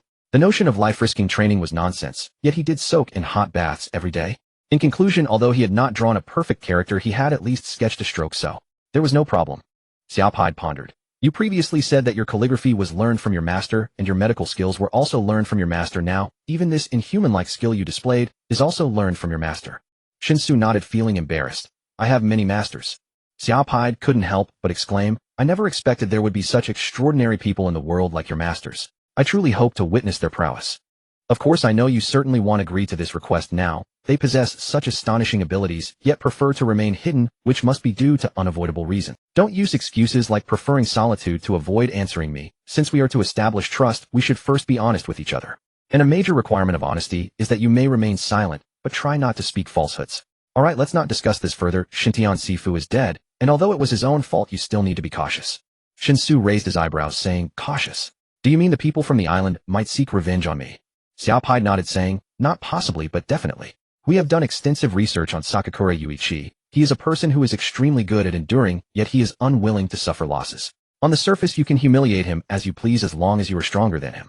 But behind the scenes, he will always choose the bloodiest means to retaliate against his humiliation. In recent years, as Sakakura Yuichi's position in the island nation has grown higher, there are very few who dare to provoke him. So he appears like a good-natured person, and it's hard to see him lose his temper. Yet in reality, to climb to his current position step by step and become the second-in-command of the island nation's cabinet, Sakakura Yuichi's hands are absolutely stained with. As I just mentioned, Xintian Sifu's death was his own doing, and with video evidence to prove it, the island nation will show no reaction on the surface. They not only have to swallow the bitter fruit themselves, but also must privately compensate and apologize to us. Given Sakakura Yuichi's character, I don't believe he will willingly accept such an outcome. He will surely find a way to kill you." Shen Xu asked in confusion, "How will he kill me? Will he directly arrange for a hitman to infiltrate Wang Hai and shoot me?" Xiaopide shook his head, chuckling. "What are you thinking? Don't be deceived by the recent commotion from the island nation. In reality, they have been quite honest over the past few years. Even if they seek revenge on you, Sakakura Yuichi would only choose to achieve his goals through creating accidents. If they really dared to send a hitman and create a serious shooting incident, Sakakura Yuichi would be finished. Moreover, a shooting would certainly leave clues. If it were linked to the island nation, they would pay a tremendous and unbearable price. When you were weak, they dared to go to war under the pretext of losing 2 soldiers. But when you are strong, even if they truly lose a general, they will immediately declare that it has nothing to do. So, they don't dare to go too far. Create accidents." Shen Xu frowned, falling into deep thought. "The reason I bring this up is to discuss it with you openly and honestly. Given Sakakura Yuichi's temperament, I wish to provide you with personal protection. But given the unpleasantness between us, I'm concerned you might misinterpret this as me still wanting to keep you under surveillance. So, what do you think?" Xiaopai asked with a serious expression. Shen Xu pondered for a moment, then slowly shook his head. No need. Since we can be sure that even if he retaliates, he'll only resort to staging accidents, and almost certainly won't have access to firearms, I think. My safety is assured. Xiaopai sighed. I understand your feelings, but I really wouldn't advise it. Don't underestimate the island nation's infiltration into our country. There are many ways to stage an accident. To give the simplest example, find a dump truck loaded to the brim and run you over at full weight. You wouldn't survive.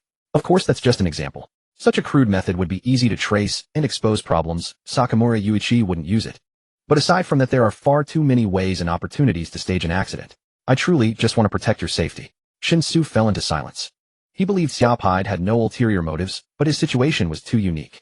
He simply couldn't accept having someone constantly shadowing him for personal protection. After deep deliberation, Shen Xu shook his head again. He'll be as cautious as possible. If in our own country, arguably the safest place in the world, and with extraordinary martial skills, I could still be murdered by islanders through staged accidents, wouldn't that be too shameful? Seeing Shen Xu's firm resolve, Xiaopai stopped pressing the issue. He shifted the conversation to stories from his youth, reminiscing about the glorious days of old, while repeatedly raising his glass to Shen Xu. The atmosphere at the table relaxed, and for a while both host and guest enjoyed themselves. Though his goodwill had been refused, Xiaopai's mood remained unaffected.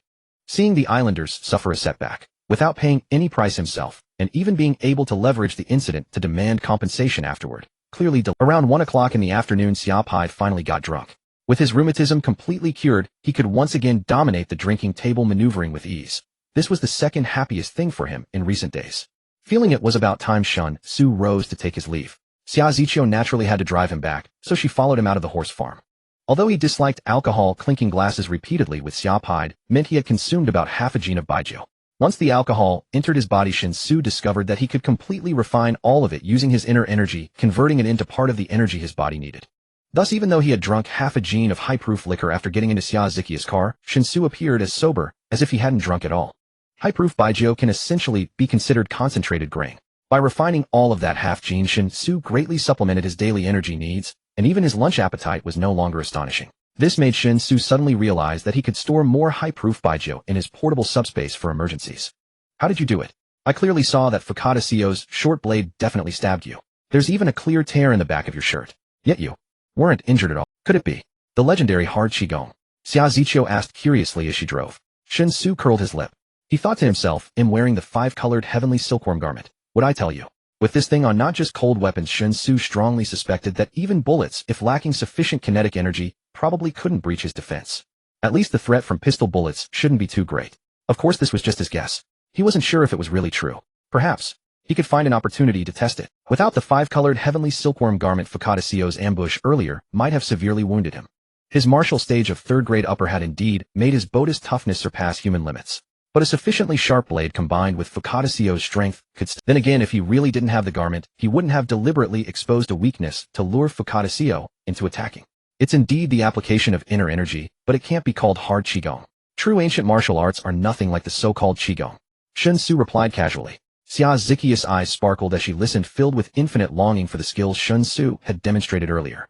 After a moment's hesitation, Xia Ziqiu couldn't help asking then, can you teach me? I don't need to be as strong as you, just enough to have more strength than an average man. You know, the physiological differences between men and women are too great, leading to an utterly unreasonable disparity in physical fitness. I plan to transfer to criminal investigation later, and if I'm not skilled enough, I probably won't make it. This request from Xia Ziqiu stunned Shen Xu, because it was clear that in this world he inhabited, it was impossible to cultivate inner energy. If so, even if he wanted to teach, there was simply no way. But he couldn't refuse outright, as that would seem too cold. After thinking it over, Shen Xu said, I need to go back and ask my master first, see if he agrees. If my master agrees, then of course there's no problem. But if he doesn't, I can't help it. Xia Ziqiu had only asked on a whim, but hearing that Shen Xu hadn't shut the door completely, she immediately perked up and nodded vigorously. Understood. Regardless of the outcome, thank you in advance. Shen Xu was about to say you're welcome when his phone rang. Seeing the name on the screen, Xing Xiuquan, he pressed the speaker button. Since Xia Ziqiu would be curious about the call's content anyway, it was easier to let her listen than to repeat it later. I've delivered the 10 tons of industrial silver to the warehouse gate. When will you come to receive it? Xing Xiaquan's voice sounded so fast. Shen Xu was surprised. It's not a scarce resource. Did you think allocating it would be that troublesome? Xing Xiaquan's voice sounded very casual. They'll head over now. Right away. Xing Xiaquan's efficiency was truly astonishing, catching Shen Xu somewhat off guard. Realizing there was still time, Shen Xu decided to have Xia Ziqiu change direction and speedily deliver him to the warehouse located in the suburbs. At this moment, vehicles responsible for the delivery and a dozen security personnel had yet to leave the warehouse entrance. A large number of silver bricks were neatly arranged outside the warehouse door. As the door was not open, the security personnel vigilantly surrounded the silver bricks, keeping a close watch for any signs of disturbance. Even though silver might not be worth much now, it could still be classified as a precious metal. These 10 tons of silver were valued at over 30 million, necessitating their utmost. As the burgundy Bentley Continental made a sharp turn, Shen Xu opened the door and stepped out, walking towards the large pile of silver bricks. The security and unloading personnel recognized Shen Xu, having delivered goods there before. Seeing the principal finally arrive, they all breathed a sigh of relief. Mr. Shen, the industrial silver you requested is here. There are 667 bricks weighing 15 kilograms, each totaling 10,005 kilograms. Please check the goods, and if everything is fine, sign this delivery receipt so I can report back. The lead security personnel approached Shen Xu and began to explain the relevant details. Shen Xu nodded, showing no intention of actually inspecting the goods, and directly took the receipt to sign his name. After lightly patting the shoulder of the lead person to express his gratitude, he took out the key and unlocked the warehouse door. The lead security personnel hurriedly called the others to help move all 10 tons of silver bricks into the warehouse. Although the weight was somewhat exaggerated due to the high density of silver, the 10 tons piled together only occupied about 1 cubic meter of space. Even after being cast into bricks, some gaps would appear when stacked, requiring minimal additional space. A dozen people worked diligently for nearly half an hour to place all the silver bricks into the warehouse. After bidding farewell to Shen Xu, the group drove away. Xia Ziqiu curiously glanced at the silver and asked, "Are you going back to the city with me, or staying here to handle these?" "Oh, I forgot to tell you, you can go back first. He'll handle these silver bricks and take a cab back to the city later." Xia Ziqiu made a little fist gesture towards Shen Xu before turning to get in the car. And speed away from the warehouse. Shen Xu watched Xia Ziqiu disappear from his sight before closing the warehouse door securely. He then carefully inspected the inside of the warehouse, ensuring no one had sneaked in to install any spying devices before safely storing all the silver bricks into the... Through introspection, he saw that the 10 tons of silver bricks only occupied a corner of the subspace, prompting Shen Xu to naturally contemplate some additional ideas. The current size of the subspace was no longer as cramped as it had been a month ago. Therefore, should he prepare some items that might be needed in emergencies and store them in the subspace for separate placement so that he could respond to any unexpected situation? With such thoughts in mind, Shen Xu focused his thoughts and traveled to the other world. The room was empty but tidily organized, with the air filled with a fragrant scent reminiscent of certain flower petals. Stepping outside, he saw Song Xiqing sitting in the courtyard basking in the sun while diligently engaged in some task. "What is my dear wife doing?" "I am making shoe soles for my husband and then sewing him some clothes. Since my husband has never been accustomed to the previous outfits, I had Wu Jiu go to the county city to buy some silk and high-quality fabric. Although there are ready-made clothing shops in the county city, I want to sew my husband's clothes myself," Song Xiqing said softly. Shen Xu was immediately touched, wanting to pamper Song Xiqing right away.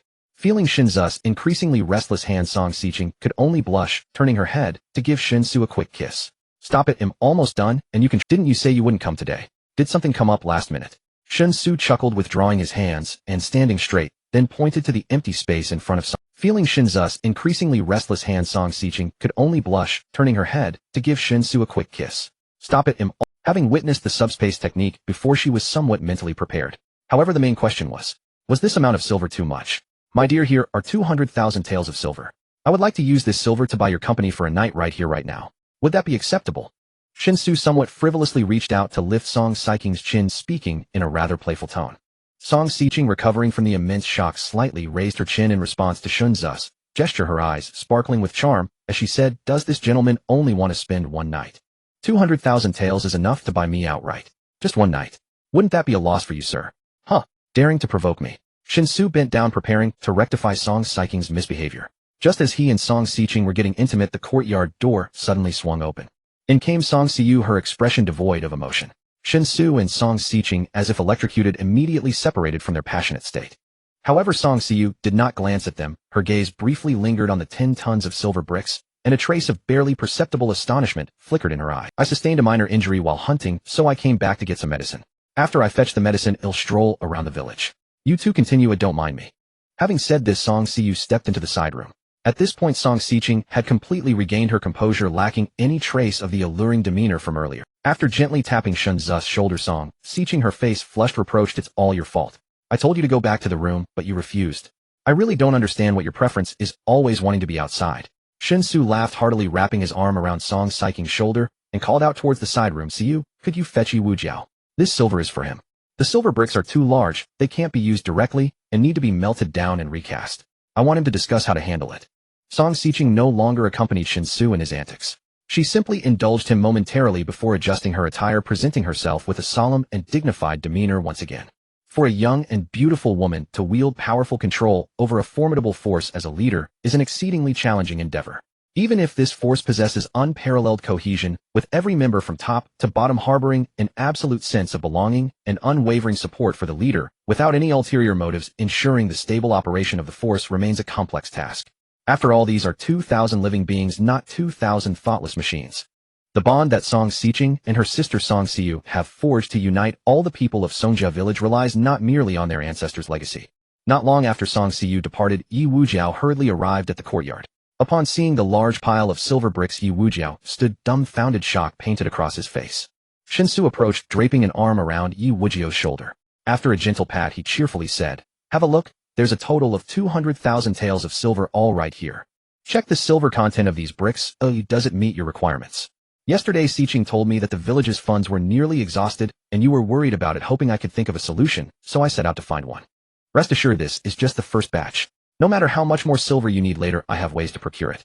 Yi Wujiao finally snapped back to reality. The astonishment on his face did not fade. He merely turned his gaze to Shen Xu, his eyes filled with reverence, as though looking at a deity. He exclaimed in a daze, "Master, 200,000 taels of silver.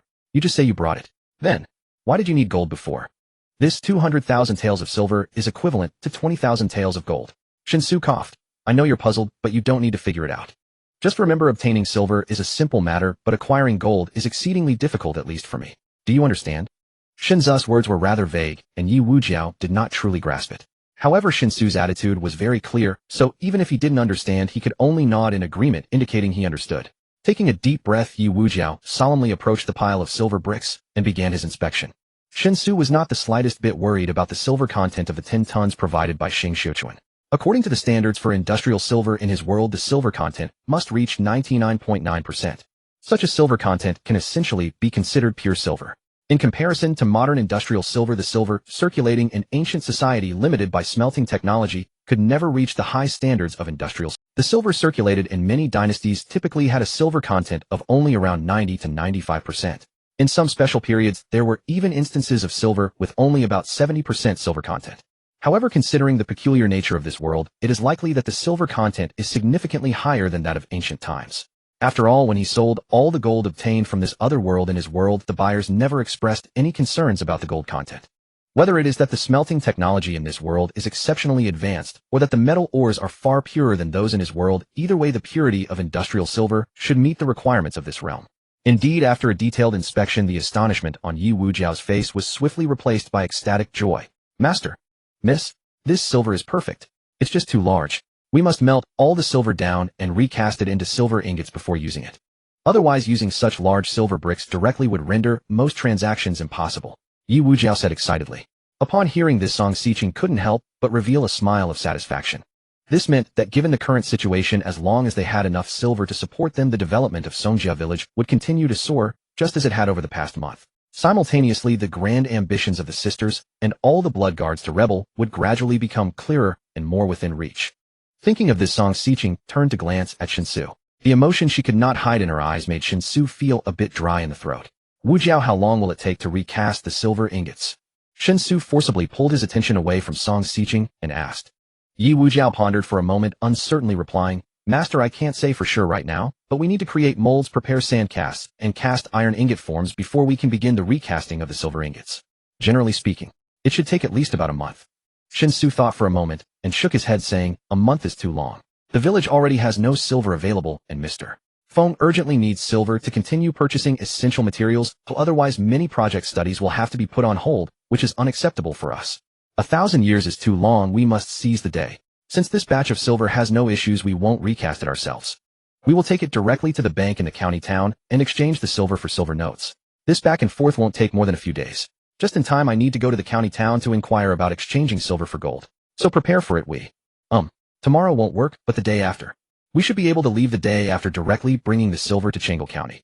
Upon hearing this, Yi Wujiao immediately felt that this was indeed a good idea, quickly nodding. "Understood. Please rest assured, Master, I will arrange for personnel today and prepare the horse-drawn carts for transporting the silver in advance." 200,000 taels of silver. We probably need to prepare dozens of horses to pull the carts. Shen Xu waved his hand saying, no need to be so troublesome. I have my own ways to transport this silver directly. Just arrange for the accompanying personnel to ensure this. Wu Jiao, you are the left commander of the Blood Guards, a trusted confidant of Xiqing, so I won't hide it from you. I possess some very miraculous means that cannot be known by too many people because it would lead to significant troubles and unpredictable dangers for me. However, I trust those whom Xiqing trusts the most. So, as he spoke, Shen Xu gestured for Yi Wujiao to look at the silver bricks, and then directly collected all the silver bricks into his subspace right before Yi Wujiao. Yi Wujiao's eyes widened in astonishment. If this were a comic, his jaw would have dropped to the ground. SSI. Silver. Yi Wujia's teeth chattered as he was utterly unable to comprehend the scene before him. But in the next instant, Shen Xu retrieved the silver ingots from the subspace again. Gaping in astonishment at the vast quantity of silver ingots reappearing before his eyes, Yi Wujiao stood frozen, as if his entire being had crashed. His gaze was vacant, his body rigid, as though even his breath had temporarily ceased. Wujiao, this is a celestial technique, known as Sleeve Universe. The previous clairvoyance and clairaudience were also celestial artifacts. My husband is an heir of a hidden immortal sect, so he possesses certain celestial arts.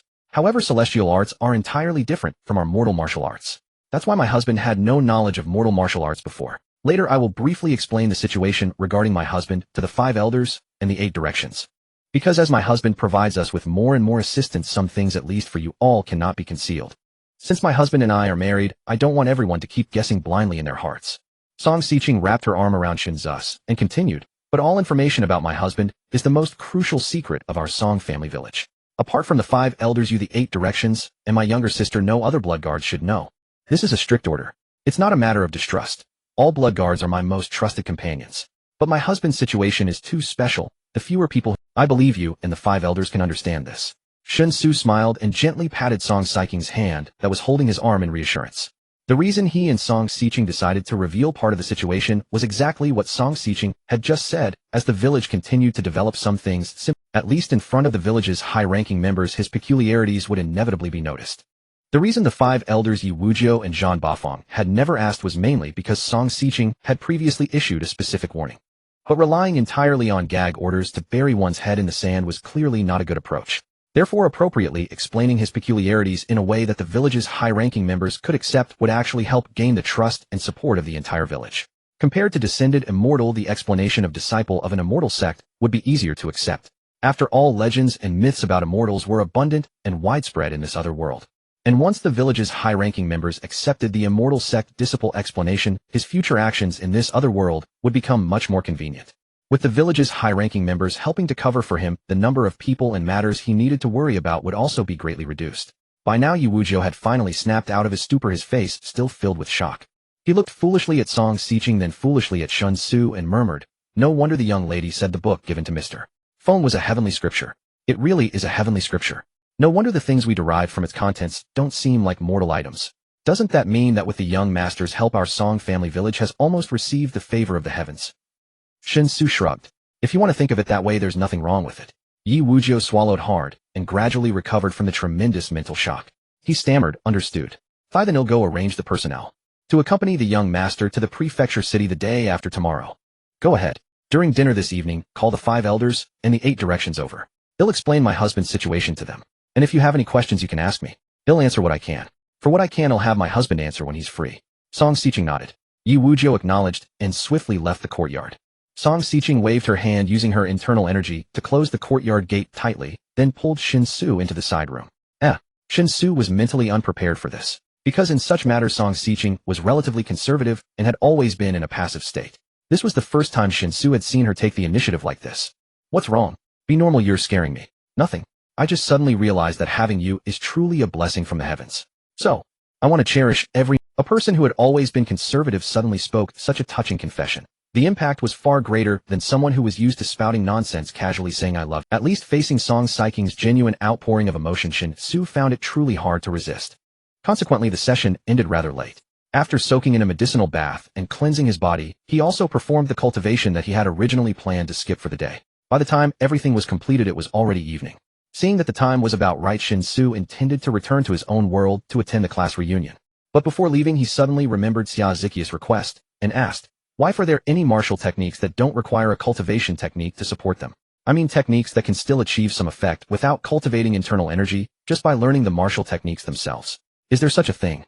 Song Xiqing looked puzzled, but still nodded. Yes, the cloud body wind body art is such a technique. However, without a cultivation technique, no matter how much you practice, you can never break through the third-grade martial realm, so it's actually useless. It truly exists. The cloud body wind step technique. Is it easy to master, or exceedingly difficult? If one begins training not from childhood, but only in one's 20s, can tangible results still be achieved? Shen Xu continued his inquiry. Song Xiqing shook her head and replied, I'm not particularly well-versed in the cloud body wind step technique. It was merely mentioned once in passing by Elder Lu, which is why I recall it at all. So if you're genuinely interested in this technique, you should seek out Elder Lu directly for clarification. Still, based on my understanding, since the cloud body wind step technique requires no cultivation of inner chi, the age at which one begins training is ultimately irrelevant, as long as one applies diligent study and rigorous practice. Mastering its principles thoroughly, the corresponding results will inevitably manifest. Shen Xu nodded faintly, his expression hovering between comprehension and uncertainty. Though he hadn't grasped everything fully, two key points crystallized clearly in his mind. First, Xia Zichio's aspiration might indeed be attainable. Yet constrained by her inability to cultivate martial arts techniques, even if Xia Zichio mastered the cloud body wind step to its absolute zenith, her combat prowess would scarcely exceed that of a third-rank martial artist. Moreover, achieving such mastery over any single martial art demands unimaginable dedication of time and energy. Even assuming Xia Zichio could train in cloud body wind step, attaining its ultimate perfection remained highly improbable. Second, all matters concerning cloud body wind step ought best be clarified directly with Lu Shaoqing. Was this not a technique uniquely mastered by him? Given Shen Xu's current rapport with Lu Shaoqing, it stood to reason that, if he simply asked, the elder would have no grounds to withhold explanation of a technique requiring no inner chi foundation. Yet dusk had already settled, he still needed to rush off to attend his classmates' reunion. Thus it would be wiser to consult Lu Shaoqing in detail a few days later when time permitted. Very well, I understand. By the way, there's another matter. Last time I took every last item of mountain produce from your inventory. How long had you been accumulating those goods? If we require sustained supply, how many days would it normally take you to replenish the same quantity? We'll exclude monkey head mushrooms and truffles. Only ginseng, lingji, and other rare medicinal herbs are needed. Also acceptable are medicinal components harvested from wild beasts native to the mountains. In other words, manpower previously allocated to gathering monkey head mushrooms and truffles may now be redirected toward collecting these more valuable herbs. Shen Xu raised another question. Song Xiqing paused briefly, then instead of answering immediately asked cheerfully, Are these items useful to my husband? Shen Xu nodded. Indeed they are, but I must ascertain precise details, how much labor and time harvesting entails, and whether such collection can proceed indefinitely, or whether over-harvesting risks depleting these herbs entirely. Song Xiqing adorably tapped her chin with her index finger, her lips puckered in thoughtful concentration. After a long pause, she spoke hesitantly. Master Feng has requisitioned numerous blood guards to decipher the celestial scripture. Assuming we ensure no interference with Master Feng's work, assigning dedicated personnel to enter the mountains daily, solely for ginseng and lingji collection along with incidental hunting. Then replenishing the previous warehouse stock would likely take no more than 1 month. After all, monkey head mushrooms and truffles constitute the bulk of the yield, omitting them would significantly boost our harvest of ginseng and lingji. As for herb depletion, my husband need harbor no concern whatsoever. The Jiushuan mountain range spans over 100 li. Aside from occasional woodcutters and hunters near the foothills, its deep recesses remain utterly uninhabited, accessible only to martial cultivators, and function effectively as private domain of our Song village. Our harvesting pace in fact lags far behind the natural regeneration rate of these herbs within the mountains. Should the need arise, we can simply expand our foraging range beyond the immediate vicinity of the village. There will be absolutely no issue. Listening quietly to Song Xiqing's explanation, Shen Xu responded, agreed. Master Feng's work must remain wholly unaffected. Nor should the village's routine production activities suffer disruption. Ensuring steady replenishment of the prior inventory volume is sufficient. Excluding monkey head mushrooms and truffles, monthly demand is modest, so specialized manpower allocation need not be extensive. Also, I forgot to inform Wu Jiu earlier. Please remind him at dinner the stones strung into bracelets are no longer required for now. Ask Wu Jiu to halt stone extraction immediately. Should demand resume later, I'll communicate requirements directly to him and redirect the freed manpower exclusively toward medicinal herb collection. Song Xiqing readily assented. After kissing Shen Xu tenderly, she watched him vanish before her eyes, then turned and headed toward the kitchen. Returning to the warehouse, Shen Xu noted it was already 5 p.m. The reunion time and location texted by Go Wenpeng were set for 6 p.m. at a bustling, open-air eatery downtown. From his current suburban location, even without traffic congestion, arrival would likely require nearly an hour. Knowing punctuality was paramount, and arriving late to a class reunion would reflect poorly. He promptly hailed a premium ride via smartphone. Almost instantly, an Audi A4 pulled up before him. Without waiting for the driver to open the door, Shen Xu slid directly into the front passenger seat. He rarely sat in the rear unless specifically requested. The front passenger seat was his default preference. Buckling his seatbelt, he said, "Master, please drive a bit faster. I'm pressed for time and have an appointment. Ideally, we'd arrive before 6. Before 6. That time frame tends to be congested. May I bypass navigation and take lesser-known roads to avoid bottlenecks?" The driver glanced at his phone's map display while speaking. "It may add some distance." "Absolutely. Drive however you see fit, so long as we arrive before 6. I have no objections." "Understood. Bottled water rests to your left, tissues are beneath the right side door. Should you require anything else, please don't hesitate to ask." With that, the driver pressed the accelerator, launching the vehicle forward with a subtle surge of thrust. The A4's kinetic response proved commendable, though ride comfort left something to be desired. Then again, perhaps prolonged rides in Xia Zichio's Bentley had spoiled Shen Xu's posterior, rendering his standards increasingly exacting. Reclining against the seatback, Shen Xu retrieved his phone and dialed Xing Xiuquan's number. "Aunt Xing, I've received your goods. The quality is excellent, and I'm very satisfied. I think you'll need this type of goods regularly. If I keep purchasing from you, will there be any supply issues?" Okay, that works. I understand. Thank you for your trouble, Aunt Xing. I'm not sure yet about the exact quantity or the frequency of shipments. I'll let you know once I've figured it out in a few days. I'll confirm with you after a few days. Also, Grandpa Xia asked me to clarify whether the goods I previously provided to you can be supplied on a long-term basis. I've already discussed this with my people. We can supply it long-term with 1 transaction per month. What do you think? Yes, we'll keep the same quantity as the first transaction, and we can supply it monthly. How long can it last? I can't say for sure, but it will definitely be measured in years. You can rest assured on that. Shen Xu continued conversing with Xing Xiuquan on the other end of the phone. He could clearly hear that as he mentioned the long-term and sustainable supply of those medicinal herbs, Xing Zixian's voice took on an unmistakable note of excitement. There was no doubt that this matter was of immense significance to Xing Xiuquan. "All right, I'll sign a supply contract with you before the next delivery.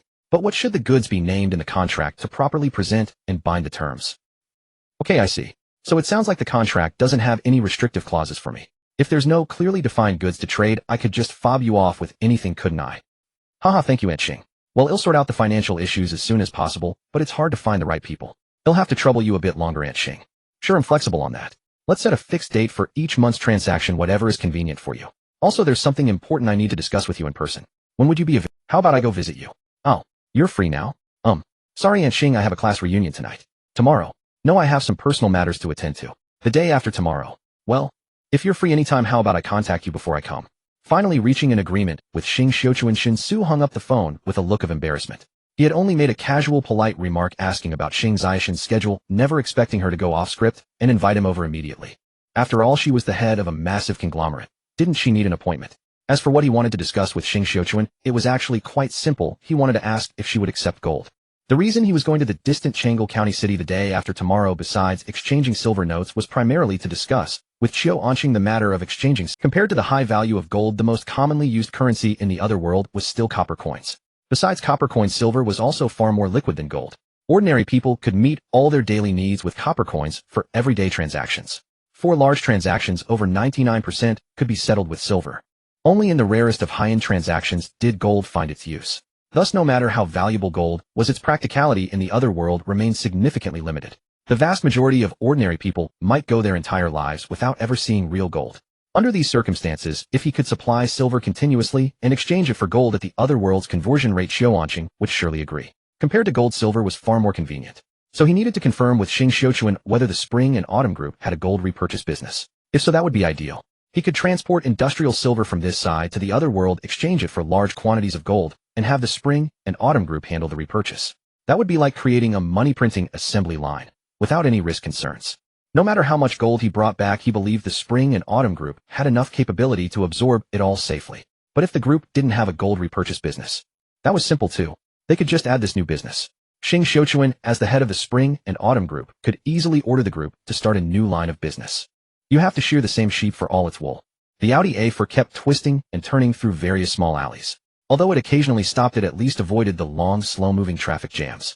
Despite Wanghai City being a world-renowned international metropolis with multiple expansions and renovations, some iconic old alleyways had been preserved and restored. Only old Wanghai locals knew exactly which alleys could accommodate cars, which couldn't, and how to choose routes to avoid the most congested sections.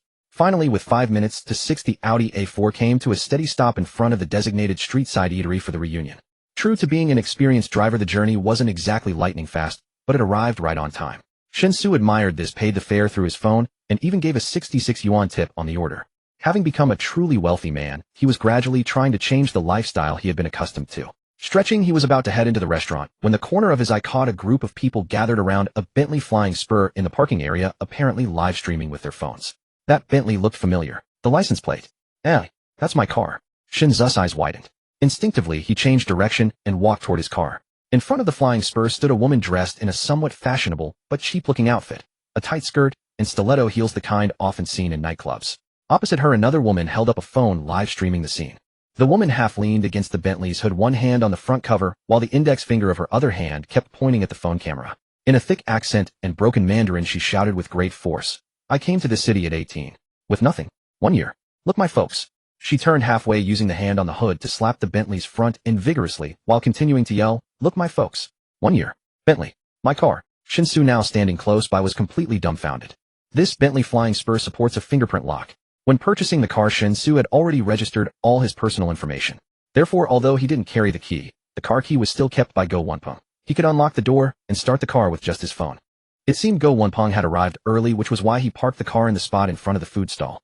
However, the Bentley was undeniably flashy. Even in Shanghai, it was still a top-tier luxury car, so it seemed to have attracted the attention of a passing small-time influence. Judging from her way of speaking, she was likely on a specific short video platform, as such a casual address was almost never used on other platforms. She exclaimed, "I want to tell you all, never believe in fate. Your destiny is in your own hands, not heaven's. Don't think you're doomed just because of your background. A poor family doesn't mean you'll suffer for life. That's not true. I'm here to tell you from my own experience, as long as you choose the right path, then you will become as successful as I am. This is the facial mask I've been telling you about." She claimed that the mask was originally very expensive, but she was offering it at a fraction of the price. She said she would waive the first 300, leaving only a small amount. She proclaimed that this small investment could buy a path to success like hers. "Join our team, and you'll never have to endure others' contempt again. With a low cost, you can make a huge profit." The woman was speaking with great enthusiasm, holding up a bag of facial masks and repeatedly extolling their benefits. Shen Xu listened in a daze, feeling as if the woman was holding not a facial mask, but an elixir of youth. Shaking his head, he walked over to her side, cleared his throat, and said, "Please don't lean against my car. It's new. If the paint gets scratched, you'll have to pay a lot. Also, it's fine to do your live stream, but isn't it a bit improper to claim someone else's property as your own to boost your image?" The woman was momentarily stunned. Having a passerby interrupt a live stream in a public place was actually quite common and normal. But the problem was she had just seen the actual owner of the car park it and go into the food stall. She had even arranged for someone to watch the entrance to alert her if the owner came out. If the owner suddenly came out, her lookout would immediately notify her, and she would quickly change the live stream location to avoid being exposed. However, her lookout hadn't come to warn her, and she was certain that the man who had just interrupted her live stream was not the owner she had seen earlier. After a brief pause, the woman angrily shouted at Shen Xu, "What do you mean it's your car? This is clearly my car. How shameless.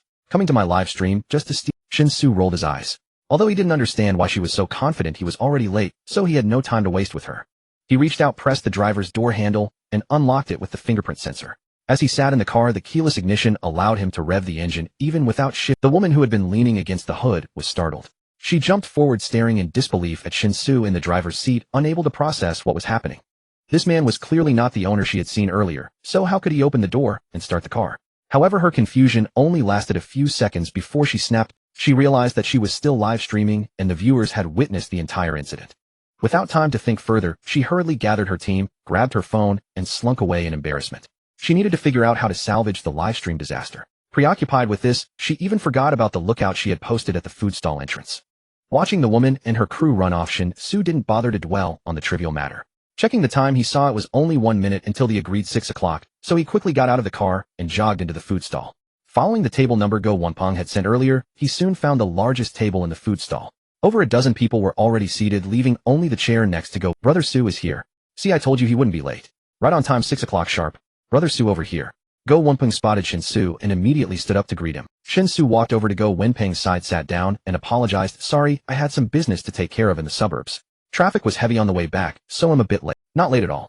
We agreed on 6, and it's exactly 6. Xiao Su is very punctual. We can't even find an excuse to make him drink a penalty." The person sitting at the head of the table said with a hint of barely noticeable flattery. Yuan Jingyao, their college class monitor, was also the organizer of this reunion. The others greeted Shen Xu one after another, and he responded to each though he felt a bit awkward. During college, Shen Xu had been too low profile. He merely knew his classmates without being close. The only one he was truly close to was Go Wenpeng. Later, when Go Wenpeng started dating Wang Xuejing, Shen Xu also became familiar with her, and the three formed a solid bond. As for his other two dorm mates, they were on good terms, but after graduation, they chose not to stay in Wanhai and returned to their hometowns. Long time no see. How have you been? What have you been up to since graduation? Just as Shen Xu finished greeting everyone, he heard a soft voice beside him. Turning his head instinctively, Shen Xu noticed that besides Go Wenpeng on his right, the person on his left was actually the class beauty, Li Jianan, who arranged the seating. This is so awkward.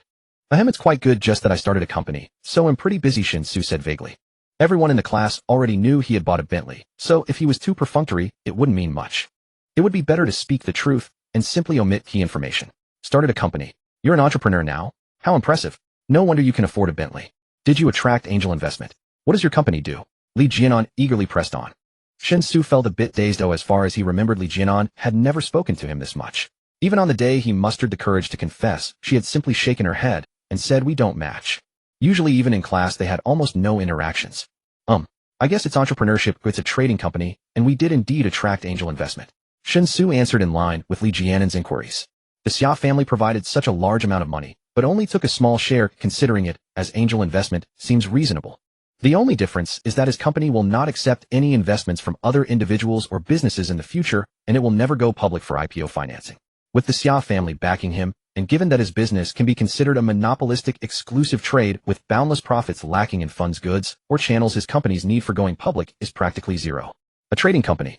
Aren't most startups seeking investment internet companies? Li Jianan showed a bewildered expression, not understanding how a trading company would. At this moment, the class leader Yuan Jingyao had already raised his glass and smiling said, "It's been about a month and a half since graduation, and everyone who chose to stay in Wanhai has basically found their first job managing to stand their ground in this city. For us outsiders, trying to strive in Wanhai, or even settle down, is quite a difficult task.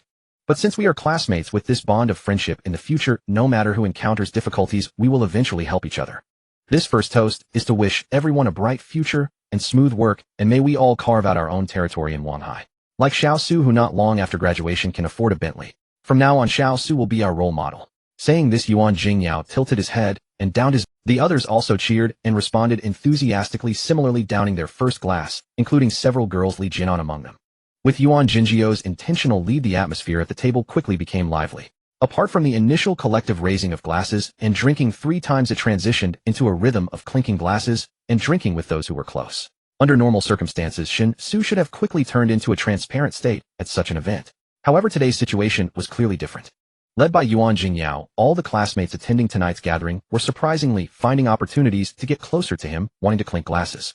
While drinking, they reminisced about the past 4 years of university life, trying hard to find noteworthy stories from their rare interactions. They also talked about how good their relationships were while casually inquiring about what he was currently doing in business and how he could afford a Bentley not long after graduation. The person who made Shen Xu both laugh and cry was named Su-like. He had a handsome appearance, had learned street dance, and was relatively good at singing, making him a prominent figure in class and quite popular among some girls at the university. Naturally, being pursued by girls led to some arrogance. Shen Xu recalled that in 4 years of university, he had spoken to Su-like no more than 3 sentences. Yet just now Su-like came over and put his arm around Shen Xu's shoulders, insinuating that they were close friends. What was even more ridiculous was that after drinking 2 glasses, Su-like wanted to show him something on his phone, but when he opened the messaging app, he realized they hadn't even added each other as friends. The situation became extremely awkward, but Su-like immediately sent a friend request and laughed it off. From being a transparent person, he suddenly became the center of attention, and Shen Xu was truly unaccustomed to such a clear change. It really confirmed the saying that when you succeed, everyone around you becomes good, and every face is filled with smiles. Perhaps this is the logic behind being ignored in the bustling city when poor, yet having distant relatives in the deep mountains when wealthy. Thinking of this, Shen Xu suddenly felt disinterested. When what should have been a sincere reunion of classmates is filled with insincerity, everything seems unbearably tedious. But since he was already here, he still had to put in some effort, if at worst he wouldn't attend such occasions in the future. With this thought in mind, Shen Xu boldly emptied his glass regardless of how many people came to toast him, and he refused to decline anyone. After all, with his internal energy circulating, he could continuously convert the alcohol into energy he needed. It was nearly impossible to get him drunk just with beer. Not only could he not get drunk, but after continuous conversion, there was even no alcohol content in his body. Of course, this conversion also has its limits. The gathering lasted until 11 at night. Shen Xu, having become the focus of everyone's attention, ended up drinking more than 20 bottles of beer. Li Jianan also drank. The gathering lasted until 11 at night. Shen Xu, having become the focus of everyone's attention, ended up drinking more than 20 bottles of beer. Li Jianan also drank quite a bit, looking rather obviously tipsy. It's late, let's call it a night. The boys should help see the girls home. They've all had quite a bit to drink. Don't let the girls take a taxi alone. Xiao Su, take care of Jianan and make sure she gets home safely. Yuan Jingyao slurred his words while saying this, already pushing everyone else out the door. Even Go Wenpeng only handed the car keys to Shen Xu and then hugged Wang Xu, edging following the main group. Shen Xu couldn't help but feel a bit dumbfounded. He hadn't thought about sending Li Jianan home, because he was indeed not interested in Li Jianan at all. What? Why are you standing here? Don't you want to take me home? Li Jianan rested a hand on Shen Xu's shoulder, asking with an airy tone. Shen Xu honestly nodded, saying, I really don't want to. Li Jianan was momentarily taken aback, then gritted her teeth and said angrily, you have to want to. I'm so drunk. If I get hit by a car on the way home, you, as the person who drank with me, will have to take responsibility. Given the situation, Shen Xu naturally could not abandon Li Jianan alone. Moreover, Li Jianan had indeed consumed quite a bit. Considering a typical girl's alcohol tolerance, she was certainly inebriated at this point. Even if he no longer felt anything for Li Jianan and had no thoughts regarding her, it was only right out of camaraderie to escort her home. Sighing, Shen Xu supported Li Jianan's arm and headed towards the parking area outside the food stall. Despite drinking a lot, all the alcohol had been metabolized upon entering his body, and Shen Xu's current state was indistinguishable from that of someone who had not. Under such circumstances, there was no need to consider a designated driver. He could simply drive Li Jianan home himself. However, what Shen Xu did not notice was that as he started the car and left the parking area, a van that had been waiting for an unknown duration also immediately followed. On the Wanghai Road at 11 in the evening, there weren't many vehicles on the road. Yet Shen Xu drove steadily, adhering strictly to the speed limits of the urban area. Just as he was about to ask Li Jianan where she lived before he could even speak, the Bentley was suddenly rear-ended by another vehicle. Bang! A very clear collision. Shen Xu had no choice but to stop the car, signaling for Li Jianan to wait inside while he got out to inspect the situation. For a moment, he even wondered if this was a revenge scheme set up by Ban Village Yuichi. Perhaps they had staged a rear-end collision, and when he stepped out to check, several masked men would jump out from the car behind and shoot him at close range. However, considering that the incident had only occurred this morning, even if Ban Village Yuichi had returned to Japan, he would certainly still be struggling with the pressure from various. Even if he wished to take revenge, it was unlikely he could act at this moment. So as he reached the rear of the Bentley and observed the intimate contact between the van's front and the Bentley's rear, Shen Xu was momentarily speechless. In such a normal rear-end collision, the rear vehicle would be fully responsible, but even if they sold the van, it would surely not cover the repair costs of the Bentley. And typically vans wouldn't have commercial insurance, right? At most, they would have basic liability insurance. As Shen Xu pondered this, the door of the van was already being pulled open, and with the driver's door also ajar, 3 men quickly surrounding Shen Xu. One of the men menacingly said, pay up. Driving under the influence and causing an accident. If you pay us 50,000 yuan, we won't pursue this matter any further. Otherwise, we'll call the police, and not only will you lose your driver's license, but you'll also be taken into custody. Do you understand? Shen Xu's face showed a look of shock, but he quickly regained his composure. He realized he had encountered a scam. This meant the rear-end collision was not an accident, but a premeditated act by these individuals. It was evident that they had observed him drinking at the food stall, which is why they had targeted him directly. Once they saw he had not called for a designated driver or opted for a taxi, but was actually driving himself, they immediately took action. Regardless of the traffic incident, if one party is determined to be driving under the influence, liability would certainly rest solely on the intoxicated driver. Strictly speaking, these individuals scamming required a certain level of skill, at least it was more professional than those who randomly collided with passing vehicles on the street. Unfortunately, they picked the wrong person. Sighing, Shen Xu took out his phone and said, call the police. I don't like settling matters privately, it's better to handle everything according to the rules. The 3 men were instantly taken aback. Their opponent's reaction was completely beyond their expectations. If they truly called the police, their adversary would certainly face corresponding penalties, but they would gain nothing. At most, they would manage to obtain some repair costs. Yet to avoid losses, they had chosen to drive a van, which would hardly yield any significant repair fees. Wouldn't all their efforts spent lurking all night to find a suitable target be in vain? This person does not play by the rules. Why isn't he following the script? Cough, buddy, don't be so emotional. Oh, let's just negotiate and brush this under the rug, alright? It's pointless to be stubborn. In the end, you'll only be the one to suffer. If 50,000 is too much for you, let's settle for 30,000 instead. Look at you driving such a nice car, you must be wealthy. Is it really worth it to end up behind bars over a measly few thousand yuan? Why bother? You don't lack money, right? We're just looking out for you. Don't act impulsively, you'll regret it. The initially fierce-looking man suddenly changed his tone, speaking to Shen Xu in a seemingly earnest manner. Shen Xu couldn't help but show a strange expression, but proceeded to dial the emergency number 122. Seeing that Shen Xu was so resolute, the three men felt quite. They were after money, not aiming to send someone to jail. What was the point of doing something that harmed others without benefiting themselves? However, having already called the police, it was pointless to say more. The three men could only glare at Shen Xu resentfully before calling the police themselves, claiming that someone was driving under the influence, which caused the accident. The traffic police quickly arrived at the scene. Near midnight, the traffic pressure was minimal, and the situation was clear at a glance, requiring no further legal interpretation. Since the call mentioned driving under the influence, the traffic police followed protocol and used a breathalyzer to test Shen Xu and the driver among the three men. As expected, after Shen Xu blew into the device, there was no reaction from the breathalyzer. The three men were instantly dumbfounded. "This is impossible, officer. He must have been drinking. We saw him with our own eyes. He drank a lot. How could there be no alcohol content detected? The device must be..." The leading man among the three became anxious. He couldn't help but be worried. If the breathalyzer did not register any alcohol, it would mean they were fully responsible for the rear-end collision. "You saw it with your own eyes. You mean you intentionally crashed into him?" The traffic police raised an eyebrow and asked. The man was momentarily taken aback, but quickly waved his hand, saying, No, it was an accident. That doesn't matter. In any case, he definitely drank. How could it not register? The machine must be malfunctioning." Shen Xu casually pointed to the passenger seat and said, "I have someone in my car who has been drinking. Let's check if the machine is broken or not." Although the traffic police were sure the device was functioning, to avoid unnecessary entanglements, they walked over to the passenger side and had Li Jianan, who was sitting inside, blow, and as expected, the device emitted an alarm sound. The three men were left dumbfounded. The accident was handled simply, as the traffic police understood the true circumstances behind the incident. Similar staged accidents were quite common in a massive international metropolis like Shanghai. During routine study sessions, the traffic police often presented typical cases for explanation. Thus, little time was wasted and the accident liability determination was issued on the spot. Since the collision was minor, the subsequent procedures did not require impounding the vehicle. After confirming liability, it was handed over to the insurance company, so Shen Xu simply drove away. The three staged accident perpetrators were not foolish.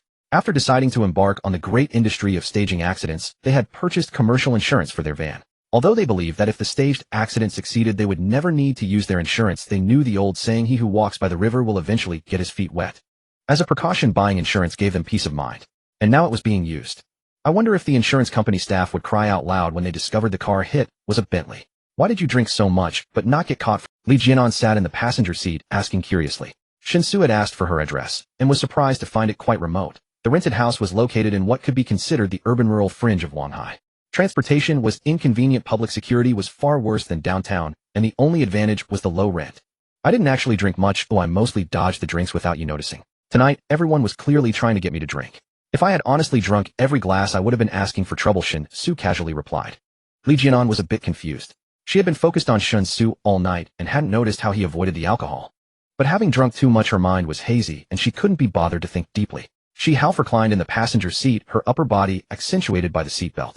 She could clearly sense Shen Xu's cold attitude toward her, and under the influence of alcohol, she felt an overwhelming sense of grievance. The atmosphere in the car grew tense. Shen Xu made no attempt to initiate conversation, leaving Li Jianan feeling deeply unbalanced. She gritted her teeth and said, "I know. You must be mocking me in your heart. In school, when you confessed to me, I rejected you without hesitation. And now, just after graduation, because you bought a luxury car worth millions, I shamelessly cling to you again. Of course you should look down on me. Not just you. I look down on myself too." Shen Xu paused, then said, "Truthfully, you misunderstood. I'm not mocking you, nor looking down on you. My thoughts back then were too naive. Don't dwell on the past. Liar. Why can't you admit it? Once I ignored you, now I'm not worthy of you. Isn't that what you're thinking? It's normal. I'd think the same if I were you. But what can I do? Do you think I want to become a gold digger? My parents favor sons over daughters, and have only loved my younger brother since childhood. They've always been indifferent to me. Even this university, I only got to attend because my parents thought having a college graduate daughter would sound good for marriage and allow them to demand a higher bride price." Li Jianan's emotions seemed to spiral out of control. Her voice grew sharp and tears slowly spilled from her eyes. "My parents never treated me as their child. They only want to sell me off to anyone when I grow up to get a huge bride price to buy a house for my brother and help him get married. But I don't want that. I don't want to be casually betrothed to a blind man or a fool just because they offer a ridiculous amount of bride price. But what can I do? They say they raised me, so I should repay them. I'm only 22. Other girls enjoy the sweetness of love. But I have to struggle to escape a miserable life. Do I not want love? Of course I do. But I don't deserve it. I must find a way to earn a large sum of money, give it to my parents, and tell them I've repaid tenfold the cost of raising me. From then on, I'll cut ties with them. Do you understand? I have to make money. What job could I do on my own to earn that much in a short time? I can only look for someone who can help me. What's wrong with that? As Li Jianan spoke, her emotions completely broke down, and the pain she had buried deep in her heart seemed to pour out all at once. Tears streamed like a spring. She covered her face with both hands and burst into uncontrollable sobs. She wept like a weeping willow, her whole body trembling, leaving Shen Xu helpless. Fortunately, the traffic was smooth. By the time she finished pouring out her misfortune, the car had already stopped outside the gate of the residential complex where she rented. Shen Xu breathed a sigh of relief and said awkwardly, "We're at your place. Would you like to continue crying inside? After all, if someone sees you crying like this in my car, they might think I did something to you." Li Jianan's sobbing paused noticeably. She lowered her hands, her face a mess of tears, and glared at Shen Xu, shouting angrily, "How can you be so cold-blooded? Just because I rejected you before, do you have to humiliate me like this?" Shen Xu said blankly, "What humiliation? You're home." Li Jianan bit her lip, looking down, and said, "I'm so upset. Shouldn't you come over, hold me, and comfort me? I live alone, even if it's remote. Don't you want to come up for a while?" Shen Xu finally understood her meaning. He sighed softly and said seriously, "Jianan, let the past be the past. I did have feelings for you once, but now I realize it was more like the stirring of youth. We have to move forward." Li Jianan hadn't expected that even after such an obvious hint, Shen Xu would still reject her so decisively. A certain pride within her was shattered completely. She pushed open the door, slammed it shut, and staggered into the residential complex.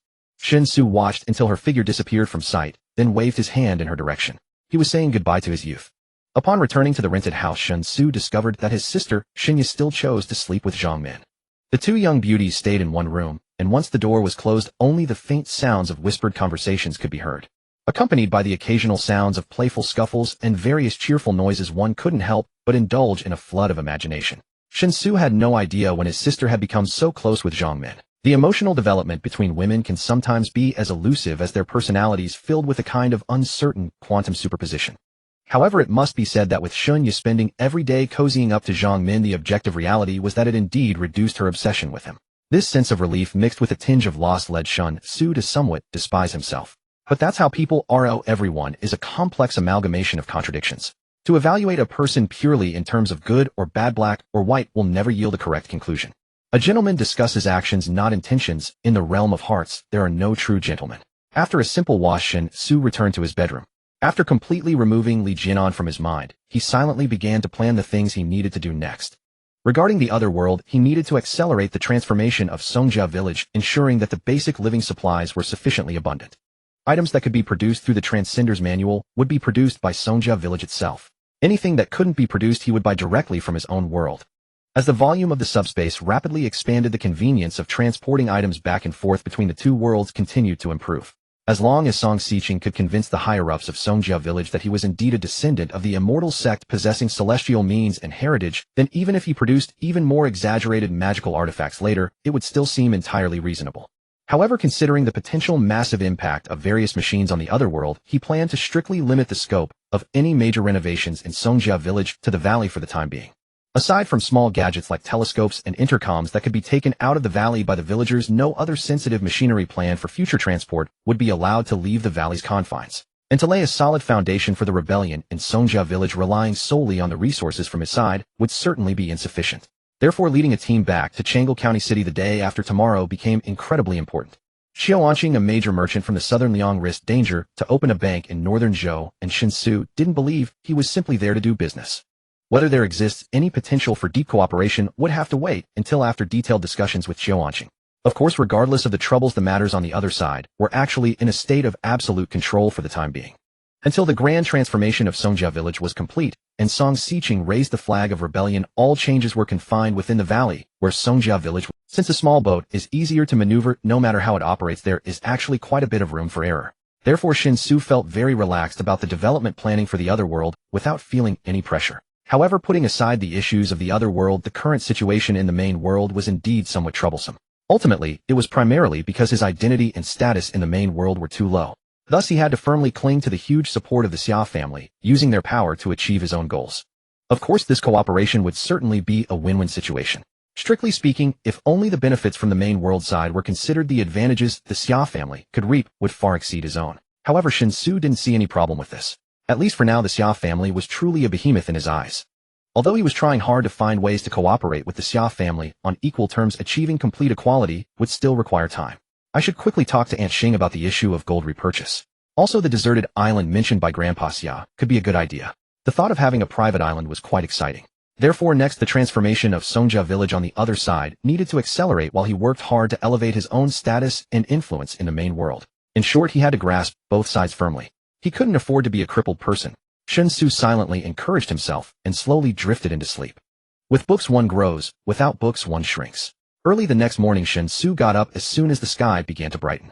After filling his stomach downstairs he took 2 breakfasts back to the rented house, and saw Shinya and Zhang Min in their pajamas yawning washing up together in the bathroom. When will Auntie arrive today? By plane or high-speed train? Should I go pick her up with you? Shen Xu casually asked as he placed the breakfast on the coffee table. Washing her face Zhang Min replied, she's coming by plane and will arrive in the afternoon. Aren't you supposed to help Xiaoyu move? Just focus on that. Before the afternoon I'll call you. If you're not coming to pick her up with me my mom will probably nag me the whole way. Make sure to perform well then, you must make my mom satisfied otherwise she will keep bothering me. Otherwise she'll set me up on blind dates all day long. If I can just get through this you'll be my lifesaver, and I'll treat you to a feast. While speaking Zhang Min had already walked out of the bathroom, and with her hands together offered a devout bow towards Shen Xu. Don't worry Sister Min. With my brother's shameless demeanor, he will definitely charm Auntie into comfort, not uttering a single no. Shinya responded with a smile. You're so chatty. Hurry up and come eat. After breakfast we'll go to the new house. Since we're picking her up in the afternoon, I can run some errands at Shen Xu shot Shinya a glare and said with annoyance. Since the Bentley was rear-ended last night, he simply didn't drive it. Leaving the car keys at home, he called Go Wanpeng to handle the aftermath of the rear-end incident while he took a taxi with Shinya to their new home. Actually there wasn't much to move. Shinya was accustomed to frugality and Shen Xu didn't have any shopping habits. Together their clothes fit into a single suitcase. They soon arrived at the entrance of the community where their new home was located. After paying and getting out, he used his phone to scan his identity card to open the community gate walking in amidst the greetings of the security. Shinya followed behind Shen Xu, her face full of undisguised astonishment. It was only at this moment that she realized her brother's house seemed to be completely different from what the surge of astonishment peaked the moment Shen Xu led her into a lower-level suite. Opening the door and standing at the entrance hall, Shinya covered her mouth with both hands upon beholding the vast living room and the prominently placed staircase leading upstairs. Brother, this is your house. My God, how much must this be worth? Shinya rushed into the living room, touring it, as if she were Lu Laolao visiting the grand. More precisely, it is our family's house. If our parents move to Wanhai in the future, they can live with us. After all, the house is spacious enough to accommodate everyone. Shen Xu said with a cheerful smile. Speaking of which, I've already laid the groundwork and plan to tell our parents tonight about your lottery win. Make sure your acting is convincing, don't let anything slip. As Shinya spoke, she dashed into one of the bedrooms, spreading her arms excitedly. This room is great. The lighting is excellent. I hereby declare this my bedroom. Shen Xu nodded with a smile. Rest assured our parents will not detect a thing. Also regarding my trading company, if our parents inquire, just say it was started with the lottery money. They don't understand much, so as long as it sounds plausible it will do. I doubt our parents will call me directly, at most they might try to subtly inquire through you. Got it. Oh, by the way, school starts next week. Will you take me there? Shinya suddenly peeked out from the bedroom, looking at Shen Xu standing by the door, and asked. Shen Xu was momentarily stunned. Only now did he realize that he had been so preoccupied with matters in the other world that he had never asked his sister which university she. As her brother, he truly was negligent. Clearing his throat awkwardly, Shen Xu asked, which school did you get admitted to? Where is it located? If it's too far, I might not be able to take you. Lately? Well, I've been quite busy. Shinya stepped forward, wrapping her arm around Shen Xu's, her eyes sparkling with mischief, as she said mysteriously, guess. Which school do you think I got admitted to? Shen Xu smiled politely. How could I possibly guess? You definitely didn't get into those 2 top schools in Jingxing, but you should be able to get into the other double first-class universities, except for the very best few where you might not get to choose your major. So ultimately, whether you want to choose a major you love or attend a better university depends on your own wishes. Shinya rolled her eyes and pouted. Boring, you only know how to dodge with these cliches. Forget it, I'm too lazy to keep you guessing. I got admitted to the accounting department of Wanhai Finance. This is the flagship department at Wanhai Finance, ranked second among all accounting departments nationwide. How about that? Isn't your little sister impressive? Seeing Shunya's proud expression, Shen Xu suddenly felt uneasy. He exclaimed in shock, Wanhai Finance. So you applied to university in Wanhai. Does that mean you'll be studying in Wanhai for the next 4 years? Shinya nodded with a smile. Exactly. Surprised. Unexpected. After knowing you would develop in Wanhai, I made this decision, but just didn't tell you earlier. Honestly, I wasn't confident I could get into the accounting department at Wanhai Finance. So when applying, I accepted adjustment. I thought if I couldn't get into accounting, being reassigned to another major would be acceptable. Unexpectedly, I was lucky, fewer people applied this year, and my score just barely met the accounting admission line. Shen Xu opened his mouth, momentarily at a loss for words to describe his feelings. Was this a surprise? Or a shock? Though his sister's admission to the accounting department at Wanhai Finance was certainly a cause for celebration.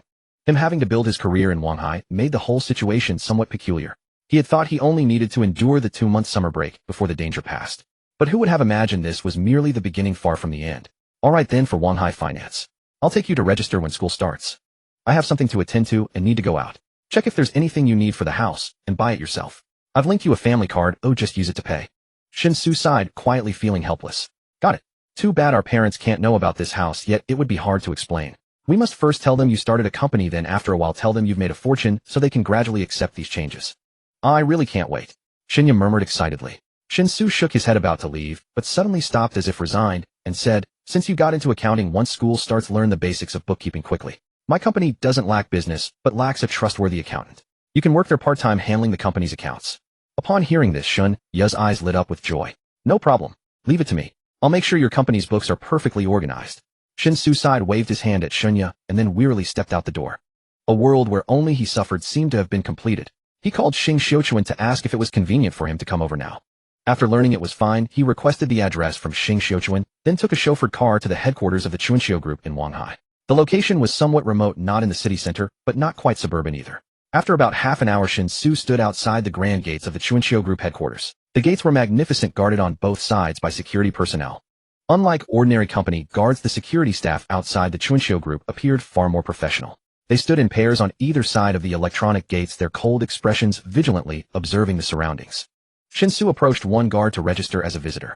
After making a phone call to verify internally, the guard opened the gate and allowed him entry. To prevent Shen Xu from getting lost within the group's premises, the guard kindly gave him directions and told him which building to enter. Shen Xu thanked the guard and was about to head toward the building when he saw someone being surrounded by a crowd coming out. It was Xing Xiuchuan. Was this a special reception for him? Among the people behind Aunt Xing, someone looked very familiar. Li Jianan. After graduating, she had actually joined the Chuanxiu Group. Shen Xu was filled with surprise. Li Jianan trailed listlessly at the very back of the group, her entire demeanor radiating weariness and dejection. It was not merely the lingering effects of her hangover, but also the profound blow she had suffered the previous day. Shen Xu had rejected her invitation without a moment's hesitation, causing her for the first time since she could remember to question her own allure. From a young age, Li Jianan had been acutely aware of her striking beauty. Growing up in such a family background had forced Li Jianan to mature far earlier than her peers. Yet this precociousness did not lead her astray. Instead, it enabled her to formulate a remarkably clear plan for her life at an early age. She was determined to break free from the constraints of her family through her own efforts, so every step she took had to be calculated with ruthless pragmatism, never allowing a single trace of sentimentality to cloud her judgment. With this resolution firmly in mind, she had consistently adhered to it. Even the boyfriends she chose since high school were selected with a highly purposeful intent. Moreover, Li Jianan firmly believed that once a man obtained something, he would no longer cherish it. Thus, despite having had several boyfriends over the years, she had always maintained an unblemished and chaste demeanor. The more elusive and aloof she appeared, the more she could enchant men, leaving them utterly captivated and unable to resist. Even her immediate recruitment after graduation into the secretarial office of the board of directors at Chuanxiu Group, becoming a secretary there, was facilitated by one of her ex-boyfriends. What did a breakup matter? They could still be friends, couldn't they? A pretty pristine girl. What ill intentions could she possibly harbor? Originally, Li Jianan believed that with her well-honed skills in manipulating men, she would continue to triumph effortlessly even after leaving the campus and entering society. Yet who would have thought that the moment she set her sights on Shen Xu and decided to employ a few tactics to ensnare him, she would hit a hard wall. This filled Li Jianan with a deep sense of frustration. A male classmate who had confessed to her, a schoolmate with a shared history who had just started a company and bought a luxury car right after graduation. In Li Jianan's eyes, these combined conditions made him an ideal partner. Yet for the first time, her usual method of invoking her unfortunate family background to elicit sympathy and offer emotional hints had failed completely. Li Jianan tossed and turned all night, unable to fathom the reason for her failure. Jianan, perk up. If Director Xing catches you with those drooping eyelids, you'll be in. Though we're just secretaries handling Director Xing's daily affairs in the board office, we still represent the group's image. Director Xing rarely brings us secretaries along to greet guests, but every time she does, it's for someone truly extraordinary. A VIP of great importance. You'd better do your best. Don't disgrace our group. Another secretary walking beside Li Jianan noticed her listless state and couldn't help but remind her with a hint of concern. Li Jianan snapped to attention, forcing herself to muster some energy, and whispered apologetically, "Sorry, Sister Liu. I had a bit too much to drink at yesterday's college reunion. I never expected Director Xing would have an important guest today. If I'd known, I wouldn't have drunk." The secretary addressed as Sister Liu maintained a perfectly professional smile, her eyes fixed straight ahead, without turning, as she said, "Don't worry. It's unlikely anyone will notice you. I'm just giving you a heads up. Our salary is decent, especially considering the workload. So occasionally playing the role of a decorative vase isn't bad. Just don't mess it up." Li Jianan nodded immediately. I understand. Thank you, Sister Lu. This guest seems to have come without an appointment. Director Xing even came out personally to greet them. Do you know who it is, Sister Lu? The secretary called Sister Lu gave a slight shake of her head. I'm not sure. Don't go prying. In the board office, you must restrain your curiosity, or it will bring trouble. Li Jianan instinctively shrunk her neck. Noticing that the others ahead had suddenly quickened their pace, she hurriedly caught up. 8 secretaries from the board office accompanied by 4 bodyguards, 12 people in total, followed behind Shen Xu as they strode swiftly toward the main entrance of the group headquarters. It was only at that moment that Li Jianan suddenly realized the person approaching from the direction of the main entrance looked remarkably familiar. Could it be Shen Xu? Li Jianan instinctively halted in her tracks. She rubbed her eyes vigorously, then looked again, more carefully, confirming that she was not mistaken and that it was not a hallucination brought on by her hangover. It was truly Shen Xu. So, the distinguished guest that Director Xing had come out to greet so solemnly was actually her college classmate. How was that possible? Li Jianan could not describe the turmoil in her heart at that moment. But her frozen stance was immediately noticed by the secretary Sister Lu. Startled by Sister Liu's cough, Li Jianan, flustered and disoriented, caught up with the group. Ignoring Sister Liu's reproachful glance, she stared fixedly at Shen Xu, who was now standing face to face with Shen Xu shaking hands. She was certain that Shen Xu had seen her too, because his gaze had lingered on her for a moment, though it was brief, almost a fleeting glance. Aunt Xing, why did you trouble yourself to come out and welcome me? I'm almost flattered. Given our relationship, there's no need for such formalities, is there? Shen Xu shook hands with Shen Xu, speaking with a cheerful smile. Shen Xu smiled back. Since it's your first time here, I naturally had to come down and greet you to show next time you come I won't bother. They'll have someone register your identity and grant you access to the group. Then you won't need to sign in as a visitor anymore. That's wonderful. Your company is so big, the food must be excellent. They'll come by every day to freeload from now on. I hope you won't get tired of me, Aunt Xing. As long as you bring business with each visit, never empty-handed, you'll be my greatest god of wealth.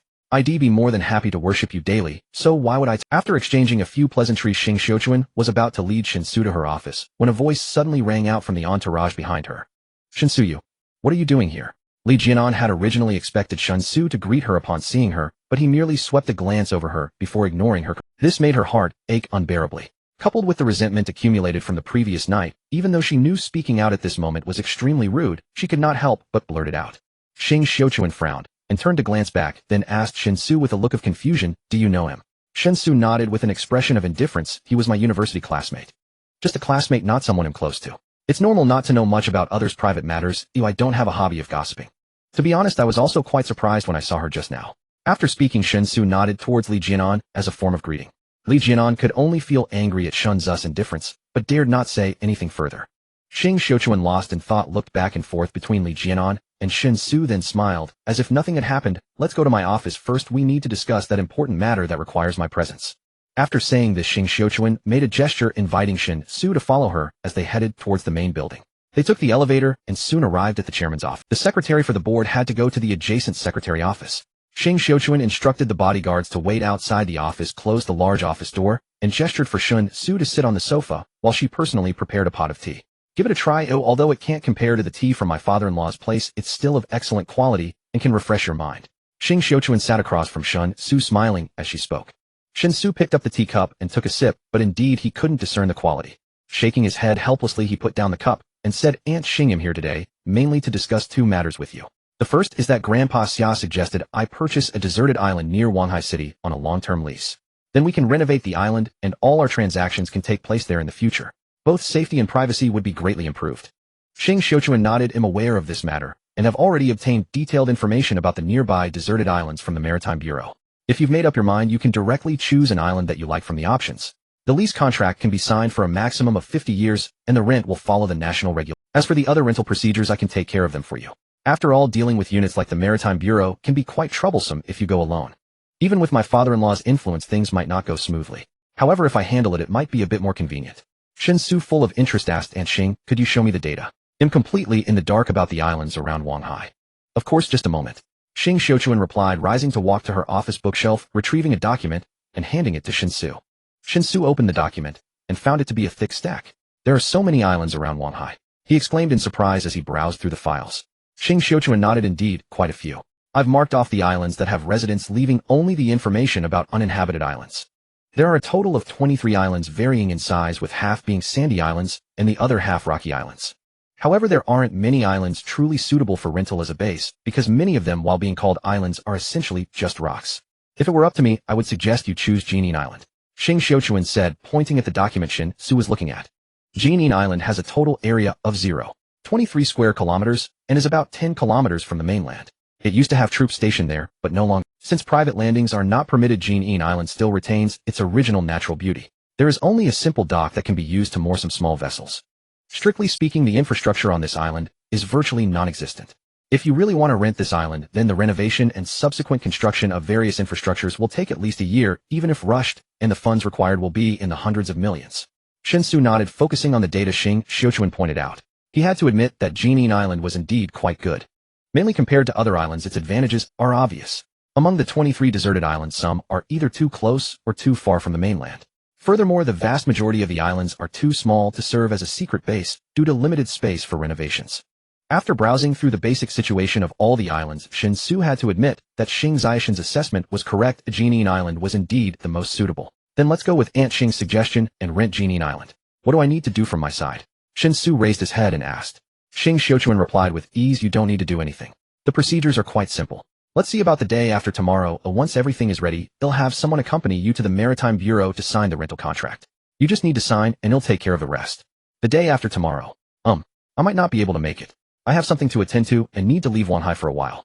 But I expect to be back in 2 or 3 days. Once I'm back, I'll give you a call. Shen Xu, recalling that he would be going to Changle County tomorrow, suggested.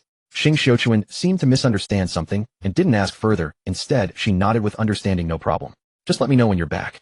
Since you've decided to rent this island, I'll contact the construction people today. They'll have them survey the island and also create a detailed planning map.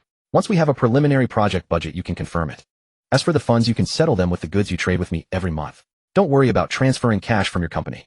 Since you don't have a finance department, asking you to transfer money from the company would be quite troublesome. They'll pay the construction fees gradually based on the progress. The goods you trade with me will cover the fees for each stage, and I'll transfer the remaining to you afterward. Shen Xu naturally had no objections, quickly reaching a consensus with Shen Xu regarding the rental and renovation of the deserted island. Alright, that wraps up the first matter. What about the second? What else do you want to discuss with me? Shen Xu asked curiously as she put away the documents regarding the deserted island. Shen Xu's expression turned serious as he spoke. I want to talk to Aunt Xing about gold. Gold? What is there to discuss about gold? A puzzled expression appeared on Xing Zhaishan's face. Shen Xu organized his thoughts and said, Aunt Xing, if I could secure a stable source of gold, would you be able to continuously purchase it? The price could be set slightly below the international spot price as long as it's not too much lower. Shen Xu looked surprised. Frowning in thought, she said, that depends on how stable that so-called stable source is and how much gold it can actually provide. If the volume is small, it's essentially meaningless. For instance, if you guarantee tens of kilograms of gold every month, that sounds like a large amount. Selling it on the market could fetch tens of millions, which from a purely transactional perspective is certainly a sizable deal. But from the perspective of gold itself, at least for me, it holds no value. The gold market is simply too vast.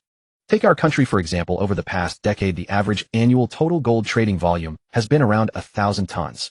That's a massive market worth hundreds of billions. Ordinary gold transactions barely make a ripple in the overall market. Of course, those 1,000 tons include a lot of repeated trades and paper gold transactions, but it's undeniable that the sheer scale of the gold market means it's a game requiring national participation. Ordinary companies or individuals can't influence market decisions. For me and for the Chuanxiu Group, any business we enter must be one where we set the rules. Only by standing at the top and making the rules can we reap the greatest profits. If we have to follow rules set by others, I'm personally not interested. Shen Xu mused. So you mean if the amount is too small, you're not interested? But if it's large enough, you'd be willing to do the deal? Shen Xu nodded matter-of-factly. Exactly. After all, gold has always been the most special precious metal in history. Since the dawn of human civilization, spanning thousands of years, material and technological levels have continuously advanced. Naturally, many things have undergone earth-shaking changes along with societal development.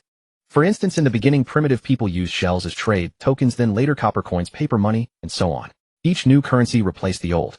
But throughout thousands of years of human history, one thing has never changed. No matter the dynasty, no matter the country, everyone has always coveted gold. It's the universally recognized most valuable constant currency. Since it's currency, it must function as money to have value. So in small quantities, gold is at most jewelry or ornaments. Only in large quantities can it influence the market. For example, our country's central bank has increased its gold holdings by 100 tons in the past 4 months. Having said that, Shen Xu shrugged and continued, of course, national gold purchases differ from individual ones. At the national level, due to the massive procurement volume, increasing holdings is extremely difficult and subject to many other restrictions. Regardless, gold is a natural currency. From a credit perspective, paper money requires national credit as backing, but gold inherently represents credit. With gold you can trade anywhere in the world. Moreover, with technological advancements, various high-precision fields have irreplaceable industrial demand for gold. Unlike ancient times when gold was purely monetary, it now has irreplaceable practical value. But in the end, no matter how high gold's value, it only becomes valuable when the quantity meets the requirement. So how much gold per month can your stable source provide? Faced with Shen Xu's question, Shen Xu was unsure how to answer. Because the amount of gold he could obtain depended on first discussing it with Qiuanqing in the other world. Small quantities could indeed be acquired through trading scarce goods. But if, as Shen Xu said, a few tens of kilograms weren't worth the effort, then the gold volume would need to be measured in tons. A ton of gold is a full 20,000 taels. Acquiring that through normal business in the other world would be extremely difficult. Only a wealthy moneyhouse owner like Qiuanqing could have stable channels to amass large quantities of gold. After thinking it over, Shen Xu said, I can't yet determine the exact stable supply volume. Let me come back in a few days to discuss this further. What I can say for sure is that it won't be just tens of kilograms. At the very least, the transaction will be measured in tons. The only question is how many tons and how long it can last. I believe that if the transaction scale reaches tons, it will be worth your attention, right? Shen Xu's eyes lit up at this, and she nodded. If you can really achieve that volume, rest assured it'll take as much as you have. Although the Qiuanqing Group doesn't deal in gold, the central bank is continuously increasing its holdings. A large one-time injection of gold reserves could greatly relieve the central bank's task pressure. And we can gain many useful favors in the process. After all, large-scale gold accumulation is a delicate operation as it can significantly impact international gold prices, raising acquisition costs and potentially causing huge losses. That's why it's always done very carefully. Shen Xu got the answer he wanted and decided not to linger. He rose to take his leave. Shen Xu checked the time and said with a smile, it's almost noon. Let's have a simple meal together in the cafeteria. Since you've come all this way, if I didn't even offer a meal, your father-in-law would scold me. Shen Xu was momentarily taken aback, but didn't refuse. Since Zhang Min hadn't called, yet there was no time conflict. The employee cafeteria of Qiuanqing Group was divided into two floors, one for ordinary employees and junior managers, and the other for mid-level and above leadership. However, the secretaries from the chairman's office, due to the special nature of their work, were allowed to dine in the leadership section despite being regular employees. Their daily allowances, whether for meals, transportation, phone bills, summer high-temperature subsidies, or winter heating subsidies, were all at the same standard as mid-level. Thus, although the base salary of the chairman's office secretaries was nearly identical to that of ordinary employees, their total income became quite substantial when all the various. Furthermore, the group's social insurance contribution ratios varied by rank. For example, the Housing Provident Fund contribution rate was only 5 for grassroots employees, 8 for junior managers, and the maximum 12 for mid-level and above managers. This allowed the secretaries of the chairman's office to also enjoy the 12 contribution rate for their Housing Provident Fund. Add to that various holiday bonuses and year-end bonuses. In short, with all the myriad hidden benefits, the actual annual income of these secretaries often reached more than 3 times that of ordinary grassroots employees, even though their base salaries were almost exactly the same as ordinary employees. For this reason, Li Jianan was very satisfied to have just graduated and joined the chairman's office of Qiuanqing Group. She also believed that her career starting point was far higher than that of most people. A certain complacent feeling that grew from this often made Li Jianan feel quite smug. Yet all this pride and self-satisfaction were shattered into pieces after repeated setbacks suffered at the hands of Shen Xu. Jianan, look, that college classmate of yours. Chairman Xing personally accompanied him to the cafeteria. Unbelievable. They came out of the building to greet him, put aside all company matters just to host your classmate, and even accompanied him to the cafeteria for lunch.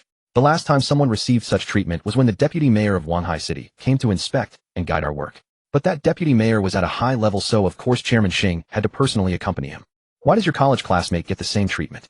Li Jianan was sitting at a cafeteria table eating lunch with little appetite when her arm was suddenly nudged by Sister Liu, who was eating beside her, and she heard Sister Liu's curious and gossipy inquiry. She instinctively looked up, following Sister Liu's direction, and indeed saw Shen Xu accompanied by Shen Xu appearing in the food-picking area of the cafeteria. The leadership cafeteria was a buffet offering more than 40 varieties of meat and vegetable dishes daily, and on special occasions, it would also feature high-end ingredients like lobster, crab, and salmon. If one ate in the employee cafeteria, the meal subsidy would be directly allocated to the cafeteria expenses. Of course, if one was not interested in the cafeteria, they could choose not to eat there and instead order takeout or bring their own food, in which case the meal subsidy would be paid in cash into their salary card. However, few people did this because eating in the employee cafeteria was very convenient and offered better food. Who knows what's going on with him? I only know that after graduation he started a trading company and made a lot of money in a very short time. Maybe that trading company is doing business with our group. Li Jianan replied, biting her lip, her emotions complicated as she watched Shen Xu picking food not far away. Sister Liu said skeptically, doing business with our group. What kind of business would make Chairman Xing treat him so well? Our group has always been the client. There are countless companies out there begging to do business with us. Even top 500 domestic companies haven't been personally received by Chairman Xing when they want to do business with us. Having a subsidiary head handle the reception is already considered giving them face. Tisk, I think this college classmate of yours is definitely not ordinary. He must have a very deep family background. Otherwise, how could he, just a fresh graduate like you, even if he started a company, command such respect? Without family connections, why would Chairman Xing value him so much? I've heard that many truly powerful families are very low-key. Li Jianan felt increasingly unsettled because she felt that Sister Liu's words made a lot of sense. Shen Xu must have been born into an exceptionally powerful family. Otherwise, he couldn't have been so unremarkable in school and then suddenly shine brilliantly right after graduation. If that were the case, it meant that his mediocrity during school was probably due to his family's requirement to keep a low profile and stay humble. At this thought, Li Jianan suddenly, if she had seen through Shen Xu's extraordinary nature earlier and had agreed immediately when he confessed to her back, then wouldn't she now have no worries at all? An opportunity for an easy class leap simply placed before her by fate was ruthlessly kicked away by her. The moment she thought of this, Li Jianan's heart ached so much she could hardly breathe. If the heavens could give her a second chance, she would say to Shen Xu 3 words, "I love you." And if she had to set a time limit on those 3 words, she hoped it would be 10,000 years. Just as Li Jianan was replaying the classic scene from A Chinese Odyssey in her mind, Sister Liu suddenly patted her arm vigorously. Li Jianan was startled, then quickly came to her senses. She hurriedly stood up, clicked her heels, and trotted over to the table where Xing Xiuquan and Shen Xu were sitting. Li Jianan was startled, then quickly came to her senses. She hurriedly stood up, clicked her heels, and trotted over to the table where Xing Xiuquan and Shen Xu were sitting. After casting a resentful glance at Shen Xu, she bowed slightly with a hint of nervousness and said, "Chairman Xing, you called for me." Xing Xiuquan said with a smile, "Xiaoli, you've just joined our group, haven't you? I have a task for you. Xiao Su plans to buy an island. The group will handle the paperwork, but in a few days Xiao Su will need to go to the Maritime Affairs Bureau in person to sign. The group need to arrange someone to accompany Xiao Su. Since you and Xiao Su are college classmates, you'll follow up on this matter. When the group's people go to handle the procedures tomorrow or the day after, you can go along and get to know the people, so there won't be any trouble later. Buy an island." Li Jianan looked at Shen Xu in utter shock. Shen Xu had no objections regarding Xing Zishan's arrangements. Mainly, he currently held an absolutely calm attitude towards Li Jianan, so to him, it was acceptable no matter who Xing Xiuquan arranged to accompany him for the procedures. As for why it had to be Li Jianan, it might be due to some peculiar whim of Xing Xiuquan. Who knows? Anyway, since it didn't involve any fundamental issues, Shen Xu didn't bother to think too much about it. Shen Xu had no objections regarding Xing Zishan's arrangements. Mainly, he currently held an absolutely calm attitude towards Li Jianan, so to him, it was acceptable no arranged to accompany him for the procedures. Seeing that there was only an hour and a half left until the flight landed, Shen Xu decided to finish his lunch. He bid farewell to Xing Xiuquan, and instead of taking a taxi, he headed straight into the nearest subway station. Although the daytime traffic congestion during non-peak hours was somewhat bearable, it was evidently faster to take the subway to the airport. Since Chunqiu Group was not too far from the airport, the subway ride took less than half an hour to reach. With plenty of time to spare, Shen Xu simply found a fast food restaurant in the airport to completely fill the stomach that was only a third full from the cafeteria at Chunqiu Group. When he received another call from Zhang Min asking where he was, there were still about 10 minutes left until the flight landed. Shen Xu settled the bill amidst the stunned expressions of the fast food staff and walked towards the arrival area. As one of the 4 first-tier megacities in the country, Wanhai had 2 airports. One airport primarily handled international flights, while the other focused on domestic flights. In this airport, which mainly dealt with domestic flights, Shen Xu quickly spotted Zhang Min waiting outside one of the arrival gates. In the next moment, Shen Xu's eyes brightened. Today, Zhang Min looked completely different from the one he had lived with before, who often neglected personal grooming due to working overtime. She wore a light yellow short-sleeved t-shirt layered with a solid-colored knit cardigan on the upper half, while the lower half was adorned with a pure white Aline skirt. The skirt featured pleats with vertical stripes, giving it a rich sense of layering and exuding a strong youthful vibe. On her feet were a pair of 3-inch heeled shoes that were comfortable and did not tire her feet, perfectly showcasing the smooth and delicate curve of her instep. Her hair was naturally let down, cascading over her shoulders, and paired with Zhang Min's already exquisite features, she looked stunning. "What's wrong? Why are you staring at me like that? We've lived together before, and I've never seen you look at me like this." Noticing that Shen Xu was approaching and that he was staring at her, without blinking, Zhang Min felt a sense of pride, though she pretended to be unaware, and spoke up. Shen Xu cleared his throat and replied honestly, "While you weren't slovenly, when we lived together you never dressed up. I only knew you were beautiful, but I didn't expect that just a little effort could make you look this stunning. Honestly, I think being a programmer is a waste for you. You could totally be a star." Zhang Min couldn't help but roll her eyes, scoffing. "I've heard the entertainment industry is quite chaotic. To succeed, you have to be willing to endure a lot. There are female stars who, when they were unknown, slept with an entire crew to rise up. I could never accept that, no matter what you say." It's better to be a programmer. You rely solely on your skills to make a living. As long as you are a tech expert, you don't need to worry about not having work. Just then, as they were casually chatting, a large group of people suddenly rushed in from behind. These were mostly young girls, but there were also a few young men scattered among them, looking like there were at least hundreds of them. Some people were holding up support signs, but the vast majority were raising their phones to take pictures. As this crowd was desperately trying to push to the front of the arrival area, they completely ignored the other people already standing nearby, causing several individuals to stumble and fall, leading to a chorus of curses. Zhang Min was almost knocked over, but Shen Xu reacted quickly, pulling her to his side just before she was about to be bumped into, using his body to shield her. In the next moment, chaotic screams erupted, and the surrounding young girls seemed to be suddenly energized, shouting wildly towards the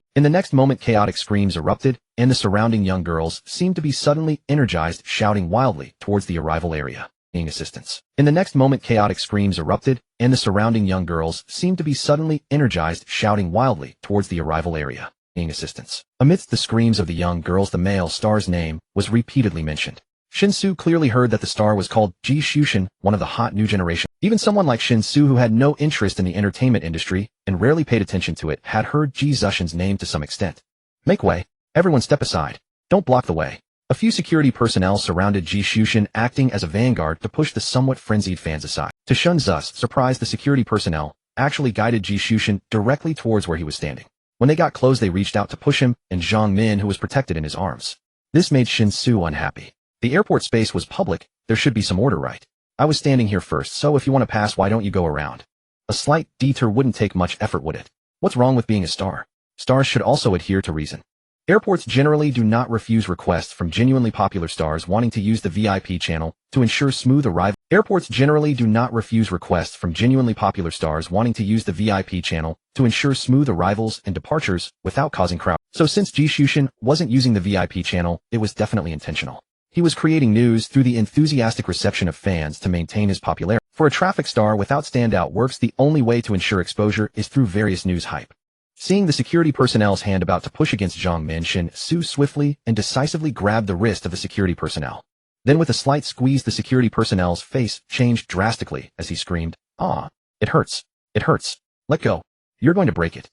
The unexpected situation arose quite suddenly. The other security personnel were caught off guard. Even the fans, who were in an excited state, were startled. The security guard, whose wrist was grasped by Shen Xu, let out a scream and, due to the intense pain, collapsed to the ground. Knowing that these security personnel were just following orders, Shen Xu chose not to pursue the matter further. After giving the guard's rough actions a simple lesson, he released his. However, the overwhelming pain prevented the security guard from getting up immediately, and he continued to kneel on the ground, rubbing his wrist repeatedly. The airport is a public place, not your private domain. Acting so recklessly without regard for others' inconvenience is rather inappropriate, isn't it? Shen Xu turned to Ji Xushen and spoke. Who are you? It's not up to you to dictate how Ashin does things. A fan shouted back, exactly. Who does this nobody think he is coming here to ride on our Ashin's coattails? He must be desperate to get famous. Another fan chimed in. He even laid hands on someone. Film this. Post it online. Let everyone see his true colors. Doesn't he want to be famous? Let's help him along. Another fan loudly urged. In an instant, a multitude of phone cameras began to focus on Shen Xu. Seeing that the situation was escalating, Ji Xushen did not want to cause any real trouble at the airport, as it would not bode well for his celebrity status. So he merely had the injured security guard's wrist checked and confirmed that it was just a hard bruise, and quickly led his entourage away from Shen Xu and Zhang Min. However, as he passed Shen Xu, Ji Xushen suddenly took off his sunglasses and shot Shen Xu a threatening glare. Shen Xu couldn't be bothered to respond. As long as the other party chose not to continue their aggression, it was none of his concern. As Ji Xushen departed, the noisy fans immediately followed, quickly clearing the area at the arrivals gate. Worried Zhang Min, who had been kept close to Shen Xu, asked, "Are you alright? I've heard that many extreme fans of celebrities can resort to doxing. Could we get into trouble?" Shen Xu smiled reassuringly. "Don't worry, it's just a minor conflict. If they were to persist, it would likely be them who end up regretting it. Doxing is actually illegal. However, in most cases, the cost of defending one's rights is too high, and it's difficult for individuals to gather evidence, which allows some people to act recklessly. But I'm not afraid." Zhang Min looked puzzled. She couldn't understand why Shen Xu was unafraid. Doxing and online harassment are nearly insurmountable challenges for ordinary people. Just as she was about to ask further, she spotted her mother appearing at the arrivals gate. Zhang Min had to set aside her confusion for the moment and waved vigorously. Zhang Min's mother resembled her somewhat, but given her age, one could only vaguely see the similarities in their facial features. "Mom, this is my boyfriend Shen Xu. Xiao Su, this is my mom Chun. Just call her Annie Chun." Zhang Min wrapped her arm around Shen Xu's and brought him to her mother. Shen Xu immediately nodded politely, Hello auntie, Shen, let me take the luggage. Zhang Min's mother did not appear overly enthusiastic. After handing the luggage to Shen Xu, she pulled Zhang Min's arm down from around Shen Xu. She scrutinized Shen Xu with a serious expression and said, I heard from Min that you are younger than her and just graduated this year. You're not from Wanghai, but you plan to stay here to develop. Xiao Shen, I'll speak frankly, please don't take it the wrong way, but I really don't know what you can offer Min. I came here originally to take Min to meet a friend's child for a blind date. That friend of mine married into Wanghai, and they truly have a Wanghai household registration. Although their house is a bit out of the way, they at least have 2 properties. If Min marries over, she won't have to worry about housing. Moreover, my friend's child has a stable job. Although they are just a contract worker in a public institution and haven't secured a permanent position, public institutions generally do not lay off employees. Isn't that much more reliable than a freshly graduated young person like you? Mom, what are you saying? Xiao Su treats me very well. Can't you avoid making things awkward right off the bat? If you keep this up, I'm going to get angry. Zhang Min said, clearly displeased. However, Shen Xu was indifferent to her mother's comment. He was just there to help. He wasn't truly her boyfriend, so naturally he felt no connection to those words. If you don't want to say it, then don't. What good is treating you well? Can kindness fill your stomach? You're still young and don't understand what life is. You think love can encompass everything.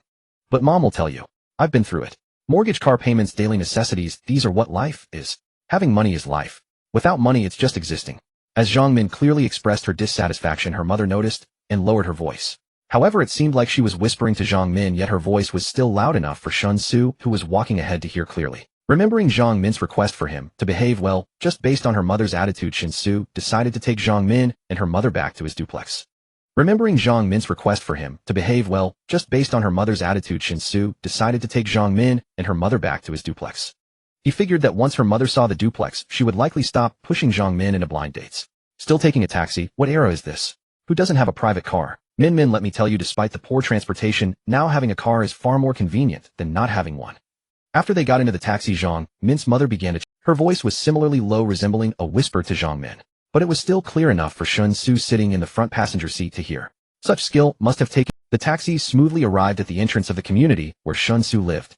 As soon as he got out of the car, he spotted his Bentley parked roadside at the community entrance. As he stepped out of the taxi, the Bentley's door was immediately opened. Go Wenpeng emerged from the car and jogged over to Shen Xu. After handing the car keys to Shen Xu, he smiled and said, I was just about to call you. I thought if you weren't home, I would leave the keys at the security booth, but here you are. It was just a minor scrape.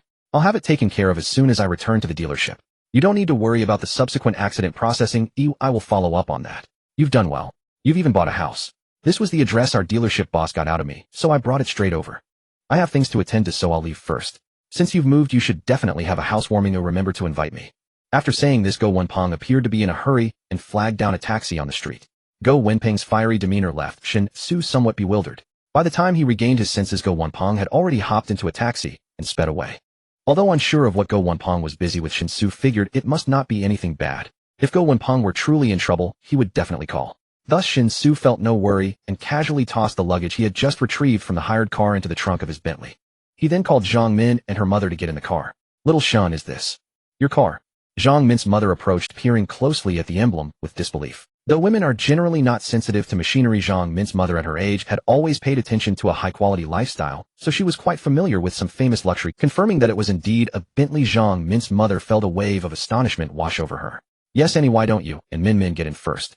I need to park the car, Shen Xu said with a smile. Zhang Min's mother cautiously entered the back seat, sitting upright, like a schoolgirl afraid to accidentally touch anything and dirty the car. Ahem, little Shen, could you show me the vehicle registration? Primarily, Annie was curious if there was any difference between the vehicle registration of a luxury car and that of an ordinary one, as she had never seen such a luxury vehicle before. Seeing Shen Xu sit in the driver's seat and start the car, Zhang Min's mother couldn't help but ask. Shen Xu found the request somewhat strange, but didn't think much of it. After all, both the vehicle registration and driver's license were kept in the car, so he handed them to Zhang Min's. Zhang Min's mother took the vehicle registration, opened it, and saw that Shen Xu's name was clearly marked under the owner's section, with the usage noted as non-commercial. Confirming that this car was not just a temporary rental for show, a radiant smile of sheer delight appeared on Zhang Min's mother's face. Little Shen, since you have a car, why didn't you drive to the airport just now? Was it difficult to find parking? Though taking a taxi doesn't affect travel, it's ultimately less convenient than driving yourself, don't you think? Zhang Min's mother asked gently as she returned the vehicle registration, her tone contrasting sharply with the earlier coldness and rigidity. I couldn't help it. I was rear-ended on the road yesterday.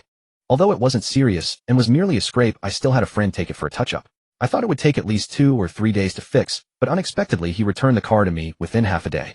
Shen Xu replied honestly. As they spoke, the car had already pulled into a parking space in the underground garage. Shen Xu got out, grabbed Zhang Min's mother's luggage, and led the two into the elevator that went directly to their home. When the elevator doors opened and revealed the spacious and bright hall of the duplex, Zhang Min's mother instinctively gasped in awe. Even Zhang Min herself was taken aback by how extravagant Shen Xu's new house was. When she had learned that Shen Xu bought a house and was preparing to move, she subconsciously thought he had purchased a small rundown place. After all, the housing prices in Wanghai City are simply outrageous. For a fresh graduate from an ordinary family, even if they emptied their parents' wallets, managing to scrape together a down payment for a small old apartment is quite a feat. But this place, forget ordinary people, even the middle class in Wanghai City would struggle to afford it. A little Shun, is this your house? Did you buy it? How much did it cost? Did you pay in full or take out a loan? Zhang Min's mother walked into the living room, glancing at the staircase, then surveying the overall layout of the house, unable to help but stutter her questions.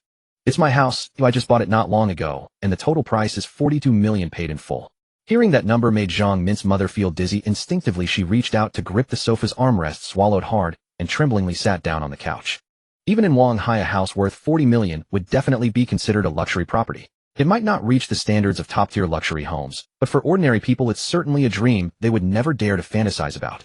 A little Shin, please don't take Auntie's curiosity the wrong way, but I'm genuinely curious. Weren't you just graduating? Is your family quite wealthy? Otherwise, how could you afford such a house? Sitting on the sofa, after calming her shock, Zhang Min's mother stuttered her question.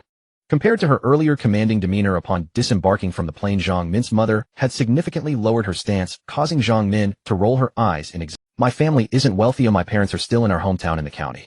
The reason I could buy this house is that right after graduation, I started a company. Moreover, I was quite lucky. Once the company started, it caught people's attention and received an investment of 1 billion. How much? 1 billion. Zhang Min's mother stood up from the sofa, her eyes wide open, her face a mask of shock. Ahem, that's for equity. The money won't all end up in my pocket. The majority has to be used for developing the company. Seeing that Zhang Min's mother was overwhelmed by too much information, Shen Xu felt compelled to utter a well-meaning fib to prevent her from having a heart attack. However, it was clear that Zhang Min's mother didn't quite absorb his words. After taking a few deep breaths, she suddenly looked at Shen Xu seriously and asked, "Little Shen, when are you and Min getting married?" Shen Xu was dumbfounded. Zhang Min was also stunned. How did the topic suddenly shift to marriage? Mom, what are you talking about? I just started dating Shen Xu not long ago. How could we talk about marriage? Zhang Min stomped her foot, feeling exasperated. Yet Zhang Min's mother immediately turned and grasped Zhang Min's hand, earnestly saying, "Silly child, Mom is only looking out for your best interests. You're still young. Have kids early, recovery is quicker. Just don't follow those late marriage and late childbirth trends. Don't wait until after 30 to have children. It's not only tough on your body, but regaining your figure becomes incredibly difficult." Zhang Min's cheeks instantly flushed bright red. Shen Xu felt it was not appropriate to linger any longer and quickly said, "Auntie, I need to run, and my company is still in its startup phase, and there's a lot to handle, so I'll take my sister should be back soon. I'll let her and Min keep you company. While you're in Wanghai, feel free to stay at home. Don't hesitate at all." Zhang Min's mother smiled brightly and replied, "All right, you go on with your tasks. Men should prioritize their careers. You don't need to worry about family matters. Min can manage it all just fine." Shen Xu forced a smile, fearing to hear any more wolfish words, and promptly turned to flee. It was still early, and with nothing to do, Shen Xu contemplated briefly before deciding to improve the food supplies for Song Family Village. Although Song Family Village was no longer short of grain, after having Song Xiqing build several large granaries, the supply of food was no longer frequent. However, aside from grain, vegetables and meat were still in great shortage. Despite the villagers' hunting habits, the meat obtained through hunting was insufficient to meet the needs of all the villagers. As for vegetables, their availability was almost non-existent. In summer, it was manageable, as they could forage for wild vegetables in the valleys and on the mountains. Yet once winter arrived, the prospect of finding green vegetables would be nothing short of a dream. If Shen Xu wanted to provide vegetables to Song Family Village in a long-term and stable manner, it was indeed possible for him, though it would be quite troublesome. After all, unlike grains, vegetables required direct contracts with the source base for large-scale procurement. A dealing with wholesalers could easily lead to being manipulated. Therefore, Shen Xu's initial idea was to leave the thousands of acres of land in the valley of Song Family Village fallow and convert it into a vegetable greenhouse, allowing for year-round cultivation. Grain would then be supplied entirely by him, ensuring that the 2,000 people of Song Family Village had a constant supply of nutrition. Of course, when the day of rebellion arrived and the number of rebels began to grow exponentially, the additional people would have to rely on the most primitive methods of the other world to solve the food issue. For now, Shen Xu only planned to modernize the 2,000 people in Song Family Village to ensure that the situation remained under control. Of course, whether this idea could be realized depended on the opinions of Song Xiqing and the elders. He drove straight to the nearest vegetable wholesale market, conducted a frenzied shopping spree, and hired a truck to transport nearly 20 tons of vegetables and meat back to his warehouse. With 2,000 people in Song Family Village, each person could receive an average of 20 pounds. This wouldn't last long, but vegetables and meat were prone to spoilage unless thus letting the villagers have a taste first, and then discussing with Song Xiqing and the elders about converting all the land to grow vegetables should go more smoothly. Only by fully understanding how delicious and nutritious the combination of vegetables, meat, and grains is could the villagers of Song Family Village truly find the motivation. With this thought in mind, Shen Xu stored all the vegetables and meat in his subspace before heading to the other world. Coincidentally, when Shen Xu pushed open the door to the room, he saw Zhan Bafeng Yi Wujiao and the elders all sitting in the courtyard. Song Xiqing was standing at the front explaining something to them. As Shen Xu opened the door, everyone's gaze naturally turned toward him. What are you busy with? Shen Xu greeted the group while asking Song Xiqing. Song Xiqing gave a slight bow and softly replied, "In response to my husband, I am currently arranging the tasks we need to undertake next. With my husband's support, many things we previously thought we could not do are now being put on the agenda.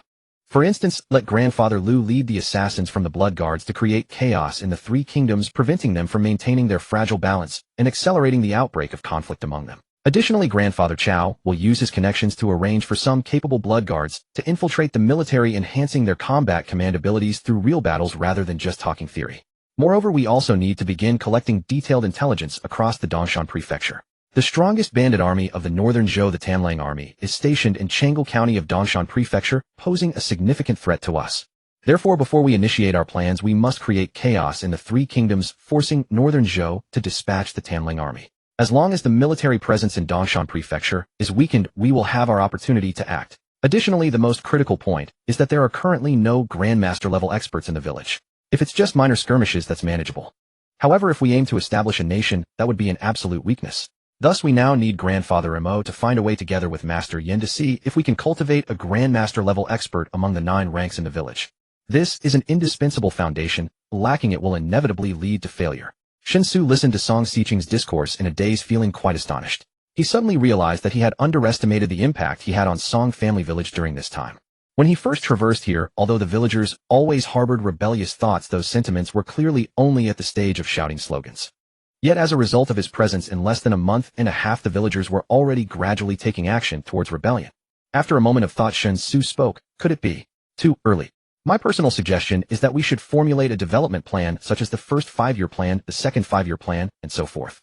In each phase, we should propose a very clear goal, and then proceed systematically step by step toward that objective. For instance, it seems to me that we are still in the process of transforming the entire village. At least this stage should be one of accumulating strength. As you said, there is currently no true Grandmaster-level expert in the village. How can we cultivate one overnight? Song Xiqing pondered for a moment and nodded, saying, My husband makes a valid point. Recently, the villagers have been restless and motivated. Although we feel it's too hasty, the villagers are eager, and we must provide the Blood Guards with an explanation. However, if we follow my husband's suggestion to devise a detailed multi-year plan and make it clear to the villagers what we should do, and when this restless emotion might be kept in check. Shen Xu immediately breathed a sigh of relief and nodded, saying, Exactly, we must have plans and organization. We must not act impulsively. I came today to bring something for everyone. After a month of hard work, I brought some items to improve everyone's lives. As he spoke, Shen Xu gestured for the elders and the others to clear the center of the courtyard. Zhan Bafeng darted to the corner of the courtyard, his face beaming with excitement as he exclaimed, Is the son-in-law going to demonstrate the magical skills of sleeves with hidden? Apart from Warfront, the 5 elders likewise displayed expressions of eager anticipation. Even Yi Wujiu, though he had witnessed it once before, could not help but grow excited at the prospect of seeing Shen Xu demonstrate the art of sleeve universe once more. Only Song Xiqing remained composed, as if she had seen much. Shen Xu smiled. Although he could simply release the items from the subspace through his thoughts alone. Since he had spoken of the sleeve universe, he had to put on a show. So he waved his sleeve, roughly indicating the area in the center of the courtyard, and then released the 20 tons of meat and various vegetables. Warfront, Yi Wujiu, and the 5 elders all stared wide-eyed, not blinking. Yet the massive pile of meat and vegetables still appeared out of thin air before their very... Even though the 5 elders were all 9th-grade powerhouses, they could not detect any tangible trace of the process. Sleeve universe. It truly is the sleeve universe. So miraculous. Such a divine technique actually exists. I'm so excited. Would you feel this? My hairs are standing on end. Warfront said ecstatically, trying to grab Yi Wujiu's hand to touch his arm. Yi Wujiu dodged disdainfully, not letting him succeed. Nevertheless, the excitement stirred within him was no less than that of Warfront. Though it was the second time he had witnessed Shen Xu perform the sleeve universe, the scene before him struck him with no less awe than the first time. As for the five elders, they appeared more composed than Warfront and Yi Wujiu. Yet their eyes also betrayed an unmistakable shock.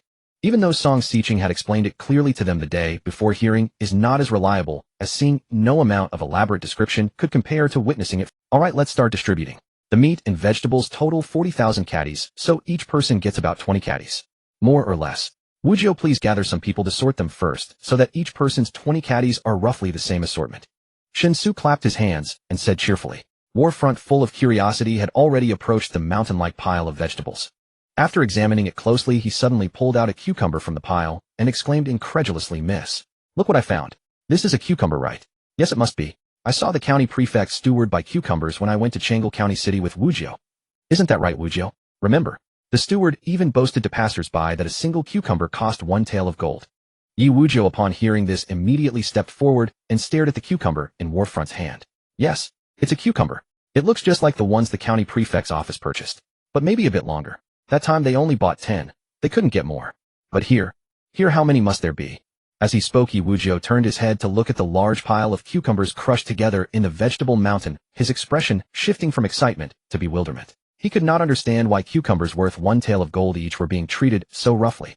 Yin Fuzi then stepped forward, circling the mountain of vegetables, and exclaimed in amazement, "Not only cucumbers, but I also see eggplants, leeks, spinach, and cabbage. Although there are also radishes and celery, common greens. Most are rare vegetables, and some I have never seen or heard of before." The remaining 4 of the 5 elders exchanged glances in surprise. Yin Fuzi was the most knowledgeable among them.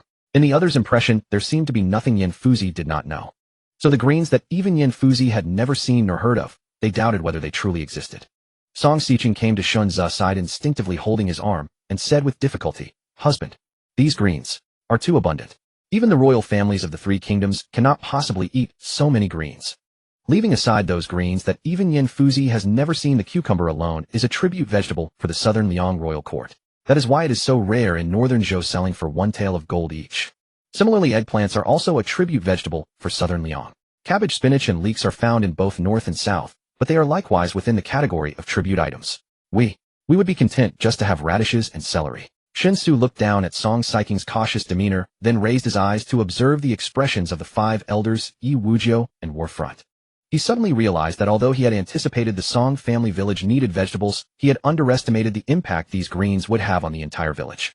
Logically, the 5 elders were all 9th-grade powerhouses, though once they left the small valley where the Song family village was located, they would be top-tier figures anywhere. Yet faced with this mountain of vegetables, the 5 elders seemed restrained, as if afraid of accidentally damaging even one of the greens. As for Song Xiqing's carefulness, it made Shen Xu's heart ache. Clearly, for the people of Song family village, many vegetables were not merely rare, but completely inaccessible. In the past, the village could not even fill their stomachs, let alone supplement their meals with greens. Taking Song Xiqing's hand, Shen Xu said gently, "Wife, you don't need to place such value on these greens. This will be our daily standard from now on. Since you married me, if I can't even achieve vegetable freedom for you, it would be a serious failure on my part." "Vegetable freedom? What does that mean?" Song Xiqing blinked her big eyes and asked curiously. "It means you can eat whatever vegetables you want as much as you want. Don't think these greens are precious. They are just food to fill the stomach." Shen Xu explained simply. Song Xiqing stared at him blankly for a moment, then suddenly hugged his neck tightly and sobbed, "Being able to marry you, husband. It's just too wonderful." Marx once mentioned in his critique of Hegel's philosophy of right that the economic base determines the superstructure. This statement not only summarizes sociology, but is also highly applicable to the matter of love. It is said that modern girls are materialistic. When it comes to marriage, they seek cars, houses, and dowries. The financial status and wealth of the man are often the primary considerations for the woman in her choice of a partner. Wealth and power are the best cosmetic enhancements for a man. An old man with money is a rich elder. Without money, he is just an old miser. While this may seem like a distorted aesthetic formed in the materialistic society of today, it is in fact not entirely so. The term matching in social status has existed since ancient times. As for the daughters of poor and decrepit families, many would rather become concubines of landlords or be sold to wealthy families as servants than marry other poor individuals. Unless one is exceedingly unattractive, wealthy families would not look their way. The modern monogamous system at least provides a good assurance for the poor to marry and have children. In ancient times, there was already a surplus of men over women. Those with power, talent, influence, and wealth would monopolize more social resources, resulting in the impoverished being deprived of even the rights to marry and have children. The phenomenon of shared wives and rented wives was widespread. This fully demonstrates that love must be built on milk and bread to be sufficiently stable. Otherwise, after a moment of impulse, all that remains is chaos. The The marriage between Shen Xu and Song Xiqing should actually be classified under matching in social. Initially, Wu Fang always wanted to tie him to the big ship of Song family village because he could help solve many problems that the village could not resolve on its own. At the same time, he needed to leverage the power of Song family village to achieve his goal of establishing a foothold in the other world, ensuring stable development and on the surface, Song family village appears to be a dilapidated village so impoverished that it cannot properly fill its bellies. However, in reality, Song family village possesses a formidable military force capable of becoming a regional lord in the current era. He too appeared to be just another lowly worker in a different world with the greatest purpose of his life being to embellish the backgrounds of those successful individuals.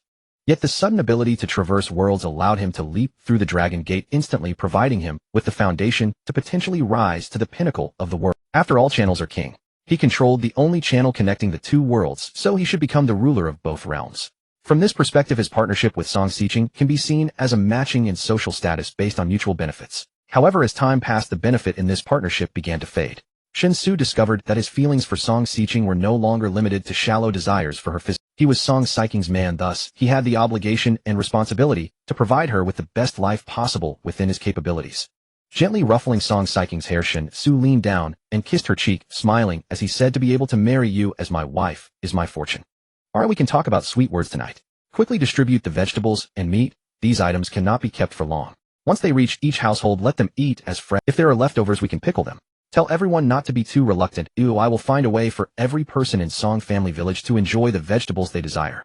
Since I have become the son-in-law of Song family village, I will lead everyone to a truly prosperous life. The things that the royal family of the three kingdoms can eat, we in Song family village must also be able to enjoy. The things that the royal family of the three kingdoms cannot eat, we in Song family village must also be able to enjoy." Song Xiqing felt her face flush as Shen Xu publicly kissed her, but she still obediently responded. After breaking free from Shen Xu's embrace, she quickly regained the authority of the young lady of Song family village, commanding Yu Wuzhou and Zhan Bafeng to immediately arrange the distribution. Soon the news spread to every corner of Song family village. In this period, the villagers who had somewhat become spoiled by Shen Xu's generosity once again fell into a collective frenzy. Naturally, the specific sorting and distribution matters would be supervised by Yu Wuzhou and Zhan Bafeng. Shen Xu did not need to make an appearance for this. As long as all the villagers of Song family village knew that the vegetables and meat were brought by him, that was sufficient. A month ago, during the first grain distribution, he was present to oversee it because the villagers were not familiar with him. Many had never even seen him. By distributing the grain, he could quickly introduce himself to the villagers and have them accept him. However, now he had become the son-in-law of Song family village and effortlessly gained the affection of all its inhabitants. At this moment, what he needed to do was to maintain an appropriate sense of mystery. Vegetables, greenhouses, husband. I don't quite understand what you're saying. In the vast fields of Song family village, as Song Xiqing accompanied Shen Xu, she hesitantly asked after he had roughly outlined his new plans for the 10,000 acres of land. Wu Fang was also present, but he clearly understood more of what Shen Xu was saying. Although it was still quite difficult to comprehend, at least he wasn't as clueless as Song Xiqing. It's alright if you don't understand, you just need to know that if my ideas come to fruition, then these 10,000 acres of land will yield vegetables all year round. Even in winter, when vegetables cannot normally grow, we in Song family village will still have plenty of fresh vegetable supplies. Shen Xu spoke with great ambition. Song Xiqing stared at him in a daze, feeling as though he was narrating a myth. Yan Fuzhong nodded thoughtfully, saying, "I roughly understand the rationale behind this, but I cannot fathom how it can be accomplished. Of course, since the son-in-law is a descendant of the immortal sect, if he possesses some divine methods that can truly achieve this, we will surely support him wholeheartedly." Upon hearing Yan Fuzhong's stance, the other four members of Wu Fang immediately nodded in agreement. Mo Huiran stroked his beard and laughed. Indeed, whatever the son-in-law wishes to do, he should go ahead. Even if we do not understand, we will definitely support him with all our might. Moreover, to be able to eat fresh green vegetables in winter. Just thinking about it feels like a divine existence. Even among the royal family of the three kingdoms, only the southern Liang royal family can enjoy green vegetables in winter, and the varieties are very limited. It truly is enchanting. Song Xiqing finally reacted, hurriedly nodding, "Alright, I will arrange it immediately." He walked around the vast fields of Song family village, covering nearly the entire area. Shen Xu collected fresh soil from various regions and placed it into his subspace. This is for the preparation of the upcoming project. The greenhouse engineering involving tens of thousands of acres cannot simply be established by Shen Xu's spontaneous. He needed to return to his own world first, seeking experts for project validation and design, ensuring that every aspect was meticulously documented in the plan. Then, based on the expert's written plan, he would procure everything necessary to construct the greenhouse. After transporting everything to Song family village, he would instruct his blood guards to follow the detailed steps in the plan to build the greenhouses. Especially since the current greenhouses required a substantial amount of power he knew he needed to bring suitable generators to this foreign realm. However, compared to thermal and hydroelectric generators, Shen Xu was currently more inclined towards solar power generators, as the valley where Song family village was located received abundant sunlight. As long as he prepared enough batteries, the power generation capacity of the solar power generators should be sufficient. Of course, to prevent unforeseen or extreme situations, in addition to the commonly used solar power generators, he would certainly need backup generators. Moreover, after constructing the greenhouses, it was essential to determine which vegetables were most suitable for the land, the order of planting, and how many times a year could ensure a harvest. All these needed to be confirmed through soil composition analysis. Furthermore, after the greenhouses were built, in order to liberate the manpower of Song family village from farming, he also had to consider the feasibility of fully mechanized operations. In summary, building greenhouses across tens of thousands of acres was quite a complicated task. Shen Xu himself only had a superficial understanding, so he naturally needed to entrust all matters to the experts. Once the experts completed all preliminary work and simplified every process into foolproof operations, it would be his turn to showcase his talents. Alright, for now I'll think about how to start building these vast greenhouses when I get back to my world. I might bring some things you've never seen before, so you all need to be mentally prepared. After placing the last handful of soil from the final area into his subspace, Shen Xu clapped his hands and said with a smile.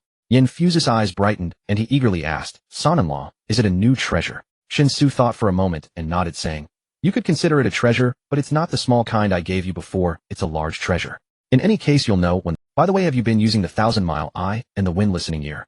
Upon hearing this, Yen Fuzi grinned and said, "Of course the 1,000-mile eye has been given to Ba Fong, as he often takes people into the mountains to gather things. With the 1,000-mile eye, it's much more convenient in the mountains. The wind listening ear has been taken by old Chow. He treasures it immensely, even not letting us touch it, claiming it is a divine artifact for commanding battle formations, far more convenient than signaling with flags." Shen Xu turned to Chow Long and said, "Grandpa Chow, there's no need to be overly precious about those items. To be honest, we have plenty of them here, it's just that I couldn't bring too many before due to the village's situation. Now that everything in the village is improving and changing rapidly, if you need more I can bring you some. Moreover, I have things here that are far better than the 1,000-mile eye and the wind-listening ear, guaranteed to surprise you." Hearing Shen Xu say this, Chow Long's eyes. However, Chow Long was obviously more composed than Yen Fuzi, so he just nodded solemnly without any additional reaction. Shen Xu didn't continue to elaborate, estimating that it was about time. He led everyone away from the fields and back to the courtyard. What he envisioned possessing greater military value and facing no rivals in this foreign realm was actually a drone. This gadget was already touching on the realm of high technology. Fortunately, operating it was relatively simple, especially since modern high-end drones are equipped with autonomous flying capabilities, further simplifying the operational difficulties. Therefore, if we do not consider the issue of maintenance, bringing drones to this foreign realm should pose no problem from an operational perspective. The blood guards of Song family village all possessed martial arts realms, and their learning ability far exceeded that of ordinary people. Even if they had never encountered drones before, mastering drone operation would certainly not be difficult. Moreover, he did not intend to bring too many drones over at first. Just one drone would suffice to let Song family village know about and get accustomed to its existence. The reason he initially did not plan to bring drones was that high-end drones were too expensive. In the days right after his crossing, he was not nearly as financially comfortable as he was now. Directly purchasing high-end drones would put considerable pressure on him. Secondly, drones required charging, and before bringing generators to this foreign realm, it would be too troublesome to bring drones over. It wouldn't do to take the drones back to his world for charging every time the battery ran outright. Now that he had decided to establish vegetable greenhouses, solar power generators had to be sorted out. When the time comes, if the generator's capacity is increased, perhaps it could allow Song family village to enter the electric age ahead of time. The issue of charging a mere drone would no longer be a problem. When he returned to the courtyard, the distribution of vegetables and meat was nearing its end, and everyone he encountered from Song family village wore cheerful expressions. Over the past month or so, they had been living more abundantly and comfortably than during previous festivals, and unexpectedly their son-in-law had brought yet another grand gift. As their sense of happiness began to overflow, the feelings of the people of Song family village towards Shen Xu gradually showed signs of deification. All portions had been distributed, and Zhan Bafang and Yi Wujiao looked eagerly at Shen Xu, who had just returned to the courtyard, wanting to hear his commands and see if there were any new arrangements. Alright, go back and rest, and prepare for tomorrow's journey to Changle County City. As for the development planning of Song family village, we will discuss it in detail after I return from Shen Xu said to Zhan Bafang and Yi Wujiao. The two looked somewhat disappointed, but relatively speaking, Yi Wujiao's mood was considerably better. Shen Xu did not pay attention to the two, but spoke to Lu Shaoqing, saying, "Grandpa Lu, there's something I would like to consult with you privately. Cloud body wind body art. Indeed, it could be considered one of my signature techniques. However, the cloud body wind body art does not require any cultivation technique to support it. Even I can only use it against Hotian martial artists. Once facing a Xiantian martial artist, the cloud body wind body art loses all its effectiveness. If, as you describe, someone without any martial arts foundation were to learn the cloud body wind body art, even if they mastered it to the deepest level, they would at most be able to contend with a third-grade martial artist. It is ultimately meaningless. In the room, Lu Xiaoqing looked at Shen Xu and spoke expressionlessly. Shen Xu shrugged and said, "Meaningful or not, just teach me directly. I have a use for it." Lu Xiaoqing did not ask further and nodded very well. The cloud body wind body art is a martial technique I created myself when I was still weak in my youth. I was dull-witted in my younger days, and after embarking on the path of martial arts, my cultivation progress was extremely slow. To compensate for the widening gap between me and others, I invented this technique. Even without a cultivation foundation, it can still perform quite well. Shen Xu's mouth twitched slightly. He felt that Lu Xiaoqing was humble bragging. Dull-witted in youth, yet able to create a martial technique. If he had been clever in his youth, would he have ascended to heaven? He couldn't help but complain inwardly, but hearing Lu Xiaoqing immediately begin explaining the specifics without pause, Shen Xu had to forcibly banish these stray thoughts from his mind and focus intently on learning. At this moment outside the courtyard, Song Si had just arrived at the main gate with the spoils of her hunt. The other four of the Wufang Lao, as well as Yu Wujiu and Zhan Bafeng, had all gone about their own business, so only Song Siqing accompanied Song Si in processing the prey. After nearly an hour, when they had essentially finished handling all the spoils, Song Si suddenly spoke. "Sister, tomorrow I want to go with brother-in-law and the others to Changle County." Song Siqing asked curiously, "Aren't you usually uninterested in going down the mountain? Why the sudden desire to go to the county city?" Song Si replied calmly, "I feel I've reached the bottleneck of the 6th grade upper stage. To break through the Hotian realm and advance to the 7th grade, entering Xiantian, simply hunting in the mountains, is impossible. I can't make any further progress that way. So I want to join the group going down the mountain, see more of the world below, and experience more things. Perhaps I can find an opportunity to break through to Xiantian." Song Siqing's face lit up with joy. She stepped forward and embraced Song Si, saying, "You've touched the threshold of Xiantian so quickly. I only reached Xiantian at 19, and now at 17, you have the potential to do so. If you succeed, you will surely become a grandmaster in the future." As she spoke, Song Siqing stood face to face with Song Si. She placed both hands on Song Si's shoulders and said earnestly, "See, you've always been more talented than me since childhood and far more focused on the martial path. I believe you will become a grandmaster. Our parents' spirits in heaven will surely be proud of you." Song Si blinked, reached out, and pinched Song Siqing's cheek and said, "Don't worry, sister. I will protect you and the entire village." As soon as she finished speaking, the door to the side room suddenly opened and Shen Xu and Lu Xiaoqing walked out. Learning the cloud body wind body art was not difficult. At least for Shen Xu now it was not. In less than an hour he had grasped all the essentials. Although he was still very rusty in its application, it was only a matter of practice. However, as Lu Xiaoqing had said, because this technique required no martial cultivation to support it, it was rather useless. Those without a martial foundation found it difficult to learn. Those with a martial foundation, though able to learn it easily, had no need for it. Other than teaching it to Xia Ziqiu, Shen Xu really couldn't think of any other use for the cloud body wind body art. After exchanging greetings with the two sisters, Lu Xiaoqing's figure soared away like a bird. Shen Xu glanced at the sky and felt it was time for him to return as well. But just as he finished speaking to Song Siqing and was about to turn back to the side room to perform the crossing, Song Si suddenly blocked his path and then opened her mouth toward him. Shen Xu, seeing Shen Xu's lack of reaction, Song Si closed her mouth with a hint of disdain and said, "That thing called chocolate you gave me last time was delicious. I want more." After saying that, Song Si opened her mouth towards Shen Xu again. Shen Xu was instantly covered in black lines. Fortunately, he always kept those chocolates in his portable space, though otherwise caught off guard by his sister-in-law like this, he wouldn't have known how to handle it. He casually took out 2 chocolate beans and easily tossed them into his sister-in-law's mouth. Then he returned to the side room and performed the crossing. Song Si closed her eyes in contentment, her thin lips moving slightly as she chewed delicately and gently, a look of pure enjoyment on her face. Back in his own world, Shen Xu immediately dialed Xing Zishan's number and explained in detail his need for a comprehensive solution for a 10th Senmu vegetable greenhouse. Although he didn't know any experts who could create such a solution, Xing Xiuquan certainly did. Though his behavior was somewhat like treating Xing Xiuquan as a secretary, they were close partners, so he believed she wouldn't mind. Sure enough, although Xing Xiuquan was puzzled by Shen Xu's request over the phone, she readily agreed and said she would get back to him soon. Shen Xu initially didn't know how soon could be. Who would have thought that while he was still driving home, Xing Xiuquan called to ask why he hadn't added the expert as a friend. "Friend?" "Yes," the expert said, "that to create the solution you requested with specific steps achieving a foolproof level of operation, he needs to understand in detail the climate and environment of the 10th Senmu land you mentioned. Only after having a thorough understanding of the land can he begin designing the solution. There are many things involved that can't be explained clearly over the phone. So the expert asked for your chat software account to discuss it in depth with you. But after I gave the expert your account, he called me saying you ignored his friend request." Shen Xu was startled, then quickly apologized. Sorry, Aunt Xing, I was driving and didn't check my phone. When I hit a red light, I'll immediately accept the friend request. This world often seems to be deliberately working against you. For instance, when you buy stocks, no matter which stock you choose regardless of its past performance, once you make the purchase, that stock will inevitably start to decline. Similarly, when you stand by the street wanting to hail a taxi, not a single taxi will appear. If one does show up, it will definitely be occupied. However, when you don't want to catch a taxi, empty cabs often pass by one after another, and some even honk to remind you that there is an available taxi nearby.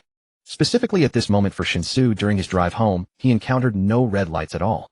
The usual scenario of having a traffic light every few hundred meters where waiting for the red light could be excruciating seemed to have no effect on him today. So much so that it wasn't until he parked in the underground garage that he had time to take out his phone and accept the friend request from the agricultural expert. Just as he approved the request, a long text message was sent from the other side. It was clear that the expert had prepared this message in advance while waiting for his acceptance. Although the message was lengthy, the content was straightforward, detailing the specific needs regarding the greenhouse. Therefore, Shen Xu turned off his engine and conveyed his core demand. His core demands were first, complete mechanization of operations where everything from sowing to harvesting would be carried out by machines.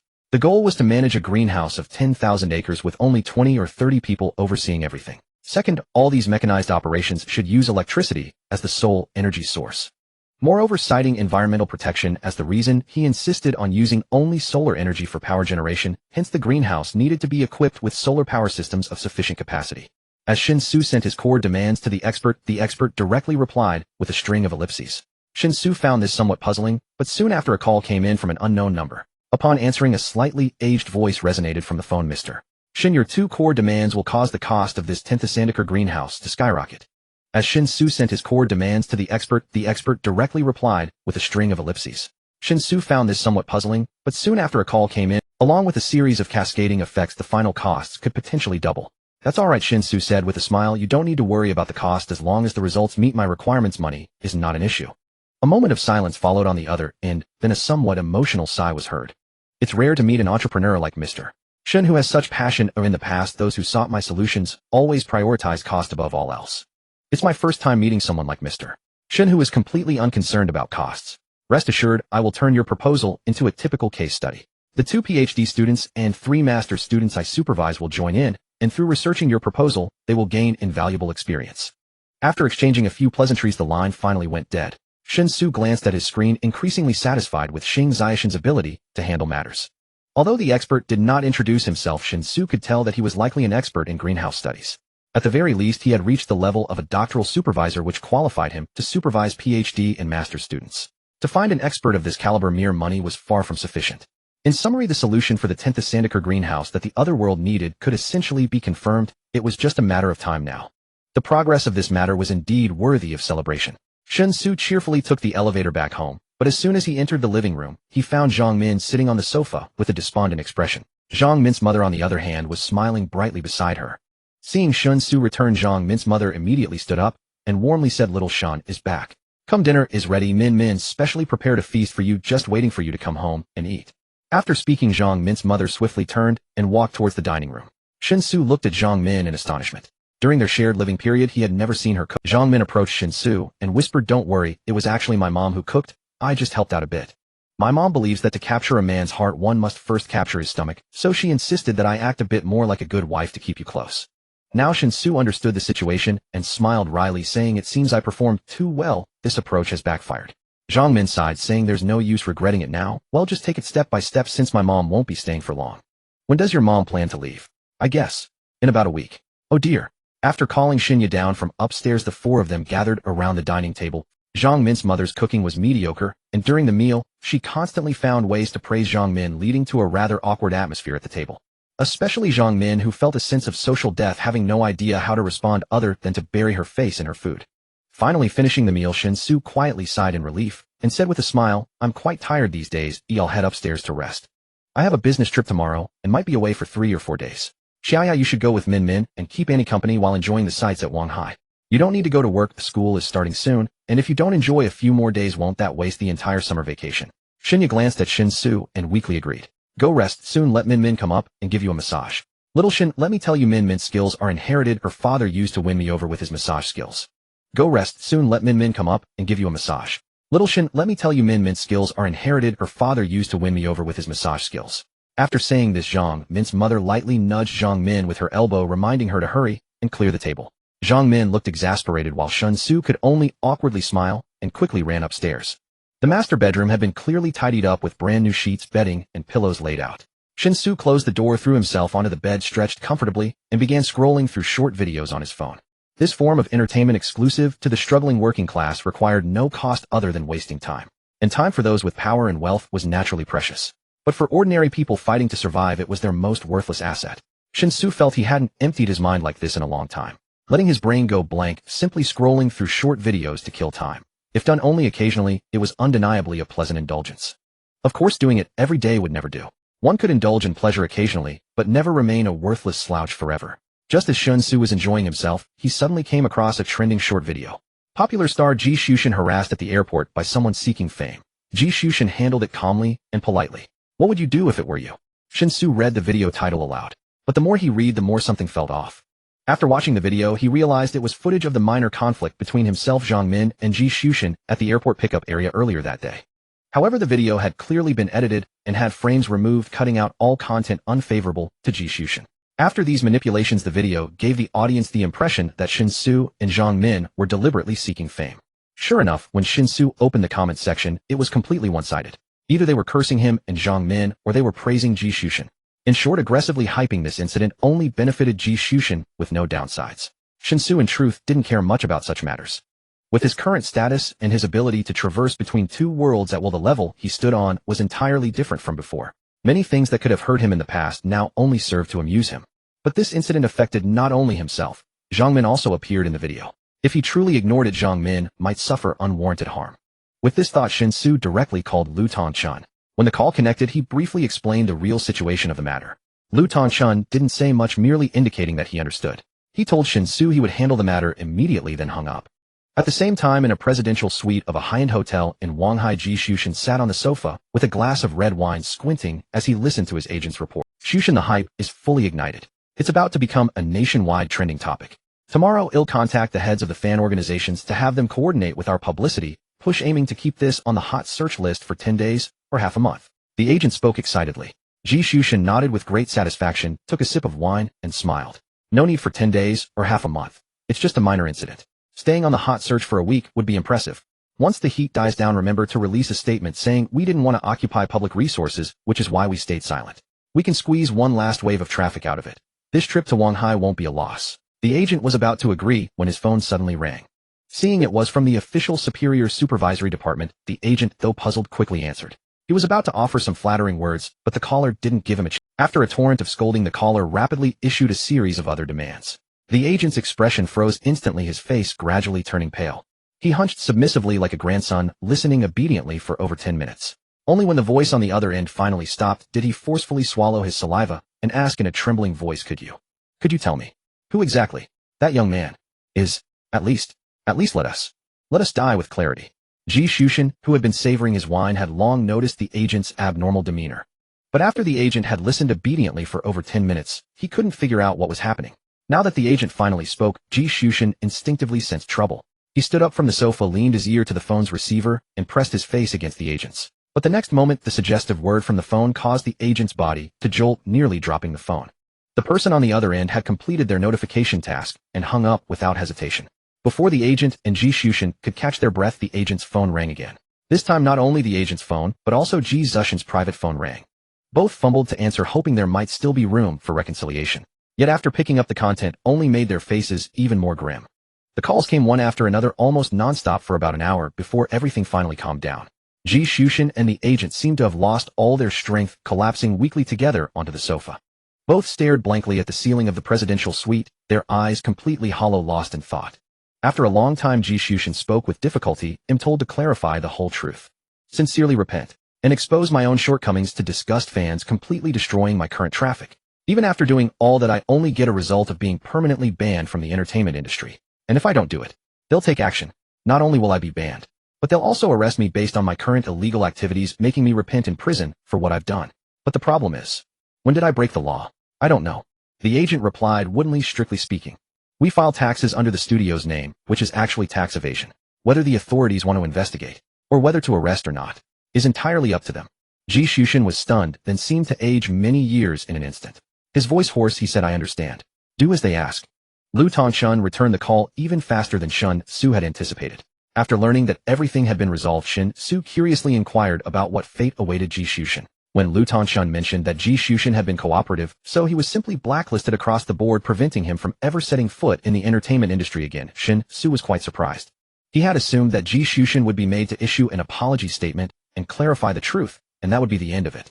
After all, regardless of how much of his traffic was fabricated, Ji Shushan was still one of the most popular young idols, wielding immense influence within the entertainment circle. Wasn't it too brutal to directly blacklist him without a second thought? Wouldn't there be backlash? Forcing him to admit his mistake while also blacklisting him. That's essentially destroying him, isn't it? Shen Xu asked, stunned. Mr. Shen, you need not worry. No matter how famous a star is, they are just stars. Here we are not like the West. In the West, it's capitalism. Those with money can have everything, so stars hold a very high status because they are extremely wealthy. Here we have bureaucracy. Those with power can have everything. No matter how rich a person is, if they lack the corresponding authority, they must keep their head down. I did destroy him, but at least I left him a way out. I didn't go to extremes. This is also a way to make an example of him. By handling this severely, I can deter others and ensure you won't face similar trouble in the future. The entertainment industry is a sensitive circle. They know exactly who not to provoke. Lu Tongshun said with a chuckle on the other end of the line. Hearing Lu Tongshun's utterly nonchalant tone, Shen Xu suddenly began to grasp the true meaning of power. Those big stars, so highly revered in the eyes of ordinary people, were nothing more than dough that could be kneaded and molded at will by the true elite. The vast chasm between these social classes far exceeded ordinary imagination. If they were truly public servants, how could everyone be so desperate to chase after them like moths to a flame? After exchanging a few more casual words with Lu Tongshun, Shen Xu hung up, filled with mixed emotions. He had once detested the privileged class, but now he had become part, and then he realized that what he truly hated was not the privileged class itself, but the fact that he couldn't enjoy its benefits. From this perspective, he was indeed a thoroughly mundane. Just as Shen Xu was engaging in self-reflection, the bedroom door was suddenly pushed open, and Zhang Min walked in with a look of utter despair. What's wrong? Shen Xu asked in confusion. Zhang Min sighed, her eyes vacant, and said, after clearing the table and washing the dishes, my mom told me to come up and give you a massage. Shen Xu exclaimed, isn't that unnecessary? I thought Auntie was joking earlier. Zhang Min shook her head. Since I'm here, I might as well do it. My mom wasn't lying about this. My dad is indeed quite skilled at massage. Even though I'm not as good as him, I grew up watching and learning quite a bit. But the last time I gave a massage was in college when a curious roommate asked me to. I haven't done it since I started working. It might be a bit rusty, so please bear with me. Seeing that Zhang Min was serious, Shen Xu felt a bit awkward, but at the same time, there was a hint of anticipation. An expert's skill is evident the moment they make a move. Shen Xu could tell that Zhang Min's technique was indeed very experienced. The various massage techniques applied to his body were incredibly relaxing and soothing, involuntarily easing his tension. That's enough. It already feels very comfortable. Zhang Min turned and went into the master bedroom's en-suite bathroom to freshen up briefly. After coming out of the bathroom, she returned to Shen Xu's bedside and gestured for him to lie down. What are you doing? Shen Xu asked with a puzzled expression. Sleeping with you. That's the task my mom assigned me. The night passed without incident. Early the next morning, just as the first light of dawn began to break, Shen Xu climbed out of bed. Although the master bedroom was equipped with a standard double bed, Zhang Min was surprisingly restless during sleep, leaving Shen Xu unable to rest well throughout the night. While Zhang Min's thoughts on the refractory period were not entirely off, it was evident that she possessed ample theoretical knowledge, but virtually no practical experience. Otherwise, she would not have naively believed that in the presence of a young man the cooldown for such a skill could last an entire night.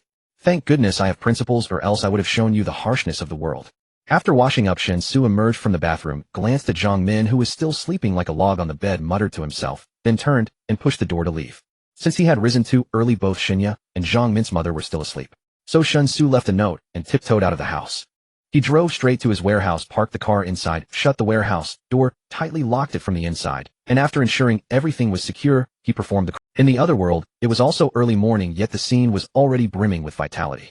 The sisters Song Xiqing and Song Si were having breakfast in the courtyard. Shen Xu, having left in a hurry and feeling hungry, sat down to join them. He had to admit that Song Xiqing's cooking was quite impressive. In the past, the cleverest cook could not make a meal without ingredients. Now that the household was fully stocked, Song Xiqing could truly display her culinary skills, and even breakfast became a work of art in her hands. Perhaps this was the perfect wife, graceful in the living room, skilled in the kitchen, and ready for intimacy at any time. After filling his stomach, Yi Wuzhou arrived at the courtyard gate leading people and horses. Shen Xu took the handkerchief Song Xiqing handed him, wiped his mouth, and then strode confidently toward the courtyard. However, to his surprise, Song Si followed closely behind him. What's this about? Taking the reins of his horse from Yi Wuzhou, Shen Xu turned to look at Song Si and asked. Song Si said expressionlessly, I'm going with you to Chang'e County City this time. Shen Xu looked surprised. You too?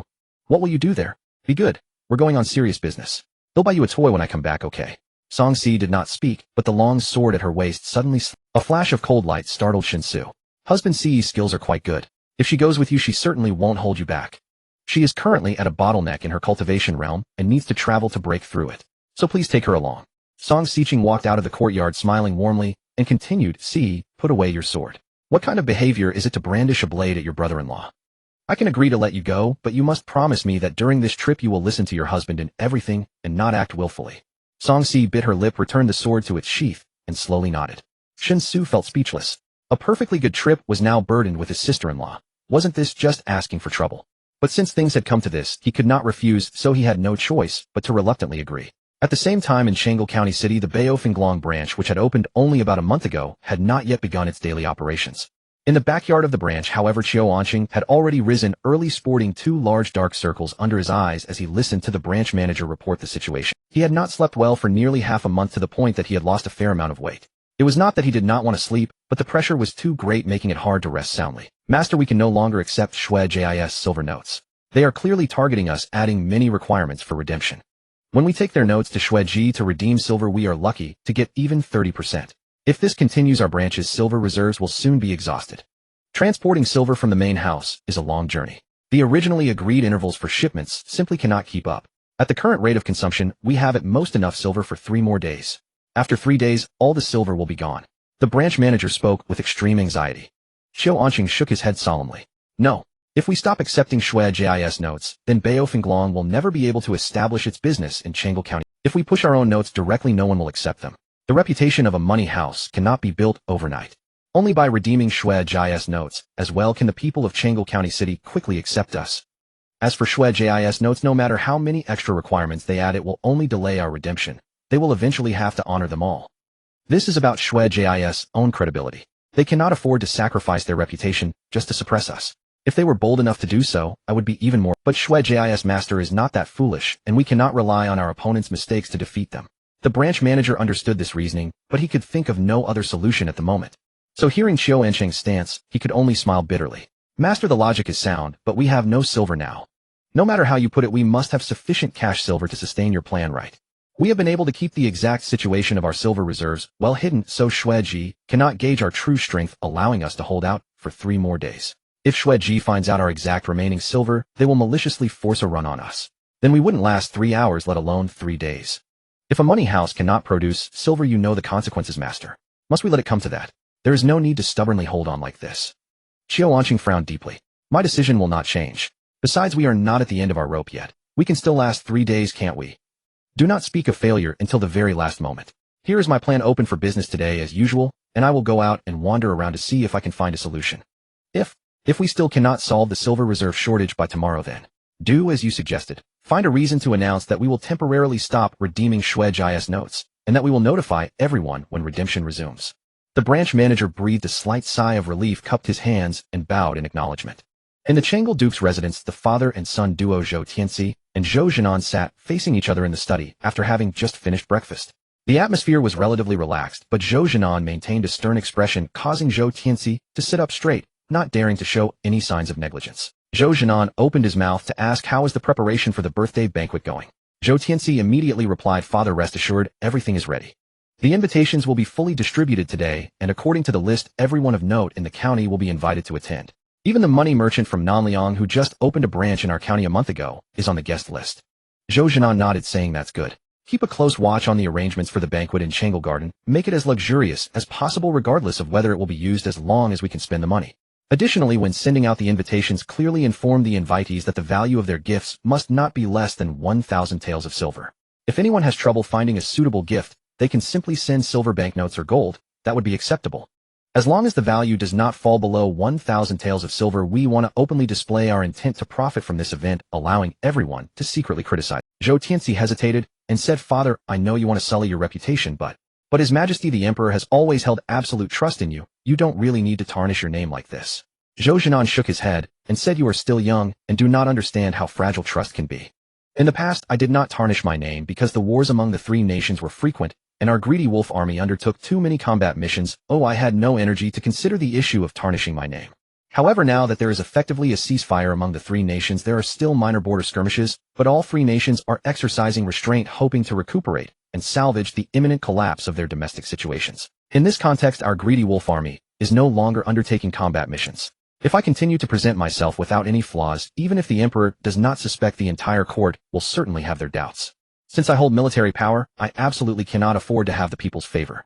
Zhou Tianxi pondered for a moment and then asked, so, should I go and extort some merchant? I won't target the ordinary folks, I will only go after some merchants with backgrounds in our county. This way the ordinary people's lives won't be affected much, but the number of impeachment petitions sent to the capital will surely increase. Zhou Jinan refused without a second thought, saying no need. Don't go overboard, be careful not to go too far.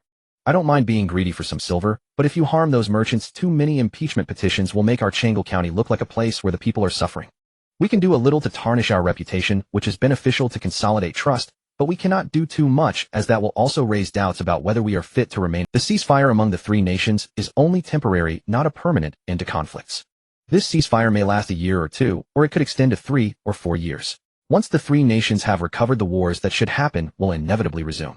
Thus, Chang'e County must maintain sufficient stability to cope with the impending resurgence of warfare.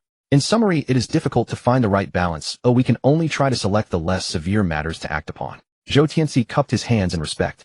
By the way, is there still no useful information about the mysterious merchant convoy from a month ago? Zhou Tianxi cupped his hands in respect. By the way, is there still no useful information about the mysterious merchant convoy from a month ago? Is that fellow called Shen Xu or Lu Yong? You say he claims to be Shen Xu, but the information we gathered from Shuiyun and says his name is Lu Yong. Which one is his real name? Zhou Jinan suddenly changed the subject. Zhou Tianxi smiled bitterly and said, Father, after the other party left our county a month ago, they just happened to encounter horse bandits, and the bandits were completely wiped out. However, the other party obviously did not pay any price, and since then they have not reappeared within our county's range. So our investigation into them has been at a standstill, and we truly do not know where to start. As for their real names, I lean towards neither name being correct. The reason is simple. Lu Yong is a name revealed by Qiu Anqing, while Shen Xu is what they claim to be. If your guess is correct, Father, they are all sent by Nan Liang, and Qiu Anqing is merely placed in the open to attract our attention. Therefore, whether Lu Yong or Shen Xu, both should be fake names used to confuse us. Zhou Jinan narrowed his eyes and said the several groups of horse bandits wandering within Dongshan Prefecture, while their strength is quite ordinary, are still not a problem for common merchant convoys. Defeating the horse bandits is not difficult, but to completely annihilate them to the point where they cannot even escape exceeds what a normal merchant convoy can handle. Whether he is called Shen Xu or Lu Yong, the name does not matter. What matters is that the merchant convoy he leads is no ordinary force. Besides the armies of the three nations, I cannot think of any other power capable of assembling such a formidable convoy. Therefore, their identities should be ascertainable. Let's do this when sending the invitation to Qiu Anqing. Remember to send an extra one. Write Lu Yong's name on the invitation and have Qiu Anqing pass it on. Since they are all sent by Nan Liang, there must be some means of communication we are unaware of, and I trust Qiu Anqing can deliver the invitation. Zhou Tianxi asked in confusion, Father, do you want to meet Shen? Meet Lu Yong in person. Zhou Jinan, who had been very serious, finally revealed a trace of a smile, and said, to meet a great talent, who can write such elegant verses as the waistline grows thin, but I have no regrets for you, I wither away in melancholy, I naturally want to see him. Simply being greedy for silver is not enough, but we also cannot truly let Chang'e County fall into chaos. Thus, we must act a bit more frivolously. Being indulgent in pleasures, pursuing elegance, and seeking fame are all things we can engage in. In short, try to take a liking to those useless things. The more aimless you appear, the more stable our Chang'e Duke's residence will be. So not only do I want to meet him in person, but you must also accompany me to meet him. But Lu Yong, isn't he from Nanliang? So what? The three nations have already ceased hostilities. Moreover, how do we know if Lu Yong truly comes from Nanliang? This. Yes, Father. I understand. Compared to the excitement and exhilaration of his first visit to Chang'e County City, Shen Xu appeared much calmer and more composed on this second journey. The joy from his initial experience of horseback riding had faded, leaving only the monotony and tedium of the journey.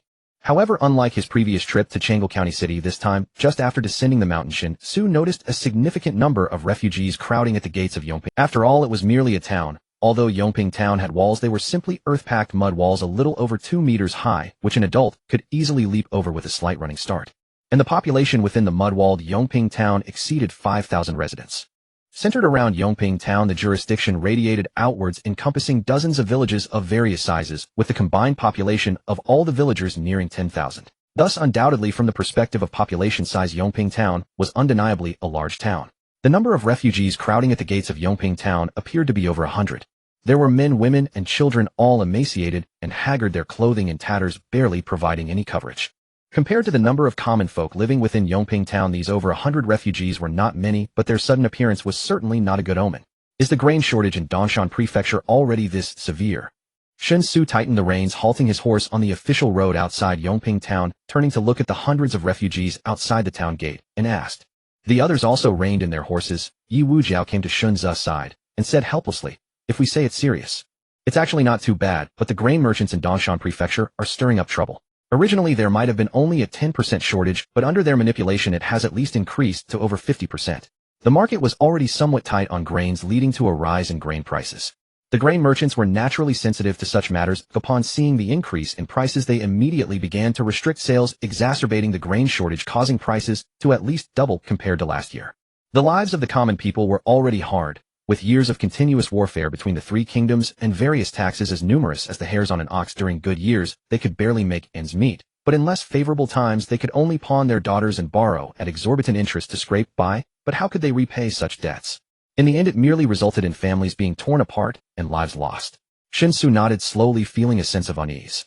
He understood that in a feudal society with insufficient productivity, the lives of the lower class were incredibly tragic. Just then Shen Xu saw a refugee pulling out some wild grass from the roadside and sticking it into their disheveled hair. One by one, other refugees began to mimic this, kneeling before the gates of Yongping Town, unable even to muster the strength to climb over the Tunterheim mud wall. Soon a wealthy man dressed in silk, accompanied by servants, walked out from Yongping Town with his hands behind his back. As he looked at the refugees with wild grass in their hair, he nodded approvingly, and immediately a servant approached with a small bag of grain to negotiate with the refugees. What are they doing? Shen Xu asked with a frown. Yi Wujiao explained, they are marking themselves for sale. Inserting wild grass in their hair signifies that they are selling their lives. If someone is willing to buy, the buyer can dispose of them as they wish, even to the extent of killing them on the spot, and the authorities wouldn't interfere. Generally speaking, girls with decent looks tend to sell better, as brothels always seek to purchase such innocent maidens. Similarly, young men who are physically robust also sell well, as they can be put to work. However, if it's the elderly, or those who appear sickly and frail, even if they want to sell themselves, no one would buy them. In short, once someone sells themselves, they are no longer human, but rather livestock. Shen Xu remained silent. He quietly watched as the wealthy man quickly bought 2 refugees, and soon after other affluent individuals came out of Yongping Town to purchase people, with approximately 10 groups in total, resulting in over 30 refugees being bought. As for the remaining 60 or 70 refugees, they were completely ignored. What will happen to them? If no one buys them, will they just continue to stay here and starve? Will there be anyone from Yongping Town coming out to distribute porridge? Shen Xu asked again. Yi Wujiao was momentarily stunned and asked, distributing porridge? What do you mean? This time it was Shen Xu's turn to be taken aback. After blinking and organizing his thoughts in his mind, he explained what he understood about distributing porridge to Yi Wujiao. Yi Wujiao shook his head and said, I've never heard of such a thing. At least since the establishment of the 3 kingdoms amidst the ongoing conflicts until now, there hasn't been such a practice, as you mentioned, my lord. Those grain merchants are so cunning that even when buying and selling grain, they scheme with tricks. Expecting them to give out grain to cook porridge for the common people is simply... Shen Xu spoke solemnly. What about the government? Surely the government has a responsibility to aid the common people. Isn't the government taking any action? Yi Wujiao shrugged and said, the government's stored grain is basically all military provisions meant for the army. Now that the 3 kingdoms are at peace, the situation may improve a bit, but in the years prior, with constant warfare, it was already quite challenging to feed the troops, let alone have surplus grain to aid the common people. Shen Xu was left speechless then. What will happen to the common people? Are they just going to watch as these refugees starve to death? Yi Wujiao sighed and said, if it were in the past, these common people would be drafted directly into the army, becoming cooks or supply transporters and so forth. If the war was intense, they would be immediately sent to the front lines. Although many would die initially, those who survived after a few battles would naturally become qualified soldiers. The army would certainly have enough food. While they might not be fully satisfied, at least they wouldn't starve to death. However, now, since the 3 kingdoms have ceased fighting, there shouldn't be any more drafting of able-bodied men. So the fate of these refugees, aside from being bought, there's nearly only the path of starving to death left. Shen Xu took a deep breath, casting a long glance at the refugees, then pulled the reins to head towards Chang'e County City once more. But compared to before he saw those refugees, Shen Xu suddenly felt that the land beneath his feet in this foreign world had become much more vivid and alive. The dates in the other world correspond to the lunar calendar, so even though the timeline in the world where Shen Xu lives has already reached late August in the Gregorian calendar, it is still July in the other world. As the saying goes, when the plums ripen and fall from the window and the bamboo shoots emerge from the ground beneath the wall, one is unaware of the passing spring until the rain ceases, and only then does one realize that summer is deepening. When Shen Xu rode to the city gate of Chang'e County, it was just noon. The sun shone brightly, the sky was clear and cloudless, and the azure expanse of the heavens uplifted one's spirits. However, the air was stifling, the scorching heat made the ground feel like a steamer. The surroundings were hot and oppressive, and even the slightest breeze could not provide any sense of coolness. The official road he had traveled was heated to a blistering temperature, and the heat waves swirling up as the horses galloped were suffocating. Shen Xu felt that the surface temperature might have surpassed 40 degrees, but supported by his martial arts realm, his body had developed a strong resistance to heat. Even under such high temperatures, he did not break into a sweat. Thanks to the regulation of his inner energy, the surrounding temperature remained at the surface level, unable to. This revelation brought Shen Xu a pleasant surprise. He had not anticipated that his inner energy could also serve as a temperature-regulating air conditioner. However, he was only at the third rank of martial arts, and his inner energy was not powerful, thus limiting his ability to regulate temperature. This point could be inferred from the state exhibited by those around him. Let alone Yi Wujiao, even his sister-in-law Song Xiu, who had been riding alongside him, maintained a demeanor as cold as ice, her expression showing no signs of change. Though her attire wrapped her body tightly, covering even half of her snow-white neck, there was not a hint of warmth rising on Song Xiu's face. "What are you looking at?" Upon noticing Shen Xu stop his horse and turn to her with a contemplative expression, Song Xiu spoke with an impassive face. Shen Xu dismounted and casually replied, "Nothing much, just a bit curious. Aren't you hot? The sun today is quite fierce." A martial artist at the innate realm can withstand both heat and cold. Though I have yet to reach the innate realm, I am only a step away. Normal temperature changes do not. As the two conversed, they had already passed through the city gate of Chang'e County. Considering that one of the most important purposes of this trip was to negotiate with Qiu Anqing regarding the exchange of silver for gold, the hefty 10 tons of silver must be prepared before seeking out Qiu Anqing. Otherwise, if he were to conjure 10 tons of silver out of thin air in front of Qiu Anqing, who knows what kind of uproar it would cause.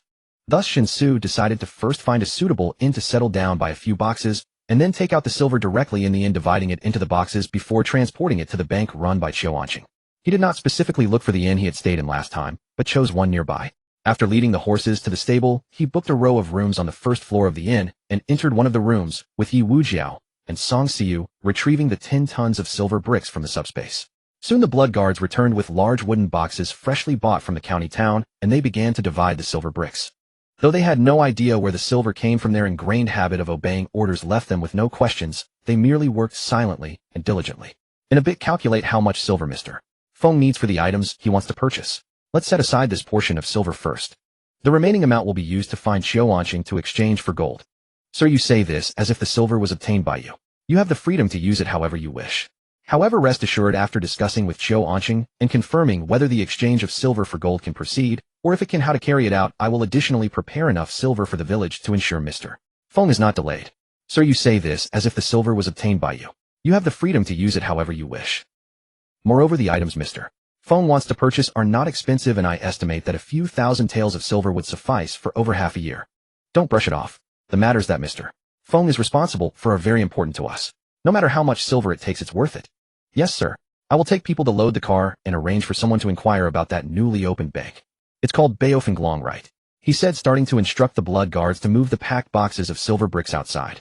Fortunately, they were all martial artists above the 6th rank, incredibly strong. Otherwise, it would have been quite difficult to move the boxes filled with silver bricks. Shen Xu stretched lazily, intending to take the opportunity to rest a bit, only to see Song Xiu coming out from the inn with a bathtub. She quickly filled the tub with hot water, tested the temperature, confirmed it was fine, and then fixed her gaze on Shen Xu. What is this for? Shen Xu asked, stunned. Song Xiu replied in a tone that showed no fluctuation. Before we left, my sister specifically instructed me to make sure you take a medicinal bath. You seem to have been a bit lax these past few days, and I haven't seen you practicing. If you don't even take the medicinal bath, do you expect to rely on sleeping to enhance your internal realm? Shen Xu felt a bit guilty from her words and smiled awkwardly. Of course I will take the medicinal bath, but being out here is not as convenient as at home. Can't we just wait? When I return home, I will start it again. Song Xiu shook her head decisively and refused, saying, No, although my sister told me to listen to you during this trip, this matter is an exception. I must supervise you until you finish the bath. You can either obediently strip and get in yourself, or I can help you undress and toss you into the tub. The choice is yours. Shen Xu and Song Xiu stared at each other for a while, realizing that Song Xiu's attitude was incredibly resolute, leaving no room for compromise, and he could only helplessly nod in agreement. It seemed his sister-in-law was quite stubborn. If he resisted, Shen Xu feared she would really strip him right then and there. That would be too embarrassing for him, as the brother-in-law. Rather than passively conceding, it was better to actively plead for mercy. The best way to remain invulnerable is to take oneself down first, leaving the opponent utterly perplexed. The sensation of soaking in the herbal bath was essentially the same. The only difference was that previously Song Xiqing had been by Shen Xu's side during his herbal baths, whereas this time Song Si was the one watching over the bath. Unlike the herbal bath that Song Xiqing had been forced to endure for healing purposes, the one Shen Xu was soaking in was specifically prepared to elevate his martial realm, making it an absolute tonic of immense potency. As the herb's medicinal properties surged into Shen Xu's body during the bath, they continuously propelled his inner breath power to circulate and expand, breaking through more acupoints. This process carried a certain degree of danger. If the medicinal effects exceeded the limit Shen Xu could currently withstand, that potent tonic could instantly transform into a lethal poison. Although the likelihood of such an occurrence was slim, it could not be entirely ruled out. Hence Shen Xu needed someone to watch over him during the herbal bath, lest he fall into a demonic deviation. By the time all the silver chests were loaded onto the carts and the blood guard dispatched by Yu Wuzhou had learned the specific address of the Baofenglong branch in Chang'an County City, Shen Xu had finally completed his herbal bath for the day. The improvement was quite noticeable. Shen Xu, who had already been at the 3rd grade upper realm, now stood firmly on the threshold of the 4th grade after this single herbal bath. Barring any unforeseen circumstances, one more herbal bath would be enough for him to break through to the 4th grade. Young master, let's set off. I have specially rented some mule carts. From the inn where we're staying to the Baofenglong branch, it should take about half an hour. Just as Shen Xu finished drying himself and putting on his clothes, Yu Wuzhou knocked and entered to report. Did you inquire about other matters in the county city? A full month has passed since our last visit. Has anything significant occurred in the county city during this time? Shen Xu asked as he walked out of the inn. Yu Wuzhou followed half a step behind, staying to Shen Xu's side, and replied cautiously, I didn't make a special effort to inquire. After finding out the address of the Baofenglong branch, the blood guard I sent out returned immediately. Young master, is there something wrong? Shen Xu frowned and said, No, but it seems the blood guard's habits of gathering information are not very good. Although we are not about to raise an uprising immediately, sooner or later we will have to take that step. Before we act, the more detailed our knowledge of the situation in Chang'an County, the easier it will be to formulate a suitable plan. The current blood guards do not think beyond the surface when investigating matters. That is unacceptable. As the one in charge of blood guard intelligence, you must be more diligent in this regard. I don't care how things were done before, but from now on the blood guards must perform to my satisfaction. These words were not spoken harshly, yet they still filled Yu Wuzhou with a deep sense of shame. You are right, young master. In truth, over the years, due to the dual role of farming and military service, the blood guard's training has been severely lacking in many aspects. But now that the food problem has been completely resolved by you, the blood guards no longer need to waste energy on farming. I promise you, within 3 months at most, the skills they have lost will be. Yu Wuzhou said this with the utmost seriousness. Shen Xu nodded, not doubting Yu Wuzhou's pledge. The blood guard's execution was indeed excellent. Their only shortcoming was a lack of creativity. The streets of the county city were not crowded in the afternoon. Since this was his second visit, the novelty had worn off, leaving Shen Xu with little interest in the city's scenery. Half an hour passed in a flash.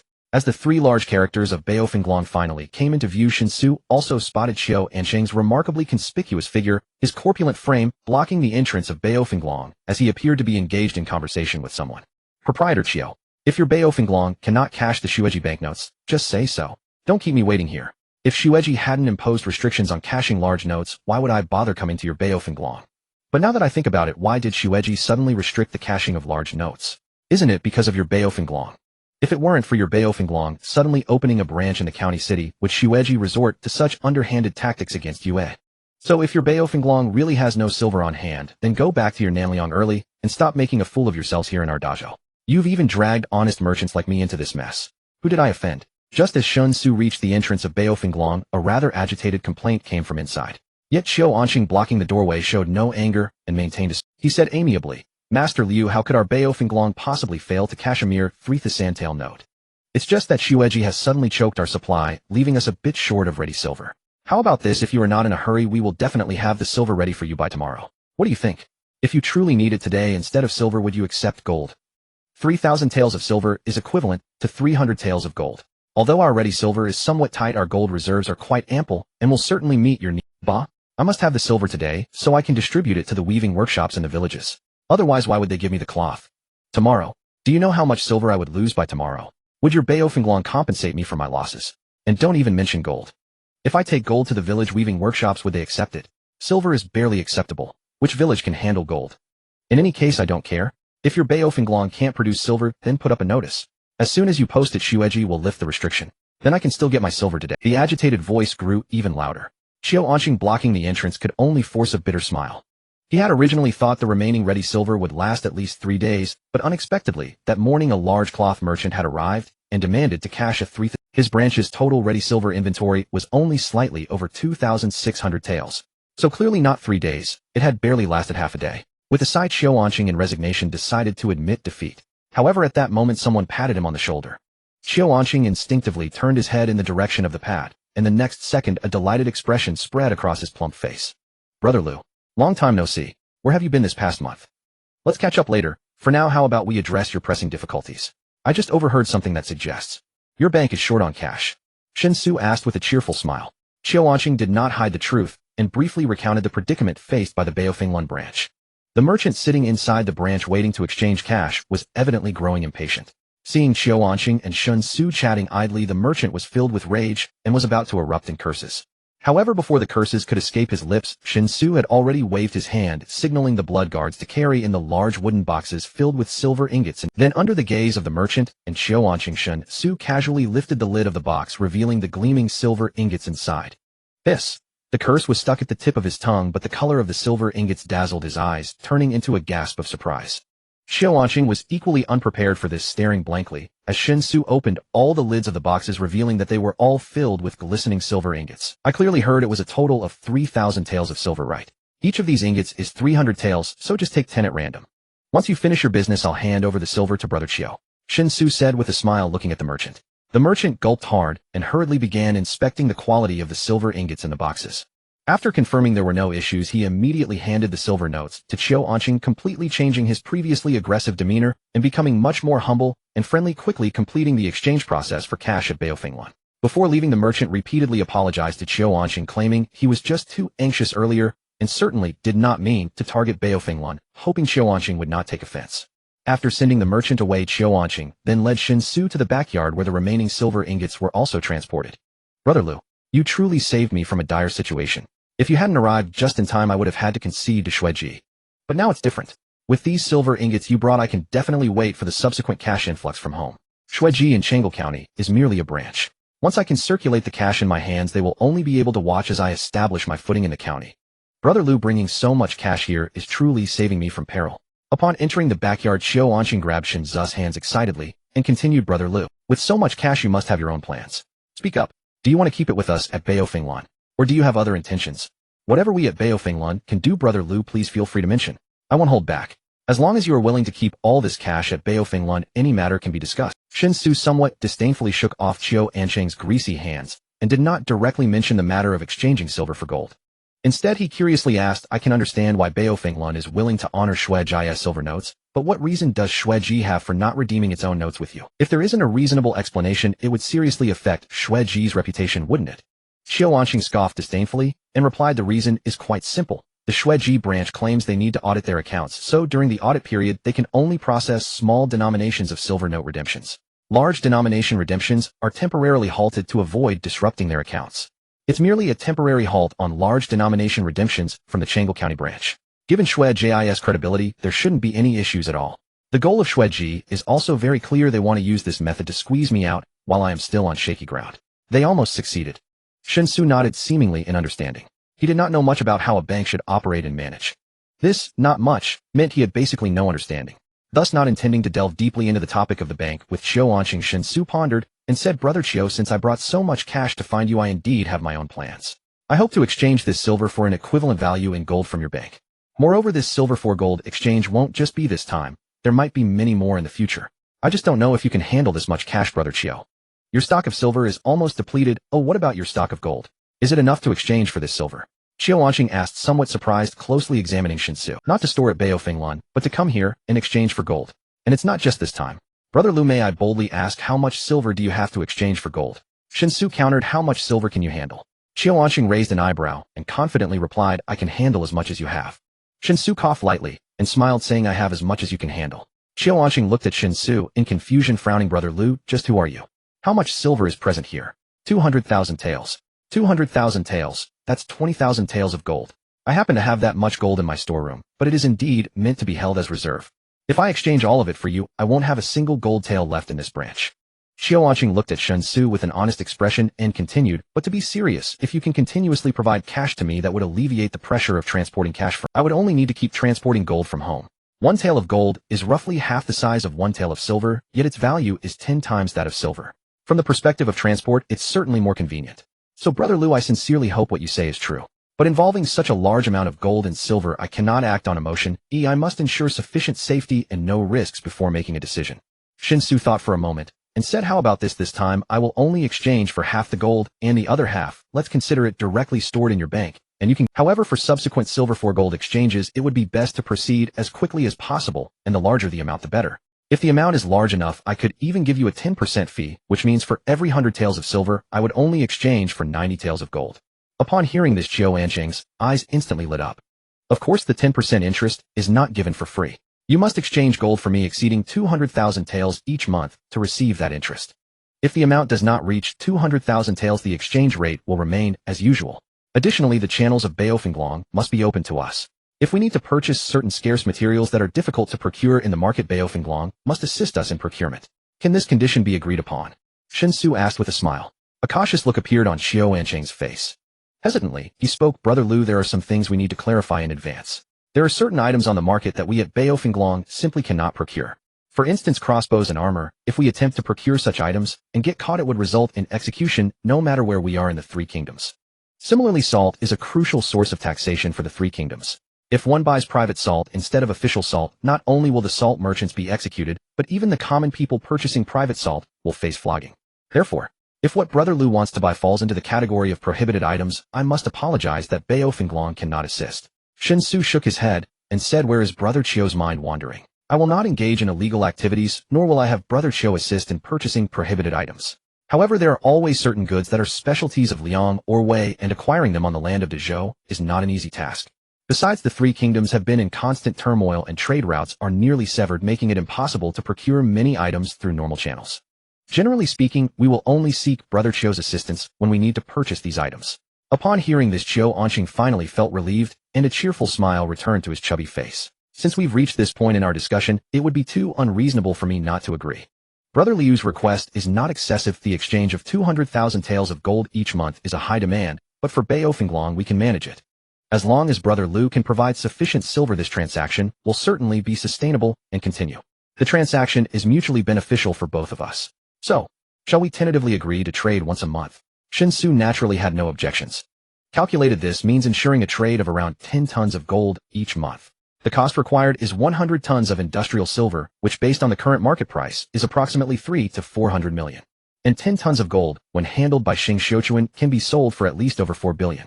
If we consider the current price increase of gold, it might even reach around 4,500 million. Normally, this monthly gold transaction would bring him at least over 4 billion in pure profit.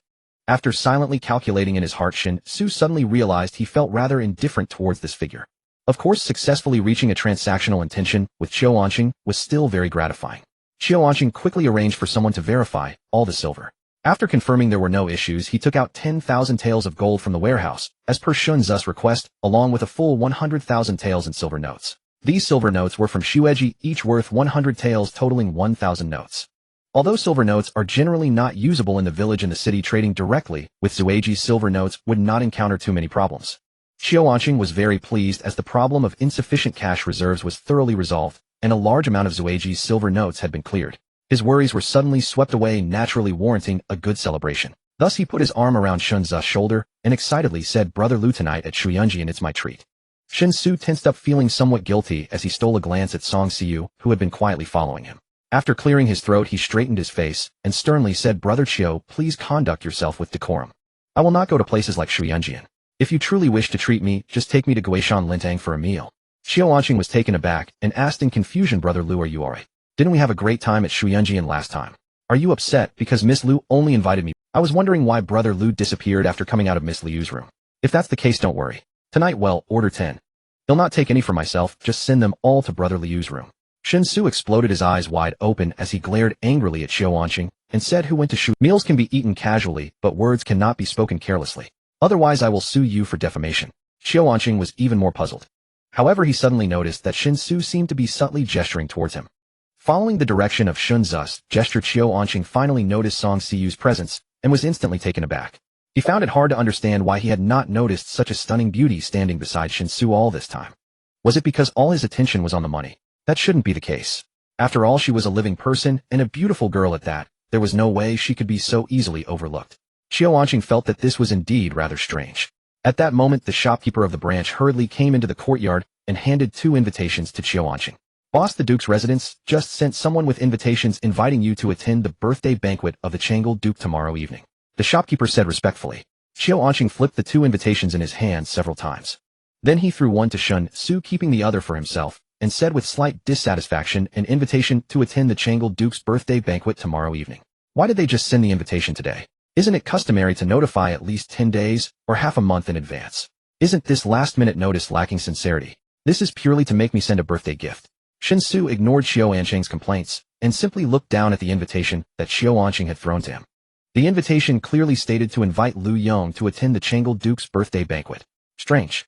How does the Duke's residence know that I am with you? And why was I invited along? Does the Changle Duke not know anyone else? Shen Xu asked, puzzled. Qiao Wanqing rolled his eyes and said, you asked me, who should I ask? Anyway, the Duke's invitation has already been sent. If you don't go, it would be disrespectful to the Changle Duke. Never mind. We still need to purchase supplies. Let's return to the inn to rest and regroup.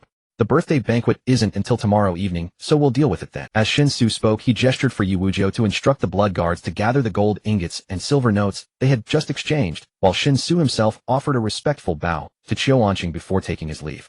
Qiao Wanqing made no attempt to detain them.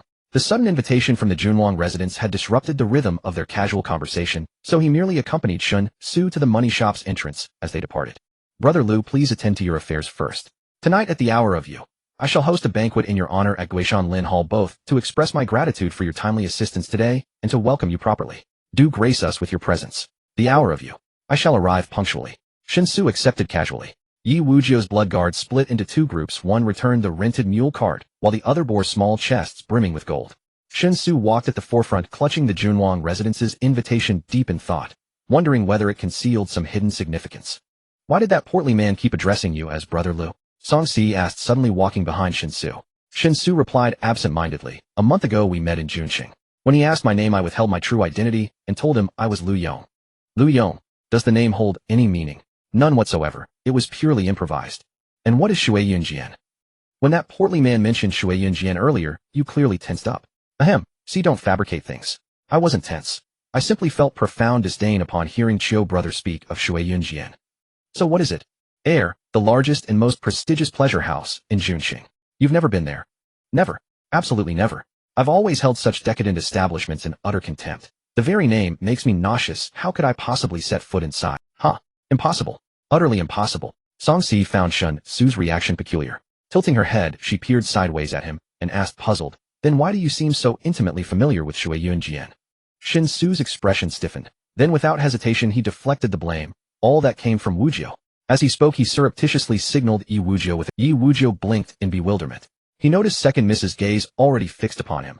And worse, his young master, having flashed that warning look, now deliberately stepped away, wearing an unmistakable look of distaste. This left Yi Wuzhou's innocent heart profoundly shaken.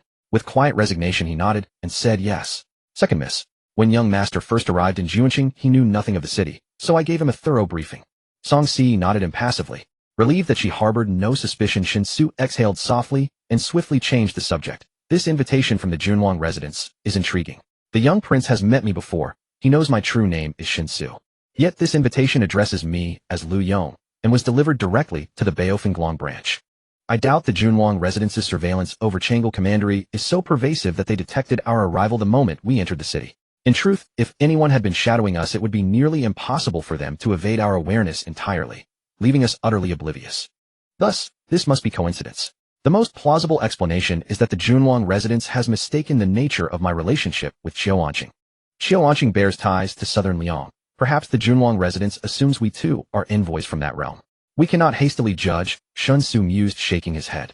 Fortune dwells within misfortune, misfortune lurks within fortune. The ultimate consequence. We cannot hastily judge, Shen Xu mused, shaking his head. Fortune dwells within misfortune, misfortune lurks within fortune.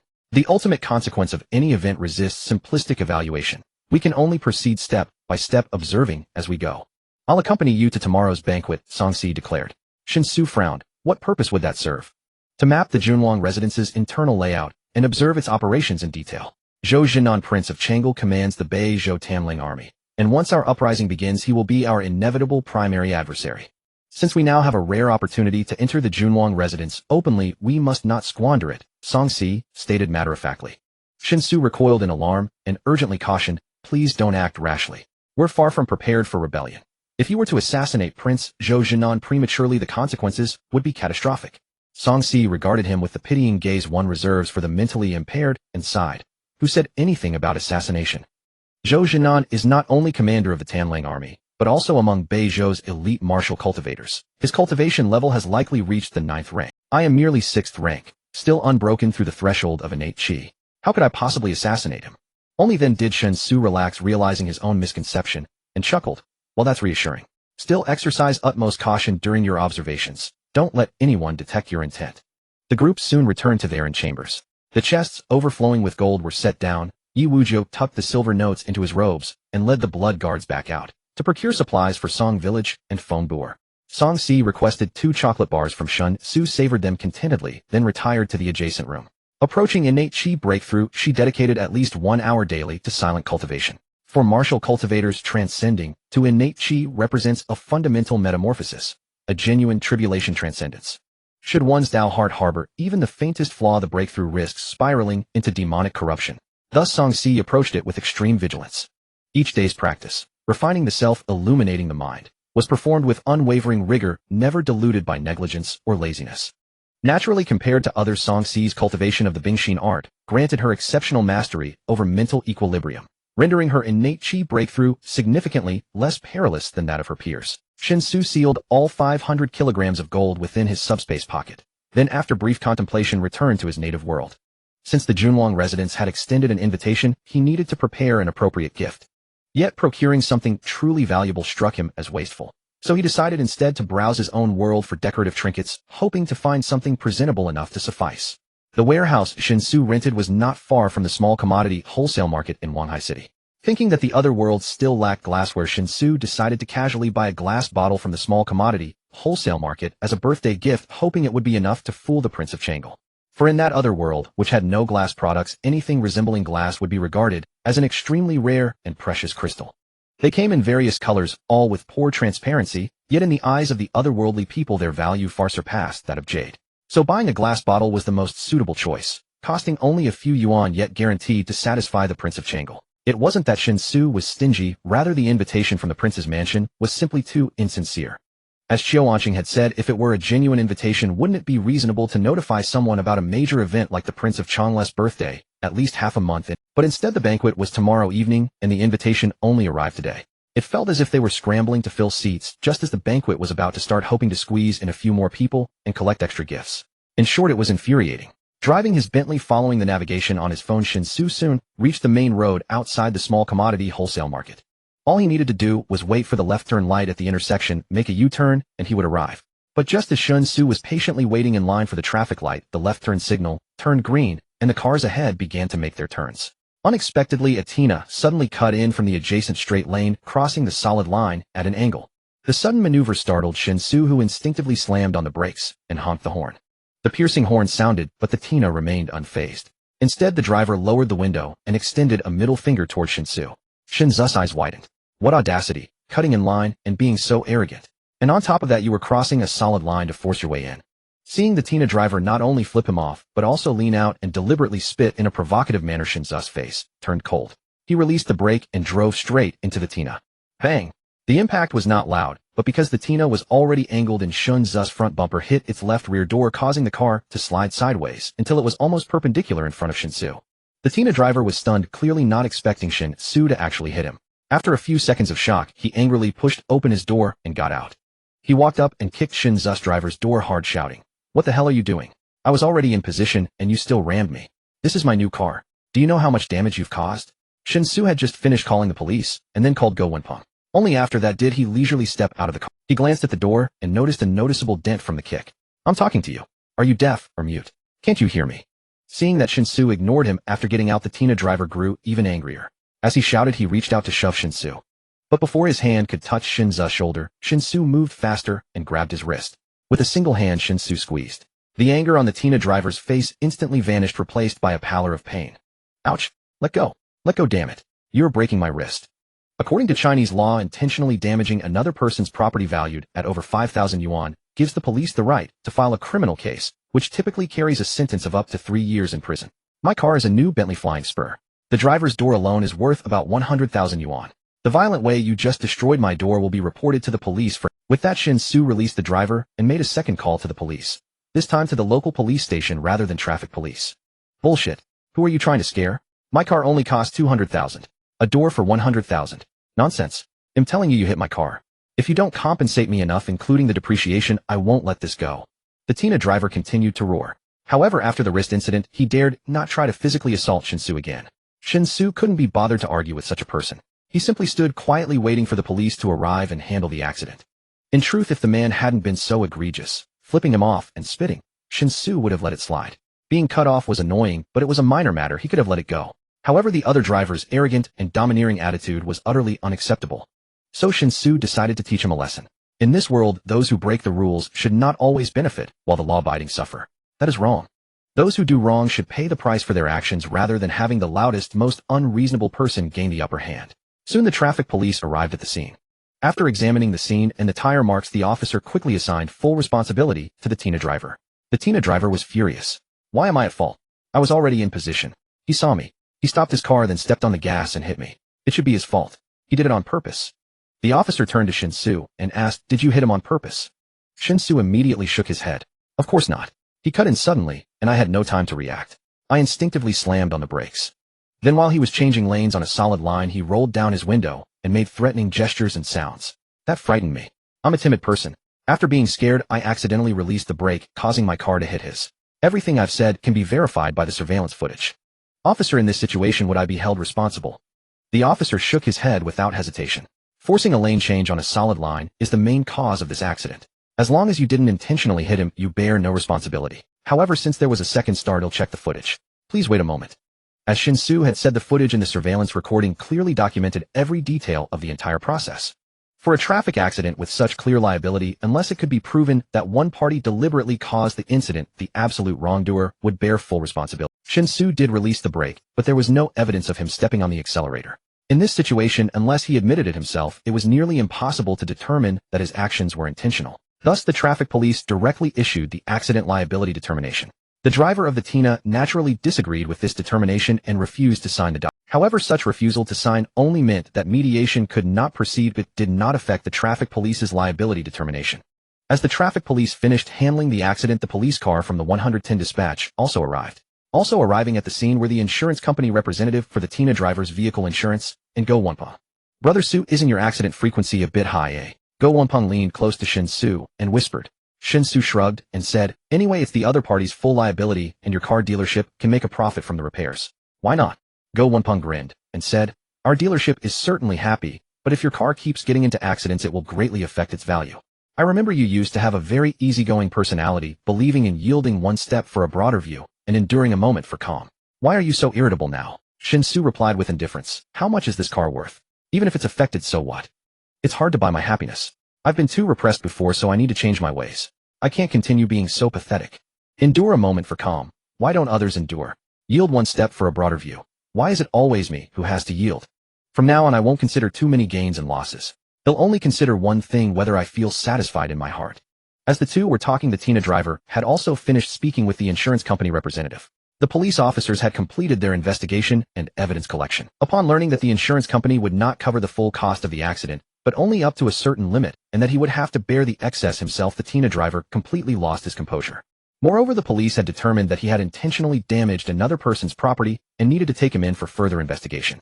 This dispelled any remaining arrogance from the Tina driver. He rushed over to Shen Xu with a look of regret and pleaded, Brother, I know I was wrong. Please let me off this once.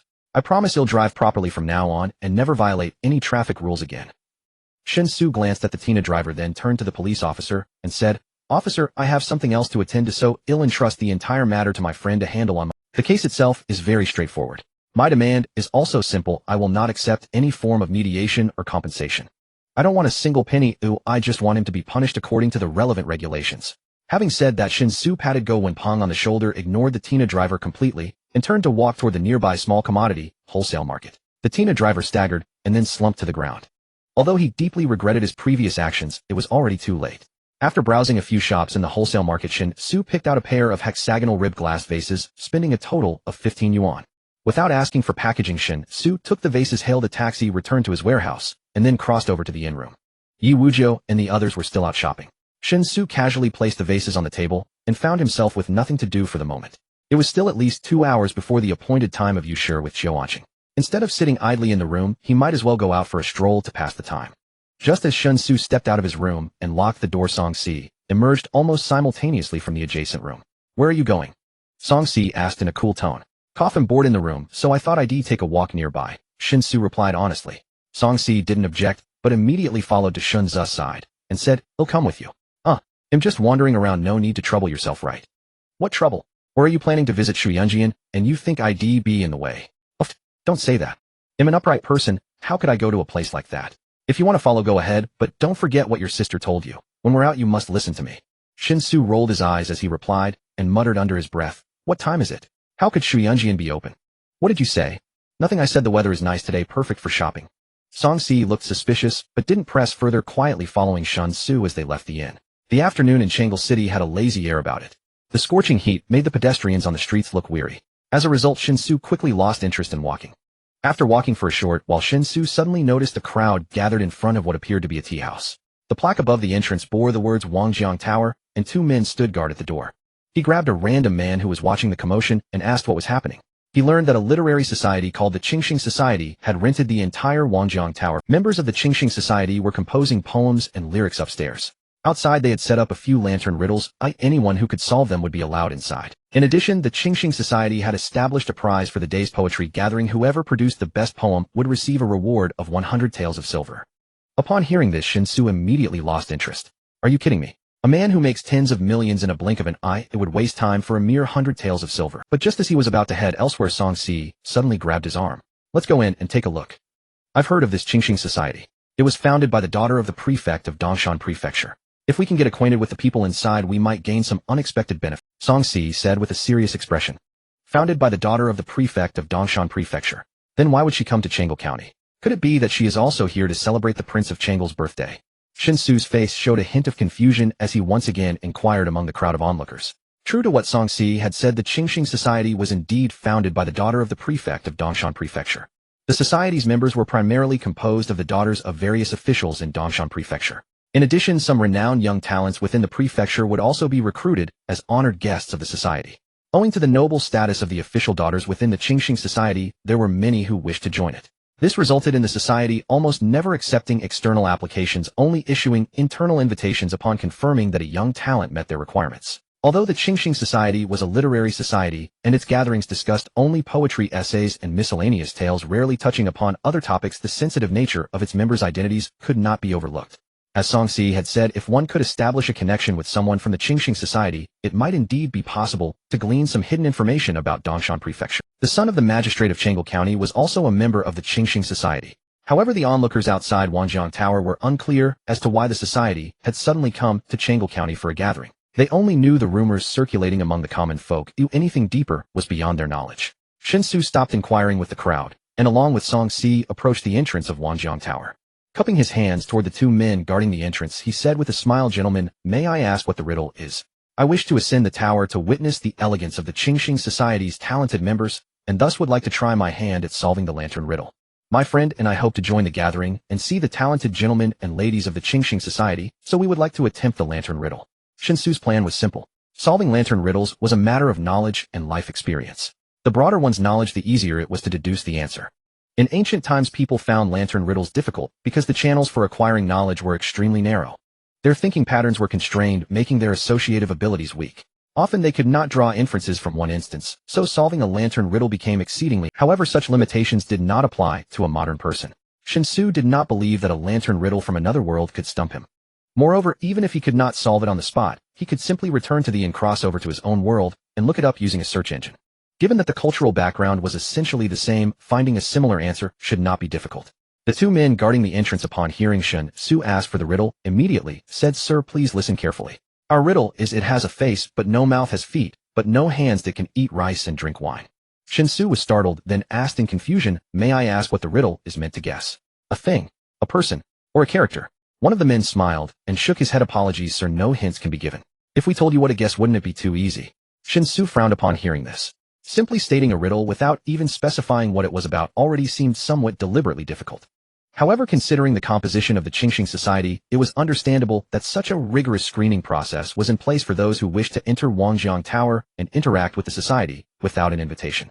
After a moment of thought, a flash of inspiration struck Shen Xu. He said, "Gentlemen, should I whisper the answer to you, or announce it publicly?" Another man cupped his hands and said, "Sir, please speak loudly. We have prepared only 6 riddles, and it is a first-come, first-served basis. Whoever solves a riddle first may enter Wangjiang Tower. Once all 6 are solved, the remaining people will have to accept our apologies, even if they wish to enter." Shen Xu understood, feeling that this was only reasonable. If every person who solved a riddle could enter, even if only a few could solve them, the large number of people would still. If too many outsiders were allowed inside, the Qingxing society would likely face a headache over security issues alone. By limiting it to 6 riddles, everything remained under control. With that in mind, Shen Xu declared loudly, "Gentlemen, your riddle is it has a face, but no mouth, has feet, but no hands, but can eat rice and drink wine. My answer is a table." A table. The onlookers were bewildered, but after pondering for a moment, they burst into applause, exclaiming in admiration. Indeed, it was a table. This kind of riddle was the type that when you had no direction seemed impossible to solve. But once you heard the answer, it instantly became clear, and you felt it was so. The gentleman guessed correctly. The answer is a table. Please come inside. If you have a servant with you, you may bring only one. Also, I must remind you, sir, the people upstairs are all nobles. They have guards with them, so please be careful not to do anything that might be misunderstood. Otherwise, the nobles' guards are not easy to deal with. The 2 men stepped aside from the entrance of Wangjiang Tower, and one of them said with a smile. Shen Xu nodded and led Song Si through the gate. The ground floor hall of Wangjiang Tower was unexpectedly spacious, far larger than it appeared from the outside. The building had 4 floors with an open atrium in the center, allowing the hall to see directly up to the beam of the 4th floor. Staircases on both sides led to the upper floors, and the 2nd, 3rd, and 4th floors were all lined with private rooms arranged in a circular pattern. Currently, the entire Wangjiang Tower had been reserved, so all the private rooms on the upper 3 floors had their doors wide open with people chatting in each room. The ground floor hall was the most crowded. At least dozens of people were standing there, mingling in small groups, some engaged in idle conversation, others appraising poetry. Tables with tea and refreshments were set up in the hall for the convenience of those present. It vaguely resembled the beginnings of a cocktail party. In the corners of the hall, and at several vantage points on the upper floors, guards could be clearly seen on alert. As Shen Xu and Song Si entered, they immediately noticed that countless guards' gazes subtly swept over them. The table held tea and snacks for anyone to take freely. It vaguely resembled a rudimentary self-service reception. Guards were clearly visible on alert in the corners of the hall and at the best vantage points on the 2nd, 3rd, and 4th floors. Shen Xu and Song Si had just entered when they noticed that countless guards' gazes subtly swept over them. The guards in the building were indeed highly vigilant. However, Shen Xu and Song Si had no ill intentions and chose to directly ignore the scrutinizing gazes. Aside from the guards, although there were quite a few people in Wangjiang building, it was evident that those individuals were mostly familiar with one another. Shen Xu and Song Si strolled around the hall. Many people noticed them, yet no one took the initiative to speak. The people were discussing the celebration for the birthday of the Wang of Chang'e tomorrow. It seemed that today's internal poetry exchange of the Qingxing society was actually organized in preparation for the grand birthday feast. The Qingxing society planned to select the best poem or verse to present to the Wang of Chang'e. Far across the clear lake, to procure wine on Wangjiang building as the swallows fall at the hall's entrance. A young man under the flowers bears a cherished appointment. How many times of parting have unfolded. This night, by the river, the spring waters, where on the blue bridge are the cloud banners. With emotions yearning to express, yet hesitating to speak. The east wind is gentle and languid, wishing to descend, yet delayed. Suddenly, a young scholar standing in the center of the hall voiced aloud. This young scholar was dressed in exquisite silk and satin, and the folding fan in his hand was evidently quite valuable. The open fan surface depicted vivid flowers and birds surely crafted by a master. As the young scholar recited the verse, applause and compliments immediately arose around him. Impressive. Brother Ji Chang's poem possesses profound meaning and exquisite language. It surely deserves the title of the best work today. Indeed, Brother Ji Chang is truly the finest talent of Dongshan Prefecture. His work is extraordinary. It seems that at tomorrow's birthday banquet, Brother Ji Chang will surely shine. If the Wang of Chang'e takes notice of him, with Brother Ji Chang's status, the future is. Listening to these praises, the young scholar smiled with self-importance, clearly very satisfied with his work. However, a beautiful woman standing next to the young scholar frowned and shook her head, saying, "No, previously there was a poet named Lu Yong from Chang'e. Have you all forgotten it? My belt grows loose, yet I have no regrets for him. I waste away. Just this line alone has surpassed all the verses we have filled by an immeasurable distance." And that was a poem Lu Yong wrote for a courtesan. If we cannot produce a work better than that, what right do we have to present it to the Wang of Changle for his birthday? Do you wish to have the Wang of Changle misunderstand that he is inferior to a courtesan? In any case, if we cannot write a verse better than Lu Yong's, we absolutely cannot present it for the birthday celebration. Perhaps everyone should consider writing at least a poem that is passable. With your abilities, I doubt you can fill anything better than Lu Yong's piece. Continuing to struggle over verses is utterly meaningless. Besides, haven't we found Lu Yong yet? Is it really that difficult to invite him to join the Qingxing Society? This beautiful woman seemed to be in charge of the Qingxing Society. As she spoke, those who had originally praised the young scholar immediately fell silent. The young scholar's face slightly stiffened, feeling a bit embarrassed, and awkwardly said, "Shinran, the birthday banquet is tomorrow night, let's wrap it up. We just need to do our best." The Wang of Changle is known to be generous and won't say much. The beautiful woman referred to as Shinran immediately glared and said, "I formed the Qingxing Society not to simply do our best. I invited those so-called talents to join, not to create a space for mutual flattery. I aim to recommend talent for our great show. Tomorrow's birthday banquet for the Wang of Changle is a rare opportunity for the Qingxing Society to shine.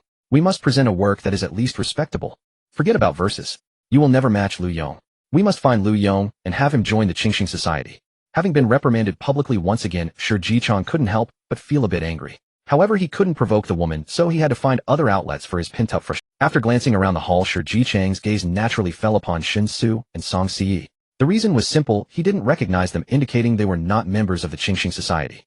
And those who could appear in Wangjiang building today aside from the Qingxing Society members could only have gained entry by correctly guessing lantern riddles. This meant that they had no status or background, making them perfect targets for venting his frustrations. Moreover, among the two, the woman possessed an outstanding appearance and a cold demeanor, which piqued Shi Jichang's interest.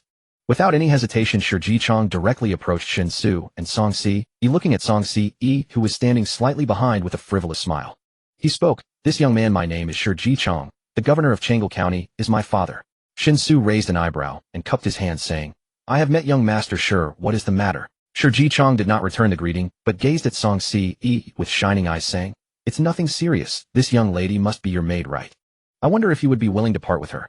I can buy her with silver or exchange her with my other maid, whatever you prefer. If you are willing to facilitate this, I can introduce you to formally join our Qingxing Society." Shen Xu didn't immediately respond. However, he could sense the killing intent radiating from Song Si behind him. After a moment of shock, Shen Xu finally understood the implication behind this young nobleman's words. He is blatantly proposing to buy a person. Shi Jichang, however, saw nothing wrong with his actions. Maids and servants are possessions of their masters, and the masters naturally have the right to dispose of them as they wish. Not to mention maids and servants, even concubines, as long as they are not the legal wife, can be bought and sold at will.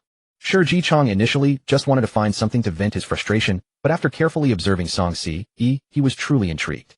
This cold and beautiful woman made it difficult for him to move his legs. First of all, she is not my maid. Secondly, if you like buying people, you may as well return and buy your... Lastly, is the Qingxing Society something to be proud of? You think I would be interested in joining? If joining the Qingxing Society means associating with someone like you, that would be the greatest humiliation for me. Shen Xu directly confronted Shi Jichang without sparing him any face. What if he was the son of the governor of Changle County? Even if Shi Jichang's father were Li Gang, directly provoking Song Si like this, Shen Xu as her brother-in-law had to stand up for his sister-in-law.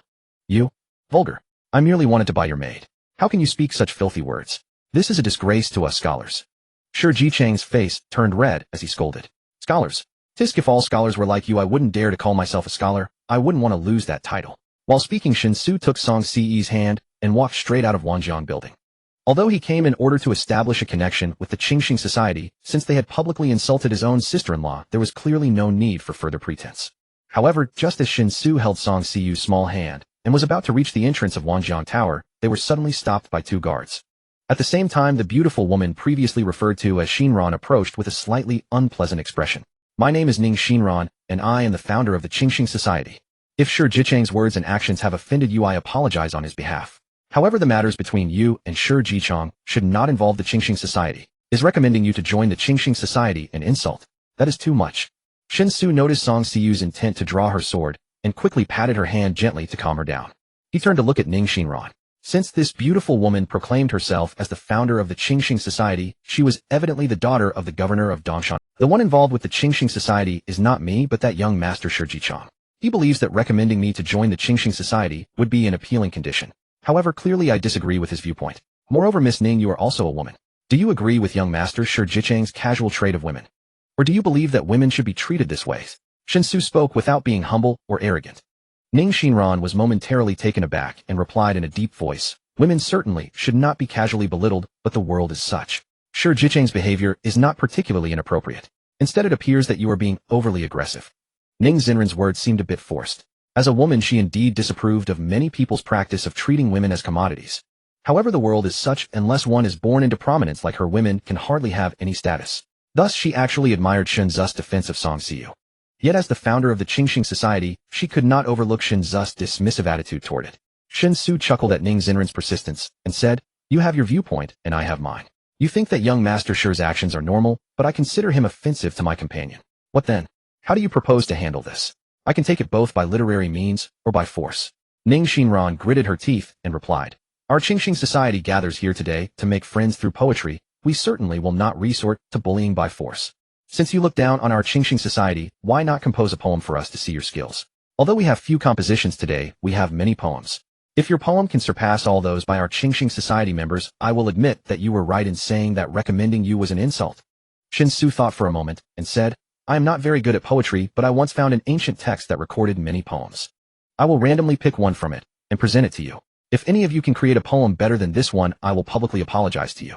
But if no one has that ability, well then your Qingxing society will truly only earn a hollow evaluation. Listen while this poem goes like this. In front no ancient beings are seen, behind none come forth. Reflecting on the vastness of heaven and earth, I am alone weeping in sorrow. As soon as he finished speaking, the entire venue fell silent. Everyone who heard this poem was frozen, as if under a spell, their faces filled with expressions of shock. Shen Xu smiled, no longer paying attention to the crowd, as he held Song Xiu's small hand and walked back toward the entrance of Wanjiang Tower. This time the two guards did not continue to block them, but stepped aside to allow them to pass. As Shen Xu was about to lead Song Xiu out the door, Ning Xinran finally came to her senses and anxiously shouted, who wrote this poem? Chunxiang. With the reply trailing off, Shen Xu and Song Xiu stepped out of the entrance of Wanjiang Tower. Ning Xinran repeatedly recited the entire poem and suddenly turned to ask another woman beside her, Wani, have you heard this poem before? Never heard it. If you have never heard it, it means this poem has truly appeared for the first time. Do you think the ancient text he mentioned truly exists, or is it just a random excuse? I believe it is an excuse. Once such a poem appears, it will inevitably spread to every corner of the three kingdoms in a short time. The existence of the ancient text is not credible. Moreover, I have never heard of the name Chunxiang before. If it were truly an ancient text, this Chunxiang would have to be an extremely famous poet from the past. How could there be no poems passed down in the world? I think the same. Ning Xinran nodded slowly and continued solemnly. Perhaps Chunxiang is that guy himself. Or perhaps it is a name he casually fabricated. The poem should also be by him, it just appears. He does not care for fame, so he casually found an ancient text excuse. This person is truly carefree. If anyone else had such poetic talent, they would have been unable to resist showing off. How could they act like him, presenting an attitude of wanting to avoid being noticed? From this perspective, he is indeed correct. Young Master Shi recommending him to join our Qingxing society is in fact an insult to him. Regardless, this poem is indeed exceptional. Perhaps at tomorrow's birthday banquet we can present this poem to the Prince of Chonglu as a birthday gift. Ning Xinran showed a hesitant expression, thought for a moment, and then shook her head saying, not appropriate. The poem's sentiment is too sorrowful, too bleak, and not suitable for the Prince of Chonglu. Moreover, this poem was written by Chunxiang. It is not composed by anyone from our Qingxing society. If we recklessly present someone else's poem to the Prince of Chonglu, what face will our Qingxing society have left? However, the quality of this poem is enough to endure throughout the ages, so we can bring it out for appreciation at tomorrow's birthday banquet. I believe His Highness the Prince will also. The woman referred to as Wani couldn't help but smile wryly, saying, first there was Lu Yong's poem The Belt Grows Wider, but I regret nothing new for her. Have become gaunt, making it impossible for us to continue composing. Now with Chunxiang's in front no ancient beings are seen, behind none come forth, we find it equally impossible to continue writing poetry. Is the Prince of Chonglu too blessed with hidden talents? How can one casually encounter such poets and lyricists? Ning Xinran sighed, saying, who knows? Let's inquire at tomorrow's birthday banquet. Such poets should not remain obscure. Do you truly believe that women should not be appendages of men subject to being bought and sold at will, or is it, for the sake of my sister, that you unhesitatingly stand by? After stepping out of the main gate of Wanjiang Tower, Song Si still allowed Shen Xu to hold her small hand, not pulling it back, but only asked somewhat nervously. Shen Xu was startled, glanced at Song Si with confusion, and asked oddly, why should women become appendages of men? Men and women are inherently equal, but due to differences in physiological structure, there is a division of social labor between the sexes. What does that have to do with your sister? Song Si's eyes flickered and she mused, But almost everyone believes that a woman's only purpose is to bear children and carry on the family line. Women have no right to inherit family property. Once married, they must even change their surname to that of their husband's family, no longer retaining their original surname. Only men are considered the main lineage while women are outsiders. Before marriage, parents have absolute control over their daughters. In poorer families, countless choose to drown their infant daughters in order to support their sons. Those who sell their daughters are even more numerous. After marriage, the husband's family has absolute control over the woman. Among the powerful, exchanging maidservants and concubines is a common practice, even considered an elegant pastime. The impoverished and helpless often pawn their wives to others to supplement household expenses. In their eyes, women are merely goods. Shen Xu thought for a moment, shrugged, and said, "This is a problem of the entire society, also caused by the structure of production. To change this phenomenon, we must initiate a transformation of the entire society from the bottom up. Of course, achieving this is extremely difficult, but I believe it can definitely be done. Why are women's social status so low, completely mismatched with men? Because in the current world, men possess an overwhelmingly dominant productive capacity. Farming in the countryside, competing for water sources, and disputes among neighbors all require men to step forward. Men's physical strength is inherently much greater than women's. The three kingdoms have been in constant warfare, and soldiers in the army can only be men. At most, some sturdy women are conscripted for laundry and cooking. The physiological differences between men and women dictate that from a general perspective, there is an essential gap in productive capacity between the sexes. Only when social productivity is reshaped, production methods continuously advance, and the means of production are no longer predominantly controlled by men, so that even women can achieve a level of productivity comparable to men under the new production methods, can the matter be fundamentally resolved. Songxi tilted her head, hesitated, and said, "I don't understand all these words you're saying, but I can roughly grasp what you mean. Actually, my sister and I have been very fortunate. Since childhood, everyone in the village has taken great care of us. And compared to the outside world, although men still hold authority in the village, at least women have a voice. Because everyone here is a martial artist. The tasks we undertake in the village are actually quite similar. Like you said, productivity. Is that the word? When productivity is not vastly different, there won't be a significant status disparity between men and women. But I can see that the villagers respect my sister and me mainly because of our bloodline. You are different from them. My sisters and my bloodline means nothing to you, yet you still respect my sister. Anyway, thank you." Shen Xu had never seen Songxi show such an emotional side before. He couldn't help but reach out and ruffle her hair, saying with a smile, "We're family, why say thank you? Besides, I haven't done much." Songxi shook her head and said, "No, you have already done far too much for us. Not to mention anything else, just the fact that you agreed to let the children born to you and my sister take her surname. That is something others simply cannot do." Shen Xu shrugged and said, "Perhaps it's just that for each person what they consider important is different." Songxi asked curiously, "Then what do you think is the most important?" Shen Xu felt this topic was not suitable for deep discussion, so he decisively led Songxi back. At this time, Yu Wuzhou, along with the blood guards, had also completed the purchase of all items, with bags and bundles piled up almost half of Shen Xu's room. In the past, to transport so many things back to Song family village, at least a few carts would have been needed. But now Yu Wuzhou knew that Shen Xu possessed the skill of sleeve universe, a divine technique for transporting goods, so he naturally bought a bit more without worry. No need to worry about transportation, only need to consider whether the village actually needs them.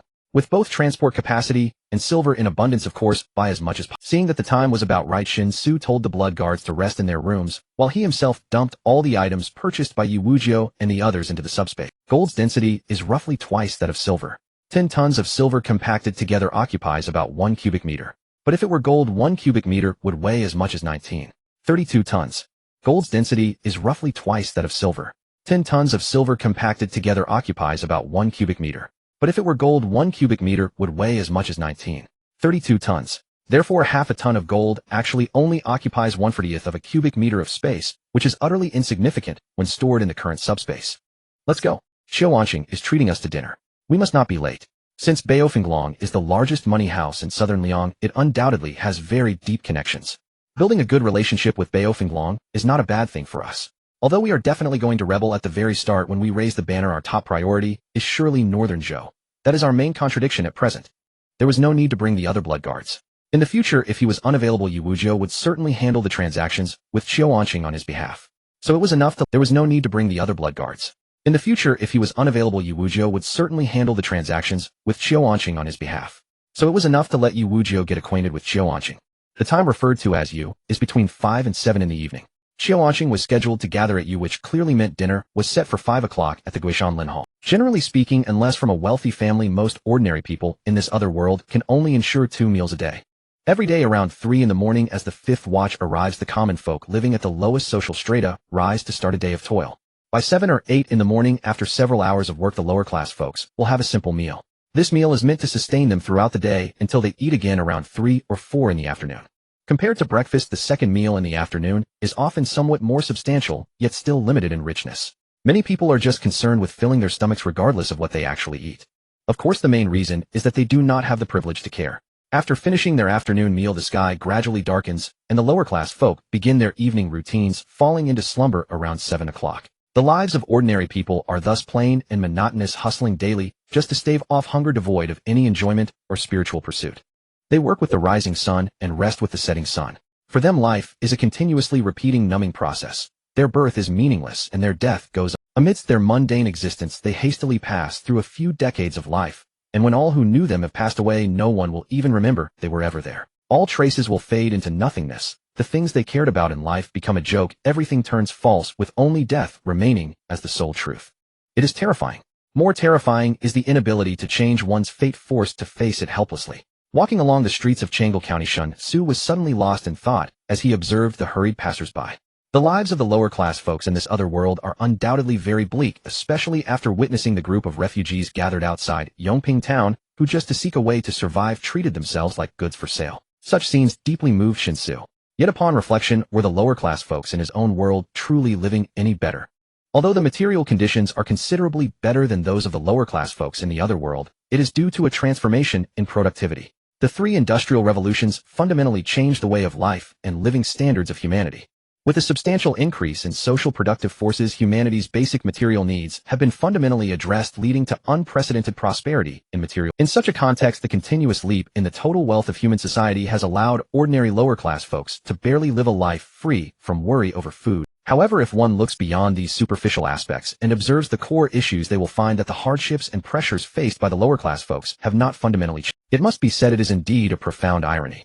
Noticing Shen Xu's emotional downer, Song Siyu could not help but ask, "What's wrong? What are you thinking about?"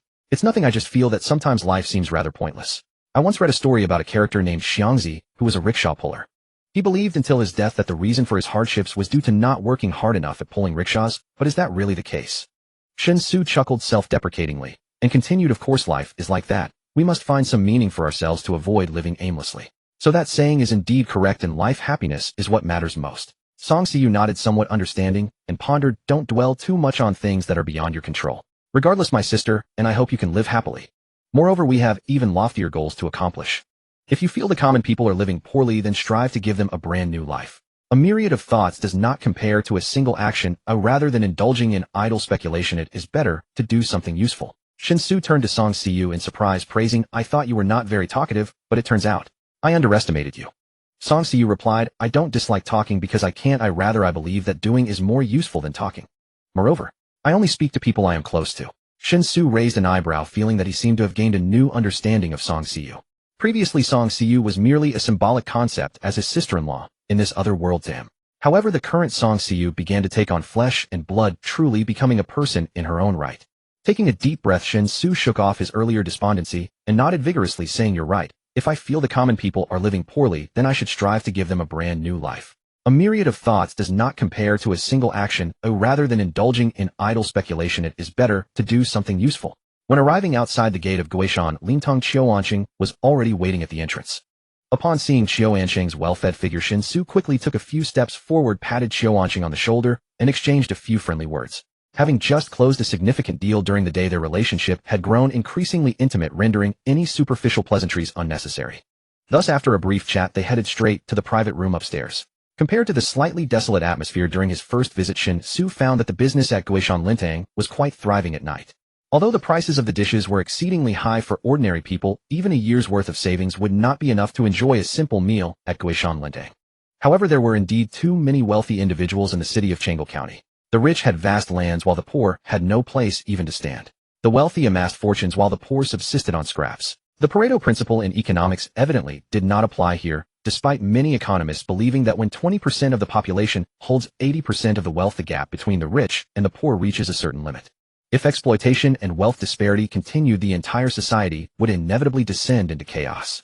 Yet in this foreign world, although Shen Xu had not conducted any statistics or research, he could ascertain from what he observed that, not to mention the 20/80 rule, even a 190 distribution of wealth was far from being achieved. It was likely that the top 1% held 99% of the wealth. This had led to an astonishingly large wealth gap. Since arriving in Chang'an County, I have been preoccupied with establishing the Baofenglong branch to the extent that I haven't even visited many famous places in the city. For example, this Guishan Lintang, although I have often heard others say that it is the best restaurant in Chang'an County, I had never been here before. Today, I am indeed benefiting from Brother Liu's generosity. After entering the private room, Xiao Anqing guided Shen Xu to the main seat and said with a smile. Shen Xu casually remarked, I have only been here once before, but after that meal, I found it to be extremely expensive, so I haven't felt inclined to return. If it weren't for you treating me today, I definitely wouldn't have chosen this place. Xiao Anqing, hearing this, replied somewhat speechlessly, Brother Liu, someone who can casually take out hundreds of thousands of silver, even if Guishan Lindang is expensive, it shouldn't make you feel pained, right? Shen Xu shook his head and said, my silver has proper uses. Places like Guishan Lintang, which charge hundreds of silver for a simple meal, are simply unnecessary. Xiao Anqing shrugged and said, alright, if you ever want to come to Guishan Lintang for a meal in the future, just call me. You can take care of the food and drinks, and I'll handle the bill. That's a good deal. Oh, I won't be polite then. You have solved a huge problem for me, so, if I were to be polite, that would be too much distance between us. As they spoke, dishes and drinks began to arrive one after another. Xiao Anqing did not seem to possess any martial arts realm, but his capacity for alcohol was remarkable. He attentively catered to everyone, ensuring that even Song Xiu, who appeared reluctant to speak, was not neglected. Taking the opportunity to discuss the local customs of Nanliang, he successfully piqued Song Xiu's interest in the conversation. Although Song Xiu never directly responded, her bright expressive eyes were enough to prove her willingness to engage in the topic. Xiao Anqing, knowledgeable and humorous, could elaborate on any topic concerning the three kingdoms, providing his own insights and perspectives. Not to mention Song Xiu and Yi Wujiu's interest, even Shen Xu, who considered himself inundated with information from another world, was thoroughly engaged by what Xiao Anqing had to say. Mainly, the information overload from the other world contained not a single detail about the foreign realm. The only way to gain a more detailed and specific understanding of the foreign world was to listen to the accounts of its natives. With drinks flowing and dishes served under Xiao Anqing's facilitation, the meal for the four did not lose momentum at all. During this process, Shen Xu gained a lot and developed a clearer understanding of the situations among the three kingdoms. In simple terms, Beizhou had the strongest military power among the three kingdoms. Relying on the fierce northern spirit and relatively fertile lands, Beizhou supported the largest army among the three kingdoms. However, the massive army also led to suffering among the populace, and Beizhou's economic situation was comparatively dire. In contrast, Nanliang had the best economic strength among the three kingdoms, and the living conditions of its citizens were significantly better than those in Beizhou. The military strength was neither strong nor weak, lacking cavalry capable of rivaling Beizhou. However, the infantry, backed by Nanliang's robust economic power, had a distinct advantage in terms of weaponry and equipment. As for Wei country, it undeniably ranked as the weakest among the three kingdoms.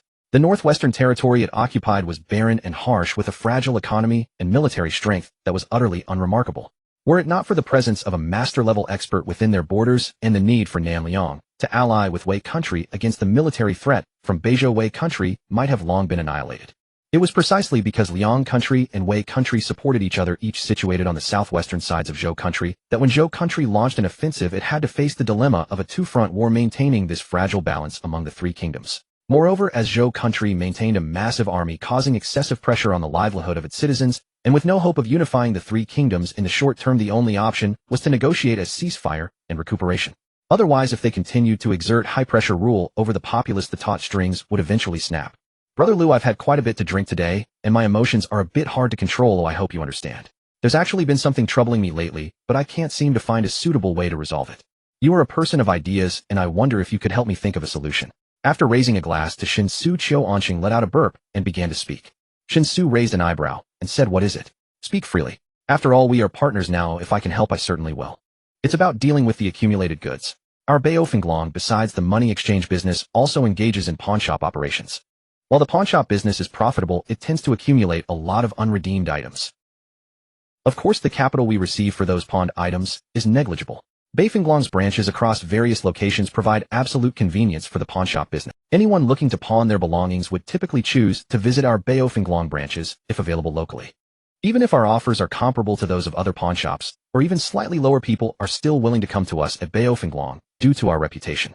The bulk of the pawnshop's profit actually comes from buying low and selling high, making a profit from the price difference. Those who come to pawn items are usually in urgent need of money, and most will not redeem their pawned items. The bulk of the pawnshop's profit actually comes from buying low and selling high, making a profit from the price difference. Those who come to pawn items are usually in urgent need of money. However, this raises another issue. If it were an ordinary pawn shop, that would be manageable, as there are only so many pawned items, and handling them is straightforward. But Baofenglong has far too many branches, resulting in an overwhelming number of pawned items. Selling these pawned items often requires effort. Only those who genuinely appreciate these items are willing to spend significant amounts to acquire them, which leads to us accumulating much more than we can sell, turning the piling up of these pawned items into a source of concern for me. Alanqing said with a worried expression. Shen Xu then asked, what you're saying is the turnover period is too long, making it impossible to quickly liquidate the accumulated. Alanqing paused for a moment, then suddenly slapped his palm with excitement, saying, turnover period. What a brilliant term. Although I have never heard it before, I can understand its meaning just from the wording. That's right. It's precisely because the turnover period is too long. Those pawned items are piling up in our hands. Although we know their value, we cannot quickly convert that value into silver, causing us considerable trouble. Shen Xu thought for a moment and smiled as he said, the reason the pawned items keep accumulating is that you always think of selling them to those who need them, because in your view, only those who need them will be willing to spend the money they are worth to buy them, right? If that is the case, why not change your perspective? Find a way to sell the items to those who do not need them at all. As long as there are enough buyers, the accumulated pawned items will naturally be cleared quickly, and the final transaction price won't differ much from the actual valuation, or may even be higher. Alanqing thought he misheard, and repeated with a puzzled expression, sell items to those who do not need them at all. How would that work? If they don't need them, why would they buy? Shen Xu clinked glasses with Alanqing and explained, not everything is accepted by Baofenglong, right? Anything that Baofenglong is willing to pawn must possess certain value, which actually represents a purchasing threshold. The existence of this threshold keeps ordinary people at bay, meaning that the pawned items you possess can never be related to so-called necessities of life. By necessities of life, I mean essential items like rice, oil, and salt, which everyone must buy. Thus, since your pawned items cannot be necessities, those who are willing to purchase or can't afford your pawned items are evidently not those who cannot live without them. They are purchasing purely out of hobby. With such an understanding as the foundational premise, finding ways to sell items to those who do not need them becomes no difficult task. Because your target customers are already a group of wealthy and leisurely individuals. My idea is that Baofenglong should conduct a statistical analysis of all the pawned items, including their quantity and overall estimated value. For example, if there are 10,000 pawned items with a total estimated value of 1 million taels of silver, then on average each pawned item would be valued at around 1. Of course, different pawned items can vary significantly in value. Some pawned items are undoubtedly worth far more than 100 taels, while others are worth much less, but that's fine as long as the total value meets your expectations. Alanqing looked at Shen Xu with a confused expression, not quite understanding what Shen Xu was trying to convey. Ignoring Alanqing's expression, Shen Xu continued, package all the pawned items separately, labeling them with an average price or slightly inflated price, ensuring that everyone purchasing has no idea what they are buying until after the fact. Everyone has a gambling nature. After all, those pawned items are not necessities. The people who would buy them are all wealthy and leisurely individuals. So we should endow them with some entertainment value, allowing those pawned items to carry a level of enjoyment akin to gambling. Someone might spend 100 taels of silver to buy a package, only to discover that the contents are worth 1,000 taels of silver, giving them a rush similar to winning a. Even if that item worth 1,000 taels is something they do not like or need, it does not matter at all. And if someone spends 100 taels of silver on a package and finds the contents are only worth 10 taels, that's fine too. It's just a lost gamble. Whoever wins, every bet. At least real gambling could leave you utterly broke, but this method at least has a guaranteed return. As long as more valuable items are placed in the packages than the package price, the winners will naturally promote your method, making more people aware of this approach, leading to more people wanting to try, and your accumulated items will decrease rapidly. Alanqing's mouth slightly agape stared blankly at Shen Xu. In his mind, he repeatedly organized and processed Shen Xu's words, quickly understanding the meaning Shen Xu was trying to convey. The blank expression on Alanqing's face was instantly replaced by excitement. He stood up directly, his body visibly trembling, even his words began to shake. Lu, brother Lu. Can you please tell me more details? What is this method of selling called? I call it blind box sales. Opening a blind box. Blind box. What a brilliant name. This way of doing business is essentially like letting a blind person open a box. Only after opening it can you know what's inside. Before opening the box, the buyer remains in a state of anticipation, constantly guessing and fretting over what the box might contain. As he spoke, Alanqing paced swiftly back and forth in the private room, his hands clasped behind his back. Clearly, he was immensely excited by the idea Shen Xu had proposed, even though it had not yet been implemented and many details of how to execute it remained unclear. Just by sketching a rough picture in his mind, Alanqing was absolutely certain that this idea would be a tremendous success. Because Alanqing himself could already sense just how overwhelming the charm of these so-called blind boxes would be once they were released. A genius. Brother Lu, you are truly a business genius. You are absolutely right. Everyone has a gambling nature. Some are heavy gamblers willing to risk everything, even their entire fortune. 5 days earlier, Lin Shun had just crossed into this world and become the owner of a small scrap recycling station. But whether they are heavy gamblers or light gamblers, the concept of opening blind boxes is acceptable to all. As long as it becomes a trend, opening blind boxes will turn into a phenomenon. Then our Beio Fenglong will only worry about having too few forfeited items, never too many. At this point, Xiao Ansheng's eyes were red with excitement. Whether it was due to excessive enthusiasm or the influence of alcohol, his bulky body stopped pacing and nimbly darted in front of Shen Xu, grasping his hand firmly. He said in a husky voice, "Brother Lu, could you trouble yourself to write a proposal? There are still many things I don't understand about this blind box idea. How exactly should it be implemented? What are the key points to focus on during the rollout? What potential pitfalls exist? How should we prepare in the early stages, and how do we make people aware of this game? I have no clue about any of this. You must help me." A proposal? Shen Xu jolted alert. A so-called proposal was essentially a formal document detailing a matter item by item. If it was decided to proceed, then following the proposal step by step would allow the matter to move forward smoothly. It was somewhat akin to a PowerPoint presentation or an execution plan. But the problem was how time-consuming it would be to write. Even if he could return to his own world and directly search the internet for relevant content, then adapt it to fit this other realm and copy it down, wouldn't that still be a hassle? Helping you solve the backlog of forfeited items was already a good deed as a friend, and now you want me to write a detailed proposal. How outrageous. Shen Xu instinctively wanted to refuse outright. After all, the concept of blind boxes was not that complicated when you got down to it. Even though Qiu Anqing still didn't understand many details, Shen Xu believed that if they gathered a few people for some brainstorming sessions, Beio Fenglong, being the largest money house in Nanliang, would surely figure it out. But before Shen Xu could speak, Qiu Anqing continued, "Of course, Brother Lu, I know it's unreasonable to ask such a big favor with nothing in return. So how about I consider your blind box idea as your stake in this business? If you write the proposal and it proves feasible when implemented, then I won't give you a share of the net profit. They'll give you 20% of the total revenue from the blind box sales. In other words, if the blind boxes sell for 1 million taels of silver, 200,000 taels will be your reward. The more we sell, the more you earn, and it won't be a one-time deal. It will be a continuous stream of income." Shen Zu's words of refusal stuck in his throat. Meeting Qiu Ansheng's eager gaze, Shen Xu said, with utter sincerity, "Brother Qiu, you are being too formal. We're friends, and friends should help each other. It has nothing to do with money. I'm naturally warm-hearted by nature. I can't stand seeing others troubled, so I'm definitely going to help. A proposal? No problem. They'll try to have it written by tomorrow. They'll make sure to give it to you before the evening banquet for the Chengal Prince." Hearing Shen Xu agreed, Qiu Anqing was overjoyed and said, "Then I'll leave everything to you, Brother Lu. The sooner we start, the better. Our Beio Fenglong has far too many forfeited items piling up. Even though the cost of acquiring them is low, the sheer volume still hampers our circulation. And as Brother Lu should know, in the money house business, silver reserves are crucial. If reserves are insufficient and a bank run occurs, the consequences would be unimaginable. Yet the pawnshop business is far too profitable. Not only would no one want to give it up, even a temporary halt would be unacceptable." Shen Xu nodded with a smile. "Don't worry, you'll start writing tonight and have it ready for you tomorrow. But for that 20% share instead of silver, ID like it converted into gold. I don't lack silver, but I'll never say no to gold." Qiu Anqing immediately agreed. "No problem. Actually, though gold is more valuable in my view, it's far less useful. In daily transactions, gold is almost never used. Apart from being made into expensive ornaments, its only use is to serve as ballast and storage. That's because you haven't developed advanced technology yet. If you had gold's irreplaceable applications in cutting-edge fields would greatly stabilize its value." Shen Xu thought silently to himself, but changed the subject aloud. "By the way, I'm curious. When you acquire those forfeited items, what percentage of their actual value do you pay as cost?" This question was obviously a bit sensitive.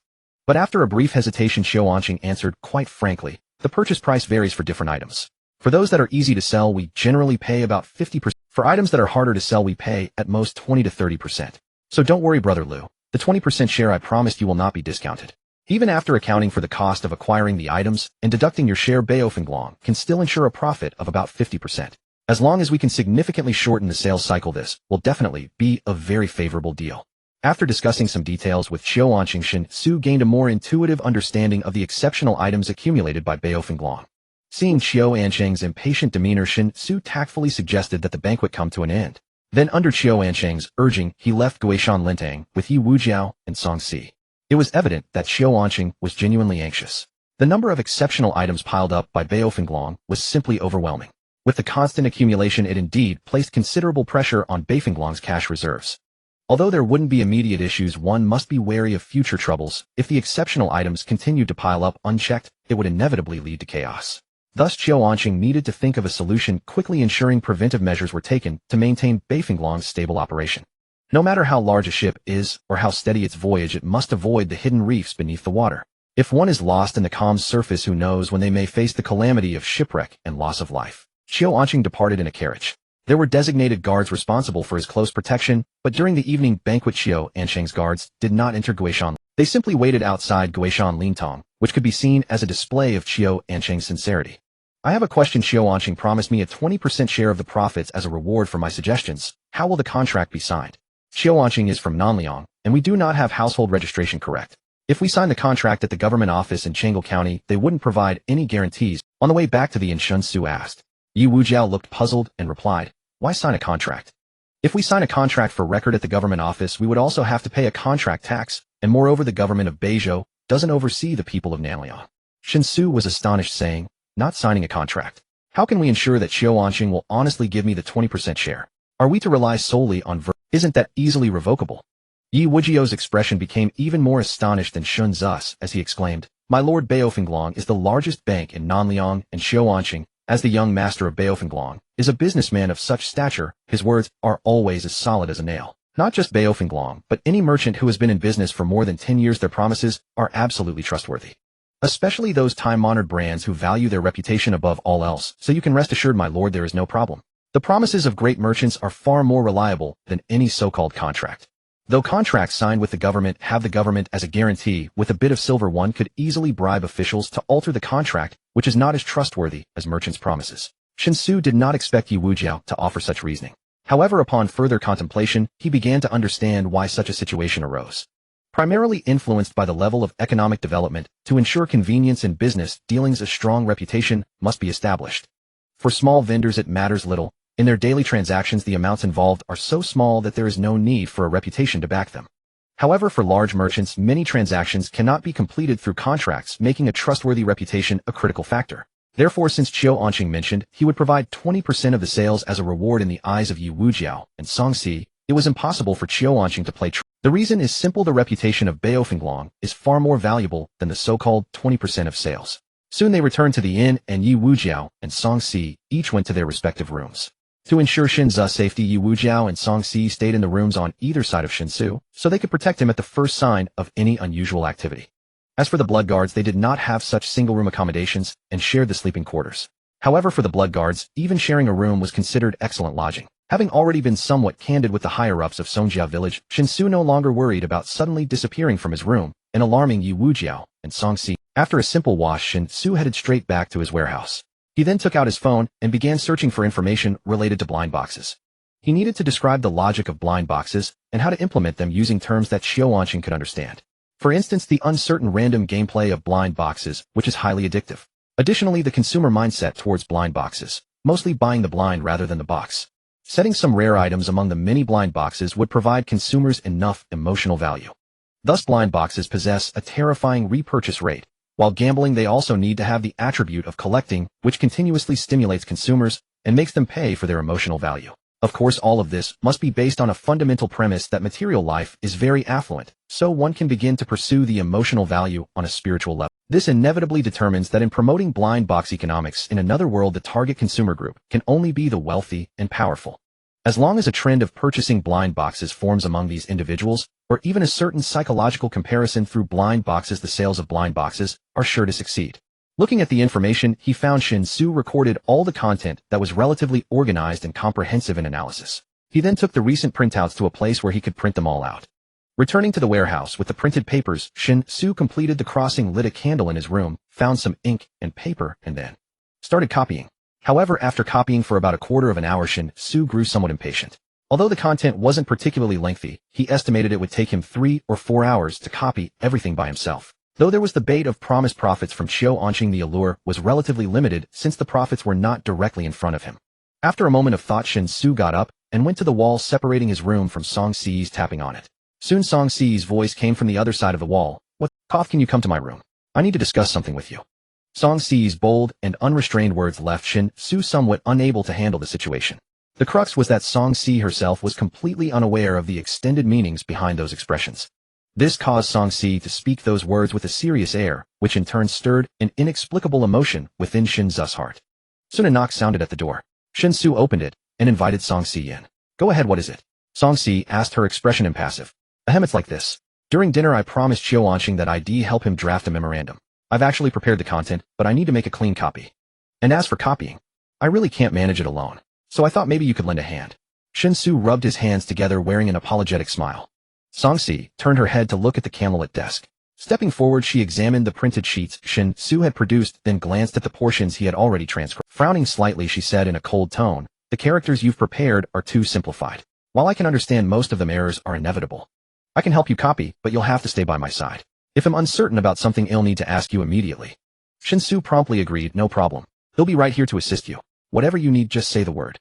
Song Si said no more. She sat down at the chair, dipped the brush in ink, and began to continue writing from where Shen Xu had left off. Both had been taught calligraphy by Master Yin, so their brushwork bore a striking resemblance in structure and spirit. However, Shen Xu's characters were comparatively more bold and unrestrained, while Song Si's strokes appeared more delicate.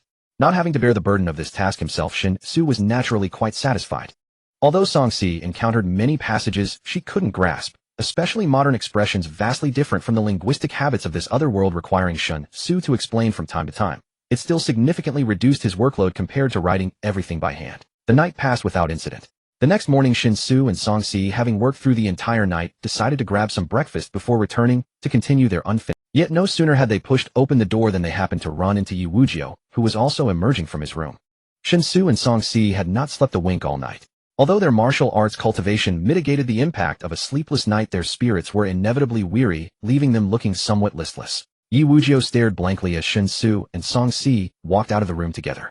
Both were yawning, clearly indicating they hadn't slept well, or perhaps hadn't. In any case, regardless of whether they had slept, the sight of the two emerging from the same room caused Yi Wujiu's mind to temporarily short-circuit. Master. Second miss. You too. Yi Wujiu's eyes were wide open, unblinking, as if he had witnessed something utterly shocking. Song Si said flatly, brother-in-law and I are going to breakfast. Care to join? Yi Wujiu hesitated, then asked instinctively, me. Join? Would that be? Song Si looked puzzled. What do you mean? Why wouldn't it be? Yi Wujiu coughed dryly, stole a glance at Shen Xu, and shook his head. Nothing, let's go together then. By the way, Master, tonight, we're attending the Changel Commandery Prince's birthday banquet. What kind of gift should we prepare? I made some inquiries yesterday. It seems the Changel Commandery Prince has invited every notable figure in the entire Changel Commandery. The mansion can't accommodate so many people, so the banquet is being held at the Changel Garden. Additionally, some bigwigs from Dongshan Prefecture are coming to attend, and there's even talk of dignitaries from the capital. Of course, the capital's presence is just a rumor. I'm not sure if it's true. But with so many important figures gathering, the gifts prepared for the Changel Commandery Prince are bound to be exquisite. Shouldn't we avoid bringing something too shabby?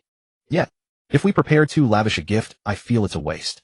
Shen Xu pointed toward his room and said, I've already prepared the gifts, 2 glass vases. Later go buy a box of suitable size and pack them up. Yi Wujiu exclaimed in surprise, glass vases. Isn't that too valuable? We don't even know the Changel Commandery Prince. We only received an invitation. Giving away 2 glass vases. Can't we choose something cheaper? Shen Xu rolled his eyes at this, but he didn't know how to explain. The 2 vases had cost only 15 yuan in total. How could they be cheaper? These days 15 yuan could at most buy a jianbing guozi. If you wanted an extra egg, you'd have to pay 2 more yuan. He would have liked to buy an even cheaper gift. But the problem was that finding something that looks extremely expensive in this other world, yet is incredibly cheap in his own, it's really hard to spend less than 15 yuan. It's fine. We'll definitely have to keep dealing with the Commandery Prince's mansion in the future. Since the Changel Commandery Prince is our primary adversary in the uprising, establishing some contact with him in advance will be beneficial for gaining a deeper understanding later. That's a necessary preparation. Just 2 glass vases. They're insignificant compared to our objective. Shen Xu waved his hand, putting the matter to rest. Although Yi Wujiu was still reluctant, since his master had clearly expressed his opinion, he would no longer raise any objections. Instead, he would simply follow his master. This treatment was originally exclusive to the sisters Song Siqing and Song Si. Even the Wufang Lao couldn't make Yi Wujiu obey orders obediently with just a few words. But as Shen Xu's status within Song family village continued to rise and the deeds he had done for the village earned the recognition and gratitude of everyone there, Yi Wujiu gradually elevated Shen Xu in his heart to an importance equal to that of the 2 sisters. Thus for Yi Wujiu now, whatever Shen Xu decided was essentially equivalent to an imperial decree. After a quick breakfast, the blood guards also came to the inn's hall one after another to eat. When they learned that Shen Xu and Song Si hadn't finished their work and would return to the room to continue after breakfast, Yi Wujiu was utterly bewildered. It was not until the afternoon that Song Si finally finished copying all the documents. The actual time taken was much longer than expected, as there were far more revisions needed during the copying process than initially imagined. Some revisions required even Shen Xu himself to ponder carefully before coming up with terms suitable for the people of this other world to understand, which greatly slowed down the copying efficiency. Of course, having worked through the entire night beforehand, the promise made to Chiu Anqing that the documents would be ready before attending the Prince of Changle Commandery's birthday banquet could still be fulfilled. After copying the last character, Song Si put down her brush, then raised her arms and stretched. The curves of her figure were vividly outlined in that stretch. For ease of combat, Song Si wore not loose robes, but rather form-fitting battle attire. Although she clearly bound her chest, Song Si's figure was too voluptuous, and even with the binding she still appeared shapely. Shen Xu swallowed hard, forcibly averted his gaze with great effort, and then quickly began organizing the finished documents on the table to divert his attention. Just then Song Si suddenly thought of something, stood up abruptly, and frowned, saying, "I understand. No wonder Yu Wujia's gaze and words were so strange. He thinks I served you like my sister did." Cough, cough, cough, cough. Shen Xu, who was sorting the documents, couldn't help but cough violently. For a moment he didn't know how to answer, and could only explain awkwardly, "Your sister and I. It's not about who serves whom. That kind of thing is about mutual affection, where both find pleasure and satisfaction. Do you understand?" Song Si thought for a moment, then shook her head. "I don't understand. If it's really as you say, why would men spend silver to go to brothels and drink? If men and women are equal in this matter, then there should be no situation where one party needs to spend silver to obtain something from the other. Since spending silver implies paying a certain price, that price is the difference in what each party gains from the act.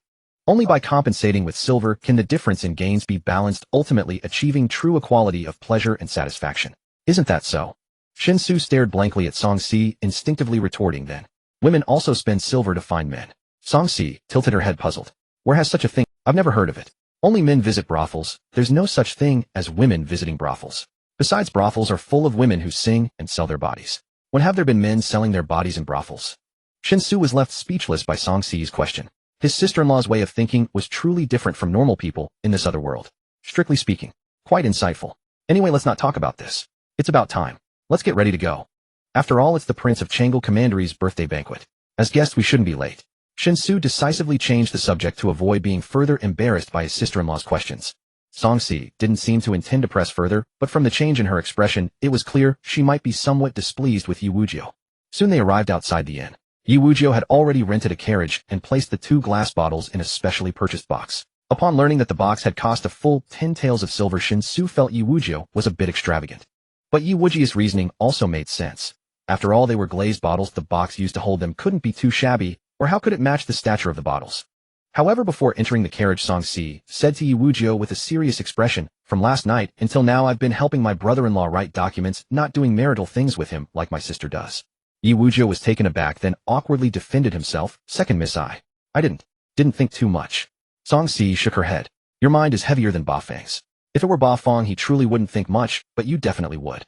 I'm telling you this with no other intention, just to let you know that if something really were to happen between my brother-in-law and me, I would tell my sister in advance." With that, Song Si expressionlessly got into the carriage. Shen Xu and Yu Wujio exchanged a glance, then smiled wryly, and climbed into the carriage as well. Yu Wujio very reluctantly took on the role of carriage driver and headed toward Changle Garden.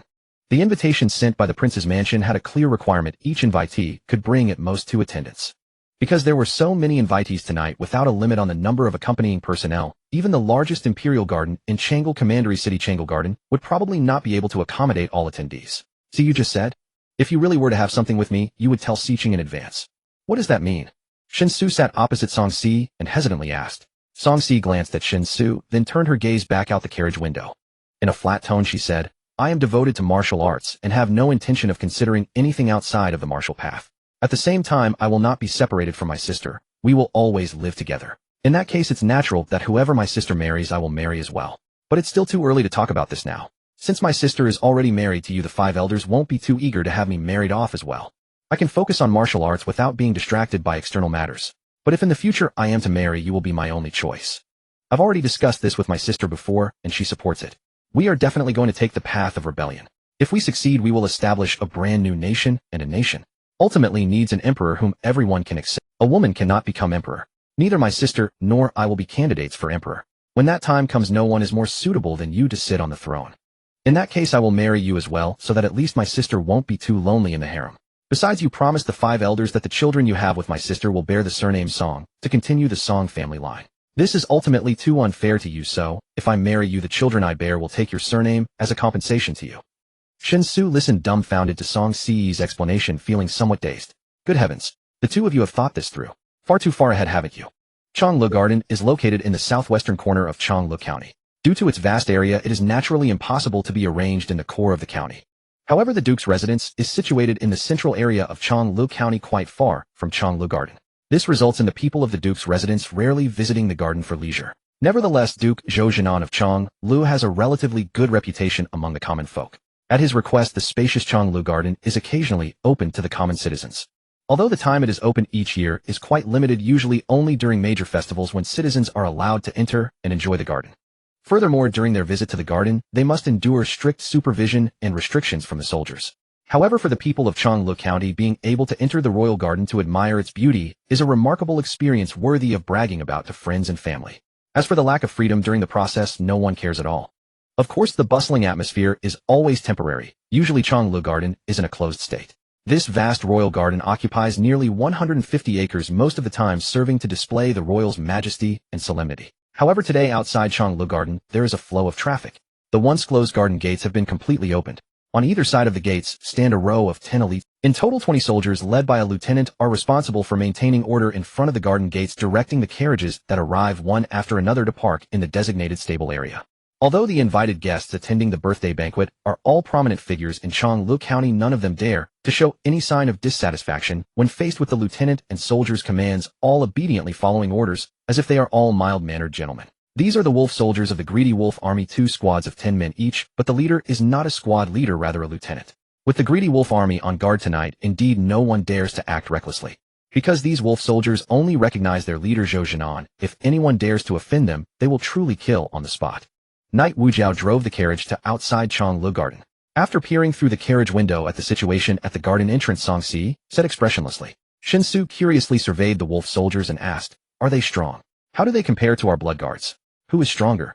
Song Si looked at Shen Xu as if he were a fool and calmly replied, "All of our blood guards are martial artists, and all adult blood guards are at least 5th to 6th rank martial artists. Although there are only 700 adult blood guards among 2,000 villagers, this strength is still capable of fighting 100. The remaining nearly 700 women have strengths ranging from 3rd to 4th rank, and a very small number of those with good talent can reach the 5th or even 6th rank. As for the more than 600 children, about half of them currently possess martial arts realms. Do you know what this means?" Shen Xu instinctively shook his head. Song Si said expressionlessly, "This means that if a war truly breaks out, the 700 blood guards and their wives can form an army with nearly 1,400 people, all possessing martial arts realms above the 4th rank, and they can also form a battle array to charge like an army. Including all 3 nations, this is unique. Even the northern Zhou with its most powerful military force cannot achieve this." Shen Xu blinked and said, "So our blood guards are much stronger than the Greedy Wolf." Song Si thought for a moment and shook her head, saying, "It's hard to compare. The Greedy Wolf Army is the national army of northern Zhou. Although the entire army has only 30,000 men, they are all seasoned elite soldiers. To hold the rank of 100-man leader in the Greedy Wolf Army, one must have a martial arts realm. As for the lieutenant in charge of 500 men, he must have a rank above the 4th. The sergeants in charge of 3,000 men are generally at the 6th rank, and the requirement for officers above the rank of 1,000 is a minimum of 7th rank innate realm. In short, the Greedy Wolf Army also has a considerable number of martial artists. Of course, in terms of numbers, they are far less than our blood guards, but the Greedy Wolf Army has as many as 30,000 elites, and under the leadership of those officers, these 30,000 elites can exert extremely powerful combat power. Overall, in comparison, they may be on par." While the two were conversing, Knight Wujiao had already parked the carriage in the designated spot. The 3 of them got off the carriage and walked towards the entrance of Changlu Garden. On the way, Shen Xu quietly asked, "Since the Greedy Wolf Army is so important to northern Zhou, if we want to instigate a rebellion, we must first resolve the issue of the Greedy Wolf Army. Can we find a way to infiltrate blood guards into the Greedy Wolf Army as inside informants? Moreover, it sounds like your understanding of the Greedy Wolf Army is actually quite limited and not detailed.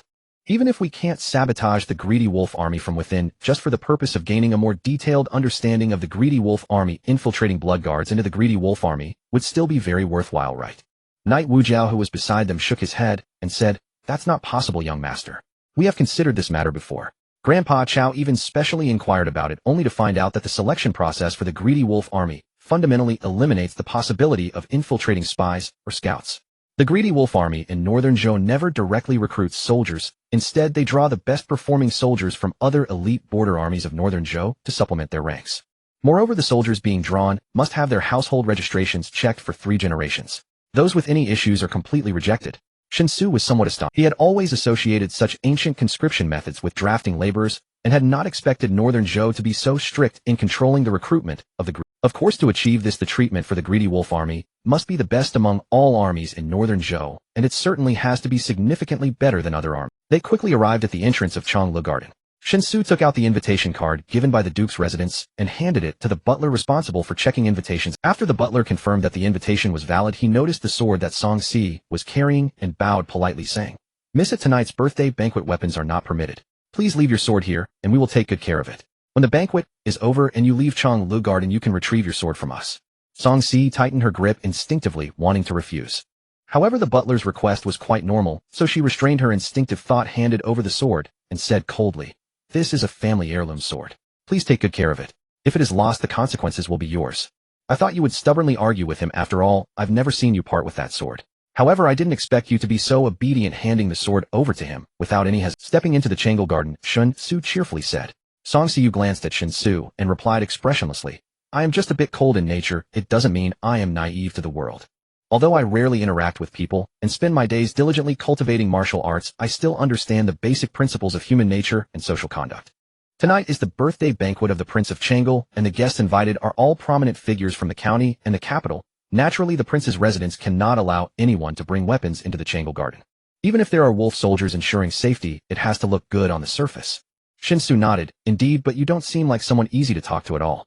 I thought I would have to clash with that steward to attract the attention of others from the prince's residence, hoping to negotiate an exception for you.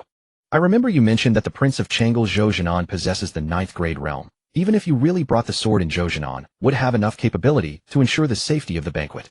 Song Si rolled her eyes and displayed a disinterested demeanor, indicating she was too lazy to continue engaging with Shen Xu. Meanwhile, Shen Xu cheerfully walked ahead, hands behind his back, admiring the beauty of the Changel Garden. Although it was nearing evening and the sun was about to set, the countless lanterns hanging in the garden illuminated the scenery as if it were midday. As expected of a royal garden, the overall layout is west and central. The eastern section features gentle hills, pine groves, grassy lawns, and winding streams, while the western section is characterized by every inch of land here seems to have been carefully sculpted by skilled artisans. Each flower and blade of grass appears to have been infused with rich poetic sentiment by literati. Changel Garden is divided into 3 sections, east, west, and central. The eastern section features gentle hills, pine groves, grassy lawns, and winding streams, while the western section is characterized by towering pavilions, undulating corridors, and ornate decorations. The central area of the garden is the essence of Changel Garden, with the water surface occupying about 1/3 of the central zone. The area is lush with trees, and the scenery is naturally beautiful, with various buildings of differing shapes and heights arranged by the water. Tonight's birthday banquet takes place in the central area of Changel Garden. As Shen Xu walked along, he saw pavilions, winding paths, lush trees, and fragrant flowers. It was indeed jade towers and heavenly palaces soar into the clouds. Green tiles and red railings surround the wide garden. Rare grass and extraordinary flowers all belong in a painting. A royal joy intoxicates the festivities. Under the guidance of the numerous wolf soldiers and personnel from the prince's residence, Shen Xu and his companions quickly arrived at the specific area where the birthday banquet was. This is a huge open space right next to a flower pond. Due to the overwhelming number of guests for the banquet, no tables or chairs were arranged. Instead, similar to the poetry gathering held by the Qingxing Society at Wangjiang Tower yesterday, it resembles a self-service banquet. There were dedicated personnel on the open ground collecting and recording the birthday gifts from the guests. Seeing this, Shen Xu instructed Yi Wujiao to take the box containing 2 glass bottles over. As for the recorded name, since the invitation stated Lu Yong, it should naturally be noted as the gift brought by Lu Yong. Chun Xiong. You actually came to attend the birthday banquet of the Prince of Changel. Why would the prince invite you to his banquet? I had never heard your name until yesterday. I initially thought to inquire about your background at tonight's banquet, yet unexpectedly, I ran into you directly at the banquet. Just as Yi Wujiao was about to record the gift, Ning Xinran suddenly jumped out from the side, looking at Shen Xu with surprise. Ning Xinran was accompanied by another elegantly beautiful woman, while the one who claimed to be the son of the Changel County Guard Shi Jichang was nowhere to be seen. Shen Xu was slightly taken aback, then realized that Ning Xinran calling out Chen Xiang was referring to him. Confused, Shen Xu was about to explain that he was not Chen Xiang when Zhou Tianzi, who had been welcoming guests on the open ground, immediately approached him with a broad smile upon seeing Shen Xu. He proactively greeted, "Brother Shen, thank you for gracing us with your presence. The white sugar I purchased from you earlier was very much to my father's liking, so I was planning to buy some." I also wanted to ask you, Brother Shen, if you have any other rare goods besides white sugar. If so, I would be very interested. After saying this, Zhou Tianzi greeted Ning Xinran, as well indicating that this young prince seemed to have a good relationship with her, and they appeared quite familiar. However, upon hearing Zhou Tianzi's address to Shen Xu, Ning Xinran asked with a puzzled expression, Tianzi, what did you call him? Brother Shen. His surname is Shen. Zhou Tianzi was momentarily taken aback, then nodded as if it were obvious. Yes, Brother Shen Xu. I previously bought white sugar from Brother Shen, so I know him. The white sugar Brother Shen sold me is truly of exceptional quality. Even compared to the royal sugar of the Nanyang monarchy, it is superior. Xinran, I remember your father Ning Fuzuan also has a fondness for sweets. If Brother Shen has any stock, you could definitely buy some to bring back for him to try. I can guarantee you that Brother Shen's white sugar will not disappoint Ning Fuzuan. Hearing this, Ning Xinran hardly paid attention to the so-called white sugar as her mind was filled with questions about Shen Zu's name. Just as she was about to inquire further about what was going on, the plump figure of Qiu Anqing suddenly squeezed in. Rushing straight to Shen Zu's side, Qiu Anqing directly threw his arm around Shen Zu's shoulder and gasped, "Oh my Lu brother, when did you come in? I was waiting for you at the entrance of Changle Garden, but I didn't see you. What about the deal you promised me? You must not forget. This matter is quite urgent, I can't afford any delay." Wait a minute. What did you call him? Lu brother. Ning Xinran was stunned. She still hadn't grasped the situation regarding Shen Zu's name, and suddenly another name popped up. Qiu Anqing looked at Ning Xinran with curiosity, frowning and asking, "Who are you?" Ning Xinran took a deep breath and gritted her teeth. "I am Ning Xinran. The esteemed master of Dongshan Prefecture. Ning Xingli is my father, the daughter of the master of Dongshan Prefecture." Qiu Anqing was startled and quickly restrained his temper, greeting her politely with clasped hands. "I am Qiu Anqing from Baofenglong. I have met Miss Ning." Ning Xinran directly pointed at Shen Xu and said in a serious tone, "I do not want to know your name. Oh, I only want to know what you called him." "Lu brother." "What Lu brother?" Qiu Anqing replied, looking completely puzzled. "Lu Yong, of course." "Why? Miss Ning, do you have some grievances with Lu brother?" Shen Xu couldn't help but press his hand to his forehead, experiencing firsthand what it meant for the situation to be ever-changing. The key was that this seemingly chaotic scene before him had little to do with him. Shen Xu was his real name, and when he first met Zhou Tianzi, giving his true name was no problem, was it? The two had made a considerable deal together. If he used a false name, it would be too dishonest. Besides, his name had no need for secrecy in this other world, so he naturally wouldn't deliberately conceal it. As for the name Lu Yong, it was purely for selling his poetry. Qiu Anqing had made it clear he wanted to buy Shen Zu's poems with gold, thereby gaining a chance to be favored by the top courtesan of Shuyuanjian. Since Shen Xu had already reaped the benefits, there was no need to deprive Qiu Anqing of the credit for the poems, right? Whether Qiu Anqing directly claimed the poems as his own or indifferent to the matter revealed that Lu Yong was the true author after gaining the courtesan's favor, both seemed like normal developments to Shen Xu. At the time, he hadn't thought much about it. He simply felt that composing poetry and writing lyrics required profound cultural depth as support, otherwise it would be too easy to be questioned and exposed. Thus, claiming the original author's name served as a protective guise for himself. Otherwise, while copying poems might bring temporary pleasure, endlessly copying would lead to endless pleasure. Well, no. In short, compared to the risks of plagiarizing poetry, it was far more comfortable to remain an illiterate. As for the name Chenxiang, Shen Xu felt even more wronged. He had made it very clear that the poem was one he had seen in an ancient text written by a man named Chenxiang. Who knew why Ning Xinran insisted on attributing the name Chenxiang to him? What had he done to deserve this? He willingly put on a disguise, but why, when he didn't intend to, did Ning Xinran desperately try to cloak him in another? He wasn't a turtle. Chenxiang, Shen Xu, Lu Yong. These are all you. What is your real names?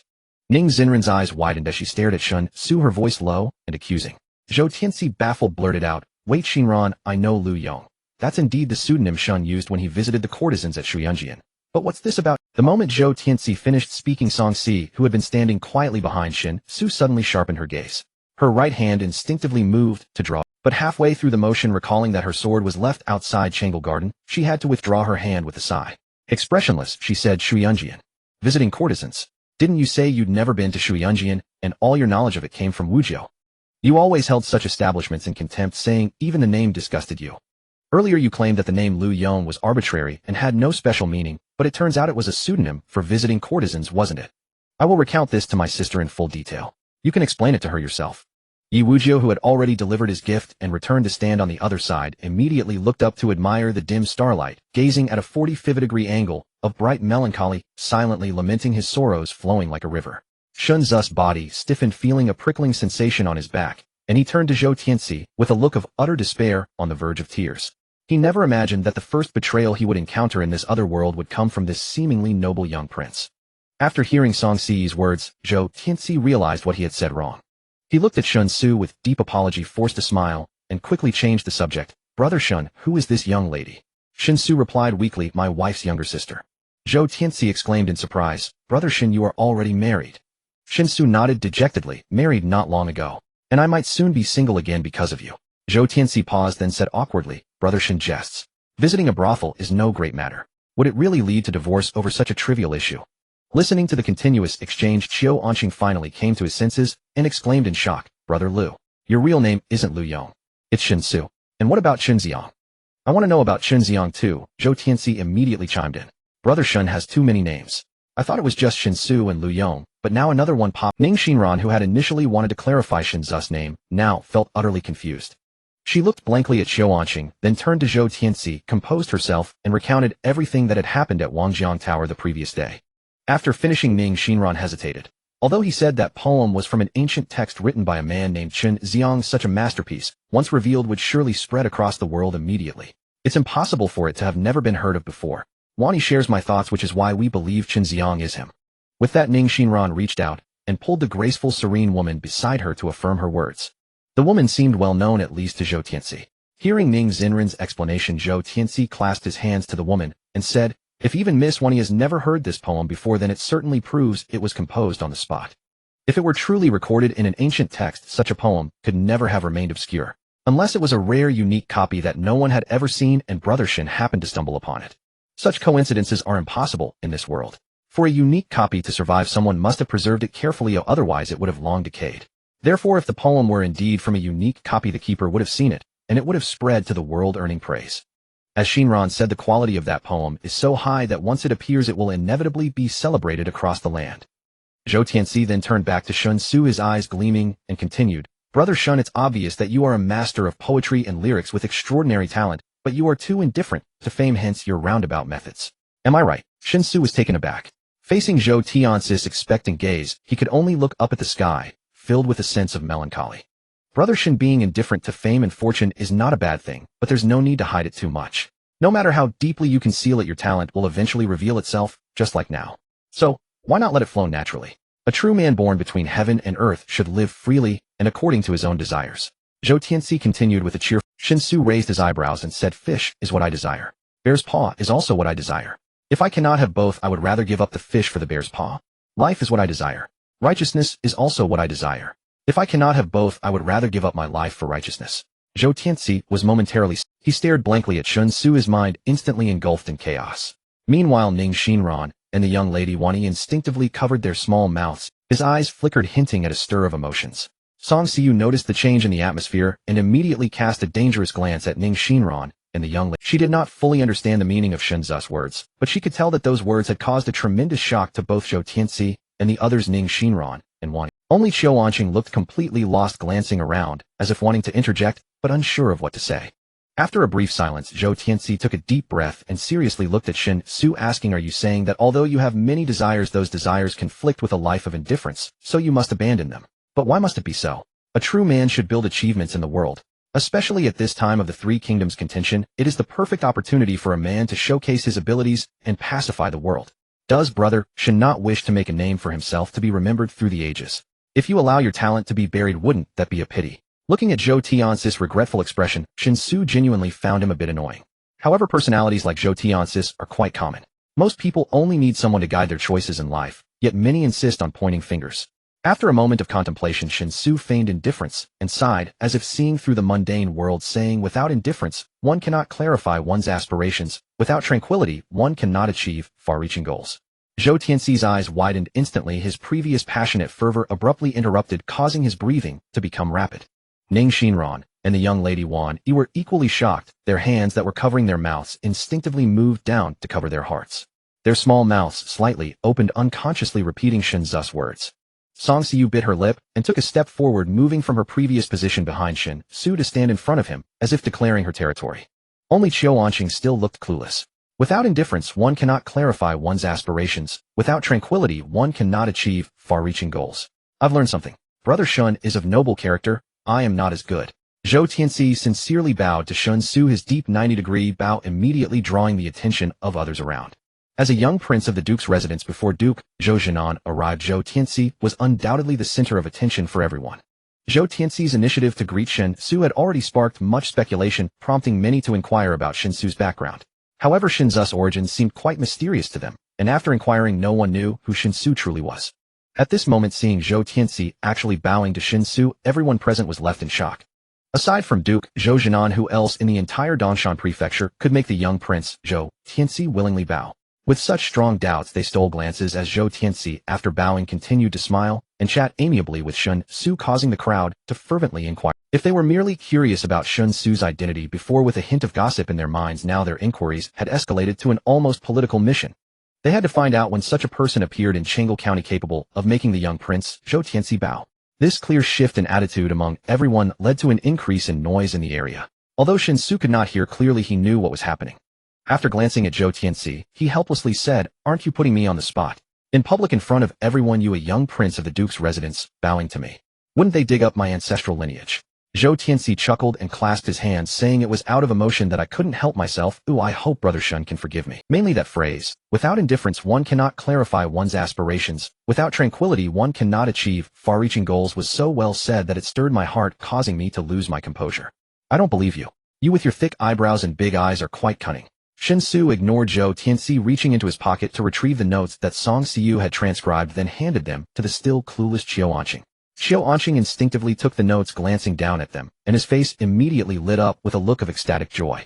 He quickly tucked the notes into his bosom, looking at Shen Xu with all seriousness, saying, "After the birthday banquet ends, I will carefully review the contents. As long as it is feasible, I will ensure that the conditions I promised to the conditions I promised to Brother Shen will be executed properly." Shen Xu casually nodded, saying, "You can handle it as you see fit. After all, I am merely offering a suggestion. In practice, whether it's resources, personnel, channels, presentations, or other necessary steps and conditions, they are all the responsibility of Bao Fengluang. In comparison, I have done very little." Qiu Anqing shook his head seriously, saying, "You can't say that. It seems Brother Shen has only offered a suggestion and hasn't exerted much effort. However, in reality, a truly feasible idea is the key to whether the deal can succeed. In short, I have a grasp of the situation. Brother Shen, wait for my news." As soon as Qiu Anqing finished speaking, the volume of chatter around them, which had been gradually increasing, suddenly dropped. The atmosphere turned cold, and everyone in the area turned their attention to the path leading to the courtyard. Zhou Tianxi also reined in his smile, standing straight, and softly reminded Shen Xu, "My father is here." Shen Xu followed the gazes of others in the venue, turning towards the secluded path. A middle-aged man adorned with striking features and dressed in luxurious attire gradually emerged into his view. The man's facial features were exceptionally defined, resembling a sculpted visage. His imposing figure exuded strength, commanding an impressive aura. As the man stepped from the secluded path onto the open ground, nearly everyone in the venue simultaneously clasped their fists in salute, murmuring greetings to the prince. Despite the varied tones of their voices, the moment the man appeared, he instantly became the center of attention, a fact undeniable. It was Prince Zhou Jinan of the leader of the Greed Wolf Army, one of the few ninth-grade experts in Beizhou. The brother of the current emperor of Beizhou, regarded as a pillar of the nation, a top-tier figure capable of shaking the world with a stamp of his foot. "Haha, thank you all for coming to my birthday banquet. Please feel free to enjoy yourselves tonight. I have specially invited the ladies from Shuiyun Pavilion to play music for everyone, and the food and drinks are provided by Guishan Lindang. If anyone is unhappy with the food, drink, or music, I ask for your understanding. After all, with so many people tonight, there may be some oversights. I apologize in advance, and I hope you won't take offense." As Zhou Jinan spoke aloud, he clasped his fists towards the crowd. Everyone humbly responded, expressing that the banquet was exceptionally well prepared, making them feel as. After a simple greeting, Zhou Jinan approached Zhou Tianxi, scanning Shen Xu and his companions with a smile as he nodded towards Ning Sinan and the woman Wani. Then he turned to Zhou Tianxi and asked, "Who are these people?" Zhou Tianxi promptly introduced, "Father, this is Shen Xu, my brother. I bought that white sugar from Shen Xu." The two beside him. One is his sister-in-law, and the other seems to be a bodyguard. A bodyguard? Zhou Zinan's gaze initially fell on Song Xiu, but did not linger, instead shifting to Yu Wujiao, his expression becoming slightly more serious. After observing Yu Wujiao for a moment, he meaningfully said to Shen Xu, "A bodyguard at the innate realm is quite rare. Young Master Shen must have a remarkable family background. No wonder you could acquire sugar better than Immortal Frost. Enjoy the banquet tonight, and if you need anything, just tell Tianxi." With that, Zhou Jinan did not linger any longer, turning to greet other important figures elsewhere in the open area. Zhou Tianxi looked at Yu Wujiao in surprise and asked Shen Xu, "Brother Shen, is this person an expert at the innate realm?" "Indeed," Shen Xu replied, clearing his throat. "I engage in large transactions, and the items I transport, whether goods or silver, are substantial. Without a strong innate expert accompanying me, ensuring safety is quite challenging." Shen Xu was not surprised that Zhou Jinan could discern Yu Wujiao's general realm. Song Xiqing had previously told him that once one reached the innate realm, they could tell whether someone was a martial artist. While it was impossible to determine the true grade of a martial artist, distinguishing whether they were in the postnatal or innate realm was still feasible. Unless an innate martial artist was particularly adept at concealing their presence like Liu Shaoqing, would they remain undetected by others of the same realm. Zhou Tianxi found Shen Xu's explanation somewhat peculiar. There were plenty of merchants among the three nations willing to take risks in trade. Among them were many large merchants. It was not uncommon for a single shipment to be worth tens of thousands of taels of silver, and such cases were quite ordinary. Yet in such scenarios it was unheard of for any large merchant to be extravagant enough to employ innate experts as bodyguards. Perhaps those top-tier merchants do have innate experts in their households. However, any innate expert in a merchant's household would undoubtedly be treated as a revered figure. They would certainly enjoy a life of luxury, holding a very high status, perhaps even equal to the head of the family. How could they possibly serve as bodyguards? So, is Shen Xu indeed an important figure of the Southern Liang court? With this thought, Zhou Tianxi did not pursue the matter further. He merely elevated his perception of Shen Xu in his mind. A person protected by an innate expert must be someone of significance in the three nations, yet he had never heard of Shen Xu before, which left Zhou Tianxi feeling so. Changing the topic, he attempted to engage Shen Xu in conversation for a while longer, but could not extract any useful information from him. For any sensitive questions, Shen Xu would deftly sidestep, leaving Zhou Tianxi feeling stifled, as if he could hardly breathe. Yet Zhou Tianxi had no means to deal with Shen Xu. While probing for information he wished to know, he had to be indirect, feigning casual inquiries, such that Shen Xu would easily dismiss the questions as if he had not understood. After exchanging pleasantries for a while, the person responsible for the ceremonies at the prince's residence finally arrived at the open ground. After signaling for everyone to settle down, the ceremonial host began to loudly announce all the gifts presented by the guests, using an incredibly resonant voice to recite them one by one. Lord Shi Tingen, the Chang'e County Guard, wishes the prince eternal youth and bright days. He presents a Millennium Jade Cup and a pair of Longevity Dragon and Phoenix. Tang Yuanwei from Shueji Pawn Shop wishes the prince longevity and peace. He presents an ancient bronze cauldron, a colorful bottle from the Immortal Elder, and 1,000 taels of gold. Mr. Zhao from Guishan Lintang wishes the prince good fortune and everlasting prosperity. He presents the Eternal Longevity Celestial Furnace. Shen Xu stood quietly in the corner of the open area listening. It must be said that the person responsible for the ceremonies at the prince's residence was indeed impressive. The lengthy recital of gifts had a somewhat comedic flair. Throughout the process, there were no stumbles, with the volume rising and falling, the cadence flowing beautifully, and although the voice was loud, it remained strong without any signs of exhaustion. At the same time, the enunciation was clear, allowing everyone to hear distinctly. Due to the sheer number of invited guests, the gifts presented were abundant, and this lengthy list of gifts alone took about a quarter of an hour to recite. The list was read in the order of the guests' registration, with those who arrived early naturally being listed first. Thus Shen Xu was surprised to find that despite arriving right on time at Chang'e Garden, he was listed at the end of everyone. Liu Yong wishes the prince longevity and fortune. He presents a pair of transparent, glazed vases. Gifts concluded. Upon the mention of transparent glazed, there was an immediate uproar in the venue. During the ceremony conducted by the person in charge, whenever a more valuable gift was announced, the people in the open space would visibly react.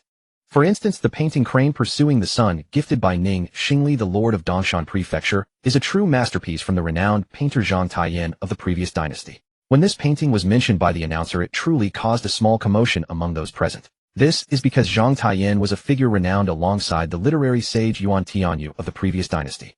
Due to the change of dynasties, the previous dynasty was destroyed, leading to the emergence of three fragmented nations that continued to wage war against each other for decades, resulting in the destruction of many treasures from the previous dynasty. Yuan Tianyu's writing and Zhang Taiyan's paintings are regarded as the twin peaks of the previous dynasty. Even though it has been 60 years since the establishment of the three kingdoms, not a single scholar of the flourishing southern Liang can be found to match the heights of these two in terms of calligraphy and painting. Let alone the northern Zhou, which despite its impressive martial prowess has a relatively poor cultural foundation. Thus the quality of Zhang Taiyan's paintings is exceptionally high, and their scarcity means that if someone were to sell an authentic piece, the transaction price would often be exorbitant. Yet Ning Xingli of Dongshan Prefecture presented an authentic work of Zhang Taiyan as a birthday gift to the Prince of Chang'e. Moreover, it was the highly esteemed Crane painting among all of Zhang Taiyan's works. This left the crowd in utter shock. In their eyes, the Crane painting by Zhang Taiyan, let alone being given to the Prince of Chang'e, would be a treasure worthy of presentation even to the emperor for a grand birthday. Who could have predicted that Ning Xingli's generosity would not be the most precious gift of the evening? What does a transparent glass bottle signify? Glass itself is an exceedingly rare and extraordinary item. Regardless of the type of glass product, once it is revealed, it inevitably leads to a frenzy of competition and pursuit. Many times the value of a glass product cannot be measured by gold or silver. After all, such heavenly treasures are meant for those fated to possess them. Attempting to measure them with gold or silver is rather mundane. And this refers to ordinary. As for the most enchanting and sought-after transparent glass, it is indeed an invaluable treasure. Even among the prominent figures in the open space, the vast majority had only heard of it, never having seen it in their lifetime. Although they knew of the existence of transparent glass, they had never had the chance to see it with their own eyes. They could hardly believe that someone would present such a magnificent treasure as a birthday gift to the Prince of Changle. And even presented a pair. Don't they need money? Who is this Lu Yong? Why does this name sound somewhat familiar? After the crowd's astonishment, they instinctively began to look around and quietly inquire among themselves to figure out who Lu Yong really was. Soon the phrase "the waistband grows wider without regret for her, he has grown thin" began to be repeatedly mentioned by the crowd. Following this, many gazes gradually focused on Xiaoanqing. This is because the name Lu Yong had spread throughout the entire Changle County from Xiaoanqing's lips. Subsequently, Shen Xu, who stood beside Xiaoanqing, became the target of nearly everyone's suspicion. The reason is simple. They did not recognize him, yet he received special treatment from the young prince Zhou Tianxi, and was evidently close to Xiaoanqing, leading to a clear conclusion. As the crowd buzzed with speculation and mutual conjectures, Zhou Zhinan once again stepped into the center of the open space. In Zhou Zinan's hands, two transparent glass bottles with hexagonal patterns shone brilliantly under the lanterns, appearing crystal clear and flawless. The previously noisy discussions instantly fell silent, as everyone in the crowd held their breath, gazing with infatuation at the glass bottles in Zhou Zinan's hand. Indeed, it was transparent glass. Moreover, the design was exceptionally unique, unlike anything they had ever seen. Therefore, I genuinely feel unworthy of such a gift. As Zhou Zhinan spoke, he lifted the two glass bottles to ensure that everyone in the audience could see them clearly. To be honest, I truly did not expect to receive such a gift at the birthday banquet. The value of these two transparent glass bottles is something that does not need to be elaborated upon. Everyone present surely understands. Therefore, I genuinely feel unworthy of such a gift. As Zhou Zhinan spoke, he lifted the two glass bottles to ensure that everyone in the audience could see them clearly. Although this lifting seemed a bit precarious and the bottles could easily slip from his grasp, Zhou Zhinan was a ninth-grade powerhouse and was not so unsteady as to drop two bottles. The surrounding people following Zhou Zinan's actions immediately moved forward, each striving to get closer, hoping to see better. This was a rare opportunity, once it was gone they might never have it again, so they had to seize the moment and look a bit more. Otherwise, such a pure transparent glass bottle, regardless of whose home it was placed in, would undoubtedly be treated as a family treasure, carefully kept in the most secretive and safe place, rarely shown to others. You all must have heard of the name Lu Yong, because a month ago in Shuiyun Pavilion, there was an exquisite poem that originated from Lu Yong's hand. The waistband grows wider without regret for her, he has grown thin. This single line is enough for the girl Lu in Shuiyun Pavilion to have the capital to compete for the title of Flower Queen in the capital. What many of you may not know is that Lu Yong is merely a pseudonym, just like these two glass bottles presented to me tonight. The true author of that exquisite poem and the person who gifted me these glass bottles is named Shen Xu, the individual standing beside my son. At this point, Zhou Zhinan placed the two bottles in one hand and pointed with the other at Shen Xu. After drawing everyone's attention to Shen Xu, Zhou Zhinan continued, I do not know Shen Xu well, but the reason I invited him to tonight's birthday banquet is that my son once purchased white sugar from him. However, I did not expect Shen Xu to be so generous as to present two transparent glass bottles, which truly leaves me feeling uneasy. Zhou Zinan's actions truly surprised Shen Xu. Just two glass vases. If they could really secure the personal endorsement of the Prince of Changle, it would obviously be a huge. This meant that from now on the people of Song Family Village would find it extremely convenient to operate within the domain of Changle Commandery. Whether overt benefits or covert privileges, all would allow the villagers of Song Family Village to carry out their pre-rebellion preparations more freely and smoothly. But the question was, why would Zhou Zhinan do this? If the earlier speculation was correct, then Zhou Zhinan must have mistaken him for a confederate of Xiaoanqing. On the surface, Xiaoanqing was a wealthy merchant from southern Liang, but whether he had secret backing from the southern Liang court, Shen Xu was unaware, yet highly suspicious. So logically, Zhou Zhinan should have been on guard against him. Yet he suddenly used the glass vases as an excuse to step forward and vouch for him. What was he trying to do? Shen Xu felt that the matter was probably not as simple as it appeared on the surface. He must treat it with caution. Who knew what ulterior motives the Prince of Changle might be harboring? Of course, he could not let his thoughts show on his face. Therefore, Shen Xu immediately expressed his gratitude to Zhou Zhinan, displaying just the right amount of delight. To be honest, Shen Xu felt that his life in this other world was truly a training ground for acting. If it went on long enough, he might even be able to win a Best Actor award back. After all, even someone with acting skills as poor as the green screen but not self-appreciating level of Angelababy could win a Best Actress award, so it shouldn't be a problem for him to win a Best Actor with his pure, natural, unpolluted, genuine acting. Zhou Zhinan said nothing more. After displaying the two transparent glass vases and satisfying everyone's curiosity, the only prince of Northern Zhou carefully, as if afraid of any scratch, put them away again. Even the genuine work of Zhang Taiyin presented by Ning Xingli had not received similar treatment. Though it was also a rare treasure, Zhou Jianan had clearly not cared much. As the gift announcements concluded, and everyone had finished admiring the transparent glass vases, the birthday banquet's atmosphere became thoroughly lively. The guests mingled in the open space, eating the food within reach, while constantly toasting with those they encountered. Although Zhou Jianan had invited a great many people to the banquet tonight, no matter how low he set the bar, those qualified to be invited were undoubtedly notable figures within Chang'e Commandery and even Dongshan Prefecture. Not all of these people knew each other personally, but they had certainly heard of one another's reputations. Thus, taking advantage of tonight's birthday banquet of the Prince of Chang'e, many began to strive to become acquainted with those they had not known before, hoping to expand their own networks. Compared to celebrating Zhou Zinan's birthday, this was actually the true purpose of most people attending tonight's banquet. Shen Xu also found himself surrounded by many people. Zhou Zinan's public declaration and the existence of the transparent glass vases made Shen Xu almost instantly the center of attention at tonight's banquet. Even though everyone present was still unclear about Shen Xu's true identity and background, that did not stop them from approaching him one by one to introduce themselves and make a Some even expressed a strong desire to purchase transparent glass vases, if Shen Xu still had any. Shen Xu neither agreed nor refused directly, because once such items became common, they would lose their value, so he needed to think carefully. Just in this kind of getting to know you toasting, Shen Xu drank as many as 50 or 60 cups in the next half hour. Meanwhile, a few members of the Qingxing Society, led by Ning Xinran, came to meet him. Shen Xu spotted in the crowd Shi Jichong, the son of the Chang'e Commandery governor, and reputed as the foremost talent of Dongshan Prefecture. However, Shi Jichong did not come over with Ning Xinran. Instead, he adopted an air of wanting no association, with Shen Xu maintaining a considerable distance from him. Evidently, the experience at Wangjiang Pavilion yesterday had greatly damaged this young Master Shi's face, so he deliberately avoided any direct contact with Shen Xu. Primarily, it was because the Prince of Chang'e's public declaration had thoroughly intimidated Shi Jichong, causing him to abandon any thoughts of causing trouble for Shen Xu. Otherwise, without the Prince of Chang'e's influence, given Shi Jicheng's temper after confirming Shen Xu's identity, he would certainly have sought to recover his lost face. A commandery governor can ruin a family, a prefect can annihilate a clan. This is no joke. Ning Xinran was still somewhat fixated on Shen Xu's name, and firmly believed that Shen Xiang was a pseudonym used by Shen Xu. The claim of finding an ancient book and seeing that poem in it was merely a boring excuse Shen Xu had made up. Therefore, when introducing Shen Xu to the Qingxing Society members, Ning Xinran naturally attributed the poem "Before me unseen are the ancients, behind me unseen are those to come" to Shen Xu. Coupled with the fact that Lu Yong, the author of "My Robe Grows Loose Yet I Do Not Regret, for Her I Am Worn Out and Haggard," had also been confirmed as a pseudonym used by Shen Xu. In Ning Xinran's words, Shen Xu had become a literary master with dual excellence in poetry and lyrics. This made Shen Xu extremely embarrassed. But no matter how he explained, Ning Xinran always thought he was being modest, displaying a simple ambition and tranquil, far-reaching attitude. In the end, after futile protests, Shen Xu himself gave up on further explanations. Only his claim that all the poems were found in ancient books never changed. Seeing that everyone present had basically gotten to know each other, had drunk quite a bit, and were clearly in high spirits, Shi Tingyan, the commandery governor of Chang'e, suddenly clapped his hands, drawing the attention of most people around him with the crisp sound. "Everyone, today is His Highness the Prince's birthday. We cannot simply indulge in drinking and merrymaking while neglecting the prince. That would not be proper. I see that among today's invited guests there are indeed several members of the Qingxing Society, which gathers almost all the young talents of our Dongshan Prefecture.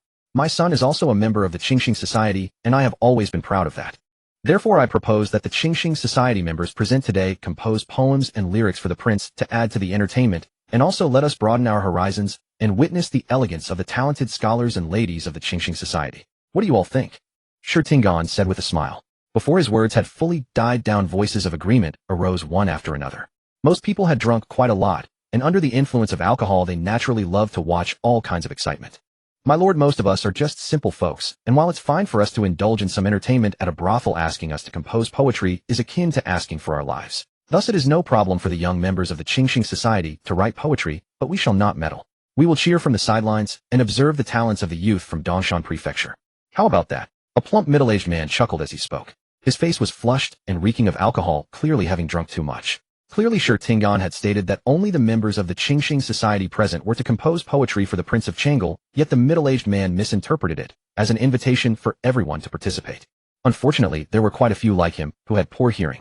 As soon as he finished speaking, some voices of agreement arose, showing support for the middle-aged man's misunderstanding. Shi Tingyan's expression stiffened. After all, it was the prince's birthday banquet, and one must keep their temper in check. His expression remained unperturbed, and he made no attempt to clarify the situation with the inebriated man. Instead, he chose to go along with the middle-aged man's misinterpretation, nodding amiably as Mr. Tong said tonight is a joyous occasion, so it is best that only the young people entertain us. We the older ones should refrain from getting involved. Of course, since it was my suggestion, my son should be the first to demonstrate as a way to lead by example. Jichang, come here. Raise a glass to the prince, and then recite the poem you specially composed for him, so everyone can appreciate it. As he spoke, Shi Tingan waved to Shi Jichang, who was standing among the crowd. Shi Jichang stepped forward holding his wine cup respectfully, as he toasted to Zhou Jinan, who was surrounded by admirers. After downing the drink, he declared loudly, "Uncles, I humbly present my work." The prince's might commands respect in Liangwei, truly a pillar of our Dezhou nation. On this day of celebration, I have composed a poem in honor of the prince. After saying this, Shi Jichang deliberately cleared his throat, ensuring that the audience's attention was fully on him, before continuing in a booming voice, "In days of yore I race through the heavens. Today, I stroll leisurely before the emperor.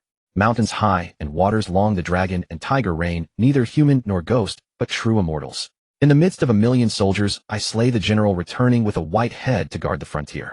Do not say the ends of the earth are distant, if not a madman one becomes a drunkard." Good. Just as Shi Jichang finished reciting his poem, before anyone else could react, the plump Mr.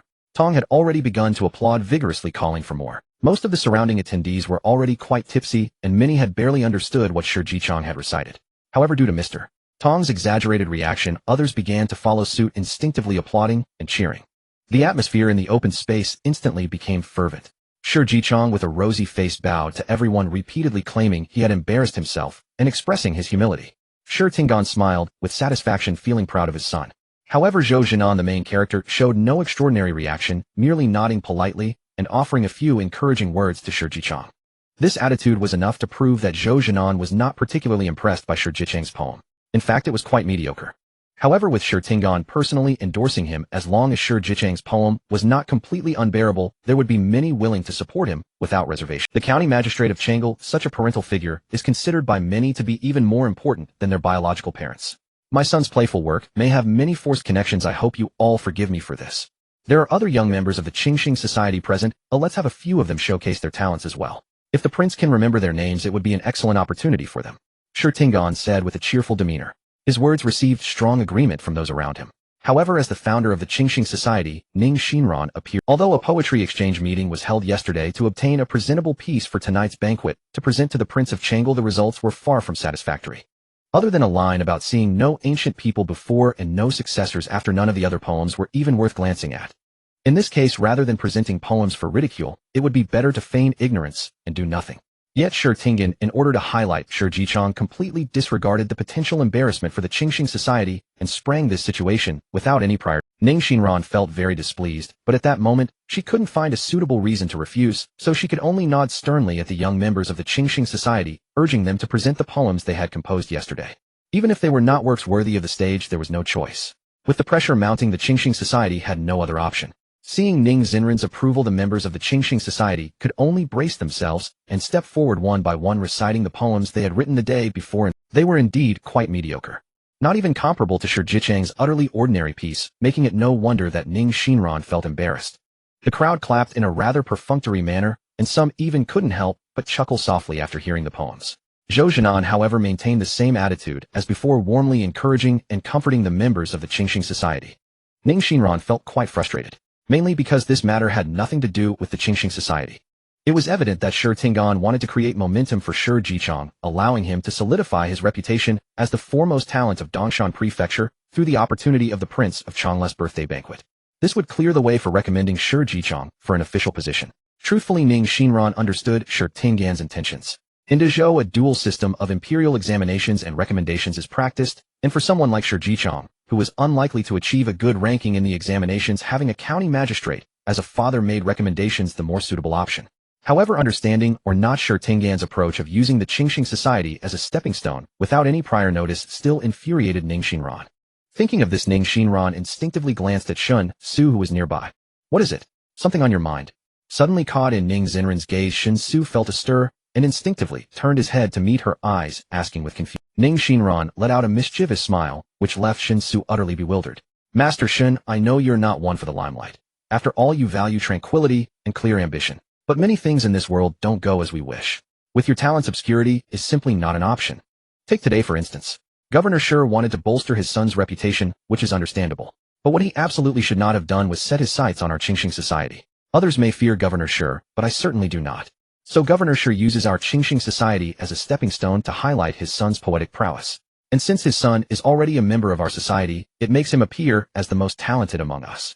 To elevate his son's prestige through such means, Shi Jichong reaps all the benefits, while our Qingxing society faces inevitable ridicule. This infuriates me and is utterly unacceptable. Therefore, at this point Ning Xinran flashed another sly grin at Shen Xu, then abruptly raised her hand and waved, exclaiming loudly, "Your Highness, since we've begun composing poetry, why should the Qingxing society monopolize the stage? Isn't there a true master of both poetry and lyrics present here?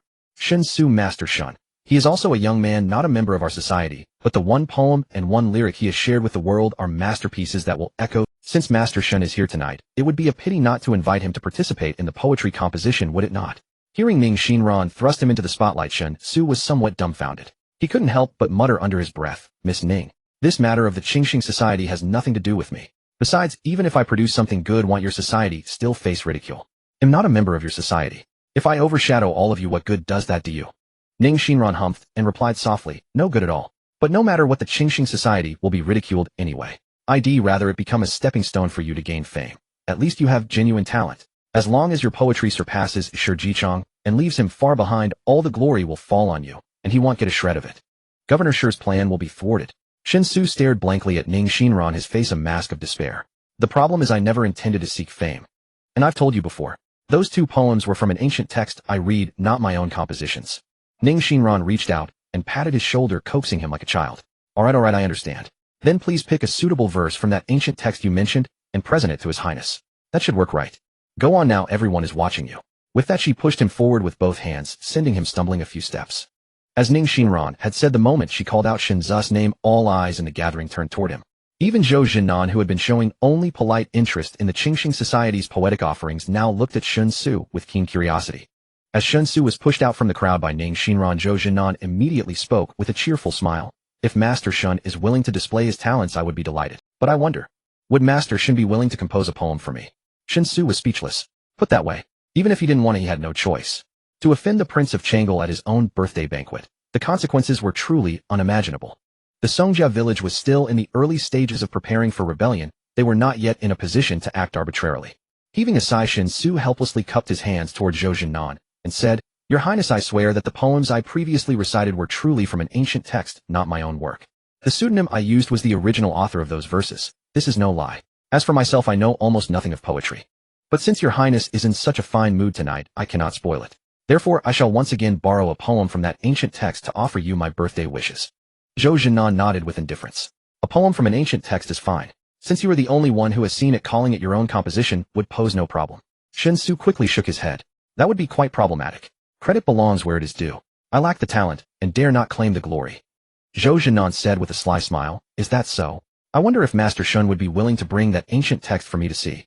I swear I will not show it to a third person without your consent." Shen Xu's expression stiffened, and he explained somewhat awkwardly, "I'm terribly sorry. It's not that I don't want to show it to you. The fact is the ancient text was poorly preserved and already in tatters when I found it. After I finished reading it, the text completely disintegrated into dust." Zhou Jinan was not at all surprised by Shen Xu's explanation. He merely nodded meaningfully. "I see. Just as I thought. Only you have ever seen that ancient text, and it very conveniently turned to ash. Otherwise, why would the poems in it be known only to you while no one else has even heard of them? Coincidences in life are sometimes so remarkable that they beggar belief." Shen Xu couldn't shake the feeling that Zhou Zinan's words carried a hint of sarcasm. But since things had come to this, he could only pretend not to understand and rack his brain for a suitable poem to offer Zhou Jinan. It was rather difficult to find one.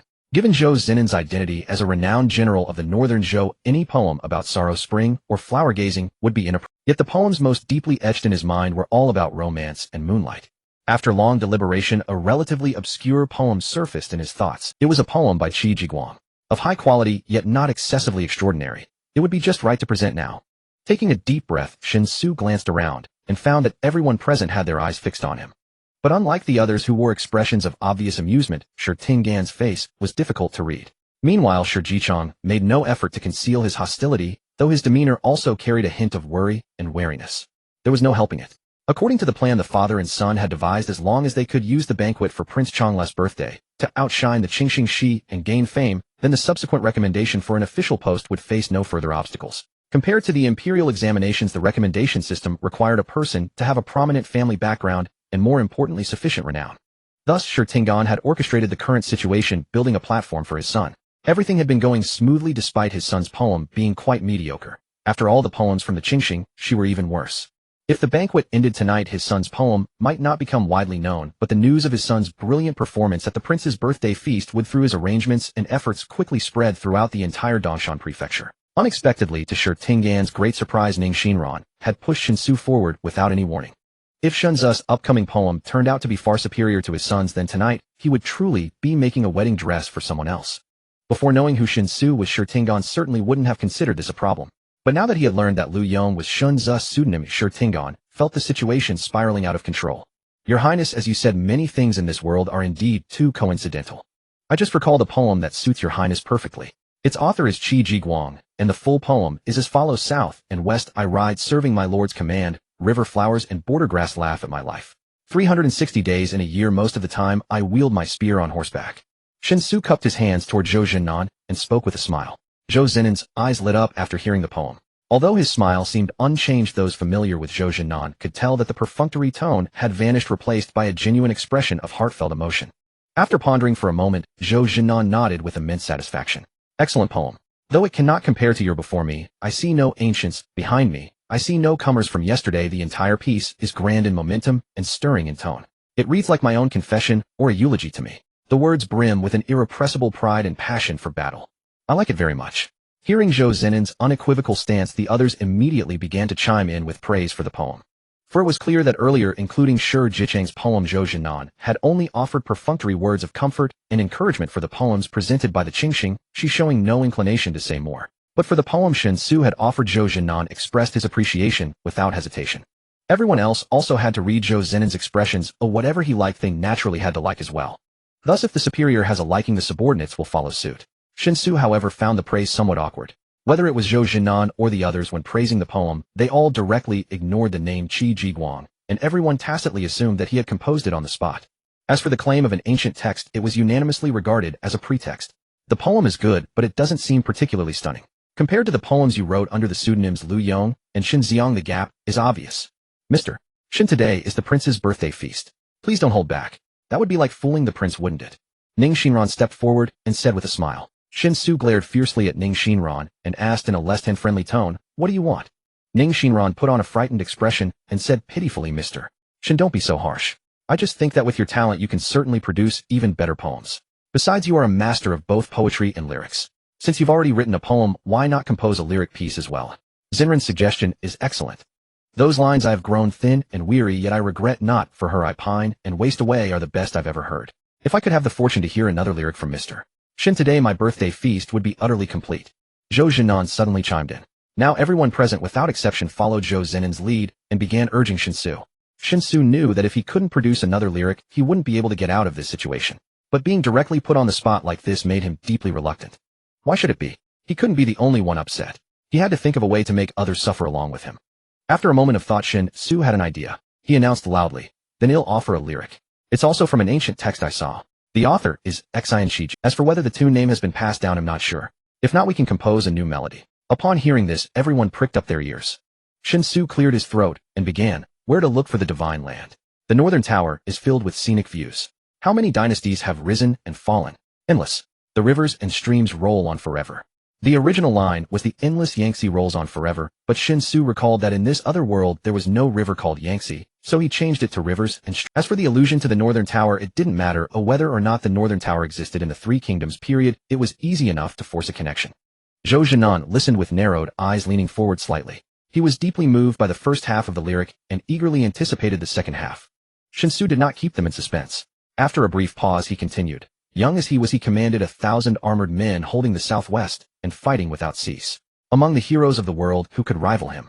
He had delivered most of it, then suddenly stopped and fell silent. The original line was holding the southeast and fighting without cease, describing Sun Quan, who had command of the military at a young age and governed eastern Wu. But changing it to southwest made it refer to the western and southern regions, which could be used to allude to Zhou Zhenan's dominance over Liang Wei. Thus Zhou Zhenan's body stiffened, his eyes flashing with sharp light, and he pressed, among the heroes of the world, who could rival him? What comes next? Shen Xu blinked, spread his hands, and said with a smile, "I'm really sorry, Your Highness, but I've forgotten." Forgot. Zhou Zhennan was somewhat bewildered by this reply. Shen Xu nodded with an air of inevitability and said, yes, after all, I saw the poem in ancient scriptures. My memory isn't particularly sharp, some forgetfulness and omissions are only natural, aren't they? Aren't they? Nonsense. Zhou Jinan glared fiercely. Shen Xu smiled and locked eyes with him, showing not a trace of guilt. The final line in Xian Shiji's original poem reads, who among the heroes of the world can rival Chao and Lu? Sons born should be like Sun Zhoumo. When the entire verse is connected, it becomes quite clear Sun Quan at a tender age commanded armies and ruled over eastern Wu. Counting the heroes across the land, who could compare to Sun Quan? Only Cao Cao and Liu Bei remain. Yet in the current setting, Shen Xu recited this poem, but altered southeast to southwest, thereby creating a segmented interpretation. It can be entirely understood that Prince of Chang'e Zhou Jinan at a young age had already become a valiant general of the Great Zhou. Over the years, he campaigned south and west, guarding the borders and intimidating the Liang and Wei kingdoms. So counting the world's heroes who could stand alongside Zhou Jinan, such a commendation instantly elevated Zhou Jinan to an unparalleled status, which explained his strong reaction and urgent desire to know who in Shen Xu's eyes could be deemed his heroic equals. Yet Shen Xu now claimed he had forgotten the rest, that he could not recall the poem's conclusion. To put it mildly, Zhou Jinan felt a murderous impulse rising within him. Especially seeing Shen Xu's infuriating smile, Zhou Jinan's temples throbbed painfully, his chest felt constricted and suffocated. Forcing a deep breath, he barely forced a smile and said, young master Shen, you jest. The quality of this poem is by no means inferior to the earlier lines, though the sash grows loose, I never regret, for her I've grown haggard. In fact, in both imagery and grandeur, it might even surpass it, a timeless masterpiece destined for eternal glory. Such a poem. How could its content be forgotten? Shen Xu nodded in full agreement. Your Highness is right, logically it should be unforgettable. But the affairs of this world sometimes unfold in such incredible ways that one can hardly believe it. I simply forgot, there's nothing I can do about it. After all, this poem was written by Xian Shiji, not by me. Forgetting some parts suddenly is somewhat understandable, isn't it? Fortunately, I only forgot the last line. The rest I remember clearly, so I can still manage to deliver. Zhou Jinan looked at Shen Xu's obstinate expression and suppressed his urge to curse. The main issue was that Shen Xu had always used the so-called ancient scriptures as an excuse, never once admitting he altered the poem. Even though no one believed Shen Xu's claim at this moment, holding the ancient text as a shield, Zhou Jinan found no fitting reason to openly refute him. Knowing Shen Xu truly had no intention of completing the last line, Zhou Jinan felt somewhat frustrated. A complete poem, or even 1.5 verses, even without the final line, still exuded majestic momentum, vast grandeur, and heroic sentiments that could not, no matter how uncomfortable he felt, Zhou Jinan could not force the issue. If someone says they forgot, what else can you do? Even so, with the level of that poem and 1.5 verses, it was enough to firmly trample Shi Jichang beneath his feet, leaving him far behind. There was simply no comparison between the two. After tonight, no one would discuss Shi Jichang's poetry. All who attended the birthday banquet would only lavish praise upon Shen Xu's verses. Especially since the last line was missing, this unfinished verse sparked many to desire to complete it. The wider its spread, the more people would be motivated to fill in the missing line. Compared to complete poems that are sung in unison, this semi-finished verse, leaving the last line open for interpretation, seemed poised to wield even greater influence. Thinking of this, Zhou Jinan cast a deep glance at Shen Xu before announcing the conclusion of tonight's banquet. The attendees were left somewhat reluctant, mainly because Shen Xu's unfinished verse left a lingering itch, a sense of restlessness that was hard to shake. As the banquet ended, people walked toward the gates of Chang'e Garden in small groups, discussing how to complete the final line of the poem. They wondered who in this world could truly be worthy of being called Zhou Jinan's equal. They even contemplated asking Shen Xu directly. But considering that even the Prince of Chang'e had failed to get an answer, they knew they would only meet with disappointment. To avoid embarrassment, they could only ponder with familiar companions. Only Shi Tingen and Shi Jichang's faces were as dark as water. Tonight's plan had utterly failed. Shen Xu's poem and verse effortlessly stole all attention. This cast a heavy shadow over Shi Jichang's path to official appointment. Even if he managed to secure a position, it would hardly be a desirable one. A poor start could ruin an entire official career, and it was no exaggeration to say that Shi Jichang now hated Shen Xu to his very core. Yet apart from Shi Tingen and Shi Jichang, all other attendees left the banquet in high spirits. Young Master Shen, what exactly is the final line? The last line of the upper verse goes, endless rivers flow on endlessly. Therefore, the final line of the lower verse must have the same number of characters. Structurally, the first 2 characters could denote 1 or 2 people, but the latter part must definitely refer to Your Highness himself. In other words, young Master Shen believes that at most 2 other heroes in this world deserve to be mentioned alongside Your Highness. Ning Xinran grabbed the hand of the Lady Wan Yi and hurried to catch up with Shen Xu, who was walking toward the Chang'e Garden gate, excitedly speaking. Shen Xu rolled his eyes helplessly and said, Miss Ning, you've caused me quite a bit of trouble today. It's better if we forget each other in the rivers and lakes. As for the last line, I've made it clear, I've forgotten the content. You can fill it in however you like. That is your concern, not mine. Ning Xinran pouted. Young Master Shen, after today your name will surely spread throughout Dongshan Prefecture. Perhaps this isn't what you want, but it's not a bad thing either. Shen Xu sighed. Yes, maybe it's not what I want, but it's what I've brought upon myself. So don't ask me what the last line is. Maybe it's not what you want, but it's also your own doing. Soon breaking free from Ning Xinran's entanglement, Shen Xu took Song Xiu to retrieve the sword he had previously stored, and then sat down in the carriage. Yi Wujiao continued to act as the coachman, driving the carriage back towards the inn. Looking out through the carriage window at the dark and silent streets of the county town, Shen Xu's slightly restless emotions stirred by the atmosphere of the birthday banquet gradually calmed down. Strictly speaking, he actually had a pretty enjoyable evening. All the fresh experiences in this foreign world were filled with a tremendous allure brought by the exotic charm. This sense of novelty was likely to last at least a few months, allowing him to maintain his passion and excitement during this period. Sitting opposite Shen Xu, Song Xiu observed his noticeably good mood, and after a moment's contemplation asked, "What is the last line of that poem?" Shen Xu was taken aback for a moment, retracting his gaze from outside the window to look at Song Xiu, puzzled. "Why are you interested in this? Aren't you solely focused on martial arts? You shouldn't care about poetry and lyrics at all." Song Xiu nodded. "I indeed didn't care before, but since it relates to you I want to know. Moreover, having listened to most of that poem, but not knowing the last line, feels very uncomfortable." Shen Xu hadn't expected that Song Xiu also showed signs of however, this mild obsession was something almost everyone had, so it wasn't surprising. After some thought, Shen Xu said, "I can tell you, but you must keep it a secret and not let anyone else know the last line. Because that last line actually differs completely from what everyone else at the birthday banquet thinks." Song Xiu unhesitatingly agreed. "I just want to feel a bit more comfortable. Whether others are comfortable or not has nothing to do with me. The last line of that poem is, who can rival the heroes of the world? Chao Lu, a true son, should be like Sun Zhoumo." Song Xiu. Seeing Song Xiu's bewildered face and wide-open eyes, Shen Xu raised his eyebrows and asked, "What's wrong? Is there a problem? Is there a problem? This is all a problem, right? Who is Chao Lu? Who is Sun Zhoumo? Isn't it said that the line should follow with the heroes who are ranked beside the Prince of Changlu? That Miss Ning also mentioned that the last line must be the Prince of Changlu himself, but how come there's a Sun Zhoumo?" Shen Xu smiled and said, "Because this poem was never written for the Prince of Changlu. It was just that Miss Ning pushed me to the forefront, and the Prince of Changlu and others insisted on me composing poetry, which made me a bit displeased, so I took this approach to play a trick on them." Song Xiu stared at Shen Xu in astonishment, and after a while she finally spoke, "Without words, if others find out that the real situation is like this, won't they be furious? You left that last line ambiguous, and who knows how many people it will drag into a pit, making them lose sleep over how to fill in the last line." Shen Xu shrugged, saying, "What does that have to do with me?" Song Xiu thought for a moment and nodded. "That makes sense, but indeed has nothing to do with you. So shall we return to the village tomorrow? Or stay in the county town for a few more days?" "Of course we're going back. The purpose of this trip has been accomplished, and if we don't go back, are we going to stay here for the new year? I still need to discuss the long-term planning of Song Family Village with your sister and the 5 elders. I need to keep in contact with Qiuanqing over here. For the agreed-upon transaction, if I'm present, I will come personally.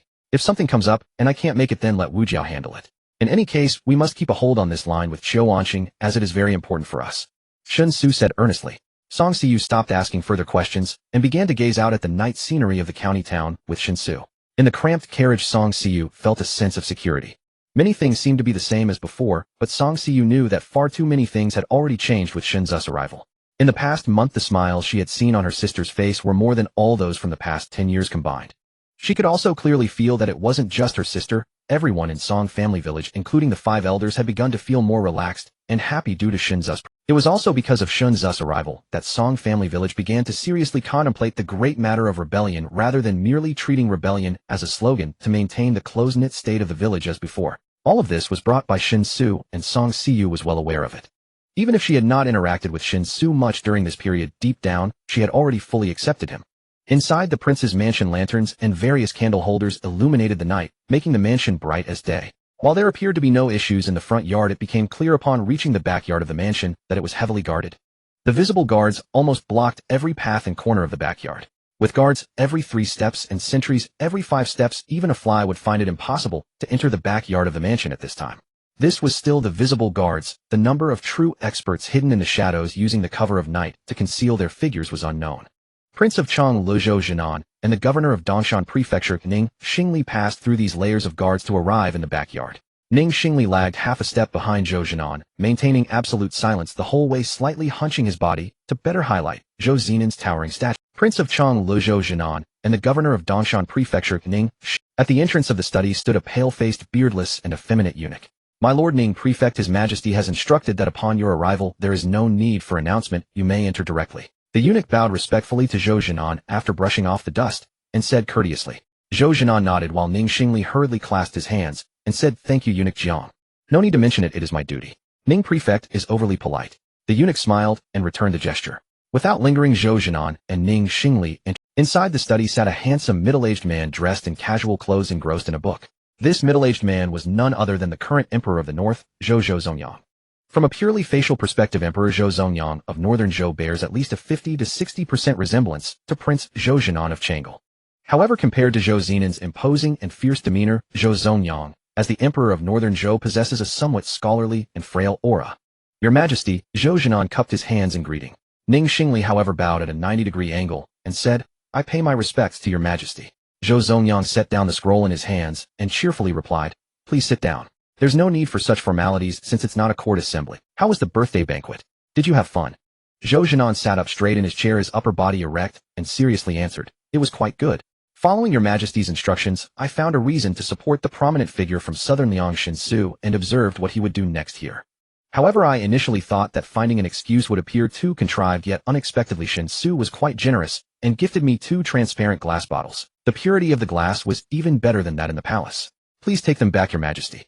Zhou Zhongyang immediately waved his hand and said, "It wouldn't be right for me as your elder brother to take back the birthday gift that someone else gave you. Keep them for yourself. They are merely transparent glass bottles. While they are indeed precious, they serve no practical purpose. They can't be eaten or drunk, nor can the soldiers use them as weapons to fight enemies. They are essentially useless." "Did anything noteworthy happen at the birthday banquet? Please elaborate." Zhou Jinan immediately recounted everything that took place at the banquet.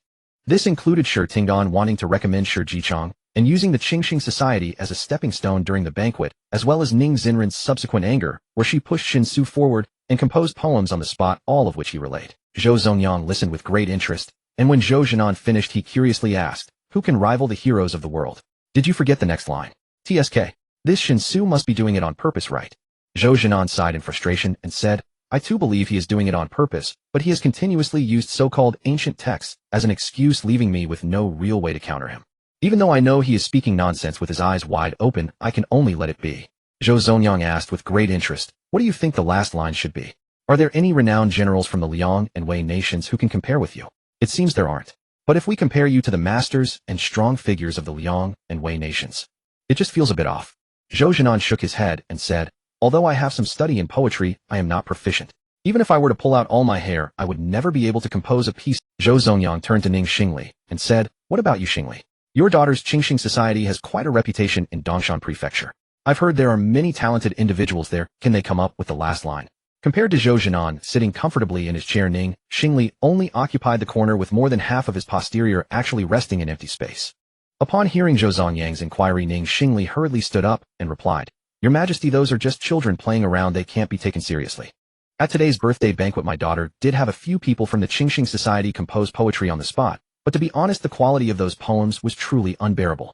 If it weren't for Shen Xu's poem, and a couplet later on, the mood of the banquet would have likely been completely dampened. Please sit down. I've said it's not a court meeting, so there's no need for formalities." Zhou Zhongyang raised his hand to gesture lightly and continued, "I merely came to celebrate my brother's birthday.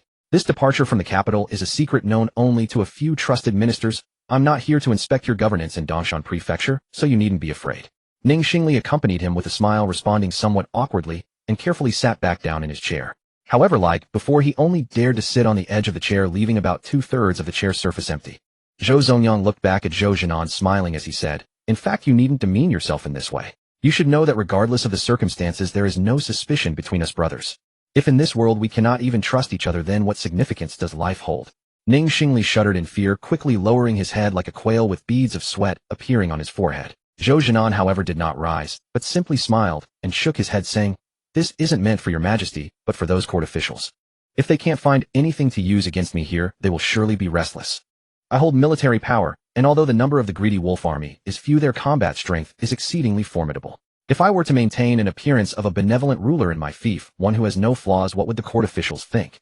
They would suspect I have ulterior motives, posing as loyal, leading to widespread unease, and soon enough someone would petition to have me recalled to the capital. If it comes to that, it would not bode well for the upcoming military operations." Zhou Zhongyang sighed at these words, expressing, "It was so much better when we were young. Once a person grows up, the matters they must consider become complex, far less straightforward and carefree than in childhood. They would suspect I have ulterior motives, posing as loyal, leading to widespread unease, and soon enough someone would petition to have me recalled to the capital.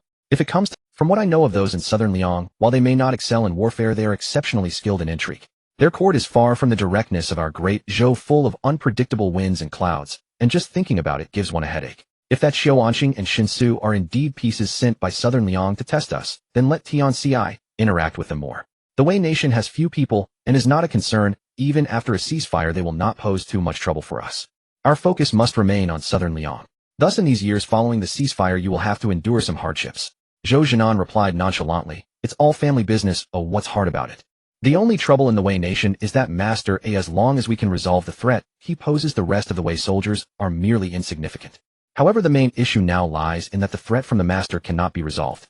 Let's hope we can use this opportunity during the ceasefire to find other means to counter him.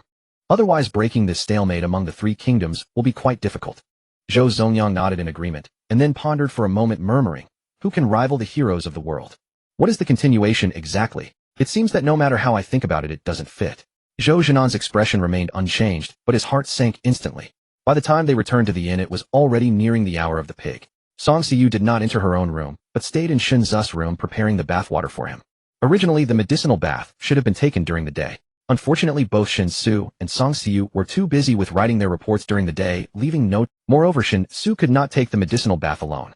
For safety reasons, someone had to be present to assist him throughout the process to ensure he could handle any unexpected situations. Although the likelihood of something going wrong was low, even a 1% chance of failure required 100% vigilance. If something went wrong during the medicinal bath, it would be a significant issue. A mishap in absorbing the medicinal liquid could very well lead to disastrous consequences. As Song Xiu filled the large bathtub in the room with water and tossed in the required materials for the medicinal bath, Shen Xu undressed and sat down in the tub. Song Xiu stood by with her sword in her arms, seemingly lost in thought. "What's wrong? You look troubled, which is not like you at all." While feeling the effects of the medicinal liquid on his body, Shen Xu noticed Song Xiu's emotions and couldn't help but ask. Song Xiu shook her head and said, "It's nothing, just thinking about what happened today and whether it will affect you." Miss Ning was right. After today, you'll probably gain fame throughout the entire Dongshan prefecture. Won't that trouble you? Shen Xu did not expect Song Xiu to worry about this. He smiled and replied, "Don't worry, if it would truly have an impact, I wouldn't have agreed to show myself in front of everyone at Changliuan, no matter how much Ning Xinran urged me. Although Ning Xinran's approach was somewhat sudden for me, the reason I'm willing to go along with it is that I believe this matter holds benefits for me." Song Xiu looked at Shen Xu with mild surprise and raised an eyebrow. "What do you mean?" Shen Xu submerged himself in the tub, leaving only his head above water. He chuckled and said, "I'm considering the possibility of rebelling in the future. Our Song village is quite strong, very strong. Though we currently lack a master-level powerhouse, all 5 elders are at the 9th rank, and Yi Wujiao and Zhan Bafang are both at the 8th rank. The remaining 2,000 villagers are all martial artists, except for a few very young children. Am I wrong?" Song Xiu nodded slowly. "From what we know, each of the 3 nations of Zhouliang and Wei has a master in place, but whether there is a 4th master in the world remains unclear. At least on the surface, there are none in the 3 nations. Aside from masters, 9th-rank powerhouses are also rare in the 3 nations. Although there is no detailed count, it seems each nation has only a handful at most. This means that 9th-rank fighters are essentially the top-tier combat power. Masters serve as strategic deterrents and are not easily mobilized, while 9th ranks are the most relied upon elite combatants of the 3 nations. This means that once our Song village has its own master, we will no longer be at a disadvantage in martial strength. However, a rebellion cannot rely solely on top-level combat power. Once we raise our flag, we must start seizing territory, winning people's hearts, forming an army, and establishing a true base of operations and areas of control. Our 2,000 villagers are indeed very strong. Once organized into an army, they would be a force greater than the greedy wolf army, our strongest weapon for rebellion and conquest. Yet 2,000 villagers are ultimately too few. They can determine the outcome of a battle, but cannot dictate the overall trend or final outcome. We must cultivate external forces beyond the core power of Song village to seize the hearts of the people in advance. After all, to gain the people's hearts is to gain the world. My initial thought is to first develop our foundation in the countryside, then surround the cities from the rural areas. Of course, I'll need to discuss this with your sister and the 5 elders after we return. The common people are ignorant, and the key lies in how to guide them. Although the 3 nations have ceased hostilities, they are actually preparing for an even greater war in the future. Thus, no matter how much they recuperate, the benefits are unlikely to reach the common people. The lives of the common folks will remain very difficult. The situation we observed outside Yongping town will only become more prevalent. Shen Xu extended his hand from the water, fists clenched, and said with a hint of excitement, "The common people do not care who governs the country. they only want to survive. They only want to be well-fed and warm. Whoever can ensure their full bellies will earn their support. And this is our opportunity. Because life in the countryside will certainly be harsher than in the cities. At the same time, the northern Zhou's control over the countryside is far weaker than over the cities. Eroding into the villages of Changlei County and Dongshan Prefecture will be much easier. In order to achieve such erosion and gradually establish control over the countryside, we need to create a core of governance. This involves the need for building reputation, which is why I say that gaining fame throughout Dongshan Prefecture is not a bad thing for me. Because you and your sister are both women, it's not really suitable for you to be in the spotlight. Compared to the two of you, I am more suited to be the one elevated to the altar. We need to instill absolute confidence in those farmers. Let them believe that I am a deity who has descended to the mortal realm. My appearance is to save them from their dire situations and lead them toward a better life. This matter will also have to wait until tomorrow when we return to the village to discuss it with you and your sister and the 5 elders. It involves a publicity issue that requires a properly planned campaign and detailed steps. But there's no rush, we can take our time. Haste makes waste, and you have already waited 60 years, so we must not be anxious. Listening to Shen Xu's explanation, Song Xiu nodded slowly. Although she did not fully understand everything Shen Xu said, she grasped most of the content. However, she was unclear about how to proceed. Of course it didn't matter, her brother-in-law was clear, and she just needed to execute the plan. At that moment Shen Xu's body paused as the internal energy within him broke through another acupoint. In the next second a mighty force surged within Shen Xu, and the enhancement of his organs reached a perfect level, officially elevating him to the 4th rank of martial arts. Compared to his state at the 3rd grade realm after breaking through to the 4th grade of martial arts, Shen Xu felt that his strength seemed to have become much more profound. The 1st grade focuses on muscles, the 2nd grade on bones and skin, and the 3rd grade on internal organs, all of which enhance the body's heart indicators. Upon reaching the 4th grade, one begins to strengthen their bloodline. Once one can cultivate to perfection at the 4th grade, breaking through to the 5th grade means one will be immune to all poisons. This is also why martial artists from other realms generally do not take precautions against external substances. As long as one reaches the 5th grade or above, attempting to poison a martial artist with so-called toxins is essentially akin to dreaming. Aside from changes in physical condition, the storage capacity of the subspace has expanded tenfold once again, from 100 cubic meters to 1,000 cubic. It has just become a cube with dimensions of 10 meters on each side. Such a volume can essentially meet all of Shen Xu's usage needs. Aside from those oversized mechanical devices that cannot fit into the subspace, 1,000 cubic meters can accommodate nearly all individual items in the world. Aside from those oversized mechanical devices that cannot fit into the subspace, 1,000 cubic meters can accommodate nearly. After drying off and putting on his night clothes, he and Song Xiu drained the water from the tub, tidied it up, wished each other good night, and then comfortably lay down in bed. Without any incidents overnight, the next morning Shen Xu, along with Song Xiu, Yi Wujiao, and a group of blood guards had breakfast in the inn's lobby before embarking on their return journey. Since all the items purchased and the 500 kilograms of gold exchanged from Xiaoanqing had been stored in the subspace, this time compared to their previous return, the group was traveling exceptionally light. Everyone was riding horses, eliminating the need for carts or pack animals to carry goods, allowing their speed of travel to remain unaffected as they quickly exited the gates of Changlei County. As before, a squad of 10 spread out to the periphery, acting as scouts to guard against any unknown dangers nearby. Another squad of 10 guarded Shen Xu's sides along with Yi Wujiao and Song Xiu, ensuring Shen Xu's absolute safety. Whether it was a mere illusion or not, just after leaving Changlei County, Shen Xu felt as if someone was secretly tracking them from a distance or perhaps spying on them. However, this feeling vanished immediately after a squad of blood guards spread out and set up a more extensive perimeter. After a moment's contemplation, Shen Xu spoke. Wujiao, let our perimeter guards be extra vigilant. I suspect the Duke's residence may have sent experts to follow us. From the current situation, it's clear that the Duke's residence has misunderstood us as allies of Xiaoanqing. If we can keep the Duke's residence believing that we are personnel sent from Nanliang to Beizhou, it would actually benefit us. This would provide us with a good disguise while misleading the Duke's residents in their vigilance against us. Therefore, we must not allow anyone to successfully track us. If they discover our hidden valley in the Jiushuan mountain range and uncover the existence of Song family village, it would deal a heavy blow to our preparations for rebellion. Rest assured, my lord. Yi Wujiao immediately responded earnestly. Old Liu has given special training to the blood guards under my command. I will remind them once more. I guarantee that unless a grandmaster personally arrives, there will absolutely be no situation where someone can track us without being detected. Our blood guards will meticulously erase all traces on our way back. Shen Xu nodded, refraining from further discussion. Yi Wujiao was the specialized commander of the blood guards, and naturally, he was professional in related matters. Entrusting professional matters to professionals is the unchanging principle of leadership.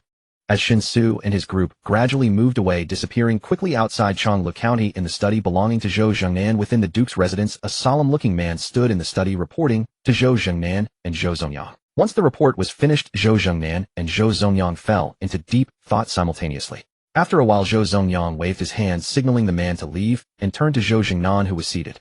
In a gentle voice, he began. 23 people, including Shen Xu, all possess martial arts realms. Although there is only one innate warrior, their overall strength is still formidable. Nangong is at the 8th grade realm, but attempting to track them was immediately noticed, which indicates that those individuals are certainly not ordinary martial artists raised by merchant families. It seems your suspicion was correct. They should indeed be from Nanliang. Zhou Zhengnan frowned and said Shen Xu's identity can be basically confirmed, but what I can't understand is, why does he frequently leave? After leaving, where did he go? What does he intend to do? Since he and Qiu Anqing are traveling together, it would be normal for Qiu Anqing to stay in the city, socializing with various. What reason does Shen Xu have for rarely staying in the city? Nanliang people cannot be judged by appearances, and sometimes we must not even consider what they are doing, so your upcoming tasks will be quite demanding. However, this is something you need to worry about. I won't interfere. After all, I only came out of the palace to celebrate your birthday. To avoid disturbing the place, I didn't even raise a flag. Now that the birthday celebration is over, I should return. If I stayed here any longer, those old fellows would go mad. At that point, if I wished to sneak out again, it would be exceedingly difficult. Zhou Zhengnan did not dissuade him, but sighed, speaking in a low voice, as brothers we hardly get to meet once a year. Although I am glad you could come this time, only staying for a day before leaving. Even knowing it is unavoidable, it still makes me feel uneasy. Zhou Zongyang stood up, walked in front of Zhou Jingnan, and patted him on the shoulder. In a sincere tone, he said, as men, let's not act like delicate women. On the way back, they passed once more through Yongping town. Compared to the scene they had encountered upon arrival, the number of refugees gathered outside the town had evidently increased. All the refugees lay half dead along the roadside outside Yongping town. Those entering and leaving the town paid them no heed. No one was kind enough to distribute food to the refugees, for these common folk constantly coming and going from Yongping town in their toil to make a living themselves barely, nor did anyone care about the refugees' fate. No matter how many commoners perished in the region, as long as the news never reached the central capital, it would have no impact on the even in terms of tax collection, since the Great Zhou's tax system was not a poll tax, but a kind of fixed quota tax apportioned locally. In the eyes of many local officials, the number of people under their jurisdiction was utterly unimportant. Where the population was large, each person paid less tax. Where it was small, each paid more. In the eyes of local officials, the tax revenue they collected was their paramount concern. The official caps on their heads and the money pouches at their waists were all tied to tax revenue. As for the people, they could die for no matter how wretched their lives, it never stopped them from continuously bearing children. At this critical juncture for the Great Zhou, advancing meant unifying the realm, while retreating would lead to utter destruction. Under such circumstances, the only option was to make the common people suffer, to weather the hardship together. If the people toiled a little harder, the Great Zhou would have an easier time. You say the people can't survive. Nonsense. They have endured countless times when survival. Turn to any page of history where written records begin to chronicle the fate of the common people. Was there ever a time not marked by cannibalism, by the exchange of children for? Did that ever stop the people from perpetuating their bloodline and providing nourishment for future generations? The local officials saw clearly to be promoted and rise swiftly in officialdom, the sole path was the favor of their superiors. As for all those so-called rules laid out in the open, they were mere formalities.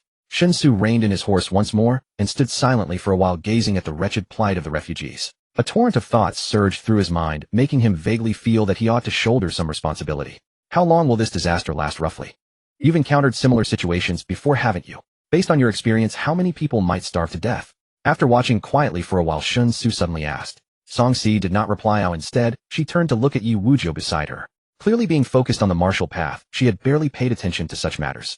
Yi Wujiu pondered for a moment, then replied, hard to say. Each disaster is different, so the days when the unscrupulous grain merchants start dumping their stocks vary. In the past, when wars raged year after year, refugees could be conscripted into the army, which actually made things slightly better for them. Though being conscripted meant they could easily die on the battlefield, at least they could die with a full belly.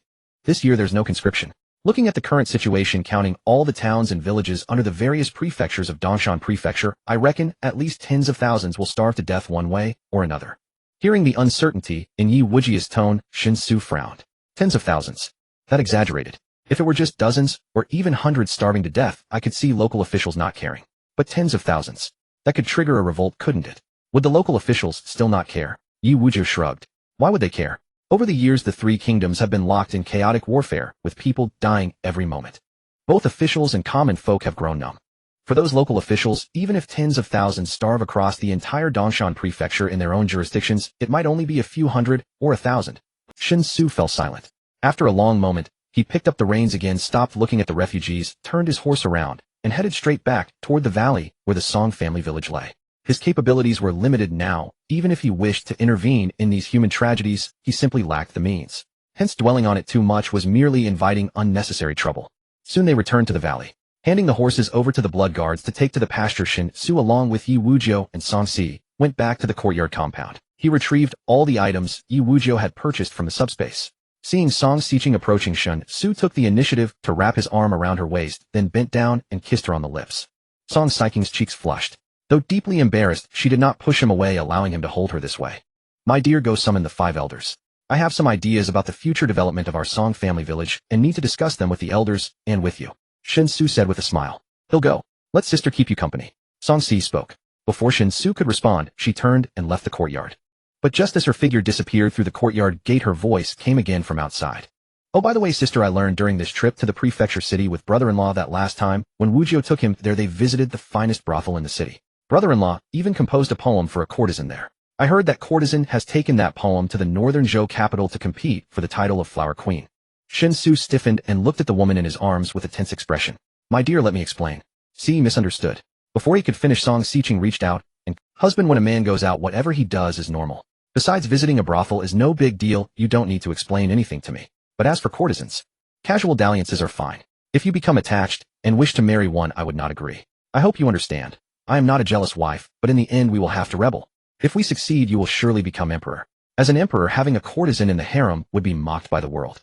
Even the officials at court would not permit it, Song Si said earnestly. Shen Xu was dumbfounded by her words. Casual dalliances were acceptable as long as they didn't marry. Such a wonderful thing. Truly a fine traditional virtue. With a wife like this, what more could a man ask for? Before long, Song Si returned to the courtyard with the 5 elders and Zhang Bafang.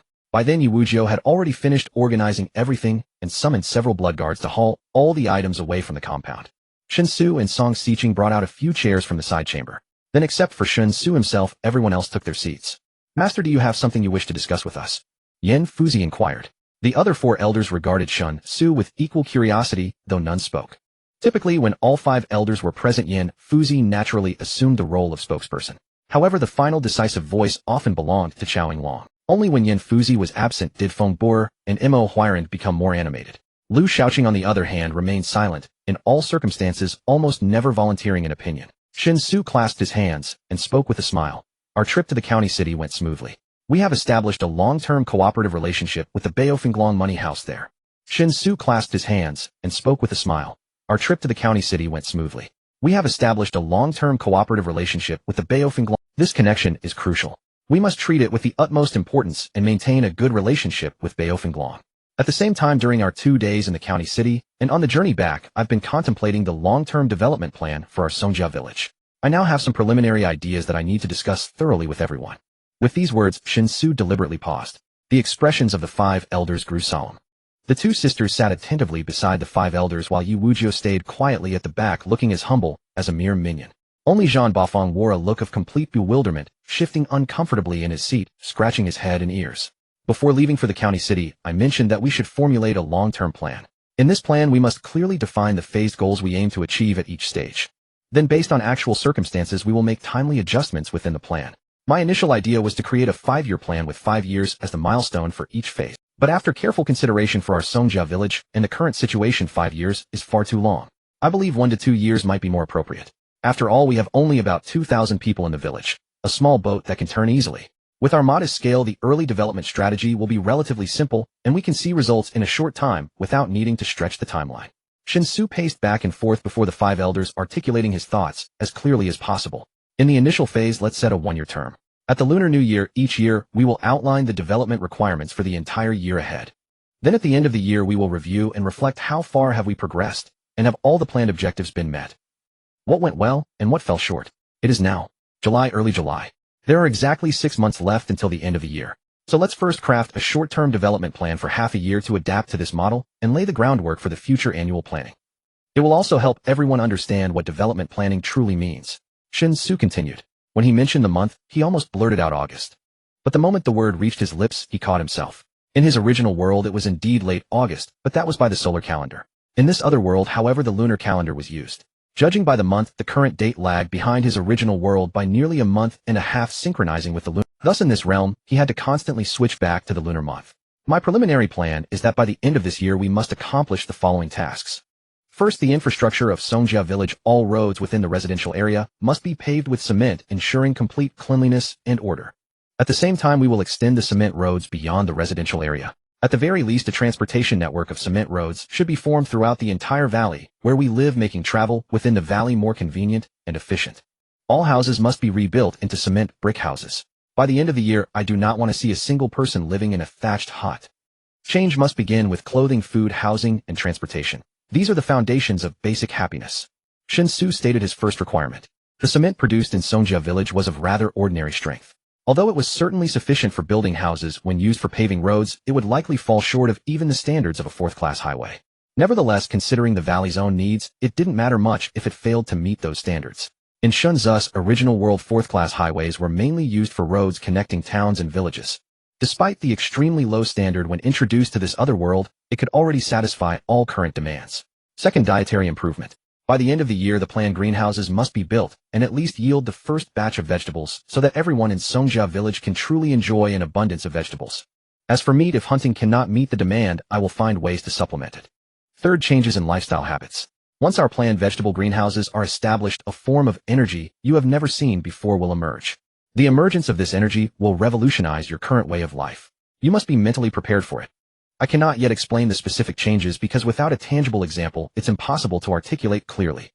Only after you have seen and used the actual product will you have a detailed concept and understanding.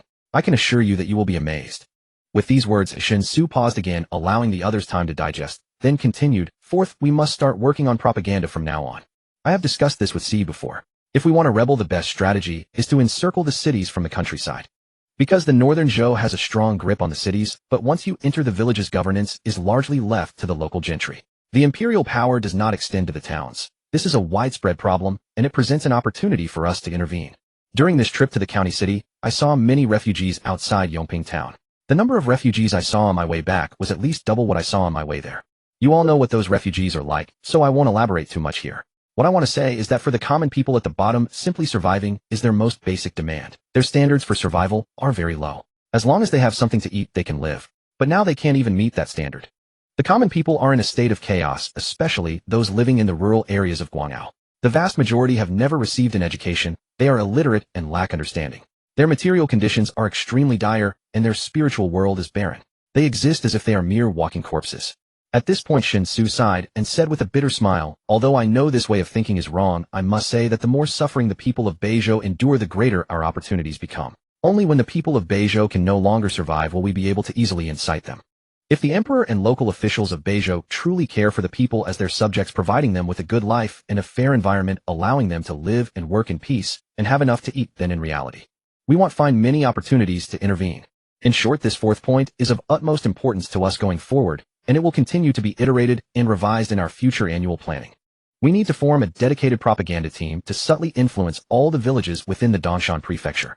We need to devise a set of theories that the common people can understand and believe in, with slogans that can provide them with a spiritual pillar, fostering a sense of individual worship, such as portraying myself as a savior sent from the heavens to rescue them from their dire straits.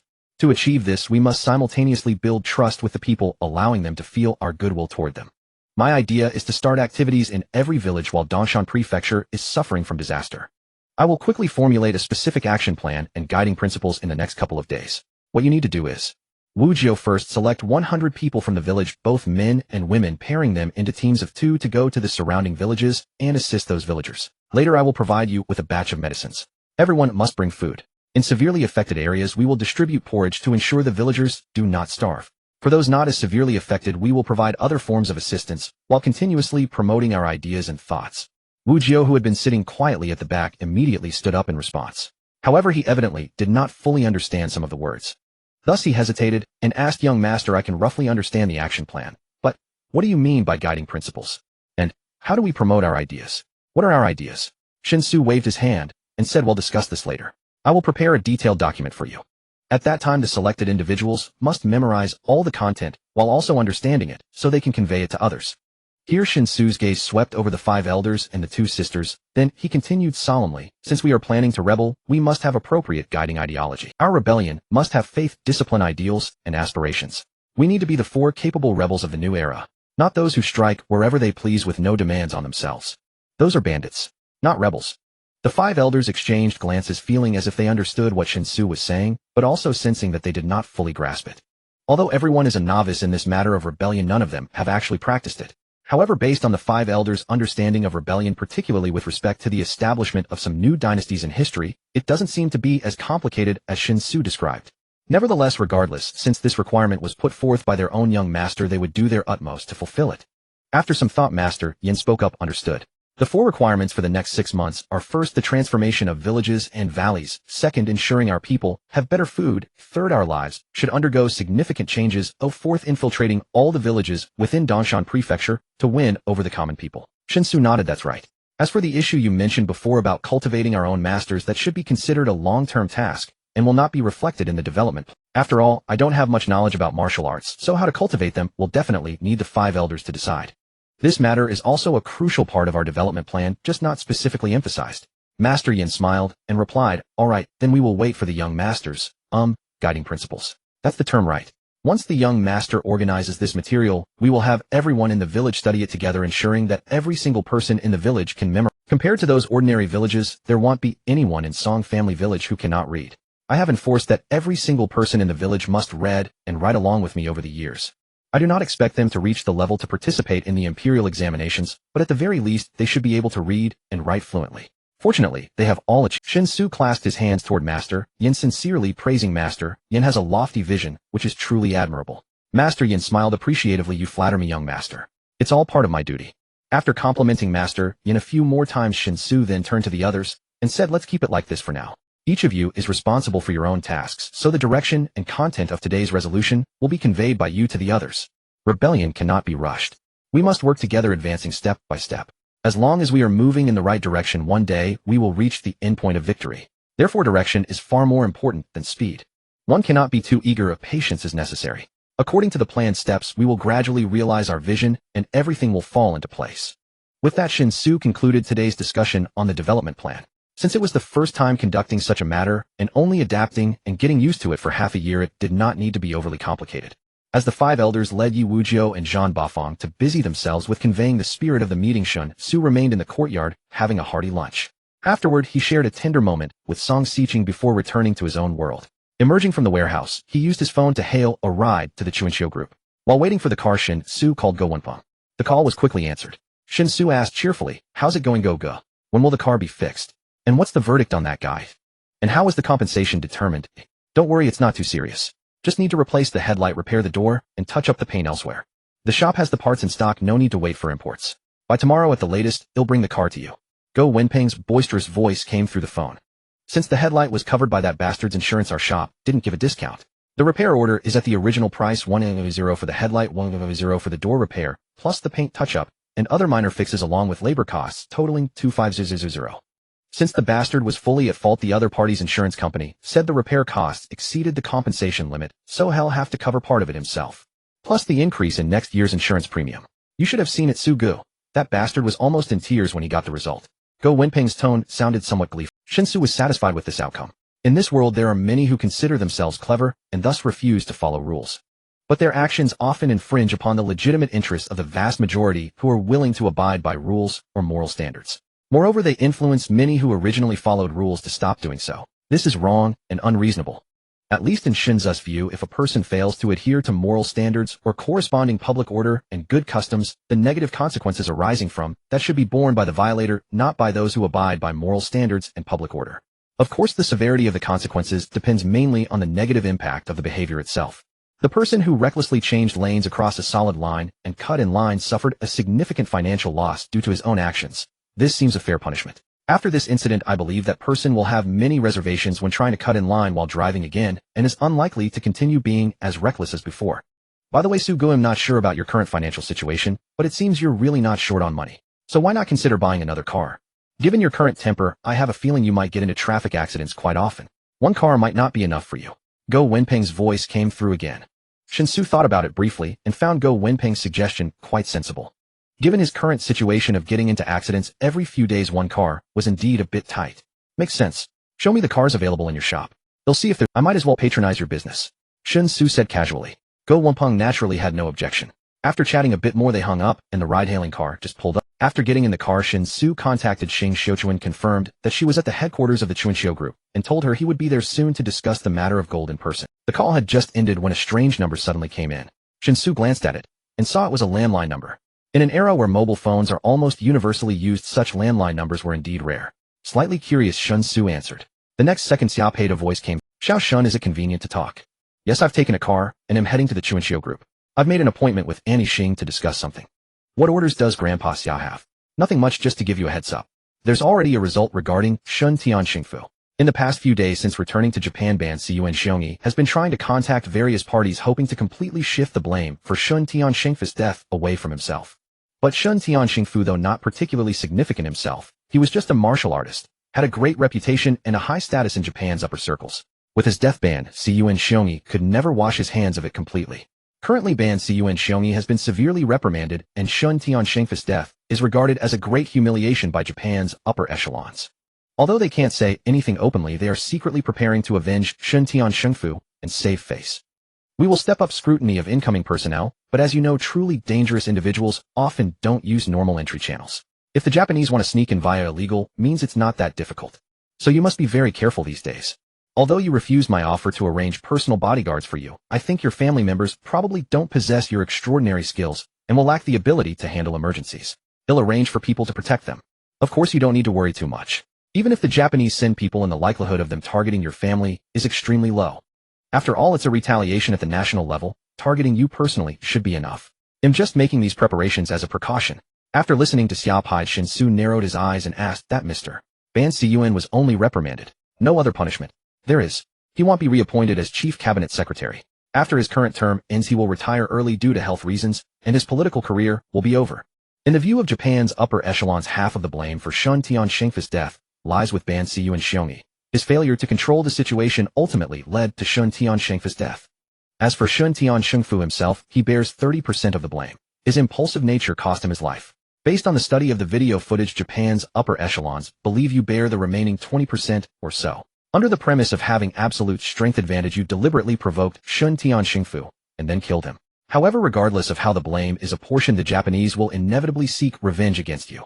When discussing internally, they might evaluate this matter very objectively, but when it comes to actual action, they will never be objective. Shen Xu replied, I understand. Thank you for the warning, Grandpa Xia. The special vehicle quickly arrived outside the headquarters of the Chuanxiu group. After getting out of the car, Shen Xu paid on the app, glanced around, ran to a corner, and took out an ancient box he had previously stored in the subspace, then filled it with the 500 kilograms of gold. The box was one of those found by Yu Wujiao in the other world. Shen Xu had stored several boxes in the subspace for convenience when handling the gold. If the 500 kilograms of gold were melted into solid gold blocks, it would roughly form a cube with dimensions of 29 centimeters on each side. Such a volume is indeed very small.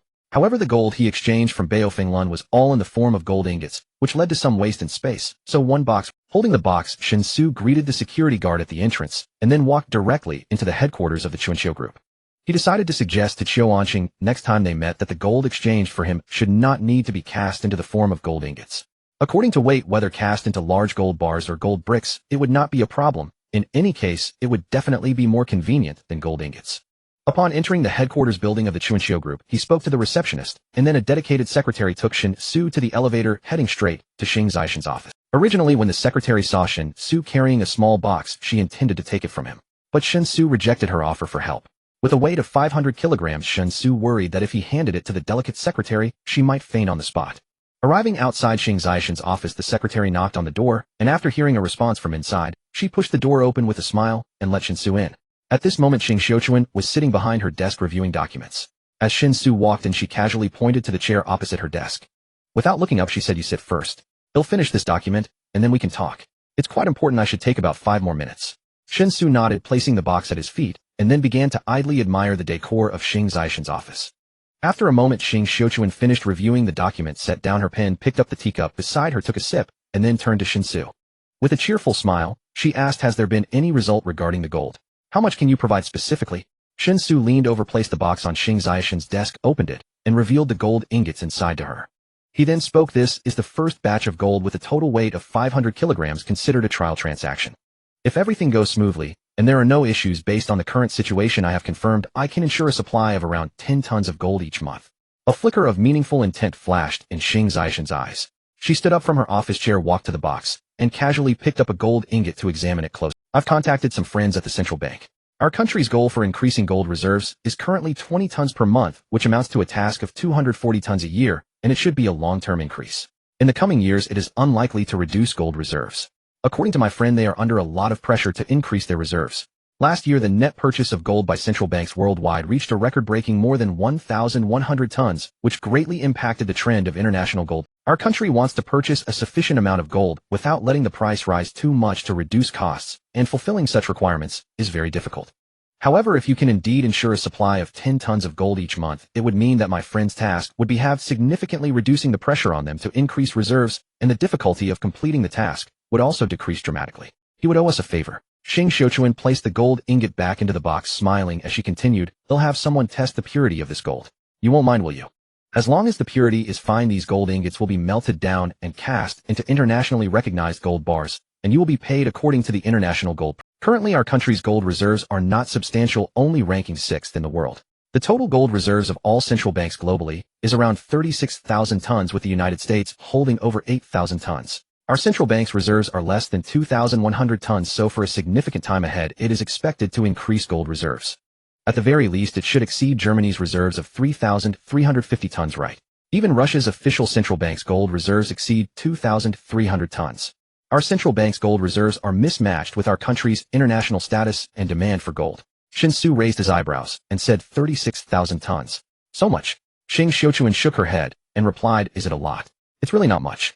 According to incomplete statistics, the total amount of gold mined globally has reached nearly 200,000 tons. Almost half of that, about 100,000 tons of gold, has been made into various gold jewelry. This means that the gold reserves held by central banks worldwide only account for about 18% of the total amount of mined gold. Therefore, if you can stably provide 10 tons of gold each month, it would be significant for my friend." Shen Xu nodded and said, "Aunt Xing, please rest assured I have confirmed on my side that it is unlikely to have problems. However, aside from gold, I need to purchase a large quantity of industrial silver, which will require Aunt Xing's help. Because the monthly demand will reach around 100 tons without Aunt Xing's assistance, it would be impossible for me to purchase such a large amount of industrial silver. The quantity is too great, and the problem is difficult to solve." Xing Xiuquan was surprised. 100 tons. So much. And you need 100 tons every month. This. Xiaoshan, may I ask what you need so much industrial? Of course, if it's inconvenient for you, you don't have to tell me. I'm purely curious. Shen Xu cleared his throat and said, "It really isn't convenient." Xing Xiuquan helplessly replied, "All right, but let's clarify in advance that 100 tons a month is too much. Although I can find purchasing channels, such a volume will definitely lead to an increase in the price of industrial silver. You need to be mentally prepared." Shen Xu immediately nodded and said, "Aunt Xing, don't worry, I understand. By the way, since you're back, why don't you finalize the procedures for leasing the island?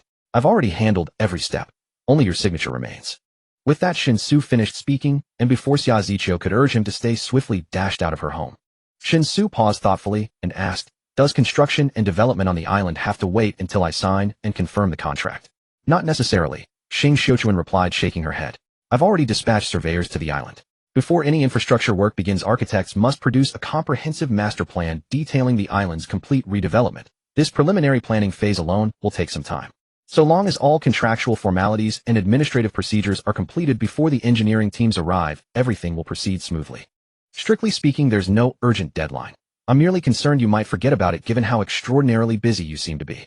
"Busy I certainly am," Shen Xu replied with a smile, "but forgetting about purchasing the island, that's highly unlikely. Since timing isn't pressing, I'd like to return home first. It's been quite some time since my last visit, and my younger sister's semester starts soon. I plan to take her back before school resumes, buy our parents a new home, and significantly improve their living conditions." "That's perfectly fine," Xing Xiuquan nodded. "Oh, by the way, have you found an accountant for your company yet? Under no circumstances should you hire an outsourced bookkeeping firm. Our intercompany transactions involve extensive financial camouflage, complex, and many items purchased from you cannot be recorded under their true nature in official accounts. Therefore, the books must be meticulously balanced. I'll handle government oversight to ensure no audit probes into your financial dealings. But your company's internal accounting cannot remain my responsibility indefinitely. Nor can we trust third-party firms. In this digital age, even a single data leak could place us at severe disadvantage. Even if we suppress the fallout, we'd still be reacting rather than acting. Even my father-in-law wields extraordinary influence. Yet certain matters must never see the light of day. The nominee shareholding arrangement shields you from most complications, but not all. You must understand that clearly." "Yes, Aunt Xing. I fully understand, Shen Xu responded immediately. We've already selected our accountant, my younger sister, who was recently admitted to the accounting department at Wanghai University of Finance and Economics. She'll assume the role. After all, though our intercompany capital flows are massive, the underlying transactions themselves are remarkably straightforward, hardly complex at all. One person should manage. Still, once she assumes responsibility, she'll need guidance from your team. She has no prior experience in finance. Should any oversights occur, I sincerely hope you'll extend your patience and support. Shen Xu readily agreed, expressing no reservations about Shen Xu's choice. At such a sensitive position, trust outweighs competence, by far. Moreover, no tax optimization maneuvers are required between our two companies. The accounting entries themselves are exceptionally simple, demanding little specialized expertise. They exchanged a few more remarks before Shen Xu rose to take his leave. Shen Xu personally escorted him to the entrance of the corporate headquarters. Learning his car was undergoing repairs, she summoned her personal driver to take him home. En route, Shen Xu called his sister Xinya to inquire about Zhang Min and Zhang Min's mother over the past 2 days.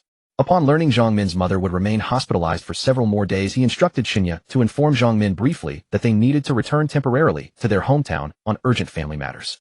When Xinya learned Shen Xu planned to purchase a home for their parents before her semester began, she instantly agreed, thrilled.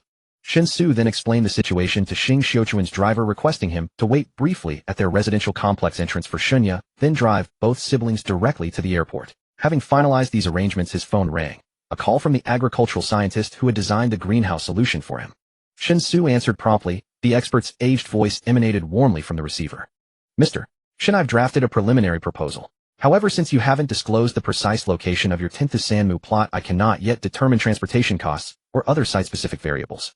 Thus, based solely on the parameters you provided, I adopted a conservative estimation framework, assuming simultaneous cultivation of vegetables and fruits. Annual yield per mu should reach approximately 10,000 jin. Hearing this, Shen Xu felt utterly surreal. Wait, did you say 10,000 jin per mu? Ah, yes, 10,000 jin annually, Mr. Shen. Please don't rush. I know that figure may sound modest, but it reflects the most cautious projection. Should all conditions align optimally, yields could realistically reach 15,000 jin per mu per year. Shen Xu instinctively inhaled sharply. 10,000 jin, modest. Was greenhouse horticulture truly this prodigious? Conventional farmland barely yielded 1,000 jin of grain per mu. Yet vegetable and fruit cultivation could multiply output over tenfold. Though raised in modest circumstances within a county town, Shen Xu possessed virtually no rural knowledge, and was genuinely stunned by this figure. This implied his vision, to convert Songjia village's entire 10th Sanmu expanse into high-yield greenhouses, might be wildly excessive. May I ask, just out of curiosity, what's the average daily consumption of vegetables and fruits per person? Under normal circumstances, 1 jin of vegetables and half a jin of fruit per person per day suffices for nutritional balance. Provided protein and staple foods meet recommended intake levels, otherwise caloric deficiency ensues. As the expert spoke, Shen Xu instantly began calculating in his mind. Songjia village consisted entirely of cultivators, whose dietary demands vastly exceeded those of ordinary people. If civilians consumed 1.5 jin daily, cultivators required at least 5 jin.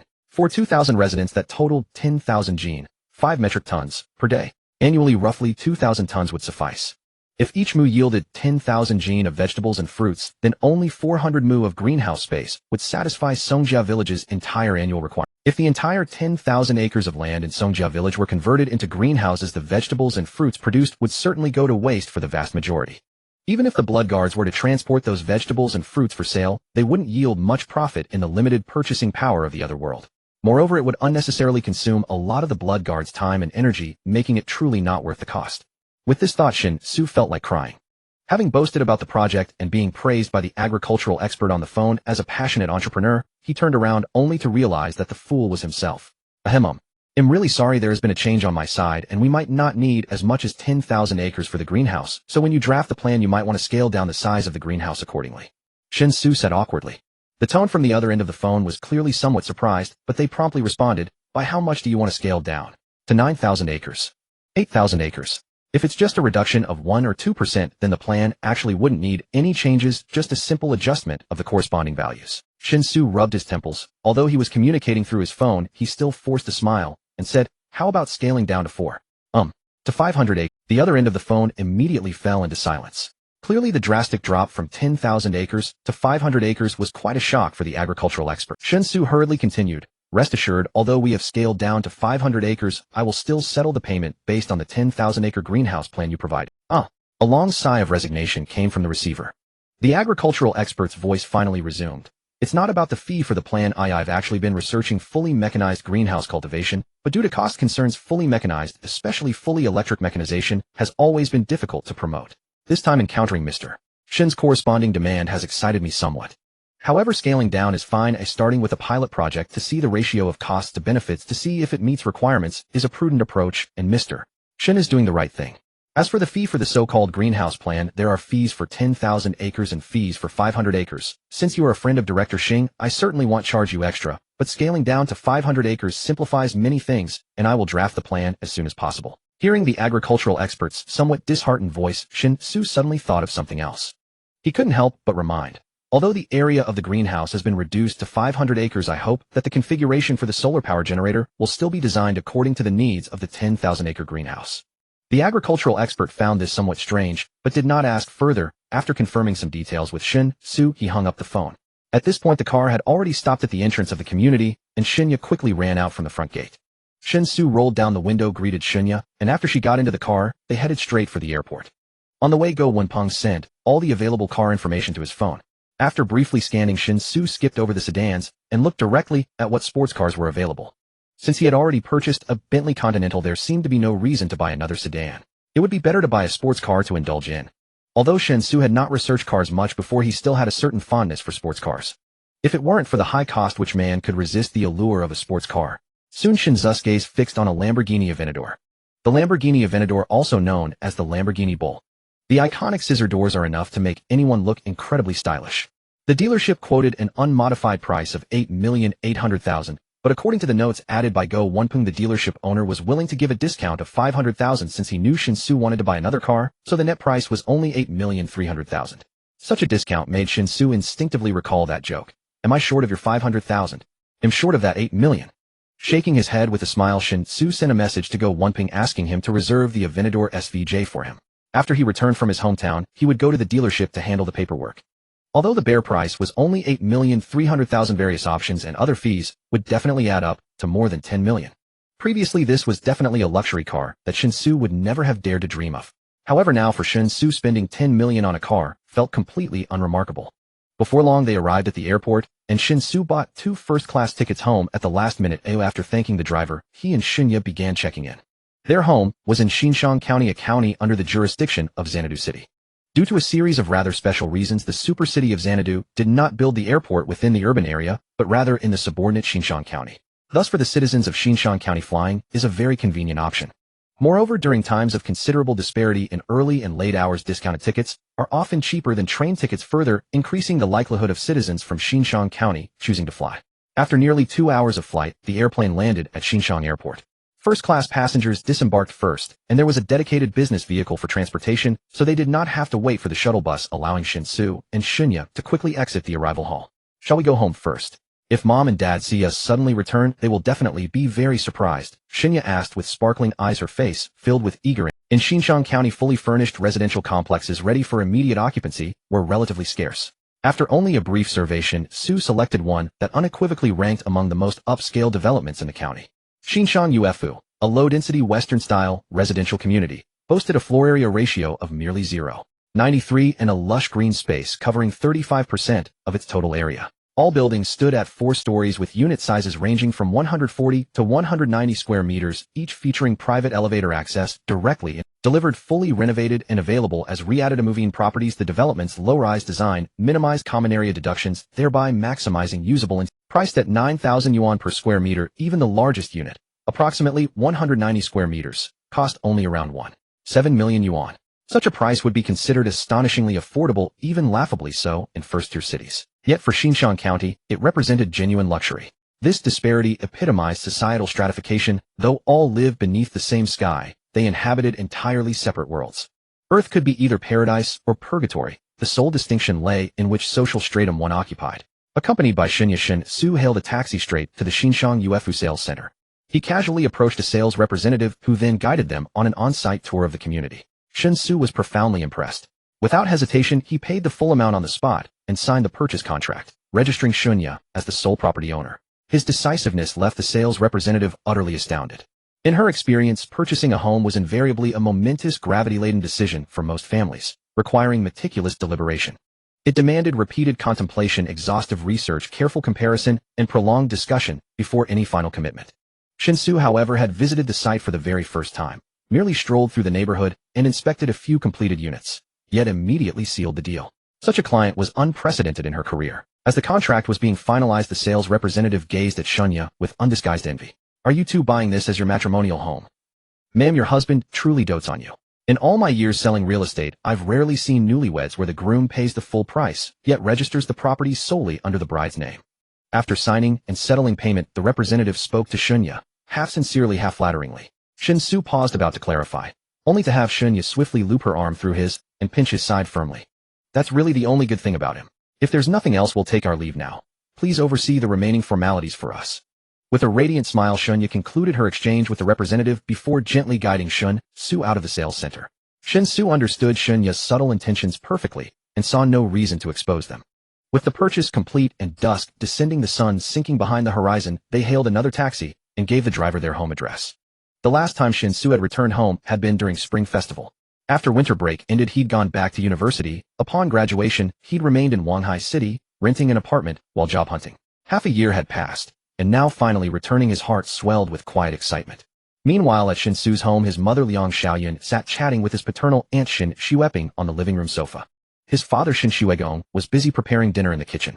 With relatives visiting, especially close kin, it was only natural they'd stay for an evening meal. Xinjiang's development is truly accelerating. Your brother-in-law and I opened a shop in Xanadu City earlier this year. Yet in just half a year, so many new residential projects have sprung up. Shen Xu sighed wistfully, adding, "Especially Xinjiang Ufu right in the county center. I passed by earlier and took a close look. The architecture is exquisite. Every building is a stunning 4-story Western-style residence surrounded by abundant greenery. I even asked around. The price per square meter reaches 9,000 yuan. Goodness! Apparently even the smallest unit spans 140 square meters, meaning the least expensive property still costs nearly 1.3 million yuan. It's staggering. Yet when one examines the craftsmanship, the neighborhood ambience, and the verdant landscape, one cannot deny that, though steep, the price reflects genuine value." Liang Xiaoyun chuckled. "Those residences are built for the wealthy, not for ordinary folks like us. Our old apartment sells for only 4,000 yuan per square meter, 76 square meters total, valued at a mere 300,000 yuan. That wouldn't even cover their down payment." Shen Xu sighed helplessly. Indeed, how could ordinary residents of Xinjiang afford 9,000 per square meter? Now I regret it.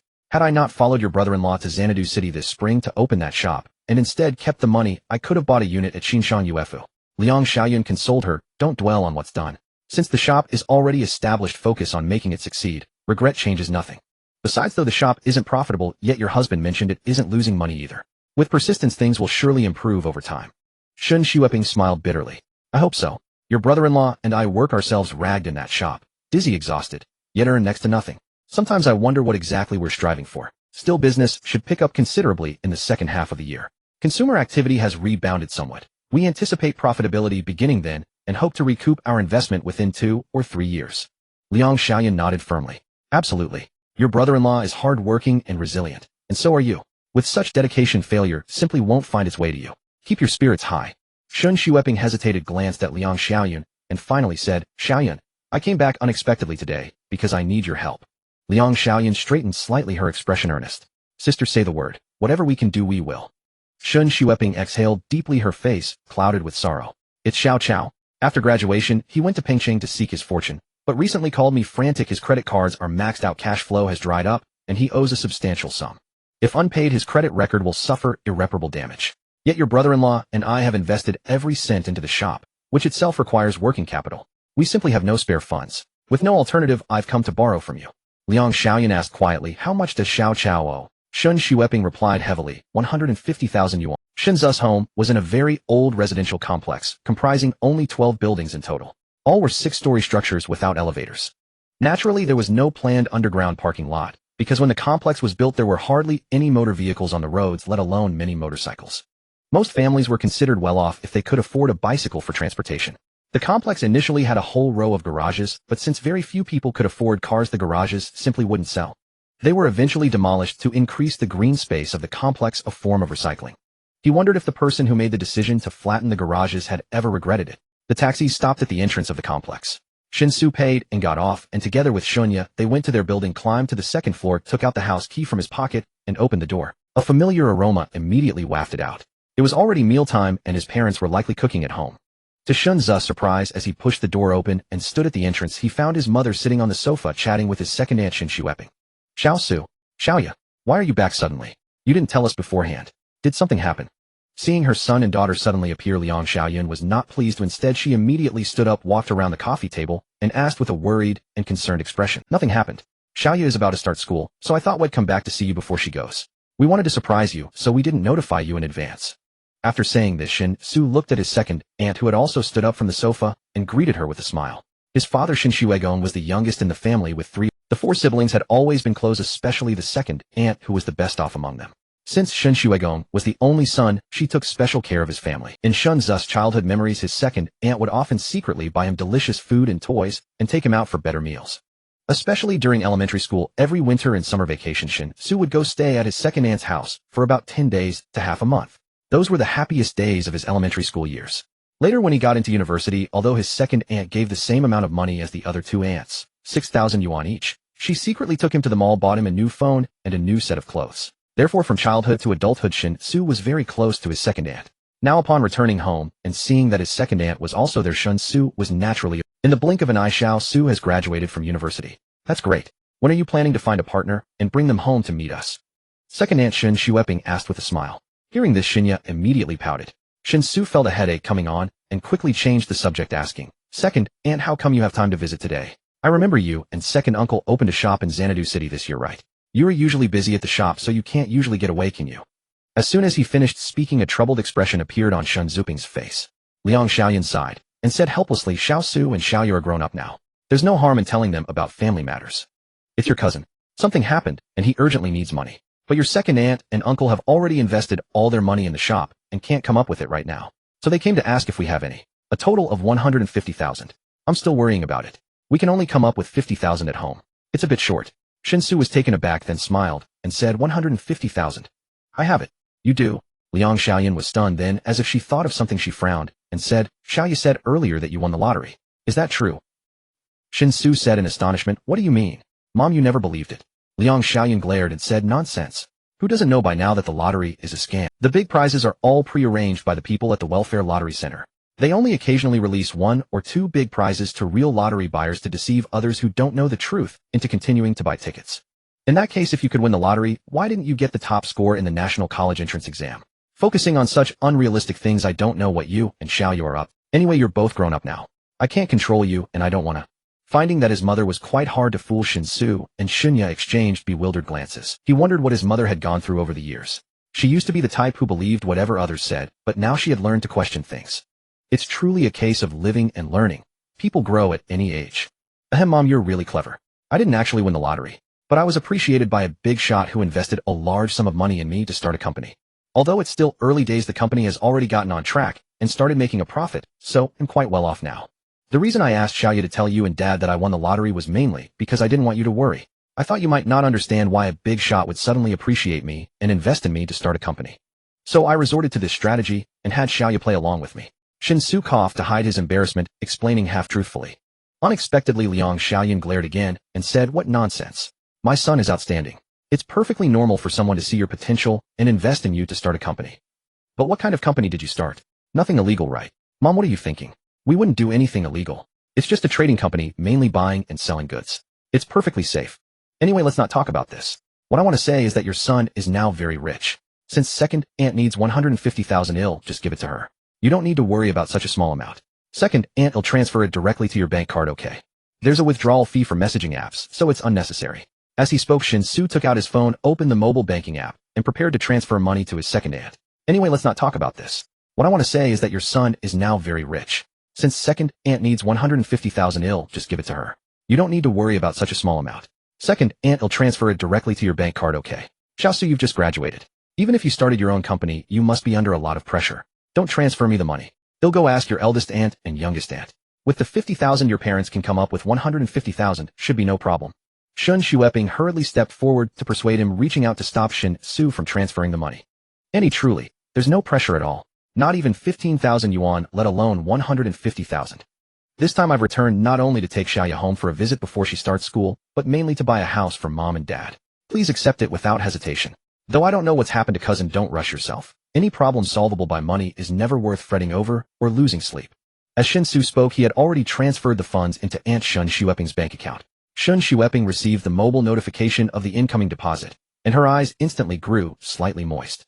She took a deep breath, deliberately steadying her emotions, and said earnestly, "Xiao Su, Auntie will repay you as soon as possible. Business at the shop hasn't been thriving lately. We've only just managed to break even, but the trend is steadily improving. I'll strive to repay you by spring festival." Shen Xu waved his hand. "Auntie, truly there's no urgency. This sum makes no difference to me whatsoever. Use it freely. Later, once Mom and Dad move into their new home, come with us to see it for yourself. You'll know I'm not boasting. In short, rest assured from now on no one in our family will ever need to worry about money again." "A new house? What new house?" Liang Xiaoyan frowned. Shen Xu chuckled. "It's for you and Dad. The Xianshang Ufu residential complex right in the county central district. Do you know that?" Shen Xueping exclaimed in surprise. "Xianshang Ufu? Of course I know it. I was just chatting with your mother about it earlier. They say the construction quality is exceptional. It's just prohibitively expensive. Here in Xianshang, prices have soared to 9,000 yuan per square meter. Yet the unit layouts, landscaping, and overall community planning are so captivating. They stir genuine affection at first glance. Expensive, but undeniably worth it." Shen Xu nodded in agreement. "The neighborhood truly is outstanding. Though here in Xianshang such quality is astonishingly affordable. In a first-tier city, a residence like this, located in the core urban district, would cost no less than 10 or 20,000 yuan per square meter.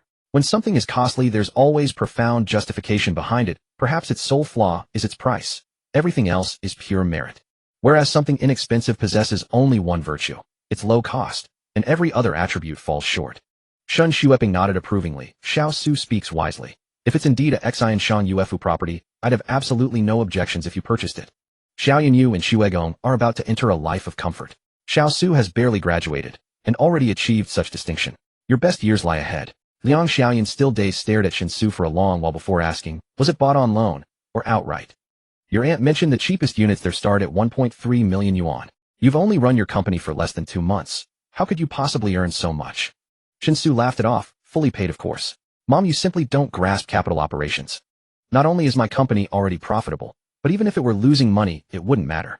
So long as it commands valuation and investors are willing to inject funds at that valuation, acquiring equity while permitting me partial cash out, I am by definition wealthy. How much precisely that influential investor committed? Well, I won't tell you, lest you lose sleep. Suffice it to say, it's an astronomical sum. Even the permitted cash-out portion is staggeringly generous, so rest assured our family will never again know financial anxiety." Liang Xiaoyan scrutinized Shen Xu up and down. Though she grasped little of his explanation, she asked no further questions. She simply patted his back and said warmly, "What you young people devise is beyond my comprehension. So long as you're confident it's sound, that's enough. You've bought the house, that's settled. It's your own money, yours to spend as you wish, but neither your father nor I will live there." At these words, seeing her son open his mouth to protest, Liang Xiaoyan shot him a sharp glance. She continued, "Listen carefully, your father and I have lived in this neighborhood for decades. Our neighbors are like family, everyone on the street knows us, and we feel utterly at ease. Should we truly relocate to that Xianshang Ufu, though the accommodations would be luxurious, we'd know no one. Who would we chat with? Whose door would we knock on? What meaning would life hold then? No matter how comfortable the residence, no matter how splendid the compound, it would feel to us like living inside a coffin, stifling, joyless. We appreciate your filial devotion, your father and I accept it wholeheartedly. Is that acceptable?" Shen Xu sighed helplessly, turning pleading eyes toward Shinya. She merely spread her hands and shrugged, powerless to intervene.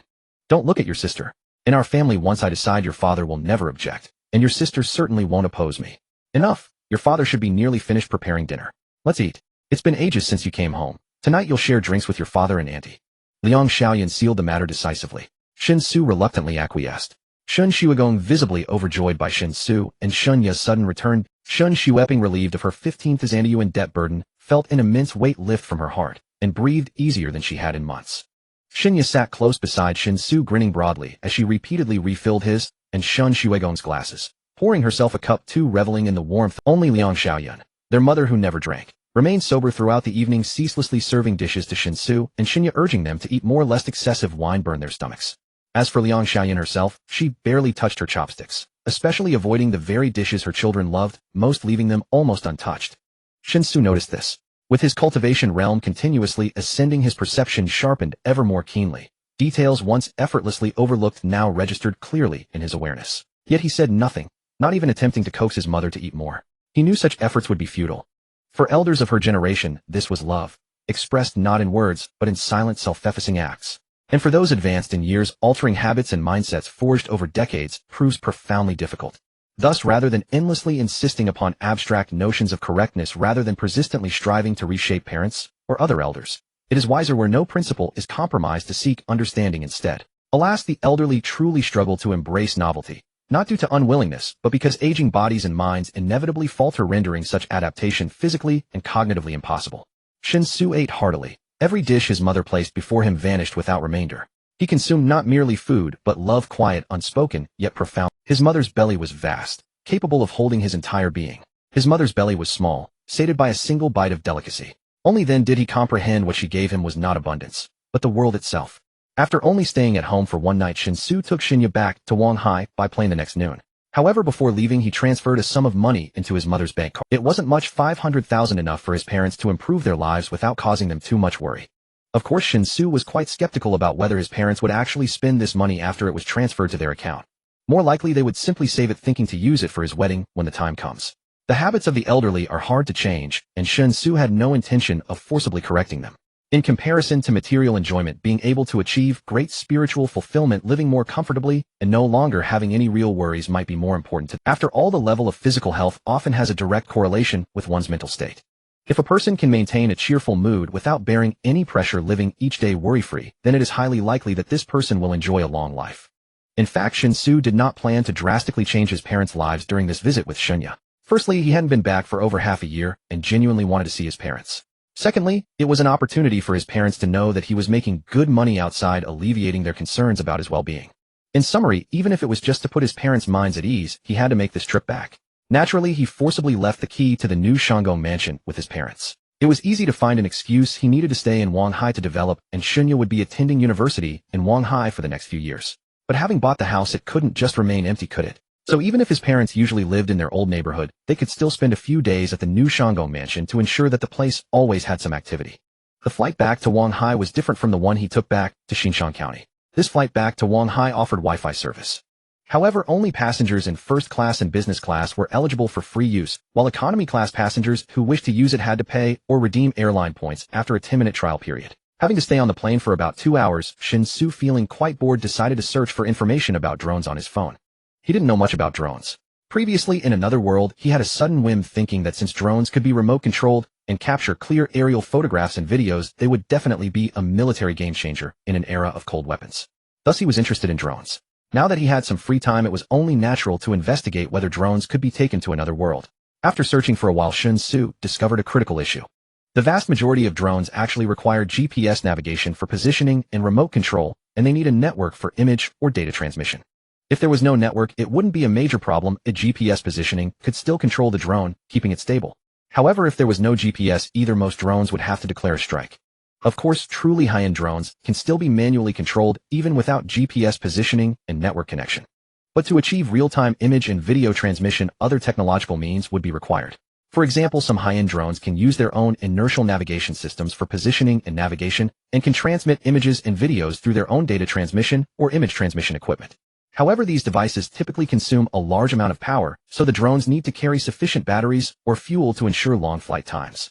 Moreover, the lack of GPS and network can severely impact the flight efficiency and safety of the drone, making it extremely challenging for the operator to manually control. After finding out these issues, Shen Xu specifically added a customer service from an online store selling high-end drones on a shopping platform, confirming the validity of the above. Now Shen Xu couldn't help but fall into a dilemma. It seemed usable, but the specific usage process was fraught with too many uncertainties. Just bringing the high-end drone to another world, selecting suitable personnel among the blood guards, and then learning and adapting to the manual control of the drone would likely take quite a bit of time. Some high-end drones would inevitably be damaged due to improper handling during this period. Of course, the economic cost was not a concern. He currently had more than enough money. What truly needed consideration was the power consumption issue. So trying out high-end drones was feasible provided that the solar power generation units began operating in the other world so that sufficient energy reserves could be supplied. Bro, I've started looking at professional accounting books these days. Although I haven't reported yet, and school hasn't officially started, I am intensifying my studies in accounting-related courses. If your company has accounts that need handling, you can gradually give them to me, and I'll try to do them first. I feel the difficulty isn't too great. With theory plus practice, if I focus a bit, I might be able to really get the hang of it in 2 to 3 months. Seeing Shen Xu finally turn off his phone screen, Xinye spoke up. So soon? Alright, I'll inform the partner company as soon as I get off the plane, and let their finance person guide you for a while. If you have any questions, just ask directly. Additionally, the transactions between my company and the partner company will involve some discrepancies between the account content and the actual goods. You don't need to worry too much. As long as the accounts are fine, then there are no issues. As for other problems, the partner company will handle them. What you need to do is manage the accounts normally and conduct regular tax reporting. All transactions in the company are legal and compliant. Shen Xu nodded in agreement. Shinya tilted her head to look at him and asked in confusion, what discrepancies between account content and actual goods? What exactly are you selling, bro? Don't tell me you're selling drug-making materials. I heard this stuff could be sold to America a few years ago, but with the establishment of a joint law enforcement system between America and our country regarding such matters, those who dared to do so are basically done for. Shen Xu couldn't help but roll his eyes and said, what nonsense are you talking about? I'm just trading some local specialties. The reason for the account content to be processed is due to the partner company's requirements. In short, it's definitely not illegal, so don't worry. Shinya looked skeptical, seeming not to fully believe Shen Xu's explanation. After the plane arrived at Wanghai, Shen Xu asked Shinya to take a taxi home first while he called Shen Xu and then headed to Chuanxiu Group. Taking advantage of the free time today, he intended to complete all the procedures for leasing the island. Once the island's renovation was fully finished, he would have a truly private domain of his own. Taking advantage of the free time today, he intended to complete all the procedures for leasing the island. Of course, considering the Xia family's prior history of arranging professionals to monitor him, he would definitely conduct a thorough inspection of the island after its renovation was complete, to ensure that Shen Xu did not pull any tricks during the island's renovation. Though considerable trust had been established between him and the Xia family, no matter how great the trust, reasonable vigilance must be maintained. Relationships between people are often difficult to fathom. Some are true bonds of life and death, while others may last a lifetime simply because neither party has given the other a chance to betray. On the way to Chuanxiu Group, Shen Xu called Xia Ziqiu to inform her that the matter of her wanting to learn martial arts had made progress. He asked when she would be available so he could explain it to her in detail. Xia Ziqiu on the other end of the phone immediately became excited. She asked urgently where Shen Xu was. Upon learning that Shen Xu was heading to Chuanxiu Group, Xia Ziqiu immediately said to wait for her there, that she would ask for leave and rush over. With that, she hung up directly. Her impatient reaction left Shen Xu rather stunned. He suddenly realized that he had underestimated just how much the prospect of true martial arts attracted Xia Ziqiu. Soon he arrived at the gate of Chuanxiu Group, entered the headquarters building with practiced ease, and took the elevator to Xing Zishan's office. Apart from Xing Xiuquan, Li Jianan was also in the office listening to Xing Zishan's instructions. As Shen Xu walked in, Xing Xiuquan greeted him with a smile. Xiao Su, let Jianan accompany you to handle the procedures. I've already told her everything to note. The Maritime Affairs Bureau is aware of the situation. You just need to go through the motions. Li Jianan bowed slightly to Shen Xu and said calmly, greetings, President Shen. I will be serving you from now on. If you have any requests during the process, please let me know directly, and I will do my best to meet all your needs. Shen Xu was a bit puzzled. He felt that the tone of her words seemed off. But he didn't dwell on it. He nodded to Li Jianan, then looked at Xing Xiuquan and said, Officer Xia will be coming over shortly. She has something to discuss with me and asked me to wait for her here. Xing Xiuquan was taken aback and asked curiously, Ziqiu, what does she want with you? Isn't she on duty now? She's taking leave to come here. Shen Xu thought for a moment and replied uncertainly, she should be taking leave. That's what I gathered from her call. Xing Xiuquan was even more puzzled. Frowning, she said, she usually values her duty shifts more than anything. Asking her to take leave for personal matters is like trying to kill her. Why is she suddenly taking leave to see you? What's going on between you? Shen Xu looked troubled and smiled wryly. Well, this is somewhat Officer Xia's private matter, I suppose. Why don't you ask Aunt Xing directly when she arrives? If she's willing to tell you, she naturally will. If she's not, would it be inappropriate for me to disclose it prematurely? Xing Xiuquan considered this and felt it was reasonable. She agreed and didn't press further. In raising Xia Ziqiu, she and her husband Xia Bingzhong had always adhered to the principle of full respect. At home, the three of them always interacted on an equal footing. Whether for big or small family matters, if Xia Ziqiu made a mistake, she had to apologize and take responsibility for the consequences. If it was her or her husband Xia Bingzhong's fault, they would unhesitatingly apologize to Xia Ziqiu, never feeling that apologizing to their daughter would undermine their dignity. This upbringing, while making Xia Ziqiu somewhat willful and spoiled due to her family conditions and environment, also made her remarkably upright in daily conduct. When she was wrong, she never shifted blame or made excuses. Before long, the door to Xing Zishan's office was knocked on again, and then Xia Ziqiu's graceful figure quickly pushed the door open and entered. After perfunctorily calling Xing Xiuquan mom, Xia Ziqiu stepped forward and directly linked arms with Shen Xu. Her face full of excitement, she said, I came the moment I got the news. Didn't make you wait too long, did I? Let's go. To my house. I'm going to drain you dry today. Shen Xu was speechless. He naturally understood that Xia Ziqiu meant she wanted to extract every bit of the martial arts knowledge he planned to teach. But the problem was Shen Xu didn't know that. Sure enough, as soon as Xia Ziqiu said that, Shen Xiaoxin's expression turned complicated. Clearing her throat, she probed, Ziqiu, do you have something going on with Xiao? Xiao Shun is about to head to the Maritime Affairs Bureau to sign the contract. If it's not urgent, why don't you stay and chat with Mom? Let Xiao Shen finish signing the contract first, then he can come back and go with you to handle your business. How about that? Xia Ziqiu was taken aback for a moment, then immediately shook her head. No, I can't wait. The Maritime Affairs Bureau isn't far from here. They'll drive him there to sign the contract. Once the contract is signed, it'll take him straight home. As for what it's about, Mom, it's a secret. When there's a result, he'll tell you, okay? I promise it'll be a surprise. Shen Xu gasped. She didn't think her daughter would give her a surprise. If anything, it seemed more likely to be a shock. All right, Mom, I won't keep you. Aren't we going to the Maritime Affairs Bureau? Let's go. No more delays. As she spoke, Xia Ziqiu had already linked arms with Shen Xu and started walking out of Xingzai. Li Jianan, who had been standing silently by the side, could only quicken her pace to follow. However, compared to before Xia Ziqiu's arrival, Li Jianan's mood had soured significantly because the intimate posture between Xia Ziqiu and Shen Xu made her feel deeply uncomfortable. Especially when she instinctively compared herself to Xia Ziqiu in her mind, Li Jianan realized that she was no match for Xia Ziqiu in any aspect. For the proud and ambitious Li Jianan, this was a devastating blow. For the first time since she could remember, she truly felt a sense of inferiority welling up. The distance between the Maritime Bureau and the Spring and Autumn Group headquarters is indeed not far. Moreover, with Xia Ziqiu in a state of urgency, she drove the Bentley with a certain dominance, effectively pushing the vehicle's performance to its limits while adhering to traffic regulations. Thus it took her less than 20 minutes to arrive at the Maritime Bureau. It was evident that the license plate of Xia Ziqiu's Bentley should be registered with various government or public institutions in Wanghai. In places with stricter checks, such as some military units, there might be a preliminary confirmation of the individuals inside the vehicle before allowing passage. However, ordinary government or public institutions are not so troublesome. As long as the license plate number is confirmed to be correct, they can generally pass through without obstruction. After parking, Xia Ziqiu turned off the engine and urged, I won't go in with you. Hurry up and finish the paperwork, come out quickly. He'll wait for you in the car. Shen Xu looked at Xia Ziqiu's anxious expression and felt that the situation was quite peculiar. He shook his head, no longer pondering it, and got out of the car with Li Jianan heading towards the office building of the Maritime Bureau. Sitting in the back seat of the Bentley, Li Jianan, who had remained silent the entire way, finally spoke up. No wonder you were so resolute in refusing me before without a hint of hesitation. It turns out you have already become involved with the young lady of the Spring and Autumn Group. Indeed, compared to the young lady of the Spring and Autumn Group, what am I? A vast difference. Shen Xu frowned and glanced at Li Jianan. He then noticed that Li Jianan had obviously dressed up carefully today. If one did not look closely, it would be hard to tell, as she had not applied heavy makeup.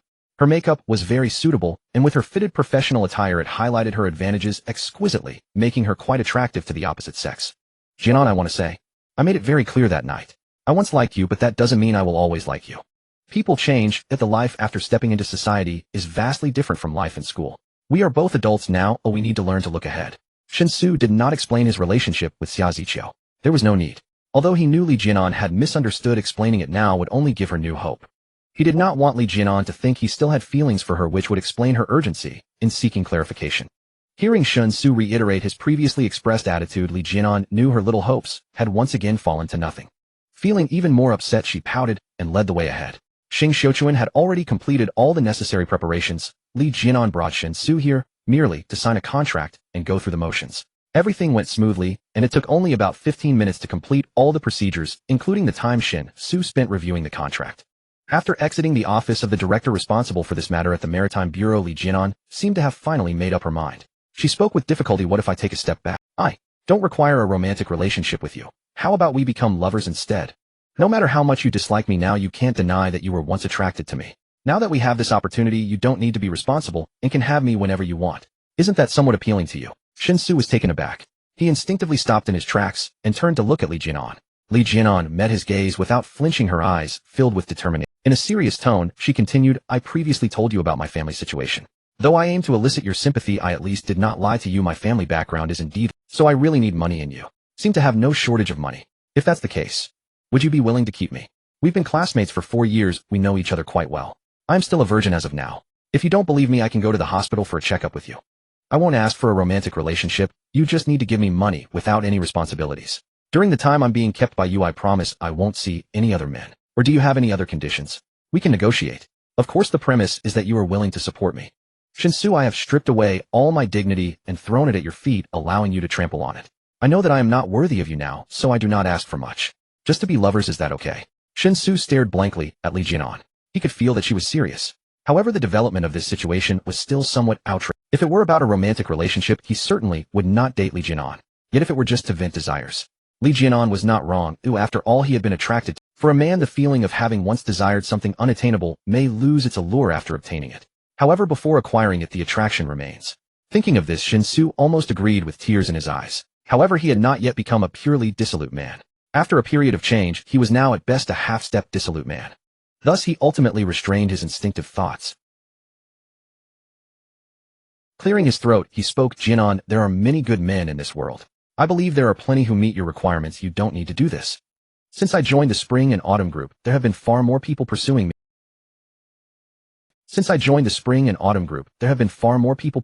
Than when I was in school. Whether single or married, they all try to curry favor with me.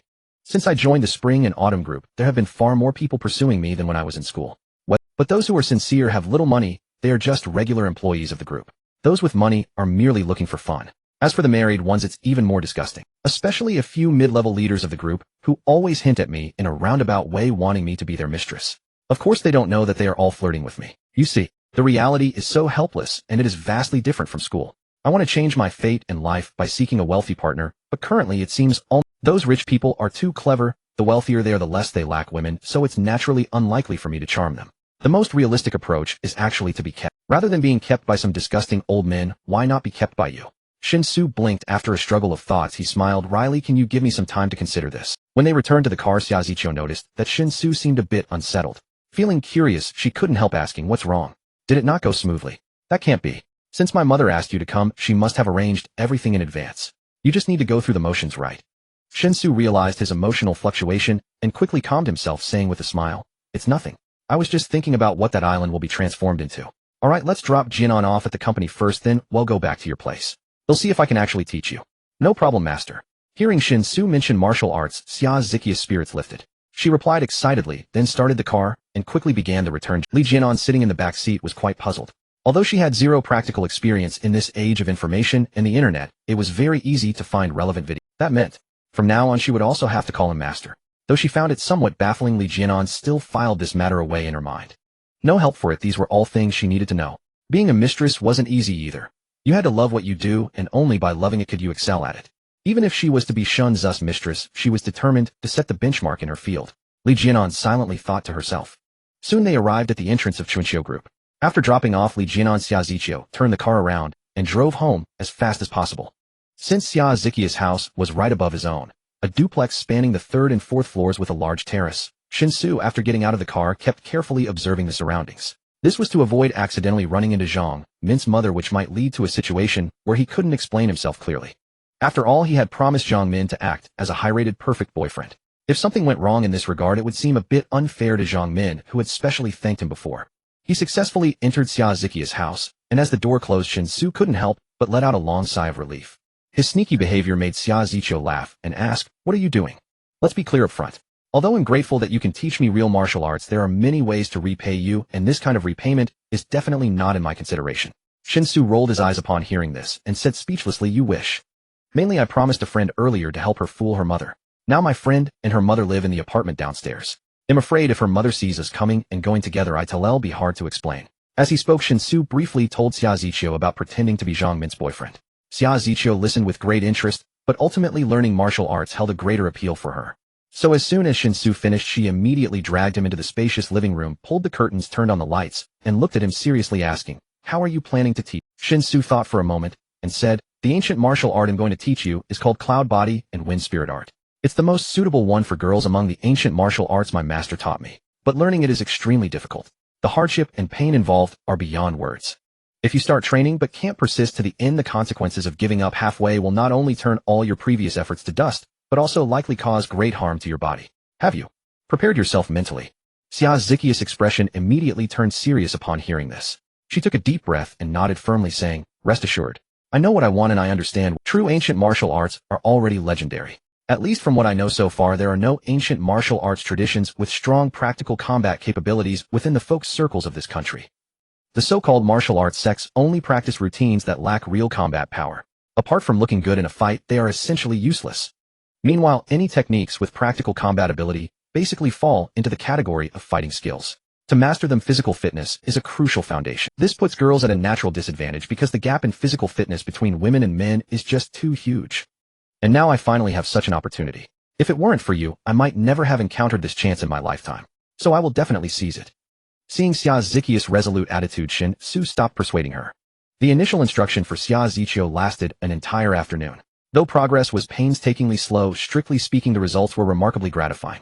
After all, Xia Ziqiu was merely an ordinary person devoid of the support of internal energy, and her receptivity to martial arts from another world could never be as exaggerated as Shen Xu's. If it weren't for the fact that the Yun Ti Feng Shun technique required no cultivation of internal energy whatsoever, with any other martial arts Xia Ziqiu wouldn't even have been able to grasp the merest superficiality. Yet precisely because it didn't require the interplay of internal energy, the Yun Ti Feng Shun technique imposed an absurdly high demand on the practitioner's physique. This barrier of extreme physical conditions was all-encompassing. It demanded not only a sufficiently robust and powerful body, but also ruthlessly stringent requirements for flexibility and other aspects. According to Shen Xu's estimation, should Xia Ziqiu manage to cultivate the Yun Ti Feng Shun technique to its pinnacle, she would not only possess combat power equivalent to a third-rank martial artist, but also enjoy a horrifying degree of bodily plasticity. It is common knowledge that yoga is a fitness exercise capable of greatly enhancing bodily flexibility. Yet compared to the Yun Ti Feng Shun technique, yoga is but a mere novice in the development of pliability. At its zenith, the Yun Ti Feng Shun technique would enable Xia Ziqi's body to become as supple as if it were utterly devoid of bones. With this realization, Shen Xu also came to understand why Liu Shaoqing had developed such an extraordinary martial skill. From an assassination perspective, this technique's shaping of the body indeed allowed Liu Shaoqing to accomplish many seemingly impossible assassination missions. For instance, concealing oneself in a box that seems utterly impossible to accommodate a person, then springing into action with sudden lethal force when the target appears, catching them completely off guard. Shen Xu could easily envision hundreds of similar methods of killing simply by simulating them in his mind. However, all those methods were feasible only under the developmental conditions of another world. In the context of modern society, there was no need for such complexity. A single sniper rifle taking the target's head from several kilometers away, it would be as easy as reaching into a pocket. Due to the peculiar nature of the Yun Ti Feng Shun technique, Shen Xu had to engage in extensive physical contact with Xia Ziqiu during the instruction. This hands-on teaching method, apart from turning the atmosphere between them immensely intimate, in just one afternoon yielded remarkably tangible results. Had he relied solely on verbal explanations and demonstrations, Xia Ziqiu would not only have failed to grasp even the surface of Yun Ti Feng Shun in a single afternoon, but might have taken months or even half a year just to understand what it actually was. Xia Ziqiu herself was well aware of this, so she harbored no resistance to Shen Xu's physical contact. Through these direct touches, she could clearly perceive the essence and most crucial aspects of the Yun Ti Feng Shun technique, thereby rapidly comprehending and understanding. Although mastery was still far off, it was only her first afternoon of practice, and such astonishing progress already left her utterly incredulous. Nevertheless, despite her acceptance for Xia Ziqiu, never in her life had she been so intimately close to any member of the opposite sex. True, Shen Xu had deliberately avoided her sensitive areas during the instruction. Not even a single accidental touch occurred, which filled her with immense appreciation and gratitude. Yet even so, the frequent contact in other areas left Xia Ziqiu with a flushed face and a heart brimming with shyness after the afternoon's first session. Do you want something to drink? Water, juice, wine? Hearing Shen Xu finally announce that today's lesson would end here, Xia Ziqiu breathed a sigh of relief and hurried toward the refrigerator in the living room, asking as she went. She was truly afraid that if he continued, she would lose her composure. After all, she was an adult. How could she remain unaffected after an afternoon of intimate contact? Moreover, Shen Xu's body was so athletic and well-proportioned, the sensation of contact was simply perfect. Even without any emotional foundation, the sheer physiological instinct made Xia Ziqiu feel as though she was on the verge of losing control. Many believe that lust is a trait exclusive to men. This view is incorrect. Both men and women are lustful. The difference lies in that male lust tends toward quantity, while female lust leans toward quality. This is related to the biological instincts embedded in our genes. Even the immense material security of modern society cannot alter this primal impulse. For if we trace the timeline back millions of years, when early humans first emerged, they lived a life of raw meat and blood. At that time, to ensure the continuity of the species, males instinctively mated with as many females as possible to maximize the number of offspring and increase the probability of their lineage's survival, layering multiple insurances. Females, on the other hand, would choose the strongest males to mate with. Since they could typically only bear one offspring at a time, they had to ensure the mating partner possessed a robust physique, thereby producing stronger progeny. To this day, the situation has not fundamentally changed. Most men still prefer to mate with as many women as possible. Most women still prefer stronger men. The only difference is that under the influence of the times, women's criteria for male strength have become more diversified. Physical strength has become a relatively secondary indicator, whether it be power, wealth, or appearance. Any attribute that reaches an absolute excess under universal values can potentially ignite a woman's intense desire. Of course, the above accounts for the majority, not all cases. Among 100 people, there are countless varieties. The world is full of exceptions. No, will pass. It's getting dark and I need to head home. Oh, I still have some things to take care of. Make sure you digest what I've taught you today. From now on, you must dedicate at least 3 hours each day to wholeheartedly practicing the Yun Ti Feng Shin technique. Additionally, based on your learning ability demonstrated today, I believe a half day of Hansen instruction per week is a reasonable interval. If all goes smoothly, in about a year, you should reach a level of considerable proficiency in the Yun Ti Feng Shin technique. With that, Shen Xu finished speaking, and before Xia Ziqiu could urge him to stay, swiftly dashed out of her home. Even Xia Ziqiu had developed a very peculiar feeling from the afternoon's physical contact. How could Shen Xu remain as calm as still water? However, in the past few days, Shen Xu had gained extensive combat experience from Song Xiqing. Perhaps he was still far from being a veteran, but at least he was no longer a novice. Therefore, Shen Xu's control over his body had greatly improved, which prevented him from revealing any embarrassing reactions in front of Xia Ziqiu.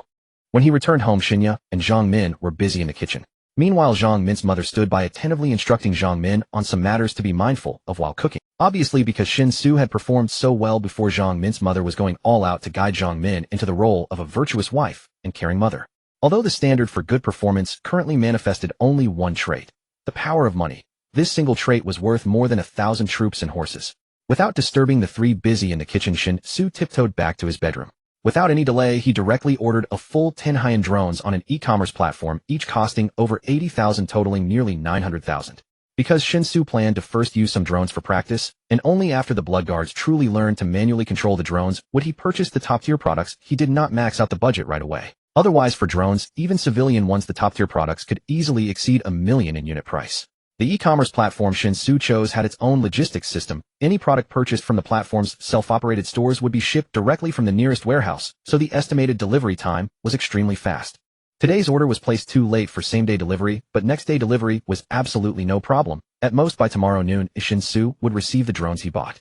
After finishing with the drones, Shen Xu began to focus on another truly important matter: writing the corresponding rebellion ideological guidelines for Songjia village.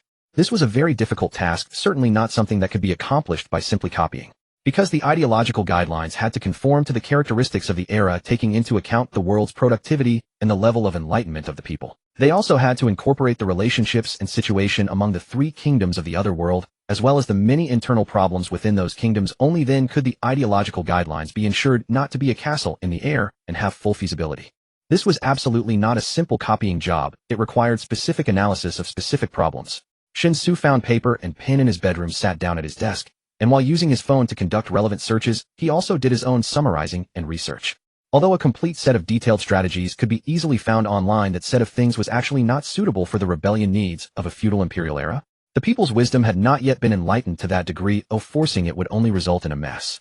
For ordinary farmers living in a feudal imperial era, almost all illiterate, talking to them about ideals and pursuits would be absolutely useless, far less effective than directly seizing the landlord's property and redistributing the land. Thinking of this, Shen Xu put his pen to the top of an A4 sheet and wrote carefully: general policy, surround the cities from the countryside and seize political power through armed guiding ideology, build high walls, stockpile ample grain, and delay proclaiming kingship. The handwriting was beautiful. Master Yan's teachings on calligraphy, though all about brush techniques, subtly improved his penmanship as well. Continuing to search on his phone, Shen Xu kept writing and drawing on the A4 paper while summarizing and concluding the content he had found. Content that truly fit the otherworld situation was kept. Content that didn't fit was modified, and if it couldn't be modified, it was directly discarded. After all, in China's 5,000 years of history since the Qin dynasty, slavery and feudalism completely collapsed and imperial autocracy prevailed. Hence, no dynasty lacked peasant uprisings from the lower classes. Although there was much dross, the occasional shining points when gathered together were still enough to accumulate soil into a mountain and water into an abyss. For example, those extremely loud slogans, many of them were full of the brilliance of wisdom. If a rebellion wanted to grow strong and create glory again, slogans were actually a crucial element.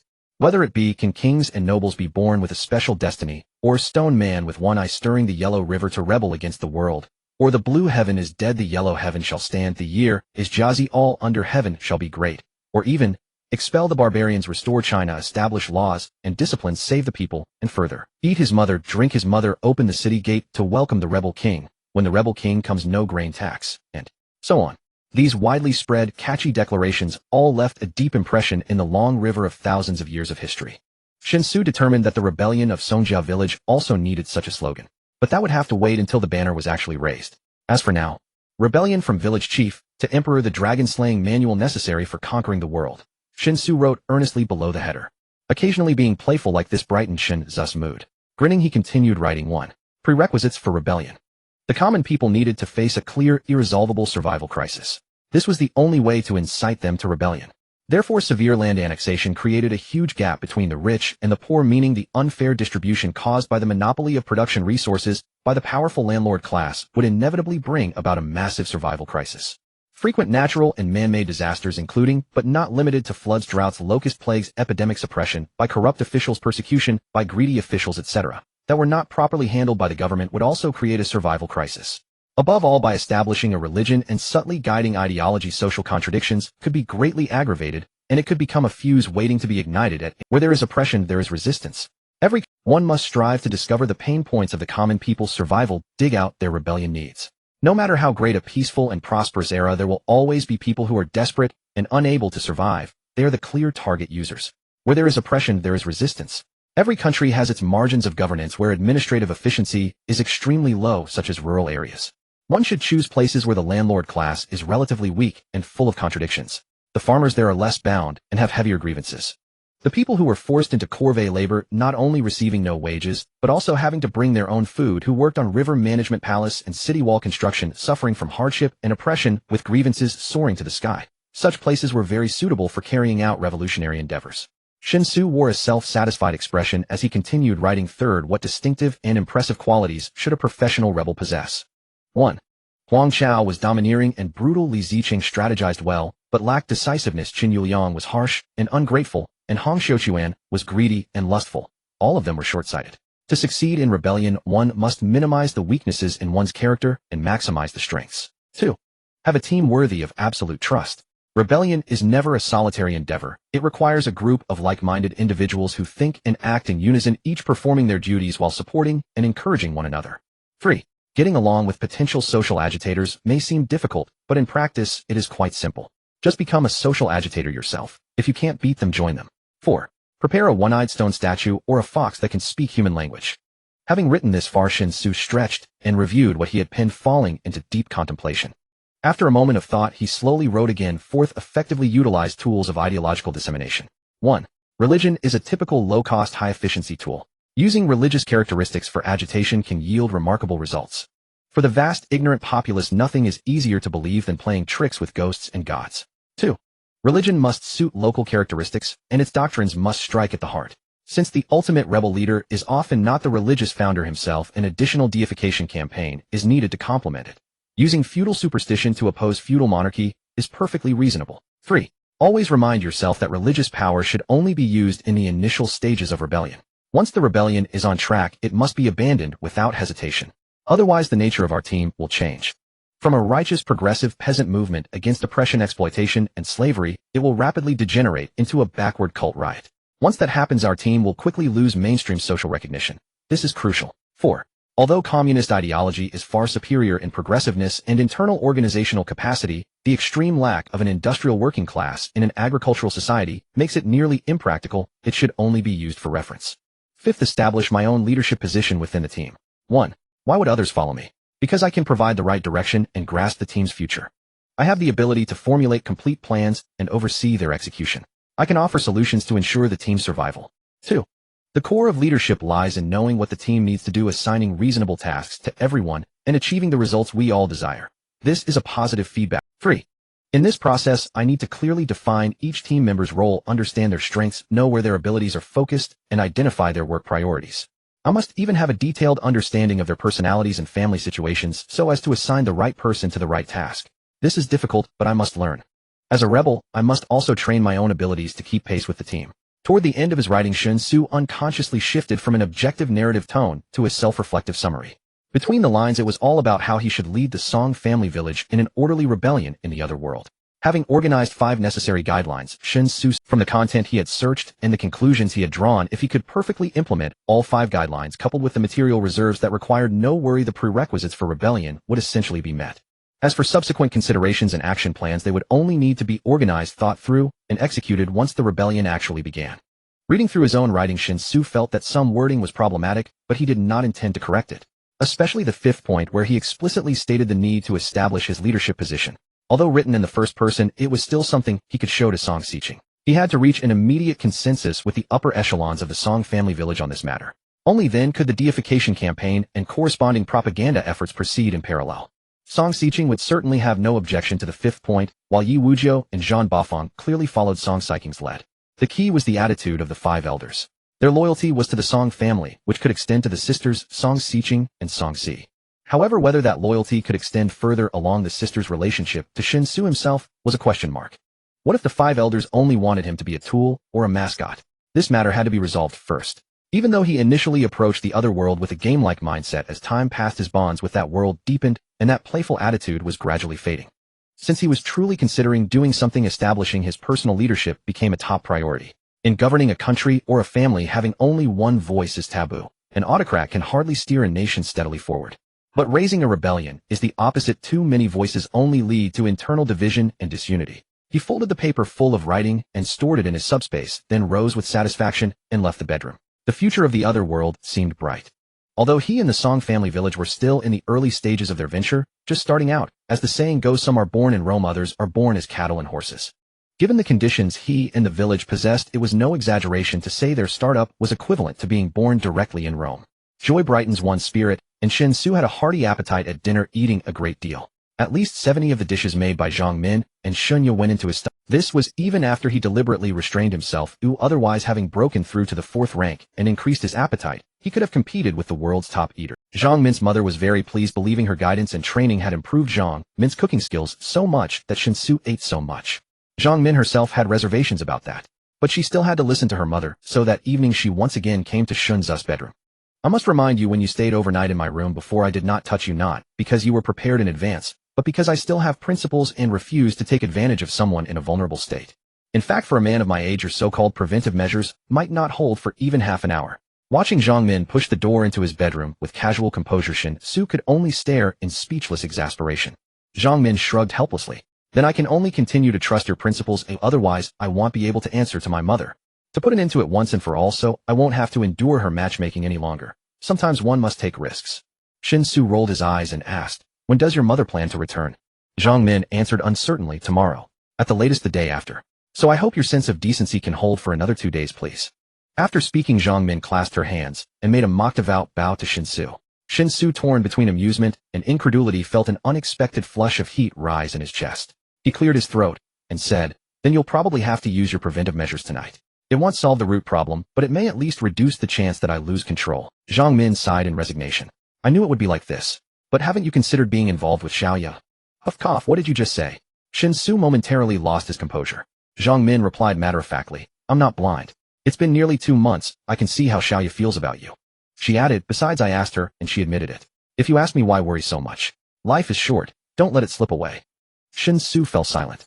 After a long moment he smiled wryly, you have a point. It's just that I can't seem to get past a certain mental hurdle. Of course I know such reservations are a little pretentious, so I'm trying to convince myself otherwise. That will take time, though I don't think it will be long. Zhang Min sighed. This is your life, and I shouldn't meddle, but seeing you two so tangled up makes me uncomfortable. Just live together. Why not skip the marriage certificate? If you and Xiaoya don't register, does that mean you won't be responsible for her? It's only a piece of paper, what real effect would it have on your relationship, eh? Just live together. Why not skip the marriage certificate? If you and Xiaoya don't register, does that mean you won't? Everything else is a matter of personal freedom. No one has the right to interfere, right? Besides, I recall a well-known game company owner who lived with several women at the same. Those women even bore him children, perhaps a dozen or more. He openly declared he wanted at least 50 children. That game company owner simply treated women as childbearing instruments. Why? Because he had money. He could throw money at things, and the women who bore his children consented willingly. And you? Surely you don't think you treat women worse than he does. Shen Xu fell into silence once more. But he soon caught on, looking at Zhang Min in puzzlement. Wait, I feel like you're here to persuade me. Did Xiaoya ask you to help sway me? Zhang Min's face stiffened for a moment, then she recovered and leaned toward Shen Xu with an ingratiating smile. It's not exactly persuasion. Mainly I think Xiaoyu is right.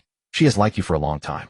You can't just inexplicably friend-zone her because of things beyond her control. Besides, Xiaoyu said she can accept that you have other women as long as you don't go too far, and everyone keeps an unspoken understanding. After all, among men of means, how many truly remain faithful for a lifetime? She only hopes that in your world, there will be a place for her. Shen Xu rubbed his temple. The whole day felt distinctly strange to him. Firstly, Jinan declared she wanted to be his lover. No obligations, just money. Then Xiaoyu pulled this stunt merely hoping to be part of his life, while explicitly stating she didn't want to monopolize him. Is this the life that true successful people get to enjoy? There's no need to scheme to court girls. Pretty women will throw themselves at you. And what of the old notion that if you take one step toward me, they'll rush 99 steps toward you? If he merely leans forward a little, the distance between him and those girls would instantly become negative, right? Forget it. As for Xiaoyu, they'll speak to her alone. After all, you're on a mission today. Don't forget the main task. Shen Xu waved his hand. He didn't want to dwell on those headache-inducing matters for the moment. Zhang Min's cheeks flushed slightly. She shot Shen Xu an annoyed look, but still had him lie prone on the bed preparing to resume the massage. However, Shen Xu felt unsettled by Zhang Min's words and found he had no interest in enjoying the massage. So he decisively leaned back on the bed and said firmly, just get on with it. We're all adults and time is precious. Skip the pretense. I'm a little aroused, and that. On the morning of the second day, Shen Xu did not wake up early. Although he no longer needed such long hours of sleep after breaking through to the fourth tier, last night's events were somewhat excessive, making him reluctant to get out of bed. The effect was remarkable. He was considering bringing Zhang Min over to work at his trading company. Although the trading company itself had little work, it would definitely not be a problem for Zhang Min to create a company webpage and handle some back-end programming. Regardless of necessity, as long as Zhang Min was willing to work, it would be fine. Offering her a high salary under the company's name would also help settle her down. Had it been before last night, he would not have had such thoughts. But now that they had shared that experience, the relationship between him and Zhang Min had changed. As a man, even if he was a scoundrel in matters of the heart, he still had to provide ample material support for the other party. Otherwise, why would a beautiful young girl willing? Was it for your looks? For your poverty? For your lack of hygiene? Upon entering the living room, Zhang Min's mother had surprisingly prepared breakfast in advance. Shen Xu felt somewhat awkward, but still took the initiative to greet her before sitting down at the dining table to eat breakfast. Zhang Min's mother smiled broadly and kindly asked little Shen, where is Min Min? What time is it? Why hasn't she gotten out of bed yet? Shen Xu became even more embarrassed, clearing his throat and sheepishly replying, I went to bed rather late last night, so I need to sleep in a bit today. Zhang Min's mother immediately expressed her displeasure, saying, this child. How old is she yet still throwing a tantrum? He'll go wake her up. Hey, no, auntie, let her sleep in this. After all, there's nothing pressing, and sleeping in is good for her health, Shen Xu hurriedly advised. Zhang Min's mother paused for a moment, but quickly understood, her smile widening as she nodded, saying, all right, you young people handle your own matters, I won't interfere. Take your time eating, little Shen, I'll head upstairs to tidy up. Just moments after Zhang Min's mother went upstairs, Shen Yu yawned and rubbed her eyes as she arrived at the dining table. After glancing at Shen Xu, Shen, you said the sound insulation in this house is poor. Had I known, I wouldn't have slept next to your room. Do you know how I got through the night? Shen Xu, upon hearing this, became flustered. He awkwardly laughed and said, you heard everything, huh? Shen Yu pouted, saying, I'm not deaf. How could I not hear? Shen Xu sighed, meeting Shen Ya's somewhat heated gaze, and helplessly said, Xiaoyu, you should know I'm not a one-woman kind of guy. Being with me is actually not a good choice. Shen Yu blinked and suddenly asked, so are you okay with me being with someone else? Anyway, at the fast food restaurant where I used to work part-time, the male employees and the manager all had their eyes on me. You dare? They'll break your legs. Shen Xu immediately glared at her. Shen Yu grinned and asked, why wouldn't I dare? University is starting soon and I'm already an adult. I can sleep with whoever I want to. It's my freedom, right? Since you're not sleeping with me, why shouldn't I be able to sleep with others? One shouldn't be so domineering, right? Shen Xu stared at Shen Yu for a while, but Shen Yu held her ground, showing no signs of yielding. Helpless, Shen Xu could only nod and say, let's just go with the flow. If it feels too deliberate, I won't be comfortable. Shen Yu cheered and immediately jumped up beside Shen Xu, giving him a hearty kiss.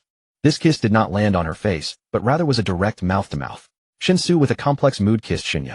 Though he said not to, his body was undeniably honest. After all, she is a grown woman. But upon reflection, considering his current state, what was there to hold back? He was no longer in the state of struggling to make ends meet before acquiring the ability to traverse realms where hesitation was understandable. Now he could live more freely and boldly, unrestrained by past experiences. Yet his 20 years of life spent at the very bottom of society had ingrained in him a caution. Despite the tremendous changes in recent times, that mindset had been gradually released, but fully shedding the past's influence would still require time. After having breakfast, Shen Xu waited at home for a while. The logistics system of the online business platform was impressive, though before 10 in the morning, all the drones he ordered yesterday had arrived. Go Wenpeng also brought over the Bentley that had been sent for repairs, but the newly ordered Aventador would still take about 2 or 3 days to complete all the paperwork, so it remained at the dealership for now. After tossing all the drones into the subspace, Shen Xu drove to his warehouse. He did not immediately traverse to another world, but assembled one of the drones in the warehouse. Following the instructions, he turned off the drone's GPS and network and began trying to control the drone manually. After completing the initial setup and calibration, Shen Xu nervously started to operate it. Before today, he had never truly interacted with a drone, but his fourth-tier martial arts realm endowed him with exceptional body control and extraordinarily sharp perception and detail-capturing abilities. Thus, even with no experience in manual operation, Shen Xu could still forcibly control his hands, keeping the entire operation process within an absolutely quality. After about 10 minutes of test flying, Shen Xu satisfiedly brought the drone to a stop at his feet. He confirmed one thing for martial arts practitioners: manually controlling a drone was an exceedingly simple task. It didn't even require practice. Simply relying on precise control over his body allowed him to quickly master it. If he with his fourth-tier martial arts realm could easily achieve this, then the blood guards of the Song family, all at 5th and 6th tiers, would find it even more effortless. Of course, without the support of GPS positioning and networks, the drone's functions were indeed significantly limited and weakened. Although it could still transmit images in real time, and the built-in inertial navigation system was quite powerful, its accuracy would ultimately be affected with occasional lags in image transmission, leading to reduced real-time reliability. But that was fine, and at least it was sufficient for the other world. Shen Xu, invigorated, headed towards that realm. Pushing open the door to the side room, he unexpectedly saw the three elders, Yin Fuzi Feng Bor, and Mo Huiran, gathered around Song Xiu in the courtyard. Song Xixing stood aside, carefully listening while occasionally offering her suggestions. As Shen Xu entered the courtyard, Song Xixing immediately smiled and stepped. The three elders and Song Xiu greeted Shen Xu respectively before continuing with what they were doing. "What are you discussing?" Shen Xu leaned down and kissed Song Xixing on the cheek, then casually took out the drafted basic guidelines and handed them to Song Xixing while curiously asking. The five elders confirmed that Xiu possesses the most outstanding martial arts talent in the village, with a steadfast heart for martial arts, so the plan to cultivate a master is tentatively placed on her. However, Xiu has not yet broken through to the innate stage, so she can only take it step by step. Haste is not advisable, Song Xixing explained. Shen Xu was even more surprised and puzzled, asking, "Aren't you already at the 7th tier? Plus with Yi Wujiao and Zhan Bafang, if I remember correctly, both are 8th tier masters, right? Is your talent inferior to Xiu's?" Yet Xiu is only at the 6th tier now. Song Xixing smiled and replied, "Husband, I am already 20 years old and Xiu is 3 years younger than me, just turned 17 this year. When I was 17, I had yet to touch the threshold of the innate stage. As for Wujiao and Bafang, one is 24 and the other 25. Although both are incredibly talented, they still fall short compared to Xiu. Moreover, whether it's me, Wujiao, or Bafang, we all have too many trivial matters weighing us down daily. In such a mindset, no matter how talented one is, it is impossible to reach the master realm. To become a master, one must wholeheartedly pursue martial arts. Overall, it is indeed only Xiu who is the most suitable candidate in the village." Shen Xu pondered for a moment before continuing to ask, "So, what are the chances? I mean, how great is the hope of cultivating Xiu into a master? If the hope is substantial, roughly how long would it take? Also, in the process of cultivating Xiu, if we were to encounter threats from masters in advance, how should we handle it?" Song Xixing pursed her lips, contemplating for a while before answering. "The hope is quite considerable. Mr. Feng used the art of heavenly calculation to assess it, and there's about a 50% chance, which is already remarkable. If it were me along with Wujiao and Bafang, there would be absolutely no hope at all. As for how long, that's hard to say. From the acquired to the innate, given Xiu's current situation, it would be quick. From innate 7th tier to 8th tier, and then from 8th tier to 9th tier, that will be a relatively arduous process, and Elder Mo can provide immense assistance. If all goes well, within 3 years, that is before Xiu turns 20, she might reach the 9th tier realm. But to say master, that will depend on luck, which exceeds human capability, and the 5 elders do not have a good method. If luck is on our side, perhaps after a good night's sleep, she could become a master. If luck is not, she may never touch the threshold of a master, even until her death. As for if we were to face threats from masters during this process, we can actually handle it. However, the cost would be extremely dire. Grandpa Lu is the true #1 assassin in the world, and Grandpa Mo can concoct a type of pill that would enable Grandpa Lu to have the capability to perish together with a master in a very short time. But this is considered a last resort." Shen Xu suddenly understood, looking at Mo Huiran with a gaze that could not hide his admiration. This king of hell is not to be underestimated. Although he has emphasized that medicine cannot cure the incurable and Buddha saves those who are fated, it seems he has truly been humble. Whether it is the Foundation Establishment pill he has previously taken, or the pill that allows Lu Shaoqing to perish together with a master, they certainly do not sound like ordinary items. Pause for a moment. "I have brought something new and wondrous. Go fetch Yi Wujiao and Zhan Bafang. Where are Grandpa Lu and Grandpa Chao? If they have no pressing matters, bring them as well to take a look." Shen Xu spoke with a cheerful laugh. Song Si cast him a single glance and showed little interest in the so-called good thing he described. She nonetheless stepped forward, requested a chocolate bean from Shen Xu, then retreated to a corner of the courtyard, standing quietly with her eyes closed, as if feigning sleep. Yan Fuzi, Feng Bor, and Mo Huiren were visibly intrigued. Yan Fuzi in particular brimmed with impatience, and asked son-in-law, "Is this a new magic artifact? Like the Qianlian and Shunfinger from before?" Shen Xu nodded with a smile. "Indeed, it is a new artifact. But compared with the Qianlian and Shunfinger, the ones I have brought are of higher quality, and I suspect far more potent. They are, however, considerably more cumbersome to operate, so I must demonstrate their use first." With that, he reached into the subspace and retrieved 10 drones. Only one was fully assembled, the other 9 remained sealed in their packaging. The 3 elderly men in the courtyard looked on in bewilderment, unable to fathom what manner of contraption Shen Xu had suddenly produced. Lu Xiaoqing and Chao Yinglong soon arrived. Yi Wujiu and Zhan Bafang, who each had daily responsibilities in the village, came last. On entering, Yi Wujiu and Zhan Bafang hurriedly apologized, then obediently stood behind the 5 elders, their faces alight with curiosity as they gazed at the drones arrayed in the center of the yard. Shen Xu beckoned to Yi Wujiu and Zhan Bafang to step forward, then began unwrapping the remaining drones and instructed the two to assemble them alongside him. The request left Yi Wujiu and Zhan Bafang dumbfounded. They could only squat warily at Shen Xu's side, anxiously studying every move of their son-in-law to learn precisely what he was doing. After forcing themselves to memorize each of Shen Xu's steps, the 2 men gingerly began to imitate him, assembling the machines with trembling care. In truth, the units were already semi-finished. The assembly consisted merely of joining the prefabricated components together, a task without real mechanical difficulty. Yet neither Yi Wujiu nor Zhan Bafang had ever seen a drone or handled its materials. They had no notion of its purpose, only an uneasy conviction that this contraption might be rarer than the Qianlian and Shunfinger, and so they feared with clammy palms to mar it in the slightest. When the last drone was assembled, even these 2 men, who had treated taking a life as casually as slaying a fowl, were soaked with sweat from sheer nervousness. When nothing immediately went awry and they had met Shen Xu's demand without damaging the devices, they finally breathed out as if released from a spell. They felt quite plainly that such work was not fit for men. It was hardly as invigorating as charging out to fight to the death. Shen Xu patted Yi Wujiu and Zhan Bafang on the shoulders in encouragement, inspected every drone to be certain all was well, and then took out the single unit he had already. Under ordinary circumstances, given a network, a drone's live imagery could be streamed directly to a mobile phone. One could watch the camera's footage in real time on the screen. In this other world, Shen Xu could only employ a dedicated image receiver. The 5 elders remained by his side, their curiosity unabated. They still had no idea what purpose these new artifacts served. But in the next instant, the 5 elders all stared, mouths agape, eyes glazed with astonishment. For Shen Xu, using manual controls, made the drone take to the air.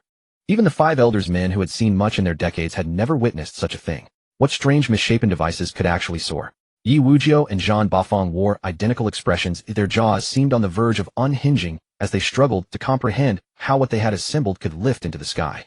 "Is this a mechanical bird?" Yan Fuzi asked, tilting his head to watch the drone hovering in midair. He had heard of mechanical birds and tails, but had never truly seen one. After all, mechanical arts belonged to legend. Even Yan Fuzi's learning could not verify the truth of many such stories. To Yan Fuzi, it seemed possible that mechanical arts had once existed, yet they could never have attained the mythic ability to penetrate sky and earth as the legends claimed. "What mechanical bird? Isn't this the artifact our son-in-law brought?" Yi Wujiu asked, also staring upward. No, look. How can it show the courtyard of the eldest miss and the second miss from above? It is. Look, we're all there too. What on earth is this thing? Zhan Bafang was the first to notice the scene playing on the receiver's screen. He seemed beside himself, rushing to the receiver and staring unblinking at the display while shouting in alarm. The others' attention was immediately drawn. They abandoned the drone in the sky and crowded behind Zhan Bafang to see the image on the receiver. The astonishingly clear live picture fixed everyone in silence. Even Song Si, who had been disinterested and withdrawn to a corner, came forward. When she saw what appeared on the screen, shock registered vividly on her face. She could not fathom how such a thing had been achieved. Quickest to react, Yi Wujiu raised his arm and waved several times, eyes locked on the screen without turning away. Moments later, everyone saw Yi Wujiu on the screen lift his arm and wave in the same manner. A collective gasp drew a cold breath from every chest. Even Lu Xiaoqing, usually composed to the point of unreadability, showed visible alarm and cried, "Have we all been captured by this artifact? Are our souls inside it, or something else entirely?" Even Lu Xiaoqing, the most level-headed among them, had lost his composure. The others fared no better. In an instant, every person in the courtyard turned in a panic and fixed their gazes upon Shen Xu. Originally, Lu Xiaoqing instinctively wanted to blurt out the word demon. However, just as the word reached his lips, he realized that referring to it as a demon was inappropriate, so he forcibly corrected himself to treasure. Yet Lu Xiaoqing's perception also represented the views of others in the courtyard. The ability of an object to fly, while beyond their comprehension, could still be associated with some known concepts for explanation. However, something like this, which could contain all of them and the courtyard itself within a seemingly small box, was truly terrifying. Their thoughts immediately gravitated towards the notion of a captivating and eerie treasure. Facing the anxious gazes of the crowd, Shen Xu jovially explained, "Don't worry, this is, how should I put it? If I were to describe it using terms you can understand, you could think of this as a treasure that presents images in real time. This flying treasure is called a drone, and it has a component on it that captures images in real time. This component can transmit the captured images to the device you are looking at so you can understand the images presented here as paintings. Whatever images the drone captures, they will be reflected here almost in perfect synchronization, as if there were an invisible and formless master painter continuously painting on it with no relation to souls or spirits. A drone. The name of this treasure. Sounds strange. And chickens can't fly that high." Master Yin murmured. His gaze flickered between the drone in the sky and the receiver before him, his face still a mask of undisguised shock. He pondered, "So are you saying that the drone in the sky saw us, and thus this treasure before us painted all of us on it? And it continuously paints. No matter what we do, as long as the drone sees it, it can paint it in real time." Shen Xu nodded. "That's correct, you can understand it that way. Of course, the reason I used painting as an analogy is that you all understand what painting is.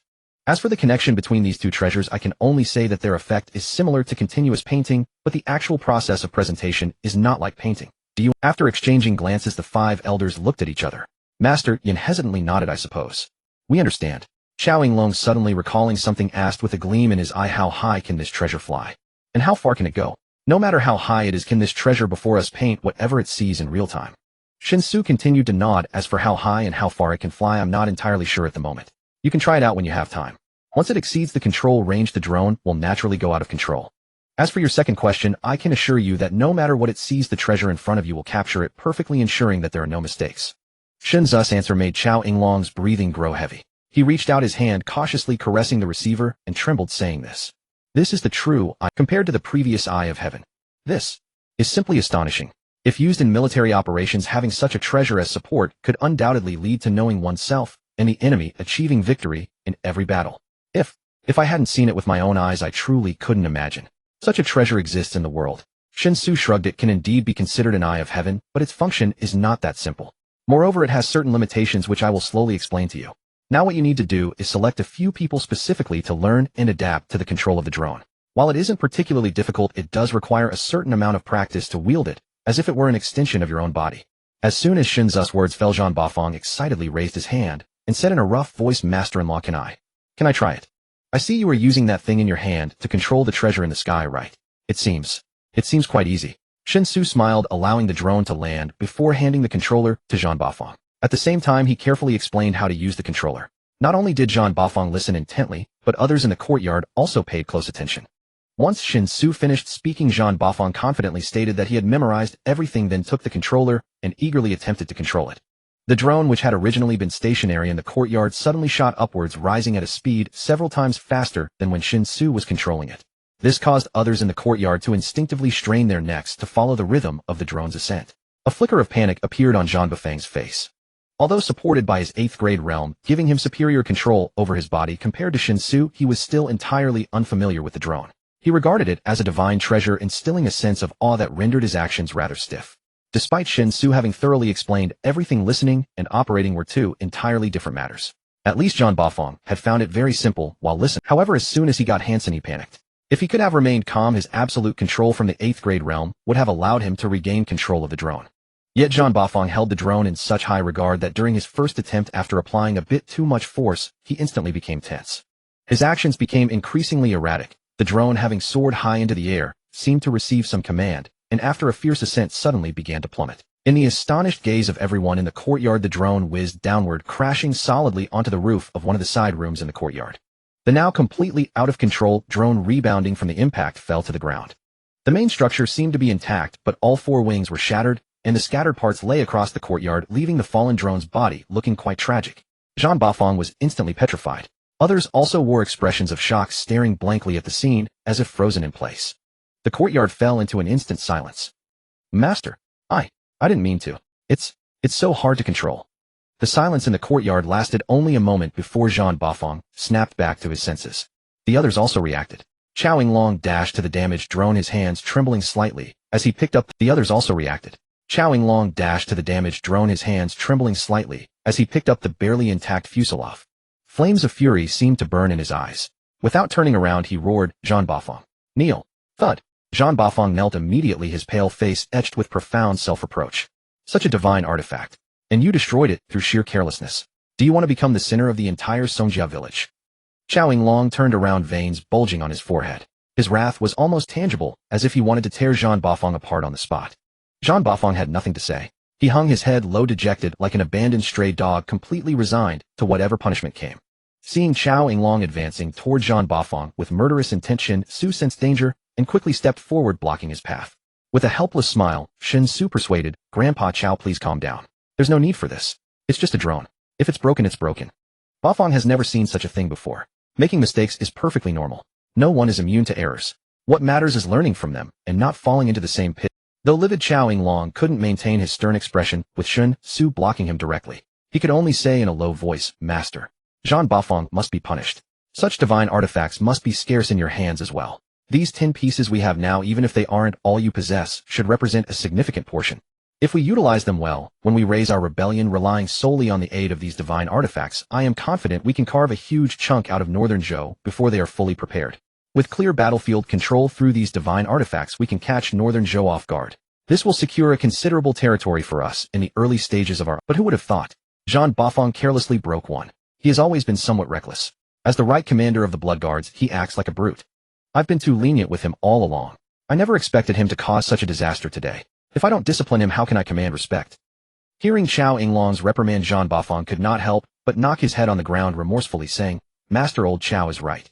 I deserve punishment for what I did. Even if old Qiao took my head to warn the other Blood Guards, that would be entirely justified. I was reckless and deserve this." Startled, Shen Xu stood between Xiao Yinglong and Jean Bafang, waving his hands repeatedly. No, it's not that serious. It's just one drone. Even if all 9 remaining ones crashed, I could still bring new ones. After speaking, Shen Xu clapped his hands to draw everyone's attention. Then he said solemnly, "It seems there is a significant gap between how you view these treasures. Here I need to make a serious declaration and reach a consensus with you on this matter. I know these treasures can provide immense help. Not just the ones we have now, but as our Songjia village continues to develop, I will continuously bring all kinds of other useful treasures for you to use. I know these treasures can provide immense help. Not just the ones we have now, but as our Songjia village continues to essentially, the treasures I give you are no different from the hose plows and kitchen knives you use for farming and cooking. No matter how rare a treasure is, it must be used by people to realize its value. If no one uses it, then it's nothing but more refined garbage. People are the most important. We must always put people first." With that, Shen Xu turned around, bent down, and helped Jean Bafang, who was still kneeling, to his feet. Jean Bafang initially wanted to remain kneeling, but Shen Xu's grip on his arm made it impossible for him to insist. Because he feared that if he exerted any force, he might accidentally hurt the young master, a sin for which even death would not atone. Shen Xu brushed the dust off Jean Bafang's knees, ignoring the barely concealed gratitude in his eyes. He continued, "Everyone's treasures are indeed precious, and they will play a crucial role in our upcoming rebellion. But I hope you understand that compared to treasures, you are the most important. As for my attitude and thoughts on treasures, Bafang and Wujiu will later convey them to all the Blood Guards. When we raise our rebellion, if we encounter a situation where a treasure might be damaged and saving it would cost a life, I demand that you and our Blood Guards must be clear. The priority of ensuring your own safety is always above protecting the treasure. Treasures can be destroyed at will, but our people must live." Hearing Shen Xu's request, the 5 elders couldn't help but exchange glances. Jean Bafang and Yi Wujiu showed excitement, their gazes toward Shen Xu beginning to hold admiration. After a moment of deliberation, Xiao Yinglong hesitantly spoke. "Master, your request is for the sake of all the Blood Guards. Naturally, we have no objections. But if we do this and many treasures are damaged, how will we replenish them? Both the drone you brought today and the 1,000-mile eyes and Shunfeng ears you brought before are not very sturdy. In intense battles, if the bearer is on the front line, they can easily be damaged. If we don't risk our lives to protect them after a major battle, we might end up with no treasures left to use. Compared to losing a few people, having no treasures would have a greater impact." Shen Xu shook his head. "I will handle the treasure issue. You don't need to worry. In short, no matter what you think, in my view, people are always more important than treasures. They are incomparable. If you understand, great. If not, just follow my orders." Understood. Xiao Yinglong and the other 4 elders exchanged glances, then helplessly nodded in unison, indicating their understanding. For the Wufang Old and the Song sisters, the Blood Guards within Song Village can be considered their core asset. The Blood Guards are entirely loyal with unwavering loyalty. No matter the task once entrusted to the Blood Guards, they will certainly devote themselves wholeheartedly, finding ways to accomplish it. Moreover, with their formidable individual combat strength, exceptional military training, and fearless approach to their duties, it is not an exaggeration to say that the existence of the Blood Guards is the most crucial foundation for Song Village to enjoy the dominance of the world. In such circumstances, how could Wufang Old not care about the safety of the Blood Guards' lives? However, from the perspective of Wufang Old, especially, Chao Yinglong, the magical artifacts provided by Shen Xu indeed possess irreplaceable military value. If used properly, these artifacts could have an impact on the battlefield that would be no less than that of 1,000 troops. Thus, for Chao Yinglong, occasionally sacrificing the lives of a few Blood Guards to ensure the artifacts remain safe is an entirely acceptable loss. Core assets are not without cost at all, depends on whether it is worth it. What Shen Xu considers an unworthy choice, Chao Yinglong sees as very cost-effective. This difference in perception stems entirely from the disparity in the importance and value of these items in their eyes. Chao Yinglong believes these items are too precious. Losing one means one less, and even with a son-in-law who is a descendant of a celestial sect, it is unlikely that too many can be accumulated. Therefore, from a broader perspective, to ensure the rebellion proceeds smoothly, it is essential to protect these artifacts so that they can play a vital role at critical moments. For Shen Xu, however, everything he brought from the other world is merely products that can be mass-produced under an industrial system. As long as there is money, these products can be acquired in any quantity. Although to win the hearts of the people in Song Village, he must conceal the actual value of these items to some. The more the villagers of Song Village believe these items are rare and valuable, the more beneficial it is for him, and they will be increasingly grateful to him. The more the villagers of Song Village believe these items are rare and valuable, the more beneficial it is for him, and they will be increasingly grateful to him. Upon realizing this adverse trend, Shen Xu immediately took action to halt it. As he expected, this clear statement once again garnered a significant amount of goodwill. Although neither Wufang Old Yi Wujiao nor Zhan Bafang explicitly stated anything, their eyes revealed just how impactful this statement was on them. Their gratitude was practically overflowing. Shen Xu not only said this, but also acted accordingly. Seeing Zhan Bafang still feeling guilty for damaging a drone, Shen Xu straightforwardly suggested that Zhan Bafang continue practicing with the remaining drones. This request immediately startled both Chao Yinglong and Zhan Bafang. Zhan Bafang waved his hands nervously, while Chao Yinglong advised son-in-law, why not let a few careful Blood Guards learn instead? Or Wu Jiao would be good. Generally Wu Jiao adapts faster than Bafang in such matters. Shen Xu shook his head and said firmly, no, let Bafang do it. I believe he can control the drone well. It's not that difficult. The previous incident occurred solely because Bafang was unfamiliar with the drone, and when it showed signs of losing control, he became overly anxious, which led to the crash. If we don't let Bafang handle the drone again, because of this it could create a psychological barrier for him. That is what you call an inner demon. Over time, this could affect not just the drone, but all the artifacts I bring in the future, making Bafang hesitant to use them, which would be very unfair to him. The best way to resolve this issue is to let Bafang rise again right where he fell. Only by overcoming this mental hurdle can he avoid the influence of this incident in the future. There are still 9 intact drones here, enough for Bafang to learn control. I don't believe Bafang will crash all 9 of them. Saying this, Shen Xu patted Zhan Bafang's shoulder, encouraging him with a firm attitude. Come on, remember the key points I taught you. I don't put too much pressure on yourself. Zhan Bafang opened his mouth silently, suddenly feeling his eyes wet, quickly taking a deep breath to suppress the emotions surging within. Then he nodded vigorously as if he were heading to the execution ground, resolutely picking up the controller for the second drone. Chao Yinglong's expression turned tense as he held his breath. As the second drone took off, it seemed that Chao Yinglong's heart began to hang in the air. This time the flight was much more stable than before. Zhan Bafang appeared tense, yet controlling a drone was not particularly challenging for a martial arts expert. With an ultimate level of physical control, he quickly adapted, mastered, and became proficient in operating the drone. Even though the drone showed signs of losing control again during the process, Zhan Bafang withstood the immense pressure, not panicking as he had before. With heightened concentration, he continuously adjusted his control, and just before the drone was about to completely lose control, he managed to pull it back, restoring it to a state. Seeing this, Chao Yinglong finally relaxed a bit. He had already activated his inner energy. If there was any issue and the drone showed signs of losing control again, he would immediately leap into the air to catch it, preventing. Although the drone was currently flying at a height of 30 to 40 meters, with his 9th grade powerful cultivation, he could easily jump to such heights. Fortunately, Zhan Bafang did not disappoint this time. Gradually, under Zhan Bafang's control, the drone landed steadily on the ground of the courtyard. Watching the drone come to a stop, Zhan Bafang carefully placed the controller aside and couldn't help but let out a triumphant roar. Song Xiqing approached Shen Xu's side, wrapped her arms around his, and said softly, "Thank you, husband. If you hadn't given Bafang another chance, he would probably have been haunted by this matter." Shen Xu raised an eyebrow and replied lightly, "Is it just words? If you truly want to express gratitude, shouldn't you be a bit more sincere?" Zhan Bafang regained his usual liveliness. Leveraging his formidable 8th rank cultivation, he quickly mastered the essentials of piloting the drone and couldn't resist playing with it for a while longer. Driven by an intense curiosity about the drone, Yu Wuzhou Wufang Lao and the two sisters also took turns trying it out. Among them, Wu Fanglao learned the fastest. Possessing the 9th rank martial realm manual control of the drone posed no challenge whatsoever to Wu Fanglao. Yi Wujiu also grasped the controls much faster than Zhang Bafang. As for the sisters Song Xiqing and Song Si, they learned considerably slower. The time they took to achieve proficiency was roughly the same as Shen Xu. Although both sisters had martial realms far above Shen, thus their reverence for the drone made it difficult for them to treat this treasure which they deemed invaluable with a calm mind. Coupled with the precedent of Zhang Bafang damaging one drone, the sisters remained extremely cautious while learning to pilot it, which objectively hindered their learning efficiency. Just as everyone in the courtyard had finally mastered manual drone piloting, Zhang Bafang suddenly let out a startled cry. Master-in-law! Master-in-law! Come quickly! Look! It's not responding at all. Did I break another one?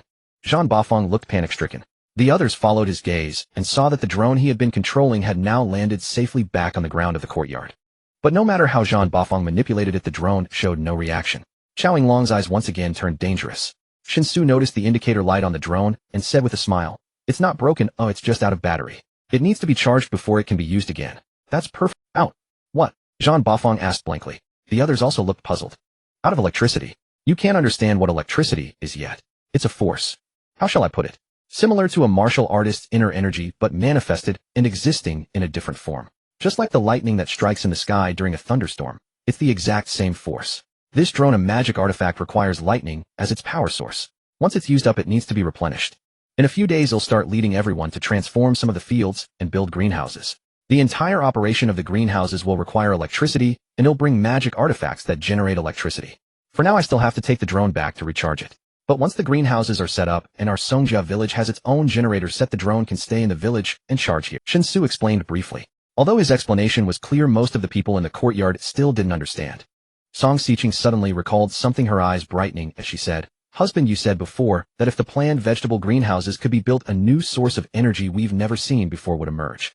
That energy source would revolutionize our current way of life. You were referring to electricity." Shen Xu nodded with a smile and said, "Exactly. Electricity is a magical force. Next, I'll provide you with a magic artifact. This artifact can convert solar energy into electrical energy by absorbing sunlight. If everything goes smoothly, our Songjia village will be able to live with electricity." Hearing Shen Xu's affirmative answer, Wu Fanglao exchanged glances again. They felt as if they were listening to a heavenly scripture. They were certainly familiar with lightning, but apart from that, they could only grasp bits and pieces of what their master-in-law had said. The key point wasn't lightning a divine act performed by the gods in heaven? Shouldn't such power belong to the realm of immortal forces? Was their master-in-law implying that they could harness this divine power for their own use through a magic artifact? After exchanging another glance, Yan Fuzi hesitantly spoke. "Master-in-law, lightning is divine power, isn't it? To drive divine power with a mortal body, isn't that taboo? Wouldn't it incur heavenly punishment?" Shen Xu paused for a moment, then shook his head with a laugh. "Don't overthink it. The power of heaven and earth can be used by the capable. If heavenly punishment were a thing, wouldn't martial artists have already been struck down long ago? Cultivating the martial realm, continuously breaking through one's limits, rising from 1st rank to 9th rank, and even crossing that threshold into the Grandmaster domain, that is truly defying heaven. But have you ever seen the heavens strike down a Grandmaster with lightning? No. We are born between heaven and earth. To survive better, we must constantly fight against heaven and earth. This has been the case since ancient times. Always believe that man can conquer nature. Don't think of the heavens as so lofty. Even if you point at them and curse, they won't pay you any heed." These words left Yan Fuzi feeling a bit embarrassed. Shen Xu did not delve deeper into the topic with Wu Fanglao. Reverence for heaven and earth, even belief in gods and ghosts, was actually very much in line with the era. Not to mention that this other world was still in the agricultural age. Even in his own world, under the influence of modern science and a highly developed industry, there were still many who believed in the existence of gods and ghosts. Even Shen Xu himself was not absolutely certain that gods and ghosts did not exist. After all, humanity's understanding of this world was still too shallow. Even though modern science had advanced rapidly and essentially popularized atheism in the face of the vastness of the universe, it still seemed like the self-deception of a frog at the bottom of a well. Otherwise, so many top scientists would not have suddenly begun to firmly believe in the existence of a god in their later years.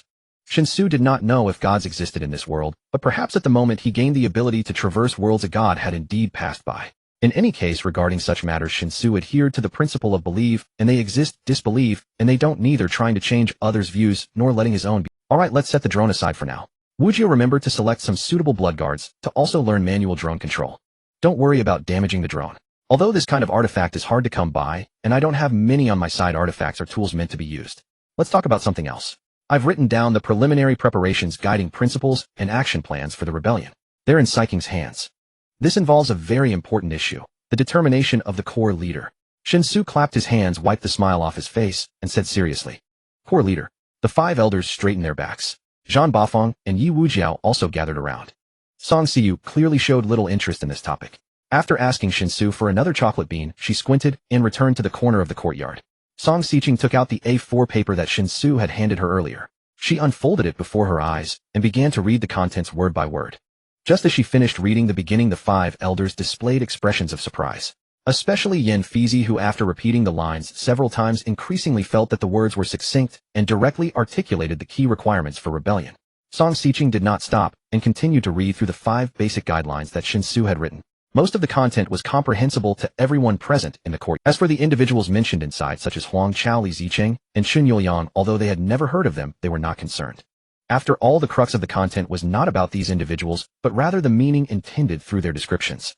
After listening to the 5th guideline read by Song Xiqing, the 5 elders finally understood Shen Xu's true intentions. After a moment of silence, it was still Yen Fizi as the representative who spoke up. "Son-in-law, we find no issues with the basic guidelines you have written. There will be no problems in preparing according to these guidelines. As for the 5th point regarding your leadership position in the team, according to our thoughts, we may need a guarantee." "What guarantee? Speak freely." Shen Xu raised his eyebrows. "Son-in-law, we have all witnessed and remembered the contributions you have made for Song Family Village. We all know that without your help, Song Family Village could not have undergone such tremendous changes in such a short time. It is precisely because of your assistance that we can truly put our rebellious thoughts into action. Without your presence, we would still be worrying about food and how to fill our stomachs. Logically speaking, we should know right from wrong. However, we are indeed members of the Song family. The reason we have steadfastly held onto the thought of rebellion is to fulfill the late king's legacy. Perhaps you think we are overreaching considering rebellion when we are still far from starting it thinking so far ahead. But for us, some matters can be negotiated while others simply cannot be discussed. Therefore, no matter how unreasonable we seem, some things must be stated clearly because we truly regard you as one of our own and we cannot deceive you. Of course, we should communicate with the most sincere attitude so that we can maintain absolute trust between us rather than breed suspicion. Indeed, that is the rationale. What we want to express is that guaranteeing your leadership position in the village is not a problem. Let us all act according to your requirements and execute according to your thoughts. This is only right. In fact, since you and the young lady married, you have had the authority to issue commands within the village. Everyone would treat you as they do the young lady and the second young lady, but there would definitely be distinctions in the closeness of the relationships, which I believe you can understand. In fact, since you and the young lady married, you have had the authority to issue commands within the village. Everyone would treat you as they do the young lady and the second young lady, but there would definitely be distinctions. The young lady and the second young lady can definitely not be emperors. Once the rebellion succeeds, the person who will be elevated to the throne can only be you, son-in-law. That is why I previously requested you to agree that the son born to you and the young lady must carry the surname Song. After your 100 years, it must be a Song surnamed prince who succeeds to the throne. Shen Xu appeared surprised. He could certainly understand Yen Fizi's request for their first son, with Song Xiqing, to carry the surname Song. However, he had indeed not considered the issue of succession to the throne at that time. It was like having just made a down payment on a 70 square meter small apartment in the county and immediately starting to ponder whether to marry Diliriba or Gulinaza. No matter how hard one thinks about it, what significance could it have? Who would have thought that Yen Fizi would be so determined managing to think about the names of the children just from a fleeting glance at a beautiful woman? After reflecting in his mind, Shen Xu spoke. What you mean is that I need to give you such a guarantee that even if I become your leader when the rebellion succeeds, and we truly aim for the world, the throne can only be inherited by my descendants with the surname Song, while those with the surname Shun, like me, will have no qualification to inherit the throne. Yen Fizi's face showed signs of shame. The other 4 elders of the 5 bowed their heads in unison. Undoubtedly, they also felt that this request was it was just like the previous demand that Shen Xu's first boy must have the surname Song after marrying Song Xiqing. If it also involves the issue of succession to the throne, then having only one Song surnamed prince is evidently too flimsy. For insurance, at least one alternative must be prepared. This also means that it is very likely that Shen Xu and Song Xiqing's children will all have the surname Song, and the 5 elders knew very well that if their son-in-law were just a beggar picked up casually from the roadside, they could boldly push down this series of demands indifferent to whether he agreed or not. But the problem is their son-in-law is a disciple of the immortal sect. Moreover, within such a short period, he provided immense assistance to Song Family Village. The ambition and desire for dominance of Song Family Village could only arise due to the emergence of the new son-in-law and the series of changes he brought. In such a situation, insisting on the above conditions seems unreasonable from any perspective. However, they had no choice. This is the foundation that has allowed Song Family Village to endure until now. Whether it is the blood guards or the 5 elders, they are only loyal to the bloodline of the Song. If they truly establish a country, then Shen Xu becoming the founding monarch is the utmost limit they can accept. The second emperor of the new dynasty after Shen Xu must by all means carry the surname Song. Observing the look of shame mingled with trepidation on Wufang Lao's face, Shen Xu found it quite amusing. For in his view, whether the child bore the surname Shun or Song, as long as it was his offspring, he would undoubtedly love and cherish them equally. He would never show favoritism toward a child sharing his surname while neglecting one bearing the Song name. From a father's perspective, despite lacking first-hand experience, he believed he could strive to maintain impartiality, keeping the scales as balanced as possible. Of course, just as the dragon gives birth to 9 sons, each with distinct traits, once there are multiple children, some degree of preferential bias inevitably emerges. Yet as long as one does not intentionally tilt the balance, a general sense of fairness remains within reach. However, the people in this other world could never comprehend such an attitude toward their children. In his world, many fathers even developed a friendship-like bond with their children, a concept utterly alien to the inhabitants of this realm. Thus, without opposing Wufang Lao's declaration, Shen Xu nodded decisively. Agreed. If you are uneasy, I can certainly draft a will in advance, or perhaps an imperial edict. In any case, I accept this condition. However, if we ultimately succeed and I ascend the throne, all my other children, whether surnamed Shun or Song, must not be treated differently. Daughters shall be princesses, sons shall be princes regardless of surname. Is that acceptable? Hearing Shen Xu's prompt agreement, without hesitation Wufang Lao was momentarily stunned. They had anticipated a lengthy negotiation on this issue, perhaps requiring repeated discussions and compromises, even dragging Song Xiqing and Song Si into the fray to appeal to emotions before finally reaching a consensus. Yet to their surprise, Shen Xu did not put them in a difficult position. He simply agreed outright. What? My other children cannot be treated differently. They must all be princesses and princes. Is that not acceptable? Seeing Wufang Lao's dazed expression, Shen Xu raised an eyebrow and feigned displeasure. Only then did Wufang Lao snap out of it. Yan Fuzi quickly offered an apologetic smile. No, you misunderstand, master. We simply did not expect you to be so understanding. We thought our request was rather excessive and that you would need considerable time to deliberate. Shen Xu chuckled. So you were aware your request was excessive. No matter. I love Xiqing, and for her sake, I am willing to make concessions and sacrifices. With that, Shen Xu turned to look at Song Xiqing. Her breathing quickened slightly, and she instinctively reached out to grasp his arm. Yan Fuzi, filled with gratitude and relief, said, "Thank you for your understanding and support, master.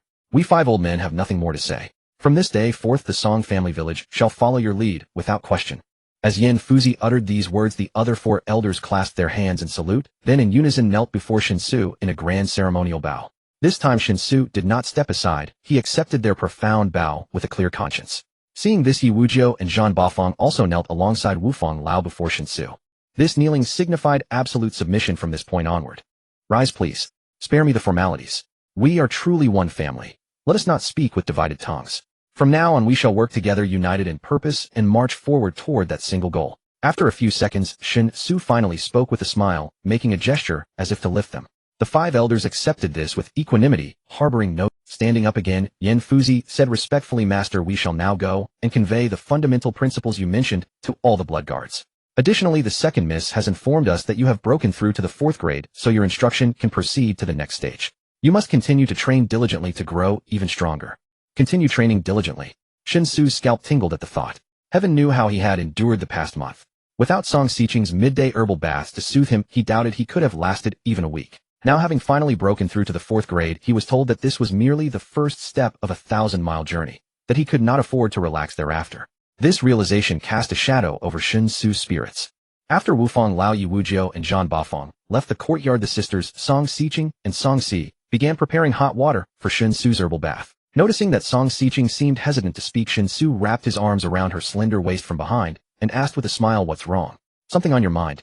Tell your husband. Maybe he can ease your worries." Song Xiqing turned around, gently stroked Shen Xu's cheek, and said with deep concern, "I just feel that you have sacrificed far too much for me. What virtue or ability do I possess to deserve such indulgence? To have you endure such grievances for my sake? I am utterly ashamed. It's no grievance at all, don't overthink it. Truly I see no issue here. Whether our children bear the surname Shun or Song, they are still ours." Shen Xu said cheerfully. Despite his sincerity, Song Xiqing still believed he was just comforting her to ease her guilt. After a moment's thought, an idea suddenly struck her.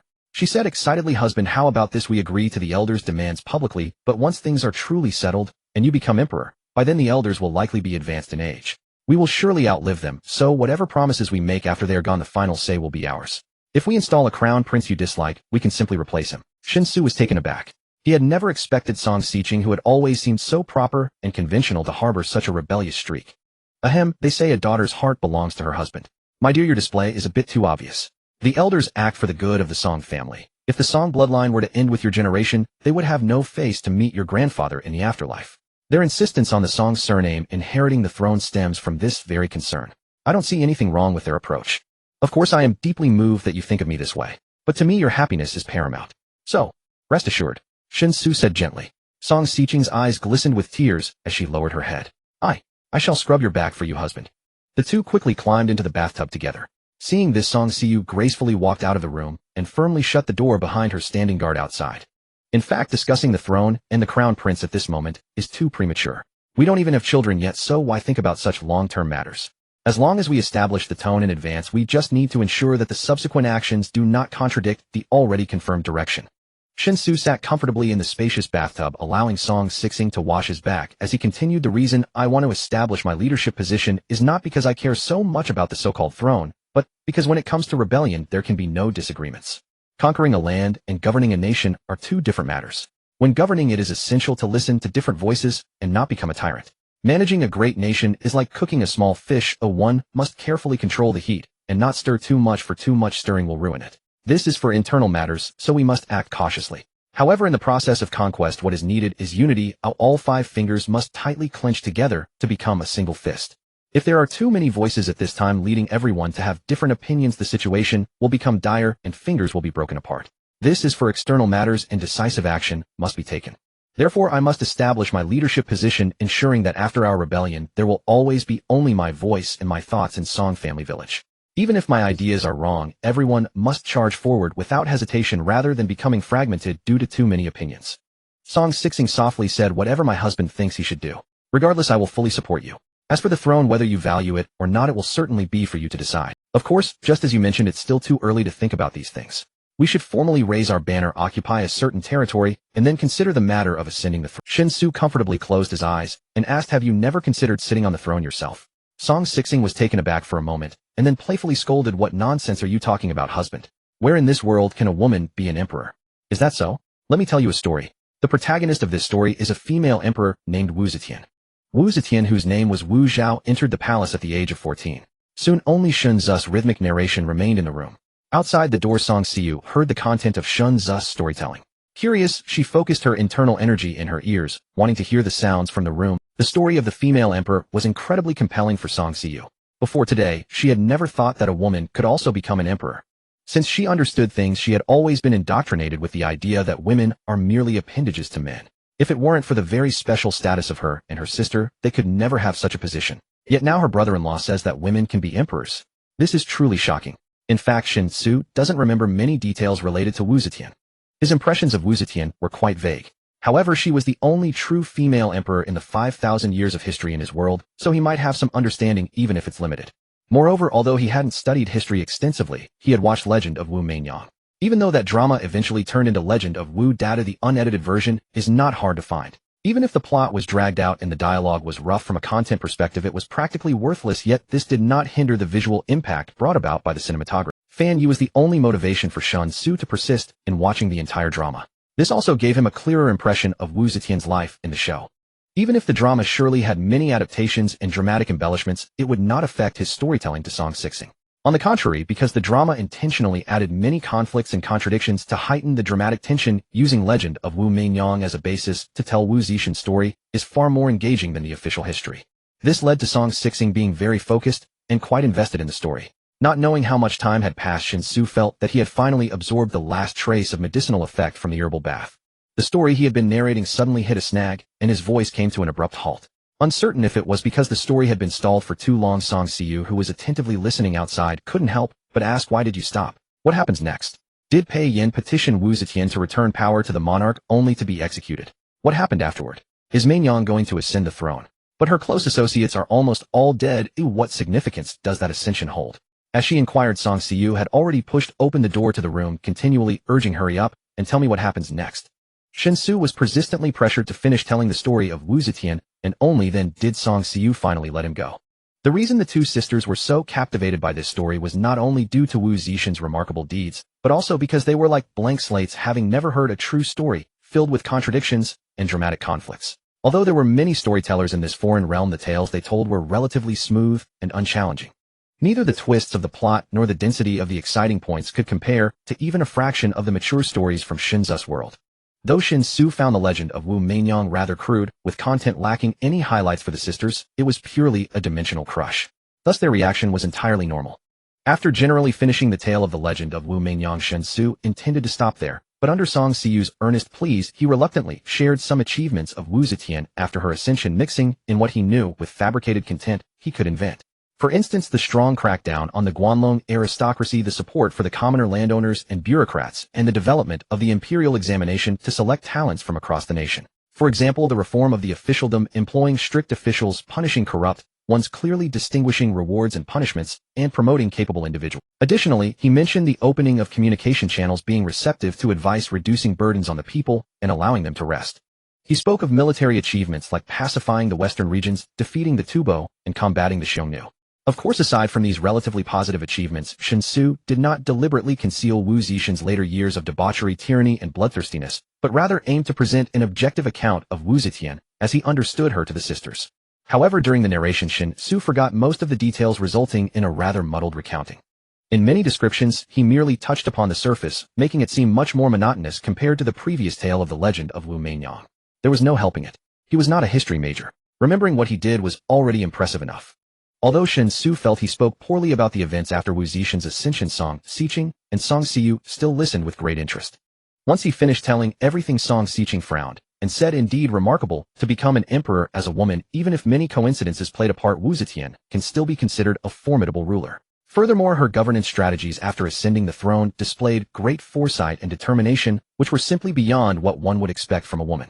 Even among male heroes, there are few who could compare to Wu Zetian. However, how could she maintain so many male lovers? As a woman, she should remain faithful. When her husband passes, she should uphold his memory. How could she be? As for the aspect of murder, I find it understandable. To ascend as an emperor as a woman, one must face unimaginable opposition and heavy resistance. If she did not engage in mass killings, if she did not instill fear in people's hearts, it would be impossible for her to stabilize her rule. This is the helplessness of being a woman. Shen Xu glanced at Song Xiqing, then at Song Siyu. Seeing his sister-in-law very much agree with his wife's viewpoint, he couldn't help but tease, why can men have thousands of beauties in their harem when they become emperors, yet women cannot have male lovers and must remain loyal to their husbands? Song Xiqing shook her head seriously and said, "It's different. When a man becomes emperor, his harem is no longer just his harem. Marrying a queen or concubines is based on considerations of interest. It depends on whether he can unite the court, unite the prominent families, and stabilize the borders. Thus, when a man becomes emperor, he must have thousands of beauties in his harem, whether he likes it or not. Because his harem represents his kingdom. Perhaps the women he marries into the harem may not play a decisive role, but their influence is undeniable. It's equivalent to bringing wives for the nation." But Wu Zetian's purpose in keeping male lovers was entirely different. It was not for national stability, but to satisfy her own desires. As an emperor, such behavior is clearly wrong. An emperor should have no personal affairs, and Wu Zetian did poorly in this regard, but at least I do not agree with it. Shen Xu was somewhat surprised. After sizing up Song Xiqing, he smiled and nodded, saying, "If you ever become a female emperor, you can learn from Wu Zetian in terms of vision and courage, but regarding male lovers, let's avoid that. I can't accept it." Song Xiqing's face immediately turned slightly red as she pouted, "Husband, stop saying nonsense. Since I married you, I will only ever be your woman. As for the throne, I have no thoughts about it. If the day comes when we stabilize the kingdom, the throne will still belong to you. I don't consider myself comparable to Wu Zetian's exceptional talent and ruthlessness. If even Wu Zetian's ascent to the throne was so convoluted and fraught with difficulties, how much less so would it be for me? If you truly care for me, please do not mention." Seeing Song Xiqing a bit upset, Shen Xu immediately raised his hands in surrender. Pondering this new inspiration, Shen Xu climbed into his car, started the engine, and drove home. Opening a bookstore in the other world would certainly not be difficult. The difficulty lay in how to avoid arousing the vigilance of the Changle County Prince's mansion. Since the Changle County Prince's mansion regarded him as a companion of Qiu Anqing and believed he had an ambiguous relationship with Nanliang, once he established a bookstore, he would likely be immediately targeted by them. Under such circumstances, attempting to smuggle subversive ideas into the printed books to carry out a subtle cultural infiltration and ideological penetration would come with the risk of discovery. Of course, the people of that other world were unlikely to understand what ideological penetration meant. Perhaps if he acted discreetly, it would be fine. In any case, since he had conceived this idea, he should give it a try. Whether it would work or not could not be determined by mere imagination alone. The teacher had said, "Without investigation there is no right to speak," everything must proceed from the actual situation. As he sketched a rough plan in his mind, Shen Xu drove smoothly back to his underground parking lot. He felt as if he hadn't paid much attention to the road, yet the car had already come to a stop in its spot. As he drove more and more frequently, his control over the car became increasingly proficient. Shen Xu found that during driving, he easily fell into a state of distraction. It wasn't exactly daydreaming, but rather an irresistible urge to contemplate other matters in his mind, unable to devote all his attention solely to observing the road. He wondered if this was a problem unique to him, or a common phenomenon. Shaking his head, Shen Xu pushed open the door and stepped out. As he headed toward the elevator, he saw Xia Ziqiu dressed in uniform rushing out of the elevator entrance. They met face to face and both froze in surprise. Xia Ziqiu immediately exclaimed with delight, "Master, what a coincidence. Great. Come quickly. There's an urgent mission. Master, you're so skilled, come with me. You might be able to help a lot." As she spoke, Xia Ziqiu stepped forward, grabbed Shen Xu's arm, and pulled him toward another parking space nearby. But after only a few steps, she realized a problem and quickly changed direction, pulling Shen Xu toward his Bentley. "No, I can't take my car. This mission is different from the usual ones. There will be many onlookers at the scene. If I drive my car and get photographed, it could cause some trouble. Better to take your car, Master. Even if I'm seen getting out of your car, it's fine. It'll just be seen as the police beauty finding a wealthy boyfriend." Xia Ziqiu muttered to herself. Shen Xu, who had just gotten out of the car, was inexplicably pushed back into the vehicle by her. Only after the car started and Xia Ziqiu turned on the phone navigation did Shen Xu, listening to the directions, manage to interject, "What exactly is going on? Can you explain clearly? What urgent mission? Aren't you a community police officer? Shouldn't off-duty incidents be handled by the duty officers? You're not a detective, so why would you be assigned a task at night?" Xia Ziqiu pouted, "They didn't assign me anything, but I can't just stay idle, because they don't give me tasks, can I? Since I'm wearing this uniform, I must live up to the honor it represents. Wasting time like a monk who only rings the bell when it's time to eat is absolutely unacceptable." Shen Xu hesitated. "Well, that's not really ringing the bell just to get through the day. As long as everyone does their part, that's enough." Xia Ziqiu immediately retorted, "How can that be, Master? Ordinary people can think that way, it's fine. Because they lack the ability to do more and cannot bear greater risks. But we are different. We have enjoyed so many social resources, we should contribute more to society. We must fully exert our subjective initiative. Passively waiting for task assignments is equivalent to committing a crime." Shen Xu couldn't help but twitch the corner of his mouth. "Who has enjoyed social resources? You, Xia Ziqiu, have indeed enjoyed countless social resources, but I haven't. At least before graduating from university, I was a bottom-tier wage earner. What did genuine social resources have to do with me?" But he didn't say those words aloud, because the nearly 2 months since graduation had made it hard for him to argue with a clear conscience. "So in the end, the urgent mission you mentioned has nothing to do with you. How did you find out about someone else's incident? Hurrying over at night like this. Will you make it in time? By the time you arrive, they might have already dealt with the situation, and you'll have come for nothing, right?" Shen Xu said helplessly. Xia Ziqiu, however, replied with a straight face, "How is it none of my business? I'm a police officer. Any incident is my business. As for how I found out about someone else's incident, don't ask about that. I have my ways. I have people on the dispatch line." "Oh, Master, drive faster. It's not far from here. Let's try to get there in 5 minutes. This is a life-and-death emergency. I'm not doing this for the spotlight. I want." Shen Xu frowned slightly but pressed the accelerator harder. At the same time, he became highly focused to avoid any traffic accident at such a high speed. Life and death. An incident involving human life should fall under the jurisdiction of the criminal police, right? He asked while speeding toward the destination. Xia Ziqiu sighed. "It's not that kind of criminal case. Someone reported that a child was seen climbing onto an unprotected windowsill on a middle floor of a residence. There's probably no one at home. The child is crawling on the windowsill and could fall at any moment. So we need to hurry. Every second we save could save the child's life.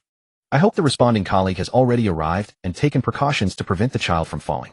Otherwise," the caller said, "it's on the 8th floor. Falling from that height."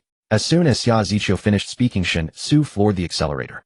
Ignoring the possibility of speeding, relying on the enhanced reaction speed of his 4th-grade cultivation, Shen Xu maneuvered the Bentley through the streets and brought it to a screeching halt at the entrance of the residential complex in just over 4 minutes. This gated community forbade entry to outside vehicles. Even though Xia Ziqiu was in uniform, it would still take time to communicate with the guard to raise the barrier. So they decisively parked the car by the roadside. Shen Xu took Xia Ziqiu's hand and dashed into the complex without a moment's delay. Pedestrians entering the residential compound were not stopped. The compound appeared to have been built quite early without even a separation of pedestrian and vehicle traffic. Therefore, the barrier gate was more to prevent outside vehicles from randomly entering and occupying parking spaces belonging to the owners rather than for security purposes. Shen Xu pulled Xia Ziqiu by the hand, and following the building number she indicated, sprinted through the compound like a gust of wind. Because of his excessive speed, Xia Ziqiu could barely keep up and was running completely out of breath. Although there were many residential buildings in the compound, only one had a large crowd of onlookers gathered at its base. Thus after Shen Xu ran in without any delay, he went directly to the building where the incident occurred. By this time Xia Ziqiu had been dragged to the point of feeling half dead. As Shen Xu finally stopped, she could only manage to gasp for breath heavily. With one hand on her waist, and the other over her chest, her lungs felt as if they were about to explode. Despite the physical agony, Xia Ziqiu forced herself to look up and assess the situation upstairs. On the 8th floor of this residential building, a child, who looked only a little over 1 year old, surely less than 2, was lying on the ledge outside the window. The ledge was only about a few dozen centimeters wide, and every floor had such a ledge outside the windows. It was unclear whether it was an extra concrete slab at the balcony position or a decorative terrace. In any case, although the child was still lying on the ledge for the moment, it was truly perilous. The ledge was barely wide enough to support the child's body. With the slightest loss of balance, the child could fall straight down. At this moment, the number of people gathered below the building had swelled to over 100. Some were holding up their phones to film, others were constantly making calls trying to contact the child's parents or other rescue agencies. Still others were holding something like a bedsheet and, together with a few people, trying to spread it beneath the ledge where the child was. However, Shen Xu was not optimistic about such preparations. The kinetic energy generated by the gravitational acceleration from the 8th floor, even for a baby, would probably not be caught by a bedsheet. Junior sister Xia, what are you doing here? Just as Shen Xu finished surveying the scene, 2 male police officers approached from the side. Coincidentally, they were the same 2 who had accompanied Xia Ziqiu when she first kicked open his door and burst into his home. Of course, it could also be because this area was their jurisdiction, and when an incident occurred, it was highly likely to see them on the scene. With such a big incident, of course I had to come. Why are you standing downstairs too? Go save the child. That child is lying on the ledge and could fall at any moment. Xia Ziqiu demanded with a face full of anxiety. One of the male officers smiled bitterly and said, "We tried to contact the child's parents, but although the phone number we found could be dialed, no one answered. We also asked the property management, but they don't have spare keys for the units. So we can only contact the fire department. They're far more professional than us when it comes to fall risk." Xia Ziqiu fumed. "We have to wait for the fire department. What if the child falls in the meantime? If you can't reach the parents, go up and kick the door open. If the door is too strong, just shoot the lock off. Saving the child is the priority. Any other issues can wait until after the child is rescued." The 2 male officers exchanged a glance, and obvious reluctance appeared on their faces. The other male officer said helplessly, "Junior sister Xia, we're different from you. You can disregard work discipline and act according to the urgency of the situation, handling it however you see fit. But we can't do that. Any violation of work discipline, if we do it, we risk being complained against. If something goes wrong, no one will stand up for us. We'll be the ones to suffer." Hearing this, Xia Ziqiu felt extremely angry. But what the officer said was true. The current online environment was so bad that public opinion could easily be manipulated by those with ulterior motives. Under such circumstances, public officials without connections had low risk tolerance, so they naturally became more cautious in handling official matters to avoid bringing trouble. So Xia Ziqiu couldn't blame them further. She could only stamp her feet in anger and grind her teeth, saying, "If you want, go, I will. I came out in a hurry and didn't bring my... Do you have your guns? If you do, lend them to me. I'll report later that I snatched them from you. I guarantee it won't implicate you." The 2 officers quickly waved their hands in unison. "We don't have them. Junior sister Xia, don't be impulsive. We really don't have them. You know, how could we have applied for firearms for this kind of incident? Better wait for the fire department. They should be here in a few minutes. Wait for the fire department. Haven't you noticed that the fire lanes in this compound are all blocked? How can the fire trucks get in? They'll be stuck outside, and clearing the fire lanes will involve more arguments. Can the child upstairs afford to wait that long?" Xia Ziqiu couldn't help shouting. At the same time, she looked up again and saw that the child who had been lying on the ledge seemed to find it boring and was starting to try to stand up. The danger instantly increased dramatically, and the crowd below stirred restlessly. Xia Ziqiu was completely panicked. She grabbed Shen Xu's arm and urged, "Let's go up together. If I can't kick the door open, you surely can. Saving the child is the priority. No matter what trouble comes after, I'll handle it." Shen Xu had already finished his assessment of the building. While Xia Ziqiu was talking to the 2 colleagues, he had been continuously calculating in his mind the feasibility of climbing up using the protruding parts of the building's exterior. Taking the elevator up to kick the door open was indeed a solution. But the problem was that during the elevator ride, he couldn't see the child's situation. What if the child fell? Besides, the elevator's speed might not be faster than his climbing the exterior wall. "Don't worry, you'll handle it. Taking the elevator to go up is too slow. Let's be..." Shen Xu patted the back of Xia Ziqiu's hand, removed her hand from his arm, and then charged toward the residential building. At first, Xia Ziqiu didn't understand what Shen Xu intended to do. But the next second, as Shen Xu took a few steps in a leap using the protruding parts of the building's exterior wall, he climbed swiftly to above the 3rd floor in just a few breaths. Xia Ziqiu was utterly stunned. Good heavens! Is this something a human being can do? The residential buildings in this community are all between 18 and 22 stories tall. They are not particularly high, yet not low either, They are standard high-rise apartments. The residential building where the incident occurred has a total of 18 floors, with the 8th floor roughly located in the middle. As Shen Xu swiftly climbed up the protruding parts of the outer wall, the onlookers gathered below the residential building began to gasp in astonishment. It felt like a scene from a movie suddenly unfolding before their eyes without any warning, leaving the crowd below utterly shocked. The middle-aged men who had spread out a sheet to catch the baby unconsciously loosened their grip, staring blankly at Shen Xu as he continued to ascend.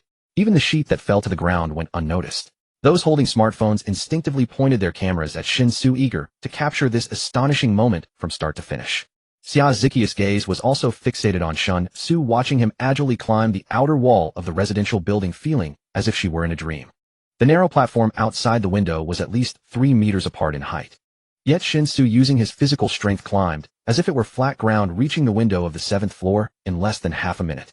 This operation not only stunned Xia Ziqiu, but also left all the onlookers at the scene speechless. The 2 male police officers also stared wide-eyed, one of them murmuring, Xia Shimi, this person looks familiar. Didn't we once intrude into his home together? At that time someone reported him, suspecting there was a wanted criminal hidden in his house. Is it him? Xia Ziqiu, fixated on Shen Xu, instinctively replied, it's him. But don't ask me how he did it. Because I have no idea. Before today, I never knew he could lift Newtons. Suddenly the onlookers gasped in unison as the child on the platform, trembling, managed to stand halfway up, but lost his balance and fell straight down. At that moment Shen Xu had just reached the 7th floor and was about to climb onto the platform of the 8th floor. Seeing the child fall, he leapt upward with all his might, catching the falling child with one arm. However, due to the sudden situation, his upward leap disrupted his climbing rhythm, and in his effort to ensure the child's safety, he did not consider the landing points for his hands, and as a result, after catching the child, he lost his grip, and with the momentum of his leap halted, his entire body plummeted down. The crowd below erupted into even more piercing gasps. Although he was directly in free fall, Shen Xu remained calm. The height of the 7th floor is about 20 meters. Falling from such a height without any cushioning would not pose a significant threat to Shen Xu, whose muscles, bones, and organs had been absolutely reinforced, and had already reached the 4th-tier realm. At most, he would only suffer some minor injuries. It was precisely because of this judgment that Shen Xu had unhesitatingly chosen to climb the outer wall to save the person. Not only was there little danger, but he could also promptly respond to various unexpected situations, which was far better than taking the elevator and kicking down doors. Even though falling directly to the ground would not be an issue, Shen Xu still quickly adjusted his body's center of gravity, considering the small child's body might not withstand such. Then, using his free hand, he forced himself to grab the wall beside him. Each window of the residential building has a protruding rectangular platform. Although Shen Xu had just lost his climbing rhythm, he adjusted his center of gravity, and his free hand easily grabbed hold of a platform. But in just that brief moment, he had fallen 3 stories, and the platform he clung to belonged to the 4th-floor resident. If an ordinary person encountered such a situation, even if they could react like him, the nearly 10-meter drop from the 3rd floor would be enough to snap their arms used for cushioning, but Shen Xu firmly held onto the platform. The gasps from the crowd below suddenly ceased, replaced by a collective intake of breath in astonishment. The scene seemed to twist and turn, causing the hearts of the onlookers to race wildly. However, compared to the height of the 8th floor, the 4th floor was obviously more relaxing, so the crowd below was not as tense as before. The few men who had been holding the sheet reacted, and each grabbed a corner, respreading the sheet. However, Shen Xu's next move left everyone stunned. Shen Xu let go of the 4th-floor platform, allowing his body to fall, while precisely grabbing the 3rd-floor platform during the descent. He then repeated the process, grabbing the 2nd-floor platform, then the 1st-floor platform, and finally landed smoothly. The scene fell into a strange silence. The men holding the sheet looked on in disbelief as Shen Xu landed steadily beside them, their minds momentarily going blank. Is this really not a movie? Meanwhile, Shen Xu, who had landed on his feet, paid no attention to the thoughts of those around him and gently cradled the child in his arms. After carefully checking and confirming that the child, who was under 2 years old, had not sustained any injuries, he finally let out a sigh of relief. The little one, not shy at all, nestled in Shen Xu's arms, having just experienced several free falls, thought Shen Xu was playing a game like lifting him high, and appeared very happy. Though he could not articulate clearly, he waved his hands and feet, his little face filled with a joyful smile. His clear eyes and pure smile warmed Shen. Although human infants can often be as infuriating as devils, there are always those moments when they seem like angels completely healing you. Master, are you okay? Xia Ziqiu, along with the 2 male police officers, ran over, their faces filled with concern and undeniable shock. What could possibly be wrong with me? It was only the 8th floor. I hardly look injured, do I? Please inform the fire department that the situation has been resolved. There's no need for them to make an unnecessary trip. Shen Xu chuckled softly as he gently teased the infant cradled in his arms. Though the baby could only utter indistinct coos and babbles, his plump little hands persistently reached for Shen Xu's fingers, his cherubic expression radiating irresistible, assured that Shen Xu was truly unharmed. and that the infant had clearly suffered no injury. Xia Ziqiu finally let her heart settle into calm repose. At this moment, the two male officers demonstrated commendable professionalism. One officer began dispersing the onlookers who had gathered around, while the other contacted the fire department to confirm that the emergency had been fully resolved. The curious crowd, however, showed no inclination to disperse. Having just witnessed Shen Xu's superhuman feat firsthand, their excitement surged palpably.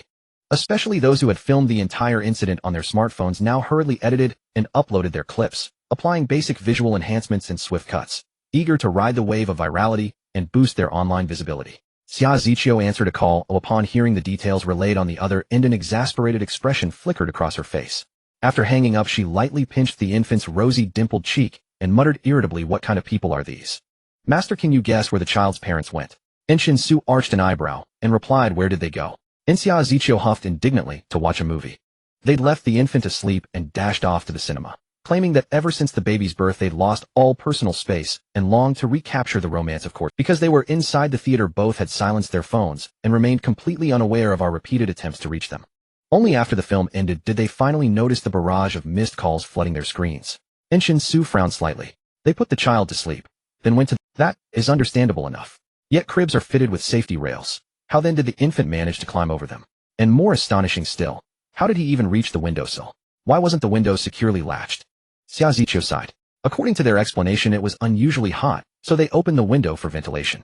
As for how the child climbed from his crib to the windowsill, they have no idea. In any case, they're rushing back now, but let's wait here a little longer. Truly vexing. How can parents be so utterly carefree? Shen Xu smiled wryly. "You'll grow accustomed to it."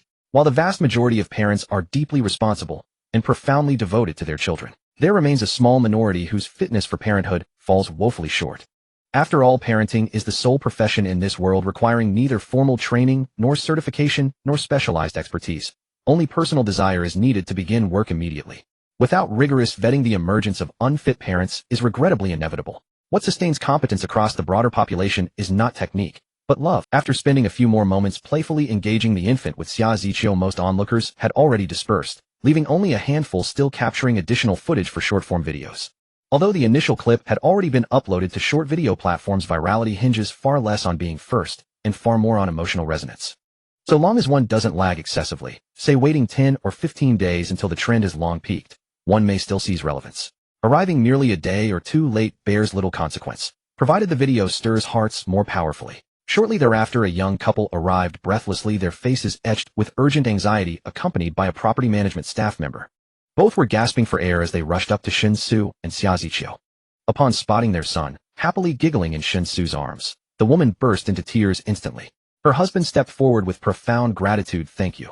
Thank you so much, officers. Without you, the consequences would have been unimaginable. The property manager already told us. You risked your lives climbing the building to save our son. Just thinking about it now makes my blood run cold. If you hadn't rescued him, I would carry that regret for the rest of my life." Shen Xu gently handed the child back to the mother. Watching her cradle the infant and kiss his cheeks repeatedly, he gently advised, "A child this young must never be left out of parental sight. Caring for infants is exhausting, physically and emotionally demanding, yet it is an unavoidable duty. Infants possess almost no capacity to assess danger. Their boundless curiosity drives them toward astonishing and perilous acts. May this incident serve as a lasting lesson. Never again leave your child alone at home." The mother nodded, vigorously embracing her child tightly, while offering tearful thanks and earnest self-reproach. Her husband pulled out his phone, insisting, regardless of protocol, on offering monetary gratitude, declaring he'd otherwise bear unbearable guilt. Shen Xu and Xia Ziqiu declined the offer without hesitation. "Officers, I know you're bound by discipline, but this is my heartfelt gesture. You saved my son's life. If I offer nothing in return, am I even human?" He spoke with a rueful smile. Shen Xu waved dismissively.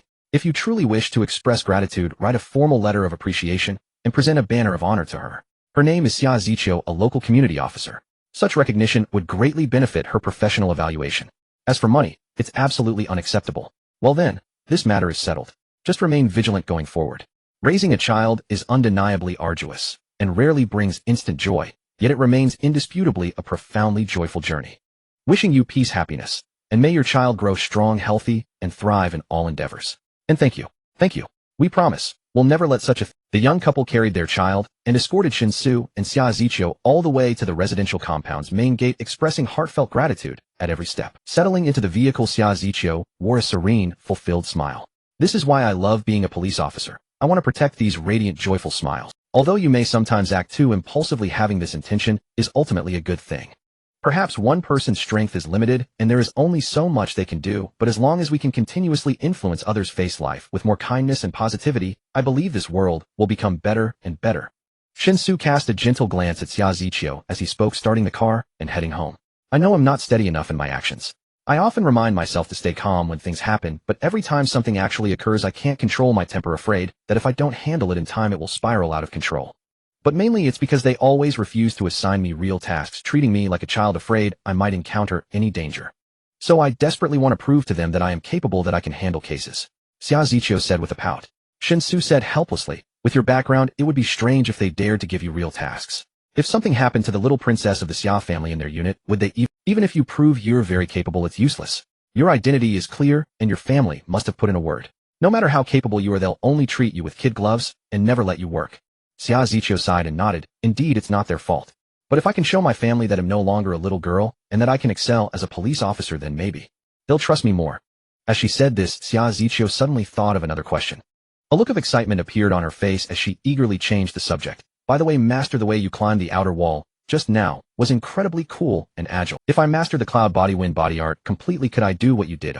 Shen Xu thought for a moment and answered honestly, I'm not sure. The physical differences between men and women are significant, as you know. The ancient martial arts I practice are different from the cloud body wind body art I taught you. Maybe when you fully comprehend and integrate all the key points of the cloud body wind body art, you might be able to do it. Anyway, that's just my guess. We'll have to see after you've completely mastered the cloud body wind body art. After all, even with the same technique, different people may produce different results. We need to analyze the specific situation. Xia Ziqiu was somewhat disappointed. The scene of Shen Xu swiftly climbing up the building's exterior wall to rescue the child had left a huge psychological impact on her. She wanted to become someone like Shen Xu, possessing incredibly powerful skills to punish evil and uphold justice more effectively. At least, the justice in her heart. Master, I will do my utmost to learn the ancient martial arts you teach me. No matter how hard or difficult the process, I will never give up. I hope you will push me seriously and not go easy on me because of my family background. Adjusting her mood, Xia Ziqiu said with a serious expression. Shen Xu glanced at her, his mind wandering slightly at the word push. Feeling a bit guilty, he cleared his throat and changed the subject.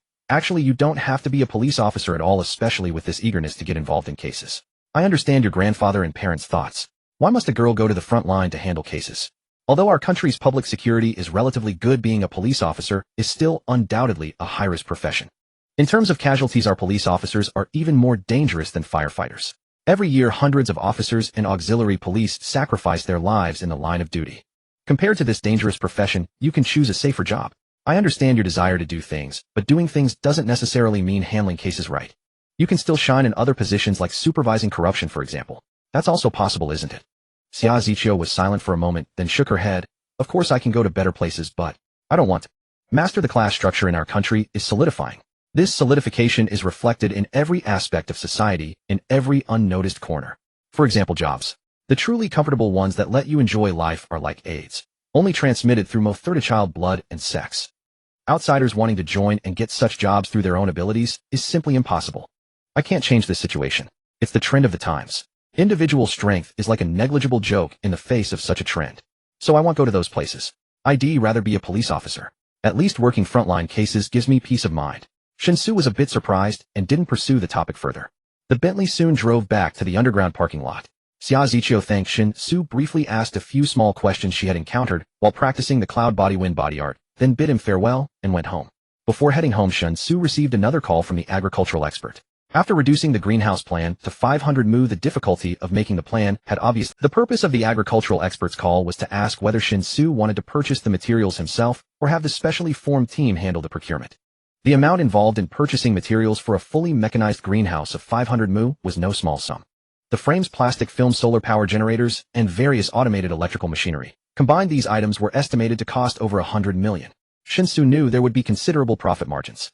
Since ancient times, no matter the industry, logistic procurement has always been a lucrative area.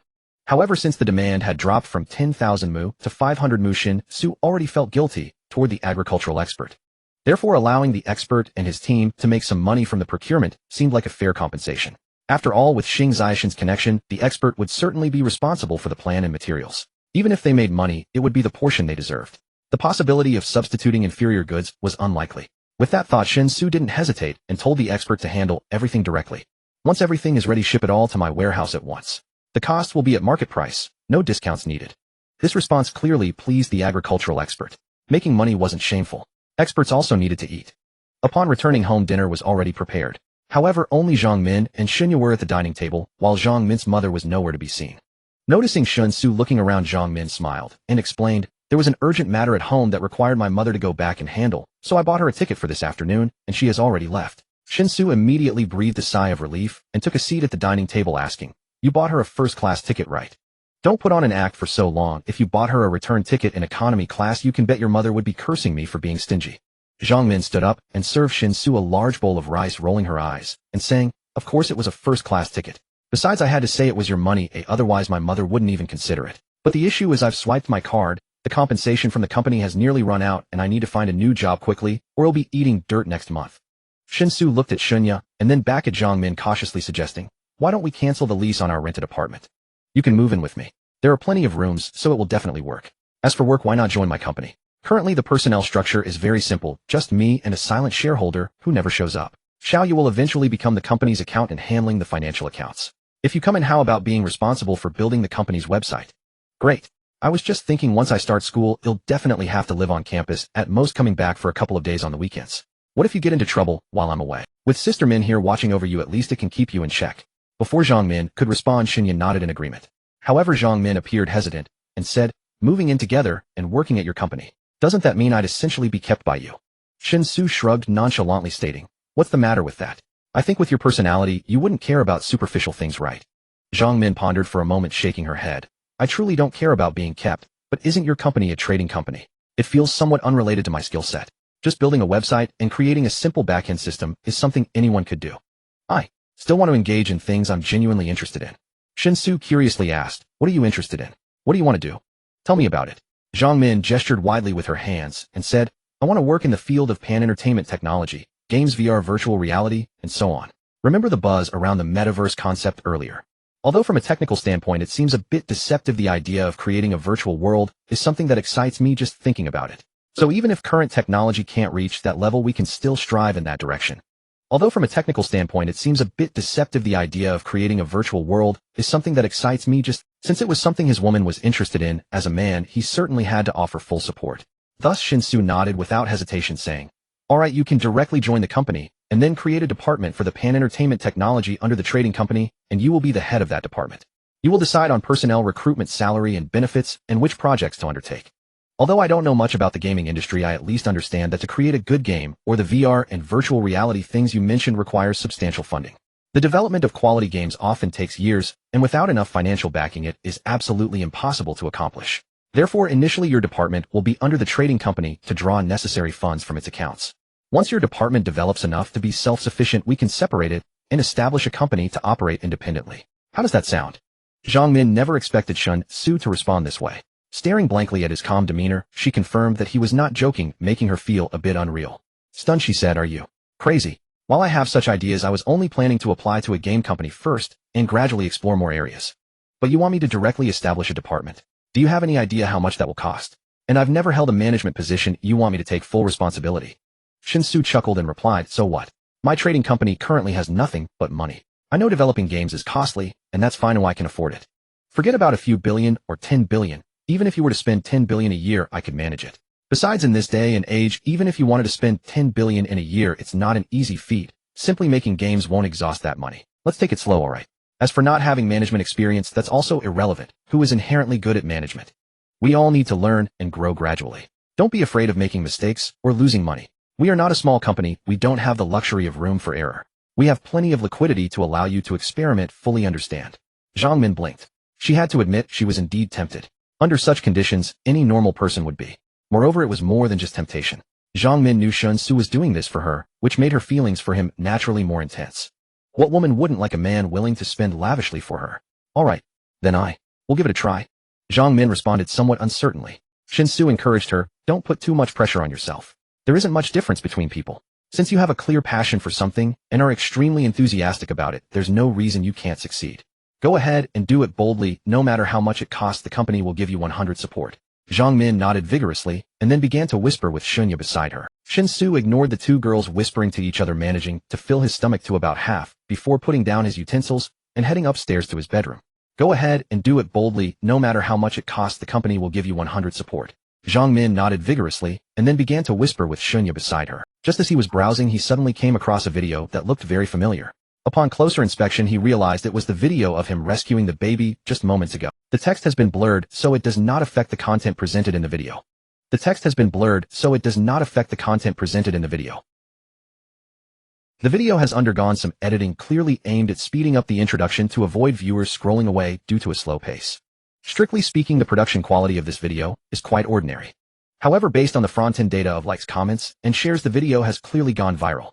From the moment he saved the falling child to the return of the child's parents, and even his mealtime, it has only been about 2 hours since he lay in bed after washing up. Yet the video has already accumulated over 50,000 likes, more than 6,000 comments, and nearly 10,000 shares. In just 2 hours, such data accumulation is not an exaggeration. This video is bound to enter a terrifying phase of explosive dissemination. This is also due to the impact of the video's production quality. Moreover, the publisher is an ordinary personal account with fewer than 100 followers, which does not contribute at all to the initial promotion of the video. If the production quality of the video could be improved a bit, or if the publisher were a social media influencer with a substantial following, then the exposure in the first 2 hours would likely be multiplied. The video first briefly introduced the general situation, showcasing just how dangerous the child's predicament on the platform was. It also clarified that the parents were absent and that the police were waiting for the firefighters to arrive. After the background introduction, the scene directly cut to Shen Xu. Due to Shen Xu's speed towards the building's outer wall, the person filming the video did not expect him to make such a choice. Thus, when he noticed Shen Xu's actions, even though he promptly aimed his phone camera at him, he only captured a brief moment of Shen Xu running before he began to climb the outer wall. Then the video creator deliberately inserted a piece of background music which, combined with Shen Xu's astonishing agility as he quickly scaled the protruding parts of the outer wall, made the entire video come alive. Shen Xu squinted and examined the video closely, realizing that the resolution was quite average, and since it was filmed at night, although he could see the entire process clearly, his face was not discernible due to distance and angle. This means that regardless of how viral the video becomes, it is unlikely to affect his life. Previously, in his haste to save the person, he noticed someone filming but had no time to pay attention. Moreover, in this era of universal social media, it is hard to take things too seriously. As long as it doesn't affect his life, it's fine if it gets posted. No big deal. Shen Xu turned over, laid flat on the bed, and opened the comments page. A plethora of comments immediately filled his view. Sir is righteous. Wow. What the heck is this? Fighting a high-level match with the King of Hell and winning. You've only watched it 3 times. I've seen it 5 times. I watched the video in the restroom of a service area and came out to find the bus had left. This must be lightness skill, right? It has to be lightness skill.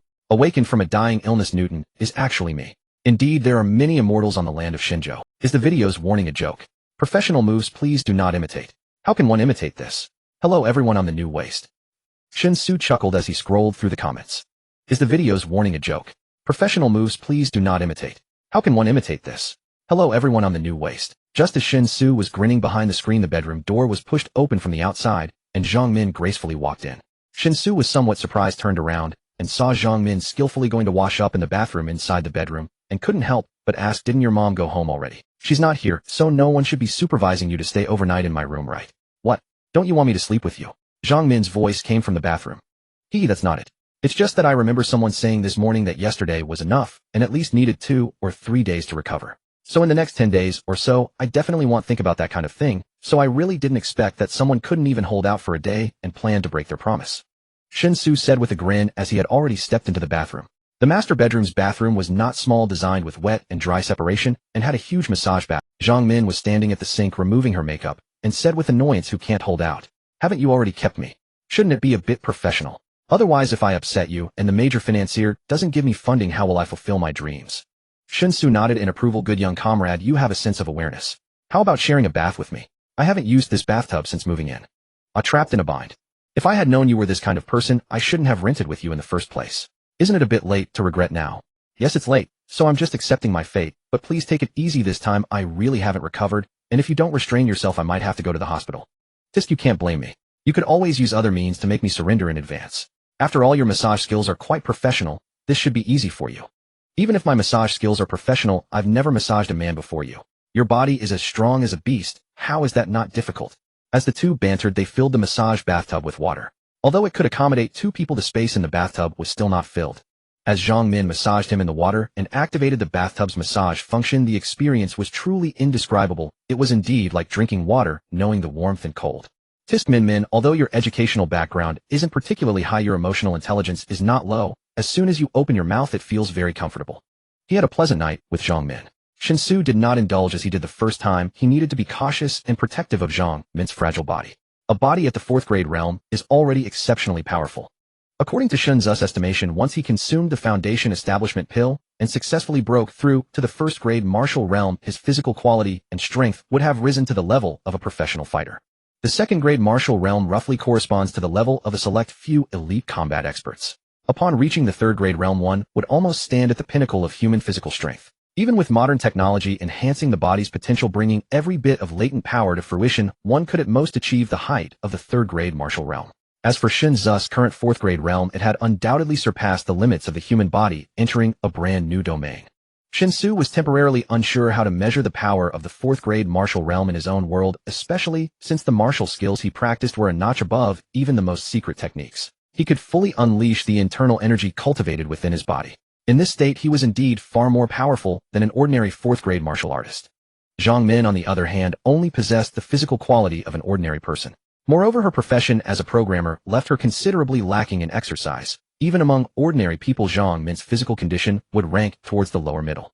Confronted by Shen Xu, Zhang Min was naturally powerless to resist. If it weren't for Shen Xu's tender feelings and significant restraint, Zhang Min would probably have struggled to get up today. After washing up and putting on his clothes, Shen Xu saw that Zhang Min was still lounging in bed, reluctant to rise, so he simply leaned down and kissed her awake. With a cheerful smile, he said, "The company's official seal and other items are at home. Currently, we haven't hired any HR personnel, so you can handle your own onboarding. As for the staffing needed to set up the department, it would be best for you to recruit a few professionals first, and then collaborate with HR to oversee the interviews and bring people on board. You can determine your own compensation, but my suggestion is to include bonuses in the contract in addition to the base salary. Because the company currently has substantial income each month, even after paying taxes, the remaining cash flow is still quite impressive, and bonuses will bring you more income. Regarding our relationship, I don't feel like I'm supporting you, but rather employing a beauty strategy to bind you to my side, helping me explore new directions and fields for the company, and working for me. Thus, between us, you are actually helping me more. Do you understand?" Zhang Min reluctantly opened her eyes. She leaned in to kiss Shen Xu gently and sleepily said, "I understand.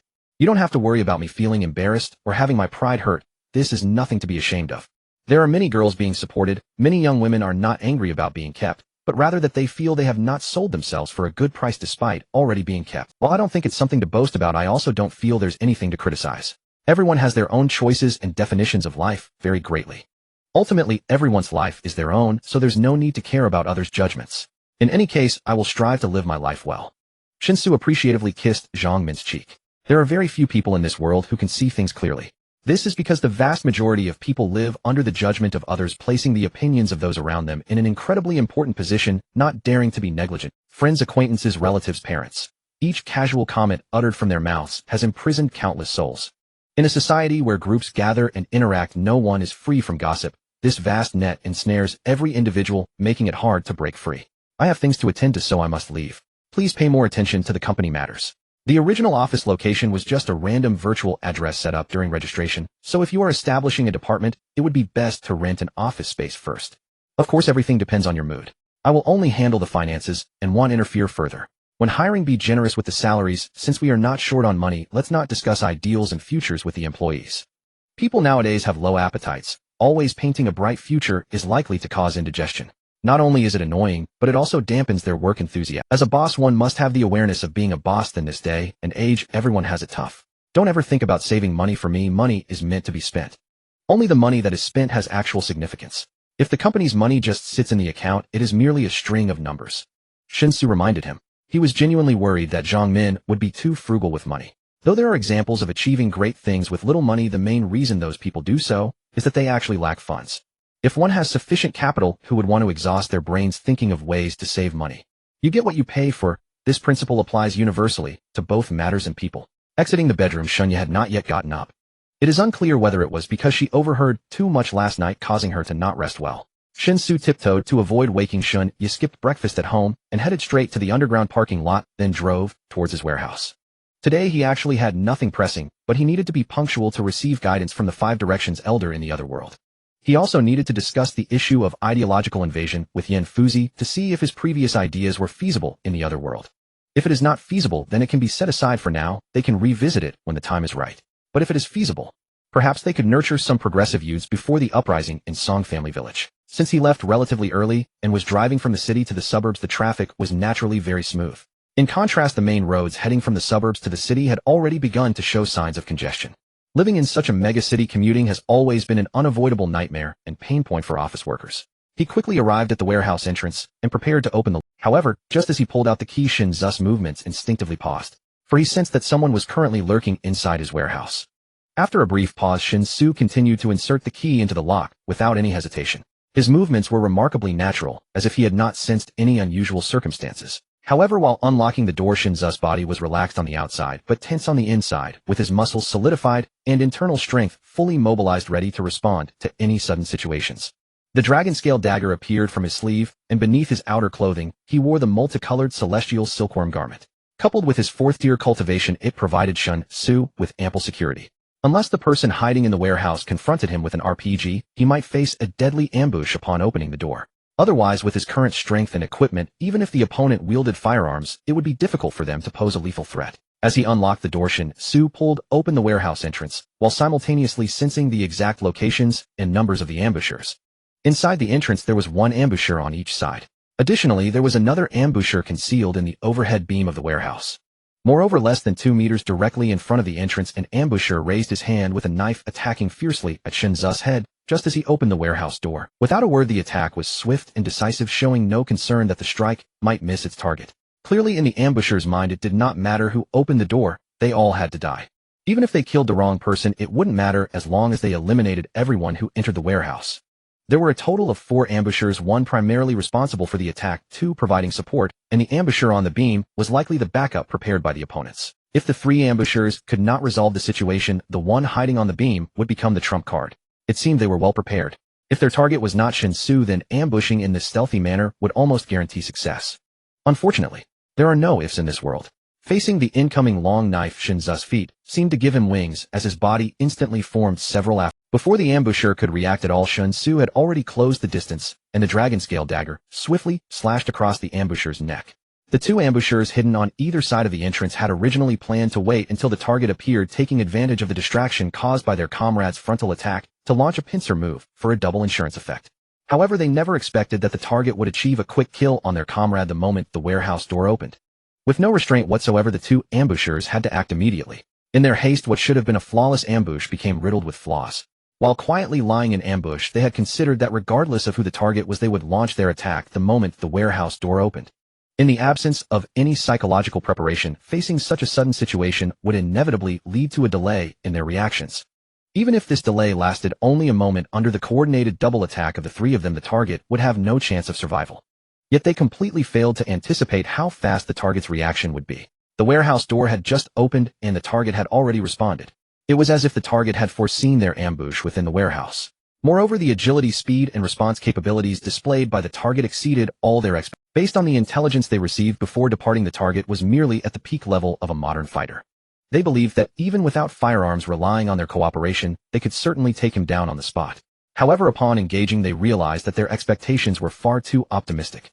Someone made a mistake. Someone, damn it, made a huge mistake. The intelligence is flawed. Someone is sabotaging us.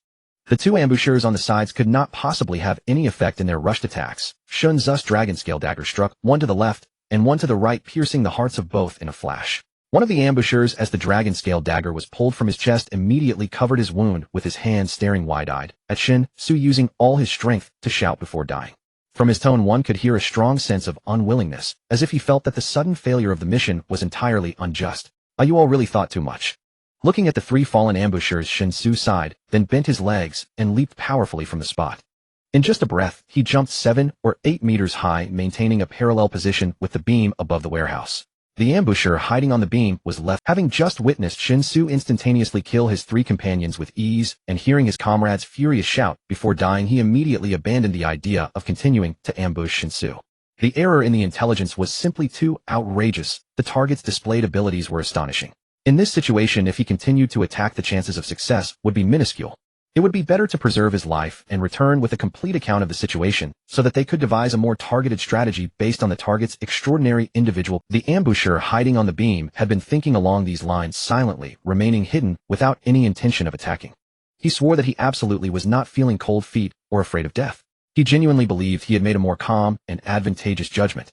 Yet he never expected that the target not only discovered his presence, but also leaped 7 or 8 meters high, relying solely on the strength of his legs to jump up. Is this even human? As their eyes met, the ambusher's gaze went blank, his mouth agape, his mind a complete muddle, unable to comprehend the scene before him. Are you stunned? I can fly. Shen Xu grinned, and the dragon-scale dagger easily pierced the ambusher's neck. As he landed steadily back on the ground, the ambusher's body fell from the beam. Looking at the dragon scale, he found the blade smooth and clean, free of any bloodstains.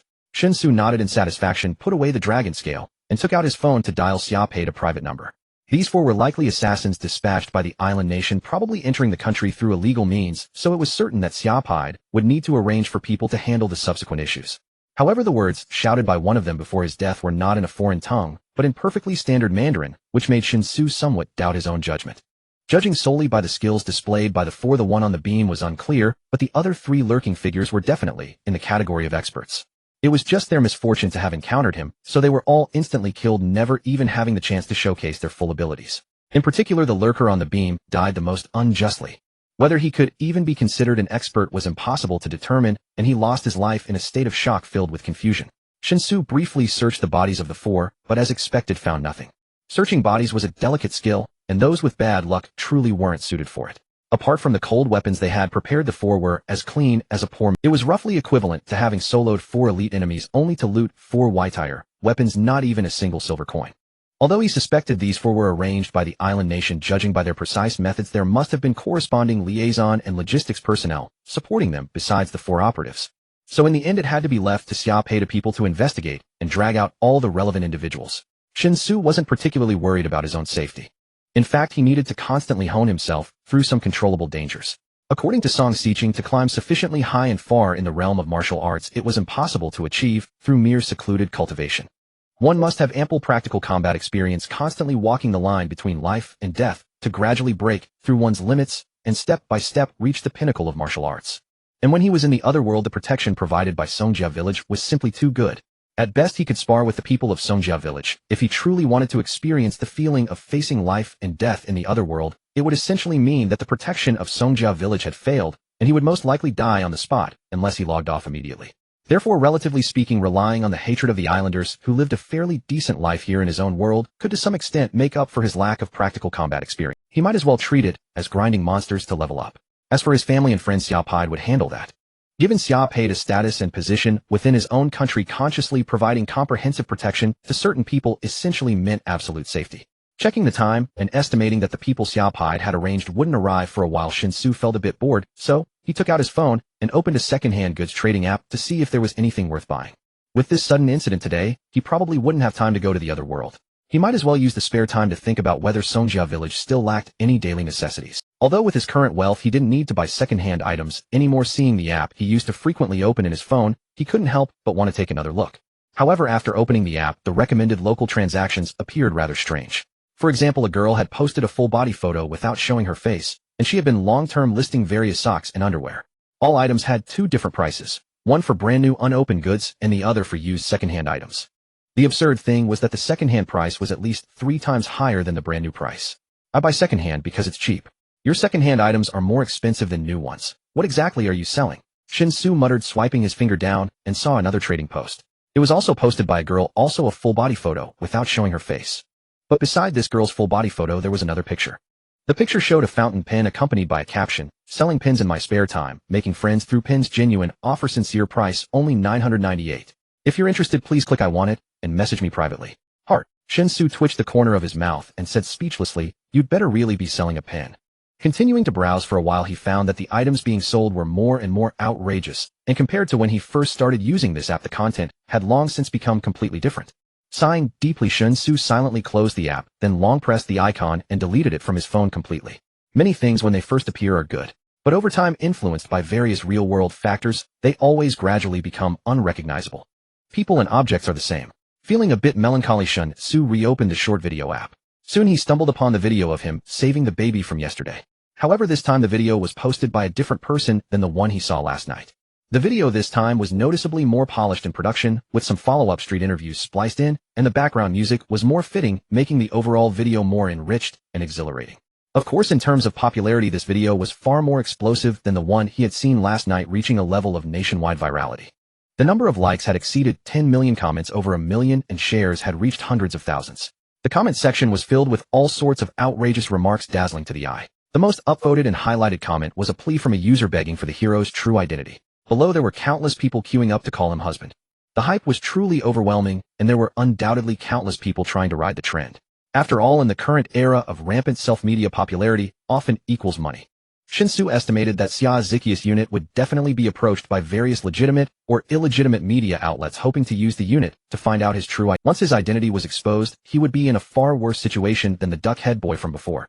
Thinking of this, Shen Xu shuddered and quickly sent a message to Xia Ziqiu telling her not to reveal any information about him. Xia Ziqiu quickly replied, telling Shen Xu to rest assured that the matter had been put under a gag order. The online hype would not be controlled, but Shen Xu's identity would be strictly protected, so after a few days, when the hype died down, there would be no problem. The people arranged by Xia Pai arrived outside the warehouse in less than 20 minutes. The leader was a familiar face, one of the bodyguards who had been with Xia Pai for years. Shen Xu naturally recognized him, but he didn't know his name. As a close bodyguard responsible for Xia Pai's safety, such a person must adhere to strict work discipline, so Shen Xu didn't intend to get too familiar with him. Maintaining a certain distance was not harmful to either party. Nodding as a greeting, Shen Xu detailed to the bodyguard what had happened in the warehouse earlier. The other 10 or so people brought by the bodyguard quickly began collecting information at the scene. Taking photos, recording videos, examining the corpses, and confirming the traces of combat at the scene, they then carried all 4 bodies to the vehicle they had arrived in. At the same time, they cleaned up the bloodstains at the scene. Clearly they were professionals at this. In less than 10 minutes, no trace of the bodies could be found in Shen Xu's warehouse. Mr. Shen, we will investigate the true identities, backgrounds, and everyone connected to these people as soon as possible. In light of this unexpected incident, Master Xia would like to invite you to meet and talk in person. May I ask if you are available now? After handling the bodies in the warehouse, the leading bodyguard returned to Shen Xu, bowed slightly, and spoke. Does Master Xia have no official business to attend to today? If I go now, won't I disturb him? Shen Xu raised his eyebrows and asked. The leading bodyguard immediately shook his head and said, your matter is more important. As for official business, it can all be postponed. Of course, if you have other things to attend to and are temporarily unavailable, you can also arrange a time with Master Xia in advance.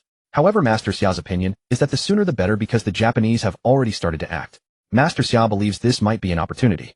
The bodyguard did not say what the opportunity was, nor did he reveal what Xia Pai was thinking. It was likely a matter of confidentiality, so it was not appropriate to relay the message. Shen Xu pondered for a moment, then nodded and said, all right, I'll go with you. How long will it take to get the results of the investigation on those 4 people? As the leading bodyguard led Shen Xu into the car, he replied, if it's fast, it should be done in a few hours.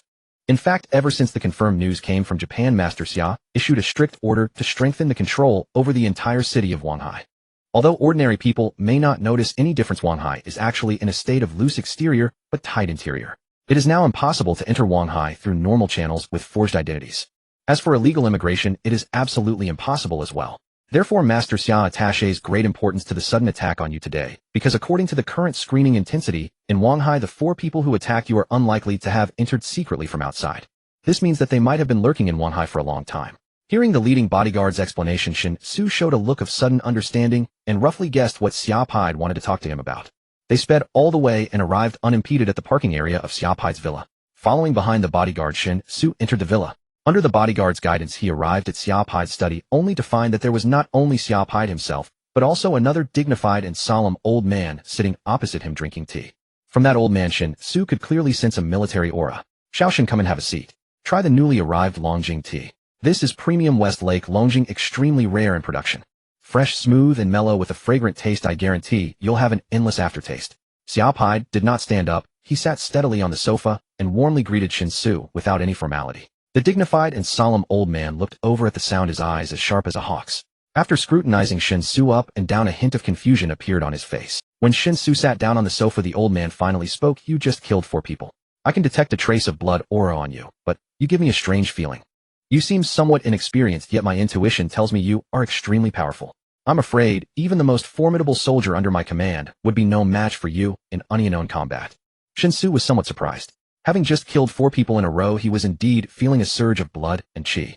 It wasn't that the four lurkers had put much pressure on him, it was simply because his lack of experience in killing caused his emotions to fluctuate. Before today, he had only killed a horse bandit and Shen Xu, so suddenly killing 4 people in a row inevitably had a mental impact.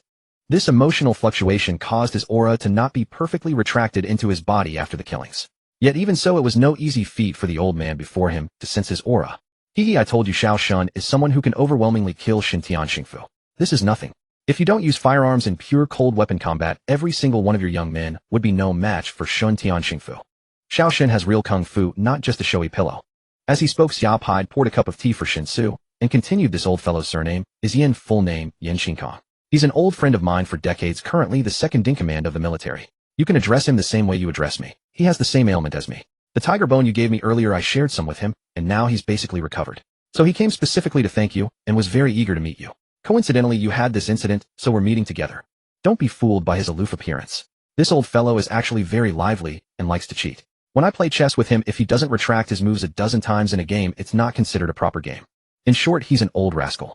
Hearing Xiao Pai's introduction, Yin Xinkong instantly broke character, and said with embarrassment, "Can't you save some face for my old self in front of the younger generation?" Xiao Pai's sneered face is not given by others, it's earned by oneself. Tell me which of the things you've done has brought you honor. Shen Xu watched with a smile as Xiao Pai teased Yin Xinkong, while consciously completely retracting the aura he had previously leaked.